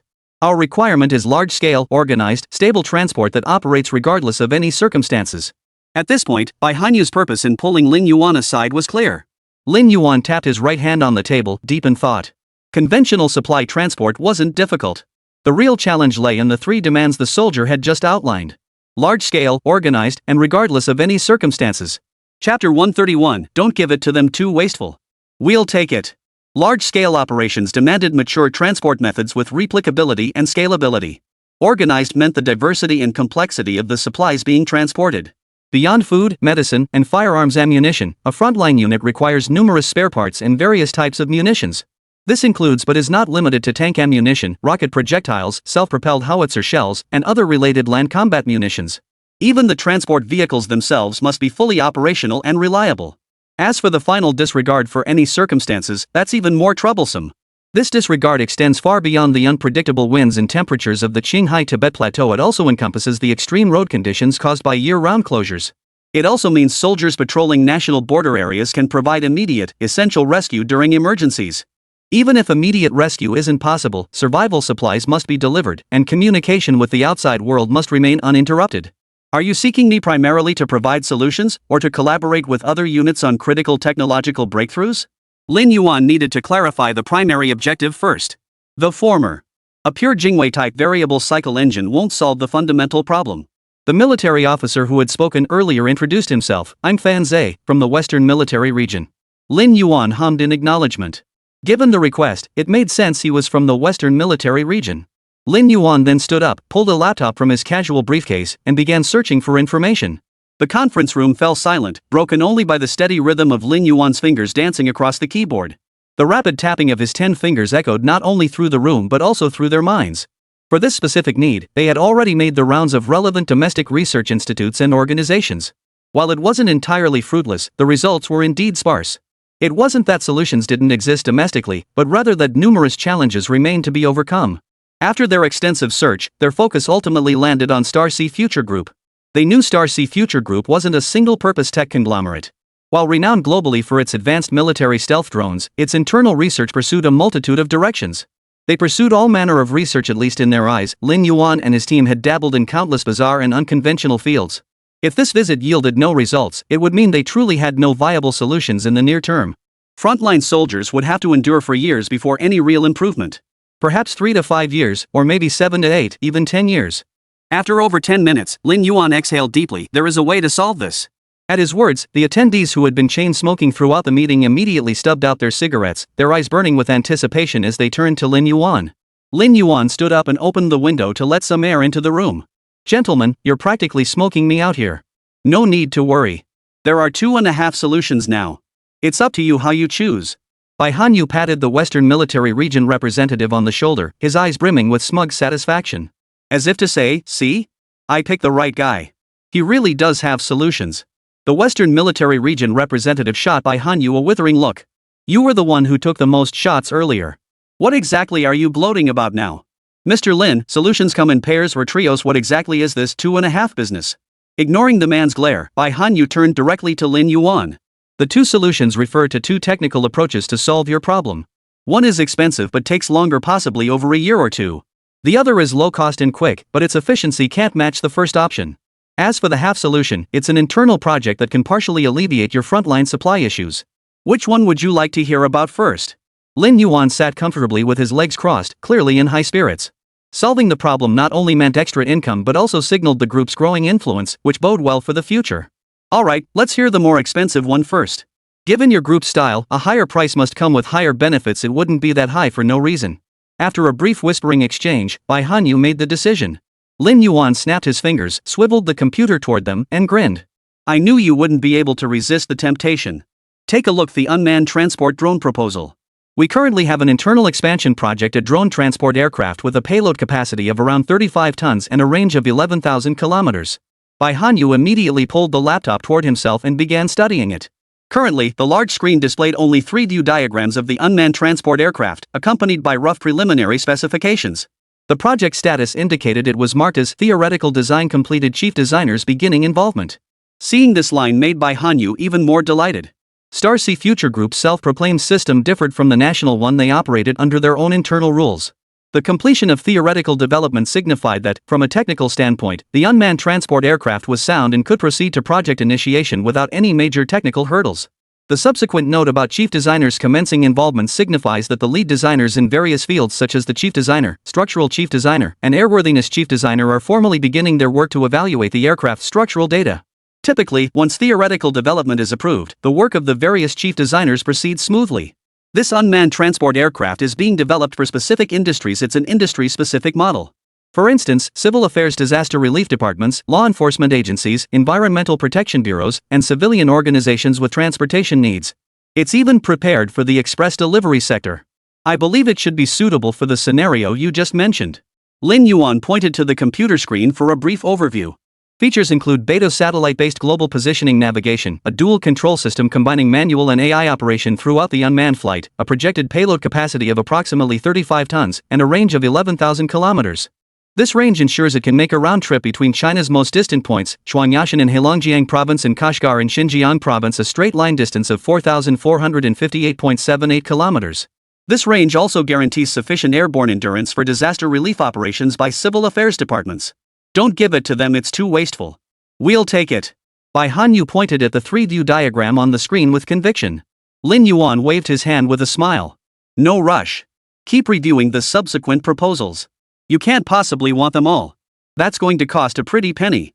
If you take all of them, what will you use for the light, medium, and heavy composite brigades? Bai Hanyu handed the computer back to Lin Yuan, who tapped the screen and pulled up another design. Take a look at this, the unmanned robotic dog. Chapter 132, I want them all. Next, a design blueprint for a 4-legged robotic dog appeared on the screen. Even as a first prototype, the design looked remarkably close to final production. Its entire body was made of silver alloy, with a distinct interface for weapon modules on its back. Bai Hanyu recognized this opening instantly. It bore the exact code markings of the modular interfaces used in the Tsanlong Generation I drones. He understood it instantly. Additional data was displayed alongside, including height, weight, payload capacity, and endurance. Just to clarify up front, this robotic dog comes in 2 versions. One is the pure power version, designed for battlefield stealth. You can use it for short-range transport. Even fully loaded with 20 kilograms, it still maintains a standard range of 200 kilometers. Its alloy body provides ballistic protection, though only against standard 5.56mm and 7.62mm rounds. It also offers some defense against shotguns and certain sniper rifle models at certain distances. By sniper rifles, I mean certain precision marksman rifles, not anti-material or large-caliber anti-tank snipers. The second variant is a long-range endurance model. The alloy armor on the back is replaced with solar panels, allowing the battery to be recharged via solar energy. The drawback is that it compromises the surface stress structure and protection, significantly reducing overall defensive capabilities. Currently in the prototype development phase after theoretical design approval. This is much faster and cheaper compared to one-man transport drones. Take your pick. Lin Yuan summarized the details in a few sentences. Since it's not a military commission project and hasn't undergone full validation, detailed specifications aren't available yet, only preliminary design projections. Only 20 kilograms? That's too light. Bai Hanyu shook his head, clearly dissatisfied. Lin Yuan nodded in agreement. We can increase the weight. Remove the data link communication module and the radar reconnaissance module, retaining only the most basic identification and single-channel communication modules. Free up space for high-capacity batteries, and we can boost its payload capacity. No, keep them. What would it look like if we removed all that? Bai Hanyu quickly denied it. You know Boston Dynamics, right? They've been uploading videos since '06. What do you think of their stuff? Lin Yuan couldn't help but chuckle at the mention. Not great. Before starting this project, we researched some materials. Their published videos show both electric drive and hydraulic drive versions. Nearly a decade has passed, and they still haven't solved the fundamental problems. It still looks like a piece of junk. They can't get the core decoding signal transmission chip right. If they can't solve the fly-by-wire control system, that thing won't ever leave the factory. They still have chips they can't handle? How did you manage it? Bai Hanyu perked up with interest. Noticing Bai Hanyu's misunderstanding, Lin Yuan quickly explained. What Boston Dynamics couldn't solve wasn't the chips themselves, but the most critical design issues surrounding them. Manufacturing the chips was feasible, but to do so, the chip pinout had to be determined through programming first.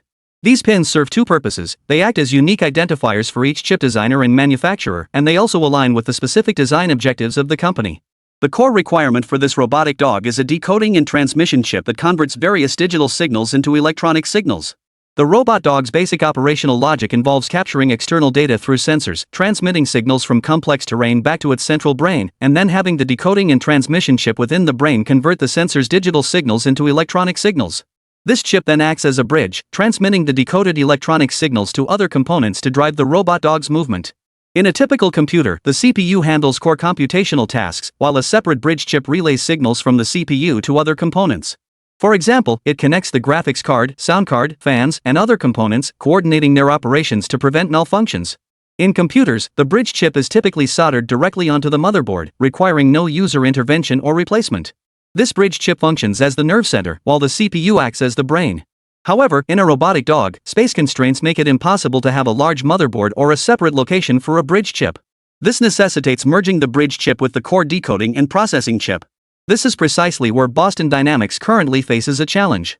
If you look closely, you'll notice that all of Boston Dynamics' published videos were filmed indoors under ideal conditions. This is precisely to conceal these shortcomings, choosing the simplest and safest environments for testing. Even then, it moves like a drunk idiot. What about in the wild? What about in mountainous terrain? Or in other locations with harsher terrain and environmental conditions? It would blow up. But Starcy Future Group has now solved the neural system issues, so the bridge chip can be eliminated. Its entire operational program and functions can be distributed across other chips and programs. Not only does this save space, but it also yields better results. It's superior to the previous method of integrating the core computing chip and bridge chip together. After hearing Lin Yuan's explanation, everyone nodded in understanding. No wonder when they consulted their internal research institutes earlier, those institutes had reassured them that the other side couldn't pull it off in such a short time. So that was the reason. Moreover, the explanations from those research institutes were largely consistent with what Lin Yuan had said. The research institutes had stated that the core electronic transmission and control systems were beyond their capabilities. After all that, Lin Yuan's point was essentially the same. Which of these two solutions do you prefer? Lin Yuan asked after finishing his explanation. Bai Hanyu shook his head. We're afraid we'll disappoint you, Mr. Lin. We want both. The robot dog lacks sufficient cargo capacity, but its individual combat capability is formidable. We need it to transport large-scale supplies to the frigid highlands. The scale required is enormous, and bulk cargo won't make it up there, but individual soldier supplies are no problem. Therefore, we also require the unmanned transport aircraft. Which one can be developed first? Lin Yuan pondered for a moment. Theoretically, the robot dog is relatively simpler. We could provide you with a preliminary, less refined version right from the start. My initial plan was to push it to you first. If you want it, we'll optimize it through small batches and multiple iterations. But if you want both solutions, my recommendation is to prioritize the unmanned transport drone. We can gradually refine the robot dog. Even if it takes longer, we'll aim to deliver the most refined version possible. Our hydraulic transmission systems aren't quite mature yet, so we can definitely wait a bit longer. And compared to the robotic dogs, the unmanned transport drones are more critical for your needs. Why not focus our efforts on that first? Chapter 133, Plant Factory Overview. The soldier from the Western Military Region grinned and nodded. I agree with General Lin's suggestion. Robotic dogs are great and have many applications, but our top priority right now is ensuring our soldiers have enough to eat and stay warm. If they can't even eat their fill, how can they fight? We have no face to demand they loyally defend our nation's borders. But General Lin, this 35-ton payload capacity is still too small. Could we make it larger? 35 tons isn't enough? Lin Yuan's eyebrows nearly shot up at this remark. Isn't the 220-ton Kunpeng enough for your transport needs? 35 tons already surpasses the Y9, which is second only to the Kunpeng. The Y9 only carries 25 tons. Aren't you satisfied with that? If even that doesn't satisfy you, then we'll have to shorten the range to increase the payload capacity. Reducing the range from 11,000 kilometers to 9,000 kilometers or even less would allow us to boost the payload capacity to around 50 tons. We'd reduce the main and auxiliary fuel tanks inside the fuselage, minimize internal fuel lines and hydraulic systems, modify the internal structure design, and increase cargo space in the cabin. What do you think? Bai Hanyu quickly grabbed the soldier and turned to Lin Yuan with a smile. Mr. Lin, don't listen to his nonsense. 35 tons is 35 tons. He then turned to the soldier. What do you know? Do you understand how invaluable a 11,000 kilometer range is? And you want to shorten the range? If you push this through, headquarters will come looking for trouble before you even get back. What's wrong with 35 tons? If one trip isn't enough, just make a few more trips that'll cover it, won't it? He then turned back to Lin Yuan. Mr. Lin, is this 35-ton figure precise or approximate? An approximate figure. We're still in the chief engineer's validation phase. If internal processes go well, we might squeeze out a bit more in the end, but it won't be significant. Lin Yuan replied without hesitation, knowing the final result would likely fluctuate around 352 tons anyway. Then, Mr. Lin, if we can maintain the same range, the payload should be as heavy as possible. Ideally, we should aim for a maximum of 37 tons. Bai Hanyu stated the requirement earnestly. Lin Yuan froze at the suggestion. 37 tons? Why that specific figure? After a moment's hesitation, Bai Hanyu gritted his teeth and said, alright, I'll tell you. I don't think headquarters will blame us. We're developing the latest light tank internally. Prototype testing is underway, and it must enter service by 2018 at the latest. This light tank comes in two variants, a base model and a high-spec model. The base model weighs 33 tons, while the high-spec version weighs 36 tons. If you can ensure your unmanned transport aircraft has a 37-ton payload capacity and the cargo hold dimensions are suitable, then one aircraft can carry exactly one tank. The extra capacity would even allow for several additional boxes of ammunition. Bai Hanyu's bluntness made Lin Yuan realize immediately. He was talking about the Type 15 light tank. The cargo hold dimensions are 8.5 meters long, 4.2 meters wide, and 2.9 meters high. Can you confirm right now if these specs are sufficient for loading? If it fits, we'll push forward with this approach. If not, we'll find another solution, though it'll be a bit more complicated. Lin Yuan asked tentatively. Bai Hanyu nodded, stepped out of the conference room, and immediately started making calls. After about 10 minutes, he hung up and excitedly shared a set of dimensions with Lin Yuan, 7.5 meters long, 3.3 meters wide, and 2.5 meters high. Just enough to fit a new light tank. Mr. Lin, I just called headquarters to confirm the specs. They've ordered you to lock down this project. Don't even think about selling it externally. Headquarters said they'll immediately send personnel with detailed specifications of the new light tank to accompany you back to headquarters for targeted optimization of this unmanned transport vehicle. Ensure it can definitely accommodate one light tank. Bai Hanyu excitedly relayed headquarters' decision, deeply satisfied with the outcome of his visit. Had he not come personally to seek input, this unmanned transport might have been released much sooner. By then, it would be too late. Once Lin Yuan released it and orders poured in from all sides, if the military then tried to take over the project, there would be significant backlash. While they might not outright block it, the objections would be substantial. Once it reached the State Council or even the cabinet, the military would find it difficult to proceed. But now, with nothing announced yet, the military stepping in to block it posed no issues whatsoever. What about our export projects? We did gather input from all parties before formulating our plans. We can't just start strong and end weakly, can we?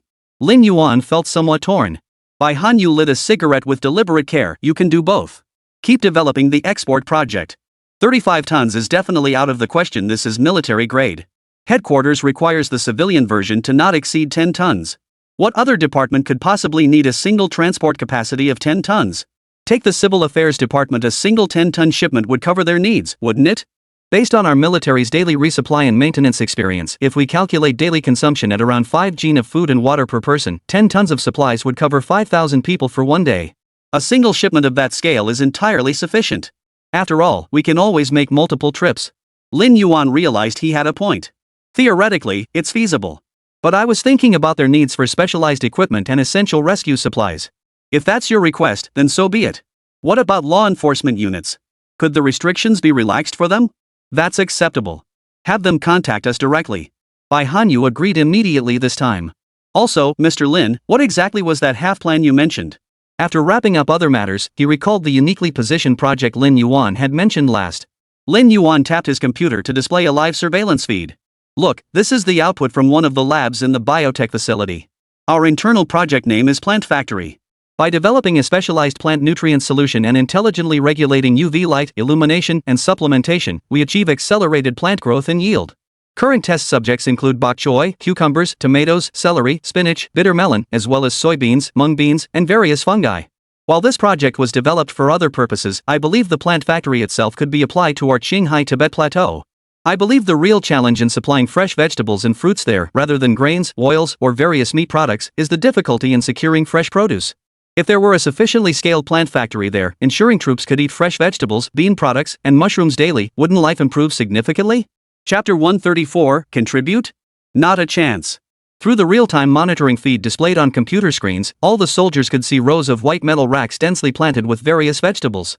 Each row featured a distinct variety, accompanied by individual displays recording data such as variety name, planting date, germination time, flowering period, and fruiting time. Project codes and staff IDs were also displayed alongside. In the lab, researchers in white coats and clean room suits could be seen coming and going, checking plant growth and nutrient solution levels. Data recording personnel were also visible, along with a teacher leading a group of students in explaining the racks. They even witnessed a professor pluck a tomato directly from the vine, wipe it clean, and slice it. After reserving the base for sample testing, the rest was distributed among the onlookers. Mr. Lin, can we eat this raw?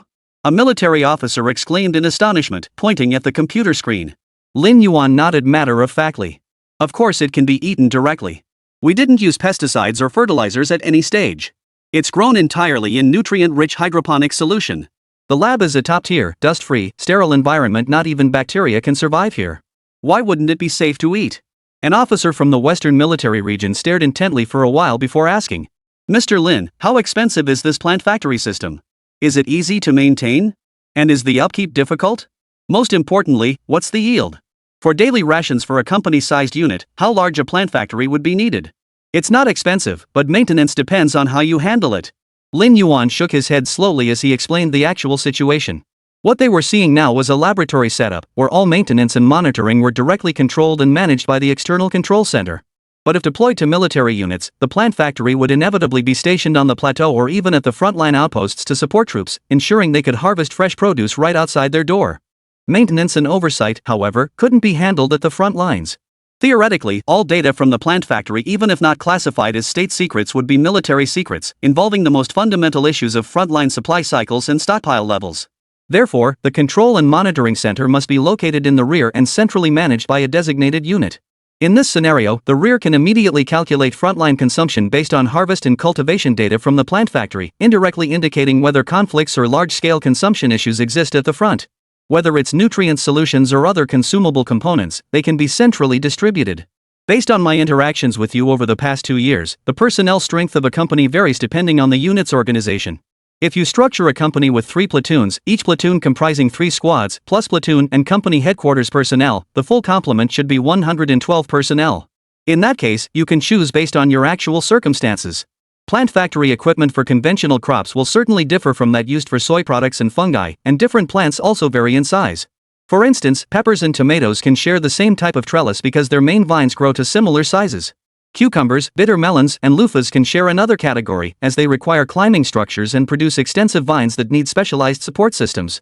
For crops like chives, garlic chives, Chinese cabbage, scallions, ginger, and garlic, standard equipment will suffice.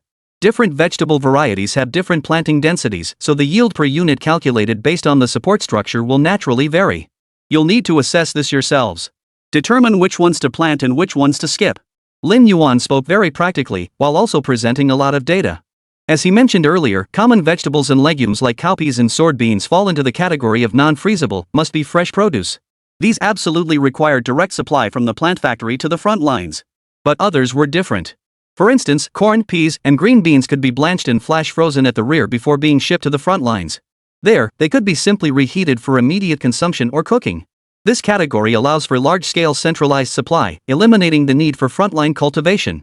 As for meat and fish, that goes without saying, they must be frozen. And if you're interested, you could have some research institutes look into developing oxygen-enriching equipment.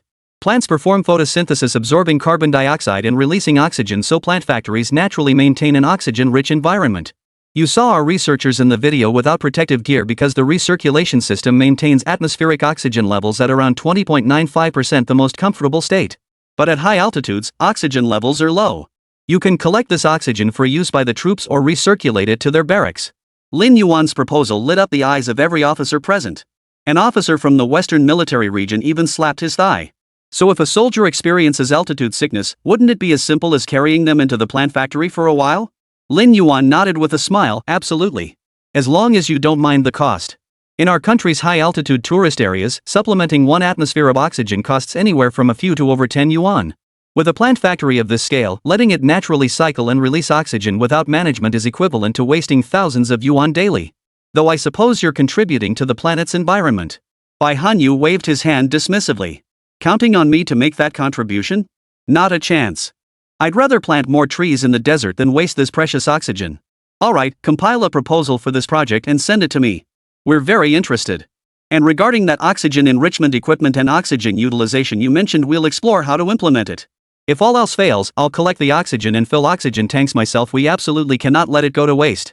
Turning to the Western Military Region officer beside him, he added, Wang Hao, since General Lin's matters here are settled, you'll accompany him back. The plant factory is what you need most, and this project has the highest completion rate. Organize a delegation to visit and conduct a comprehensive assessment based on your frontline deployment conditions to determine the most cost-effective solution. We'll submit the other 2 projects for review and determine which one should be prioritized. Wang Hao, who had been called out, nodded excitedly and quickly stood up to shake hands with Lin Yuan. General Manager Lin, will be counting on future group for this. No problem, we're family. How will you arrange your delegation? How many people will be coming? We'll prepare in advance. Lin Yuan politely waved his hand, refusing to be overly formal. Wang Hao waved his hands repeatedly, no need to trouble you. We'll just give the Hubei military district a heads up, they'll handle the arrangements. We don't want to disrupt your work. We won't trouble you with anything else.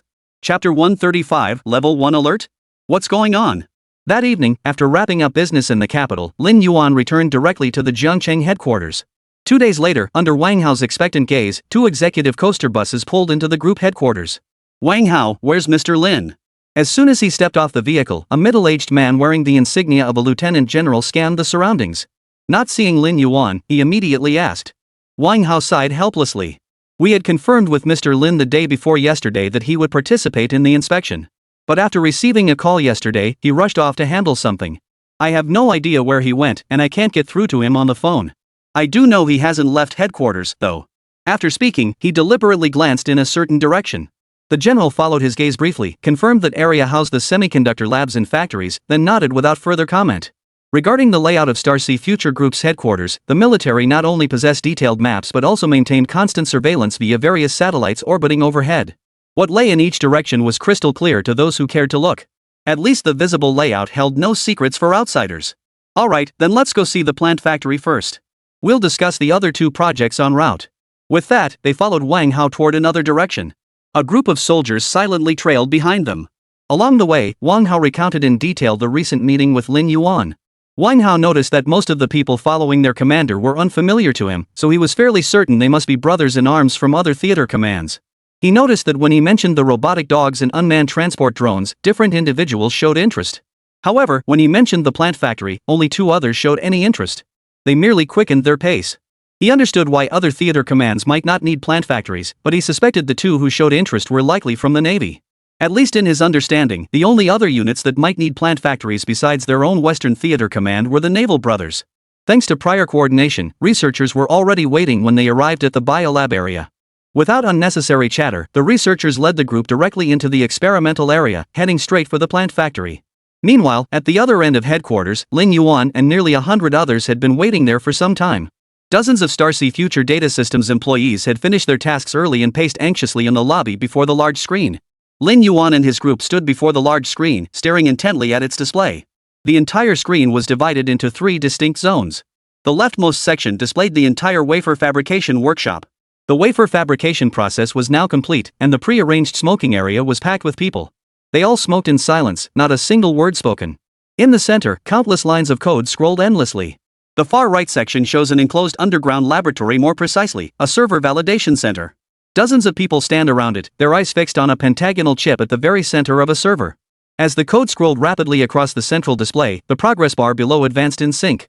Lin Yuan stood with his hands behind his back, his eyes fixed intently on the screen. The first carbon-based chip was complete. Or rather, theoretically completed. The current task involved activating the chip through the Starsea intelligence system and linking it to the Golden Crow test server within the group for data entry and registry registration. Beside Lin Yuan, a representative from Starsea Future Data Systems Company stood with beads of sweat forming on his forehead. His company was responsible for the entire system. If it failed at this stage, he had no idea how he would face everyone. So he kept silently chanting in his mind, "Hurry, hurry, hurry up." Perhaps persistence paid off, or perhaps it was the combination of their skill and the formidable power of Starsea AI. Under the tense, expectant gazes of everyone present, the progress bar finally completed its run. And it completed without a single error message or prompt. When the progress bar hit 100% and the green text prompt "program entry complete," no data anomalies appeared on the screen, he collapsed into the chair behind him. Lin Yuan exhaled deeply, then picked up the walkie-talkie, server room, retrieved the chip and handed over to the security team. Security team, proceed to the site. Upon obtaining the chip, transported immediately to the Golden Crow final assembly workshop. Setting down the walkie-talkie, Lin Yuan turned. "Your work is done. We're heading to the final assembly workshop for verification. Everyone, await further notice." With that, he led his team out of the machine room.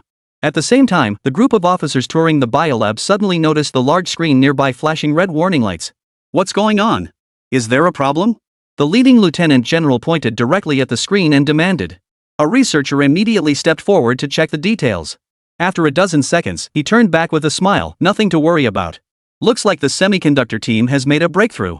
Level 1 alert has been activated over there.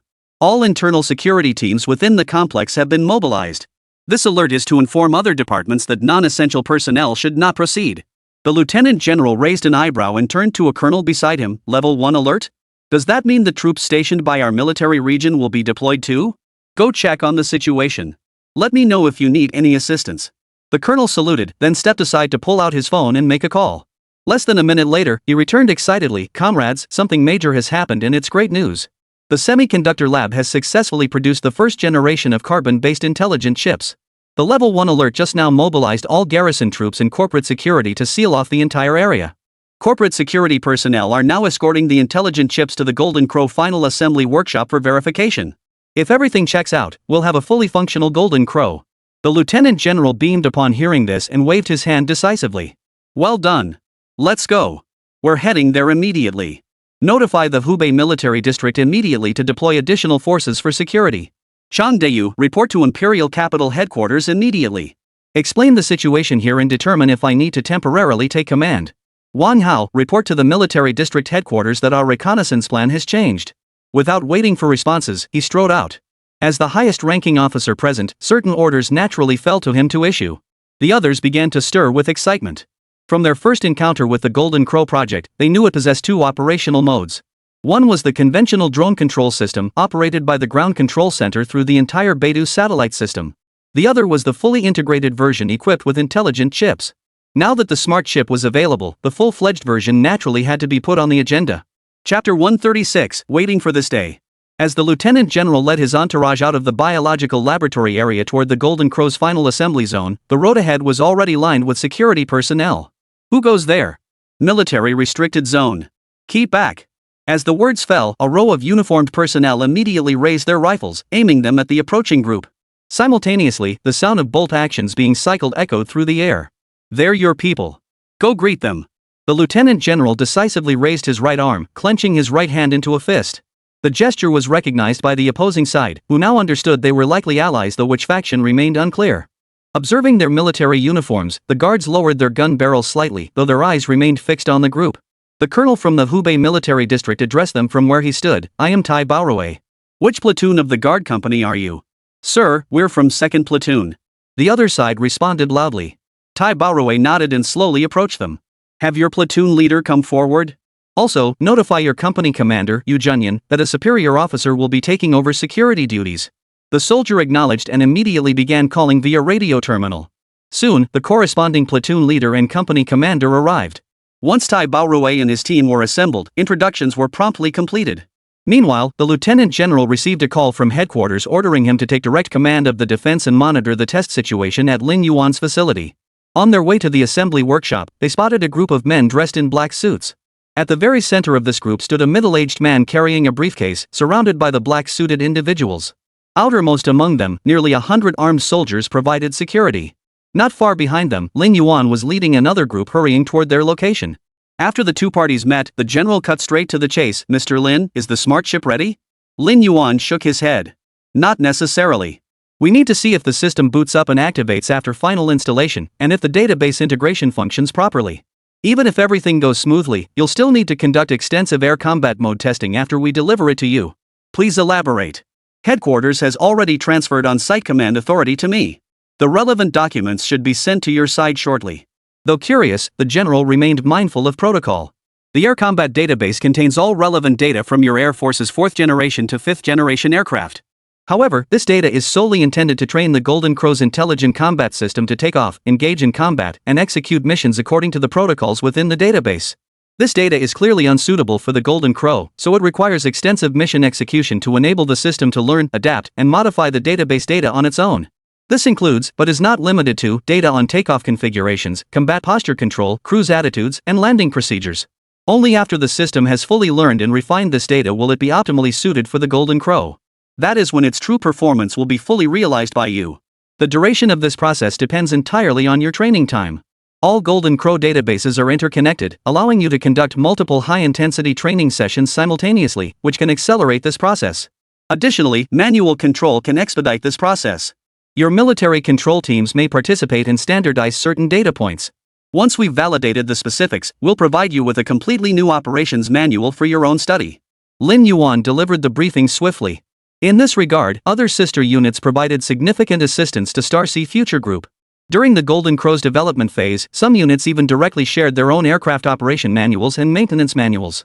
This facilitated Star Sea Future Group in developing its own tailored operation and maintenance manuals based on the Golden Crow's specifications. Lin Yuan meticulously referenced their feedback in physical materials before finalizing the Jinwu's operation and maintenance manuals. Though only 2 volumes, these manuals collectively span thousands of pages, containing millions of words of detailed text and illustrations. The manuals were so detailed that they even specified which size wrench to use for a single screw on the landing gear, along with the direction and number of turns required. By the time the group arrived at the final assembly workshop, the staff had already gathered before a completed Golden Crow awaiting delivery. As Lin Yuan and his team approached the entrance, the central member of the security detail handed a briefcase to a staff member who had been waiting patiently nearby. The staff member took the briefcase to the workbench, picked up a metal rod that appeared to be made of alloy, and gently bent it at one point. With a gentle twist at one point, the seemingly indestructible metal bar snapped cleanly. The worker pulled out a slip of paper, pressed it against the briefcase, and it automatically unlocked. Inside lay a palm-sized, pentagonal silver chip. The lieutenant general watched this scene in silence. He had witnessed such procedures countless times before. The security measures they employed internally were quite standard for Star Sea Future Group. What truly surprised him was this chip. Not only did its color differ from his expectations, but its shape was entirely unexpected. This deepened his understanding of Star Ocean Future Group's unconventional nature. Ever since he'd learned about this corporation, almost nothing they did followed conventional paths. Now they'd taken individuality to the extreme, even designing a pentagonal chip. The technician placed the chip directly onto the operating table and began typing on the nearby computer. As he worked, a silver robotic arm descended from the ceiling. Simultaneously, the workbench's interior lifted, and the chip within began rotating to a specific angle. Then everyone saw a needle-thin metal tube extend from the tip of the robotic arm, piercing a specific location on the chip. The entire chip was then lifted, and the robotic arm began moving sideways toward the back of the Golden Crow. The large screen beside them showed that the opening on the back had been opened earlier, revealing an array of electronic instruments inside. However, right in the center was a perfectly positioned pentagonal slot. The robotic arm carefully guided the chip into the slot with its tip. As the chip was installed, metal retaining plates automatically emerged to secure it in place. The entire chip mounting platform then began descending, retracting directly into the body's interior.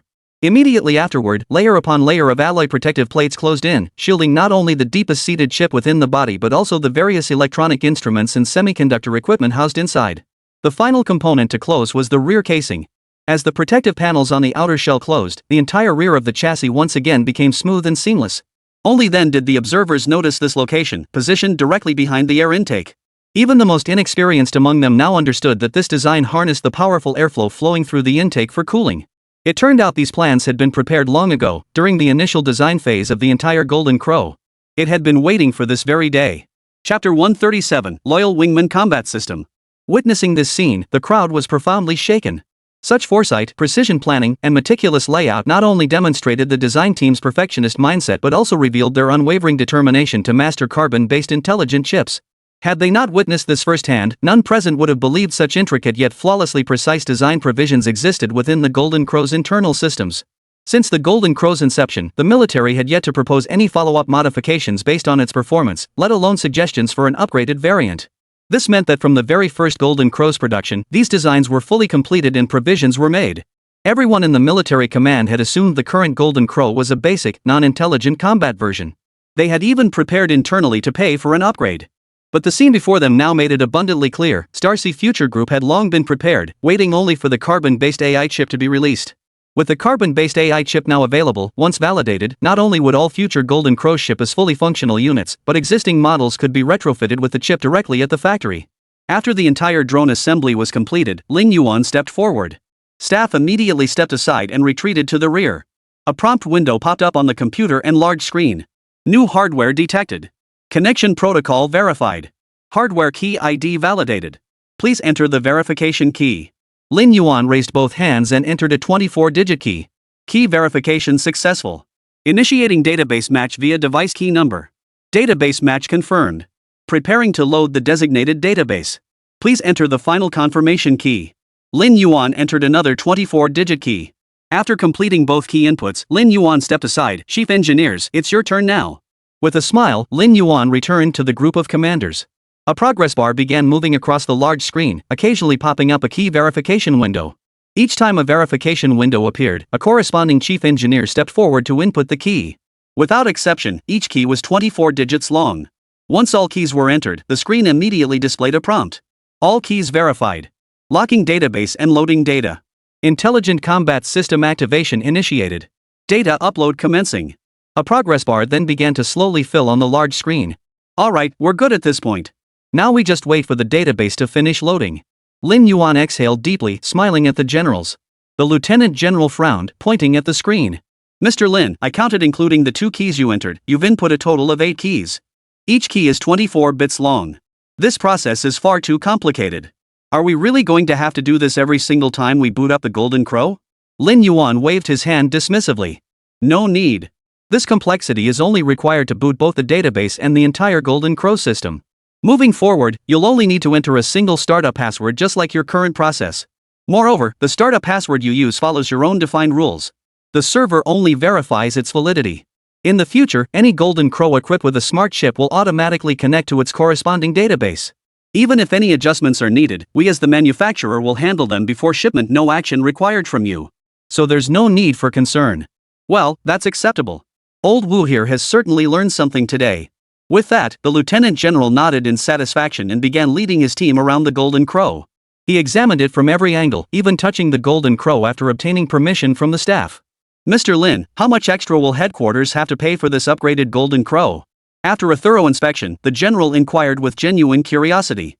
Lin Yuan smiled and shook his head. No extra charge. What you're purchasing is the complete Golden Crow system. The cost of the smart chip was already included in your original bid. Moreover, this smart chip is designed for permanent installation, it cannot be removed. Even if you use the Golden Crow until it's completely worn out, the chip itself will remain intact. Even if Jinwoo were to be scrapped in the future, the smart ship must be recovered and destroyed uniformly. When Lin Yuan initially quoted by Hanyu 350 million, the cost of this system and the smart ship was already factored in. This was precisely why Bai Hanyu was so astonished. The lieutenant general, unfamiliar with procurement procedures, naturally assumed an additional payment would be required after the upgrade. But Lin Yuan had planned for this from the start. By the way, since you're now the commander-in-chief, I should brief you on what needs to be addressed. Lin Yuan adopted a serious expression. The lieutenant general nodded, waving off the others following behind him. He stepped aside with Lin Yuan to an empty smoking area. The general pulled out a cigarette and looked at Lin Yuan. You don't mind, do you, Mr. Lin? Lin Yuan smiled and shook his head, beginning his explanation. It turned out that when Starsea Future Group first began developing the Golden Crow, their ambition extended beyond creating a stealthy, unmanned air superiority fighter. They were also deliberately building an entirely new system. That system was the revolutionary air combat concept proposed this year by the Americana Air Force Research Laboratory, the Loyal Wingman Combat System. Although this combat concept was formally proposed this year, the Americana Air Force had been evaluating and preparing for it internally for many years prior. Lin Yuan and Starsea Future Group had also conducted extensive evaluations to confirm the system's effectiveness and reliability before officially launching the Golden Crow project. The Golden Crow stealth unmanned attack aircraft is the high-tier Loyal Wingman selected by Lin Yuan for the 20 aircraft formation. The designation high-tier stems from the 20 series future capability to operate alongside other unmanned aerial vehicles in coordinated missions. However, as a stealth aircraft, its primary targets are high-value assets like early warning aircraft and ground-based radar air defense systems. Even in air combat, its primary mission is to eliminate enemy mainstay aircraft and clear air routes for Air Force attacks. Therefore, its partners must share its stealth capabilities while possessing formidable offensive prowess. They must be capable of providing fire support and output when advancing, and when retreating, they must be able to shield the J-20 from incoming missiles and cover its withdrawal. Building on this foundation, the Golden Crow must not only possess robust two-way data link communication and networking capabilities but also exhibit exceptional autonomy. This necessitates the Golden Crow possessing exceptionally high levels of artificial intelligence. Lin Yuan was certain that the current pilot of the 20 series aircraft was absolutely incapable of controlling other drones. While ground operators could theoretically control it, the rapidly changing realities of the battlefield necessitate that the Golden Crow possess a degree of autonomy. This necessity propelled the development of Jinwoo's intelligence systems. Chapter 138, a perfectly timed addition. I don't know if you're internally validating the concept of loyal wingmen or this system, but at least now I have to admit some Americans have something in their heads.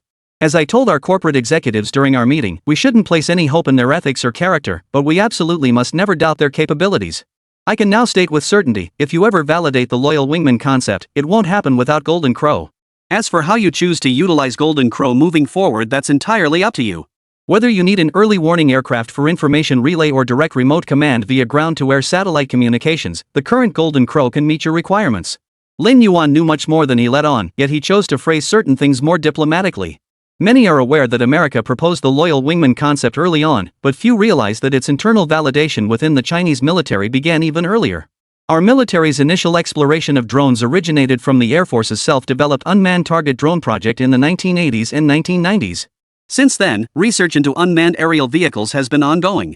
By the start of the second decade of the 21st century, the Loyal Wingman project was already taking shape internally. It just didn't have such a catchy name, but the underlying concept was essentially the same. While the F-20 is powerful, it has its drawbacks. First, firepower can easily fall short. To achieve stealth, aircraft must rely on internal weapon bays, which inherently limit missile capacity. Opting for external missile mounts compromises the stealth profile. Second, the operational costs of the F-20 are prohibitively high. Not only is the aircraft itself expensive, but training pilots is even more costly. Setting aside the F-20's comprehensive cost of around $110 million, pilot training is particularly cumbersome. It takes a pilot at least 6 to 8 years to progress from studying all flight theory in school, to flying training aircraft, to learning in the rear seat of a two-seat version, and finally obtaining solo flight qualifications. Even after obtaining solo flight certification, pilots initially fly standard fighters like the J-11. After several years of solo flying and passing further selection processes, pilots may then qualify for advanced aircraft. Only then do they become eligible for J-20 training and instruction. In other words, the journey from complete novice to F-20 pilot takes a minimum of 10 years, typically extending to 12-15 years. When you factor in the manpower, material resources, depreciation of various aircraft types, fuel costs, salary subsidies, and all the other miscellaneous expenses over those 10+ years, the total cost actually ends up being no cheaper than the F-20 itself. This doesn't even include the costs of customizing holographic headsets and anti-G suits based on each pilot's individual data, along with the corresponding ground support crew requirements.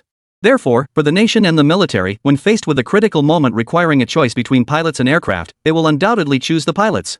After all, aircraft can be replaced, but pilots cannot.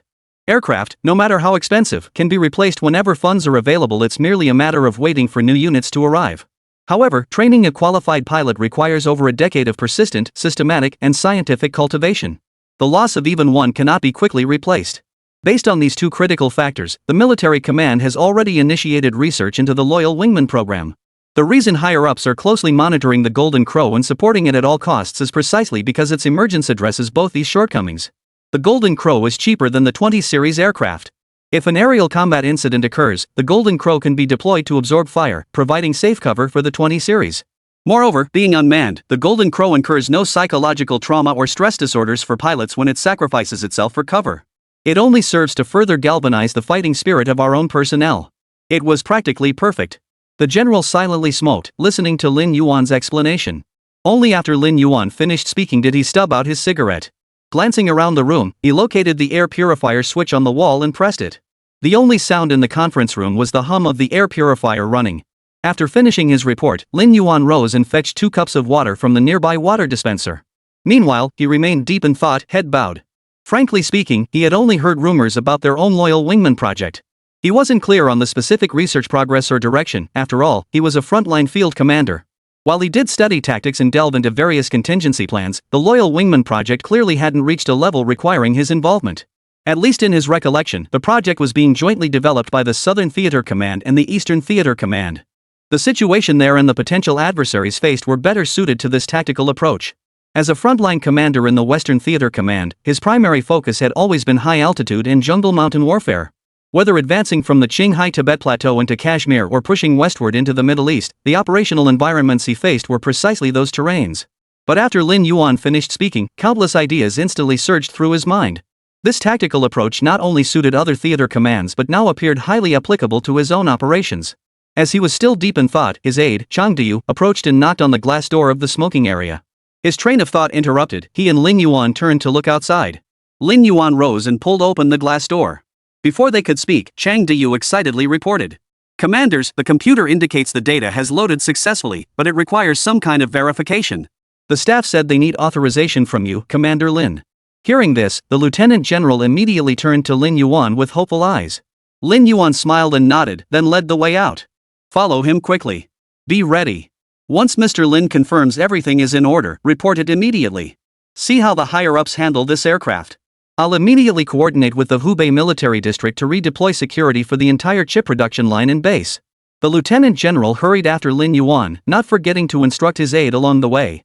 Stepping out of the smoking area, the chief engineer waiting nearby immediately approached and whispered detailed information to Lin Yuan. After listening, Lin Yuan walked over to a nearby computer and began examining detailed data logs. Seeing a crowd gather around Lin Yuan to view the logs on the computer screen, even the Major General and others, who didn't understand the technical details, could spot the screen filled with red anomaly alerts from a distance. "Director Lin, is there a problem?" The Major General hurried over to Lin Yuan's side, asking with concern. The worry in his eyes was plain to see. Lin Yuan shook his head, his tone somewhat elusive. "The system logs do indicate an issue, but it's not an error, it's data anomaly. The Beidou network database connected by Golden Crow doesn't match the previous one. Did your Beidou system reboot or change its network domain name? Chapter 139, Get rid of the Golden Crow right now." The general froze upon hearing this, but quickly regained his composure. "I don't know, but I can help you get in touch to confirm." "Who should I contact about this?" "No need. I'll just ask around. I can have the data systems branch verify the records." Lin Yuan shook his head, declining the offer, and turned back to his keyboard, getting busy. His task was straightforward. Using his access privileges, he directly connected to the data systems branch's database to examine its logs. He then identified discrepancies for comparison. A few minutes later, Lin Yuan exhaled deeply and smiled at the Lieutenant General. "Not bad. The Beidou network has expanded again.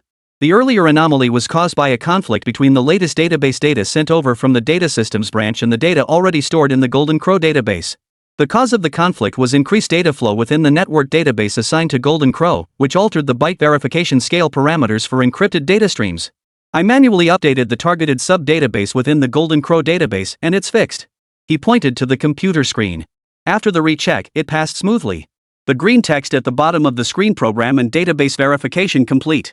Please enter the final key to confirm system start glowed brightly. Lin Yuan skillfully re-entered the 24-digit key, and the system booted up immediately. Simultaneously, everyone heard the sound emanating from the nearby golden crow. All heads turned toward it instantly. All its controllable surfaces began moving, and the landing gear indicator lights started flashing. Alright, the chip is fine. The system has booted up. Lin Yuan announced the good news with great excitement. The entire assembly workshop erupted in cheers upon hearing the news. Simultaneously, departments across other sections of the headquarters campus received the news. Similar scenes unfolded throughout the rest of the campus. The lieutenant general immediately glanced at his aide, who instantly understood and turned to make a call. Mr. Lin, isn't it a hassle to use 24-digit passwords every time? I see you're entering both numbers and letters. How do you remember them? Completely relaxed now, the general found himself with the leisure to voice a question that had piqued his curiosity. To his surprise, Lin Yuan gave a mysterious smile and whispered. The password isn't actually 24 digits. Only certain digits are the real password, the rest are personal identification codes. As for the rest of the digits, you can just type anything, even all ones would work. It's just that our code of conduct doesn't allow it. The general paused, then burst into laughter. He truly hadn't expected such an answer in the end. Nor had he imagined that Star Sea Future Group would employ such deceptive tactics. Of course, the 24-digit key wasn't truly that simple, there were other details involved. But Lin Yuan chose not to elaborate further. As the two chatted and laughed here, the others, having worked up their excitement, got back to their tasks. Especially Lin Yuan, his phone rang before long. General Bai, it's the middle of the night, still awake? Lin Yuan teased as soon as he answered the call. Bai Hanyu's agitated voice came through the line. Rest my ass. How could I possibly rest after getting your report? The moment your report came in, HQ urgently recalled everyone. I was running late for a meeting, but luckily I hadn't left yet, so I made it just in time. Though not everyone's here yet, the duty officers are present. Tell us the full details of tonight's events. Lin Yuan stepped aside and recounted everything in meticulous detail, from the inception of the Smart Chip project to the Loyal Wingman to tonight's events. Is the Beidou issue serious? Could it pose future risks to Golden Crow? Before Bai Hanyu could respond after Lin Yuan's report, another unfamiliar voice spoke up beside him. Since Bai Hanyu mentioned all duty officers were present, this person must be one of them. So Lin Yuan didn't inquire about the speaker's identity. Instead, he shook his head and replied. No risks.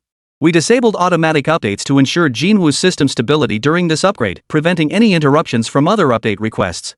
After the update completes and the system reloads, it will automatically revert to the default update mode. Following Beidou updates, our system will resume normal automatic updates. Should any issues arise outside of this window, we'll proactively coordinate with military headquarters for confirmation. In other words, regardless of whether the Golden Crow has finished loading the intelligent combat system, the current update mode will remain unchanged. The update status of combat modules, communication modules, and two-way data link interfaces under your control is entirely configurable by your team. System updates require mutual agreement between our two parties. The Jinwu side has now completed its update.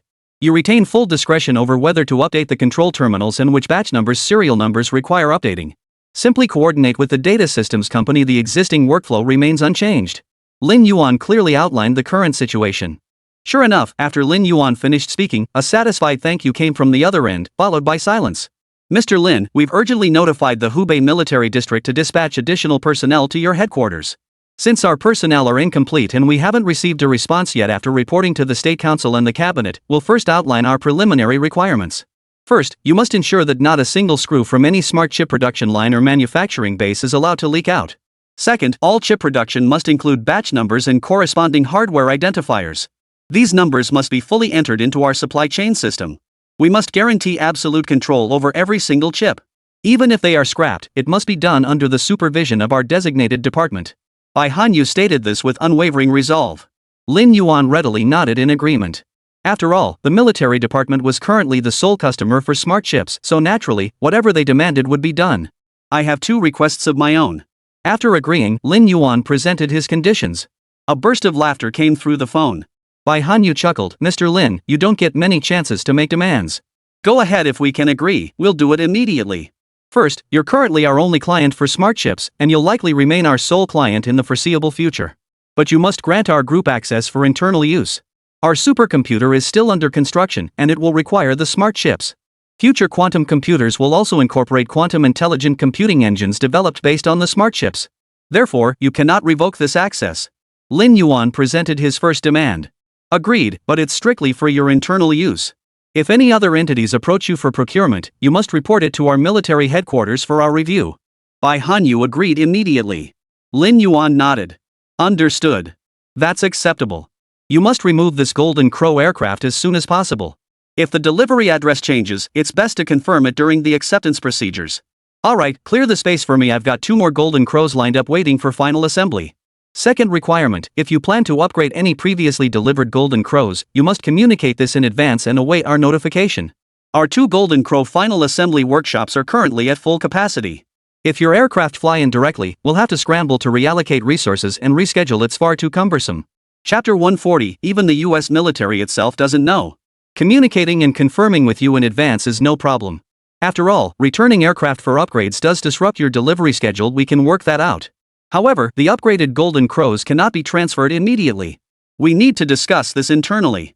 Also, let me confirm, will the upgraded Golden Crows alter the current production schedule and delivery rhythm? In that instant, Bai Hanyu's mind raced with possibilities. For them, an immediate upgrade was certainly welcome, but it was an unexpected windfall. Their plans were meticulously crafted to prepare for the best while bracing for the worst. There will be no changes. After confirming the carbon-based chip was flawless, the semiconductor base began wafer production overnight. The chip we're using now isn't a one-off either. From wafer slicing onwards, they're all mass-produced. 9 more chips remain at the semiconductor base. These 9 are sufficient for the next 9 Golden Crows, so there is a surplus in carbon-based smart chip production. If any other research institutes or units within your organization require chips, we'd appreciate your recommendation. The carbon-based chip production line is prohibitively expensive. Even if we halt production, each day of downtime incurs losses ranging from several million to nearly 10 million. That's why I'd rather keep it running. Even if we can't sell them immediately, at least we won't lose nearly as much. Lin Yuan's words sent a collective gasp of shock through the conference room on the other end of the line. They never imagined that leaving the production line idle would result in such significant losses. According to Lin Yuan's calculations, if production halted for a year, the losses would exceed 3 billion yuan. To them, this money wasn't just Star Sea Future Group's money, it was their money. Because the costs incurred by this shutdown would inevitably be factored into the chip's final price. As the sole purchaser, they would naturally have to pay more. They trusted Lin Yuan wouldn't lie about such matters. Moreover, this wasn't the first time such a situation had occurred within the military. Numerous production lines and equipment undergo routine maintenance by various units, even when not in active use. This included numerous combat-ready vehicles and equipment. From the day they rolled off the production line, beyond routine maintenance, they never appeared in the public eye. It's possible that by the time they reach retirement age, these assets may never have been used even once. Yet this practice remains essential. Because they are combat-ready assets. Their purpose in storage is to ensure that if war breaks out, the military can immediately deploy sufficient equipment to meet the demands of combat. Otherwise, placing orders only when hostilities begin would be too late. Alright, continue production. But your group should assess and maintain minimal production efficiency. As you mentioned, a single wafer run produces 10 units that alone exceeds Golden Crow's monthly output. You mentioned developing your supercomputer earlier. You can now produce components according to your specific requirements. We've already reported this to the State Council and the Cabinet. I'm confident higher-ups will coordinate other units to place joint orders, helping alleviate your pressure. And there is indeed a need for procurement. Many of our other projects also require corresponding upgrades. We absolutely must preserve something this critical. Besides, it's only one production line at most. The nation can easily sustain that without strain. Another unfamiliar general gave Lin Yuan a reassuring response. After the brief conversation, Bai Hanyu ended the call. Lin Yuan returned to his duties, while headquarters in the capital city likewise sprang into action. Over an hour later, all the commanders at headquarters in the capital had assembled. The lieutenant general in Jiangcheng had also sent all the details in written and video formats. The headquarters conference room was now a gathering of military luminaries. Over 30 generals occupied the room, with the lowest ranking being a lieutenant general. The front row was filled entirely with generals. The large screen in the conference room displayed footage of the evening's events at the Golden Crow Assembly Workshop. After the video concluded, the general seated front and center tapped his desk, drawing everyone's attention. Comrade Bai Hanyu, has Comrade Qi Ming sent any new updates? He looked directly at Bai Hanyu first. Qi Ming was the major general currently inspecting the headquarters of the Future Group in Jiangcheng, Shanghai. Bai Hanyu shook his head. The last message we received from him was 7 minutes ago. The Hubei military district has received orders from headquarters and dispatched 2 companies overnight to reinforce defenses. Comrade Qi Ming has assumed on-site command and is coordinating with General Lin to confirm follow-up actions. The general nodded, glancing at his watch. It's too late now. The State Council and Cabinet haven't relayed any updates yet. They likely haven't reached a decision. However, I received a call from the Grand Elder en route here. His stance is that this AI chip production line must be preserved at any cost. Did you discuss this issue with General Lin during your previous communication? A lieutenant general beside Bai Hanyu spoke up, recounting the details of the earlier phone call. He relayed Lin Yuan's demands and their own requirements. He explained the costs associated with maintaining the production line and the subsequent plans. My initial agreement stemmed from the fact that with the advent of carbon-based smart chips, many of our electronic devices require comprehensive upgrades. From the onboard chips in various fighter aircraft to electronic pods, electronic warfare aircraft, and even early warning aircraft, I believe the time has come for a comprehensive upgrade. Particularly, Comrade Chi Ming's report on General Lin's operational concepts and systems for loyal wingmen aligns perfectly with our own thinking. Though I'm unsure how he came to know this, it undoubtedly aligns perfectly with our future development direction. After he finished speaking, another admiral beside him chuckled softly. If you're unsure where General Lin obtained his information, ask Bai Hanyu beside you as he discussed the future development of our military with him. When it comes to theoretical and practical research on warfare and military development, 10 or 20 Lin Yuans combined wouldn't match any one of you here. But when it comes to academic research and the study of military technology and equipment, all of you here combined can't match Lin Yuan's brain. Whether it's the Azure Dragon, the Stellar CAI system, or their data systems company, all these ventures combined mean he's had plenty of interaction with us. Though he never said a word, just look at the Golden Crow and Loyal Wingman concepts. This kid has already figured out our pulse. Golden Crow is a trap he set for us, waiting for us to walk right into it, and we have no choice but to do so. His words drew laughter from every general present. He then pointed to a stack of bilingual Chinese-English documents over 20 centimeters tall beside him and remarked meaningfully. Additionally, this is all the research directions and future concepts for the Loyal Wingman from the American Air Force Research Laboratory. Comrade Chi Ming sent it via encrypted fax. He said Lin Yuan gave it to him. It's clear that young Lin Yuan has been doing a lot behind our backs, things not only unknown to us, but I'm certain even the American military itself is unaware of. Chapter 141, he actually said he has no money? After the admiral finished speaking, all the generals in the conference room turned their gaze to the thick stack of documents. Several commanders seated along the edges wore inexplicably puzzled expressions. They even exchanged glances privately, each reading the unspoken meaning in the other's eyes. The Americana Air Force Research Laboratory was no ordinary facility. It was one of their highest security internal labs. It was specifically tasked with charting the future course of the Americana Air Force. Its nature was akin to the General Staff Headquarters conference room where they now sat, effectively functioning as the Air Force Development and Operations Laboratory under the General Staff. While the possibility of classified information leaking from such a facility couldn't be entirely ruled out, the probability was so low it was practically negligible. Yet Lin Yuan had managed to obtain the documents. Judging by the thickness of the stack, he'd practically stripped the other side bare. This level of operational capability far surpassed that of the intelligence bureau these individuals belonged to. The bigwig's plan was simple. After the meeting, they would personally head to Jiangqing to have a chat with Lin Yuan. Put nicely, it's about strengthening communication. Put bluntly, it's about learning how to strip America bare. Running mole spies was utterly impossible at this level of organization, so the information was most likely obtained through cyber channels or other means. This was a highly valuable lesson. Just as the admiral in the center was about to speak, his phone rang. Glancing at the caller ID, he immediately stood up to answer. The others exchanged glances, each knowing the final negotiation outcome had arrived. And most likely, it came from the cabinet, not the State Council. The cabinet sets the tone, while the State Council handles the specific implementation. With such a short time frame, concrete plans couldn't possibly be worked out. Therefore, it was best to wait for the higher-ups to set the tone and determine the optimal approach. Once the basic direction was set, the rest would fall into place. At least, in the eyes of these commanders, their tasks would become manageable.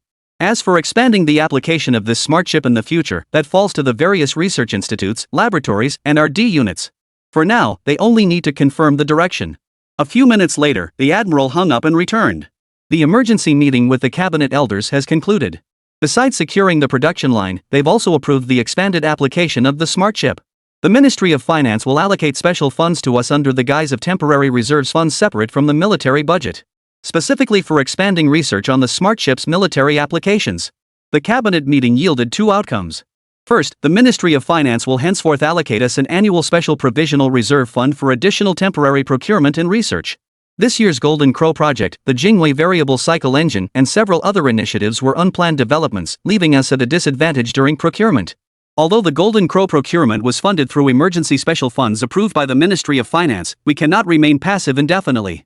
Hence this contingency reserve fund was established to facilitate our annual flexible procurement and research, but strictly limited to high-tech equipment and research. Second, we are authorized to expand research on smart chips. The meeting confirmed that smart chips will not be released to civilian sectors in the short term, but will be fully deployed in military equipment.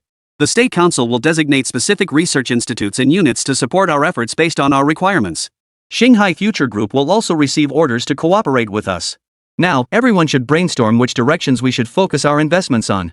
The attendees immediately began whispering among themselves.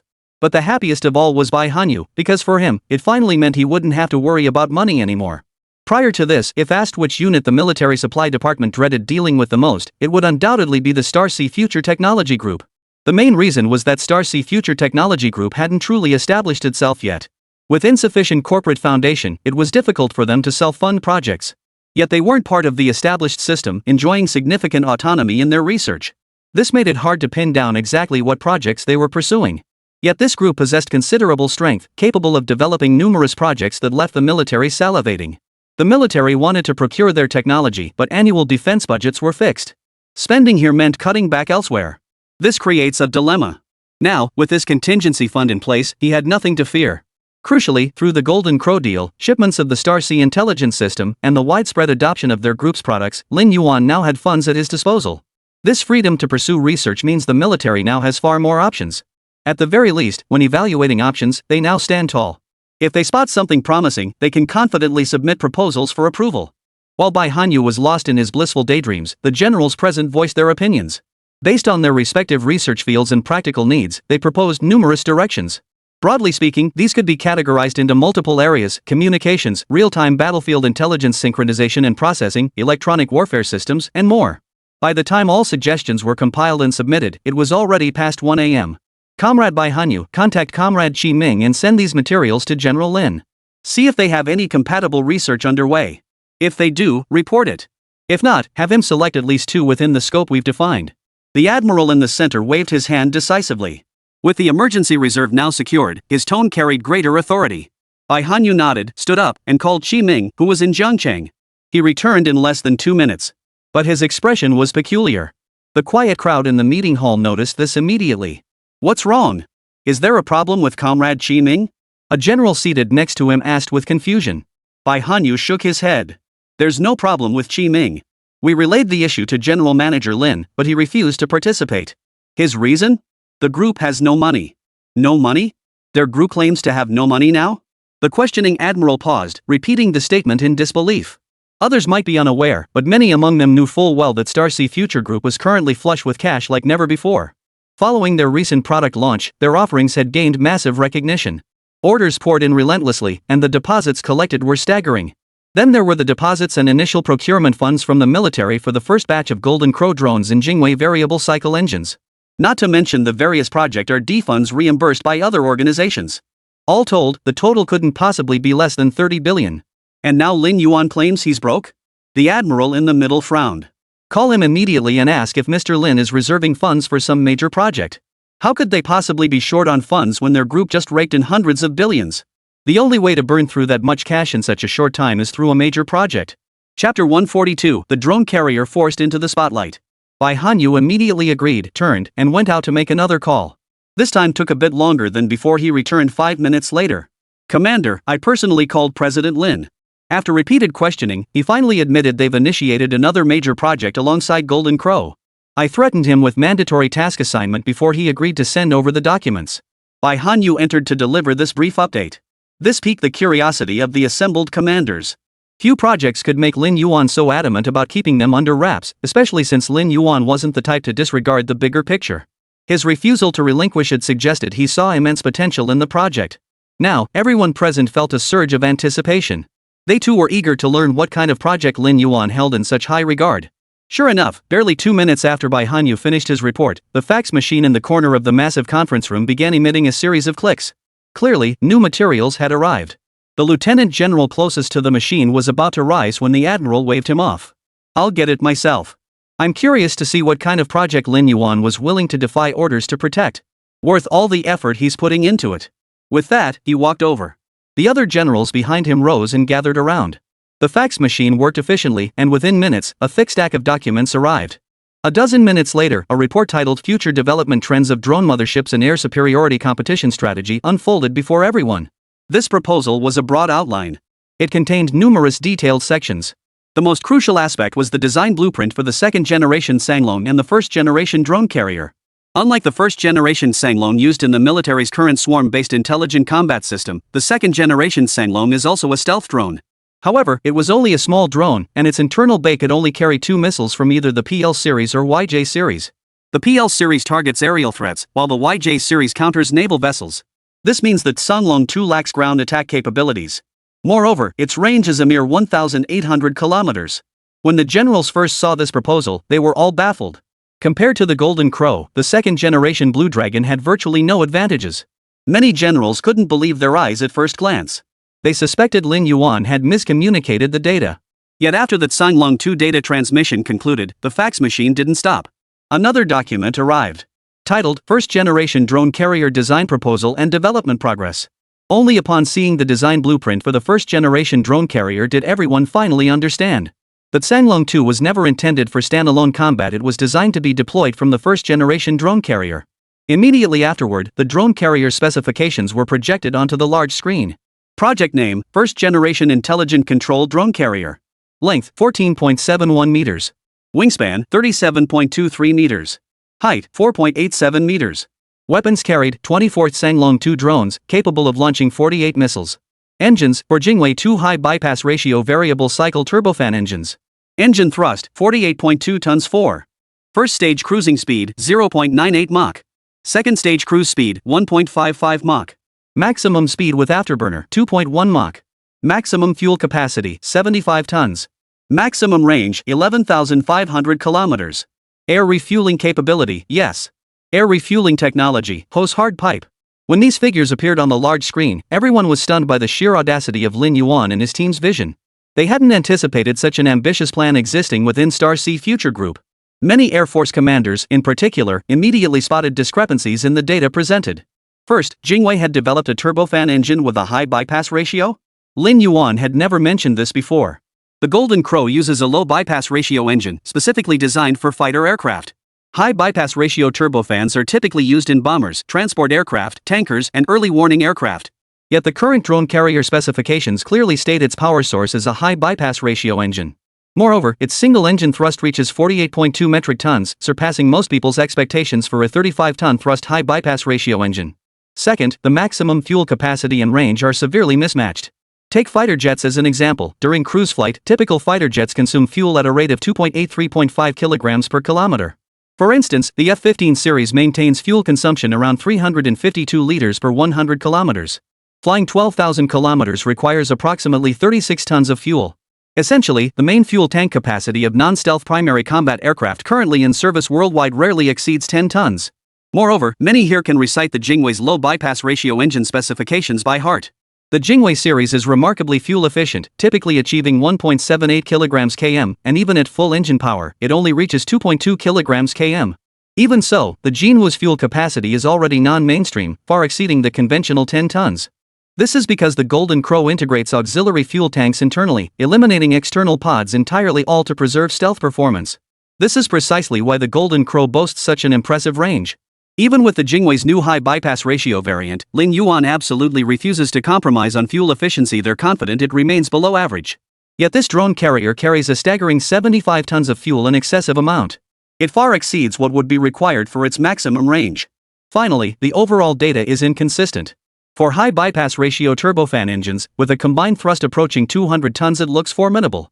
But the oddity lies in the fact that this aircraft can actually achieve supersonic speeds. Moreover, its variable cycle second stage speed exceeds Mach 1. At full power, it can reach Mach 2. This is a speed beyond the reach of many fighter jets. Even America's F-35 fighter jet has a maximum speed of only Mach 1.6. In other words, in a pure speed contest, a fifth-generation fighter can't even keep up with the massive aircraft they're currently observing. It's widely accepted that transport aircraft generally don't exceed supersonic speeds. The Tu-160's variable sweep wings are a special case. Even the Tu-160, that monstrous fusion of Soviet brute force and technological aesthetics, only achieves a maximum speed of Mach 2.05. Moreover, this 2.05 Mach figure is achieved only by sacrificing engine stability and airframe integrity when the swept wings are deployed. The military conducted tests with the Golden Crow, and even when pushed to its maximum speed, the airframe showed no significant issues. Moreover, the engines remained in excellent overall condition. All in all, every aspect of the project before them reeked of peculiarity. If Lin Yuan had merely sent them design blueprints and technical specifications, they would never have believed it. The main reason was their disbelief that a domestic company could achieve this level of capability. However, accompanying these materials were test data from the Fengdong Group. Not only for the drone carrier, but also for the Tsanglong 2. All models had already completed wind tunnel testing. Chapter 143, If I say it's top secret, it is. The earliest wind tunnel test records date back to the period around the Chinese New Year at the beginning of the year. This means that after Starsea Future Technology Group secured numerous approvals, they immediately sent the models for secret testing. This project was initiated around the same time as the Golden Crow.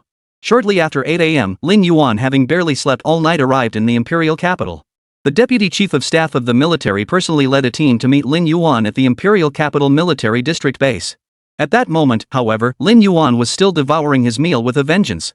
The commander and political commissar of the imperial capital military district sat across from him, exchanging glances.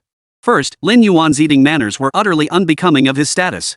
Second, the combination of hot dry noodles and iced coffee was utterly bizarre. Upon seeing Deputy Chief of Staff Chu Chang lead his team into the conference room, the military district commander and political commissar immediately stood and saluted. "Commander." Lin Yuan quickly bit off the hot dry noodles in his mouth and turned to look at the new arrivals.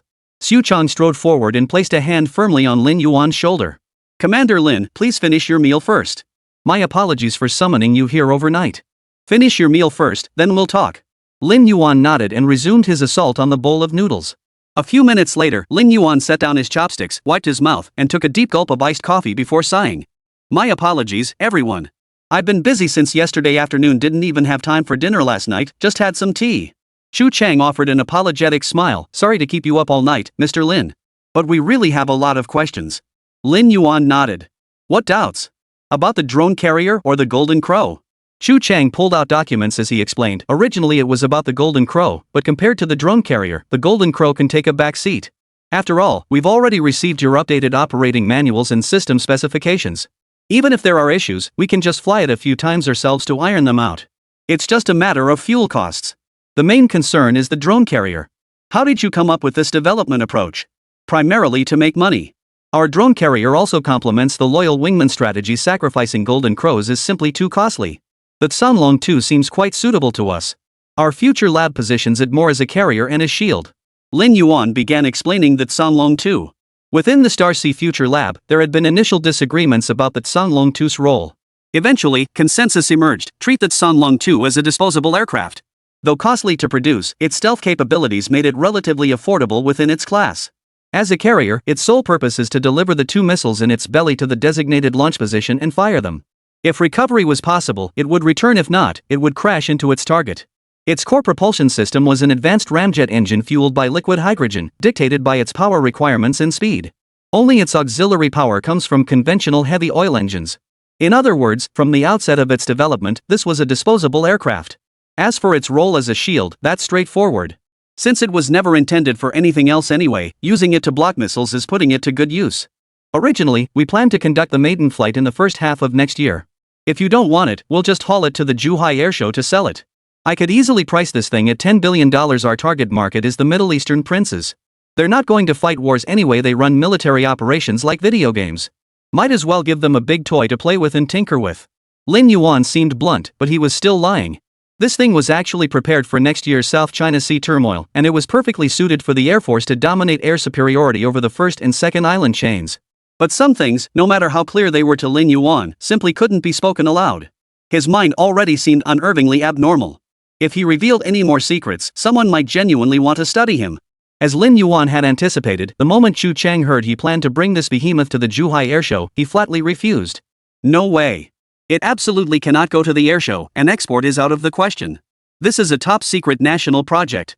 It cannot be exposed. Lin Yuan grinned ear to ear upon hearing this. From the start, this had been a self-funded project within the group. Since it hadn't even entered the parts procurement phase, it hadn't been reported up the chain. When exactly had it become a top-secret national project? Chu Chang slammed a document down in front of Lin Yuan. Here. We've completed the encryption procedures and documentation for the drone carrier overnight. This project now falls under the jurisdiction of the State Administration of Science, Technology and Industry for National Defense.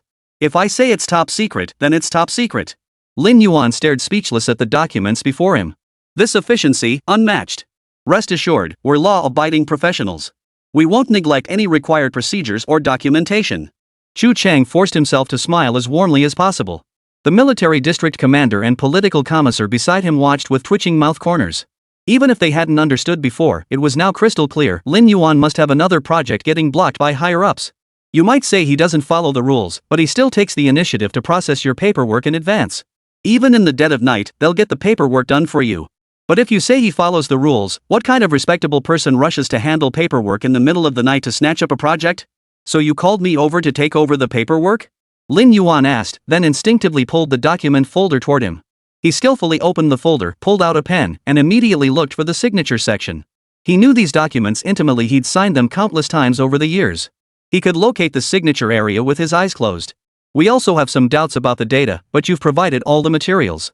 We're still studying them, so the technical issues are resolved. My main question is why you designed the drone to open from the belly instead of the sides of the fuselage? Chu Chang asked with puzzlement. Lin Yuan signed and tucked away his pen. We did consider the side storage option, the heterogeneous honeycomb design, but we ultimately discarded it. Because the heat dissipation was inadequate. During recovery, the tail section of the Tsunglong 2 generates extreme heat. Heat dissipation would become a major, difficult to manage problem. And since the interior houses all the core semiconductor components, we opted to place them in the belly. The airflow from the intake will blow directly over it, accelerating cooling. Additionally, to ensure safety during takeoff, the Tsunglong 2 will not begin fueling during the launch phase unless absolutely necessary. All fuel remains on the carrier until after takeoff, when the transfer begins. Pre-fueling is possible if necessary, but the carrier's safety during takeoff must be guaranteed to prevent scenarios where it gets shot down by missiles right after starting up on the runway. Otherwise, the combination of heavy oil, liquid hydrogen, and the high explosive fuel in the missiles would create a suicide blast bright enough to light up half the sky. Repairing and maintaining the runway afterward would be a major hassle. Chapter 144. The drone carrier isn't perfect either. Although Lin Yuan and his lab researchers were military novices, their design had undergone thorough consideration. This was a unique feature of the internal structure within the State Administration of Science, Technology and Industry for National Defense SASTAND. Within the NDSA and related agencies, a specialized military liaison department exists. They were responsible for resolving all military and regulatory queries for research institutes and development units. As a rising star in recent years and the first corporation globally to develop a fifth-generation drone, Star Sea Future Group was generously granted its own dedicated liaison team by higher authorities. This liaison team exclusively serves Shanghai Future Group's various laboratories and research units. Whether they are initiating a project or simply seeking clarification on a matter, this liaison team provides answers. They proactively communicate numerous considerations regarding defense science and technology, military equipment, and research. This includes major aspects like standardizing data link interfaces and specifications for numerous components. This ensures aircraft produced by Star Sea Future Group can seamlessly integrate into military combat platforms and systems. Down to the details of preventing widespread detonations if an aircraft is shot down during takeoff, all these aspects are communicated and addressed in advance. That's a great idea, but I have one more question. What's the maximum takeoff weight limit for your drone carrier? We've reviewed the extensive documentation you sent multiple times with great care. Currently, over 10 expert review teams are scrutinizing your documentation, yet none have identified this data discrepancy. What's going on? Chu Chang asked with puzzlement. Lin Yuan smiled faintly. Sir, are you asking whether the carrier can fully refuel all its internal auxiliary tanks while simultaneously launching the Tsunglong 2 with a full load of fuel and munitions? Chu Chang nodded quickly. That was precisely his meaning. In his view, Lin Yuan was considering the issue of the aircraft exploding upon being shot down, but that wasn't within his scope of consideration. China already possessed a sophisticated multi-tiered missile defense system. Moreover, given the drone carrier's maximum range, there was no need whatsoever to launch from border airfields. Taking off directly from inland bases and operating at full power would still allow it to reach the designated airspace within the specified time frame. It's simple. This is a balance you need to strike. I'm sure you're aware, sir, that maximum range isn't achieved by taking off fully fueled and armed, but by maintaining optimal cruise speed with the engines running at peak efficiency. These two concepts can overlap, but they are distinct. As you stated, the carrier can fill all fuel tanks, and the Tsunglong 2 can carry full fuel and munitions, but the maximum range would be compromised. Our group guarantees that the high bypass ratio engines of the Jingwei 1 Generation 2 variant can still deliver substantial thrust to lift the carrier under your scenario, achieving Mach 2. However, since the payload capacity is already at its maximum, the specific fuel consumption per engine unit will inevitably increase. Consequently, the maximum range will inevitably be reduced. But if you choose to extend the Sorya 2's mission endurance by sacrificing the carrier's maximum range, that's also feasible. Lin Yuan instantly grasped Chu Chang's meaning. It might seem like no difference, but it's actually a huge one. Because the carrier's size is comparable to a bomber, it cannot directly engage in air combat or enter combat zones. The Sorya 2 could. If both the carrier and the Sorya 2 started with full fuel tanks, the Sorya 2 wouldn't be troubled even if it exhausted its fuel after engaging in combat, provided it hadn't depleted all the missiles stored in its fuselage. It could simply return to the mothership for refueling. After refueling, it can rejoin the battle. This is why the Sorya 2 has a maximum range of only 1,800 kilometers. Generally speaking, a combat aircraft with a range of only 1,800 kilometers is extremely limited, essentially serving as a dedicated airfield defender. Maximum range is usually divided into 3 equal parts. 1/3 is allocated for reaching the battlefield, 1/3 for mission execution and air combat, and the final 1/3 for the return journey. This means the Sorya 2's theoretical maximum distance from its carrier should not exceed 600 kilometers. However, since the carrier itself is airborne with a range exceeding 10,000 kilometers, this figure is not absolute. If it truly runs out of fuel, the carrier can fly over to refuel it, provided airspace security is guaranteed. In effect, this drone carrier also shoulders some of the responsibilities of a tanker aircraft. This effectively grants the military command considerable flexibility for operational adaptation. Opting for the carrier's range means sacrificing the Sorya 2's range, and vice versa. However, there is one exception: the drone carrier can receive aerial refueling. The moment they received the data, those generals immediately analyzed the purpose behind Star Sea Future Group's design. Accordingly, they could envision numerous tactical approaches. But first, certain issues needed clarification with the RD unit. Chu Chang was satisfied with Lin Yuan's explanation, but he also posed a question. If fuel can be replenished, can missiles be replenished as well? To his surprise, Lin Yuan nodded in agreement. This had been an internal hypothesis after reviewing the data. If fuel could be replenished, it was only natural to assume missiles could be too. They had assumed this would be impossible, but to their surprise, Lin Yuan confirmed it. It can be done, but it will take time. The carrier you see now is actually a stripped-down version. That's why I said it could be brought to the Zhuhai Airshow for display. Due to time constraints, our internal requirement was that it must use existing mature technology for its maiden flight in the first half of next year, so many functions were sacrificed. The first is the missile replenishment issue, which has 2 approaches. Option 1, increase the number of Tsanglong 2 missiles carried from 24 to 48, but then the missiles themselves would need to be reloaded. Approach 2 is to maintain the 24 missile capacity, but allow missiles to return to the carrier for replenishment via internal systems. This was designed with space and system redundancy from the outset. This is precisely why our Jingwei engine boasts such a high thrust-to-weight ratio. You've probably noticed its thrust is almost wastefully excessive, right? It seems completely underutilized. After all, wasted engine thrust equals wasted costs. Engines with such high thrust are significantly more expensive to manufacture. Chu Chang nodded quickly. This was indeed one of their internal questions.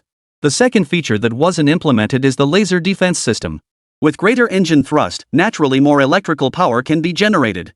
So internally, we also planned a laser defense system to counter incoming missiles and prevent enemy missiles from locking onto us. Unfortunately, our laser defense system hasn't materialized either. It'll take another year or 2 to develop. Chapter 145, not cheap, is it? Ever since we mastered lithography and etching machines, the outside world has speculated that we've developed an entirely new type of laser. After all, this is one of the most critical technologies within the chip manufacturing ecosystem. We haven't explained it before, but we did indeed overcome it. But there's a significant difference between laser-etched chips and high-energy laser systems capable of incinerating missiles and semiconductor components. We're racing against the clock internally. The drone carrier can't wait for the high-energy laser combat system to be ready, so we have to develop the first version first. Once we've resolved the technical challenges and achieved implementation, we'll demonstrate it to you. Whether to update the drone carrier is entirely up to you. Lin Yuan admitted this candidly. There was no reason to conceal it. According to our projections, once the drone laser defense system is fully deployed and operational, the engine's thrust will finally be put to its best use without being wasted. Naturally, we'll simultaneously adjust the maximum range. At that point it could increase or decrease, depending on our approach. But I can guarantee that even if the maximum range decreases, it won't fall below 10,000 kilometers. Naturally, even if it increases, it won't exceed 15,000 kilometers. Chu Chang was momentarily taken aback. I understand a reduction, but how could the maximum range actually increase? Lin Yuan laughed heartily. Well, that's because of other factors. It turned out that to ensure that Tsanglong 2's speed and maneuverability, its power system wasn't a turbofan engine. As a small unmanned aerial vehicle, the Tsanglong 2 simply lacks the size to accommodate a turbofan engine. Turbofans are all large units. Therefore, the Tsanglong 2 employs a hybrid power system combining a scramjet engine and a piston engine. The piston engine handles cruising and airspace surveillance, maximizing airborne time with minimal fuel capacity. The downside is its slower speed. While piston engines can be highly advanced, they have inherent limitations. The scramjet engine, however, is entirely different. It's a pure burst of power system. Typically employed in missiles, this system ensures speeds of at least Mach 4. Equipping the Soria 2 with this system ensures it can rapidly close in on targets and engage in combat upon detection. The key to extending its maximum range lies in the supercharged ramjet engine on the Tsanlong 2. In the design proposed by the Stellar Sea Future Laboratory, the hypersonic ramjet engine of the second-generation Blue Dragon utilizes liquid hydrogen as fuel. The advantage is its compact size and high energy density per unit weight. The drawback is that it is difficult to store and requires high standard storage conditions. Lin Yuan therefore outlines several internal projects and technologies currently being developed to overcome liquid hydrogen storage challenges. Once these challenges are overcome, the same volume of liquid hydrogen will occupy less space within the mothership. This would naturally allow for additional fuel tanks, effectively extending the maximum range. Of course, this expansion has its limits. After all, the mothership's volume is fixed, so fuel tank capacity cannot be increased indefinitely. So my understanding is that the drone carrier actually has significant room for improvement. But the focus is primarily on the hardware aspect? Chu Cheng finally grasped the full picture, gaining a clear understanding of the project's current status. Lin Yuan nodded. Exactly. In the software realm, we'll definitely equip it with the best solutions we can deliver. But the rest is beyond our control. For instance, the bidirectional data link transmission rate, or the upgrades and replacements for radars and missiles, these aren't within our group's purview. So if you want to upgrade or develop new models, it depends on the availability from other units and research institutes. Within the existing framework, we will definitely install the top-tier models available domestically, and we will ensure compatibility. Signal and electromagnetic interference? Don't worry about that, our group handles it. Chu Chang nodded thoughtfully. After a few minutes, he looked up at Lin Yuan. The price isn't cheap, is it? Lin Yuan smiled faintly. Sir, are you inquiring about the base unit price or the complete package price? The difference between the base price and the package price for an aircraft procurement is substantial. The 350 million yuan for the Golden Crow earlier was the package price, not the bare airframe price. The actual base price was around 200 million. The package price, however, is different. It encompasses multiple components. First, it covers system software service fees, including updates, maintenance, and other routine operations. Second, missile procurement costs, which Jinwu does not include, as missiles are procured separately by the military, otherwise the package price would be even higher. Third, the procurement cost of spare parts. For military aircraft, spare parts are typically rated by operating hours and must be replaced upon exhaustion. Fourth is the cost of ground maintenance crews, including personnel training and procurement of ground support equipment. This cost increases with the number of deployed airfields. Fifth is the cost of training and purchasing personnel, as well as operational and training equipment. Sixth is the manufacturer's overall post-sale maintenance, refurbishment, and upgrade costs. These factors apply to both manned and unmanned aircraft. Moreover, this framework applies whether for domestic use or export. Xu Chang's heart skipped a beat upon hearing Lin Yuan's counter-question. He knew that during the Golden Crow procurement, the price negotiated was for the complete aircraft package excluding spare engines. But now that Lin Yuan had separated the base aircraft price from the package price, it meant the package was very expensive. Typically, for fighter jet exports, the package price starts at twice the airframe price. China's rate was 2 times, Europe's was similarly around 2 times, while America's was roughly 3 to 3.5 times. But for domestic use, the price was significantly lower. That's why, at least in China, many fighter jet procurements were negotiated based on the airframe price but ultimately settled at the package price. This is precisely why the military emphasizes versatility. It indirectly reduces the package price. Regarding the support package costs for the drone carrier, which components are the most expensive? Chu Chang asked tentatively. He needed to understand clearly before determining the scale of their procurement and actual deployment. The most expensive components are deployment costs and spare parts procurement. If you aim to deploy them at every military airfield nationwide, the cost will skyrocket.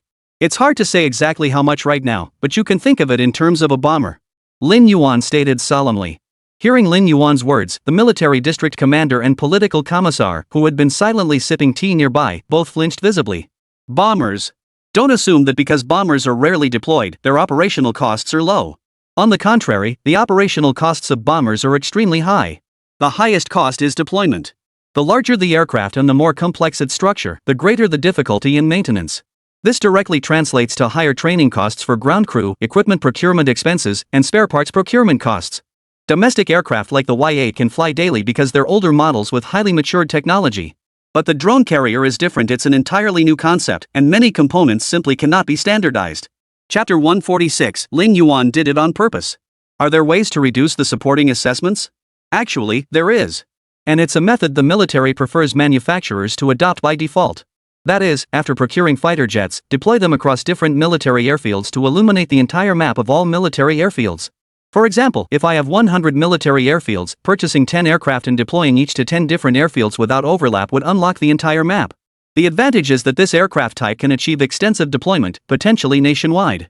Of course, nothing is absolute. Where there are advantages, there are also disadvantages. The drawback is that when aircraft not under the home base's maintenance jurisdiction arrive, ground crew must re-verify the fighter's maintenance status before performing ground support. For aircraft based at their own airfield, they naturally maintain detailed maintenance logs, sometimes precise enough to track how long a specific screw has been in use and when it needs replacement. But they have no such records for incoming aircraft. This necessitates the deployment base and ground crew of the incoming aircraft to transmit their maintenance data for synchronization with our records. This system may seem straightforward, but establishing it requires significant investment. Moreover, its implementation is no small feat, requiring the integration of corresponding logistics maintenance systems into the new management framework. It can be said that in recent years of military reform, the greatest pressure has been on the logistics departments rather than frontline field units. Field units, conversely, face relatively straightforward challenges, primarily issues of command structure and deployment locations. As for replacing equipment within the unit, they naturally prefer new gear. Just phase out the old stuff and learn to use the new. But for the logistics department, this is a nightmare. When frontline soldiers switch rifles, logistics must supply every component from barrels to springs to ammunition along with a complete set of auxiliary sights. And that's just one rifle. What about artillery, armored vehicles, and various tanks? How many replacements must logistics handle for these? What scale of rotation and restocking must military supply depots and reserve armories across the country undertake? Only those within the system could possibly know. Thus, the claim that the past 2 years of military reform have been the weakest period for the Chinese military holds some truth from certain perspectives. Once these years pass and the military fully resolves its logistical management issues, the entire command structure will be transformed. General Lin, even if it's expensive, there has to be a price, right? This isn't some priceless antique. Just name your price.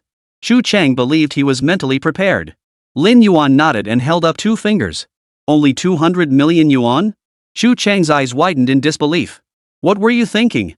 200 million is indeed 200 million, but it's not RMB, it's USD. Lin Yuan corrected the currency unit. The implication was clear, the price would exceed 1 billion renminbi but stay below 1.5 billion. The 200 million covers the cost of 24 Tsanglong 2 drones. When you purchase a drone carrier, we'll fully equip it with 24 aircraft bays. If you want more Tsanglong 2s, you'll have to purchase them separately. Not expensive, just a small 8-digit figure. This pricing approach was one Lin Yuan had developed through trial and error during his interactions with them, and Xu Chang understood it well. It was a form of estimated quotation, keeping the figures vague when details weren't finalized, leaving room for negotiation on both sides. 123 is small, 456 is medium, 789 is large. An 8-digit figure meant tens of millions. A low 8-digit figure meant the price wouldn't exceed 40 million. Whether it would be over 10 million, over 30 million, or even several million would depend on the procurement scale and final cost calculations. Xu Chang peered cautiously and tentatively asked, so this time it's definitely in RMB, right? Lin Yuan nodded with a smile. Xu Chang hummed in satisfaction. That's more like it. If you'd insisted on dollars for this deal, you could forget about returning to Jiangcheng. We won't release the goods unless you adjust the price back. Does this price include upgrade fees? Same as with Golden Crow, right? You handle free upgrades within the contract scope? Lin Yuan nodded. Correct. The Golden Crow's intelligent combat module was agreed upon from the start. You provide the aerial combat data, and we supply the software and hardware. That's undisputed. But the upgrade direction for the drone carrier still needs your confirmation. Whichever option you choose, the price remains unchanged. But you need to present a proposal. Or, if you decide to skip these upgrades altogether for the first batch or initial model, the price could be lower. Xu Chang pondered earnestly for a long while before deciding to proceed with the upgrades. Though costly now, it remained within acceptable limits. Moreover, as discussed the previous night, procurement quantities for equipment like the drone carrier needn't be excessive. This, not too many, was relative. If the 20-unit fleet was currently operating at full capacity, then the drone carrier procurement could be scaled back accordingly. The primary reason was that they planned to mass-produce the Tsanglong 2 drones carried by the drone carriers. They considered it a waste to deploy the Tsanglong 2 solely within the Loyal Wingman system. After all, these are stealth drones. It's a globally unique asset. Even when used for suicide attacks, they deliver outstanding results. Thus, last night, naval commanders issued an uncompromising stance. They intend to procure large quantities of the Soria 2. The goal is to deploy them aboard ships. With the Sorya 2 size, amphibious assault ships and landing ships can carry as many as they want. Their logic is straightforward: if your drone carriers are meant to deliver the Sorya 2 to the front lines, fine. Our surface vessels can do the same job. And we can replenish missiles almost without limit. In their eyes, even trading 100 Sorya 2s for a single carrier would be a steal. What's the cost of 100 Sorya 2s? How much does an American carrier cost? Not to mention the Sorya 2 is unmanned, while an American carrier carries 5,000 crew members and all those aircraft. They wouldn't dare trade, and neither would the enemy. Forget it. We'll upgrade anyway. But before that, our delegation must go and inspect it. And could you please follow the regulations of the National Defense Science, Technology, and Industry Administration? Did you even read the major project reporting mechanism? Don't make us reactively deal with this every single time. Chu Cheng began his rant with a blank expression. Lin Yuan chuckled. We'll definitely submit the application, but isn't it only due every 6 months? The deadline hasn't even arrived yet. The 6-month application window has passed, and the year-end deadline hasn't arrived yet. Chu Cheng shot Lin Yuan a speechless look. He could tell now Lin Yuan was doing this on purpose, deliberately stalling for the biannual application window. As for the supplementary notes on the emergency filing mechanism, Lin Yuan hadn't even mentioned them. He clearly intended to create the situation first and deal with the details later. Chapter 147, the second wave of sanctions, the 337 investigation begins. Lin Yuan traveled all the way to the capital city, had breakfast, and then boarded a special flight back. Following closely behind him was the ad hoc inspection team assembled by the military headquarters. On the return charter flight, Lin Yuan slept soundly, while the inspection team members were swamped with work. They had to conduct interim production assessments of the Golden Crow and Jingwei models to ensure orderly manufacturing, while also inspecting the fully assembled Golden Crow units. After confirming the aircraft itself was problem-free, they had to verify the subsequent production schedule, formulate a plan to accept the transfer of production, and then take delivery of the newly produced Golden Crows. Only then would they conduct a comprehensive review of the drone carrier and Sanglong 2 project progress. As they neared Jiangchun, Lin Yuan was roused from sleep. It was the delegation leader who roused him. Curious, he looked at Lin Yuan. Mr. Lin, I have a question. Lin Yuan gestured for him to continue. Your Starsea Future Group has grown into a massive conglomerate. From what I understand, your nationwide workforce now exceeds 50,000 employees. Yet your R&D pace is remarkably swift. Both product and technological updates cycle rapidly. How do you manage that? The moment the leader posed the question, the bustling staff around them fell silent. Haha, well, my answer is simple: copy. Copy your system, and take it to an even more extreme level. Lin Yuan answered with a laugh. You're undoubtedly familiar with your own R&D system internally, but I've taken it to the extreme. The Starsea Future Group's R&D system operates on 3 tiers. The first tier is the Starsea Future Laboratory, responsible for tackling cutting-edge challenges across various fields and charting future development directions. The second tier consists of several other laboratory clusters. They tackle core problems and implement the plans devised by the Starsea Future Laboratory. The third tier consists of laboratories and projects within subsidiaries, which handle other issues and resolve all final product problems. Feedback mechanisms exist between these tiers, allowing issues to be escalated directly. But fundamentally, the decisions and strategic planning are formulated by the Starsea Future Laboratory under my leadership. Whether in R&D systems or national governance, you must acknowledge this: centralized authority is inherently more efficient than democracy. When centralized decisions prove correct, the results speak for themselves, propelling the company or nation to take off from the ground up. But if centralized decisions are wrong, the consequences are even more devastating. They can send the company or nation hurtling down the drain. Our company's rapid growth stems from the Starsea Future Lab making the right decisions. You'll find that some military governments in Africa manage their economies better than the surrounding democratic nations. Democratic governments can also be astonishingly bad at managing projects. In Europe, it's not uncommon for road construction projects to take 10 years, with budgets ballooning several times over. You can't have your cake and eat it too. The team leader nodded. Though he had his answer, he remained unsatisfied. Yet he knew he couldn't press further. How to ensure the research and development decisions made by the Starsea Future Laboratory were correct? That was undoubtedly their group's core confidential information, something that couldn't be asked. As a researcher himself, he understood that ensuring the validity of decisions required solid foundations. Forward-thinking vision, well-developed theoretical frameworks, and a comprehensive, achievable academic and R&D system all were indispensable. Upon returning to Jiangchun, the delegation plunged into a whirlwind of activity. Lin Yuangan had barely enjoyed 2 days of ease when Liang Meng entered his office with a grim expression, bearing bad news. Mr. Lin, we just received word that the UZIC has launched a Section 337 investigation against us. She placed several sheets of paper on his desk. Lin Yuan froze, momentarily unable to process the information. Section 337 investigation, that name felt truly ancient. So long ago that, in his previous life before the accident, he hadn't heard of it for over a decade. Officially, Section 337 investigations target violations of American intellectual property rights and unfair practices in import trade. But in reality, it was America's way of flexing its muscles against other nations. How interesting, using a 1930s law to regulate 2015 affairs. Lin Yuan chuckled, picking up the documents to begin reading. If the matter itself was interesting, the investigation's content was even more intriguing. The investigation wasn't about neural prosthetics, but rather wireless directional charging systems, next-generation batteries, and new optical lens modules. Lin Yuan immediately recognized Apple's fingerprints in this. Moreover, the documents made it clear that beyond these product technologies, they also encompassed mobile phones and computer products utilizing these technologies. This was a direct reference to Huawei. Lin Yuan waved Liang Meng out and began deep in thought. Before he could ponder for more than a few minutes, General Manager Yu's call came through. Mr. Lin, you've received the news, right? Mr. Yu's voice sounded somewhat subdued. Lin Yuan hummed in acknowledgement, waiting for more details. They're deliberately imposing restrictions not just on your technology, but on all our products in Europe and the Americas. And according to the notice, they're demanding both parties submit detailed technical specifications to their International Trade Commission with a deadline set before Christmas. This is clearly targeting both our technologies thereafter, the core technology. Mr. Yu was furious, his words ending with a burst of profanity. What exactly are they restricting about your products? Lin Yuan scanned the documents before him but found no such stipulation. They're prohibiting wireless directional charging technology in our products for the Americas and Europe. Mr. Yu sighed helplessly. Lin Yuan nodded. What are your thoughts? Absolutely no compromise. If we give in this once, it'll never end. We might as well shut down operations. This isn't just my stance, it's also Mr. Ren's position. Mr. Yu gave his answer without hesitation.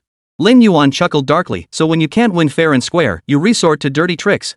The new products and technologies we're launching this time, Apple doesn't have ready-made production capacity for them. The earliest they can get it is next year. So the ones pushing this behind the scenes are most likely their companies. How's the new system coming along on your end? At this mention, Mr. Yu's tone brightened. Progress is smooth.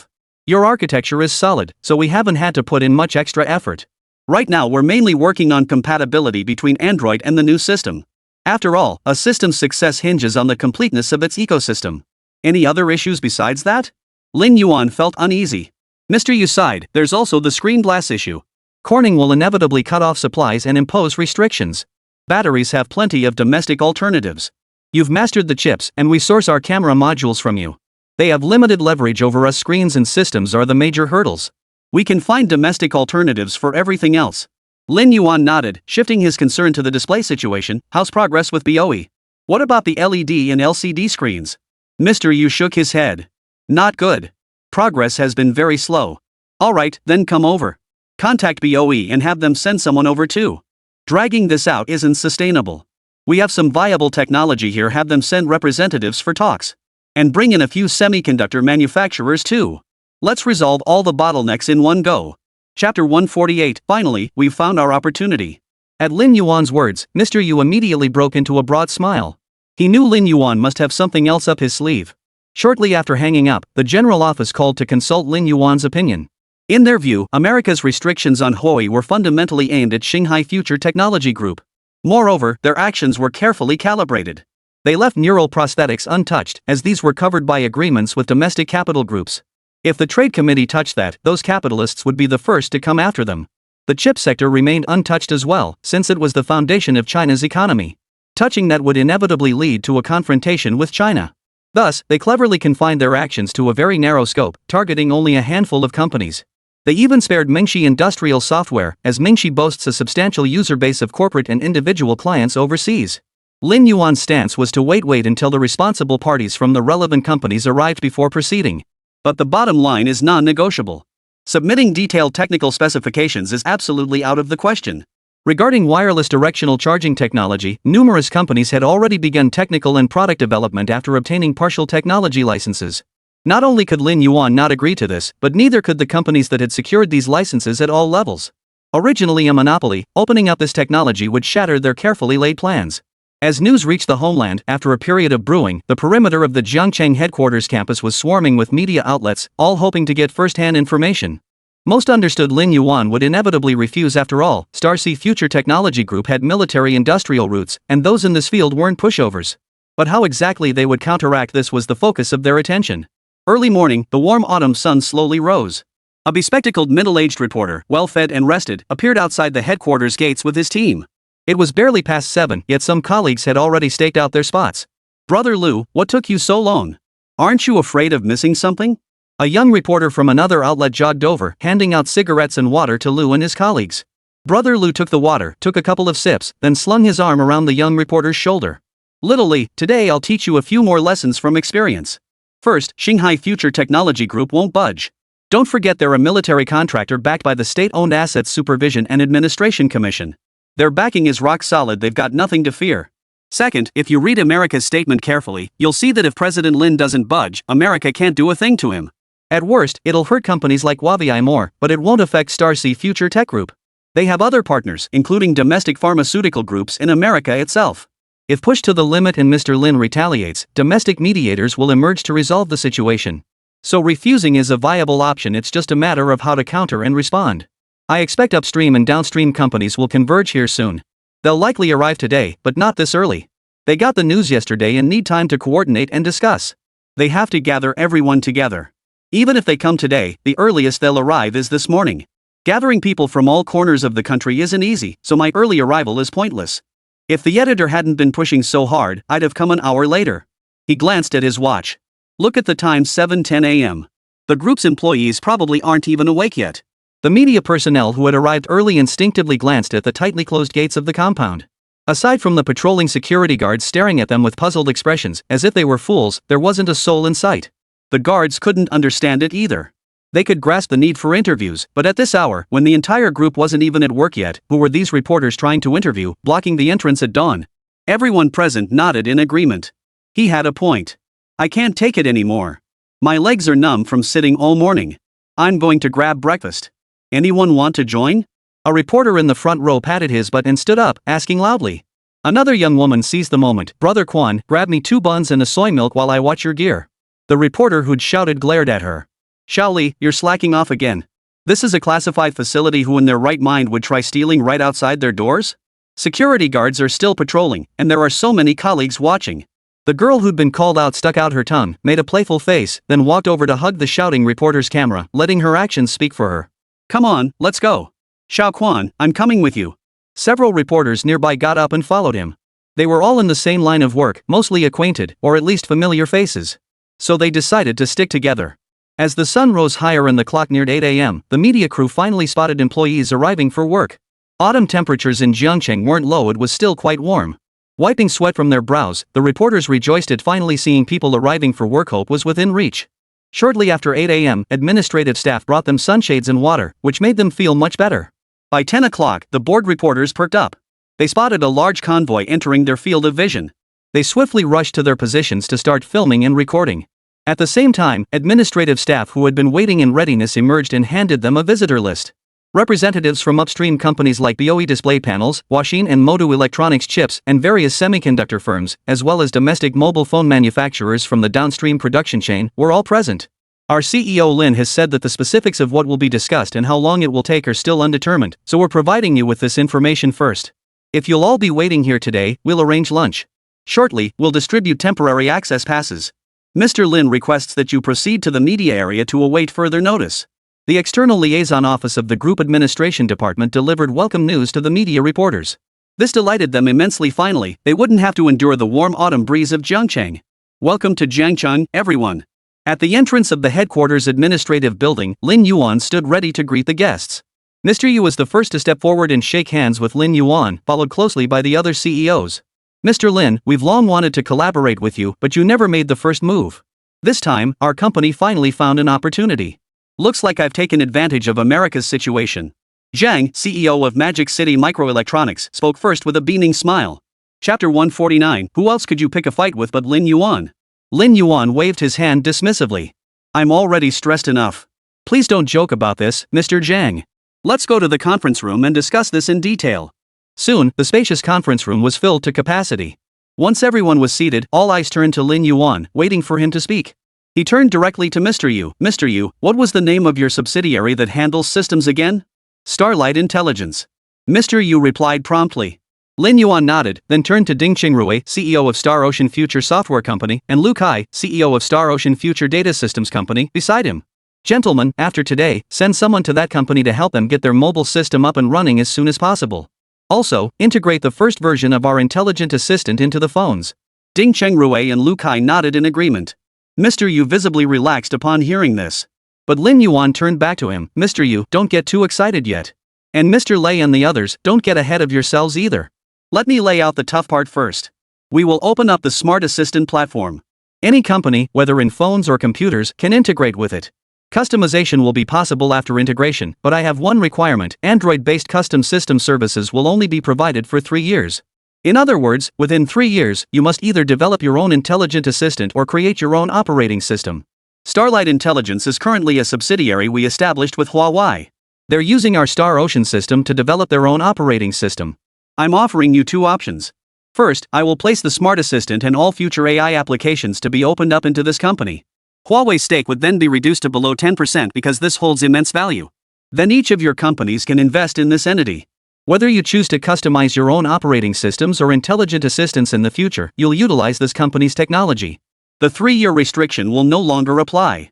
If you choose not to develop your own systems, we won't force you. Option 2 is what I mentioned earlier: open access for 3 years only. After that, everyone goes their separate ways. However, if we open up AI technology in the future, you can still access it provided you pay sufficient licensing fees. But don't blame me for any corresponding restrictions on other classified technologies or priority collaborations. Regardless of your choice, I guarantee this subsidiary will serve as a platform for technical collaboration and exchange among our companies.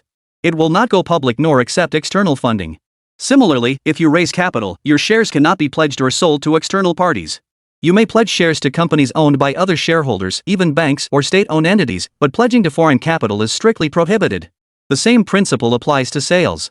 What about the technical support unit? Mr. Lei inquired with concern. Though he addressed Lin Yuan, his gaze clearly rested on the CEOs of the software and data systems companies. The technical support units remain unchanged, that is, the companies led by President Ding and President Lu, including our group headquarters. Additionally, I previously made a commitment to President Yu, and I can reiterate it today. Our company does not produce mobile phones or computers, nor will we develop commercial systems. The Xinghai system was originally developed for our group's internal use, though some research institutes and organizations have since purchased it. The system developed by President Yu and his team is based on our modified version of the Xinghai system. We will provide long-term updates and technical support. Incidentally, our group is already building its own supercomputer. Many future system functions will be processed through this supercomputer. Access to the supercomputer will be granted to Xinguang Intelligence. Lin Yuan made the commitment. Before they could respond, Lin Yuan shifted his gaze toward BOE. Mr. Zhang, what is the current progress on BOE's LED, LCD, and OLED technologies? Can they support high-end applications in domestic smartphones, computers, TVs, and other fields? Mr. Zhang shook his head with a wry smile. LEDs are progressing the fastest. We've only reached the 6th generation, while the most advanced internationally is currently the 8th generation. As for flat, ultra-thin LCD screens and organic light-emitting diode OLEDs, we're just getting started. But progress is slow due to insufficient funding and technology. Lin Yuan nodded. This was within his expectations. How much capital does your company have on hand? 2.25 billion yuan. Most of it is already allocated for specific projects, President Zheng quickly added. Can you secure 30 billion within a month? Lin Yuan pressed further. Zhang's face lit up at the question, but quickly fell again. It's difficult. We've raised too much money, but our technological development hasn't progressed as smoothly as we'd hoped. Getting more funding now would require strong backing from guarantors, but we've lost all credibility to ask. He understood Lin Yuan's intent. The latter was undoubtedly offering technical support, but they genuinely couldn't come up with more funds. Lin Yuan understood their predicament. These past few years had been BOE's toughest period, riddled with external cynicism and internal demoralization. Yet it was precisely during these years that they rose to prominence. Soon, they would soar skyward like a rocket, becoming unstoppable. I'll give you 2 options. First, I'll provide you with 15 billion yuan in funding, 8.5 generation LED screen technology, and the latest OLED and LCD technologies. Simultaneously, Xinghai Future Chemicals subsidiary will offer you full technical support. We'll also collaborate with you on breakthroughs in chemical raw material technology. You purge your shareholders internally, removing all useless shareholders. We'll handle the work with your parent company. Use the 10 billion we provide to repurchase shares, reserving the remainder for production line upgrades. If funds fall short, secure bank loans with our group as guarantor, but we demand to become your largest shareholder. Second, you will invest to establish a joint venture with us. We will contribute 2 billion yuan and 8.5 generation LED screen technology, while you provide the production lines and oversee factory construction. This company will be under our absolute control. Lin Yuan presented two options. He refused to wait any longer. He couldn't keep reacting to sanctions this time, he would take the offensive. Zheng immediately responded, I choose the first option. I'll report this immediately. If higher-ups approve, we'll apply to the CSRC today for a trading suspension due to major equity restructuring and proceed with corporate reorganization. All right. Lin Yuan nodded. Zheng immediately stepped out of the conference room and began making calls.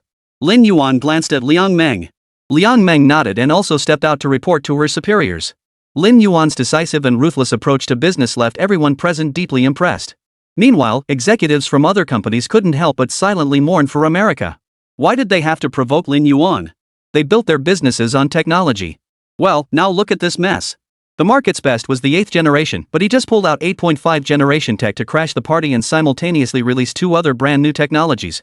Chapter 150, Lin Yuan's Grand Gesture.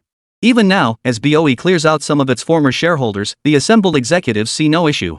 On the surface, BOE appears to have numerous shareholders representing diverse capital sources. But if you really dig deep, you'll find that the ultimate source of these capital funds is mostly local state-owned asset supervision and administration commissions and various funds. In plain terms, this is deliberate state support. Huaxin and Magic City Microelectronics knew this all too well. They were precisely that kind of entity. After saying this, Lin Yuan turned and took a thick stack of documents from Zhao Yang, the CEO of the semiconductor company, placing them directly on the table. Mr. Sun, Mr. Zhang is out. He told you the same thing. Don't worry about whether the higher-ups will approve. I've already cleared everything before you arrived. Since you've chosen the first option, let me give you peace of mind. I've already arranged for the banks. Once you return, representatives from the big 4 banks will visit your office. They'll provide a joint loan. Our guaranteed funding is 50 billion yuan, with a benchmark loan rate of 3.25% lower than the standard 4.35%. But their condition is that you cannot prepay the loan, it must be repaid over the full term. I've agreed to that. After all, the rate they're offering is the absolute lowest I could secure. If you repay early, it would put them in a difficult position. Here are the production improvement specifications for the 8.5 generation LED display technology, LCE, and OLED, the latest advancements I mentioned earlier. When you return, our team will accompany you back. Upon arrival, we'll immediately commence the production line upgrade. All the semiconductor equipment you need has been prepared by Zhao Yang, the CEO of the semiconductor company. He's your contact. After speaking, Lin Yuan gestured toward Zhao Yang standing nearby. Zhao Yang smiled and nodded at Mr. Sun in greeting. Sun glanced excitedly at the documents before him. The end of the struggle was finally in sight. Reluctantly tearing his gaze away from the stack of papers, Sun hurriedly asked, Mr. Lin, when can we expect the bank funds to be disbursed? The time frame was too short for the provincial bank to prepare sufficient reserves, so we temporarily transferred funds from the head office. The money has already been deposited into the accounts of the big 4 banks. You signed this morning, and the funds will be available this afternoon. The same applies to our 15 billion. It arrived at the Capital Construction Bank yesterday. Once you complete the formalities, the entire 65 billion yuan will be deposited at once. Additionally, I've filed an explanatory report with the State Administration of Foreign Exchange.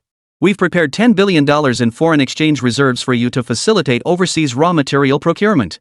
You may use it or not. If utilized, it will be factored into our group's future equity stake in your company. My requirement is to launch all 3 production lines simultaneously. Half-hearted efforts are pointless. If we're going to do this, we go all in, completely revitalizing BOE in one fell swoop. Since Corning doesn't want to play, then they should quit entirely. As for Hanster's display factory, you must completely eradicate their domestic market share within 2 years. If you can't achieve that, we'll step in ourselves. Don't blame us for withdrawing our investment and ending our partnership. But if you succeed, I'll gift you a screen technology that will revolutionize the industry, ensuring your ascension to the pinnacle of success. Though somewhat anticipated, Lin Yuan's bold vision and sweeping ambition still stunned every guest present. Simultaneously, they were filled with curiosity about the revolutionary screen technology he mentioned. A technology Lin Yuan described as epoch-defining couldn't be anything ordinary. Sun took a deep breath. Mr. Lin, I'm confident we can deliver, but the final answer will have to wait until Mr. Zhang returns. Lin Yuan nodded and said nothing further. A few minutes later, Liang Meng entered first. She hurried over to Lin Yuan. Mr. Lin, the application to higher authorities is complete. The General Office of the State Council has approved it. The relevant shareholders will receive the notice today, and the procedures have already begun. Lin Yuan nodded again without speaking. A few minutes later, Mr. Zhang returned. Mr. Lin, I've completed my application. Since we're currently in trading hours, the suspension will only take effect after today's trading session concludes. I've already submitted your investment proposal and details. Lin Yuan gestured toward the documents beside him. Mr. Sun, please take these documents to the office next door. You two should study them thoroughly. As I mentioned earlier, please discuss this with Mr. Zhang. I need to speak with the other executives now. Mr. Sun immediately motioned for his entourage to carry the documents and escort a bewildered Mr. Zhang to the adjacent office for a private meeting. After handling that matter, he turned his attention to the executives from the chip and semiconductor manufacturing sector. Without further ado, Lin Yuan waved his hand, and staff brought over another stack of documents placed before them. They immediately stepped forward to receive them, each taking a portion to review. Beyond chips, the semiconductor field encompasses numerous other areas. It primarily divides into active components and passive components. Take mobile phones as an example. Passive components include MLCC capacitors, resistors, chip inductors, wire-wound inductors, electrodes, duplexers, zero-pass filters, SAW filters, BAW filters, power amplifiers, and many other types. Take the seemingly insignificant MLCC capacitor. Global annual production exceeds 1 trillion units. Yes, that's trillions. Within this minuscule MLCC capacitor field, further classifications include tantalum capacitors, aluminum capacitors, solid-state capacitors, and future ceramic capacitors. Ceramic capacitors are widely recognized as the future, boasting powerful performance, excellent durability, and long service life, seemingly offering countless advantages. However, they also have drawbacks. Solid-state capacitors can easily achieve 1000 microfarads, but currently, ceramic capacitors both domestically and internationally can only reach half that capacity. This means they cannot yet replace other capacitor types. Interestingly, research on carbon elements has never ceased at Star Ocean Future Group. Graphene is a derivative application of carbon, and ceramic capacitors are another. Originally, the Starsea Future Group's physics laboratory was dedicated to developing next-generation batteries represented by carbon crystals. Yet they unexpectedly achieved a breakthrough in capacitor fabrication. Now Lin Yuan has brought forth the related technology. And this is merely one document among the stack before you. Everyone, the technical specifications are now before you. Choose your direction based on your own expertise. For those in data storage, we have memory chips spanning 4 tiers: SLC, MLC, TLC, and QLC, enough for you to develop solid-state drives. It's time to abandon outdated technologies like mechanical hard drives. For those working on various active and passive components, the technology is all here. Pick what you need. This time, we won't interfere in your affairs. We'll handle the technology licensing. Just pay us the licensing fees plus commissions. You can discuss specific figures with our staff after reviewing the materials. Lin Yuan introduced the offerings with a faint smile. Chapter 151, Our Debottlenecks in the Quantum Computing Engine. After reviewing the documents, several executives from Huaxin and Magic City Microelectronics voiced their concerns. Mr. Lin, you can't play favorites like this. When you first started developing chips, both our companies provided all the production lines unconditionally. Now that you've developed a great chip, we can't come all this way just to eat a meal with you and get nothing in return, right? The head of Magic City Microelectronics spoke first. The Huaxin CEO nodded in agreement. Exactly. How much is a production line worth? Even if your dinner is fancy, it can't outweigh the value of our past support, right?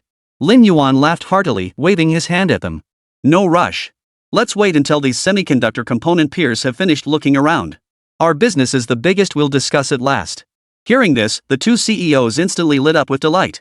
They happily returned the documents to the executives beside them and settled back to sip their tea. As long as there was something to discuss, they were willing to take on any deal, no matter how big. It was all about money. They had powerful backers. If they lacked funds, their affiliated organizations would cover it. As long as Lin Yuan could provide the technology, their respective organizations would certainly be willing to foot the bill. One was the State-Owned Assets Supervision and Administration Commission of the capital, the other the State-Owned Assets Supervision and Administration Commission of the metropolis. Both were entities that never worried about money. Soon, the thick stack of documents was sorted and categorized by these executives. Everyone got their share. Some even shared a single portion among several executives. This scene piqued Lin Yuan's curiosity. Why would multiple people share one portion? Shouldn't what I brought be enough to go around? One of the executives chuckled. Mr. Lin, these materials pertain to ceramic capacitors and magnetic materials. Internationally, TDK, Murata, and Semco dominate this field. They're nearly monopolizing it. We started late and lagged behind. Now that we have your technology, we don't want to eat at their table anymore. We want to set up our own table with our own people. Lin Yuan burst out laughing at this. That's bad news for Japan and Korea. TDK and Murata are both Japanese companies. Murata also goes by another name, Murata Manufacturing. As for Semco, its Chinese name is certainly familiar to the general public, Hanqing Electric, a subsidiary of Hanqing. Competing alongside them are NXP, formed by Japan's Panasonic and the former semiconductor division of Philips, and others. Alright, then go discuss licensing fees and sales commissions over there. We won't be taking equity or providing funding this time. You'll have to figure it out yourselves. Lin Yuan said with a smile. The executives nodded cheerfully and rose to their feet. With the rise of domestic consumer electronics and the widespread adoption of large industrial equipment, these component and equipment manufacturers were faring relatively well. With the government's deliberate support, they weren't exactly short on funds either. Many had come for the talks, but as wave after wave departed for meetings in the prepared offices, the room had thinned considerably. Alright, now it's just you guys on the chip side. I won't make any demands. Just tell me what you need. Lin Yuan felt no need to speak. As the most critical sector for the higher-ups, discussions with superiors prior to this meeting had already solidified their stance: low-end processed chips must be fully mainstreamed. Though the leadership had only briefly mentioned this, Lin Yuan understood. This popularization meant expanding production lines and scale. Currently, the 14nm Starlight 1, the 7nm Starlight 2, and the 5nm Starlight 3 were the flagship products of Star Ocean Future Group.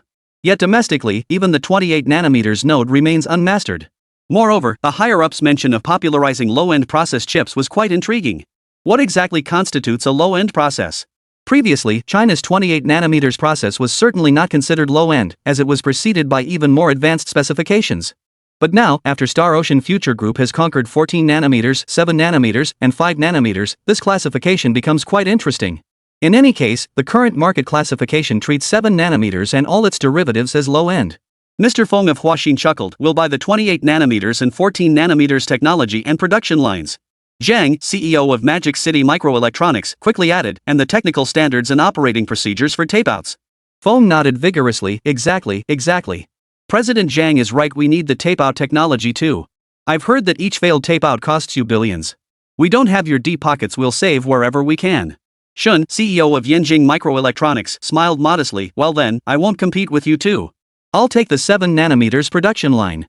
Zhang gaped at him in disbelief. Shun, have you no shame? That wasn't what you said before we came. Lin Yuan waved his hand with a smile and explained his reasoning. The challenges in current chip process and production line improvements are growing increasingly difficult. It's not just about precision, we're also approaching the physical limits. Reaching 1 nanometer in chip manufacturing is already pushing the limits of Moore's law. Further reduction is simply impossible. It was precisely upon recognizing this reality that the group decisively shifted course to begin researching carbon-based chips. Once carbon-based chip research is complete, the next step will be intelligent computing engines, which are based on quantum technology. At this stage, whether it's carbon-based chips or intelligent computing engines, their advancement will no longer be judged by the so-called nanometer process size. Instead, the key lies in what type of quantum particles are used for computation and how many qubits are possessed. This is the true measure of a quantum computer's advancement. Quantum particles are categorized into two types: fermions and bosons. Fermions include electrons among leptons, as well as quarks and other distinctions. Bosons include photons, gluons, and several other types. The specific direction depends on the research focus. Consequently, research progress at both the Starcy Future Laboratory and Starcy Physics Laboratory has stalled significantly beyond the 3 nanometers threshold. Consequently, the group is currently debating whether to abandon 3 nanometers research altogether and shift focus to developing photon computing engines within quantum physics. Photons also symbolize the electromagnetic force, one of the fundamental forces of the universe. The Starcy Future Group has decided to place a heavy bet on this direction. Continuing 3 nanometers research would require exponentially increasing time and financial investment, yet yield limited returns. The performance difference between 5 nanometers and 3 nanometers chips is barely noticeable in end-user hardware. For end users, performance gains have already plateaued. Therefore, whether our group can achieve 3 nanometers in the future remains uncertain. 5 nanometers will remain the pinnacle for a considerable time. From a profit maximization perspective, you should carefully consider whether to immediately open up applications for 7 nanometers and 5 nanometers chips. At least for now, only internal units have access to our 7 nanometers and 5 nanometers chips. Our first wave of open access covers all support below 7 nanometers. We're holding onto 7 nanometers and 5 nanometers chips as a contingency. Chapter 152, Calculations on both sides. But let's be clear, once chip processes reach 3 nanometers, further breakthroughs become extremely difficult. While efficiency gains remain significant, they become increasingly harder to demonstrate. On one hand, the chip design architecture becomes extremely complex. On the other, the manufacturing process itself poses considerable challenges. Therefore, we can offer limited assistance regarding 7 nanometers and 5 nanometers chip processes. We can still provide the foundational architecture. It's up to you whether you're willing to delve deeper into the research. Lin Yuan spoke candidly. Mr. Lin, how many people are on your architecture and chip design teams? Mr. Shin from Yenjing Microelectronics inquired with curiosity. Lin Yuan held up 3 fingers, 3,000.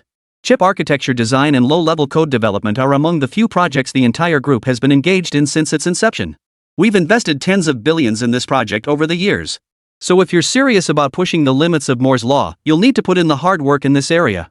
That said, Lin Yuan didn't believe this was a project that could be broken through in the short term. Given the current landscape, it would be quite impressive if these 3 companies could achieve 3 nanometers chip design and production within 5 years. Alright, let's get down to business. Name your price, Mr. Lin. Zhang, CEO of Magic City Microelectronics, spoke up. The 28 nanometers production line and technology are cheaper, 6.5 billion per line. 14 nanometers is 15 billion, depends on how many you want. As for the 7 nanometers and 5 nanometers production lines, I suggest you wait 2 years until you have the funds to pursue them. That's also one reason we're not opening them up to you now. The price is simply too steep. Let me be clear, a 7 nanometers production line won't cost less than 30 billion yuan each. The price is indeed a bit steep, but it includes the full suite of technologies from design to tape out. We also handle all post-production maintenance. Lin Yuan's asking price wasn't low, but there were advantages to the premium. Investment in the chip sector differs significantly from other fields. In other fields, investing tens of billions might be considered a major undertaking. But in chip R&D and manufacturing, investing tens of billions or even hundreds of billions is merely the entry point. The high cost is one reason why nations face constraints in advancing their chip capabilities. China's chip industry only began to show signs of progress in the following years, largely due to the immense scale of investment required. This figure pertains solely to the chips themselves, excluding costs associated with wafers and photoresist materials. The R&D and production of wafer fabrication plants represent yet another significant investment. As for photoresist development, the difficulty level is no less significant. This is also why the domestic electronics and semiconductor industry in Russia has never truly taken off. Their economic conditions are simply too poor. A country as vast as theirs has an annual GDP equivalent to just one province of China. On top of that, they must maintain their massive standing nuclear arsenal, leaving no funds for semiconductor development. Even a powerhouse like America only managed to establish ASML through collaboration with Europe. Domestic demand for chips will undoubtedly be massive in the future, so consider your options based on your own circumstances. Lin Yuan sighed softly, not expecting all of them to opt in. Feng, the CEO of Huaxin, however, showed bold ambition. Mr. Lin, what if our company traded shares for your technology and production lines? Lin Yuan raised an eyebrow. Then can you resolve your economic disputes with a certain island? Huaxin's founding team and technology originated from a certain island, and lingering economic disputes persisted behind the scenes. Their thinking was straightforward. TSMC was one of the few weapons they held. Therefore, they were determined to prevent mainland development at all costs, resorting to sabotage. If it were only that, it would be manageable. But Huaxin had indeed received some funding from that side back then. That complicates matters considerably. At least over the past 2 years, the media has reported extensively on it. Mr. Feng smiled smugly, pointing at the ground beneath his feet. We have you to thank for that. We were entangled in this mess, but when your self-developed chip was unveiled earlier this year, it sent shockwaves not just through the West but through them as well. They desperately needed to achieve a breakthrough in 7 nanometers technology, and they needed money. So we were able to buy back their remaining shares with cash. The issue is resolved now, we just haven't made an official announcement. We wanted to keep it low-key, and they couldn't very well admit they were short on cash, so neither side said a word. How much of that stake can you actually put up? I suspect your equity structure is even more tangled than BOE's? Lin Yuan asked with a smile. In high-tech investments, equity structures are notoriously complex. Not only because of the massive investment required, involving multiple institutions and funding sources, but also because the project itself is genuinely promising. Capital with long-term vision and patience is plentiful domestically, so naturally, many are eager to invest. Mr. Feng nodded. Ever since your breakthrough, even more investors have expressed interest in backing us. I imagine the situation in Shanghai is similar to Beijing's? Mr. Zhang from Shanghai nodded. Mr. Shin from Beijing, however, seemed quite relaxed. We're fine. We're backed by the State-Owned Assets Supervision and Administration Commission of the capital, making us a mid to low-end chip manufacturer supported by higher authorities. Investors have approached us too, but the municipal government has turned them all away. Mayor Chai Yuqing knows you'll be opening up some technologies, so he's temporarily declined all offers, saying they'll reassess once we acquire the technology. Mr. Sun pushed his pitch relentlessly. Mr. Lin, your products will undoubtedly require massive quantities. Take that 5th-generation stealth drone, for instance. It won't run on just 1 or 2 chips, it's a massive machine, after all. I may not understand military hardware, but I know semiconductors. Its chips will include both cutting-edge and standard components. Your production capacity won't be enough. We can be of great help. Besides, we came here to invest and build factories as fellow Chinese people responding to our nation's call. Now that you have more advanced technology, you can't just abandon us. That would break our hearts. Wow. They're playing the national loyalty card now. This left President's son speechless. Just moments ago, the same person had called him shameless. But turning around, he played an even harsher card himself. Lin Yuan, Mr. Zhang, and the others could only twitch their lips, speechless. The other members of the delegation also formed a completely new impression of this man with thick eyebrows, large eyes, and less than perfect Mandarin. You submitted the report? Lin Yuan's interest was piqued, as their expertise in production capacity and expanded applications could genuinely help Star Sea Future Group seize market share. Hearing Lin Yuan's question, Mr. Sun knew the deal was practically sealed. He quickly nodded. We've already submitted the report in advance. Lin Yuan hummed in acknowledgement, finally understanding why a committee member had called him the previous day urging an expansion of mid to low-end production. Turns out they'd been waiting for him. Chapter 153, Sorry, we decline. With preparations already in place and higher-ups having given the green light, Lin Yuan found it difficult to refuse. First, the benefits were enormous. Second, their reasoning was undeniably sound. Back when he started chip development under immense pressure, the heartache and hardship behind it were something only he truly understood. Alright then. How much equity are you prepared to offer us? Lin Yuan nodded and posed the crucial question. Despite all the flowery rhetoric about national pride, business was business. He wouldn't give up a single cent of what was rightfully his. Here's the deal, we want two 14nm production lines, primarily to generate profits and offset previous losses. For the rest, we want the 7nm production line and technology. Our board will allocate no less than 25% of the shares to you. As our largest shareholder, you must give us some preferential treatment. We refuse to accept defeat. We must compete internationally with other entities. I will prove to everyone that our choice was right. Choosing our nation and people was the right choice. Mr. Sun spoke with such decisiveness and conviction. Everyone else, including Lin Yuan, fell silent. Each of them gazed at Mr. Sun with complex expressions. The once spirited middle-aged man, the erudite expert in electronics and materials science, was fading away. In his place stood a weathered middle-aged man. The deep wrinkles etched between his brows seemed to mirror the turbulent years he had weathered. Alright, we'll do it your way. Is the funding sufficient? The iteration and expansion of the production line was no small matter, and Lin Yuan's greatest concern was whether their funds would suffice. Mr. Sun shook his head with a smile. No need to worry about that. We've already contacted the bank. They said as long as we secure your partnership, they're ready to provide loans anytime. Additionally, I sent an assessment team to Jiangcheng to evaluate the factory site during my visit. Jiangcheng will need to contribute some support, and Guangdong province will do the same. We're going all out. Alright, then report it to the CSRC. Prepare to suspend trading after today's session closes. Lin Yuan rose and shook hands with each of the executives in turn. After discussing the broad direction in the morning, the afternoon meeting focused on implementing specific details. The executives, including Lin Yuan, were busy throughout the afternoon, each making calls to report their progress to higher-ups. After all, a Section 337 investigation was no trivial matter, and Huagua took it very seriously. Far away in the capital, within the General Office of the State Council, Director Fu Su took a deep breath after receiving the consolidated reports from all parties. Good grief, they really aren't afraid of making things big. He sighed as he looked at the stacks of A4 papers before him. Director Fu, what do you mean by no fear of trouble? No sooner had he uttered his lament than two committee members stepped into his office. Fu Su quickly rose to greet them. Leaders, you've come again to inquire about the situation with Shanghai Future Group? One of the committee members replied in a solemn tone, America is shameless, using such underhanded tactics to stir trouble. It's putting us in a very passive position. Public opinion and online reactions are intense right now. Everyone is watching to see how we respond. The press office is practically swamped with reporters. We had to come. Fu Su smiled as he handed the documents on his desk to the two committee members. Then you can rest assured, comrades. These post-90s kids really have tempers these days.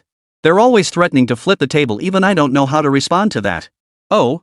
Is that so? One of the committee members raised an eyebrow and quickly took the documents to review them. After reviewing the documents, the two committee members exchanged papers to cross-check the information. A few minutes later, one of the committee members burst out laughing. I was wondering why we got so many complaint calls yesterday.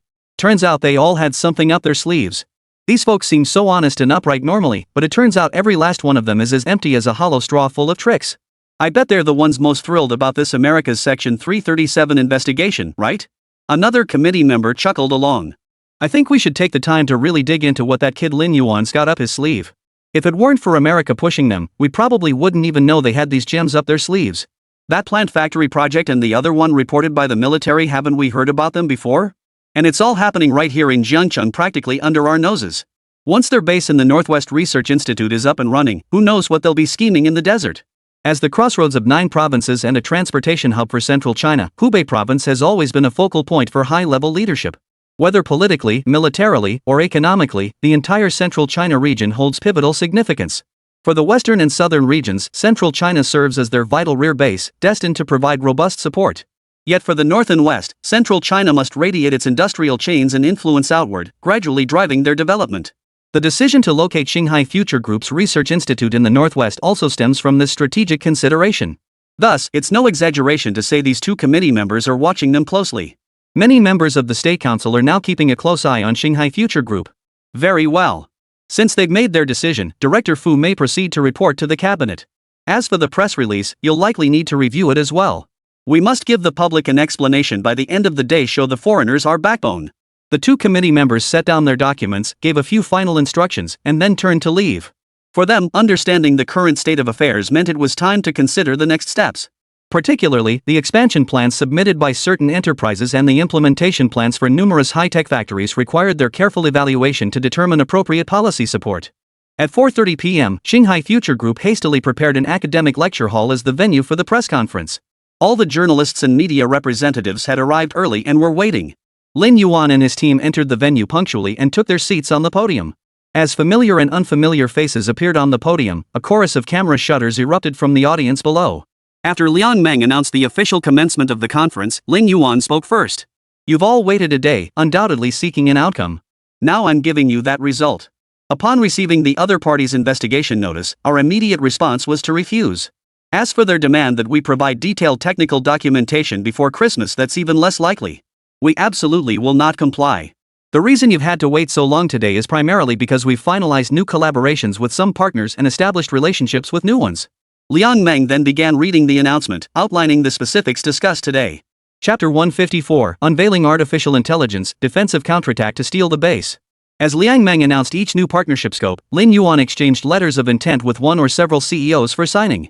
After about 10 minutes, all the cooperative agreements were announced, sending shockwaves through the conference hall. In tandem, the China Securities Regulatory Commission, which had prepared in advance, simultaneously issued suspension notices for BOE and Huaxin.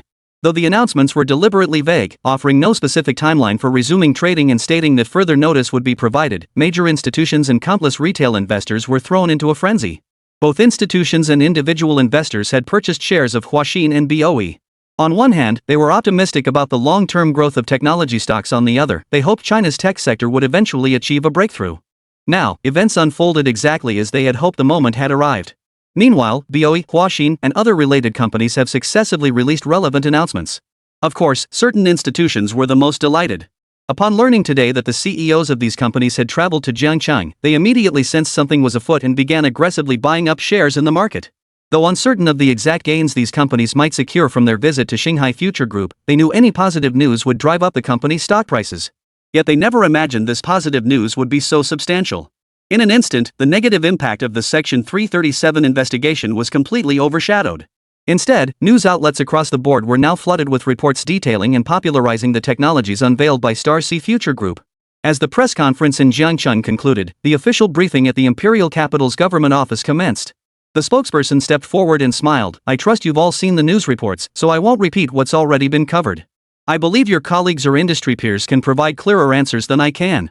However, I must clarify that certain nations' attempts to restrict free trade under the guise of so-called Section 337 investigations are motivated by ulterior motives. Such unfair tactics are destined to fail in the broader context of international free trade. Technological progress marches relentlessly forward. We are living in a new era of technological explosion. Our focus should be on how to cooperate for mutual benefit, not on undermining the vast international free trade market through underhanded tactics. The spokesperson spoke with great conviction and confidence. Additionally, I have several announcements to make. First, Star Ocean Future Group has recently completed development of the world's first big data search processing artificial intelligence system, named Star Ocean. Second, following urgent mediation and discussions among multiple parties, our nation has decided to formally open the application of artificial intelligence in civilian sectors. The equity of Starlight Intelligent Technology Company, Limited, a subsidiary of Star Ocean Future Software Company, Limited, will undergo a change of ownership over the next 2 days. Major domestic mobile phone manufacturers will acquire stakes in this company, formally initiating preparations to integrate AI assistants into domestically produced smartphones. Domestic users will soon experience the convenience brought by artificial intelligence. Additionally, industrial robotics or D firms, medical technology companies, telecommunications providers, heavy industry enterprises, and others will gradually acquire stakes in Starlight Intelligence. Preparations are underway for the widespread adoption of artificial intelligence across all industries. The third announcement concerns the world's first AI supercomputer based on a neuron-controlled system, jointly developed by the China Academy of Sciences and Star Ocean Future Group, which has now been officially declared complete. With a peak performance of 2.342 exaflops equivalent to 2.342 trillion calculations per second, it has become the world's most powerful supercomputer. Given the current state of supercomputing development both domestically and internationally, we believe this supercomputer will maintain its leading position for a considerable period. Production and deployment of the AI supercomputer will commence immediately. Primarily, it will provide supercomputing services to Star Ocean Future Group and its affiliated partners. Fourth, major domestic telecommunications operators have signed cooperation agreements with Shanghai Future Group to deploy 5 supercomputing cloud data centers nationwide.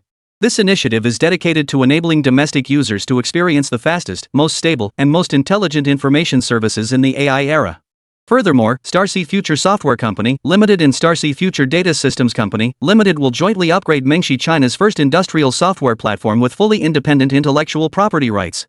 The upgraded Mengxi will integrate artificial intelligence assistants to significantly boost the productivity of developers across all industries. The spokesperson occasionally glanced down at the script, delivering one stunning detail after another with practiced ease. While Star Ocean Future Group's earlier announced collaborations focused on hardware partnerships to enhance domestic manufacturing capabilities, this development was the real game changer.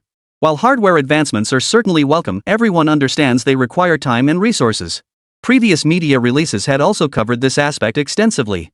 Advancing the hardware industry requires not only capital and technology, but also the ability of core enterprises to digest and absorb these technologies, followed by the time needed to translate them into tangible results. It's impossible to achieve breakthroughs today and see products on the market tomorrow. That's simply unrealistic. Yet the announcements here are almost entirely software bombshells. Everyone's immediate reaction was that the countermeasures from the state and Star Ocean Future Group had arrived. Though neither side explicitly mentioned countermeasures, and even their statements regarding the Section 337 investigation were largely diplomatic platitudes. But to assume that's the extent of it would be a grave mistake. The hardware sectors targeted by Star Ocean Future Group are precisely those where Western nations, led by America, have imposed restrictions on China. Each announced partnership felt like a heavy punch smashing through the sanctions net they'd woven, shattering it completely. If this action is seen as defense, then every announcement in the software sector is like a sharp sword plunging directly into the heart of Western nations. The AI debate ignited by AlphaGo still rages on, yet China has now unveiled true artificial intelligence. Moreover, the timing of these announcements through the State Council General Office press conference was masterfully orchestrated. Previously, initiatives by companies like Star Ocean Future Group were announced by the companies themselves, implying they were corporate actions. Whether it's corporate equity restructuring or other actions, the state will not intervene. In the future, if enterprises from other nations fall behind in competition, they cannot blame China. Moreover, if they wish to negotiate, they must come to China. This approach leaves ample room for future competition and cooperation. However, having the General Office announce developments in the software sector signifies that these represent national breakthroughs, and many matters must be executed according to the will of the state. This means many matters are non-negotiable. If you attack one point with a Section 337 investigation, I will launch a comprehensive offensive against you through the widespread application of artificial intelligence. Only a handful of companies initiated the 337 investigation, and they all have software operations. Well, now Huagua and Shanghai Future Group have opted for a direct hit to the heart. I'll target your core software domain. Chapter 155, Why should I back down and compromise? Both the State Council and Star Ocean Future Technology Group understood this so-called Section 337 investigation was merely a test run orchestrated by certain conglomerates. Though they weren't the initiators, these players exerted considerable effort to push this policy into effect. And it was undoubtedly the vision of those coastal financial groups focused on emerging industries. Their original intent likely had little to do with Star Ocean Future Group developing 5th-generation stealth drones. It was probably purely a profit-driven move. After all, whether it's chips, wireless directional charging technology, or batteries in the new energy sector, all of these are encroaching on their turf. Thus, this counterattack targets precisely the core domains of these conglomerates. The integration of AI assistants into smartphones and the expanded application of high-end processed chips are specifically aimed at countering Apple. As for AI cloud computing platforms and other initiatives, they primarily stem from China's genuine technological needs. This represents an essential step toward industrial chain upgrades and the digital age. Thus, the announcement served a dual purpose, not only countering Apple but also advancing numerous initiatives. Discussions regarding AI applications at the highest levels have been ongoing for quite some time. On the very day Star Ocean AI was unveiled, think tanks like the Chinese Academy of Social Sciences initiated intensive discussions. They weren't concerned with how individual companies would implement AI, or even whether they would adopt it at all. Their focus was on how to achieve nationwide adoption at the state level to drive national development. After over a year of investigation and deliberation, they ultimately decided to start with the industrial chain. They had a clear understanding of how Shanghai was being utilized across various covert domestic research institutes and organizations, having conducted on-site inspections at many of these facilities. While not claiming absolute mastery, they had thoroughly investigated Starsea's capabilities and limitations. Thus, after prolonged deliberation, their first conclusion was to prioritize hardware deployment. Take cloud computing platforms, for example. While everything appears to operate online, it still relies on physical servers. All data computation relies on supercomputers. Ordinary servers simply cannot handle the trillions of data operations and maintenance required. Thus, these 5 major cloud computing platforms emerged. This was also the outcome of the Chinese Academy of Social Sciences consulting with the Huazhong Academy of Sciences and Lin Yuan. As for why 5 platforms were chosen, Lin Yuan suspected another reason was related to the 5 major military regions. Each of the 5 major cloud computing platforms establishes a massive database center and distributed supercomputing node in the nation's 5 key regions: East, West, North, South, and Central. They provide AI-based applications and computing services to all individual and enterprise users within their respective regions. Then, using Starsea Future Group's Neuron Network Control System, these 5 cloud computing platforms would be interconnected to create a nationwide artificial intelligence cloud computing network. While military networks and computing platforms would certainly remain separate from civilian ones, military-civilian integration is an inevitable trend. Moreover, in wartime, military and civilian distinctions vanish. Any means that can be employed to defeat the enemy is fair game. Following the capital's press conference, a wave of news began brewing domestically and rapidly spread globally within a very short time. Lin Yuan anticipated receiving numerous calls. Ironically, the first calls came from within China and from a pair of old rivals, 2 CEOs both surnamed Ma. The moment Lin Yuan heard their voices, he burst into laughter. Not only because their voices were instantly recognizable, but also because these two had been locked in fierce competition across virtually every domestic sector, all within the bounds of the law. Instant messaging, live streaming, office solutions, entertainment, transportation, group buying, food delivery, e-commerce platforms. Essentially, in any consumer sector capable of driving traffic, these two companies were locked in fierce, neck-and-neck competition. Time and again, their battles have escalated to the point where only intervention from higher-ups could bring them to a halt. Take the ride-hailing sector, for example, a classic case of the top 2 players dominating while everyone else fades into obscurity. Both sides pulled in their respective allies, securing billions in funding each, and the competition turned bloody. The authorities finally stepped in to mediate, and both sides realized this wasn't sustainable, leading to their eventual merger. Now these 2 players are back, both seeking to invest in Starlight Intelligence. Lin Yuan smiled and readily agreed. There was no reason to object. Artificial intelligence applications in the internet sector genuinely couldn't do without these 2 players. Moreover, they shared one crucial trait: neither was short on cash. Their opening bids started in the tens of billions, leaving Lin Yuan in awe of their dazzlingly extravagant style. But beyond them, the first foreign call Lin Yuan received was from Reeve Clark Morgan. The moment the call connected, Reeve Clark Morgan hurriedly stated, "Mr. Lin, Vanguard had absolutely no involvement in this matter." Lin Yuan gave a seemingly cheerful nod, but inwardly, he couldn't help but feel contempt. Whether they truly weren't involved was debatable, but at the very least, they'd tacitly acknowledged it. After all, Vanguard's core expertise lay in these very companies, and they hadn't shared a single word with Lin Yuan beforehand. Lin Yuan held no grudge, however. Their positions were fundamentally different. Their collaboration had always been driven by financial interests. Lin Yuan wouldn't feel betrayed over this minor incident, for he had never trusted the Morgan family or Pioneer Navigation from the start. As the saying goes, no hope means no disappointment. They were all adults. Collaboration in one field didn't preclude competition in others. The consensus formed in this domain wouldn't spill over into others. Lin Yuan understood that much. Seeing Lin Yuan's silence, Reeve Clark Morgan likely guessed his thoughts and quickly added, "Soon, each party will initiate internal negotiations to discuss how to proceed. The Section 337 investigation will certainly be halted, but the prerequisite is likely that you'll need to make some concessions and compromises." His tone seemed sincere. But Lin Yuan wasn't buying it. "Why should I be the one to make concessions and compromises? You were the ones who started this. If I concede now, doesn't that mean you'll pull the same stunt next time, and I'll have to keep backing down? You're well versed in Chinese culture. Surely you know the saying, offering land to Qin is like trying to extinguish a fire with kindling. The fire won't die until the kindling is exhausted. Therefore, I won't back down." Since you weren't involved from the start, you won't be involved going forward. You made the first move. Now I'm returning the favor. Frankly, I'm quite curious what those people will do next. Will it be an entity restriction list or something else? I suggest we test them all. Chapter 156, it makes no difference to them. Reeve Clark Morgan fell silent. He wasn't here to lobby. To be fair, they had initially approached this with a spectator's mindset. If Starcy Future Group backed down, they might even stand to gain something from it. If they didn't, then the matter would be none of their concern. They could profit either way. But the reactions from both Star Ocean Future Group and manhwa had exceeded their expectations and projections. Regardless of others, upon seeing the news reports, he instantly realized the situation had escalated dramatically. This had escalated. The 337 investigation had just begun. It certainly couldn't be wrapped up hastily just because Starcy Future Group was fighting back. Everyone encounters situations where policies become unenforceable. In such cases, the usual approach is simply to remain silent and not enforce them. As long as the media was controlled, the fallout would soon fade. But now, with Star Ocean Future Group and manhwa making such a big deal out of it and even bringing artificial intelligence into the mix, this was no longer a trivial matter. Though the exact capabilities of their AI remain unclear, judging by their aggressive moves integrating it into mobile assistants and building AI information processing platforms, it's bound to be far superior to their own big data system that only knows how to play Go. Moreover, their own creation could only fool ordinary people at best. Professionals would see right through it. Even if they started catching up in AI now, it would be too late, not to mention they didn't even know where to begin. They didn't even know if Starcy Future Group and manhwa had any more trump cards up their sleeves. This time, their pressure forced out artificial intelligence. If they pushed harder and forced out something even more incredible, would they even be able to play anymore? Seeing his silence, Lin Yuan smiled. Rafe, why bother worrying? Just sit back and watch.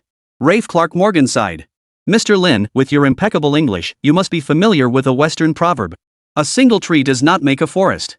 This is no longer a simple conflict. It concerns the future development of humanity. We must approach this with utmost caution. A single tree doesn't make a forest. I understand that perfectly well. But we're not the ones who initiated this conflict. Lin Yuan's tone turned cold. It wasn't because of Reeve's attitude, but because of something he said. What he hated most was how these people constantly harped on about the future of humanity. If you want to make money, just talk about making money. Why keep dragging the future into it? It's like they can't speak without some grand narrative. And those white liberals too, pushing for new energy to make money is fine, but they're always harping on environmentalism. It gets sickening after a while. Especially those Americans. Even revolutionary France mocks them for making God live in public housing while spouting all this culture nonsense. Seeing Lin Yuan's attitude grow cold, Reeve quickly interjected. But we need to have a proper discussion now, don't we? At the very least, we have to talk once to achieve any results. Lin Yuan raised an eyebrow, thinking to himself that the higher-ups really had these people figured out. He then feigned regret and said, we can talk, but our group no longer holds the initiative. Ever since artificial intelligence was chosen by the higher-ups, that authority no longer rests with me. And you know full well that getting the other two companies to suspend trading for restructuring required top-level approval. Otherwise, there's no way we could have gotten the CSRC to agree to our demands in a single day. Reeve nodded. Mr. Lin, I hope you'll grant me one request. Oh? What might that be? Lin Yuan was curious what kind of shenanigans the other party was up to now. Reeve took a deep breath. With things having progressed this far, the Section 337 investigation can't possibly move forward. This charade should come to an end. Regardless of what Congress thinks, we absolutely must stop. Continuing will only sever cooperation between both sides. While I'm not certain about the specifics of the talks, the Morgan family will do everything in our power to prevent this situation from escalating further. Should any new collaborations emerge from the talks, I hope you'll give us serious consideration. After all, we have a solid foundation for cooperation. Deal. Lin Yuan agreed immediately. After hanging up, Lin Yuan immediately called back the general office. He briefly outlined the conversation he'd just had. Fu Su, the director of the general office, hung up immediately after listening to Lin Yuan. He only needed to be informed of the news. Once the information was relayed to the Ministry of Commerce, other colleagues would naturally develop targeted contingency plans. Early the next morning, Lin Yuan stepped out of his top-floor office carrying a teacup and holding his toothbrush and toothpaste. He immediately noticed people beginning to gather in the VIP waiting area outside. Lin Yuan paused in disbelief, glancing at the wall clock, 7:42 a.m. Director Zhao, what brings you here so early? And why didn't you give us any notice? Among those waiting outside, Lin Yuan recognized Zhao Shilin. Zhao Shilin had the necessary clearance, and the security personnel on the top floor recognized him, so they didn't stop him. Seeing Lin Yuan react this way, Zhao Shilin chuckled and patted the sofa. Look at you, barely had time to warm the seat. Have you had breakfast? Lin Yuan asked directly. While the others hesitated to speak up, Zhao Shilin didn't mince words. He shook his head immediately. Not yet. We came so early precisely to wait for you, Mr. Lin, to treat us to breakfast. I've long heard your group's meals are excellent. Today I brought experts in supercomputing and artificial intelligence. It wouldn't be right if you didn't treat us to breakfast. Lin Yuan waved the toothpaste and toothbrush in his hand. Give me a few minutes and we'll go eat. A few minutes later, Lin Yuan returned from brushing his teeth and led them toward the cafeteria within the campus. Employees were already moving about the campus, wearing the group's uniforms and chatting in small groups, laughing and joking as if the Section 337 investigation had no impact on them whatsoever. The external commotion didn't penetrate this technological sanctuary. The people behind Zhao Shilin looked around curiously, occasionally whispering to each other. Director Zhao, what are the experts discussing? Lin Yuan inquired curiously. After a brief inquiry, Zhao Shilin countered, Mr. Lin, who are these people? Your group doesn't start work at this hour, does it? Judging by the different colors and logos on their uniforms, they probably aren't from the same department, right? Lin Yuan shook his head with a smile. No. They're from various subsidiaries and departments, plus people from different production lines. With so many orders flooding in, our production lines are running 3 shifts around the clock, keeping the machines running non-stop. Otherwise we wouldn't meet delivery deadlines. So the Section 337 investigation hasn't affected you? An elderly man behind Zhao Shilin asked curiously. Lin Yuan shook his head again. It definitely affects us, but not these employees. Chapter 157, Welcome to the Sky Mirror. In their eyes, whether it's Section 337 investigations or any other probe, they're all just ways for foreigners to restrict us. In our line of work, if you don't face some challenges, it actually makes you look useless. Because it means you're not doing a great job. Your enemies don't even bother to glance at you. The greatest hostility towards someone isn't harassment, it's treating them like an ant and ignoring them entirely. Besides, this isn't the first time we've faced obstacles. Past challenges, both overt and covert, never ceased, yet we overcame them all. Lin Yuan shrugged, his tone light. And compared to Russia, we've got it pretty good. Look at Big Mao. Since last year's Crimea crisis, the weight of all the sanctions piled on them must be over 10 pounds by now, right? I bet the presidents of America and Europe wake up every morning thinking about what new sanctions to slap on Russia today. Those tough guys have even restricted cat and dog food imports into Russia. Compared to them, my situation is nothing. Hearing Lin Yuan say this, and seeing the staff bustling about, chatting and laughing, the newcomers suddenly felt a different kind of pressure. As they spoke, the group approached the nearest cafeteria. The moment they entered, a powerful aroma wafted toward them, a rich blend of various food scents. The space was packed with employees of all kinds, each group engaged in lively discussion. Even the massive load-bearing columns were adorned with oversized TVs broadcasting news in real time. On the morning news channel, a CCTV reporter was covering the group's sanctions, international reactions, and the upcoming launch of various new products and policies. The main focus, of course, was on how artificial intelligence would transform every industry. Many employees laughed and cursed foreigners as shameless while eating. But more were discussing what this artificial intelligence could actually do, though their discussions were quite technical. Workers with faces smudged with oil and dust debated how useful it would be if the AI could help them pinpoint problems. They insisted on developing high-end robotic arms so they wouldn't have to crawl inside machines every time they needed to repair them. Pointing to their bellies, they added that they now dare not gain weight, fearing they might not fit into narrow gaps to inspect and replace parts. Similar sentiments echoed across other departments. This entirely new experience was something Zhao Shilin and his group had never encountered before. After breakfast, experts from various fields carried their trays directly to sit among the workers, eating while probing their practical challenges. What exactly are the experts here doing? Lin Yuan gestured with his chopsticks toward the experts scattered throughout the room. Zhao Shilin smiled. For them, this is a rare opportunity. We both know that whether it's artificial intelligence or supercomputing, they're tools to support production. Before arriving, everyone was evaluating how we should proceed and what level we should aim for. We started late with a weak foundation, always playing catch-up with the UK and the US. Of course, being a latecomer has its advantages. Feeling our way across the river allows us to avoid many mistakes. But now we've ventured into uncharted territory in technology, with no precedents or references to guide us forward. In such circumstances, the only way to find the right path is to observe more, listen more, and seek advice more. For our expert team, having the opportunity to engage in genuine communication with these frontline colleagues and listen to their insights is truly invaluable. After all, no matter how perfect or advanced our solutions may be, if they can't be applied in real-world work, they're ultimately useless. That's precisely why we arrived so early this morning. We wanted to arrive early to gather your genuine thoughts before your workday begins. Since we're here, we couldn't pass up this opportunity.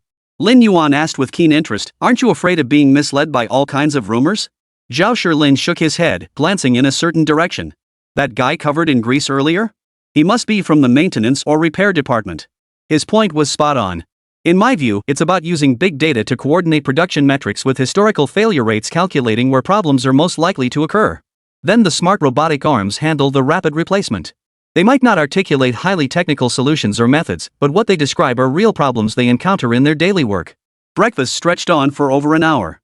The night shift crew finished eating and returned to rest, while the morning shift crew arrived for their meal and handover. Members of the expert team lingered in the cafeteria, inquiring everywhere. Some quick-witted young members even took paper and pen to the side of the road, waiting to approach anyone in production department uniforms. Upon presenting their credentials, they immediately began asking questions. The questions were brief, just one or two per person, but with so many people, the answers to many problems began to emerge. Director Zhao, is that enough? There are nearly 30,000 people here at headquarters. We can't keep asking like this. Let's focus on the main task first. If they ask, I'll issue a notice instructing each department to conduct a survey and submit their findings. Lin Yuan glanced at his watch. It was nearly 9 o'clock and couldn't help but speak up. Zhao Shilin nodded and glanced at his secretary. The secretary instantly understood and began leading his department staff to gather people from various locations. Within minutes, the 20-plus members of the expert panel returned. The younger members pulled out their notebooks, tore out their compiled records, and handed them to the leaders. The leaders carefully filed these notes into their own notebooks for safekeeping. Everyone, Mr. Lin says we can issue a group-wide notice for the questionnaire survey. Shall we get down to business first? How about we go check on the supercomputer situation first? Once everyone was present, Zhao Shilin spoke up. All right, thank you for handling this, Mr. Lin. The elderly leader who had been taking charge agreed with a smile. Seeing their agreement, Lin Yuan led the group straight to an office building not far from the center of the campus. This unremarkable office building bore a sign for the Logistics and Materials Management Center of the Administration Department on its exterior, and few people passed by. But the moment the group entered the building, a group of armed soldiers emerged. After checking everyone's identification, the group entered the elevator. Some had initially wondered why a 5-story building required an elevator, but when they saw it descending, they realized the situation was far beyond their expectations. The sign outside is just a cover. This is actually the entrance to our group's real supercomputing development and command center. The core development and management of our artificial intelligence systems are also housed here. Lin Yuan had barely finished speaking when the elevator came to a halt. As soon as the doors opened, security personnel approached to verify their credentials. Then, a vast space unfolded before their eyes. Ladies and gentlemen, welcome to the Sky Mirror. Chapter 158, The True Sky Mirror, Sealing Off Earth. Within the vast space, the first thing visible was the enormous pillar at its very center. It could be described as a load-bearing pillar, or perhaps a passageway. Of course, it could also be described as a massive wraparound screen. For the entire alloy pillar was encircled by screens. The screens displayed a multitude of information. Lin Yuan led them to the corridor outside the elevator, where they realized they were on the highest level. It felt like the magical architecture of a mountain city. You think you're on the first floor, but you're actually on the top floor. Looking down the corridor, they could see 4 or 5 more floors below. Each floor housed a massive work hall. We're currently on the first basement level, which houses the group's database and supercomputing operations center. All corporate data passes through this level, where the neural intelligence control system of the Starsea system routes and stores it on servers. Lin Yuan began proudly explaining the layout. Basement level 2 housed the supercomputing development center. This development center serves as the core development team for the entire supercomputer and its related systems. Its development responsibilities extend beyond the Starsea system running on the supercomputing platform to encompass numerous core functional modules. Whether it's the data systems company or the software company, their development tasks are merely icing on the cake. The truly critical development tasks are handled here. The third basement level houses the Development and Maintenance Center for Artificial Intelligence Systems. Its functions are broadly similar to those on the second floor. The fourth and fifth basement levels form the core of the entire base. They not only handle the group's information security and maintenance but also bear the responsibility for developing the future Sky Mirror. The real Sky Mirror? Isn't Sky Mirror a place name? You don't mean this place? Zhao Shilin asked with a puzzled look. Lin Yuan shook his head with a smile, leading them into a conference room.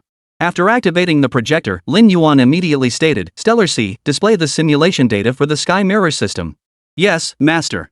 The Starsea avatar projected its image onto the screen, bounced around joyfully a few times, and the data on the wall began to shift. The database is massive, Master. Please wait a moment. Estimated 96 seconds. Also, the supercomputer is already built. Why hasn't it been activated yet? The current servers are really limiting my performance.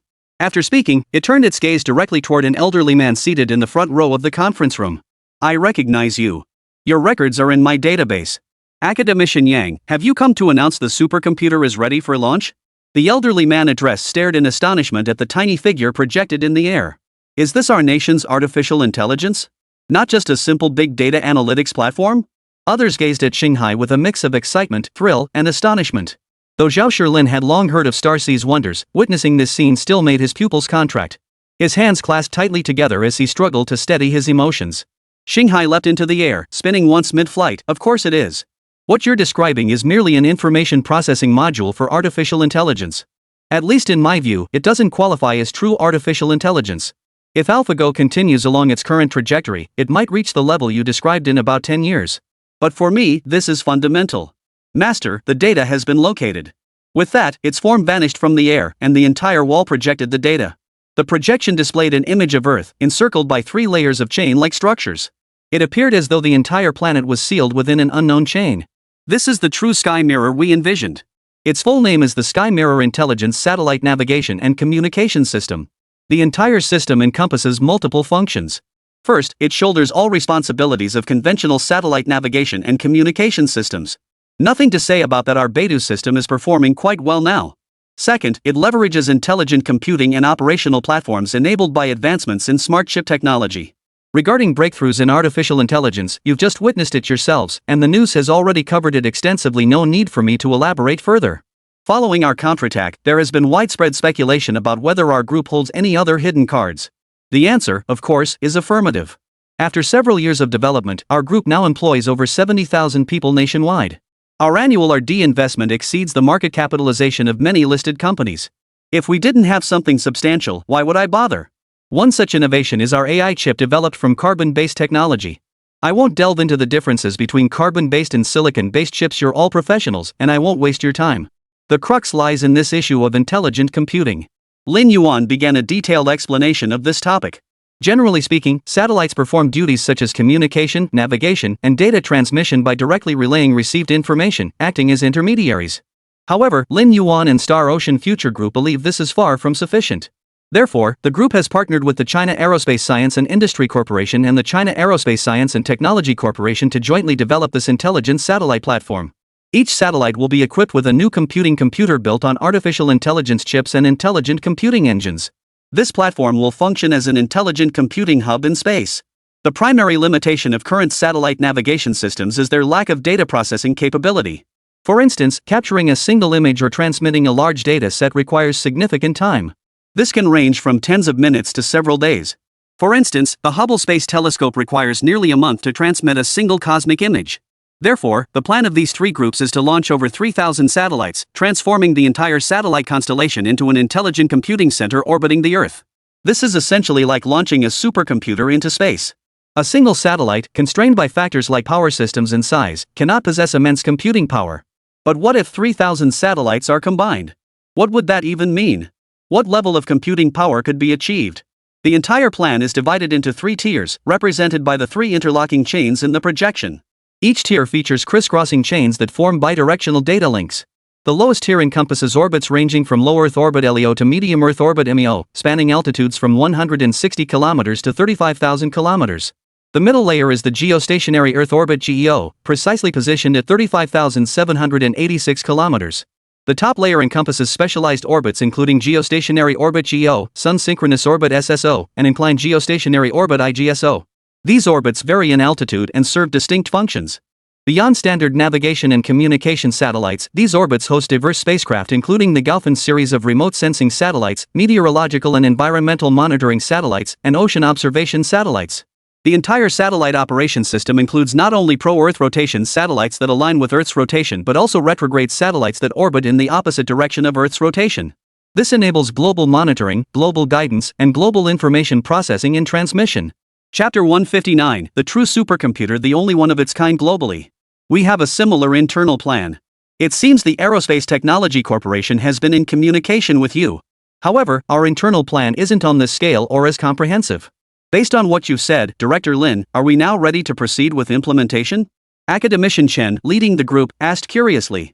Lin Yuan smiled and waved his hand. We're not quite there yet. Our preparations aren't complete. First, we need a carrier with sufficient payload capacity. To launch 3,000 satellites one by one, even with daily launches, it would take a decade. That's a long time coming. Moreover, launching them one by one would be financially unsustainable. Even with all the resources our group and the Aerospace Science and Technology Corporation have, we can't afford that approach. That's why reusable rocket units and multi-satellite launch technology are essential. But the groundwork has already begun. Since this aspect wasn't the main focus, Lin Yuan didn't elaborate further. But Academician Chen's opening remark about having the conditions for implementation was a question with profound implications. It wasn't merely about whether satellites capable of intelligent data processing could be developed and manufactured, it also questioned the team's capabilities. Both the target satellites and the carrier rockets require extensive industrial chains and advanced technological support. Fortunately, Starsea Future Group was well prepared in this regard. They had previously established a space company for fundraising purposes, which they now repurposed for this mission. Through this company, they had already recruited numerous personnel who were sent to the Aerospace Technology Corporation for training. The groundwork Lin Yuan mentioned earlier includes these very arrangements. Mr. Lin, we're not part of the aerospace system, and we're not the primary executors for this AI-based satellite computing platform. I won't elaborate further. My question is, how is the most fundamental supercomputing system progressing? The supercomputing system itself has been deployed by our Huaka Academy according to your requirements. This visit isn't just about future plans, I'm here to see what we've built with all that investment. Academician Chen remained pragmatic, never losing sight of his mission. Whether it's the Sky Mirror project or this satellite for intelligent computing, both are future endeavors. The prerequisite is that the supercomputing system itself functions flawlessly, as it forms the foundational support for all these endeavors. Numerous calculations and simulations in aerospace require supercomputing power. Lin Yuan smiled. Please wait a moment, our team isn't fully assembled yet. You timed your arrival precisely for this moment. Clearly, it's about the supercomputer. Our supercomputer is indeed complete, and the system preparations were actually finished long ago. We've been checking the final databases these past few days. Once they're verified, we can begin. Another 10 minutes passed before several staff members wearing corporate uniforms and ID badges entered the room. Following behind them were several military personnel from the armed forces. The lead soldier carried a briefcase in his hand. Lin Yuan laughed heartily. All right, all three parties are present. Let's proceed. Seeing them enter, Lin Yuan knew the preparations were complete. He led the group into the internal elevator, descending to the lowest level. Stepping out of the elevator, Lin Yuan continued leading the group toward the eastern passageway. Everyone, we've arrived. Some comrades will need to wait outside. Upon reaching the passageway entrance, Lin Yuan halted and turned to face the group behind him. The group nodded. Many who hadn't received advance notice instinctively stepped back. Only two elderly members of the delegation, several staff members who had rushed over from the group, and the military representatives continued forward with Lin Yuan. At the passageway's end stood a multi-biometric verification alloy security door. Lin Yuan gave instructions from the side. After everyone passed their individual checks without issue, the seamless alloy security door slowly opened. It revealed a vast inner chamber. The entire space contained no machinery whatsoever, and the entire area was enveloped in silver-white ornamentation. Both the floor and ceiling appeared to be covered in pentagonal tiles. Team leader Tong, let's begin. After everyone entered, the alloy security door behind them closed slowly. Lin Yuan spoke directly. Tong Yi nodded, walked to the wall, and pressed his palm against a pentagonal marker. A faint vibration rippled through the air as the pentagonal section began expanding outward. Within seconds, the entire section had unfolded, revealing an operational console before their eyes.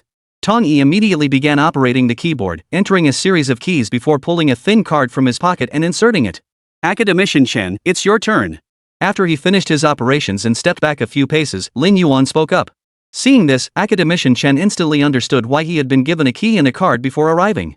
He stepped forward, mimicking the previous actions.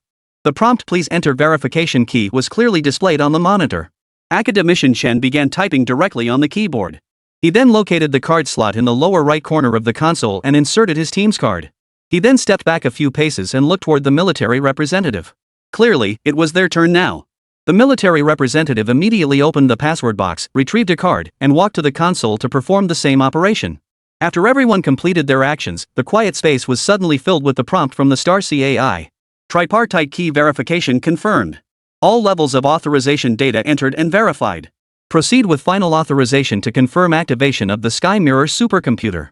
Lin Yuan stepped forward to the console and directly entered his personal key. Final authorization key verified. Sky Mirror supercomputer system fully activated. As Starsea's voice faded, the sounds within the space grew louder. The pentagonal sections carved into the floor and ceiling began shifting instantly. Pentagonal pillars extended outward from the floor and ceiling. Some rose from the floor, others descended from the ceiling. They eventually converged, forming pillars that supported the entire colossal space.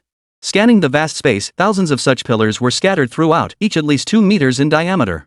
Ladies and gentlemen, what you now see before you is the true core of our supercomputer. Each pillar represents a computational unit of a server. And the location we stand on now is directly beneath the artificial lake at the heart of the corporate complex. The entire supercomputer's cooling relies on the artificial lake water circulating overhead. The water is circulated through the system, drawing away the supercomputer's heat before being cooled and returned to the artificial lake. Lin Yuan proudly explained. Using water cooling for supercomputers isn't uncommon, it's practically a standard solution. But taking it to this extreme? There's only one facility in the world that does it. Chapter 160, The Infinitely Scalable Supercomputer. Several representatives from the military heard this and their pupils suddenly contracted. They exchanged glances. Each saw the shock reflected in the other's eyes. This supercomputer wasn't merely a computational powerhouse, it also housed an even more colossal data storage system.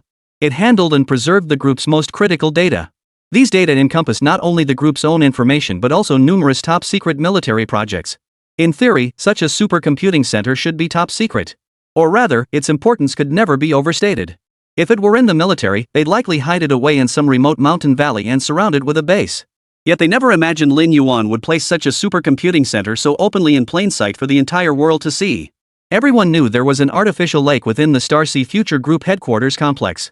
After all, Lin Yuan and many employees often enjoyed casting a line there during their free time. But upon reflection, the military officers instantly grasped Lin Yuan's reasoning. As the saying goes, the most dangerous place is often the safest. Everyone knew that the server clusters and supercomputers were undoubtedly the most critical assets, the very heart of the Star Ocean Future Group. If someone intended sabotage or theft, they would naturally target areas with high security and minimal personnel. Precisely because of this, no one could have imagined that the group's most vital area was right before their eyes, an area they passed by daily. Placing it here was also the safest option. Even the 2 academicians beside Tong Yi couldn't help but marvel at the sight before them. But what intrigued them most were these pillars, utterly unlike any supercomputers they'd encountered before. Now, let me introduce our supercomputer to you all. Lin Yuan began his explanation while circling the pillars. Access to the supercomputer is divided into 3 parts, corresponding to the 3 parties that just entered the keys. The first party is the Huaka Academy, as agreed upon at the outset of the collaboration. They provided the hardware and some software support. After completion, Starsea Future Group would grant them usage rights. This allows them to request access when needed. The second party is the military. This is beyond question. The 5 military certificates are far more than just 5 pieces of documentation. Behind them lies a comprehensive framework of laws and regulations. For instance, documents mandating full cooperation with the state and military in production transitions during wartime readiness and wartime conditions. Additionally, there are provisions for the requisition and deployment of resources, personnel, and equipment under other necessary circumstances and conditions, requiring the group's unconditional cooperation. If one must draw a comparison, it resembles America's Patriot Act, but with far broader scope.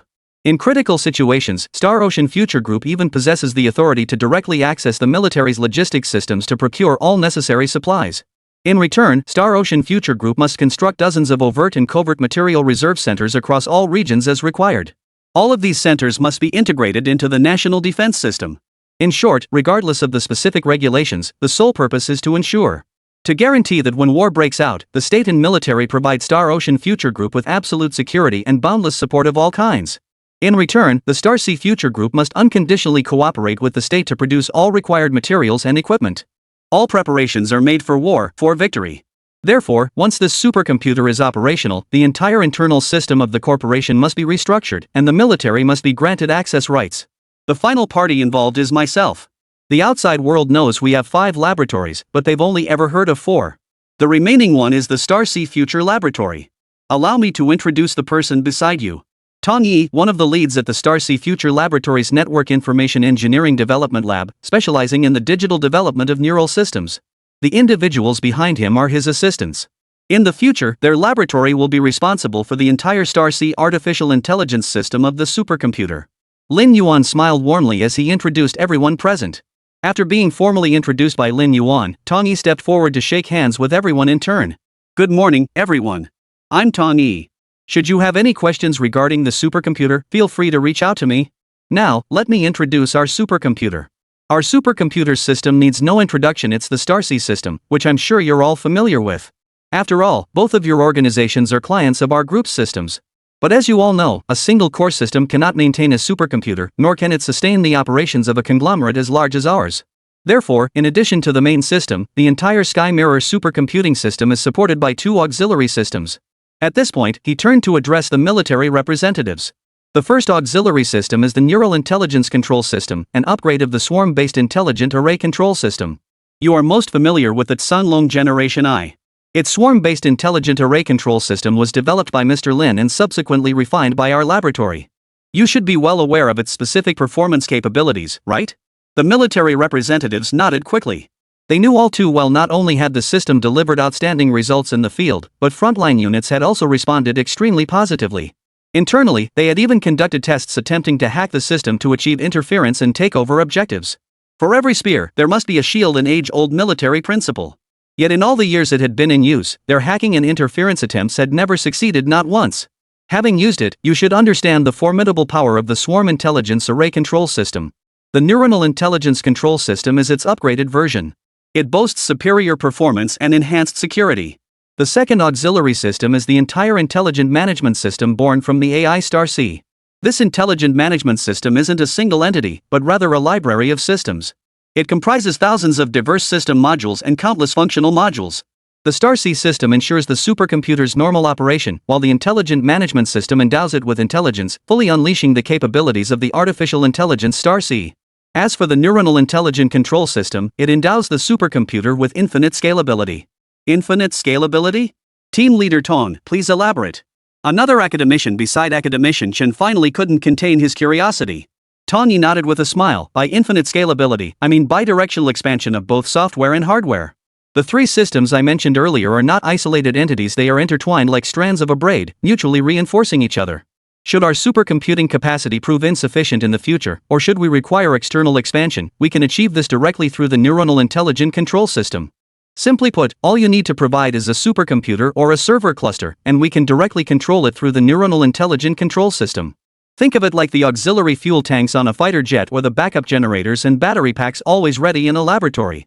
It possesses exceptional scalability. Theoretically, any hardware meeting our standard servers and supercomputers based on the Star Ocean system can be integrated through the Neural Intelligent Control System. This will dramatically increase our supercomputing power and storage capacity. Chapter 161, Artificial Intelligence Supercomputer makes its official debut. Upon hearing this, the military representative stepped forward decisively. If we deploy your system on our supercomputers, can we achieve this? Tong Yi turned to look at Lin Yuan, unsure how Lin Yuan had negotiated with the military. Lin Yuan waved his hand dismissively. Yours won't. Our system doesn't pursue isolation. Beyond security, we prioritize scalability and practicality.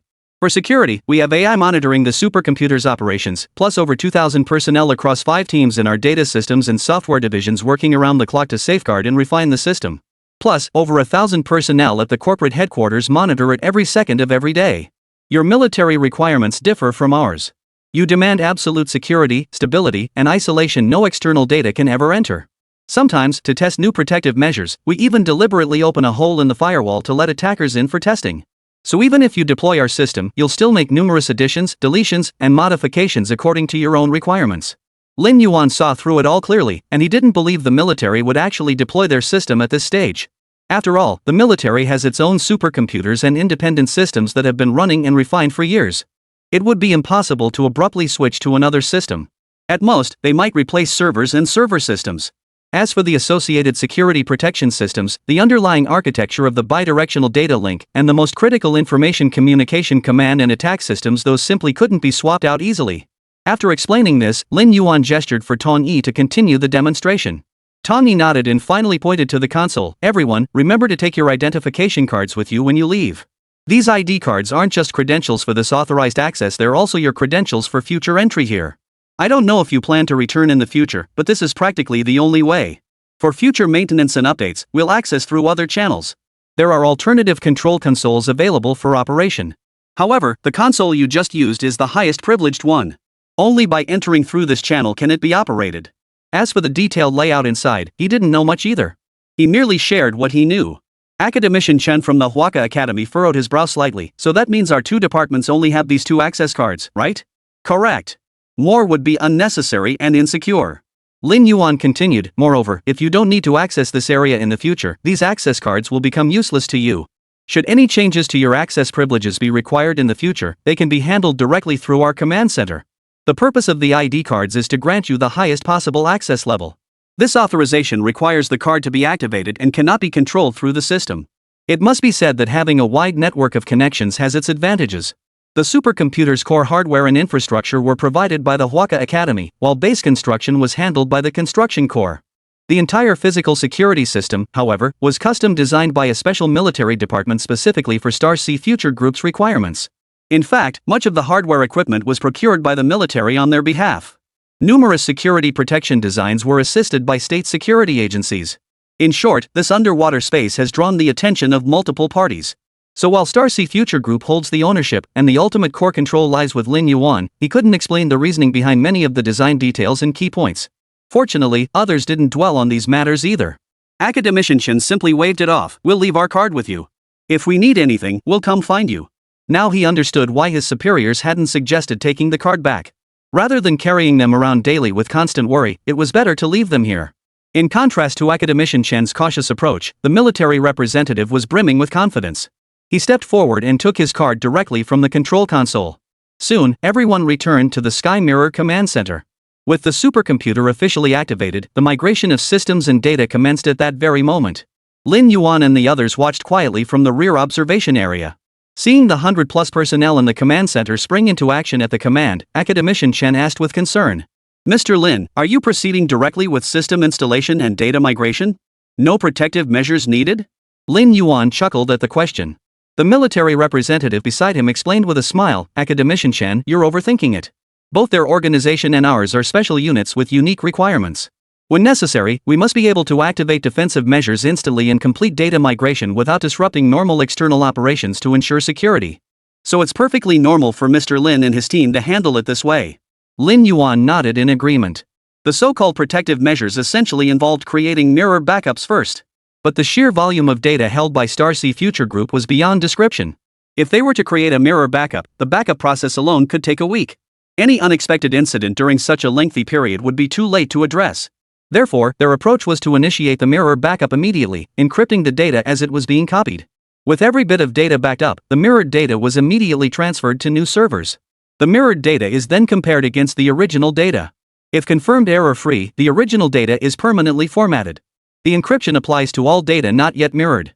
Not only can the process be paused at any time, but it also prevents other unexpected issues. Moreover, the actual data requiring backup is minimal, as many servers have been directly migrated to the Sky Realm. The entire data migration was completed before noon. Next came system activation and the integration of the artificial intelligence system. At this stage, there was no more hiding. As the AI system integration concluded, a massive alert echoed throughout the entire underground Sky Realm. Supercomputer deployment complete. Rebooting. Reboot complete. Star Sea AI system loaded and initializing. Stellar Sea AI system startup successful. Base control is now officially transferred to Stellar Sea AI. Greetings, I am Star Sea AI. I am now assuming control of the Sky Realm base. All personnel will retain their current job roles and responsibilities. Please enter your employee ID in the client application to confirm final access permissions. For any subsequent inquiries, please contact me via the Smart Work Assistant application within the client. Thank you for your cooperation. As soon as the prompt faded, base employees proceeded to their respective computers to enter their employee IDs. Immediately, just as before, a brand new work application appeared on their computer screens. The previous software was now completely obsolete. After silently observing this scene, Lin Yuan spoke up, Academicians, you may now proceed with your matters. Chapter 162, Preparing for the South China Sea. With Lin Yuan's permission, the two academicians who had been waiting impatiently immediately began working alongside their assistants.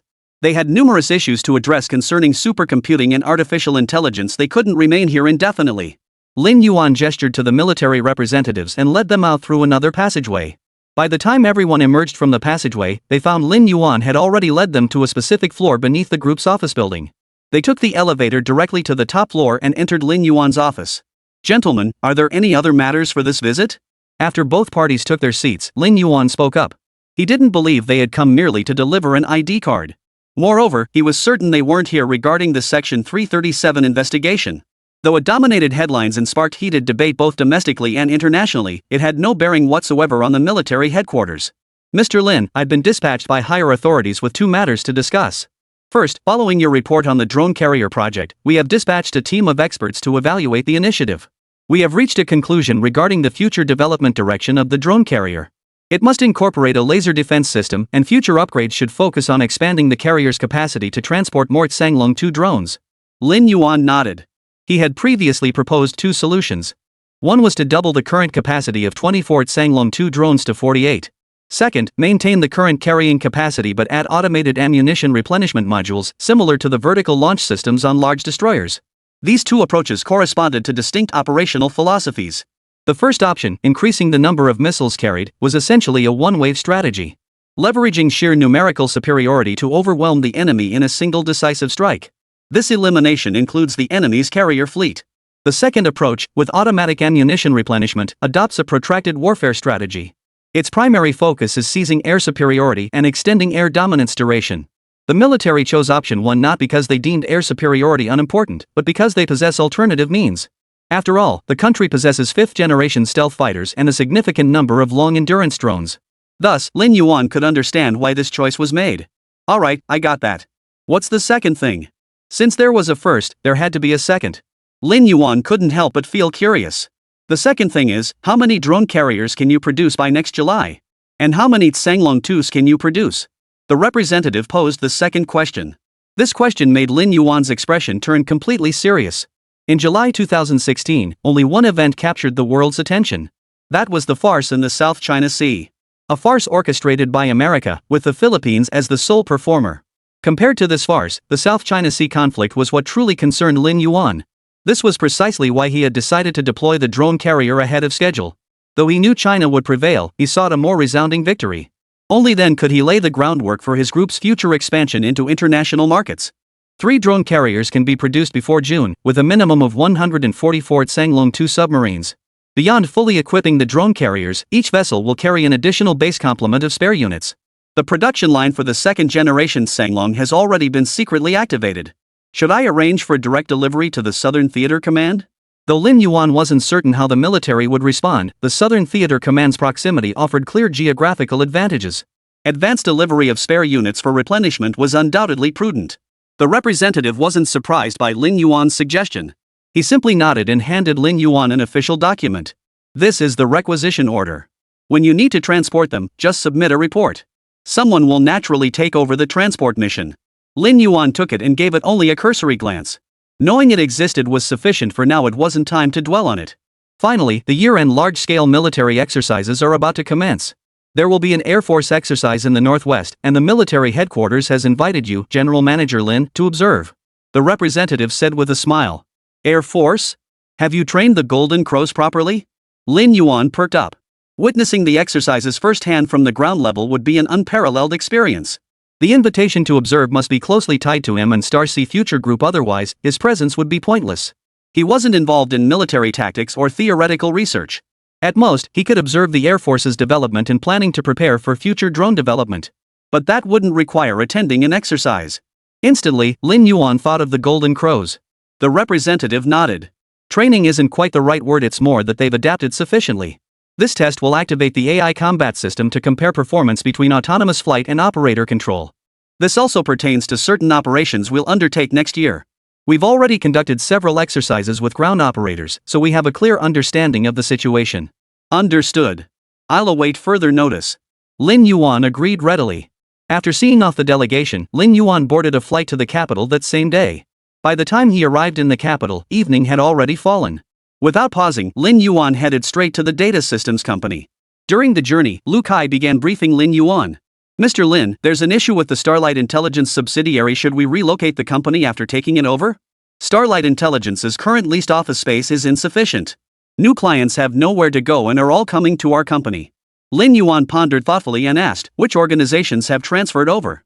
The first to arrive today were several domestic internet companies and entities from heavy industry and infrastructure sectors. Their collaborations are relatively straightforward. The real challenge lies in integrating additional platforms later on. Lu Kai hurriedly reported. The timing was awkward. Ever since Starlight Intelligence took over from Huawei, the entire original executive team had been withdrawn. Without a moment's pause. Or rather, they had all been relieved of their duties, as these executives were representatives of the core RD team. Everyone had hoped Star Sea Future Group would immediately integrate Starlight Intelligence. But Star Sea Future Group hasn't had time to send personnel over, leaving Starlight Intelligence without any management personnel at present. Not a single executive has been appointed. Were it not for the public's awareness of Starlight Intelligence's future prospects, many might speculate the company is on the brink of collapse. Major telecom operators haven't arrived yet, but they've already notified our company in advance. Mr. Lin, if you don't come over soon, I'll have to find an opportunity to go on a business trip myself. With so many people arriving at once, I can't be in two places at once. If you'd been 2 days later, I'd have suspected Starlight AI's employee leave requests were being routed straight to me. Lu Kai wiped the imaginary sweat from his forehead and grinned wryly. Chapter 163. Do you know where the problem lies? Lin Yuan froze slightly. That can't be right. Doesn't the company have any other managers? Lu Kai pulled out company documents and pointed to 2 circled names. Does the deputy director of HR and the director of finance count? Lin Yuan waved his hand dismissively. That really didn't count. Staff from various business departments couldn't just go directly to them to request time off. But now, with the 2 of them and the administrative department manager who was away on business, they were practically the only remaining management personnel in the company. They hadn't fled because they were originally dispatched by Star Sea Future Group. There was no need for them to run. What about the executives we sent to Starlight? Lin Yuan asked. Lu Kai pointed toward the company campus. They've all fled to our company to avoid the chaos.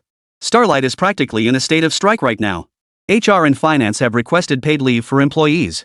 I haven't approved it yet. Lin Yuan waved his hand. Approve it. Start with 1 week. The entire company structure is being reorganized anyway. We'll be reassigning and recruiting staff, and the core business lines will undergo restructuring. It's pointless to have people just sitting around at the office. They can't get any real work done anyway. Lu Kai nodded and immediately pulled out his phone to start making arrangements. The situation at Starlight was indeed driving him crazy. Although the group headquarters held the majority stake in Starlight, within the group's internal management structure, it functioned as a subsidiary of both the data systems and software companies. However, the software subsidiary was based in Jiangchang, far away, and clearly couldn't handle matters in the capital city in time. Naturally, much of the burden fell on the data systems subsidiary. Lu Kai already had his plate full, and with the Starlight Intelligence issues piling on, he was overwhelmed. By the time Lin Yuan arrived at the campus and exited the parking lot, he saw people everywhere throughout the grounds. Spotting Lin Yuan's arrival, many pulled out their phones to report the situation.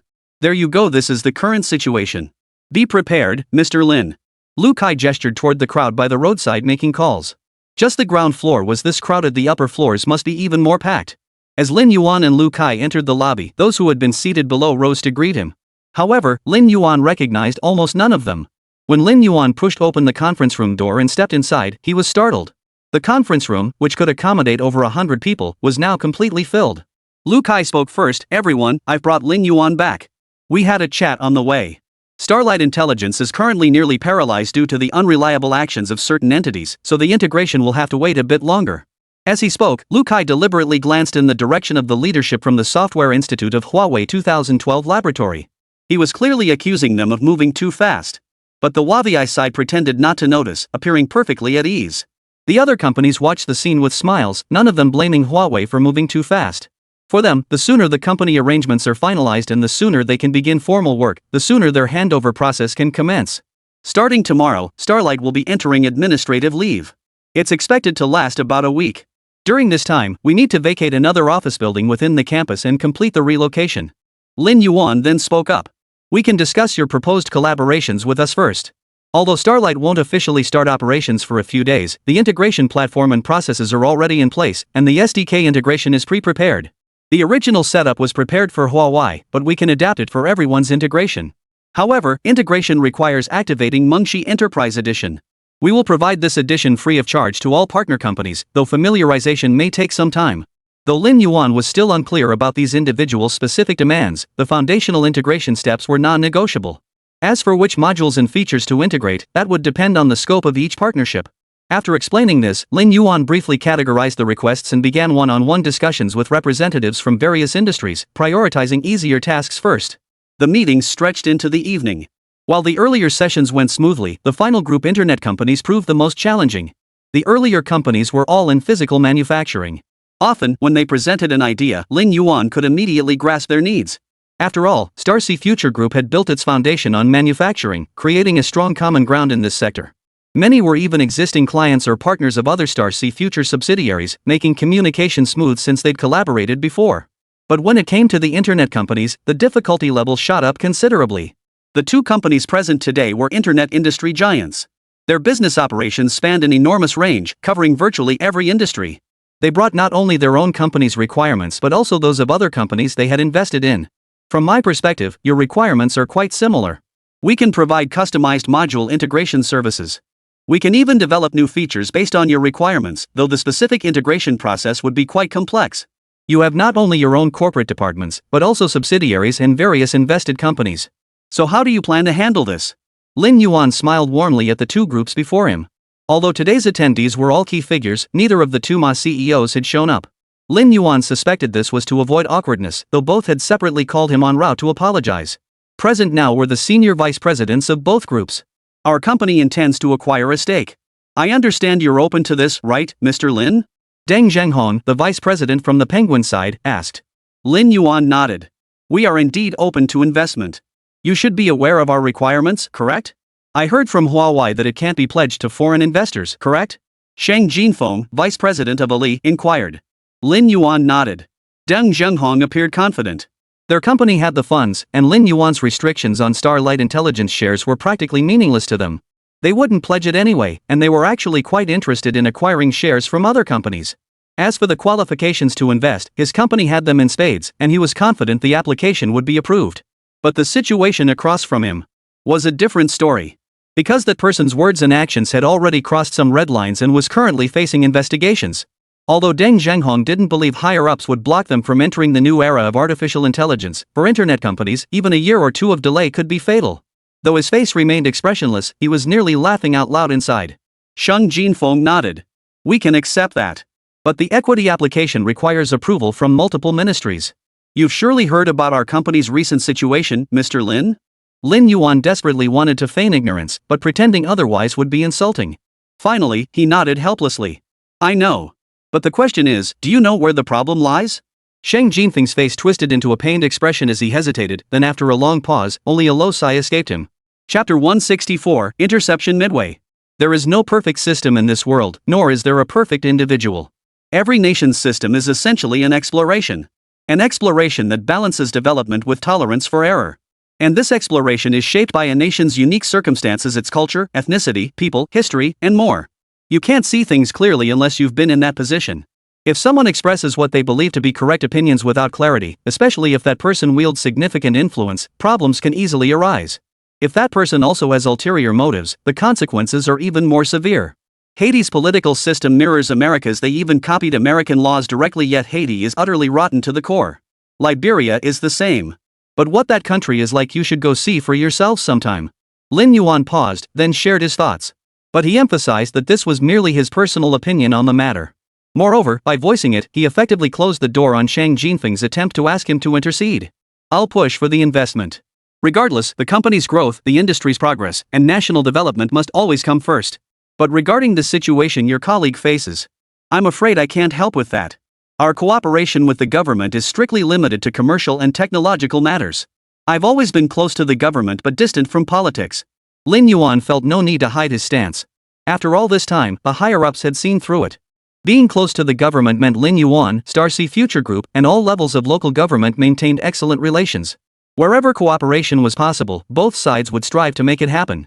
Even when national projects required assistance from Lin Yuan and Star Sea Future Group, they would lend a hand wherever possible. Yet Lin Yuan himself deliberately kept his distance from politics. He never spoke of political matters and avoided them entirely. Ironically, it is precisely this stance that has earned him immense goodwill within the State Council and the Cabinet. Not only did the senior members of the Cabinet view him with newfound respect, but the members of the State Council also strongly supported their work. They recognized that Lin Yuan wasn't truly avoiding politics, but rather staying out of matters beyond his purview. When major ministries like the Ministry of Science and Technology, the Ministry of Education, and the Ministry of Industry and Information Technology sought his counsel on industry development and policy formulation, Lin Yuan offered his opinions candidly. He endorsed what deserved endorsement and refuted what needed refutation. He even opposed policies that might benefit Star Sea Future Group when necessary. He understood his place. But once matters exceeded this scope, Lin Yuan would simply remain silent, not even acknowledging them. Shang Jinfeng immediately breathed a sigh of relief. Thank you, Mr. Lin. Your agreement to assist us is already a tremendous help. Lin Yuan waved it off nonchalantly. That's just business. Investing is possible, but we need to discuss the terms. The valuation isn't finalized yet, but it won't be low. Moreover, I received a call from higher-ups before coming here. There are restrictions on the shares I can transfer. Be prepared. Deng Zhenghong chuckled. Restrictions are only to be expected. Starlight Intelligence is the most talked about company globally right now. Just getting shares is a win for us. Countless companies out there would kill for this opportunity. But what I'm curious about is this: previously, you and Mr. Yu discussed keeping the company private. Have you changed your stance now? Deng Zhenghong finished speaking, lifted his teacup, and looked at Lin Yuan with keen interest. Sheng Jinfeng chuckled beside him. I'm afraid it's not just about going public, Mr. Lin. Originally, Starlight Intelligence was a system company you established with Huawei, a subsidiary tasked with customizing mobile operating systems for Huawei. That's irrelevant. As long as both parties agree, any positioning is acceptable. But with the injection of AI programs, supercomputing power, and a series of other assets into this company, the secondary subsidiary designation seems rather inappropriate now, doesn't it? Moreover, this company will eventually integrate with national platforms. Keeping it within your group's structure would complicate many future collaborations. It must be said that as vice president, Sheng Jinfeng possessed remarkably sharp insight. Starlight Intelligence was originally just a secondary subsidiary. Whether it was Star Ocean Future Group or Huawei, whatever they did with it was entirely their own business.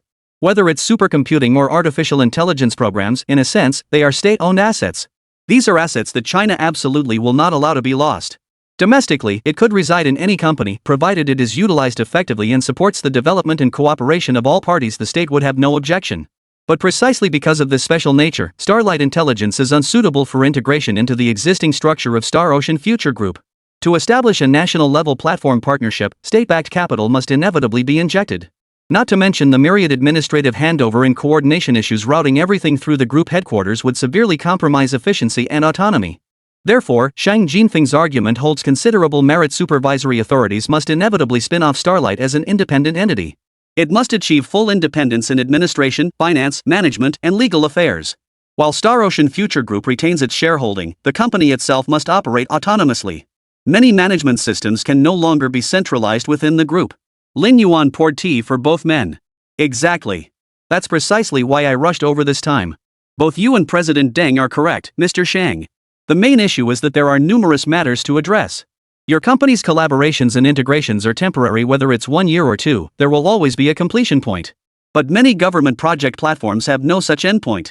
As long as the service continues, the integration becomes endless. Take state grid, smart grid construction, and intelligent dispatch projects, for example. Can we really afford to halt those? This was precisely what troubled Lin Yuan at the moment.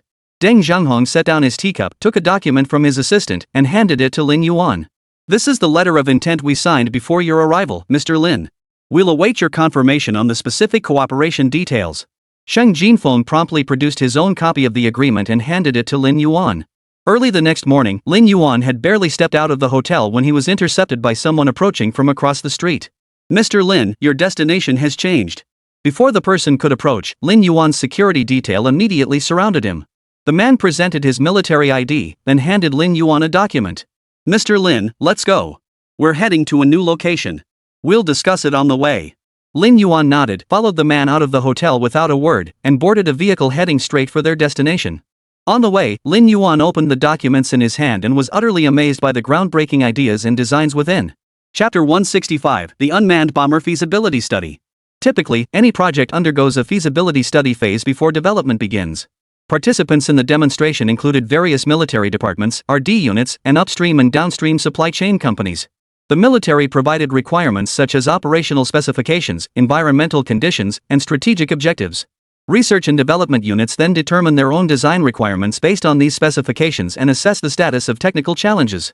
Upstream and downstream supply chain companies then establish development and production timelines for relevant equipment and components based on these requirements. The larger and more advanced the equipment, the longer this process takes. The scale of the review meeting also increases accordingly. By the time Lin Yuan arrived at the venue prepared by the military, a steady stream of attendees had already begun arriving. Upon entering the venue, numerous company executives immediately surrounded him, engaging in cheerful conversation. They made no mention of the high-profile Section 337 investigation or Lin Yuan's countermeasures. Instead, they were quite curious about artificial intelligence, smart ships, sky mirror, various high-precision machining centers, laser etching equipment, and the like. Their conversations revolved entirely around these topics. Mr. Lin, attending this kind of demonstration meeting for the first time, does it feel rather novel? The director of a radar research institute at Huadian Technologies sat beside Lin Yuan and asked with a friendly smile. Director Lei, this is indeed my first time attending, and it is somewhat novel. If there's anything I should be mindful of during the meeting, or if my remarks fall short, I kindly ask my senior colleagues to bear with me and offer guidance. Lin Yuan was very humble. Lei Hongxue waved his hand dismissively. No need for formalities. Just speak freely. It's basically everyone reviewing their own situations. Lin Yuan nodded and began reviewing the documents in his hands. After a while, as people gradually arrived and took their seats, Lin Yuan put down his materials. Ladies and gentlemen, this review session is part of our discussions for the next phase of strategic transformation.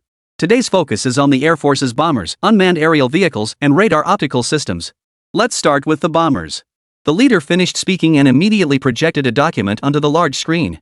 Nearly 100 people in the conference room lifted their heads to look at the screen. What appeared on the screen was precisely what had left Lin Yuan awestruck earlier. This design proposal centered on evaluating the feasibility of converting a drone carrier into an unmanned bomber. You've all signed the component procurement agreements for the drone carrier. You are all aware of the project's status. Some units have even begun secretly transporting equipment to Zhengcheng. Therefore, I won't elaborate further on this project. First, Mr. Lin, please share your thoughts on this direction. The chairperson addressed Lin Yuan first. I'm unclear on the specific outcome you aim to achieve, or the exact type of bomber you require. If you're asking whether it's feasible, I can confidently say yes.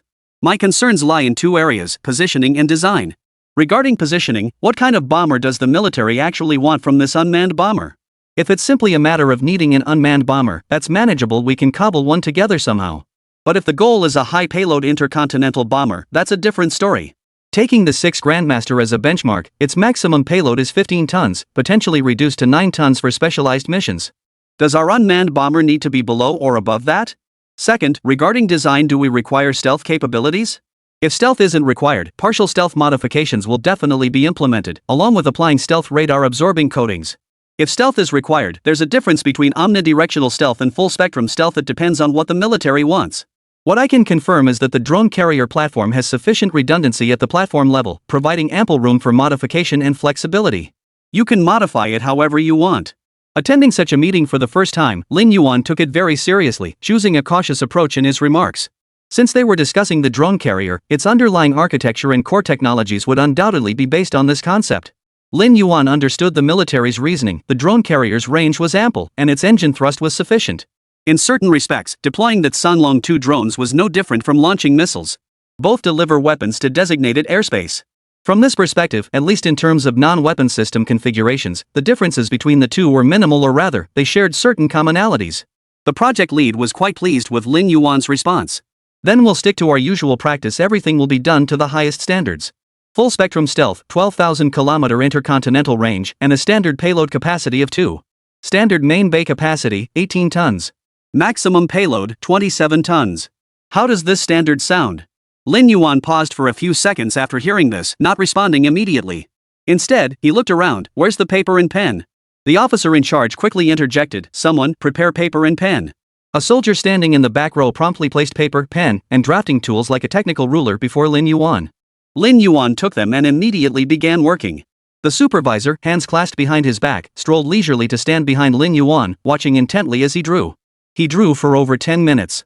After several minutes, Lin Yuan raised his hand and handed several design sketches to the supervisor. Project them out. I'll explain my ideas. The supervisor chuckled and quickly took them. In under 2 minutes, Lin Yuan's hand-drawn designs were projected onto the screen. Lin Yuan then began his presentation. This composite diagram shows the top view of a full-spectrum stealth unmanned bomber. In the field of stealth technology, there are 2 design phases for stealth systems. The first is omnidirectional stealth. As the name suggests, this refers to stealth capabilities against detection from all directions. The second is full-spectrum stealth. Radar waves operate across multiple frequency bands, such as X-band, S-band, L-band, and others. Full-spectrum stealth means achieving invisibility to radar waves across all these frequency bands. Of course, the primary focus here is on millimeter wave radar. To achieve stealth across these spectrums, the airframe design must minimize the presence of excessive non-parallel lines. Therefore, the solution is straightforward: adopt a wing-body fusion design.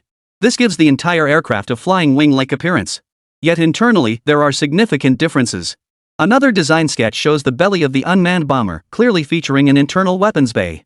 External hardpoints are also provided, though they employ a hydraulic retractable design and are typically exposed during normal operations. Numerous spoilers, speed brakes, and other control surfaces are present, with the key feature remaining the tailless configuration. It's clear that Lin Yuan continues to leverage his group's strengths in fly-by-wire flight control and precision semiconductor technology, opting for electronic information control. The aircraft features over 20 control surfaces throughout its structure, ensuring exceptional controllability and maneuverability. Chapter 166, Those with manned aircraft should wait, unmanned bombers come first. Naturally, Lin Yuan maintained the rear-mounted air intakes. By now, the team had grown accustomed to this design choice. When they first saw the Golden Crow's dorsal air intakes, they were astonished that Starsea Future Group had chosen this design. But after internal deliberation, they discovered this approach was actually quite effective, at least perfectly suited to the Golden Crow's practical requirements. Now, seeing the dorsal air intakes again, everyone had grown accustomed to them. In military RD, the pursuit isn't about novelty for novelty's sake. Often, the military imposes strict limits on the proportion of new equipment and technologies. To ensure equipment stability, the proportion of new equipment and technology is generally capped at 30%. Cases like the Golden Crow, exceeding 30%, are rare exceptions. After all, while Huagua leads in the field of unmanned aerial vehicles, many cutting-edge technological theories and concepts remain concentrated within various units. Consequently, the military headquarters demonstrates significantly greater flexibility in this regard. Upon seeing the backpack-style air intake this time, some observers from the military faction couldn't help but exchange knowing glances. Lin Yuan's choice of this design signaled that new technology would not be employed here. However, they believed the proportion of new technologies would not decrease as a result. It might even be higher. After all, the blueprints lacked internal structural diagrams, and the intricate details of the internal design remained hidden. For now, only the general direction could be confirmed. A range of 12,000 kilometers is guaranteed, and it might even exceed that slightly. Because in terms of internal complexity, I believe the drone carrier surpasses the unmanned bomber. Of course, there's another detail: whether you require supersonic capability. If supersonic capability isn't required and altitude isn't a constraint, then go with the Jingwei engine with a high bypass ratio, a conventional version without variable cycle technology. If altitude is a requirement, then go with the variable cycle version. That will inevitably result in supersonic speeds, but the range will decrease. A minimum range of 12,000 kilometers is guaranteed. The specific implementation is up to you. Lin Yuan finished outlining the design and signaled he was done speaking. The project lead glanced at the notes on the design drawings and understood Lin Yuan's meaning. The altitude requirement referred to a maximum climb limit of 15,000 meters. The higher the altitude, the thinner the air and the lower the oxygen content. This reduces engine air intake, leading to incomplete combustion in the combustion chamber and consequently degrading the aircraft's flight performance. This was the conventional understanding. However, with the variable cycle version, this engine would require significantly less oxygen, as the variable cycle Jingwei incorporates an auxiliary combustion system internally. Without this constraint, the aircraft could naturally fly higher. For a bomber aircraft, achieving a service ceiling of 20,000 meters or higher would significantly enhance operational safety. Correspondingly, its threat to the enemy would also grow substantially. Air defense systems are organized in tiers based on scale and equipment. The most basic level is point air defense, typically used to protect critical military facilities like airfields and radar stations. The most renowned system in this category is Israel's Iron Dome. Though some may portray the Iron Dome as some kind of all-powerful, sky-high marvel, it remains fundamentally a basic point defense system. Higher tiers include mobile air defense systems, field air defense systems, campaign-level air defense systems, and strategic air defense systems. Of course, only the top 3 permanent members of the UN Security Council possess the latter two systems globally. Even the major powers can only barely be considered to have these systems, and their development remains incomplete. As for the Patriot system, which most people have heard of, it falls under the category of field-deployed air defense. Among all air defense systems, only a handful of missiles can reach altitudes above 20,000 meters. Especially at 20,000 meters, where supersonic flight is possible, conventional missiles simply cannot keep up. This means that the vast majority of countries worldwide can only watch helplessly in the face of such aircraft. And don't even get me started on stealth aircraft at 20,000 meters. Most radars can't even detect them.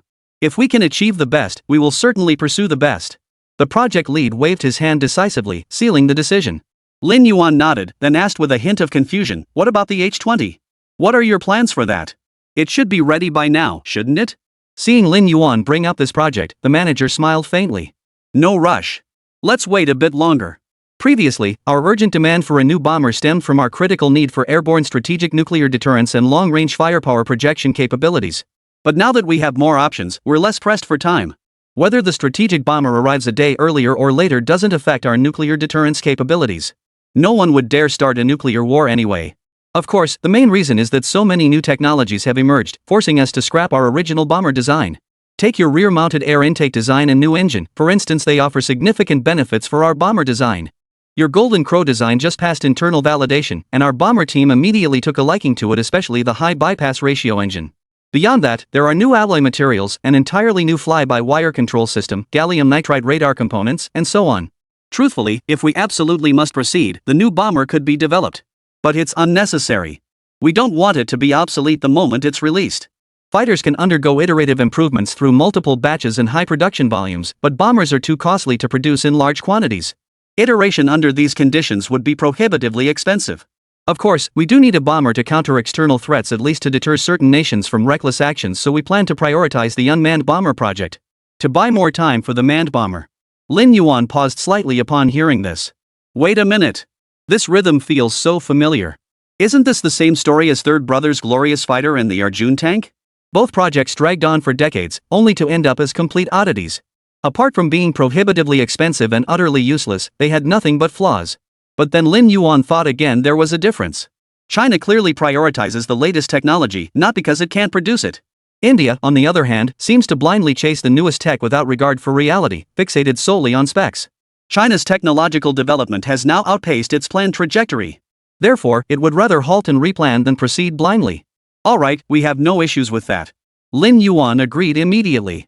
Although the unmanned bomber project wasn't part of his original plans, he could execute it since higher-ups had approved it. The defense industry may have limited profits, but it's not without them. Moreover, Shanghai Future Group's R&D costs had always been inflated after all. Even Lin Yuan himself wouldn't dare claim otherwise. Alright, then let's continue discussing the subsystems, electro-optical radar, fly-by-wire flight control, communications, and so on. The supervisor nodded with satisfaction and turned his gaze elsewhere. Chapter 167, Aerial Intelligent Computing Platform.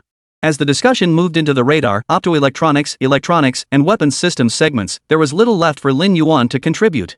Although their unit was responsible for the aircraft's development, he had already provided all relevant documentation long ago. From major specifications like turbofan engine thrust and power generation system performance to minor details like various alloy parameters for the airframe, everything was essentially complete. By examining these specifications, each supplier could calculate the exact equipment they needed to install. For instance, they could determine the required radar power level and the number of TR modules needed. More components meant higher power consumption and greater energy usage, so smaller aircraft naturally required fewer components. Moreover, since this aircraft wouldn't have an export variant, there was no need to design with stripped-down redundancy in mind. They could simply max out the configuration. This makes the discussion surprisingly straightforward. Each manufacturer simply needs to bring out their best offerings. With existing bomber design blueprints available, most configurations are readily accessible. Consequently, many units are simply compiling their requirements lists. What were the previous manned version's specifications? What are the latest updates? Can they be implemented? Discuss these points and that's it. The most intense debate centers on the weapons mounting configuration. Although Lin Yuan's proposal was solid, significant disagreements arose over the internal ammunition bay's dimensions. This issue affects all three branches of the military. Generally, airborne missiles fall into three categories: Land Attack YJ Series and CJ Series. The YJ Series for anti-ship missions. The PL Series for air defense. All three are aircraft-launched missiles, with varying dimensions depending on the specific model. Considering the effectiveness of future combat support, representatives from all three military branches have requested that this unmanned bomber be capable of carrying corresponding missiles. Beyond this, the bomber must also carry various conventional high-explosive bombs, cruise missiles, stealth cruise missiles, precision-guided munitions, and nuclear warheads. Setting aside the nuclear warheads, the first four munitions differ not only in model but also in physical dimensions. Therefore, the internal weapons bay design must prioritize adaptability to accommodate all these payloads. Since the focus is on stealth capabilities, external weapon configurations are neither considered nor necessary. External pylons could certainly carry anything. But when it comes to the internal bomb bay, this is where things get complicated. Launch rails for various missiles require data cables for connection.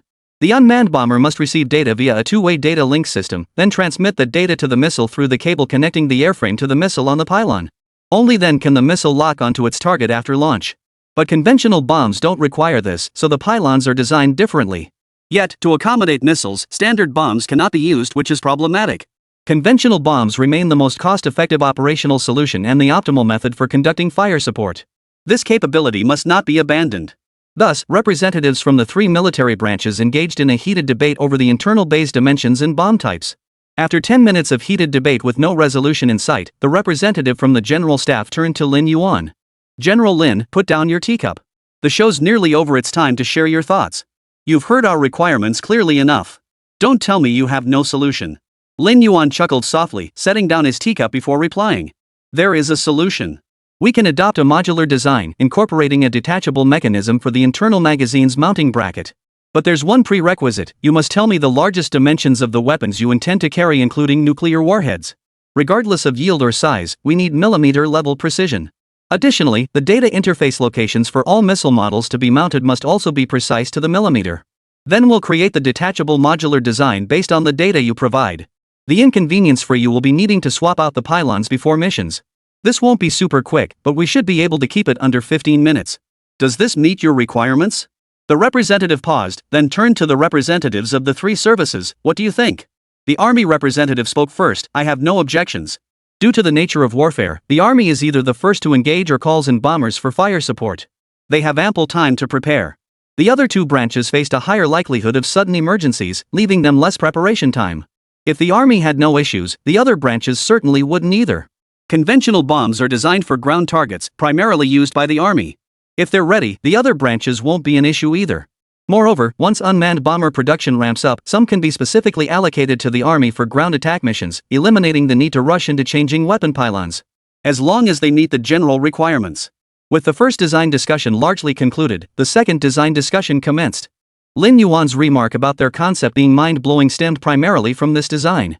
The second concept envisioned developing a comprehensive ground attack drone carrier. However, an internal project already existed for this purpose: the heterogeneous hive design. Its swarm combat concept drew inspiration from the Sanlomai swarm combat system. Given the existence of this design, they sought to leverage the current drone carrier to develop another variant, namely, the Airborne Intelligent Computing Platform. Currently, the airspace is covered by early warning aircraft, and plans are in place for unmanned early warning variants. There are also aerial refueling aircraft and maritime anti-submarine patrol aircraft. However, to establish an unmanned, intelligent warfare system, they require an aerial intelligent computing platform. By elevating computational capabilities to the skies, they aim to accelerate the operational and computational speed of information systems. Current systems still suffer from computational delays. Whether it's the hyperbolic equations used by air defense systems to lock onto targets or the double-curved equations for pinpointing enemy positions, both demand massive computational power. Admittedly, air defense systems include command vehicles that perform automated calculations. The problem lies in the inherent unreliability of these design-based computations. Calculating an enemy's heading, speed, and altitude requires coordination among multiple air defense vehicles. This is then tracked in real time by early warning aircraft and requires the coordination of airborne radars to complete. Here, the military has not factored in large fixed ground-based radar stations. Since combat zones may not be confined to domestic or neighboring territories but could extend overseas, the operational environment is inherently unpredictable. Therefore, the military requires a platform that can serve as an early warning system, function as a radar, and ultimately also act as a large-scale computing platform. Only large aircraft can meet these requirements. Moreover, the cost must remain low. Thus, based on their vision and current realities, they naturally turn to modifying drone carriers. Chapter 168: The True Purpose of the Four Major Plans. After hearing this, Lin Yuan had only one thought: what a coincidence. Wasn't the Sky Mirror designed for precisely this purpose? The only difference was placing the platform on a satellite, making it more powerful and secure. Since this was currently an internal concept, implementation had only reached the initial stage of personnel training. Therefore, the military hadn't been notified yet. After all, integrating with the Beidou system required their approval. After a few seconds of thought, Lin Yuan tentatively asked, "Is there a strict timeline for this project? Is it imperative to complete it within the next 2 years, or could we wait, say, 3 to 5 years, or even 6 to 7? The military representative misinterpreted Lin Yuan's intent, assuming he was implying pressure from their side, and quickly clarified. "The timeline isn't critical. This is part of our vision for future warfare, and our information infrastructure development is already moving in this direction. Based on our projections, the earliest we could formally launch this project would be after 2020. After all, our internal IT infrastructure upgrades and reforms will take several years, and many configurations still need to be addressed. So you have time to consider it." Lin Yuan relaxed inwardly upon hearing this. Since urgency wasn't required, he smiled and shook his head. "We won't be pursuing this project. Your concept is excellent, but I have something even more intriguing to propose." "Oh? Tell me more." The representative perked up, picking up his teacup with renewed interest. After taking a sip, he turned his gaze back to Lin Yuan. Lin Yuan retrieved his laptop from a soldier behind him, connected it to the projector, and began presenting an overview of the Sky Mirror system. The presentation highlighted intelligent computing satellites and the Global Intelligent Celestial Network. After detailing the plan, Lin Yuan pointed to the large screen and stated, "This is our blueprint. Phase 1 is now complete. The Sky Mirror base has been fully constructed at the Jiangcheng headquarters. Last time, a military officer from your department activated it with authorization. He was aware of this matter, but since we hadn't officially reported it, he was also bound by confidentiality requirements. But now that you've brought it up, the State Administration of Science, Technology and Industry for National Defense will formally report it. Director Zhao Shilin and your representatives are fully aware of the details. Should you wish to learn more or arrange an on-site visit in the future, you may contact them to obtain authorization." This time, it wasn't just representatives from various research institutes and units who showed interest. Even the military personnel present were visibly excited during Lin Yuan's explanation. For what Lin Yuan intended to pursue was far grander and more radical than they had imagined. They had merely aimed to develop a computing platform to accelerate calculations, and even the concept of an intelligent computing satellite had been nothing more than an internal joke among certain individuals. It was only after the emergence of Star-C AI and carbon-based intelligent chips that such talk began. But no one took it seriously after all. The Beidou satellite network wasn't even fully operational yet. Full network deployment would still require considerable time. Unexpectedly, Lin Yuan had already envisioned the next step, building a colossal satellite system to monitor and coordinate global computing. And this project wasn't merely feasible. Star-C Future Group had already begun working on it. Seeing their expressions, Lin Yuan quickly explained. "Gentlemen, don't get too excited just yet. This isn't intended for you. It was originally designed for our lunar exploration program and space research. You might assume we're an arms manufacturer because we're heavily involved in military projects, but I've never viewed us that way. Consider Rolls-Royce. People know them for Rolls-Royce cars and assume they're an automotive company, but in reality, they're the UK's sole supplier of fighter jet engines. They're even Europe's largest aerospace engine manufacturer, with products spanning aircraft engines, marine engines, and nuclear propulsion systems for submarines. Our group is no different. From the very beginning, our goal has been lunar exploration to establish a base on the moon and develop its resources. If you think back carefully, you'll realize that all our core products and technologies have been developed specifically to prepare for lunar exploration and space discovery. It wasn't until Lin Yuan's reminder that the meeting attendees temporarily suppressed their emotions and began reflecting as he suggested. Developing our own systems was driven by secrecy, but more importantly, by the need for autonomy and freedom from constraints. The artificial intelligence system was essential for the unmanned operation of the lunar base and for lunar construction. As for the special alloys, it was obvious they were for the lunar lander. Both the hull and the engines required these specialized materials. Rocket hulls, in particular, were traditionally made extremely thin to minimize weight, so thin it defied common belief. Thin to an unbelievable 5 mm, yet that was the reality. Without high-performance alloys, such designs would be impossible. Then there are the chips, all kinds of high-precision, cutting-edge chips and machine tools. Every single one is essential for building the lunar base. Even the Jingwei variable cycle engine serves as a precursor and preparatory step for developing high-thrust rocket engines. These seemingly unrelated technologies across various fields, when viewed within the context Lin Yuan just described, are all interconnected. From the very beginning, Star-C Future Group has been preparing for space exploration. Indeed, this purpose is embedded in the company's very name, Star-C. It truly embodies the spirit of stars and oceans. I recall we initially registered 4 major projects with the State Administration of Science, Technology and Industry for National Defense. You can still find these 4 programs if you look them up now: Mosey's Celestial Flight, Heavenly Craftsman Unveiling Secrets, Compendium of Materia Medica, and 5 Stars and Sweet Stones. Those were merely smokescreens to mislead the outside world. Mosey's Celestial Flight focused on establishing and advancing a physics or D system to solve propulsion challenges for outer space travel. Tiangong Kaiwu focused on building a chemical or D system and tackling fundamental material and chemical energy challenges. As for Compendium of Materia Medica, its name alone suggests a biological or D system. Its true purpose is researching genetics, viruses, and genetic engineering to prepare for ecological terraforming in outer space.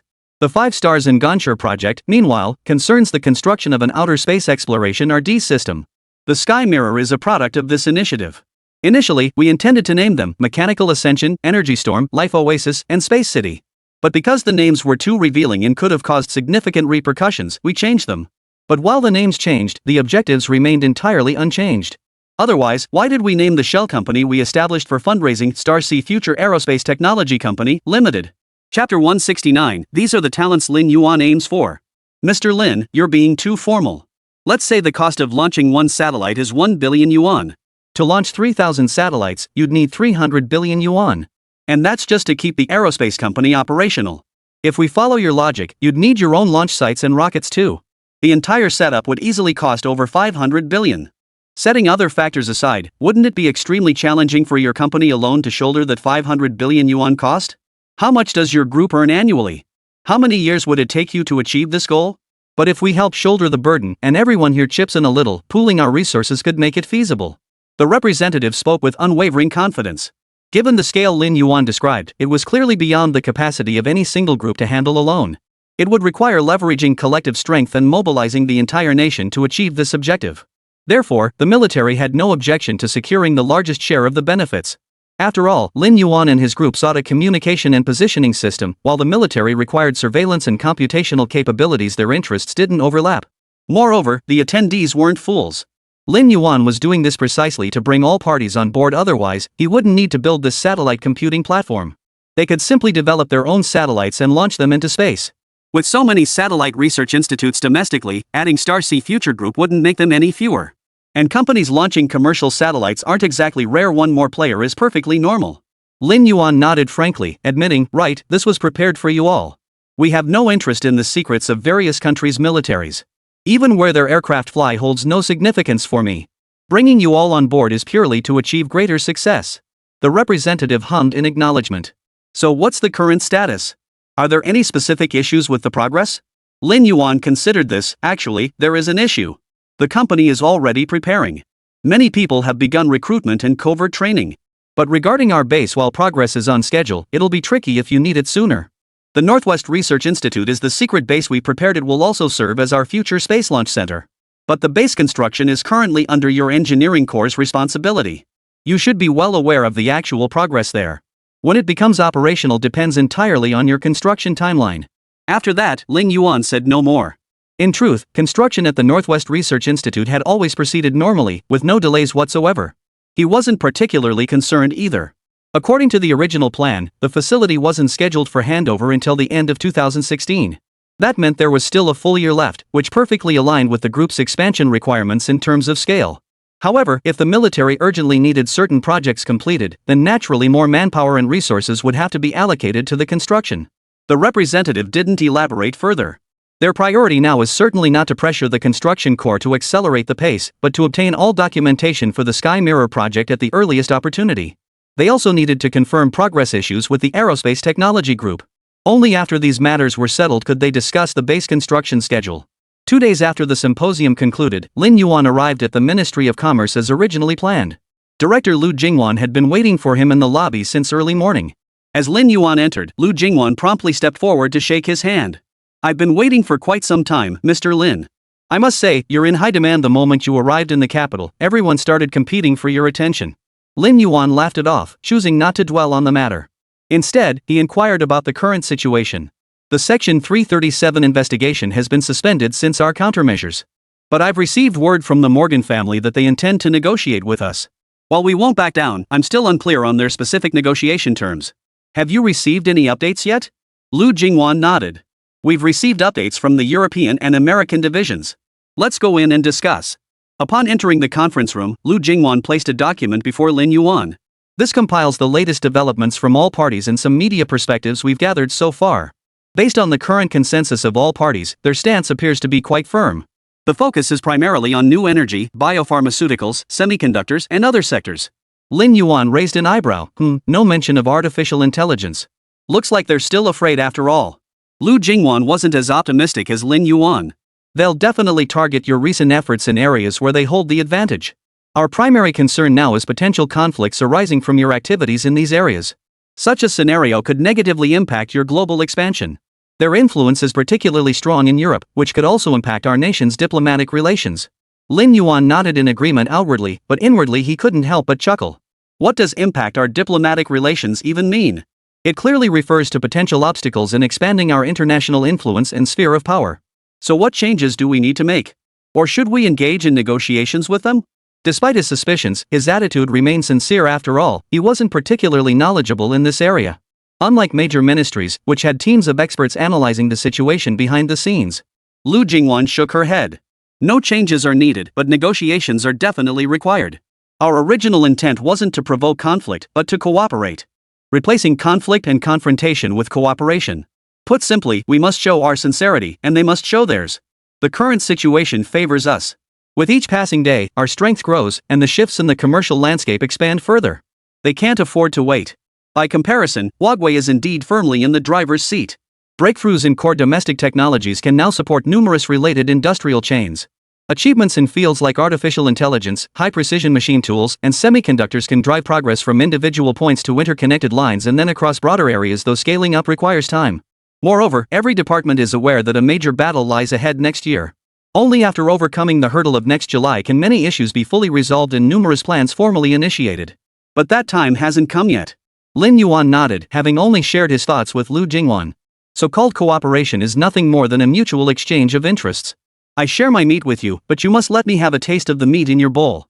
From certain perspectives, Lin Yuan could concede ground provided he secured the meat he desired. What he wanted was Europe. America wasn't internally united, and neither was Europe. Lin Yuan has set his sights on certain individuals and groups within Europe. He didn't need them to be close allies, only that they didn't side with the enemy. Conveniently, Europe's far-right factions were beginning to show cracks. These were precisely Lin Yuan's targets. Chapter 170, Unconditional Cooperation. In many ways, Europe is also a highly fragmented entity. Thanks to America's strategy of suppressing Europe and the euro, successive American presidents have dismantled much of the continent. This created opportunities for other powers. Lin Yuan was eyeing precisely such an opportunity.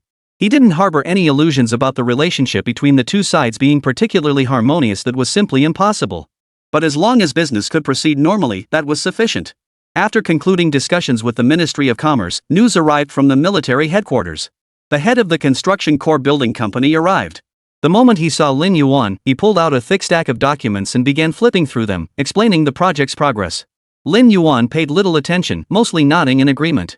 In truth, he received monthly progress reports from the construction team, the supervisory team, and the group's construction department. Everything was proceeding normally, so he was well aware of the situation.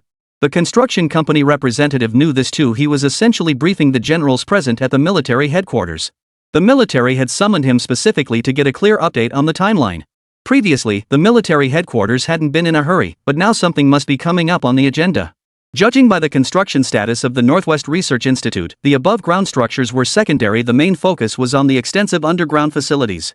These structures were buried tens or even dozens of meters underground. This necessitated frequent installation of protective canopies to prevent surveillance, followed by overnight operations to drive high-strength rebar deep into the ground and pour cement mortar meeting the highest standards. It was clearly all for various classified projects. Moreover, during construction, various parties became involved, with unfamiliar equipment being installed simultaneously. The vast majority of these devices are escorted and guarded around the clock by dedicated personnel. The escorts were either from the group's security department or directly from special agencies. Many devices were so complex that even those accustomed to large-scale projects couldn't identify them. Installation could only proceed under the guidance of on-site personnel. Old Yao, some projects need to be launched now. Since you built the Jiangcheng headquarters, you know many classified projects aren't suitable for conducting in Jiangcheng. Therefore, we hope the Northwest Research Institute can accelerate its progress. A representative from the Ministry of National Defense spoke up. Our request isn't for you to accelerate the entire research institute's construction. Right now, your priority is to complete the critical work zones and classified areas. As for the launch center, you can halt all work there. First, ensure the sections I mentioned earlier are completed. The aerospace building, assembly center, cleanroom testing facility, and final assembly workshop at the launch center can proceed at a slower pace even if they're completed next year. That's acceptable. How does this adjustment sound? Yao Lekong considered it, glanced through his documents, and nodded. Acceptable, but we'll need 1 week to implement this. We need to temporarily roof and seal existing structures, plus finish leveling the ground for the space-based plaza currently under construction. Once these are done, the rest can be put on hold. Then we can shift manpower and resources to the main construction area of the Research Institute. But pipeline installation has already begun in the aerospace zone. That work cannot be halted. If we need to accelerate the main area, we'll have to bring in an additional team.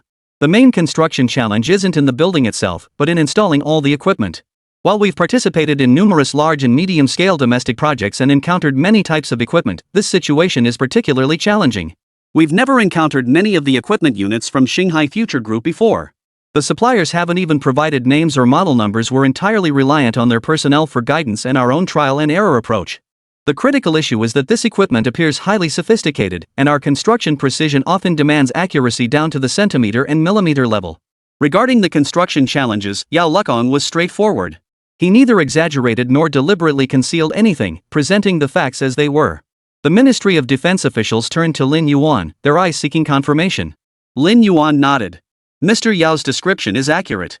Much of our equipment consists of self-developed experimental devices. They were specifically developed for our research, unique not just domestically, but internationally as well.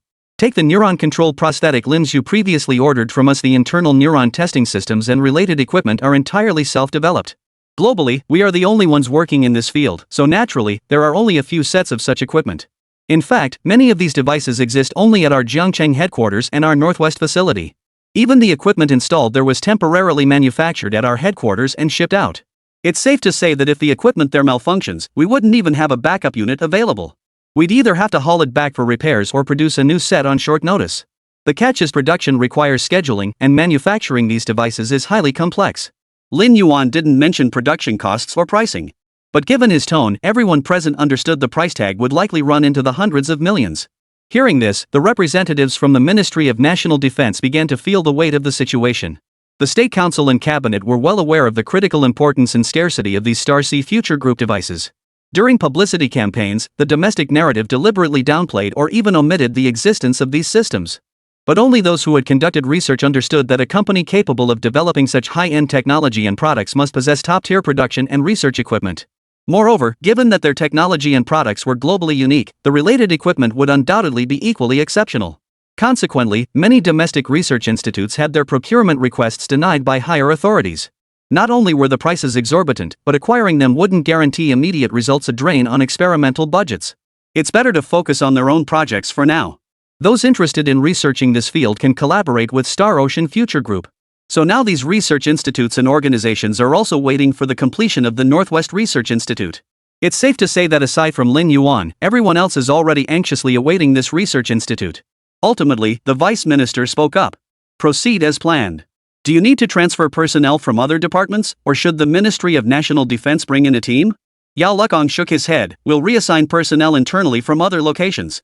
Fortunately, our other branches aren't too busy right now. With your approval, sir, we'll start planning today and begin mobilizing personnel nationwide within 3 days at the earliest.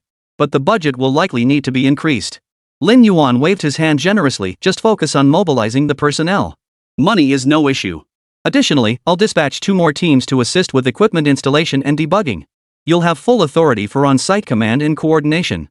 Our personnel will cooperate with you unconditionally. Chapter 171, An Unconventional Reconnaissance. With millions flowing into the group's accounts daily, sometimes hundreds of millions, other times billions, Lin Yuan now traveled with considerable confidence. Consequently, he made substantial investments in the construction of the Northwest Research Institute. Yao Lukong nodded gratefully in appreciation of Lin Yuan's trust. He wasn't the type to make rash decisions, make bold promises, and then regret them later. Instead, he simply shook Lin Yuan's hand firmly.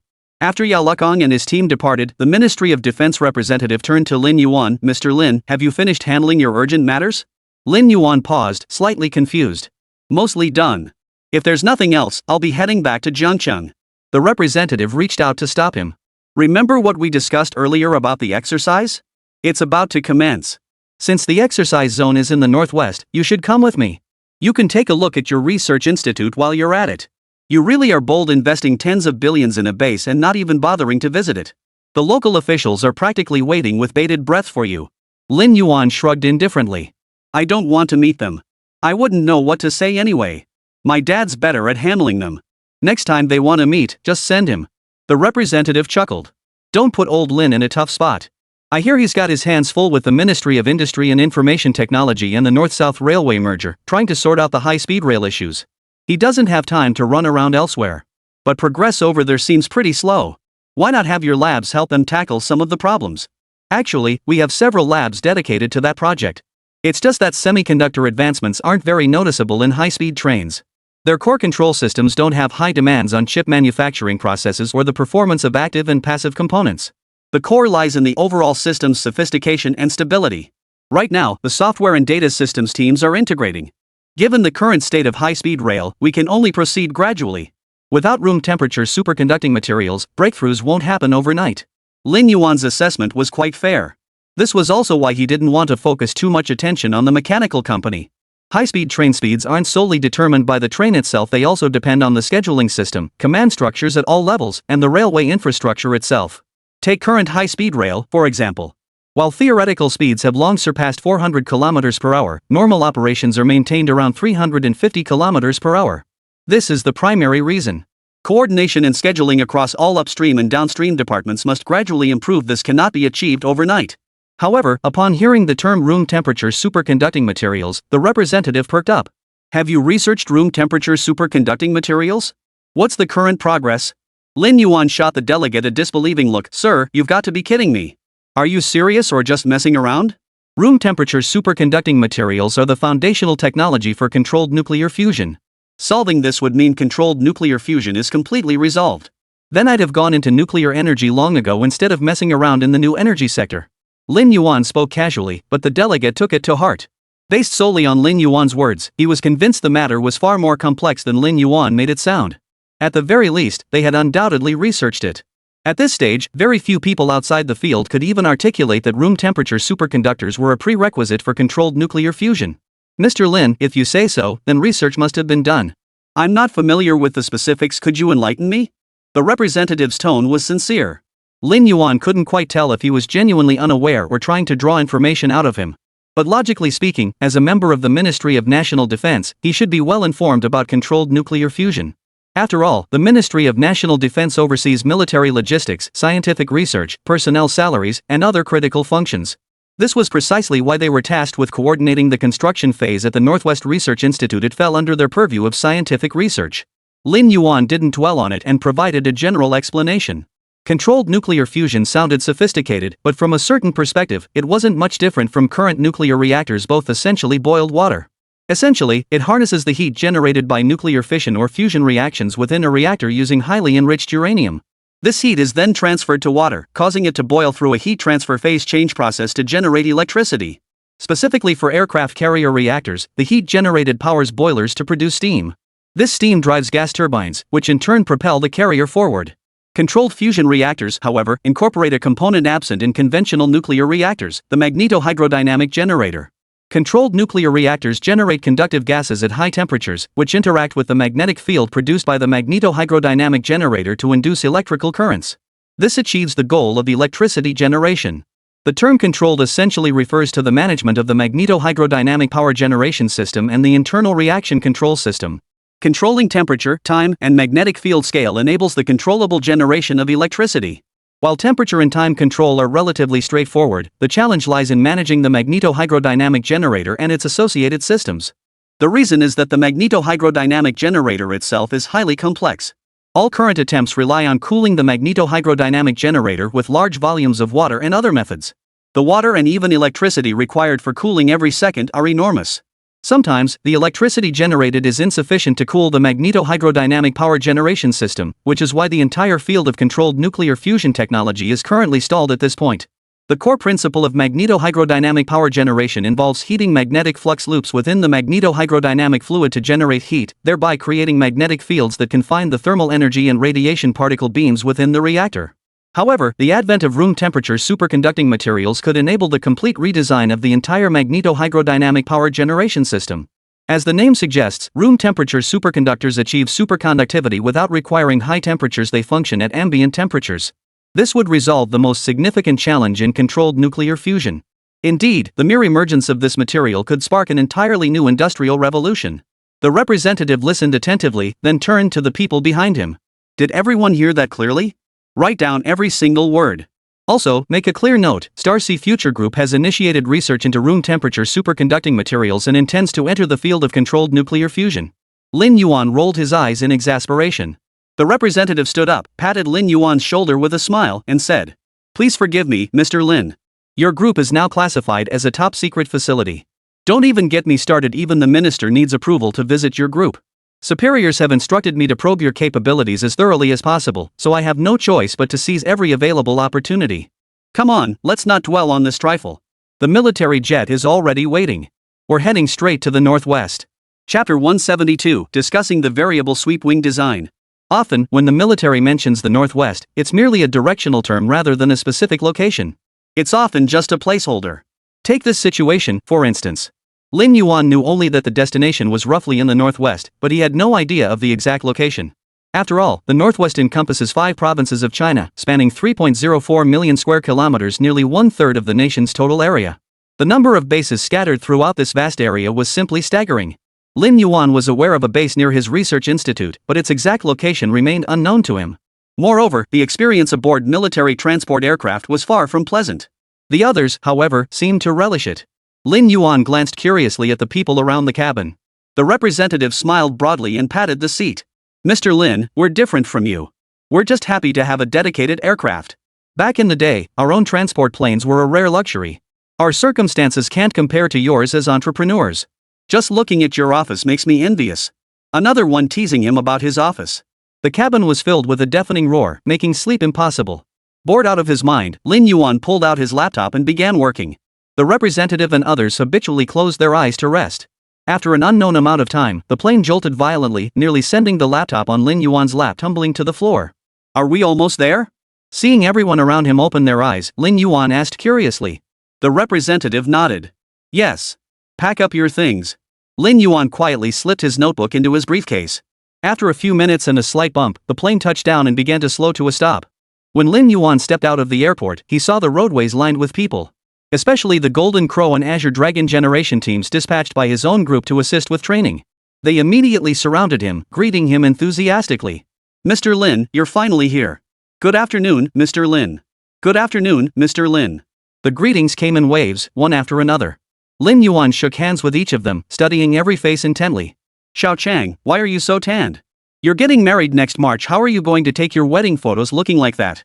Particularly noticeable was one staff member responsible for drone operation training. He'd visibly tanned significantly. Xiao Chang gave an awkward smile. "Can't help it. The training intensity in the military is brutal. I'm always tagging along with them, climbing mountains and trekking through forests. Being out in the wild for so long will make you darker." Lin Yuan patted his shoulder. "Not bad, you're much more muscular than before. The good news is that little belly's gone. I wonder if your girlfriend should be happy or cry." A co-worker sharing his dorm laughed. "His wife is thrilled, actually. Being overweight makes retouching tricky, but lightening a tan is a breeze." "Alright, thanks for your hard work, guys. I came over to check out your results.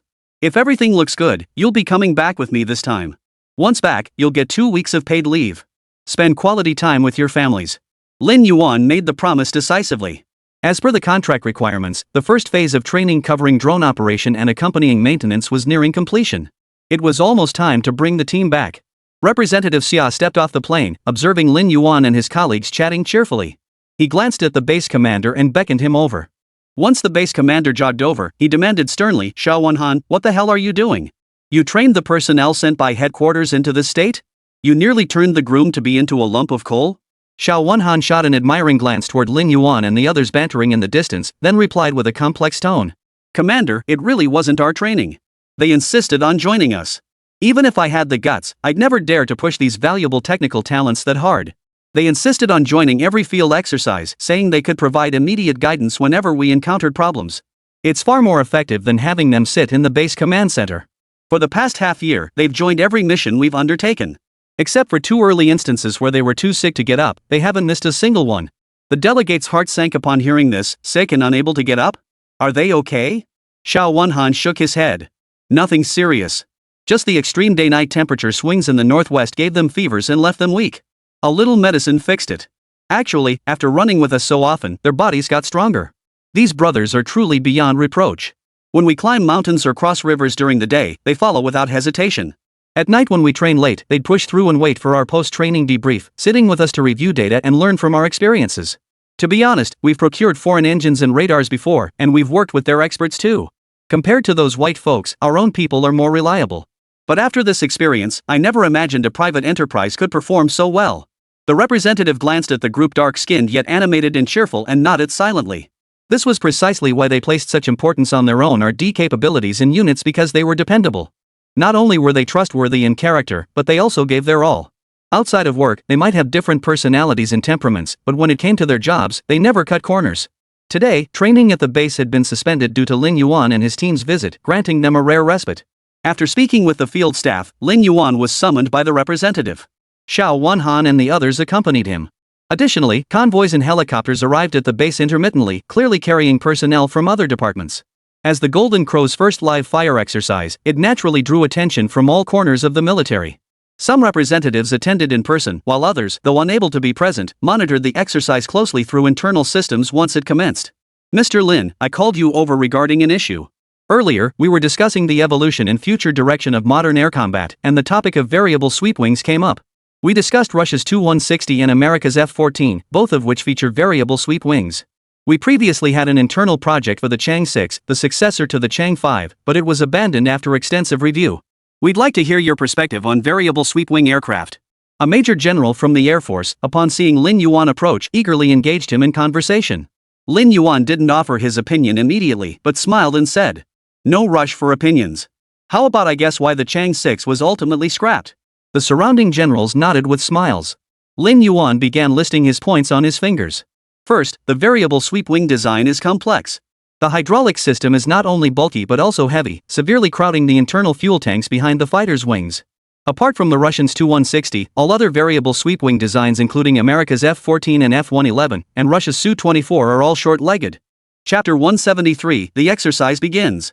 The only ones that aren't short-legged are bombers. The Tu-160, Tu-22, B-1B. That's actually quite interesting when you think about it. Second point, engine issues. Strictly speaking, the variable sweep wing design is a type of fighter aerodynamic layout. Extending the wings increases lift, similar to a central lift body configuration, emphasizing low altitude, low speed performance and maneuverability. Folding the wings increases the airflow velocity along the aircraft's edges, enhancing high altitude, high speed performance and boosting speed. This is why even the F-14 Tomcat could reach 2.34 Mach back in the last century.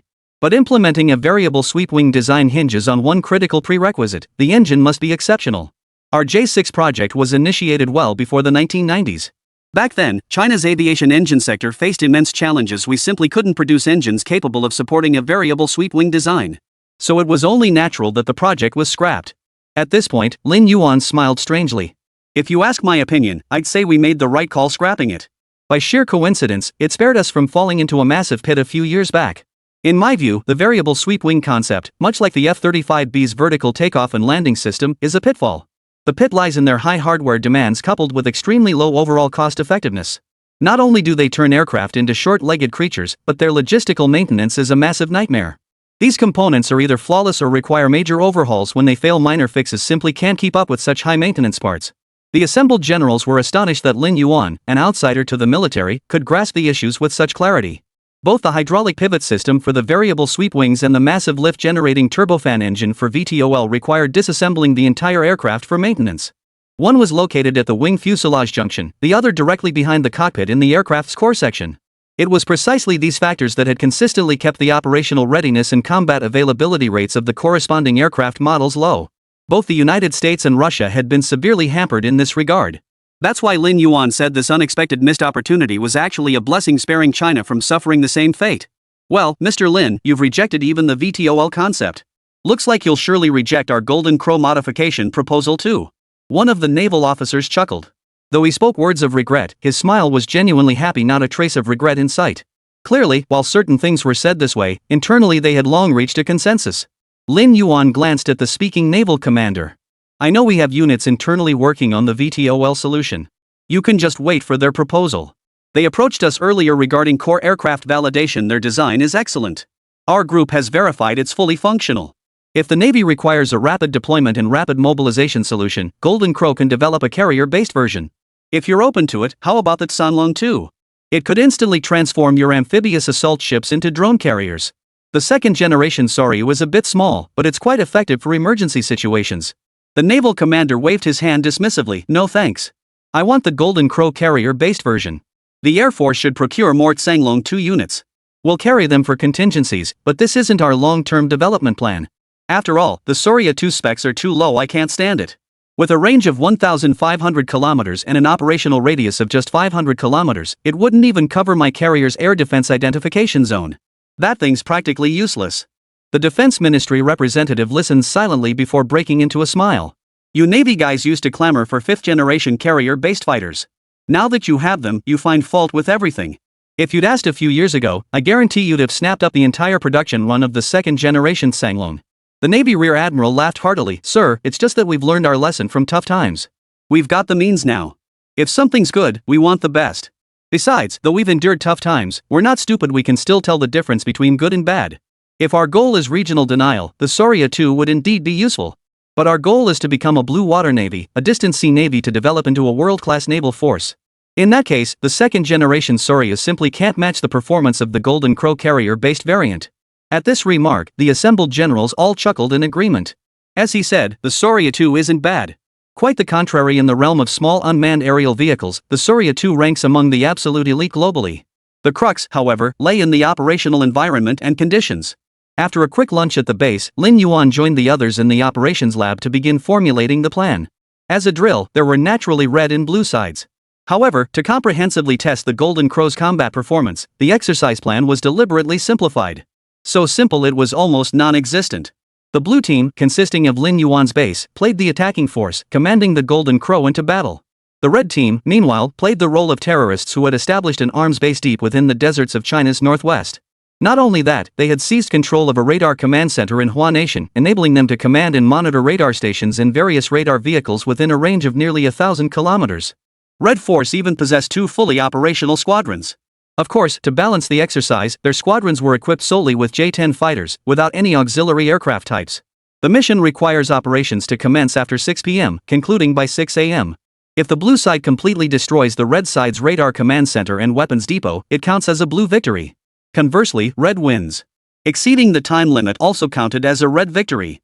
Inside the command center, the entire operations staff of the participating forces had mobilized before the exercise began, working full steam ahead to gather intelligence and formulate various operational plans.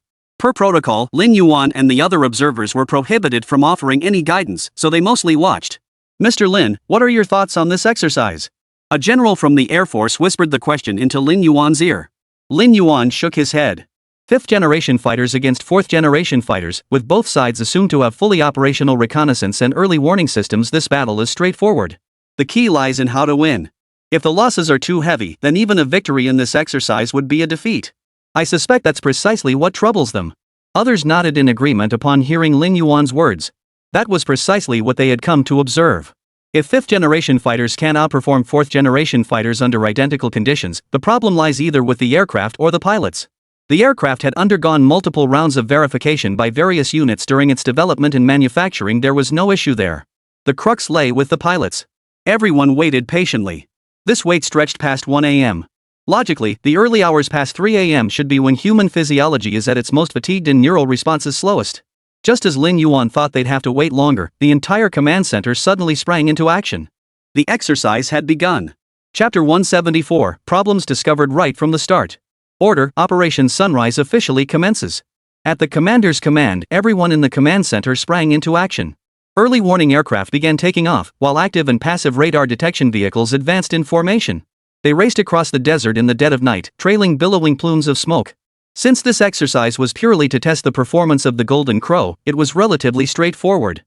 Yet for the blue team, this simplicity became a constraint. Typically, a radar detection system comprises numerous subsystems. Air defense missiles, radar detection, emergency power supplies, backup power sources, and radar command vehicles, none could be omitted. Moreover, to ensure accuracy, all air defense systems operate in triplicate configurations. Yet for the blue team, the air defense missiles within their system had been completely removed. The exercise directorate's reasoning was straightforward. With early warning aircraft, radar satellites, a complete air combat warning system, and 5th-generation fighters already in place, why bother with air defense missiles? If they still couldn't win and let the enemy's 4th-generation fighters fly in and destroy their base, that commander wouldn't be fit for the job. Pack your bags and head to logistics. Not being discharged was already leniency from the higher-ups. Within minutes, as the early warning aircraft, radars, and satellites worked in tandem, a torrent of information began streaming in through the two-way data link. A brand new map was swiftly generated. When this map materialized, even Lin Yuan felt the command center was pushing the limits of decency. The Northwest Desert wasn't an endless expanse of sand. On the contrary, it contained numerous mountain ranges. After all, the entire Northwest region was defined by the Great Shingan Range to the west, the Kunlun-Elton Chilean mountain ranges, and the area north of the Great Wall. Both the command center and the opposing commander were well aware of this. Therefore, they placed the so-called arms base behind a mountain range. The entire radar command center was situated not far from this base, with 2 J-10 squadron airfields positioned further behind. Of course, this was merely the least problematic aspect. As if deliberately provoking trouble, the command center had deployed radar detection vehicles on multiple mountain peaks along the route. It could be said that once the Golden Crow took to the skies and entered the enemy's air defense identification zone, it would be nearly impossible to avoid detection. Especially during air combat, the Red Side's operational area had been illuminated through various means, revealing nearly all terrain features. The only radar blind spot was the canyon within the continuous mountain range. But such canyons were simply impassable for manned aircraft. The sharp turns and confined spaces meant even a minor mishap could result in catastrophic crashes and fatalities. The same applies to drone operation. Human reflexes have their limits. Compounding this, the enemy's early warning aircraft and radar vehicles had begun operations, inevitably introducing electromagnetic suppression. Information relay would likely be delayed. Seeing this map, everyone in the spectators section perked up. This was the reason they had waited so long. This was the moment they had been anticipating. Simultaneously, cameras behind the command center relayed this scene in real time to covert bases scattered across the nation.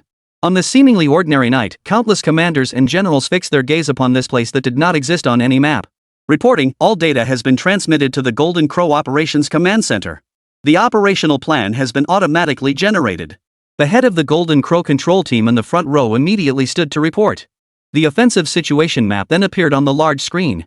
Beyond conventional electronic warfare measures, it displayed the combat plan generated by the Golden Crow Intelligent Combat System. Opposing forces field 2 fighter squadrons, totaling 10 aircraft. On our side, however, higher command only authorized 3 Golden Crows to participate in the engagement. It's hard to say whose configuration is fairer, but the higher-ups' requirement was to test the Golden Crow's overall combat performance. Therefore, an additional rule was added to the exercise protocol. Once formal engagement between both sides exceeded 15 minutes, the cleanup force under the command of the Directorate would enter the battlefield and commence indiscriminate attacks. At that point, combat effectiveness would be assessed based on both sides' casualty reports. Thus, the commander before him clearly intended to conclude the engagement within 15 minutes. This meant the later the formal engagement commenced, the better.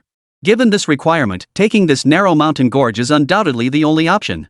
Initiate. Hand it over to the Intelligent Combat System. Additionally, input the operational contingency plan into the Golden Crow AI combat system to refine the entire battle strategy. The commander finished speaking and began issuing orders. One by one, the orders were issued. On the large screen, early warning aircraft and radar systems were all activated. Even before the aircraft took off, electronic warfare was already in full swing. Blue Team's objective was to conceal their true intentions from Red Team. Red Force's objective, meanwhile, was to disrupt Blue Force's communication channels. 3 Golden Crows roared into the sky from the base. The Intelligent Combat System officially activated at this moment. Operational plan confirmed, phase analysis complete, comprehensive combat data fully uploaded. Phase 1, radar silence. Proceed to Phase 1 destination. Mission commencing. This was the final message received by the command center. Subsequently, the Golden Crow automatically shut down its radar, adopting electronic silence to delay enemy detection as long as possible. The Golden Crow roared upward, its tail flames blazing, then began a frantic climb at an angle nearly perpendicular to the ground once it reached several dozen feet above the surface. According to the operational plan, the Golden Crow must ascend to an altitude of 20,000 meters, a height where radar detection is relatively weak. It could not advance too far, however. If it had flown while climbing, it would likely have been detected prematurely by the enemy. Therefore, the Golden Crow's ascent remained within the base's internal airspace. Everyone in the Operations Command Center watched this unfold. Meanwhile, at the Operational Command Center in the distant Imperial Capital headquarters, a group of generals also watched this scene. When they saw the Golden Crow initiating its vertical climb while still within the base, the admiral seated at the front slammed his teacup down. Where in your Air Force's combat training syllabus did I miss this maneuver? Have you trained for a near-stationary high-angle climb to 20,000 meters? The Air Force Lieutenant General seated beside him shook his head. Commander, no. We were concerned about potential damage to the airframe. Moreover, it contradicts our previous flight manuals. We haven't explored this aspect yet. It's a mistake born of our reliance on past experience. The general slammed his fist on the table, pointing at the large screen and roaring. Then what exactly did I just witness? The Golden Crow's own combat system made this decision. It activated variable cycle full afterburner thrust. We'll reach 20,000 meters in minutes, and you're still afraid. Tell me, what is this? Do you know the Golden Crow, or does it know itself? So what if it breaks? Send it back for repairs. Or are you worried the Starsea Future Group can't fix it? With that, he slammed the Golden Crow training manual down on the table. I don't read garbage. Take this back and rewrite it. If you don't understand its capabilities, ask. Starsea Future Group personnel have been embedded with frontline units for over half a year. How could you not know? You have 3 days. Fail to deliver, and you're out. The lieutenant general nodded and retrieved the outline. Another admiral nearby, however, offered a reassuring smile. This is precisely the purpose of our exercises, to let the Golden Crow unleash its full potential. It's not just a test of the frontline unit's recent training outcomes, but also a test of our own learning capabilities. Identify shortcomings and address them. Comrade Miaofanyu, this is the first and last time. While that kid Lin Yuan is still at the base, send someone to find him. The lieutenant general gritted his teeth. I'll go myself. With that, he turned and left the command center. Watching him depart, the fury that had consumed the admiral moments earlier vanished instantly. He replaced it with a smile as he lifted his teacup. We should apply some pressure to them. They shouldn't treat new equipment like precious treasures they're reluctant to use. I really don't know what they're afraid of. Chapter 175, The Intelligent Combat Systems Grand Show. Back when we didn't have this stuff, it was understandable to treat it like a precious treasure. But now the nation's procurement never stops, manufacturers are churning them out non-stop. What are you still so stingy about? The only thing that pains me is losses caused by unfamiliarity with the equipment or command errors. Everyone remember this today: the moment you get your hands on one, drill relentlessly. Unleash the Golden Crow's full potential. The general addressed the other commanders on the field. The assembled commanders immediately responded in unison with solemn voices. Times have changed, and we must adapt to the new circumstances. Better equipment will become increasingly available. Let me tell you this, while you still consider 5th-generation fighters a rarity, Starsea Future Group has already commenced R&D on 6th-generation aircraft. Our other internal research institutes have also initiated preliminary studies for 6th-generation fighters, with all fronts progressing smoothly. In the future, we may even become the only nation globally to possess more than 2 6th-generation aircraft simultaneously. What will you do then? Will you still cling to outdated thinking in training and warfare? Moreover, based on the intelligence we've obtained, 6th-generation aircraft will fundamentally revolutionize air combat systems and our very understanding of aerial warfare. If you don't adapt now, you'll be left completely behind in the future. Another admiral, who had remained silent until now, spoke with a cool tone. Clearly, he too was displeased with the recent developments. But this was unavoidable after all. Unmanned stealth fighters were an entirely unprecedented creation. Neither the United States nor China had ever conceived of such a thing. Even when it was formally delivered to the troops for testing, many still felt as if they were dreaming. A complete transformation would take time. Just like aircraft carriers, the initial training phase was always the most challenging and slowest. But once proficiency was achieved, progress would accelerate rapidly. On the large screen, the trajectory of the Golden Crow tail missile grew fainter and fainter, eventually vanishing into the vast night. Its presence could only be detected through the avionics and electronic intelligence displays. The entire screen now clearly displayed two distinct colors, yellow and blue. The yellow lines represented the command center's pre-planned combat routes, synchronized via data links to the exercise directorate and headquarters. The blue line represented the optimal offensive route calculated by the Golden Crow intelligent combat system after analyzing the actual situation of friendly forces. Initially, the two lines overlapped. This indicated that both sides' analytical conclusions were consistent. But as time passed, the two lines began to diverge. After several more minutes, once Jinwoo received the latest intelligence, the operational route and plan diverged completely from the previous ones.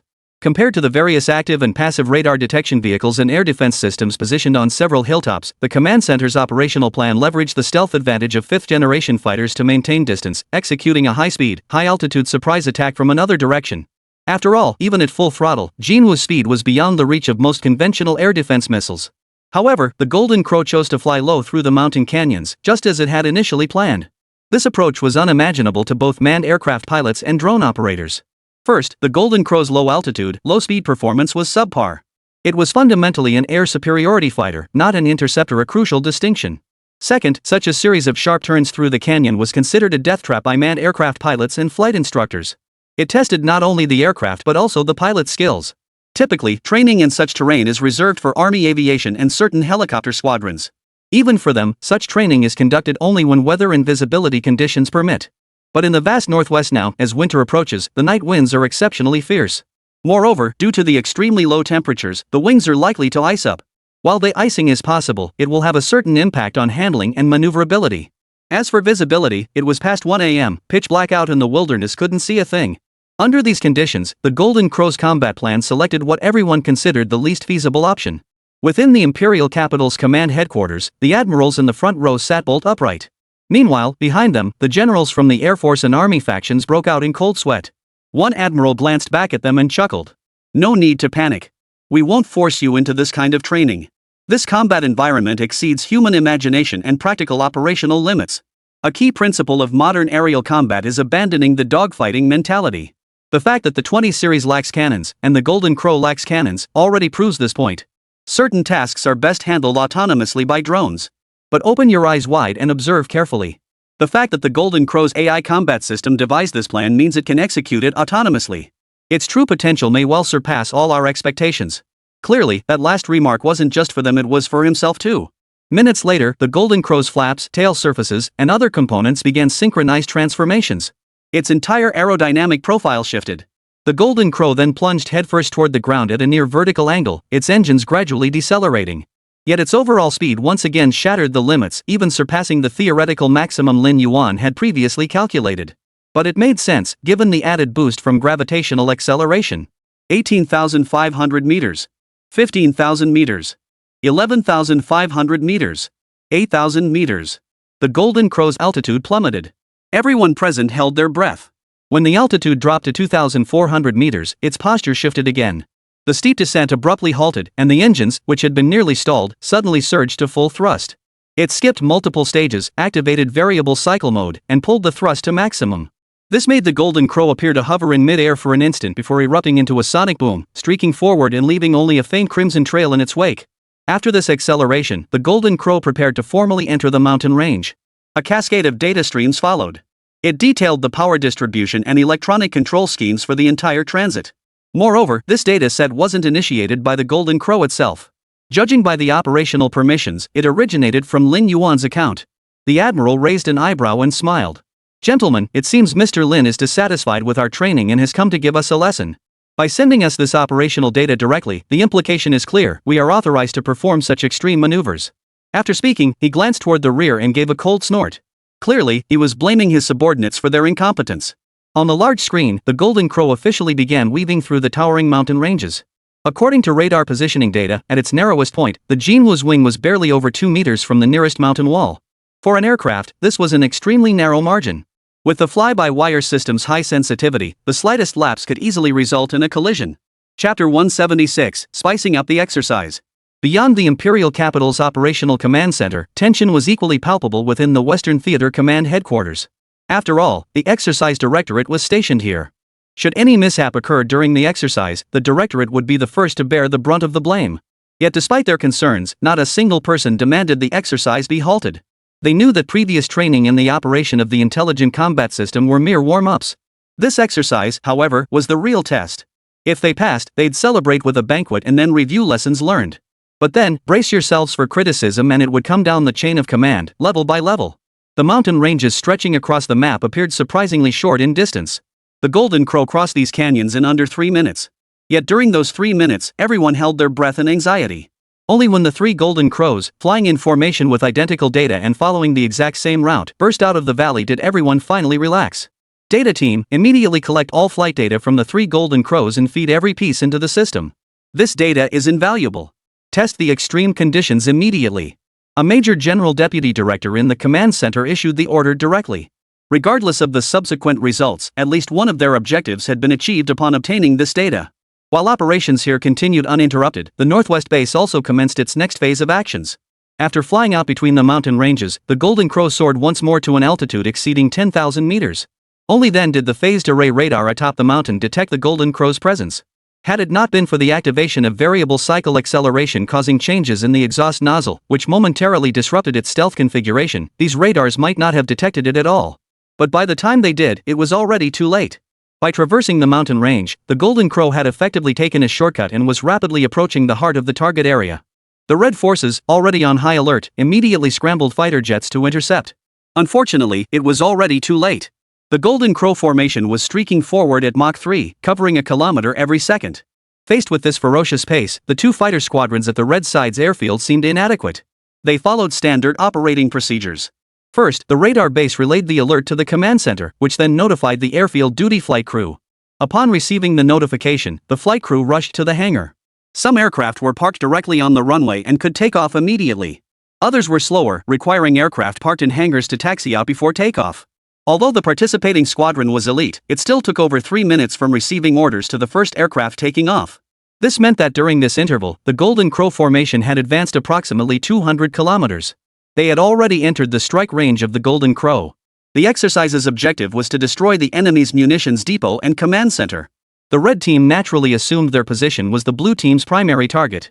However, they did not anticipate that the blue team had received different orders from the red team. Therefore, at the start of the exercise, aside from inputting the combat targets into the Golden Crow, they did not operate the Golden Crow. Their primary focus was intelligence gathering and electronic warfare countermeasures centered around the Golden Crow formation's movements. All actions and actual combat plans were determined autonomously by the Golden Crow's intelligent combat system.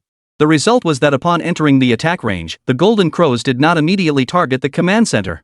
Instead, it directly issued simulated attack commands targeting aircraft still taxiing on the ground. A total of 8 aircraft were destroyed on the runway before takeoff, while 3 others were destroyed after taking off. This naturally triggered a chain reaction of explosions. The ultimate outcome was that the enemy's most critical combat base was rendered completely useless during the first wave of direct engagement between the two sides. After the attack, the 3 Golden Crows did not continue their assault but immediately dispersed in 3 directions. Though invisible to the enemy, the Imperial capital's command center observed clearly, the 3 Golden Crows had commenced independent operations. One hovered at high altitude, targeting the command center. It waited, biding its time until the other 2 Golden Crows lured away the 5 red team fighters that had already taken off. Of the 2 Golden Crows assigned to draw the enemy's attention, only one actually carried out the diversion. The other would break away mid-maneuver, relying on its exceptional agility to execute an extreme high-G maneuver in mid-air. This maneuver exceeded 5G of force, a feat impossible for any pilot to achieve. But the Golden Crow, being unmanned and constructed from an alloy of absurdly high strength, could manage it. This meant that for a brief period of less than a minute, the red team fighters could not catch up to the Golden Crow. This Golden Crow would exploit this window to pivot its weapons and attack the ground-based munitions depot. The admirals at headquarters watched this unfold, shaking their heads in unison. The exercise is over, and what follows is just garbage time. The remaining 5-10 aircraft squadrons will be picked apart by this Golden Crow formation. But Team Red didn't lose unfairly. Truly a combat system tailor-made for the Golden Crow, it maximizes its own advantages to the extreme. True. While each Golden Crow costs over 300 million, it proves what that kid Lin Yuan said: you get what you pay for. And this is just running on a standard supercomputer. If they switch to a quantum supercomputer, I can't even imagine how powerful the Golden Crow would become. The generals in the front row chimed in, each sharing their thoughts in rapid succession. The rear row generals and colonels watched, cold sweat trickling down their backs. It was utterly unbeatable. Having witnessed the entire operation, they imagined themselves in the red team's position and realized they couldn't have done any better. From the early-stage radar base and air defense deployment to the mid-game electromagnetic suppression, the red team had pushed every tactic to its absolute limit. Even the speed at which the Air Force was deployed far exceeded training speeds. Yet despite all this, Golden Crow's intelligent combat system had still managed to pierce a gap in what seemed like an impenetrable defense. Even before the air battle commenced, the Air Force airfield was gone. This was no longer a game. The 10 aircraft would receive no resupply, and there were no landing conditions left. Speed-wise, the 10-unit formation couldn't catch up to the Golden Crows. Relying solely on radar, the 10th Squadron couldn't detect drones hundreds of kilometers away. Even their fuel capacity is inferior to the Golden Crows. The best-case scenario would be the aircraft running out of fuel, forcing the pilots to eject for survival. Regardless, the 5 J-10s already airborne have been marked as combat losses by everyone. The only difference was whether they were shot down or crashed on their own. The admiral seated in the center shook his head with dissatisfaction. We stayed up all night waiting for this, not to watch a few minutes of fireworks. Order the Northwest Theater Operations Command to assign the pre-prepared, fully manned fighter wing to the Red Team's operational sequence. Order the Red Team, utilize these new reinforcements to shoot down every enemy aircraft that approaches. Failure to do so constitutes mission failure. Order the Blue Side, after completing Phase 1 objectives, reset the Golden Crow missile data. Remove the standard 6 missile limit, make it unlimited. The second phase objective is to destroy as many Red Team reinforcements as possible, completely crippling their operations. I'll see just how many of my fighters these 3 Golden Crows can take down. Chapter 177, Exercise over, let the rant begin. In the last century, military exercises followed predetermined scripts. Both sides' actions were scripted in advance. These so-called military exercises were more like performances staged for the leadership. The Gulf War not only jolted the Middle East awake, but also jolted China. The military's first change was to the rules of engagement for exercises. As time passed and reforms intensified, the scope of exercise rules has expanded significantly in recent years. Today, exercises have virtually no restrictions beyond victory conditions. They resemble unrestricted free-for-alls. In some theater commands, troops participating in the Zurich exercises were even greeted by nuclear bombs before they even left their bases. Over 60% of their personnel were wiped out before leaving their bases, and all vehicles were rendered useless by nuclear radiation, forcing them to march on foot or use civilian transportation to reach the combat zone. As for mechanized units hoping to transport heavy equipment by rail? Ha! What a pipe dream! Dozens of ballistic missiles would rain down at Mach 10 plus speeds, wiping the board clean, paralyzing every rail hub. It's utterly insane. Yet even then, the military headquarters and exercise directors remained unsatisfied, periodically adding special effects to the combat.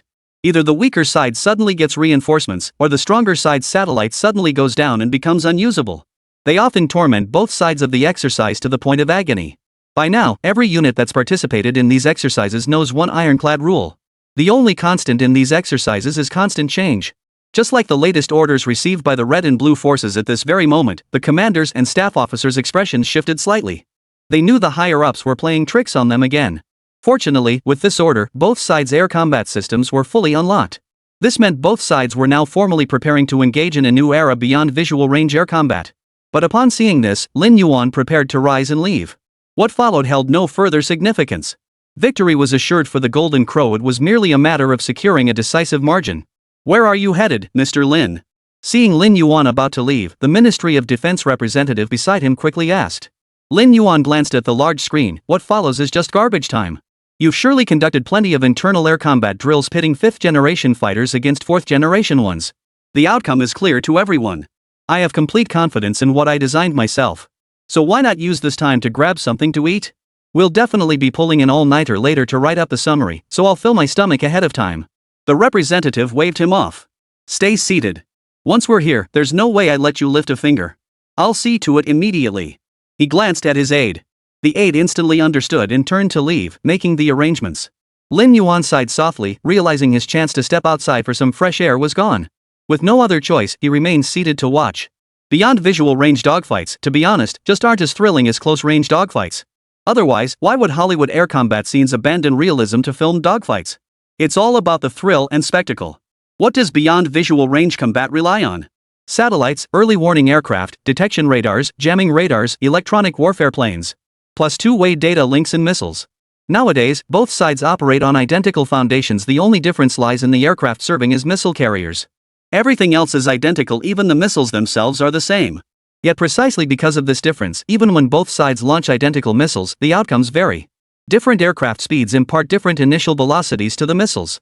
Generally, the higher the initial velocity, the farther the missile travels. Additionally, the design angle matters. When launched vertically upward, the missile's second-stage propulsion requires increased thrust for ascent, naturally reducing its ultimate range. When fired downward, the added gravitational acceleration boosts range slightly. Thus, in subsequent dogfights, even with identical simulated missile parameters, the Golden Crow could maximize missile performance. Particularly in terms of speed, maneuverability, and climb rate, the Golden Crow holds a comprehensive advantage. This allows it to secure more advantageous offensive positions. Moreover, China has developed experience in detecting stealth fighters, such as targeting the aircraft's tail section. The tail nozzles and exhaust are the most irregular elements, making them the easiest to increase radar cross-section. Yet the Golden Crow never exposes its rear to opponents. When maneuvering is required, it immediately climbs above 20,000 meters to turn, leaving no opportunity for detection. Whether it's early warning aircraft or fighter radars, their primary detection priority is always the parallel field of view. The second priority is downward coverage, with upward detection being the last resort. Moreover, the radar power of fighter jets and AWBs is limited, making unlimited upward detection impossible. Detection primarily relies on ground-based radar. But ground radars face enemy electronic suppression. Compared to the red team, the blue team holds an additional advantage. The Golden Crow possesses an intelligent combat system that minimizes the need for excessive communication.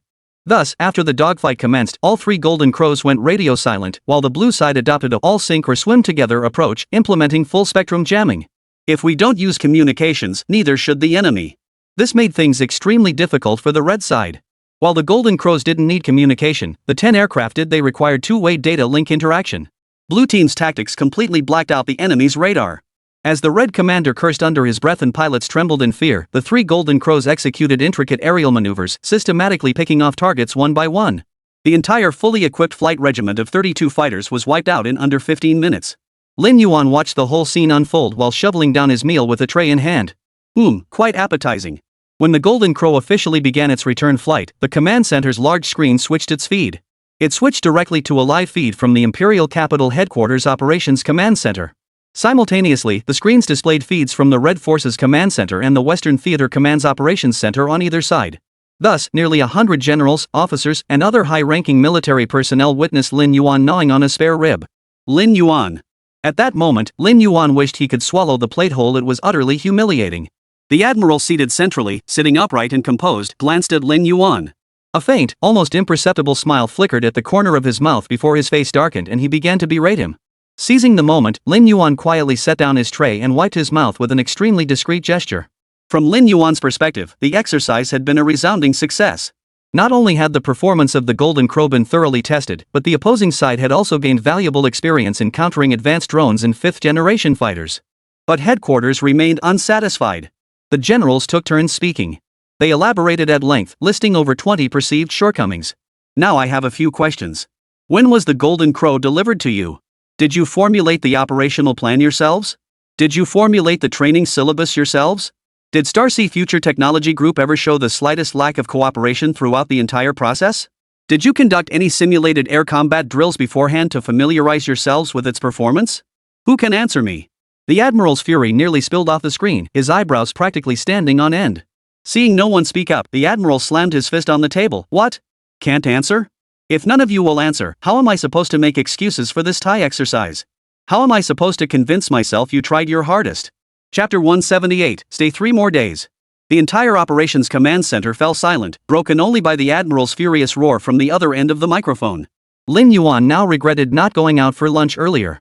Sitting here felt unbearably awkward. From Lin Yuan's layman's perspective, he hadn't actually spotted any issues. Yet upon reflection, the problems the leadership had just mentioned all seemed valid. Though he knew the demands were high, he remained unclear about the specifics of the situation. After all, he wasn't familiar with the standards involved, and some of the military terminology was beyond his understanding. Mr. Lin. Lin Yuan, who had been daydreaming about the outdoors, snapped back to attention upon hearing his name, present. Lin Yuan glanced at the large screen and saw the leader's eyes fixed on him, causing him to feel a surge of nervousness.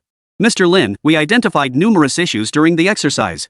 Primarily, the Golden Crow Intelligent Combat System's performance after executing its autonomously generated battle plan was too impressive, completely inconsistent with the previous training syllabus.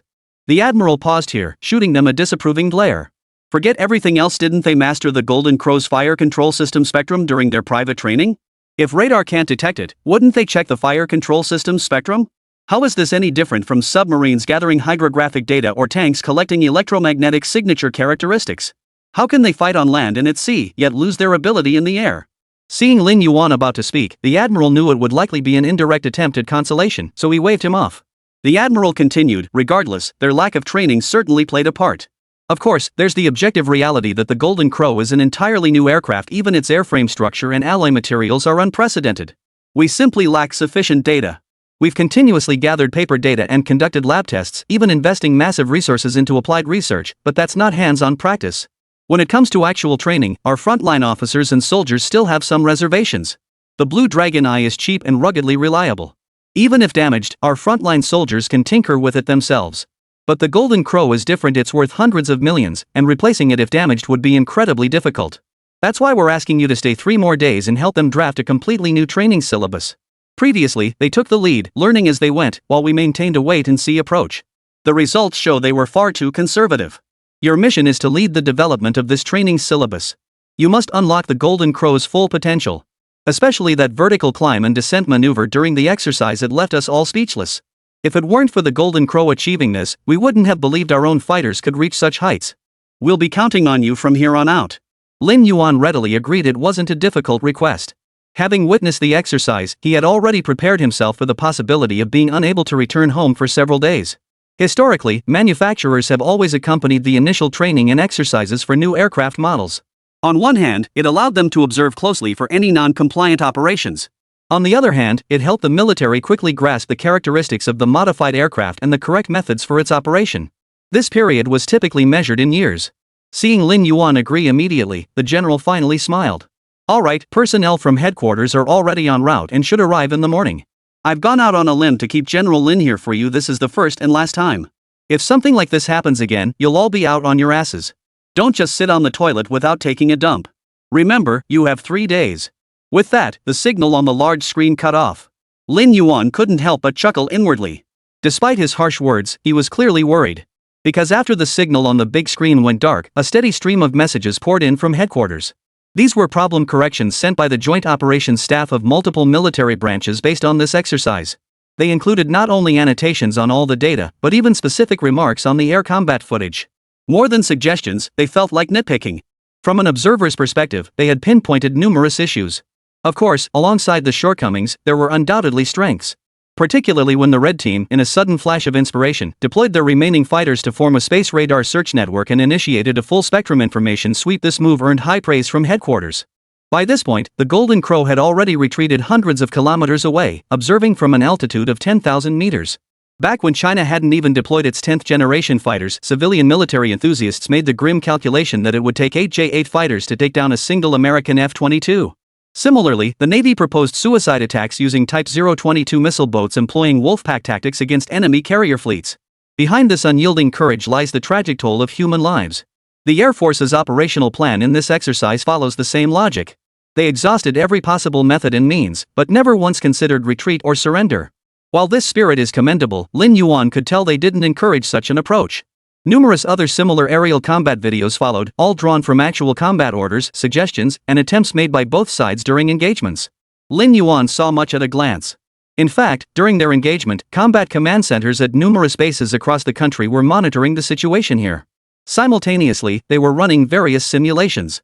They had received over a dozen different simulation plans for both the red and blue sides. It could be said that behind this seemingly simple exercise, the entire military headquarters had been mobilized behind the scenes. "Old Liao, you guys come over too. Let's debrief." In the command hall, the base commander addressed the large screen. The red commander on the screen nodded, though his face clearly showed reluctance. "This victory isn't down to your skill, you're just exploiting your equipment advantage. Your actual command of the air combat system is nothing special." The base commander laughed heartily. "Alright, come on over, Old Liao. We don't have much time." The commander said, "We only have 3 days. If things go wrong, we might both end up paying a heavy price." He was quite generous in his attitude. Since he'd won, he'd let it go. There was no need to keep arguing over who was right or wrong. Besides, both sides had been criticized today. The losing red team actually received more praise, while the winning blue team was lambasted relentlessly. After speaking, the commander turned to the spectator seats. "Everyone, since you're here, don't blame me for drafting you into labor. Since you're here and have seen the show, everyone pitch in with the work. You've witnessed the entire situation from start to finish. Stay put for the debriefing. The meeting begins as soon as the red team arrives." Chapter 179, Neuronal Prosthetic Ready for Delivery. Over the past 3 days, Lin Yuan had been swamped with work. He even rolled up his sleeves to write code personally, compiling a software suite for the military to test and validate flight attitude simulations. By inputting parameters, one could directly view flight data across various altitudes. Although it connected to Star CAI and the group headquarters data, Lin Yuan had built this software from scratch over these 3 days, leaving many onlookers astonished. Those are the main points to note. The software isn't perfect yet, time was simply too short. You can make do with it for now. If you find it useful later, you can submit requests to integrate it into Jinwoo's testing software system. You all know Jian Lesong, the CEO of the drone company. Just speak directly with him. I'll make the necessary arrangements upon my return. After packaging the software for handover, Lin Yuan began outlining the precautions. "Mr. Lin, we already feel terribly indebted for keeping you here 3 extra days to mentor us. Now you've gone to such great lengths, how can we possibly justify this to our superiors? How much for this software?" The representative from the Ministry of National Defense clasped Lin Yuan's hand tightly. Lin Yuan smiled and shook his head. "No need for thanks. Consider it payment for the live fire exercises you took me on these past few days. Honestly, I really enjoyed the shooting. Just let me try again next time if there's an opportunity." The representative nodded firmly, then turned to the others behind him. "Did you all hear that? When Mr. Lin visits again, make sure to take him to the firing range more often. Make sure Mr. Lin has a blast. We may not have much, but we've got plenty of ammo, enough to shoot guns until they break down." The group behind him nodded in unison. Only after Lin Yuan's motorcade had departed did they finally withdraw their gaze. No need to linger. He's got a whole conglomerate to run. Staying 3 days was already a favor. From now on, you'll have to fend for yourselves. I'm leaving too. A few of you come with me to the Northwest Research Institute. I need to keep an eye on the construction there. You guys should scout out your base in advance and come up with a security plan. Seeing Lin Yuan depart, the representative saw no reason to linger further. His schedule was just as packed as Lin Yuan's. After leaving, Lin Yuan was immediately transported by military vehicle to the airport, heading straight back to Zhangcheng. As the year drew to a close, the group's most critical task was the delivery of neural prosthetics. Though the first batch was modest in quantity, it marked a promising start. The clients could now receive the goods and start making money, but even before that, the stock prices of their related companies had already begun to rise. Typically, whether for domestic companies raising capital or calculating stock market valuations, a 10x price-to-earnings ratio is standard. But in America? 10 times? That's absolutely impossible. Starting below 30 times would be considered reasonable. Even so, it hasn't stopped the stock prices of these pharmaceutical conglomerates from soaring. But this had little to do with Lin Yuan. With the group's existing cash flow increasing, it was clear that money couldn't just sit idle, it needed to be gradually invested.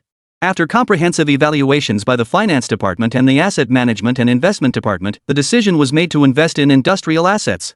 This included companies with synergies to the group or real estate in Asia. Asia, being the core of Huagua, saw domestic assets penetrating and influencing the region far beyond most people's imagination. As for the American stock market, Lin Yuan had instructed the group to steer clear. Industrial investments may yield lower returns, but they offer longer-term, stable gains. Moreover, they facilitate the group's overseas expansion. In financial investments, mere shareholding holds little significance. America won't permit Chinese capital to hold shares in their core companies, and China maintains the same stance. Both sides maintain strict defenses in this arena, pitting their respective strategic prowess against each other. Lin Yuan had no desire to engage in such high-stakes maneuvering and chose to stay out of it. In the top-floor office, Lin Yuan leaned back in his executive chair, smiling as he watched the U.S. stock market charts projected onto the starlit display. His legs crossed comfortably on the desk, he chatted effortlessly with overseas contacts over the phone, discussing delivery arrangements. Communication with Reeve only required confirming shipment quantities and timelines. Customs declarations and specific shipping arrangements would naturally be handled by their subordinates. The transaction between the two parties followed international trade conventions. The deal was considered complete once the goods left the port. Receiving the goods was the responsibility of the insurance and shipping companies, not the shipper. Trade between Huagua and America rarely encountered problems en route. Therefore, this arrangement is highly secure. However, some gray market operations might opt for cash on delivery. After hanging up, Lin Yuan spoke up. Xinghai, turn that conversation into an official memo and send it to the administration department. Let them handle it. Xinghai's virtual avatar appeared on Lin Yuan's shoulder, plopping down with a thud. Its large round head bobbed rapidly. Got it.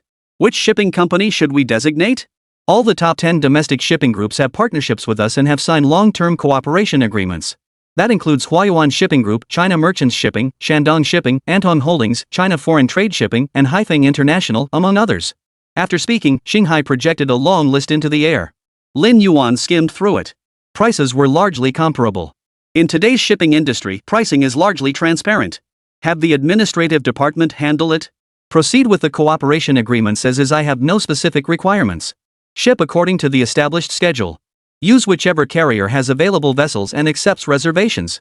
Lin Yuan didn't dwell on the matter. Got it. With that, Xinghai swiftly waved her small hand, and various documents began materializing in midair.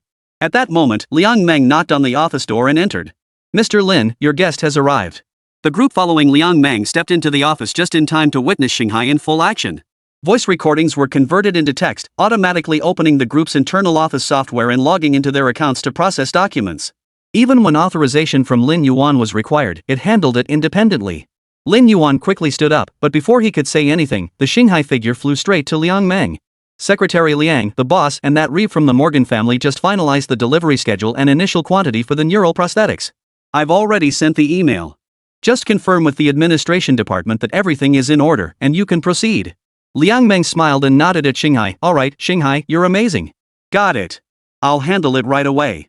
With that, she waved to Starcy and exited the office. Noticing the guests' arrival, Starcy greeted them briefly before vanishing. Everyone, let's discuss the delivery arrangements for the neural prosthetics within the country. Domestic ones are far more troublesome than the international ones. Chapter 180, The Final Connection. Mr. Lin, what are your plans? We'd like to hear your opinion.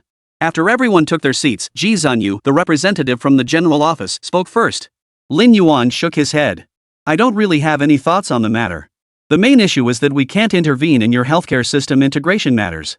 Currently, the parameters Starcy Future Bio obtains from the medical insurance database are limited to patients' basic information and device serial numbers.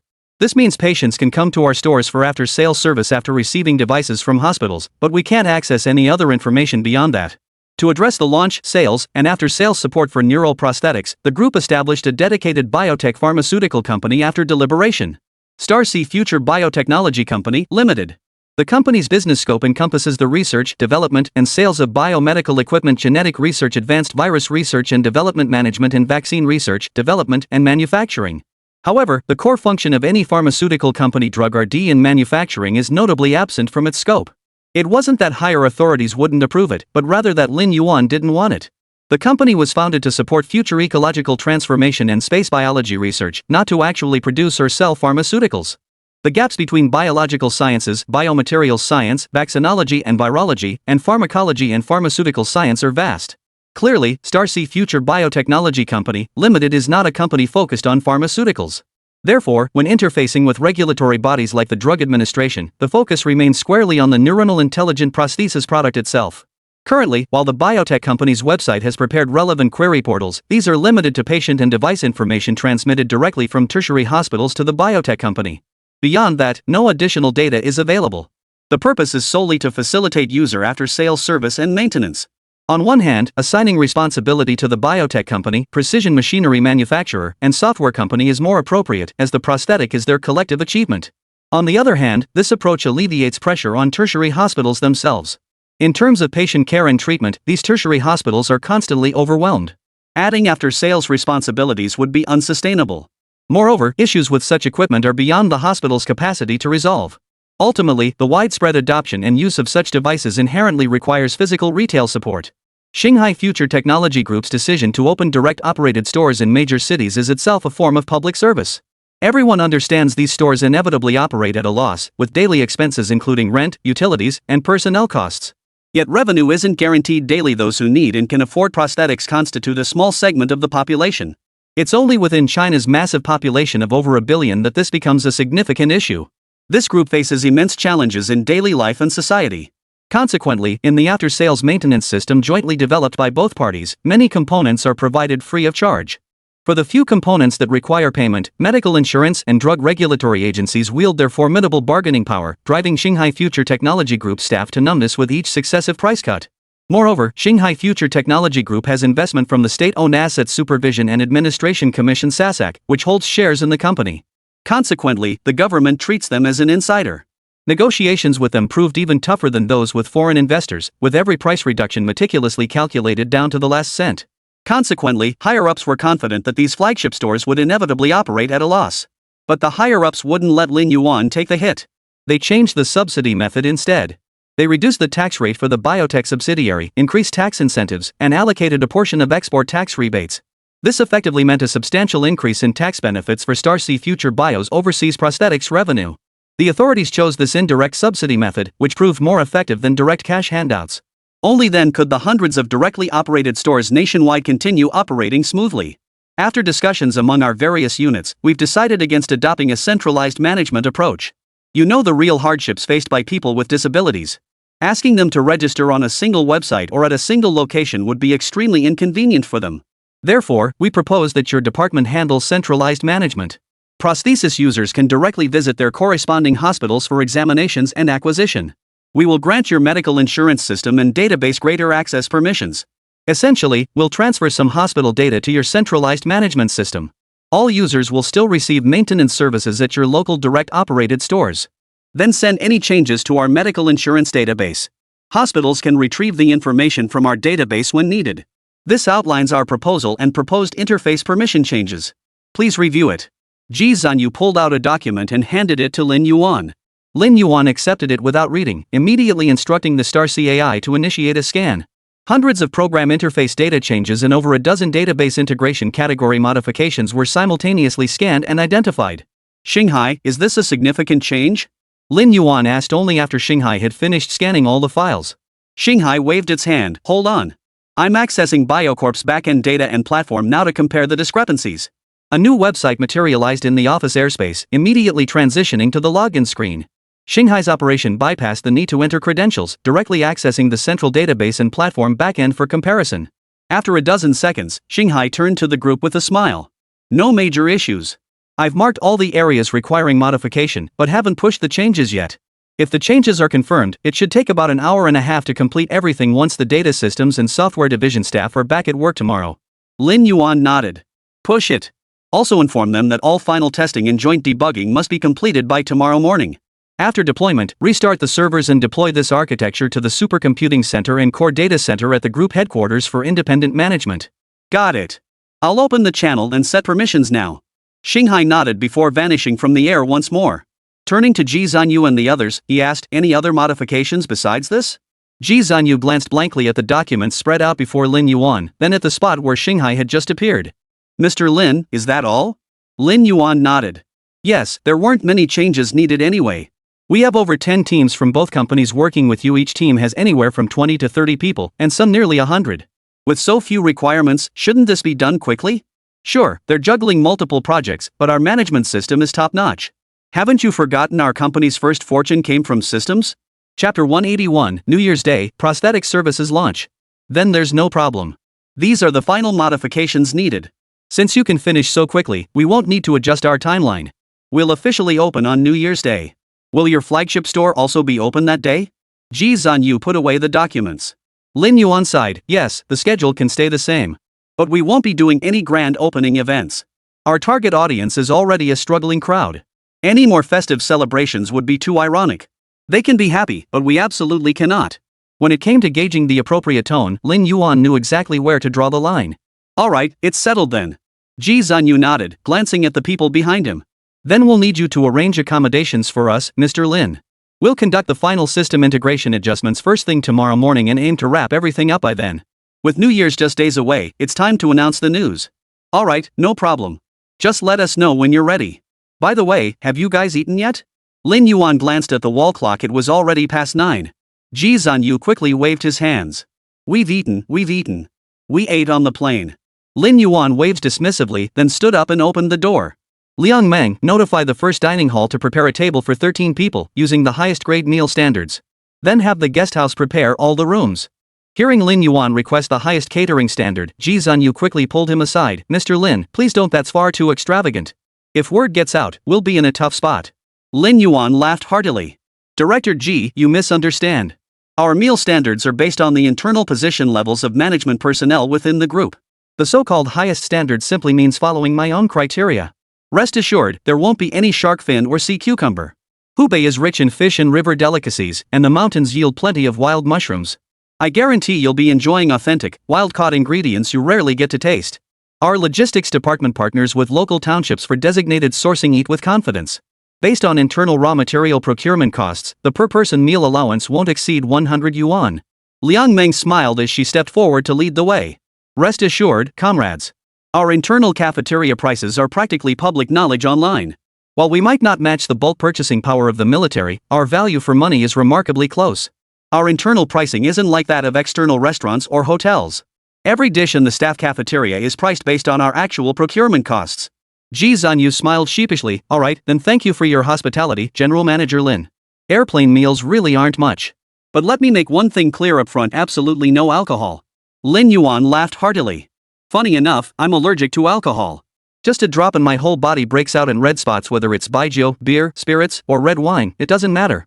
After finishing a distinctive Hubei-style meal, Ji Zanyu and the others headed back to the internal guesthouse to rest comfortably. Lin Yuan, however, returned to his office to study the group's internal plans. Time marched relentlessly onward. The first sunrise of 2016 broke through the winter's bleak embrace. Though the New Year holiday was brief, many still chose to venture out. Unlike previous years, this year's travelers included a special group. Transportation hubs across the country were on high alert early on, with all accessible pathways cleared and ready. Media outlets, including CCTV, opted to stake out top-tier hospitals nationwide. Early in the morning, they captured numerous subjects appearing before their cameras. Among them, reporters observed one particularly distinctive family. An elderly man limped along slowly, supported by a young couple. He seemed reluctant, muttering something under his breath. The young couple patiently explained things with forced smiles. The elderly woman carried a transparent bag containing several steamed buns and a clear plastic cup, trailing behind while occasionally chatting with her husband. The CCTV field reporter's eyes lit up at the sight. This was the very scene he'd been searching for. Without a moment's hesitation, he called his team to hurry over. Good morning, everyone. I'm a reporter from CCTV. May I interview you? The female reporter smiled as she held out the microphone.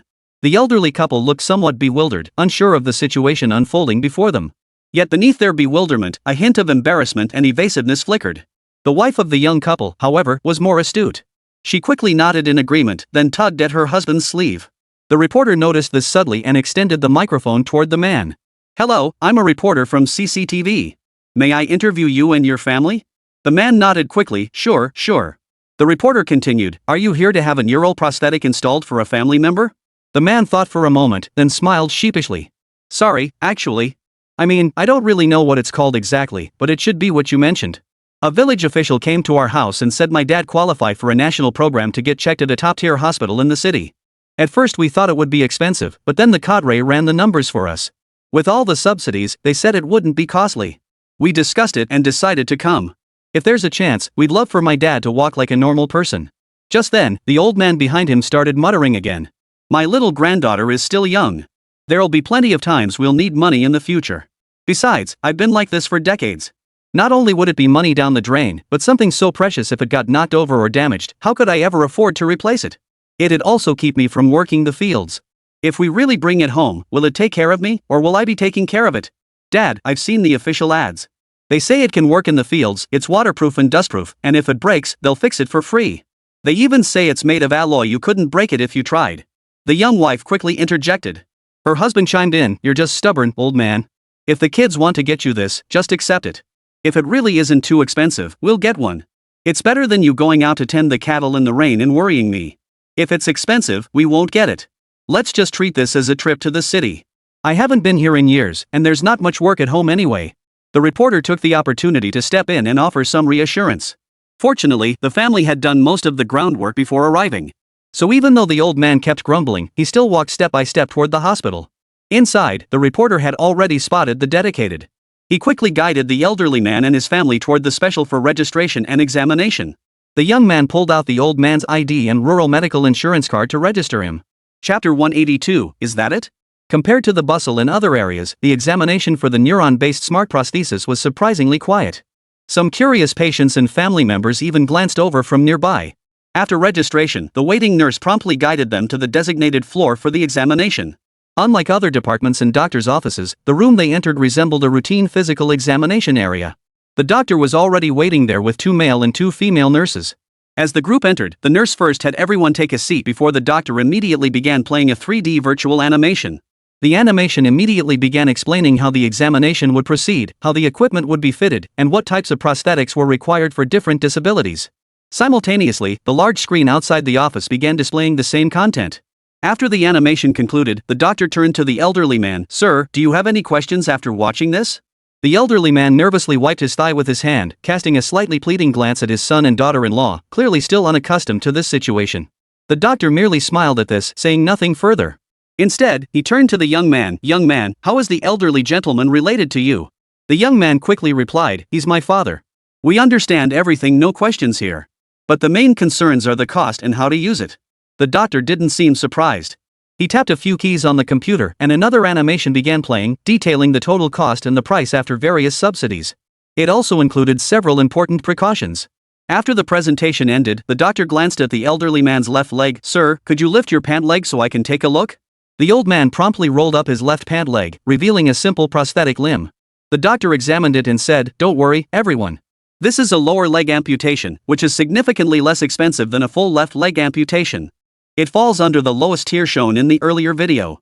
After insurance coverage, rural cooperative subsidies, and manufacturer discounts, the total cost will be just over 10,000 yuan. Is this price acceptable?" The son, daughter-in-law, and elderly spouse nodded excitedly. "Yes, it's acceptable. We never imagined it would be so affordable. We thought it would cost tens of thousands." The doctor stood up, walked to the elderly man, crouched down to examine the amputation site, and then sighed deeply. "What led to the amputation originally?" The daughter-in-law crouched beside him. "My father was harvesting wheat in the field a few years ago. He wasn't paying attention and got caught in the combine harvester. He was brought to your hospital for the amputation back then." The doctor paused, then immediately smiled. "No wonder the surgical site looks so familiar. I believe our director how performed the surgery back then." "No problem. The surgery was done well back then, and the recovery was excellent. There are no postoperative complications affecting the wound area. The neural system can connect directly here without needing additional restorative medication or assistive devices." "Can you make the price a bit lower?" "You needn't worry about the neural system's connection either, it won't penetrate deep into the body. As the video mentioned, it's applied directly on the skin. Let's begin the measurements now." With that, he motioned for several nurses behind him to assist. Noticing the doctor was free, the reporter immediately approached him. After glancing at the nameplate on his left chest, he asked, "Dr. He, did your team produce this video?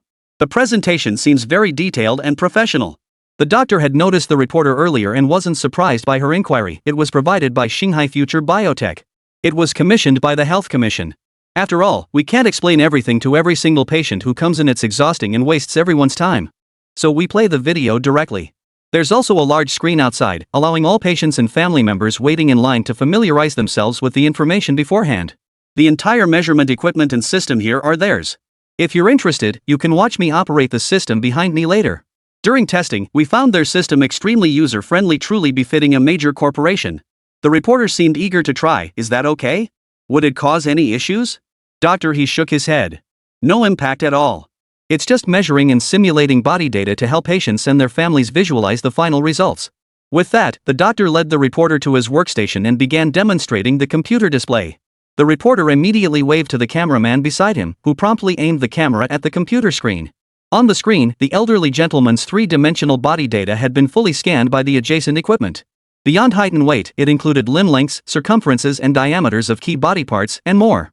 It was remarkably detailed. Once all data testing is complete, the computer will display the following prompt: beginning data modeling of the missing limb based on your body information. Please wait. Immediately, the previously missing left lower leg began to slowly materialize on the screen from top to bottom. Various data points began corresponding and verifying against each other. Once all data modeling was complete, the system prompted again, beginning routine movement testing based on modeled data. Please wait. The virtual figure on the computer screen then began simulated tests of multiple movements: walking, slow walking, brisk walking, jogging, sprinting, and jumping. Below the system prompt, rows of data scrolled rapidly. Each successfully completed test was marked with a green prompt indicating simulation success. Subsequent simulations even encompassed all daily life movements, including physically demanding tasks. Only after all simulations were completed did the system prompt, data simulation complete. Meets standards. Data modeling accurate. Seeing this, Dr. He nodded. After clicking a button on the screen, the entire virtual figure was projected onto the large screen in the office.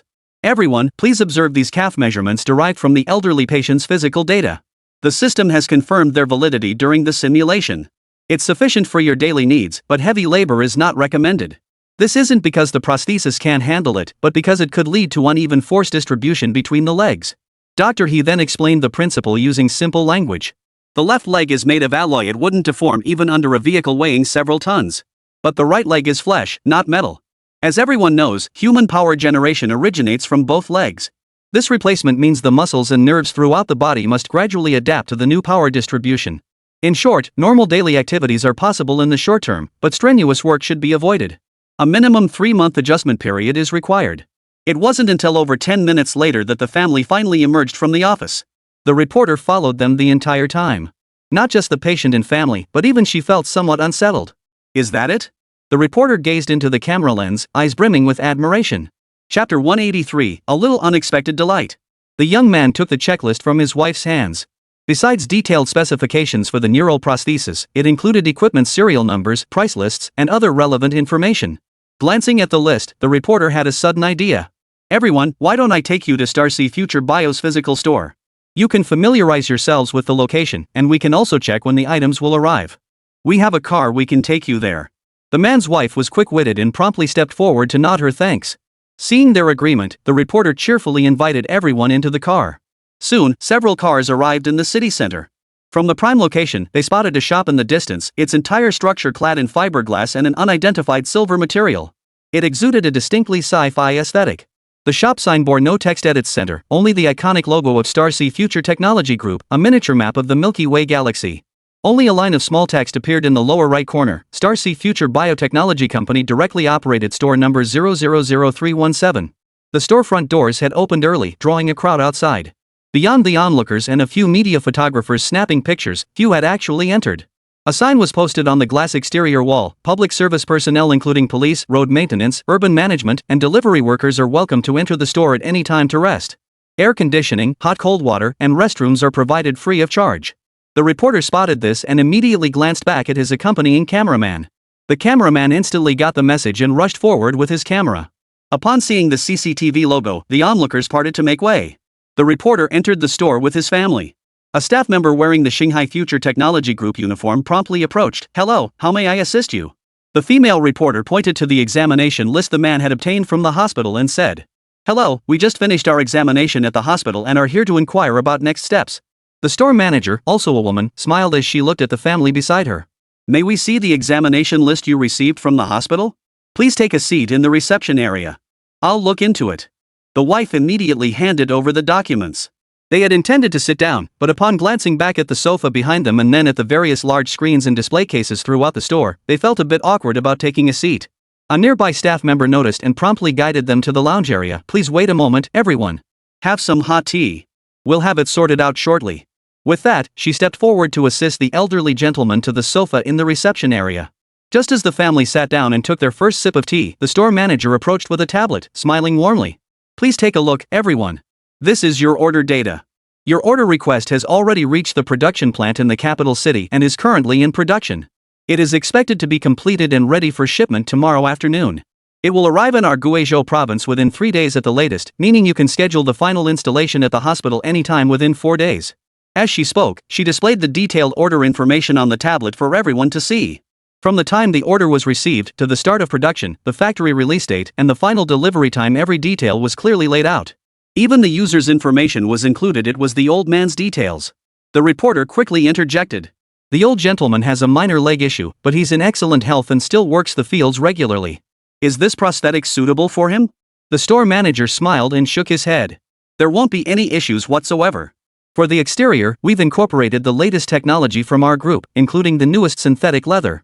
You can feel the sofa you're sitting on. It uses this very same synthetic leather, completely waterproof and dustproof.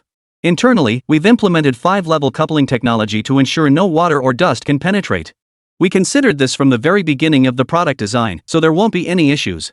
Even if it gets dirty, it can be washed with water." After speaking, she stood up, retrieved a marker pen from her desk, and casually drew several patterns directly on the sofa. Then she took a cup of cold water, dampened a paper towel, and began wiping until it was spotless. "See? Our faux leather utilizes the group's latest internal technology, supported by Shanghai Future Chemicals subsidiary and manufactured by top domestic OEMs. Even if the skin on our neural prosthetics gets damaged in the future, you can come to the store for a replacement." With that, she swiped her tablet, revealing a price list for after-sales maintenance. Within the 5-year warranty period, leather damage like this is covered by free replacement, performed directly in store. Other repairs and part replacements, regardless of complexity, are priced very affordably. Of course, some repairs are quite expensive, but the notes make it clear, unless caused by a car accident or a major disaster, the external alloy provides complete protection. The elderly man hesitated, then asked, "So how much would it cost to repair the harvester if it gets damaged?" The store manager paused, then smiled as he put away his tablet. With a regretful tone, he replied, "Sir, our company doesn't sell harvesters, so I have no idea how much it would cost to repair one. But I do know that the cutting blades on the front header of a harvester cannot penetrate the alloy protective layer of our Neuron Smart prosthetics. If the outer synthetic leather layer is damaged, you can simply come to the store for a replacement. Replacement is free within the warranty period. After the warranty expires, it's 45 yuan per replacement." This explanation made the reporter's eyes light up. Within minutes, the reporter sent all materials and interview notes back to headquarters. Shortly after 10 a.m., Lin Yuan, who had just woken up, was eating breakfast in the group headquarters cafeteria when he saw CCTV air this interview segment. The broadcast meticulously documented the entire process from meeting at the hospital entrance, through the examination, to the final inquiry at the store. Particularly when the host saw the storefront sign, they immediately began praising it. They stated that Shanghai Future Technology Group not only strives for excellence in technology, driving the development of manhwa, but also earnestly fulfills its corporate responsibilities at the societal level. The praise made Lin Yuan feel a bit embarrassed. Before he could finish his meal, a call came in from a Ministry of Public Security official expressing gratitude to Lin Yuan for his care toward the comrades working tirelessly at the grassroots level. After expressing their gratitude, however, they immediately inquired about the production status of their internal special supply version. Subsequently, inquiries poured in from various other departments. The most unexpected call came from Cheng Haoyu, CEO of the chemical subsidiary. "Mr. Lin, several domestic manufacturers of adult products and toys have contacted me, wanting to purchase our imitation leather." This novel field momentarily left Lin Yuan baffled. What do they need it for? Cheng Haoyu seemed equally flustered. 4 dolls. You know, those kinds of dolls. Lin Yuan. Chapter 184, The Black Light Factory. Lin Yuan never imagined that his offhand agreement today would propel Starcy Future Technology Group to become one of the world's largest adult product supply chains within 2 years. Moreover, it generated over $3 billion in additional annual revenue for them. This demonstrates that a sector often unspoken of domestically still holds significant global market potential. Moreover, their simulated leather products have garnered genuine acclaim among this user base. It could be said that the revenue from this single supplementary project alone had already covered the R&D expenses for an entire secondary project within their organization. On the day after New Year's Day, Lin Yuan teleported to the capital with the Ehai Future Biotech team. Chai Yuqing stood beside Lin Yuan, observing the machines operating at full capacity inside the facility, with robotic arms darting about performing final assembly tasks. Mr. Lin, why is your overseas shipping so fast, yet domestic delivery seems slower? After carefully surveying the facility and listening to Shanghai Future Biotech CEO Zhuang Shumo's report on the current situation, he asked with some puzzlement. Lin Yuan chuckled softly. Naturally, it's due to systemic differences. Our system needs no explanation, and you all know America's system, everything is capital-driven. To maximize profits, Vanguard and its affiliated medical groups began global publicity campaigns the very day after the contract was signed. The corresponding data acquisition efforts began much earlier. While the dimensions of our various prosthetic components differ, the core technology is fundamentally identical. In fact, they were already demanding full payment even before we began production. Who would dare pull such a stunt in our system? Chai Yuqing nodded, about to ask a question, when his secretary immediately stepped forward to interrupt the conversation. Sir, distinguished executives, we've received an urgent notice. A member of the State Council has arrived unexpectedly.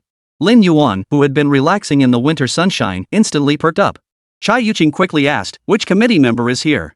Chai Yuqing couldn't help but feel tense.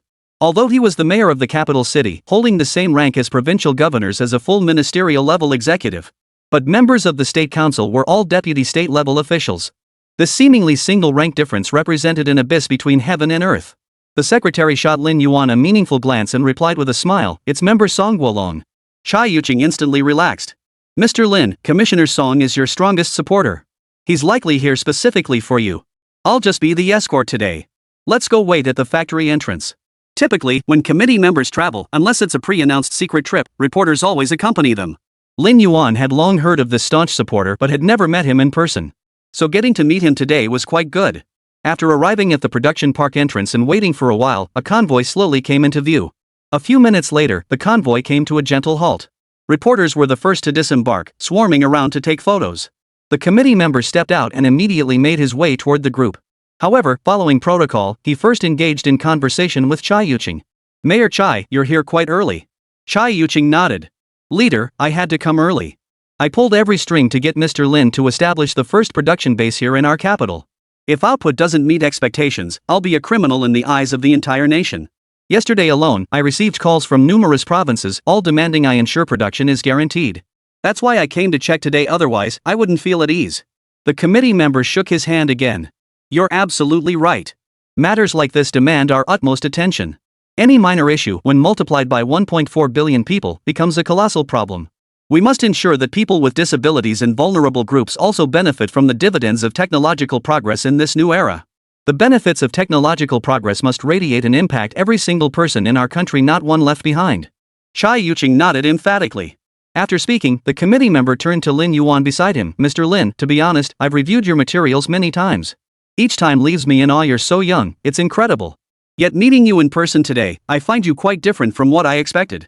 Lin Yuan was slightly taken aback and quickly responded with modesty, the committee member is too kind. The committee member beckoned, gesturing for everyone to enter the production area for a tour. Let's go. We can talk as we walk.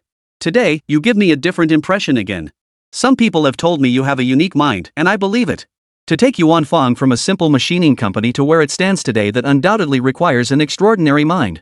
To lead your own research team and develop countless technologies and products that transform the nation and its people, that mind is destined to be extraordinary. But today, when I look at you, why do I feel like you're more like a student? What's going on? Can you explain? Lin Yuan scratched his nose sheepishly. It's all my teacher's doing. I graduated several years ago, but company matters kept delaying my postgraduate studies. Today I finally officially applied.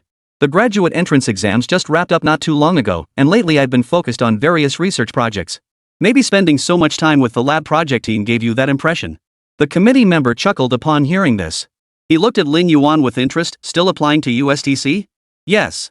My professors and the university president are keeping a close eye on me. They've instructed me to apply only to my current institution. Lin Yuan chuckled along. That's good. While academic research might not interest you as much as working with colleagues in the lab, changing environments at university could bring unexpected insights. Come on, take me to see the production workshop. The committee member patted Lin Yuan on the shoulder, signaling for him to lead the way.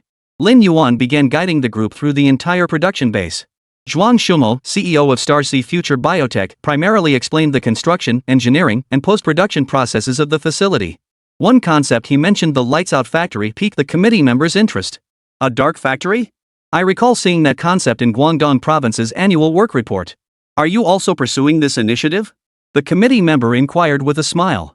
Zhuang Shumo nodded at first, then quickly shook his head. Commissioner, it's not that we're pursuing this initiative, it's already an integral part of our group's strategic development plan. In the future, some of our group's factories and production workshops will undergo comprehensive upgrades and transformations toward intelligence, unmanned operations, and automation.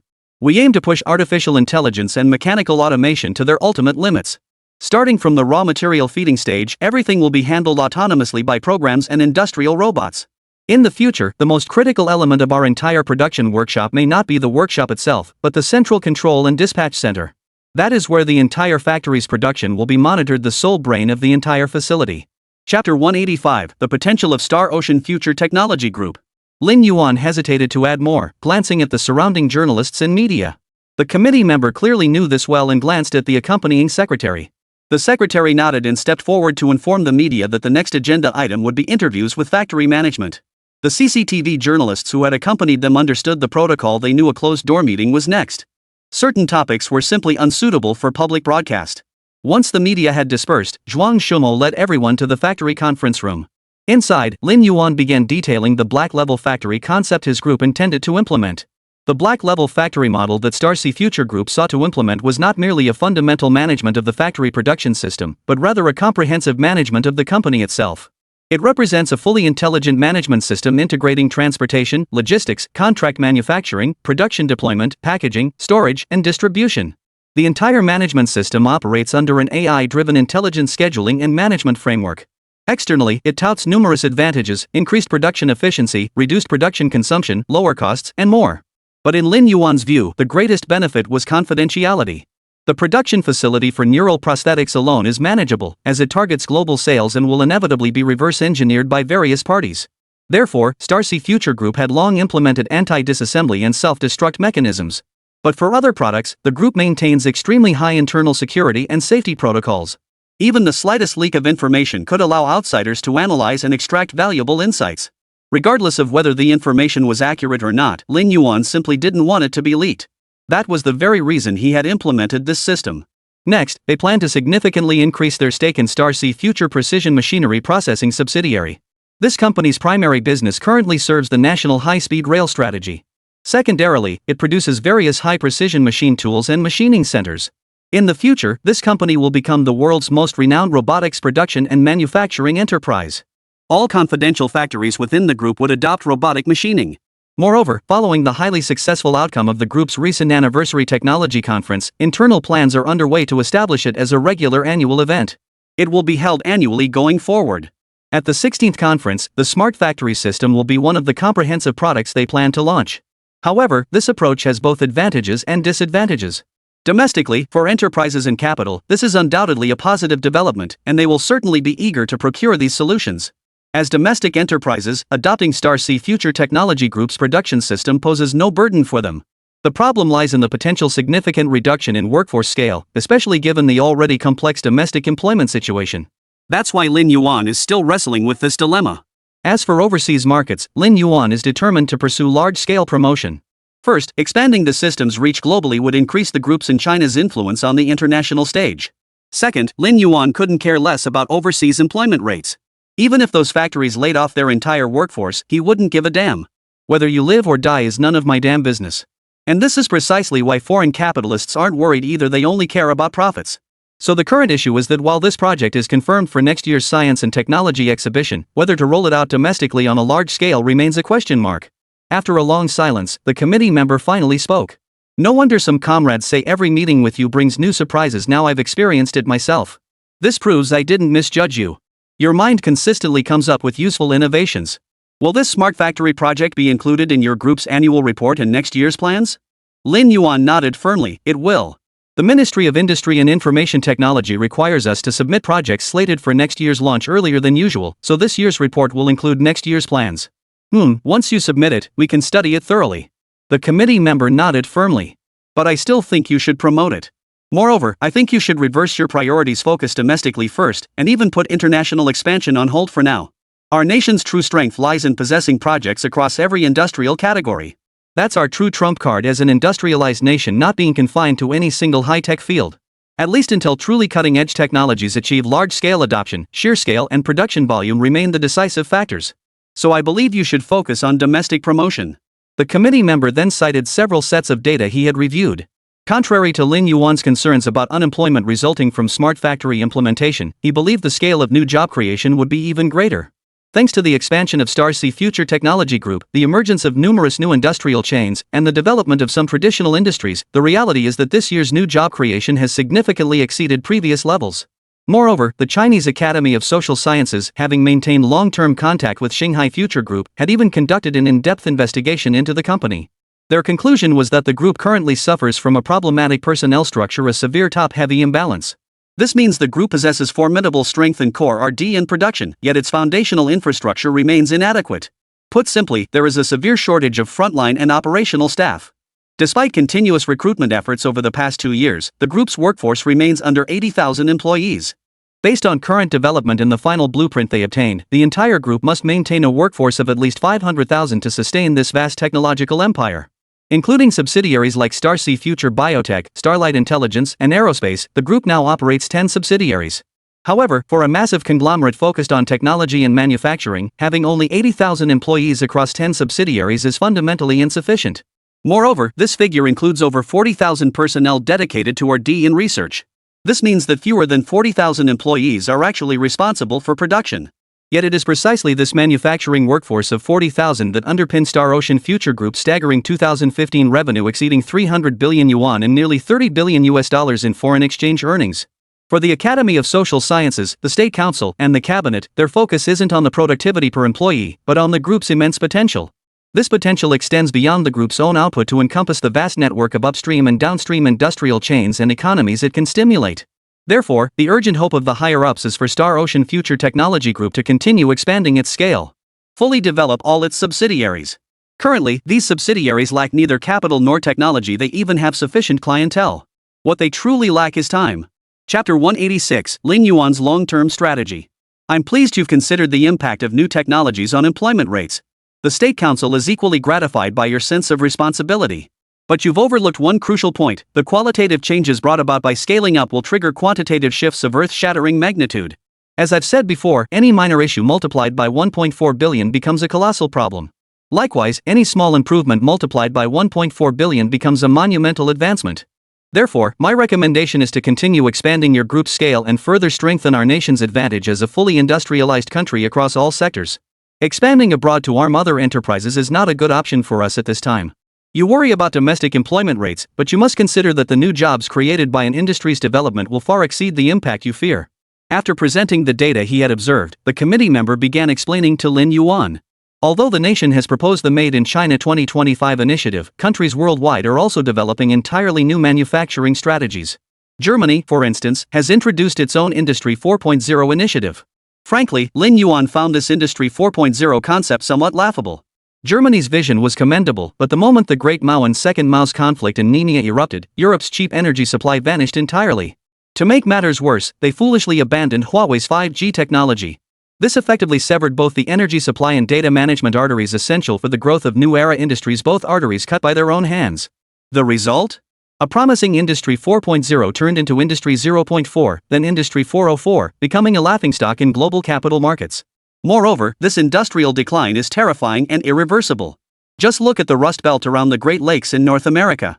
But Lin Yuan couldn't voice these thoughts aloud, he could only nod in agreement with the committee member's assessment. Satisfied with Lin Yuan's agreement, the committee member nodded approvingly. I came here today on short notice primarily to inspect this project, as it concerns our nation's care for vulnerable groups. Before coming here, I even visited your flagship store in the capital. It's excellent. The other matter is to inquire about your investment activities in Asia. What was your original motivation for making asset and industrial investments in Asia? The committee member stated his purpose. We've noticed your group only began taking action within the year, but I still wish to ask in advance. While your current performance is commendable, in light of our nation's future plans, your group remains too small and underdeveloped. You must continue to grow. You absolutely cannot take a wrong turn at this critical juncture. Lin Yuan promptly expressed his gratitude for the leader's consideration, then shared his perspective. His primary forecast was that America would increasingly weaken in the future. America's true period of strength was actually the 1990s. Since the start of the War on Terror, America has been steadily bled dry by nations worldwide through both overt and covert means. For a nation, true strength lies in expansion costs being lower than expansion gains, meaning each step of expansion brings benefits that nourish the country. That is the foundation of strength. Today's America must sustain over 300 overseas bases and maintain the formidable appearance of its 11 aircraft carrier fleets. Yet its domestic industries have been severely hollowed out, with the tertiary sector, especially finance, dominating. Its core has long been rotten. In other words, America's global gains have long been outweighed by its expansion costs. It has been operating at a loss. America's current resilience stems entirely from its deep foundations. The world underestimates the foundations of the two Cold War superpowers. Even after the Soviet Union collapsed, Russia's vast arsenal and technological reserves still underpin its current status as a permanent member of the UN Security Council. Whether it's on the verge of collapse is a matter of perspective, but at least it hasn't fallen. Given the current trajectory, America's future decline is inevitable. Throughout this process, Lin Yuan identified a crucial factor. The most significant reason for America's eventual downfall is they never truly operated in the Americas. Not only North America, but also South America. South American soil is exceptionally well suited for growing various fruits and developing livestock farming. While North America is slightly less favorable, it is highly suitable for manufacturing. Consider Mexico and Canada. Their proximity alone could have sustained America's economy. Had America not allowed its intelligence agencies to infiltrate South American nations, fomenting color revolutions that plunged these countries into chaos where drug cartels and gangs now run rampant, the United States wouldn't be in such a dire state today. Even in decline, the America's foundational resources would ensure America lacks nothing. At the very least, it would remain a regional hegemon, still immensely powerful. This is why Lin Yuan recognized the significance of Star Sea Future Technology Group, of China, and of Asia to both his nation and his corporation. Therefore, he must establish a foothold in Asia early, cultivate the region diligently, and forge it into his own stronghold. For he was now almost certain of one thing: none of the top 3 permanent members could collapse suddenly.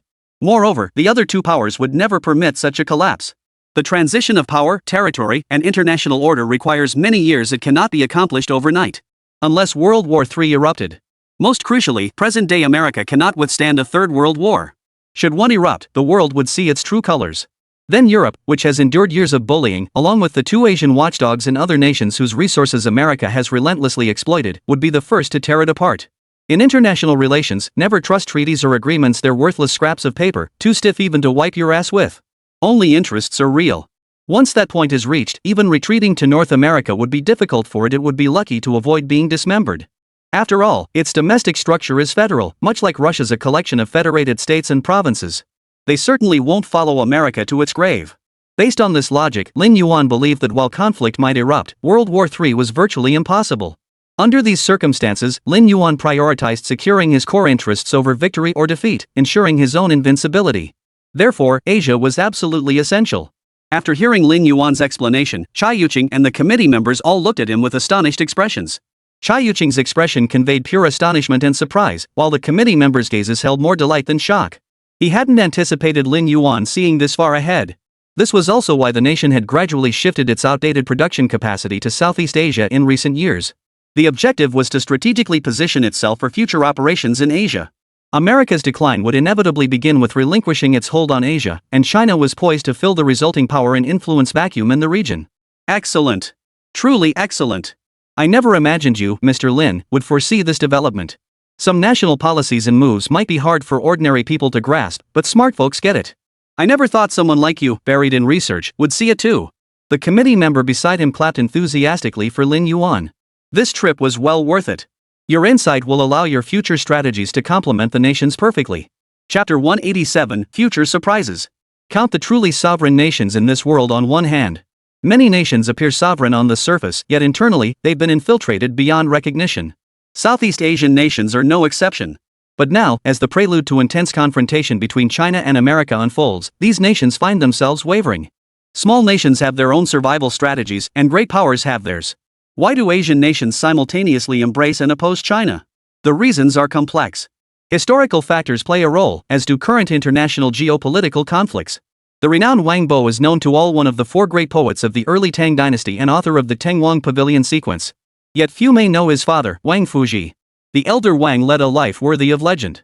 He was the son of Wang Tong, a great Confucian scholar of the late Sui dynasty, and held positions such as Assistant Military Commissioner of Yangzhou and Magistrate of Jiaoxi County during the Tang dynasty. This Jiaoxi County, where he governed, corresponds to what is now northern Vietnam. Although no longer under direct rule, its influence has persisted over the years, especially as China's national strength continues to rise. Sometimes, as a neighbor who can't move away from the tiger's side, the tiger might say it won't eat you, but that's likely because it's not hungry right now. But you can't bet on it taking pity on you. For smaller neighboring nations, the other three ancient civilizations are mere textbook entries. But the remaining one? Calling it a living father might be more fitting. Just like the conversation between Lin Yuan and the committee member at this moment, their words and actions revolve around the plans of their own group and nation, yet they shape the entire Asian landscape. Yet no one considered the perspectives of these nations. This left Zhuang Shemo, CEO of Starseed Future Biology, attending such talks for the first time, with palms sweating profusely. Freshly transferred from RD, he hadn't even settled into his new role. Barely warm in his seat, he was already exposed to discussions of this magnitude, leaving him utterly bewildered. Though he'd mentally prepared himself for encountering classified information unknown to outsiders upon taking this position, nothing could have prepared him for this. Since this is a deliberate plan rather than a reckless move, we can rest assured. I recall you have connections at Huaxin and the Foreign Exchange Administration? The committee member's concerns instantly dissipated as he began charting a path forward for Lin Yuan. Huaxin was a subsidiary of Huan, responsible for investments in Asian companies. Lin Yuan nodded with a smile. Indeed. When we first entered this field, they guided us in the right direction and even introduced us to some new contacts. The committee member nodded with satisfaction. They've been established there for so many years and have numerous contacts among various domestic parties over there. You should get to know them better. Overseas isn't like China. Here, certain matters are sometimes strictly compartmentalized, but that's not the case abroad. I recall your Starlight Intelligence submitted an application seeking investment from those two internet companies? The committee member abruptly shifted the topic to this matter. Lin Yuan felt a slight jolt of surprise and quickly asked. Yes, but I've made it clear to one of them that our collaboration is strictly business-related. They leverage our AI and future data platform to expand their business, while we utilize their market presence to capture market share. Beyond that, I won't interfere in their affairs or offer unsolicited advice. The committee member smiled faintly. We understand that. You're not in the same industry, so you wouldn't meddle in those matters. It's just that while that individual possesses considerable ability, they also have far too many ideas. Yet his motives are driven more by self-interest than the greater good, which has left many dissatisfied. We've already approved the one in Shenzhen. As for the one in Linen, let's hold off. We'll discuss it after the new year. Consider it a gentle reminder. I mention them to remind you they have significant operations across Asia. You could leverage their connections to accelerate your expansion there. Lin Yuan nodded his thanks. The committee member sharing this information early was doing him a favor, letting him notify them directly to build goodwill. This would open doors for future investments in other sectors across Asia through their networks. Essentially, in any domestic sector, once a company becomes a leader in its field, the first step is to expand into Asia to broaden its influence. As leaders in their respective fields, these two companies undoubtedly possess far stronger connections in Asia than the newly arrived Shanghai Future Group. This had nothing to do with corporate strength. As I said before, Star Ocean Future Group needs time to build its foundation. It's about time. I should be going. Let's go, Mr. Lin. Join me for a walk. The committee member took a final sip of tea before rising to depart. Lin Yuan immediately followed suit. Zhuang Shemo and Chai Yuqing wisely chose not to follow. Stepping out of the conference room, the committee member deliberately slowed his pace. Today, I came with another purpose: to hear your thoughts and lay the groundwork for the final assessment. Now that I've heard everything and we're all clear on the situation, many matters will be easier to arrange. The main structure of your Northwest Research Institute is nearly complete, right? Hurry up and move in. Once you're settled, the final assessment will commence the following year. If you can pass that final hurdle with him, the rewards for your efforts over these years will be beyond imagination. Young man, keep up the good work. Don't let us down, those of us who support you. The committee member paused, looked Lin Yuan intently for a moment, patted his shoulder once more, and then walked away with a smile. Lin Yuan stood frozen in place after hearing these words. It was ultimately Mayor Chai who snapped him out of his daze. My apologies, Mayor Chai. That was quite overwhelming, I didn't process it immediately. Lin Yuan apologized to Chai Yuqing with a touch of embarrassment. Mayor Chai waved it off with a smile. Only after ensuring no one was nearby did he light a cigarette. I don't need to ask to guess what Commissioner Song told you. Counting this one, 2 committee members have already visited your group. Even if we disregard the first one's confidential visit, this latest arrival certainly isn't random either. It's highly likely they're laying the groundwork for someone else's arrival. Though I don't know where that person will ultimately go, it'll either be the Jiangcheng headquarters or your Northwest Research Institute. Mr. Lin, our nation has endured these years to reach where we are today. You've accomplished much along the way, and we've all witnessed it. In truth, it's not just the State Council, many local leaders, myself included, are pushing this initiative. It's time we showed our sharp edge. Unwavering conservatism no longer aligns with the realities and circumstances of our new era. Given the generosity shown by higher-ups, I'm sure the final reward won't be insignificant. Congratulations to you all. Let's go. We need to hurry and see them off. With that, he stubbed out his cigarette and hurried after them. Reminded by him, Lin Yuan immediately motioned for Zhuang Shumo, who had been waiting at a distance, to follow. Chapter 188, Moving Day, A New Beginning. After seeing everyone off, Zhuang Shumo nervously followed Lin Yuan's pace. Mr. Lin, if every meeting involves discussing such matters, I'd rather not sit in this seat, it's too hot to handle. With no outsiders around, Zhuang Shumo vented his frustration. I was perfectly content researching genetic inheritance in the lab. Sitting in this position, I'm genuinely scared. Lin Yuan composed himself slightly, glancing at the bespectacled, scholarly-looking Zhuang Shumo. Professor Zhuang, research is a lifelong pursuit, but the company must be managed by trustworthy individuals. This way, I can rest easy, and so can the higher-ups. The committee didn't avoid you today, that means they're satisfied with you. You know the company is short-staffed right now. Could you at least hold the fort for a few years? Once I find the right person, you can return to the lab, okay? Zhuang Shumo hesitated for a few seconds before sighing. All right. The thing is, we're making great progress on that project, we're so close now. Sometimes I really hate to slow down the pace. It's mainly about the new humans. Before Zhuang Shumo could finish, Lin Yuan cut him off. Mr. Zhuang, that's enough. Don't mention any of this outside, and never bring it up again. Zhuang Shumo snapped to attention, his face flushing as he opened his mouth to apologize. Lin Yuan waved it off with a smile. It's fine. I understand how you feel. Researching carbon-based lifeforms and unlocking the gene bank is a lifelong endeavor. Take your time. This year, fewer employees at Star Ocean Future Group took time off for the Lunar New Year compared to the previous 2 years. Before the holiday, numerous car rental companies across Jiangcheng and even the entire Hubei province, along with several domestic freight logistics firms, received business inquiries from Star Ocean Future Group. The requirement was simple: rent vehicles. Relying solely on the group's own logistics fleet was no longer sufficient. Correspondingly, all provinces along the route received assistance requests from Star Sea Future Group. The content was singular, requesting law enforcement and security forces to ensure the safe transport of bulk cargo and confidential shipments. Throughout the entire New Year period, all parties were mobilized, and the Jiangcheng headquarters saw a sudden surge in personnel traffic. Lin Yuan had even arrived at the Northwest Research Institute the day before. According to the plan, the entire Northwest Research Institute is divided into 5 sections. The administrative zone, encompassing offices, logistics, warehousing, and support services, was already fully operational. Production Management Zone 1, primarily housing the production areas for the Tsunlong 2, Golden Crow stealth attack drones, Jingwei variable cycle engines, carbon-based intelligent chips, and high-precision machine tools, was also fully constructed. Production Management Zone 2, designated for future expansion, was still under construction.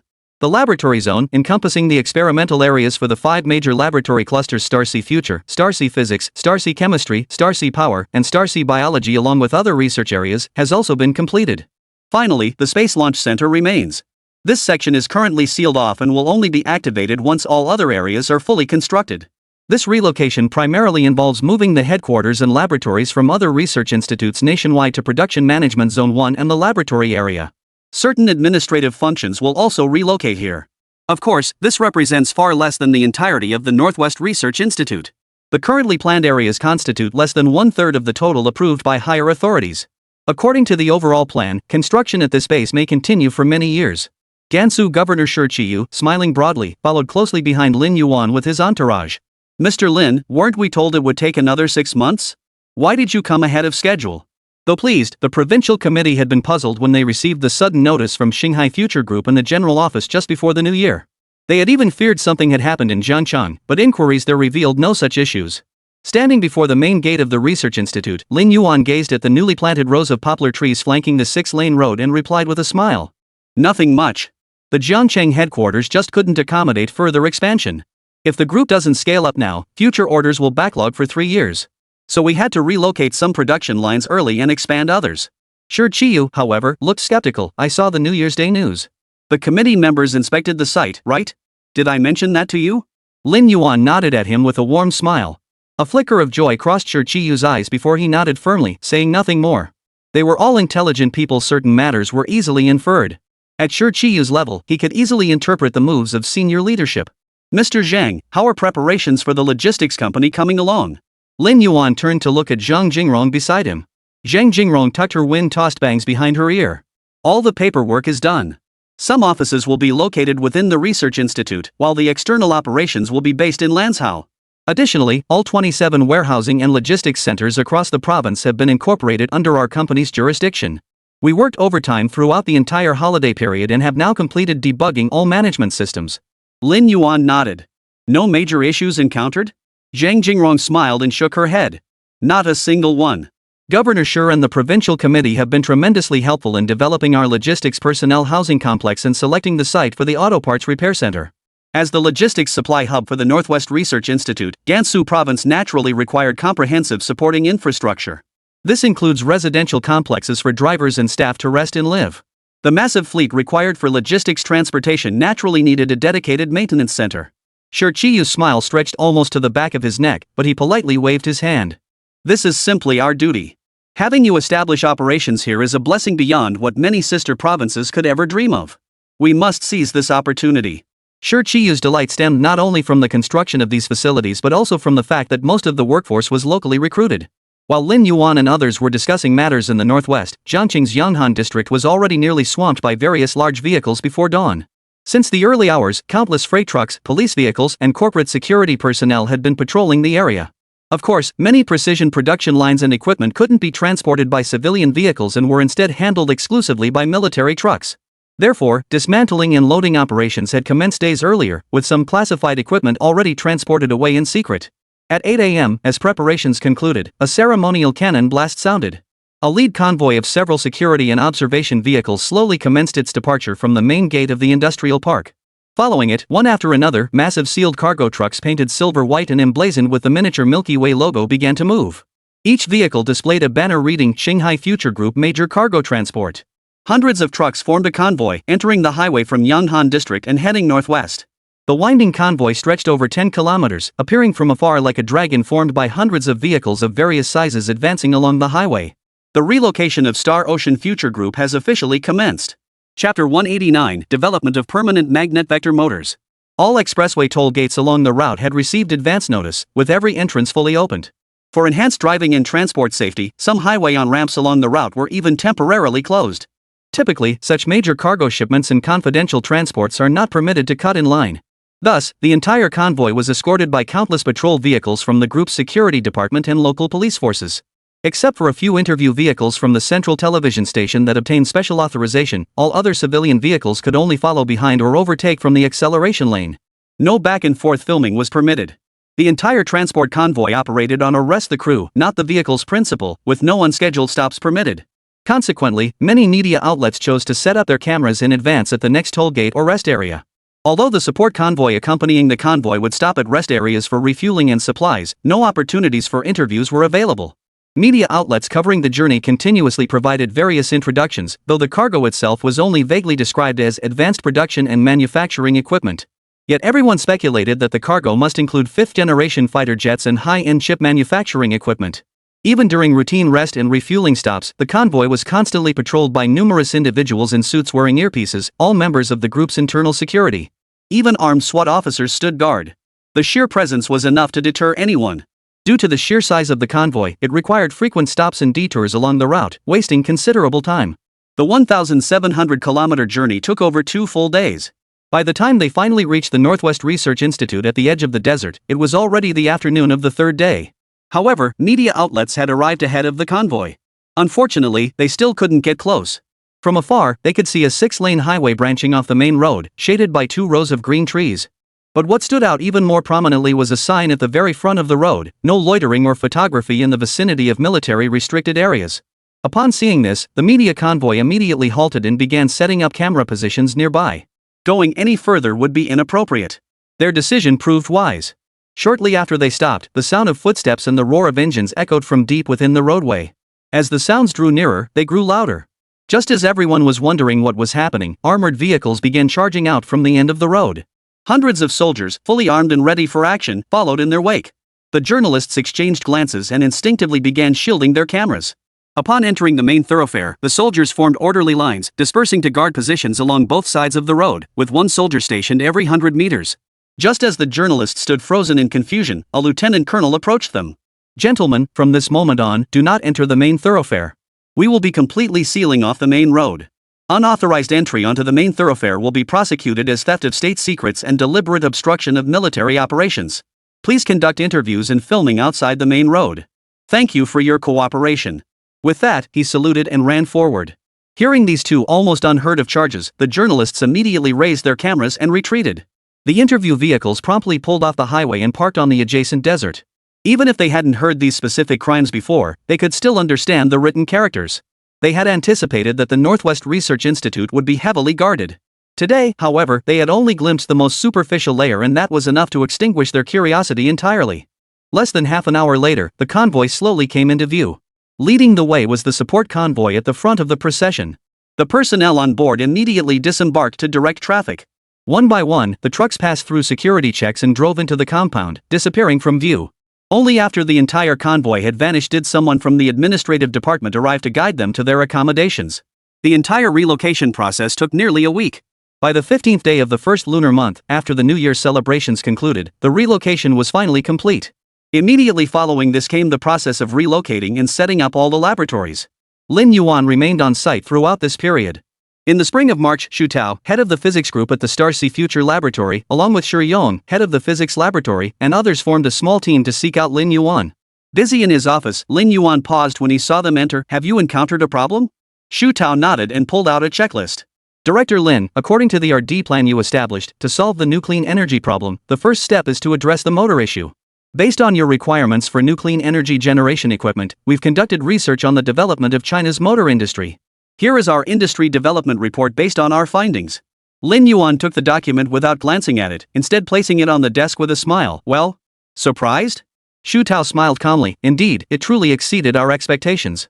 We initially assumed there were few domestic motor manufacturers, but our investigation revealed a significant number of companies producing motors, including many high-end brushless motors. None of them meet our requirements. After internally discussing and validating your theoretical model for permanent magnet vector motors, we concluded it is entirely feasible. All related theoretical development work has been completed." Lin Yuan nodded. "Time's almost up. What's the current issue?" Xu Tao glanced at Shi Yong, who quickly interjected, "The material issue. The core of the permanent magnet vector motor is the permanent magnet material. After extensive verification and testing, we've concluded that currently, we have two types of permanent magnet materials available. One is alloy permanent magnet materials, primarily neodymium iron boron. The other is ferrite permanent magnet materials, primarily composed of isotropic and anisotropic magnets, including sintered ferrite, bonded ferrite, and injection molded ferrite. The first type, alloy permanent magnet materials, requires the use of rare earth elements. Our group's current procurement volume is insufficient and needs to be increased. The second type, ferrite permanent magnets, presents lower RD difficulty, but multiple synthetic elements require importation. Considering potential future restrictions, we plan to pursue the first route, developing our own alloy permanent magnet materials." Lin Yuan smiled warmly. "Excellent. It seems your earlier investment of time was well worth it. Here, take a look." Lin Yuan pulled a new restricted resource procurement permit from the drawer beneath his desk. The procurement quotas and categories listed not only covered existing projects like Jingwei and Jinu, but also included substantial blank quotas. Seeing this permit, everyone immediately understood that Lin Yuan had already laid the groundwork long ago. He'd been waiting for them to reach this point, encounter problems, and then ask for help. "This permit's quotas are sufficient for our group's needs, but I want you to walk on two legs.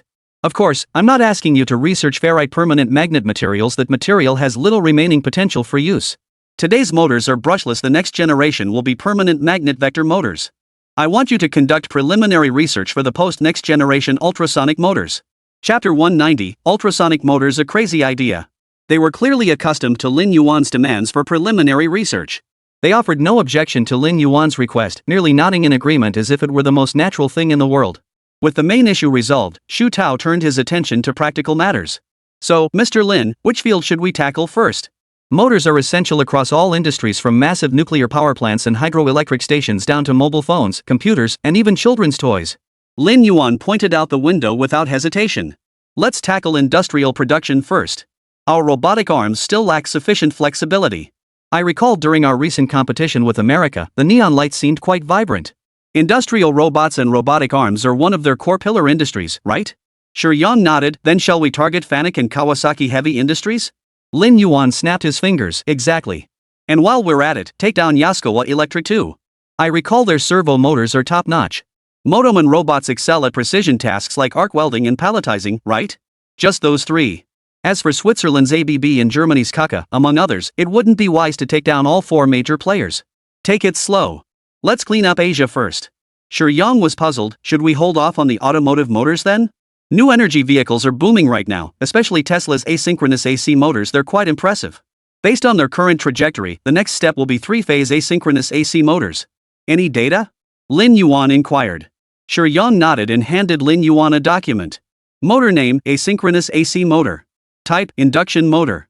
Working principle, electromagnetic torque is generated through the interaction between the rotating magnetic field in the air gap and the induced current in the rotor windings, thereby converting electrical energy into mechanical energy. Control method, fully digital motor control via a 32-bit CPU. Application scenarios, conventional household appliances, primary industrial applications. Motor performance, speed control accuracy 0.02%, speed regulation range 1:28,000, position control accuracy 1, pulse control range 0-300% of rated torque accuracy 5%. Lin Yuan glanced at it. Not bad. It is indeed an excellent automotive motor. But it's not enough to make me alter the group's development strategy. Besides, the domestic new energy vehicle sector hasn't finished reshuffling yet. Let's wait and see. Only when the tide goes out do you see who's been swimming naked. China's new energy vehicle sector is still in its infancy, and policy implementation across various fronts suffers from inherent delays and lag. This has led to numerous subsidy fraud incidents. The market remains murky, and Lin Yuan has no desire to get involved. Besides, he has no interest in building cars. No need to jump in now. Waiting another 2 years until the landscape stabilizes would be the ideal time for Star Ocean Future Group's motors to enter the civilian market. How's your progress on the ultrasonic motor theory? Any issues? Having resolved the permanent magnet vector motor issues, Lin Yuan turned his attention to the next phase of the plan. Lin Yuan had already done preliminary work on the relevant materials at the Starsea Future Laboratory before the new year, and he had completed drafting the related theories. We're still in the digestion phase. The main issue is that the foundational logic isn't fully understood yet, and secondly, the ultrasonic module presents significant technical challenges. Xu Tao spoke frankly, outlining the primary issues. Of course, this was largely due to the slow progress from the acoustics lab. Lin Yuan wasn't surprised. It would have been strange if they could digest such complex material in a short time. So he proceeded directly to explain the fundamental logic. Ultrasound is fundamentally a frequency band of sound. The range audible to the human ear spans 20 Hz to 20,000 Hz. This, of course, is based on conditions under Earth's current gravity and normal atmospheric pressure. Given these prerequisites, modern acoustics defines frequencies exceeding 20,000 Hz beyond human hearing as ultrasonic waves. Ultrasonic motors leverage precisely this characteristic. To the human ear, what cannot be heard is equivalent to silence, so one of the most significant characteristics of ultrasonic motors is their complete silence. The working principle involves utilizing the inverse piezoelectric effect of piezoelectric materials. Electrical power is input through piezoelectric materials into the vibration module. The stator within the vibration module, when subjected to external electrical power, generates vibrations at ultrasonic frequencies. By systemically controlling the vibration module, this motion is converted into energy for output, driving the rotor in a directed movement to power mechanical operations. Based on fundamental modern physics, vibration itself represents a form of energy, possessing both kinetic and potential energy. Moreover, due to its overclocking, its energy output is substantial. This means that the units an ultrasonic motor can drive and propel far exceed those of conventional motors, and even surpass those of permanent magnet vector motors. This is because the core structure of permanent magnet vector motors remains that of conventional motors. The core of an ultrasonic motor, however, consists of a piezoelectric material conversion module, a vibration module, and a drive module. Theoretically, as long as these three modules are sufficiently large and operate with high efficiency, the output efficiency of an ultrasonic motor can be exceptionally high. What I left behind at the Starsea Future Laboratory are the theoretical foundations concerning ultrasonic vibration transmission efficiency and energy conversion across different media. For the core issue of piezoelectric materials, consult the chemistry lab and have them resolve it. Lin Yuan offered a final reminder. Sure Yang rubbed his slightly shiny bald spot in embarrassment. Looks like we overcomplicated things. When we first took on this project, we even considered overclocking the module to generate greater power. This statement startled Lin Yuan. Don't even think about it. Pushing for higher order or multiple overclocks would cause the ultrasonic motor's output power to surge exponentially, not just multiply. Under such conditions, neither conventional single-crystal high-temperature alloy casings nor polycrystalline high-temperature alloy casings could withstand such immense energy. You're pushing the ChemLab folks to their limits. They couldn't meet your demands in the short term. And even if they did, you'd just push for more extreme testing and keep pushing for complex overclocking. It's like adding more flour when there's too much water, then adding more water when there's too much flour. The outcome becomes completely unpredictable. The current medium environment simply doesn't permit repeated overclocking. We don't want to push things too far. At this point, Lin Yuan paused, staring at Shu Tao and Shi Yong with disbelief. You want to use this thing as a power source for rockets and satellites? Shu Tao didn't answer directly, but countered, is that a problem? Of course not. This thing has a critical threshold. Eventually, it'll trigger the space supercavitation effect. One wrong move and it could detonate instantly. That kind of explosion is caused by chaotic energy diffusion. The consequences are comparable to a nuclear blast. Lin Yuan quickly interrupted them. He thought he was already crazy enough with the system, but now the people he personally recruited were getting crazier too. We have other options for our future rocket propulsion systems. Satellites and spacecraft use particle thrusters, not this. You can't continue down this path. I certainly don't want you guys to play with fire and blow my hard-built research base straight into the sky one day. Chapter 191, Lin Yuan's grand scheme, ambition emerges. Seeing Lin Yuan speak with such gravity, Shu Tao and Shi Yong nodded regretfully. Seeing the regret on their faces, Lin Yuan nearly exploded on the spot. What the hell are you disappointed about? If this thing detonates, it'll trigger an energy chain reaction guaranteed to cause a massive chain detonation across the entire base. This base is slated for nuclear energy research, and weapons-grade enriched uranium will be delivered here later. If that all collided? That would be a catastrophe of epic proportions. Blowing a crater in the desert would be the least of it. Entire cities nearby would need to be evacuated. Even if these people somehow survive the blast, they'll have to bear the consequences afterward. At this thought, Lin Yuan rubbed his temples in anguish. He now understood why his superiors were keeping such a close watch on him. The higher-ups feared he might accidentally cause a major incident. Now he, too, feared his subordinates might accidentally cause a major incident. The vast desert stretched endlessly around them, sparse in population and wide open, perfect for them to conduct experiments to their heart's content. By the time Lin Yuan finished his discussion with them, the heads of the other laboratory groups and sub-laboratories had mostly arrived. Representatives from the State Commission of Science, Technology and Industry for National Defense and the military headquarters had also been notified and arrived. I've called this meeting today primarily because we rarely gather together like this usually. You all communicate privately. Now that the Research Institute is established, I need to outline the next steps. Lin Yuan then outlined the project details discussed earlier with Shu Tao and the next steps. Are there any questions regarding this project from the various labs? Lin Yuan looked around at the heads of each lab. The heads of each lab nodded in agreement. Alright, I'll continue. Let me outline the key priorities for the next phase. First, the hypersonic wind tunnel must be completed as soon as possible. Mengshi Industrial Software has wind tunnel simulations, and we have conventional wind tunnel clusters available, but they still fall short for hypersonic wind tunnel requirements. Software simulation alone is insufficient in this area. Actual testing must be conducted. The requirement is a Mach number range of 15 to 70. Maximum simulated temperature, 12,000 K. Maximum simulated altitude, 500 kilometers, the threshold between Earth's outer atmosphere and outer space. Are there any issues with this? Lin Yuan looked around and asked aloud. We have an issue on the propulsion lab side. To achieve this speed, conventional power sources are insufficient. The only viable option currently is the detonation engine power source. Therefore, our preliminary research projects for the 6th generation aircraft, the rotary detonation engine and oblique detonation engine, will likely need to be suspended. I must isolate the power source for scaling up. Primarily scaling up the detonation drive unit. The head of the Star Sea Power Laboratory spoke first.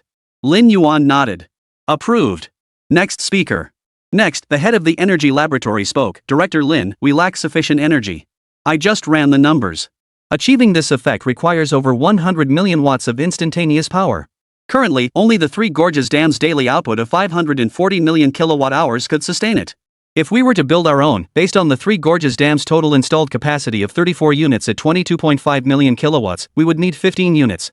But there are no rivers in northwest China with sufficient flow to generate that much power. Lin Yuan countered directly, what's the status of the Carmen Vortex Street Power Tower project? The manager paused, then replied, we can conduct tests within the year. Lin Yuan nodded and said no more. The manager understood and quickly began taking notes. Any other questions? Lin Yuan pressed. The head of the chemical laboratory knew Lin Yuan was addressing him, so he shook his head. No issues here. The new polycrystalline high-temperature alloy is already in testing, along with 2 high-speed steel derivatives. That should fully meet the requirements. Good. Let's proceed. Lin Yuan nodded in satisfaction, preparing to move on to the next project. But at that moment, representatives from the National Defense Science and Technology Industry Bureau and the military headquarters both raised their hands simultaneously. Mr. Lin, I have a question. Lin Yuan understood their intent and waved them off with a smile. We'll address your questions at the end. I'll answer them individually after the meeting. The 2 officials wiped the sweat from their palms. The room's heating remained consistently set at the optimal temperature of 24.8 degrees Celsius, yet they were still sweating profusely. Sitting there for less than 10 minutes, they had already heard too many explosive revelations. And these were precisely the things they'd never heard before. Superiors had dispatched them to serve as intermediaries, tasked with facilitating coordination, but no one mentioned they'd be dealt a trump card right off the bat. Hypersonic air-breathing groups, 6th-generation fighter pre-research, and that power tower with the tongue-twisting name. Each sounded critically important. Especially the hypersonic wind tunnel group at simulated altitude could reach the critical 500-kilometer mark. What was Lin Yuan up to? The atmosphere is divided into multiple layers. The troposphere extends up to 12 kilometers above the ground. The stratosphere, extending from the top of the troposphere to about 50 kilometers. The mesosphere, from the top of the stratosphere to about 85 kilometers. The mesosphere, from the top of the mesosphere to about 800 kilometers. The exosphere, extending from the top of the thermosphere to approximately 800 kilometers. If we simulate the scenario Lin Yuan mentioned earlier at 500 kilometers altitude, it implies that Starsea Future Group is secretly developing near-space aircraft. Instantly, a name flashed through both their minds: orbital bomber. Alright, moving on. The second project involves particle colliders and particle accelerators. Seeing no objections from the others, Lin Yuan proceeded to the second project. Lin Yuan didn't care what others used particle accelerators for, he focused solely on 2 application areas. This is a phased project. The particle collider is the first phase, with the final product being the particle accelerator. If you need assistance with the construction, you can directly approach the Huaca Academy and collaborate with them. I don't care what you research with the particle accelerator, but you must complete the R&D plan for these 2 fields. The first is high-energy weaponry, specifically particle beam weapons. I require both charged and uncharged particle beams. This can be accomplished during the particle collider phase. The other is researching the generation of magnetic fields using particle acceleration. By controlling the circulation, acceleration, and direction of particles, you can manipulate the magnitude and direction of the magnetic field. This will require waiting until the entire particle accelerator complex is fully operational before commencing. The representative example here is the meson circulation generator. It also requires a magnetic field regulator, which is used in tandem with it. The goal is to achieve true vertical takeoff and landing for aircraft. Vertical takeoff and landing utilizing planetary magnetic fields. I only require results in these 2 areas, the rest is entirely up to you.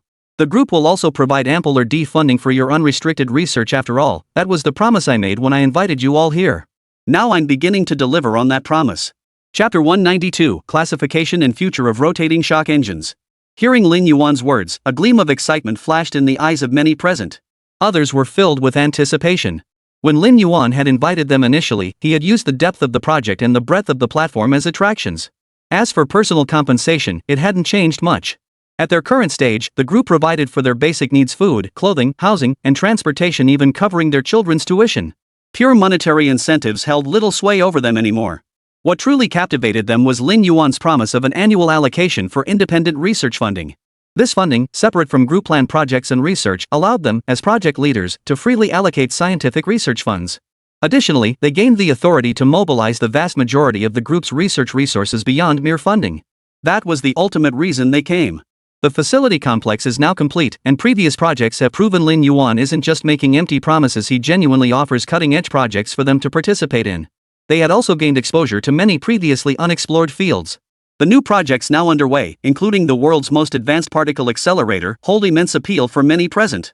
At a certain stage of scientific research, many fields become interconnected. Indeed, many of the leading figures in physics research present here are themselves top-tier mathematicians, albeit with different research approaches and directions than pure mathematicians. The same holds true in chemistry, where top chemists often possess astonishing expertise in certain physics domains. Jinwoo's ability to utilize a backpack-mounted imported air system and triple-engine configuration stems directly from a breakthrough in the functional theory field achieved by the group's internal aerodynamics research team. By studying the wave-like behavior of gas flow based on the three-dimensional incompressible Navier-Stokes equations, they optimized the Golden Crow's aerodynamic layout. Although aircraft development and manufacturing constitute a systematic engineering endeavor, a breakthrough in a single aspect of this field is enough to inspire the entire project team. That's why everyone present reacted so passionately when Lin Yuan stated his requirements.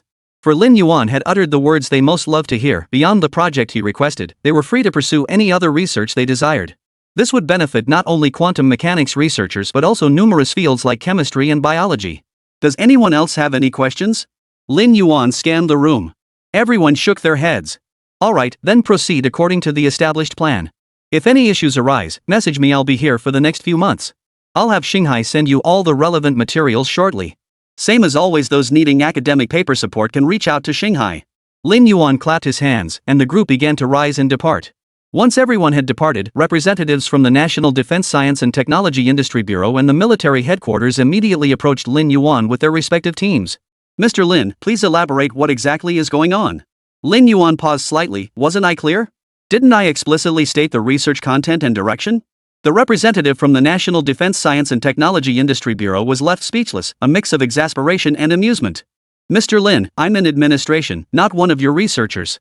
Just because the professors and experts understand it doesn't mean I do. Lin Yuan nodded. Alright, you ask the questions, and I'll provide the answers.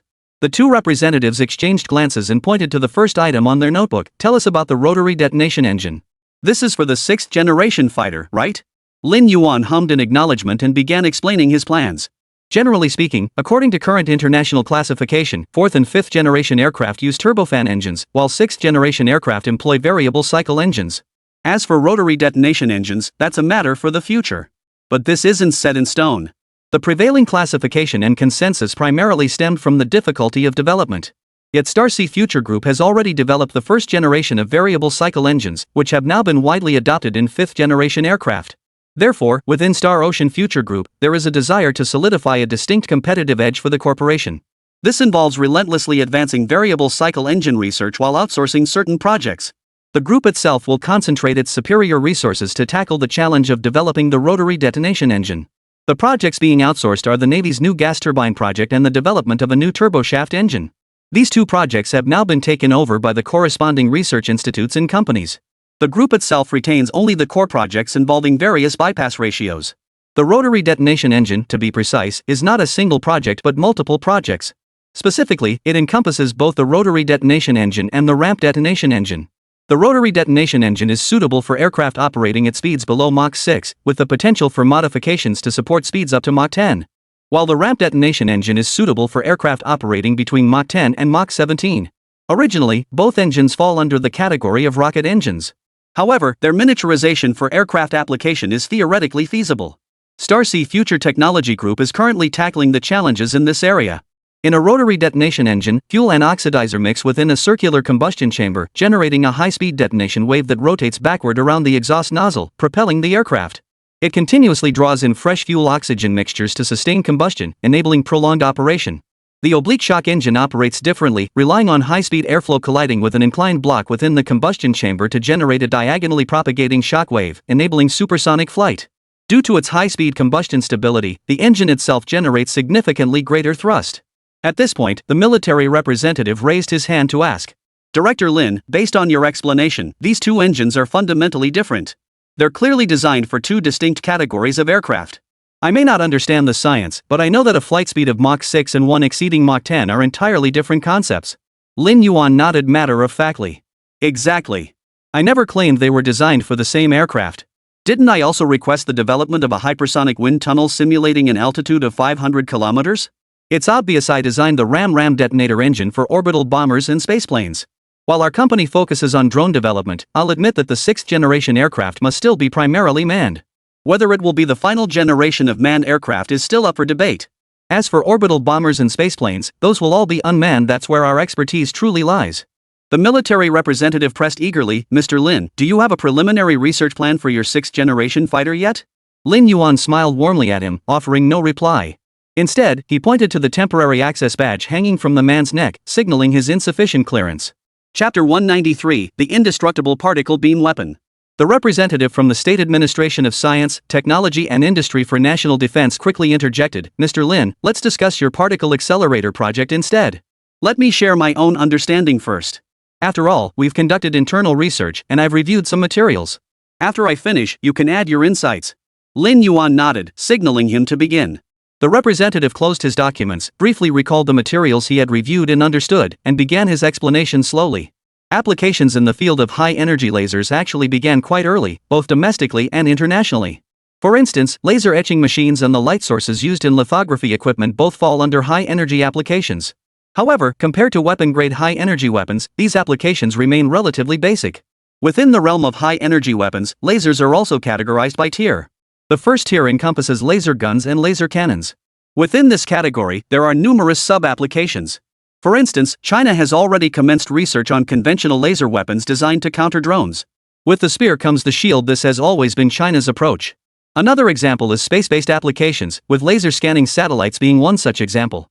However, individual laser guns and high-energy laser cannons remain largely in the realm of science fiction at this stage. The power output simply isn't there yet. This power requirement has two aspects. First, the emission power of laser weapons falls short, primarily due to limitations in laser crystal materials. Currently, the most advanced technology in China utilizes KBBF crystals synthesized with potassium pentaborate as the core material, produced through anion technology. KBBF crystals can compress laser wavelengths to under 200 nanometers, representing the world's most advanced level in weapon-grade applications. That's correct. In the realm of high-energy lasers, Huagua has long been in a league of its own, leaving America in the dust. Many may not realize that Huagua initiated research and testing in high-energy lasers as early as the 1970s and 1980s. Even earlier than America. This outcome is entirely expected. Currently, domestic efforts are focused on achieving breakthroughs in potassium pentaborate, the core material of KBBF crystals, to prepare for the development of next-generation LSBO crystals. Yet even LSBO crystals have limitations in the power intensity they can withstand. This is one constraint. Another constraint is that the power supply systems providing energy for high-energy laser weapons cannot meet the required charging and discharging power. High-energy laser weapons are instantaneous damage weapons, yet they require extremely short durations. The duration could be as short as 1 or 2 seconds, or as long as 7, 8, or even 10 seconds of continuous irradiation. This demands that the power supply system not only possess substantial reserves but also deliver stability and continuity pushed to the absolute limit. This is the current state of China's high-energy technology. This represents the known status. He had no knowledge of deeper, more advanced information. Lin Yuan smiled faintly. He knew that the LSBO crystal was actually the masterpiece of academician Chen from the High Energy Physics Institute of the Chinese Academy of Sciences. However, the research on LSBO crystals was not merely in preparation, it had already been realized. It had been unveiled just during the recent New Year period. It remained classified, however, with no external disclosures made. Therefore, few people were privy to its existence. Lin Yuan happened to be one of them. Is that about all there is to it? Lin Yuan asked with a smile. The representative took a sip of water and nodded. That's the extent of what I'm authorized to know. As for the specific internal projects in progress, that's beyond my purview. Take your meeting earlier, for instance. I know it exists, but I have no idea about the specifics, the progress, who's in charge, or what the end goal is. Lin Yuan hummed in acknowledgement. Then let me add one more point. As the representative mentioned earlier, while current limitations indeed hinder the development of high-energy laser weapons, there's an undeniable reality. Even if developed, they'd be rather underwhelming. Because a high-energy weapon that just goes boom, boom, boom doesn't feel like a weapon, it feels more like a toy. The application of high-energy weapons has never been about killing individual soldiers, it's about destroying equipment units. Both aspects the representative mentioned earlier boil down to material science issues. Beyond that, however, lies another critical issue: theoretical research. Conventional high-energy laser weapons fail to meet Lin Yuan's requirements, leaving only next-generation high-energy laser weapons as an option: particle beam weapons. One point must be clarified: electromagnetic cannons do not fall under high-energy weapons, they are applications within the electromagnetic field. Pulse weapons are also not high-energy weapons, they are merely a type of thermal weapon. Pulsing is one operating mode of the power system, and these weapons are named based on their thermal operating principles. Alternatively, they may utilize electromagnetic pulses to disrupt internal components of equipment, representing a derivative application within the electromagnetic field. As for sonic weapons, they are even less relevant, these are acoustic weapons. In Lin Yuan's mind, the next generation of high-energy weapons could only be particle beam weapons. It utilizes specific devices to accelerate particles to a predetermined velocity before launching them. The target velocity is no ordinary speed, it starts at 180,000 kilometers per second. What does this mean? The speed of light is 300,000 kilometers per second, meaning the particle's velocity has reached half the speed of light. This capability stems not only from the equipment itself but also from inherent physical properties. Therefore, being targeted by a particle beam weapon is essentially a death sentence. As for those movie scenes where characters dodge laser beams from blasters, just watch them. Most people can't even dodge a bullet coming at them. How could they possibly evade particles moving at such extreme speeds through space? Lin Yuan's earlier distinction between charged and uncharged particles refers to the properties of particles within the beam. Charged particle beams are designed for use within the atmosphere. This is because the particle's high-speed movement generates static electricity through friction with the air in the atmosphere. If the particles are uncharged, they would alter their own properties upon contact with static electricity. This could cause the aggregated laser beam to suffer energy dissipation due to the electrostatic induction phenomenon, leading to the disintegration of the particle beam.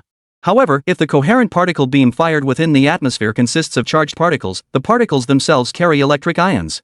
Upon encountering static electricity, they generate electric atoms, which instead reinforce the entire coherent process. When the aggregation reaches a certain state and incorporates the motion of boson particles, a new type of weapon emerges, the plasma cannon. This represents the third stage of high-energy weapon utilization. Once the plasma cannon emerges, the prototype for a planet-destroying weapon from Star Wars is born: the Death Star.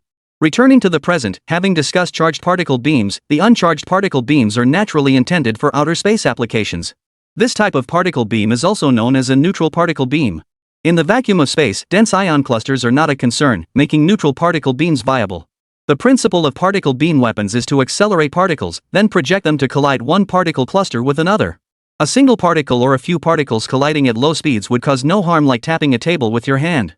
The force merely affects the speed and the intensity of the feedback. But what if tens of billions, or even hundreds of billions, of particles strike a target at half the speed of light? As far as Lin Yuan knew, no material on Earth could withstand such an assault. Moreover, since particles represent the smallest known building blocks of matter already reduced to infinitesimal scales, they cannot be further decomposed or split. This means their strength is incredibly high, so high that nothing can withstand them. Chapter 194, Final Assembly of the Drone Carrier. After Lin Yuan finished speaking, the military representative's hand holding the teacup trembled violently. Mr. Lin, is this plasma cannon truly a planet-destroying weapon? Lin Yuan looked at him with a hint of amusement. It's hard to say. This is the field I'm currently researching, a deep application within the condensed matter physics of boson Hawking particles. Based on my current research findings, I have several hypotheses, and I believe the direction is correct. But even if the plasma cannon is developed in the future, don't even think about destroying stars, and certainly don't worry about others destroying us.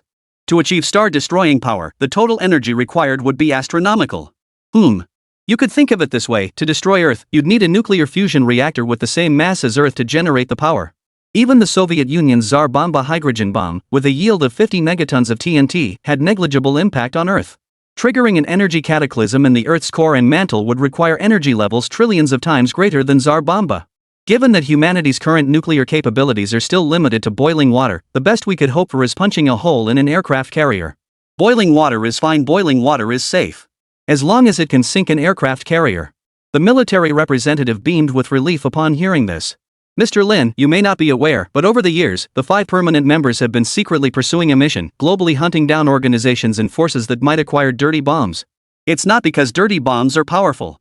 While incomplete detonation of nuclear fuel doesn't yield significant destructive force, the resulting radiation contamination persists for over a century. Ultimately, it's because secondary processing is simple and the operational costs are low. Having learned from this lesson, subsequent weapons developed by all parties have deliberately avoided this issue by incorporating various safety protections. We won't interfere with what you choose to research, but you must ensure proper safeguards are in place. Lin Yuan nodded. Rest assured on that point. Our research institute maintains a permanent battalion-level security force on site. Breaching a military restricted zone deep within China's heartland, then snatching our research under the protection of a fully man-mechanized composite heavy regiment, if anyone could pull that off, it would have to be aliens. No carbon-based life form in their right mind would come here looking for death.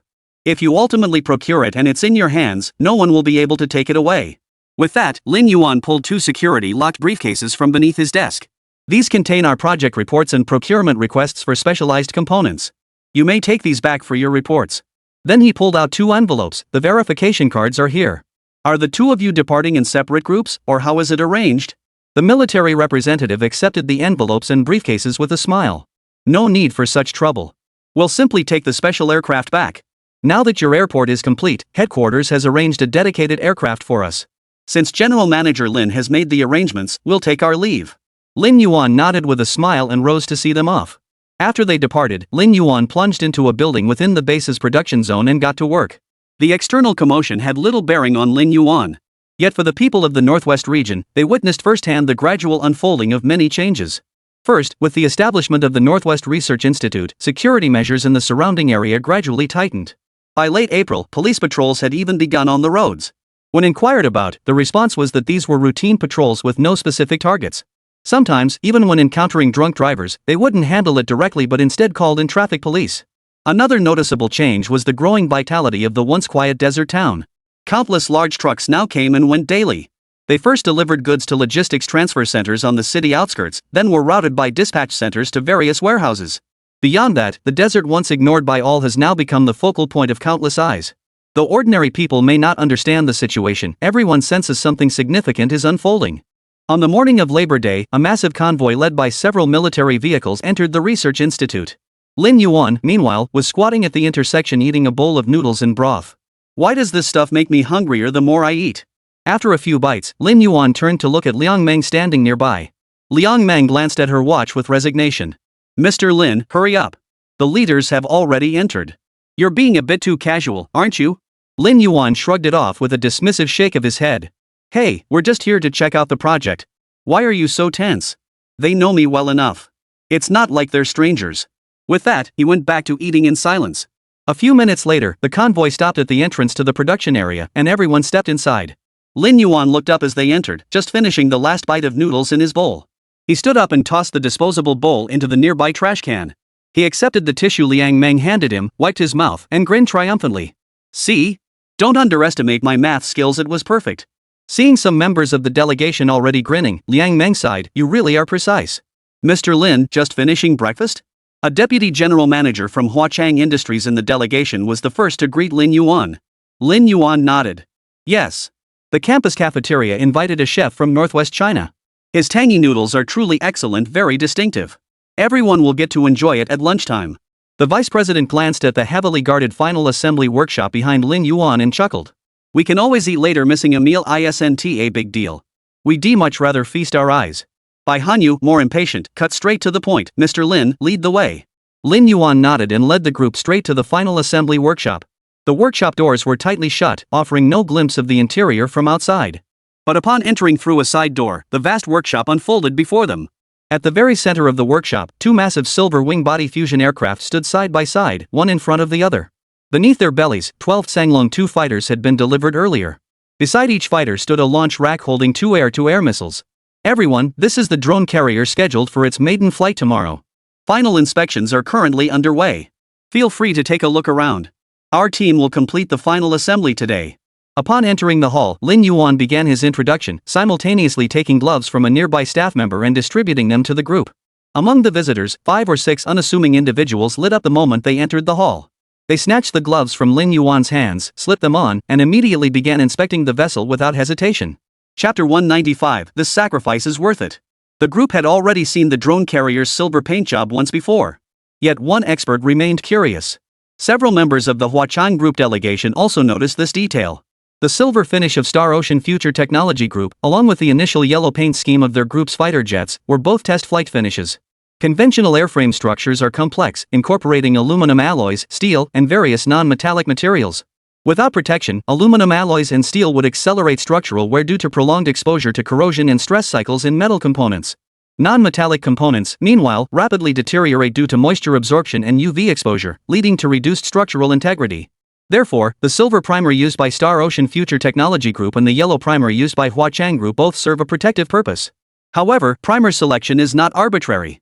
Take Huachang Group's yellow primer, like the one applied to the 20 series drone during its maiden flight. It's an epoxy zinc-rich primer. The zinc ions within it provide exceptional protection for aluminum elements. Those in the know could tell at a glance that the drone carrier's hull was made of an entirely new alloy, most likely identical to the Golden Crow's. Mr. Lin, the nose section houses radar and demands exceptional transparency. Is it acceptable to cover it with silver paint as well? One of the experts stood beneath the drone carrier, pointing to the nose section. Lin Yuan smiled. No problem. Look closely, there's a subtle color difference between these two silvers. They appear as one coating, but are actually two distinct types. Western radars are constantly monitoring our research institute anyway. If they want to see it, let them. Whether they can discern anything from it is not my responsibility.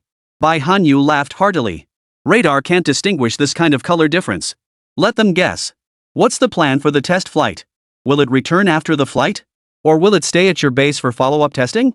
Seeing everyone else head off to consult with staff about the tour, Lin Yuan pulled Bai Hanyu aside and asked in a low voice. At Lin Yuan's question, the smile vanished from Bai Hanyu's face, replaced by intense anger. The arbitration ruling comes out on July 12th. By then, we'll definitely have made our move in the South China Sea. We'll take direct control of the drone carrier. If testing is needed, it will be done in the south. Anyway, the built-in missiles for the Tsanlong 2 or PL-16s and the Southern Theater Commands have plenty in reserve. Though he had anticipated this, Lin Yuan was still stunned by the military's boldness. That won't work, they haven't even received their official paint jobs yet. Mainly, the stealth coating hasn't been applied yet.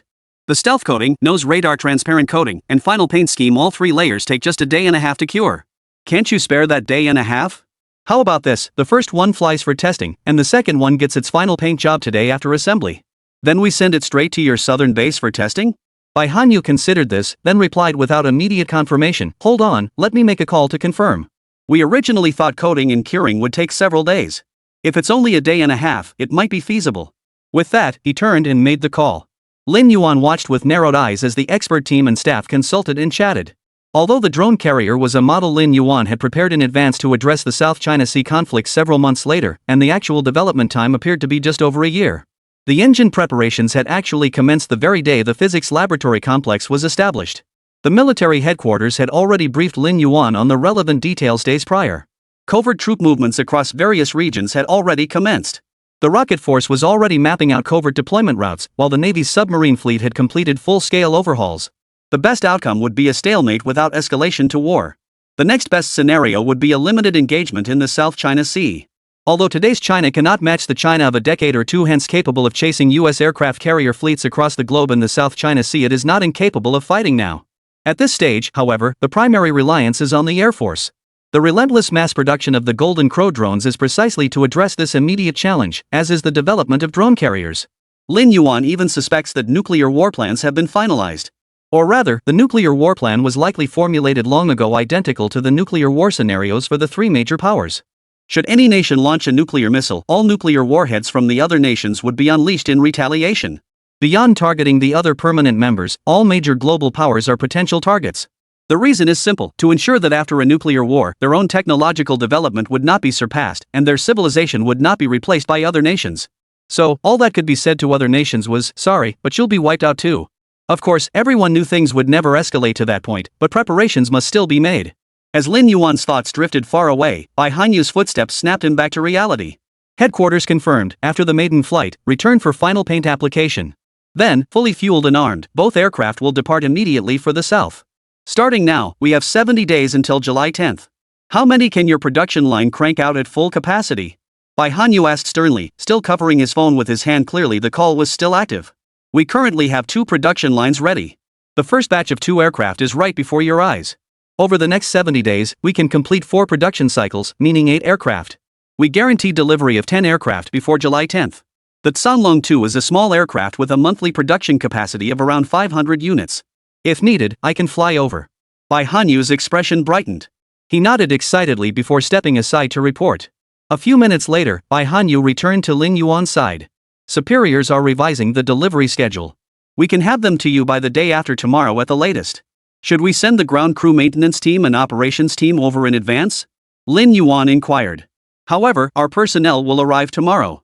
They'll begin your training immediately after the maiden flight. It's fortunate you sent the training equipment ahead of time, they've already become proficient. Bai Hanyu's tone lightened considerably. Lin Yuan, however, grew more serious. Procuring so much in advance to handle the current troubles is understandable. But once this matter is resolved, that's when the real trouble for both our sides will begin. Bai Hanyu stared expressionlessly at the colossal machine before him and uttered 2 words, worth it. He understood exactly what Lin Yuan meant. Such rushed production and delivery had disrupted all other logistical support systems and training frameworks. The maintenance manuals could never be studied step by step. Even if fatigue from intense combat or other maintenance issues arose, it would be unlikely to follow the standard maintenance protocols. Fortunately, the drone carrier's components were still within the established systems. All manufacturers had established maintenance procedures. The engines have undergone extensive ground testing, ensuring their reliability. The worst-case scenario is that these 10 drone carriers might be pushed beyond their operational limits. They may be the first batch to be decommissioned in the future. But both the military and Lin Yuan understood this was America's final large-scale probe into the South China Sea. If China weathered this challenge, the region would finally find stability. That's why Bai Hanyu declared it worthwhile. Chapter 196, The Ternary Chip and Program. The reason for its power.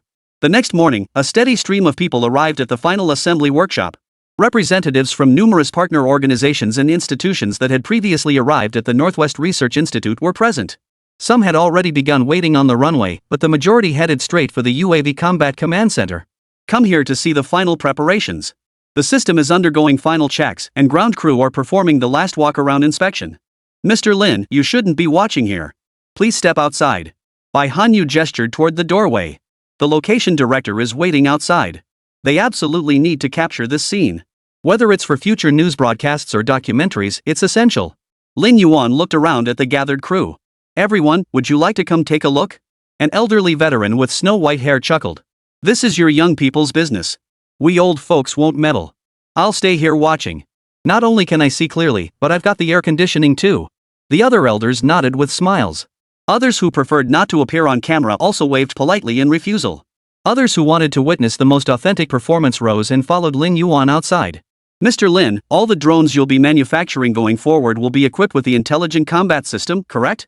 During the system check earlier, I noticed steps for inspecting the Intelligent Combat System and scanning the database. The chief engineer from Manhwa Technology Research Institute asked as they walked. Lin Yuan nodded. Correct. Our Intelligent Combat System performs data calibration based on information from Beidou and the nationwide network of air defense and anti-missile identification systems. A single aircraft's onboard computer has performance limitations. The more aircraft there are, the more sorties flown, the more mature their systems become, the larger the system data pool grows, and the faster the learning rate accelerates. Even after takeoff, the intelligent combat systems of different aircraft can assist each other in calculations through a two-way data link. In a sense, these aircraft themselves function as low-end computing centers. They can assist early warning aircraft and ground combat command systems with data processing. This forms part of our strategy to build an intelligent aerial combat platform. Military representatives and others nearby laughed heartily. After all, this system was precisely what they had pursued from the outset, and Starsea Future Group had made it a reality. The chief engineer from the Research Institute nodded thoughtfully. I imagine the price tag won't be cheap, though? Bai Hanyu admitted without hesitation. Chief Engineer Feng is correct. This system is expensive. The cost per aircraft increases by at least tens of millions. But I believe it's worth every penny. Chief Engineer Feng hummed in agreement, while the others wore expressions that suggested they found this perfectly reasonable. Our institute is currently attempting to design an intelligent radar optoelectronic control chip to achieve this capability, but it's proving extremely difficult. Oh? Isn't there Mengshi? Your Mengshi is a special supply version with all functional modules fully unlocked. That shouldn't be too difficult, then. Bai Hanyu perked up with interest. Ever since Starsea Future Technology Group successfully developed carbon-based chips, virtually every qualified research institute in the country had been striving in this direction. Moreover, Starsea Future Technology Group hadn't hindered these efforts. On the contrary, they'd provided assistance in every way possible. The other head of the fire control system shook his head. General Bai, you may not realize it, but precisely because the system is entirely new, it's truly challenging. While chip pinouts can follow established templates, the system itself must be built from scratch. You know that all operating systems are binary, right? The underlying logic is represented by zeros and ones. Bai Hanyu nodded. He possessed that level of foundational knowledge. The manager continued, but the intelligence system developed by CEO Lin and the Mengshi platform they've opened to us require a switch to ternary code. After studying their system, we discovered their smart chips are fundamentally ternary. Everything on the market and what we've used before are binary chips. While the logic of advance 1 for every 3, retreat 1 for every 3 certainly facilitates representing all integers and enhances computational efficiency, the underlying architecture becomes excessively complex. Bai Hanyu looked at Lin Yuan in utter confusion. Mr. Lin, wouldn't binary have a clear advantage in hardware cost? For representing 3-digit numbers, quaternary and binary systems require 20 components, while ternary requires 21. Expanding this perspective, binary should be the most cost-effective solution. Lin Yuan affirmed this point. General Bai, you're absolutely right. That's precisely why our group pursued self-developed carbon-based chips even when we started with nothing. Current silicon-based chips have a peak computational limit due to material constraints. Exceeding the threshold will burn out the chip and motherboard. But carbon-based chips are different. With the same manufacturing process and size, they can accommodate at least 100 times more components than silicon-based chips.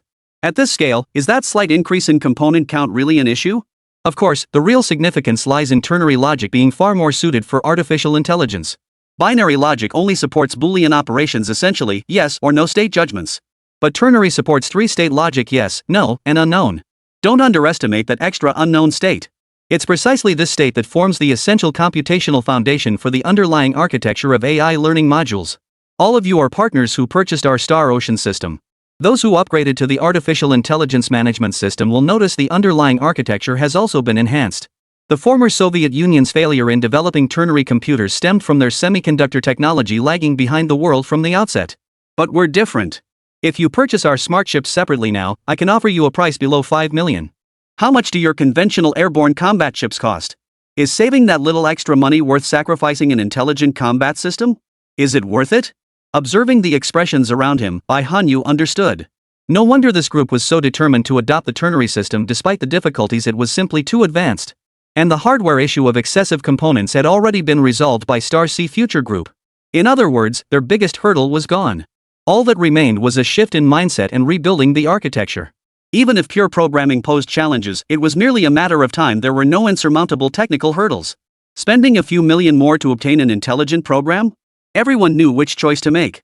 You get what you pay for. That principle holds true here too.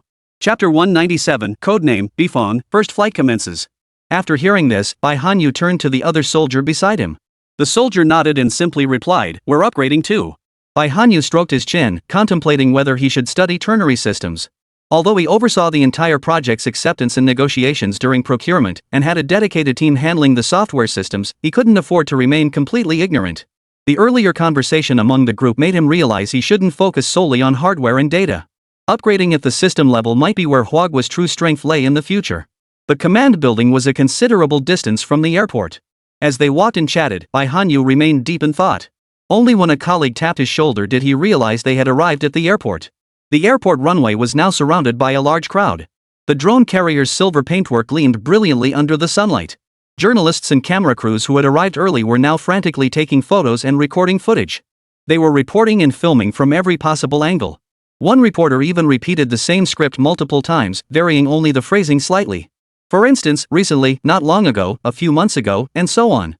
Clearly, this was done to accommodate broadcasts at different times. However, apart from the CCTV field crew, everyone else's attention was fixed on the drone carrier. General Su, has the designation been finalized? Lin Yuan leaned closer to a military brigadier general beside him and asked, pointing at the drone carrier. The major general nodded. Bifong. Lin Yuan blurted out upon hearing the name, "What a fitting name. One of the mythical divine birds, it accompanied the Yellow Emperor into battle, and its appearance always signaled great fire.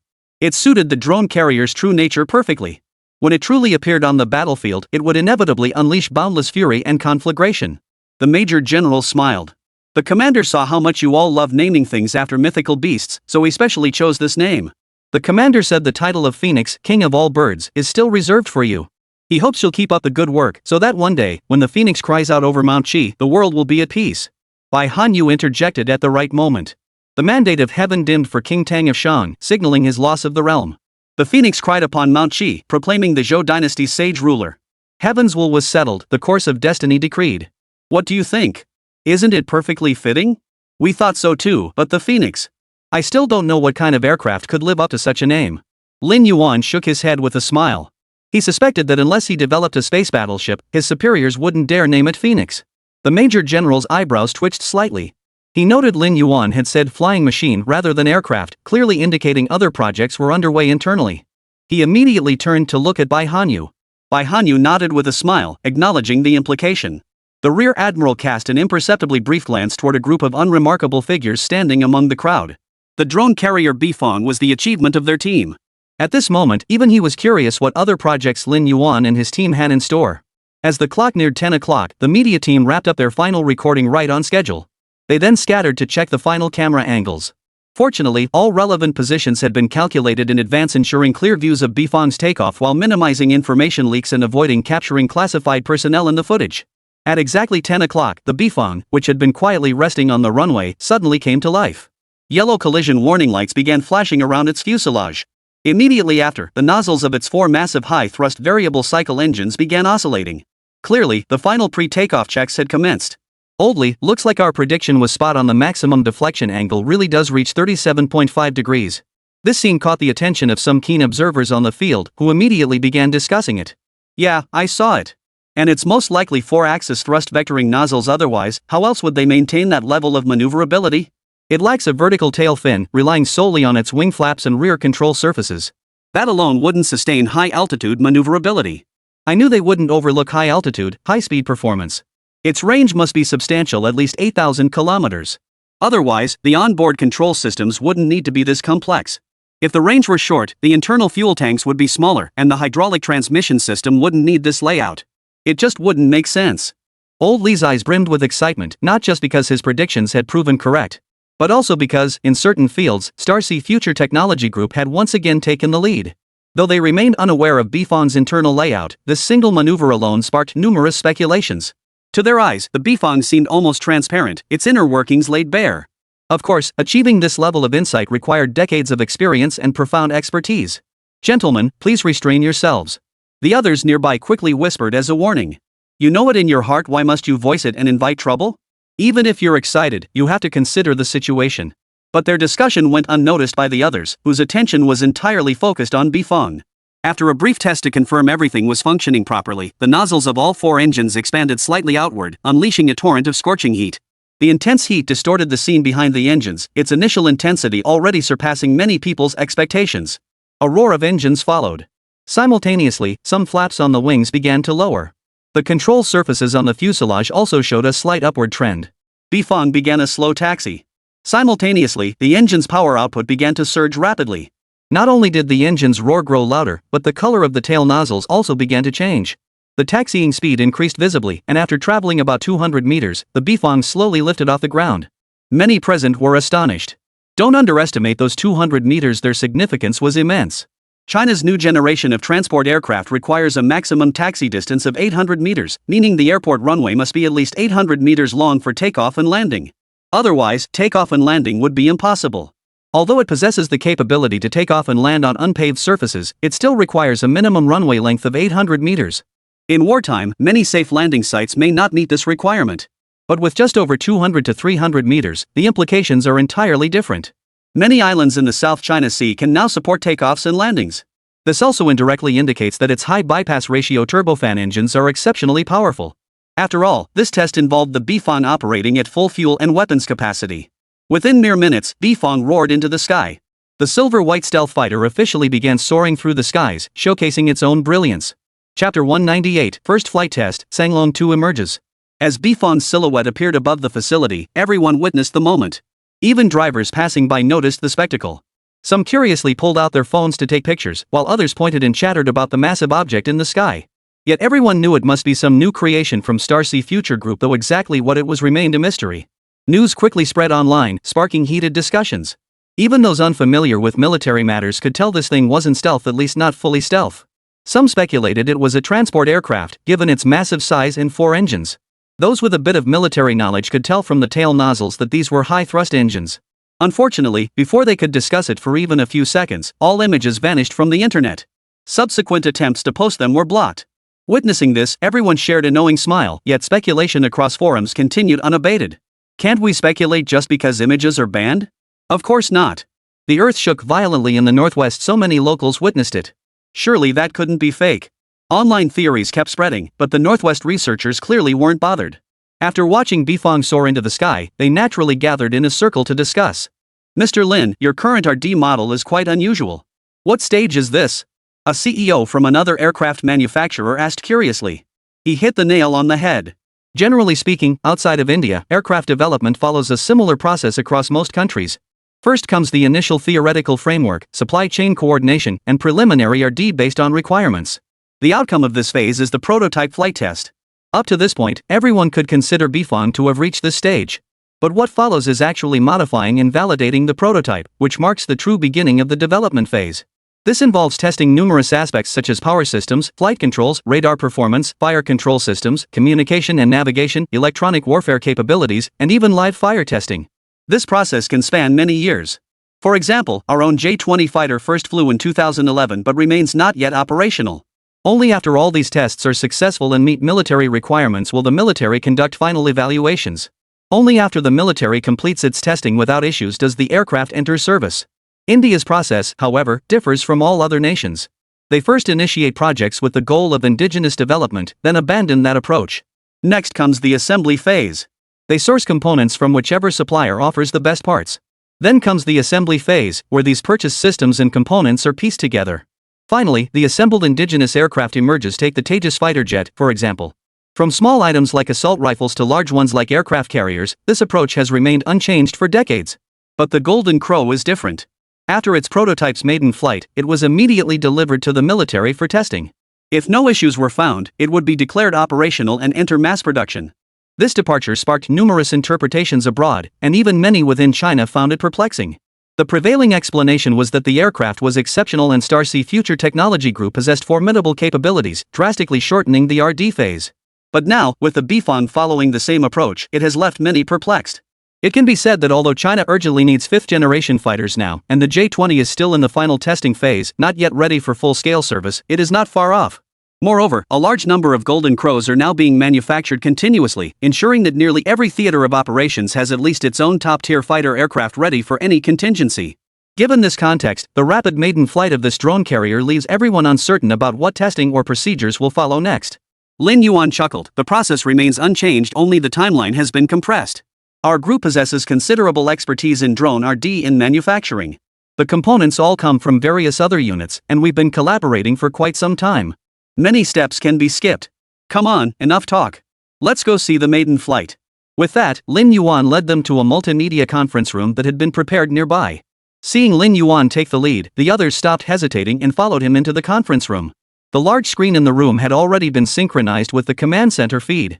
On the large screen, the massive silver silhouette of Bifang appeared as a single dot on the radar map. A smaller monitor beside it displayed a downward-facing live feed, clearly monitoring the underside of Bifang. Though the conference room couldn't pick up the command center's communications, everyone could tell from Bifang's circular flight path and the accompanying Golden Crow aircraft trailing behind that they were currently testing various flight control scenarios. Mr. Lin, isn't deploying a Golden Crow escort a bit wasteful? Wouldn't a regular aircraft suffice? Asked the chief engineer from Huachang Group's Internal Propulsion Research Institute, eyes fixed on the screen. Lin Yuan waved his hand dismissively. Chief Fong, haven't you been fixated on our high-thrust engine? Today you'll get a good look at it. We absolutely need the Jinwu escort.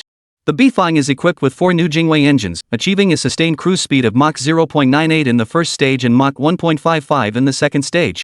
With full afterburner, it reaches Mach 2.1. We still need to validate various flight control designs using a standard aircraft, as a chaseplane would be too challenging. The 10 machine's max speed is also Mach 2. That 0.1 Mach gap might prevent it from collecting data effectively at the same flight position. Moreover, the engines of the Bifang and Jinwu can sustain full thrust until fuel depletion, a capability the 10th aircraft's engines currently lack. As if to validate Lin Yuan's words, just seconds after he finished speaking, the Bifang began accelerating. It transitioned directly from cruise flight to stage 2, reaching supersonic cruise speed. Here it comes. Finally, we can see it. Bai Hanyu exclaimed suddenly, his voice brimming with excitement. One by one, the others peered curiously, their eyes fixed on the small real-time monitoring screen beside them. Just as he had predicted, it wasn't long before the underside of the Bifang began to transform. As if responding to some command, the 12 embedded Sanglong 2 fighters suddenly dropped from its belly. Immediately, all 12 Sanglong 2 engines ignited. The stealth fighters accelerated. They scattered in all directions at an astonishing speed. 12 small dots instantly appeared on the large screen. These 12 dots began executing flight protocols, sometimes spreading out, sometimes forming offensive or defensive formations.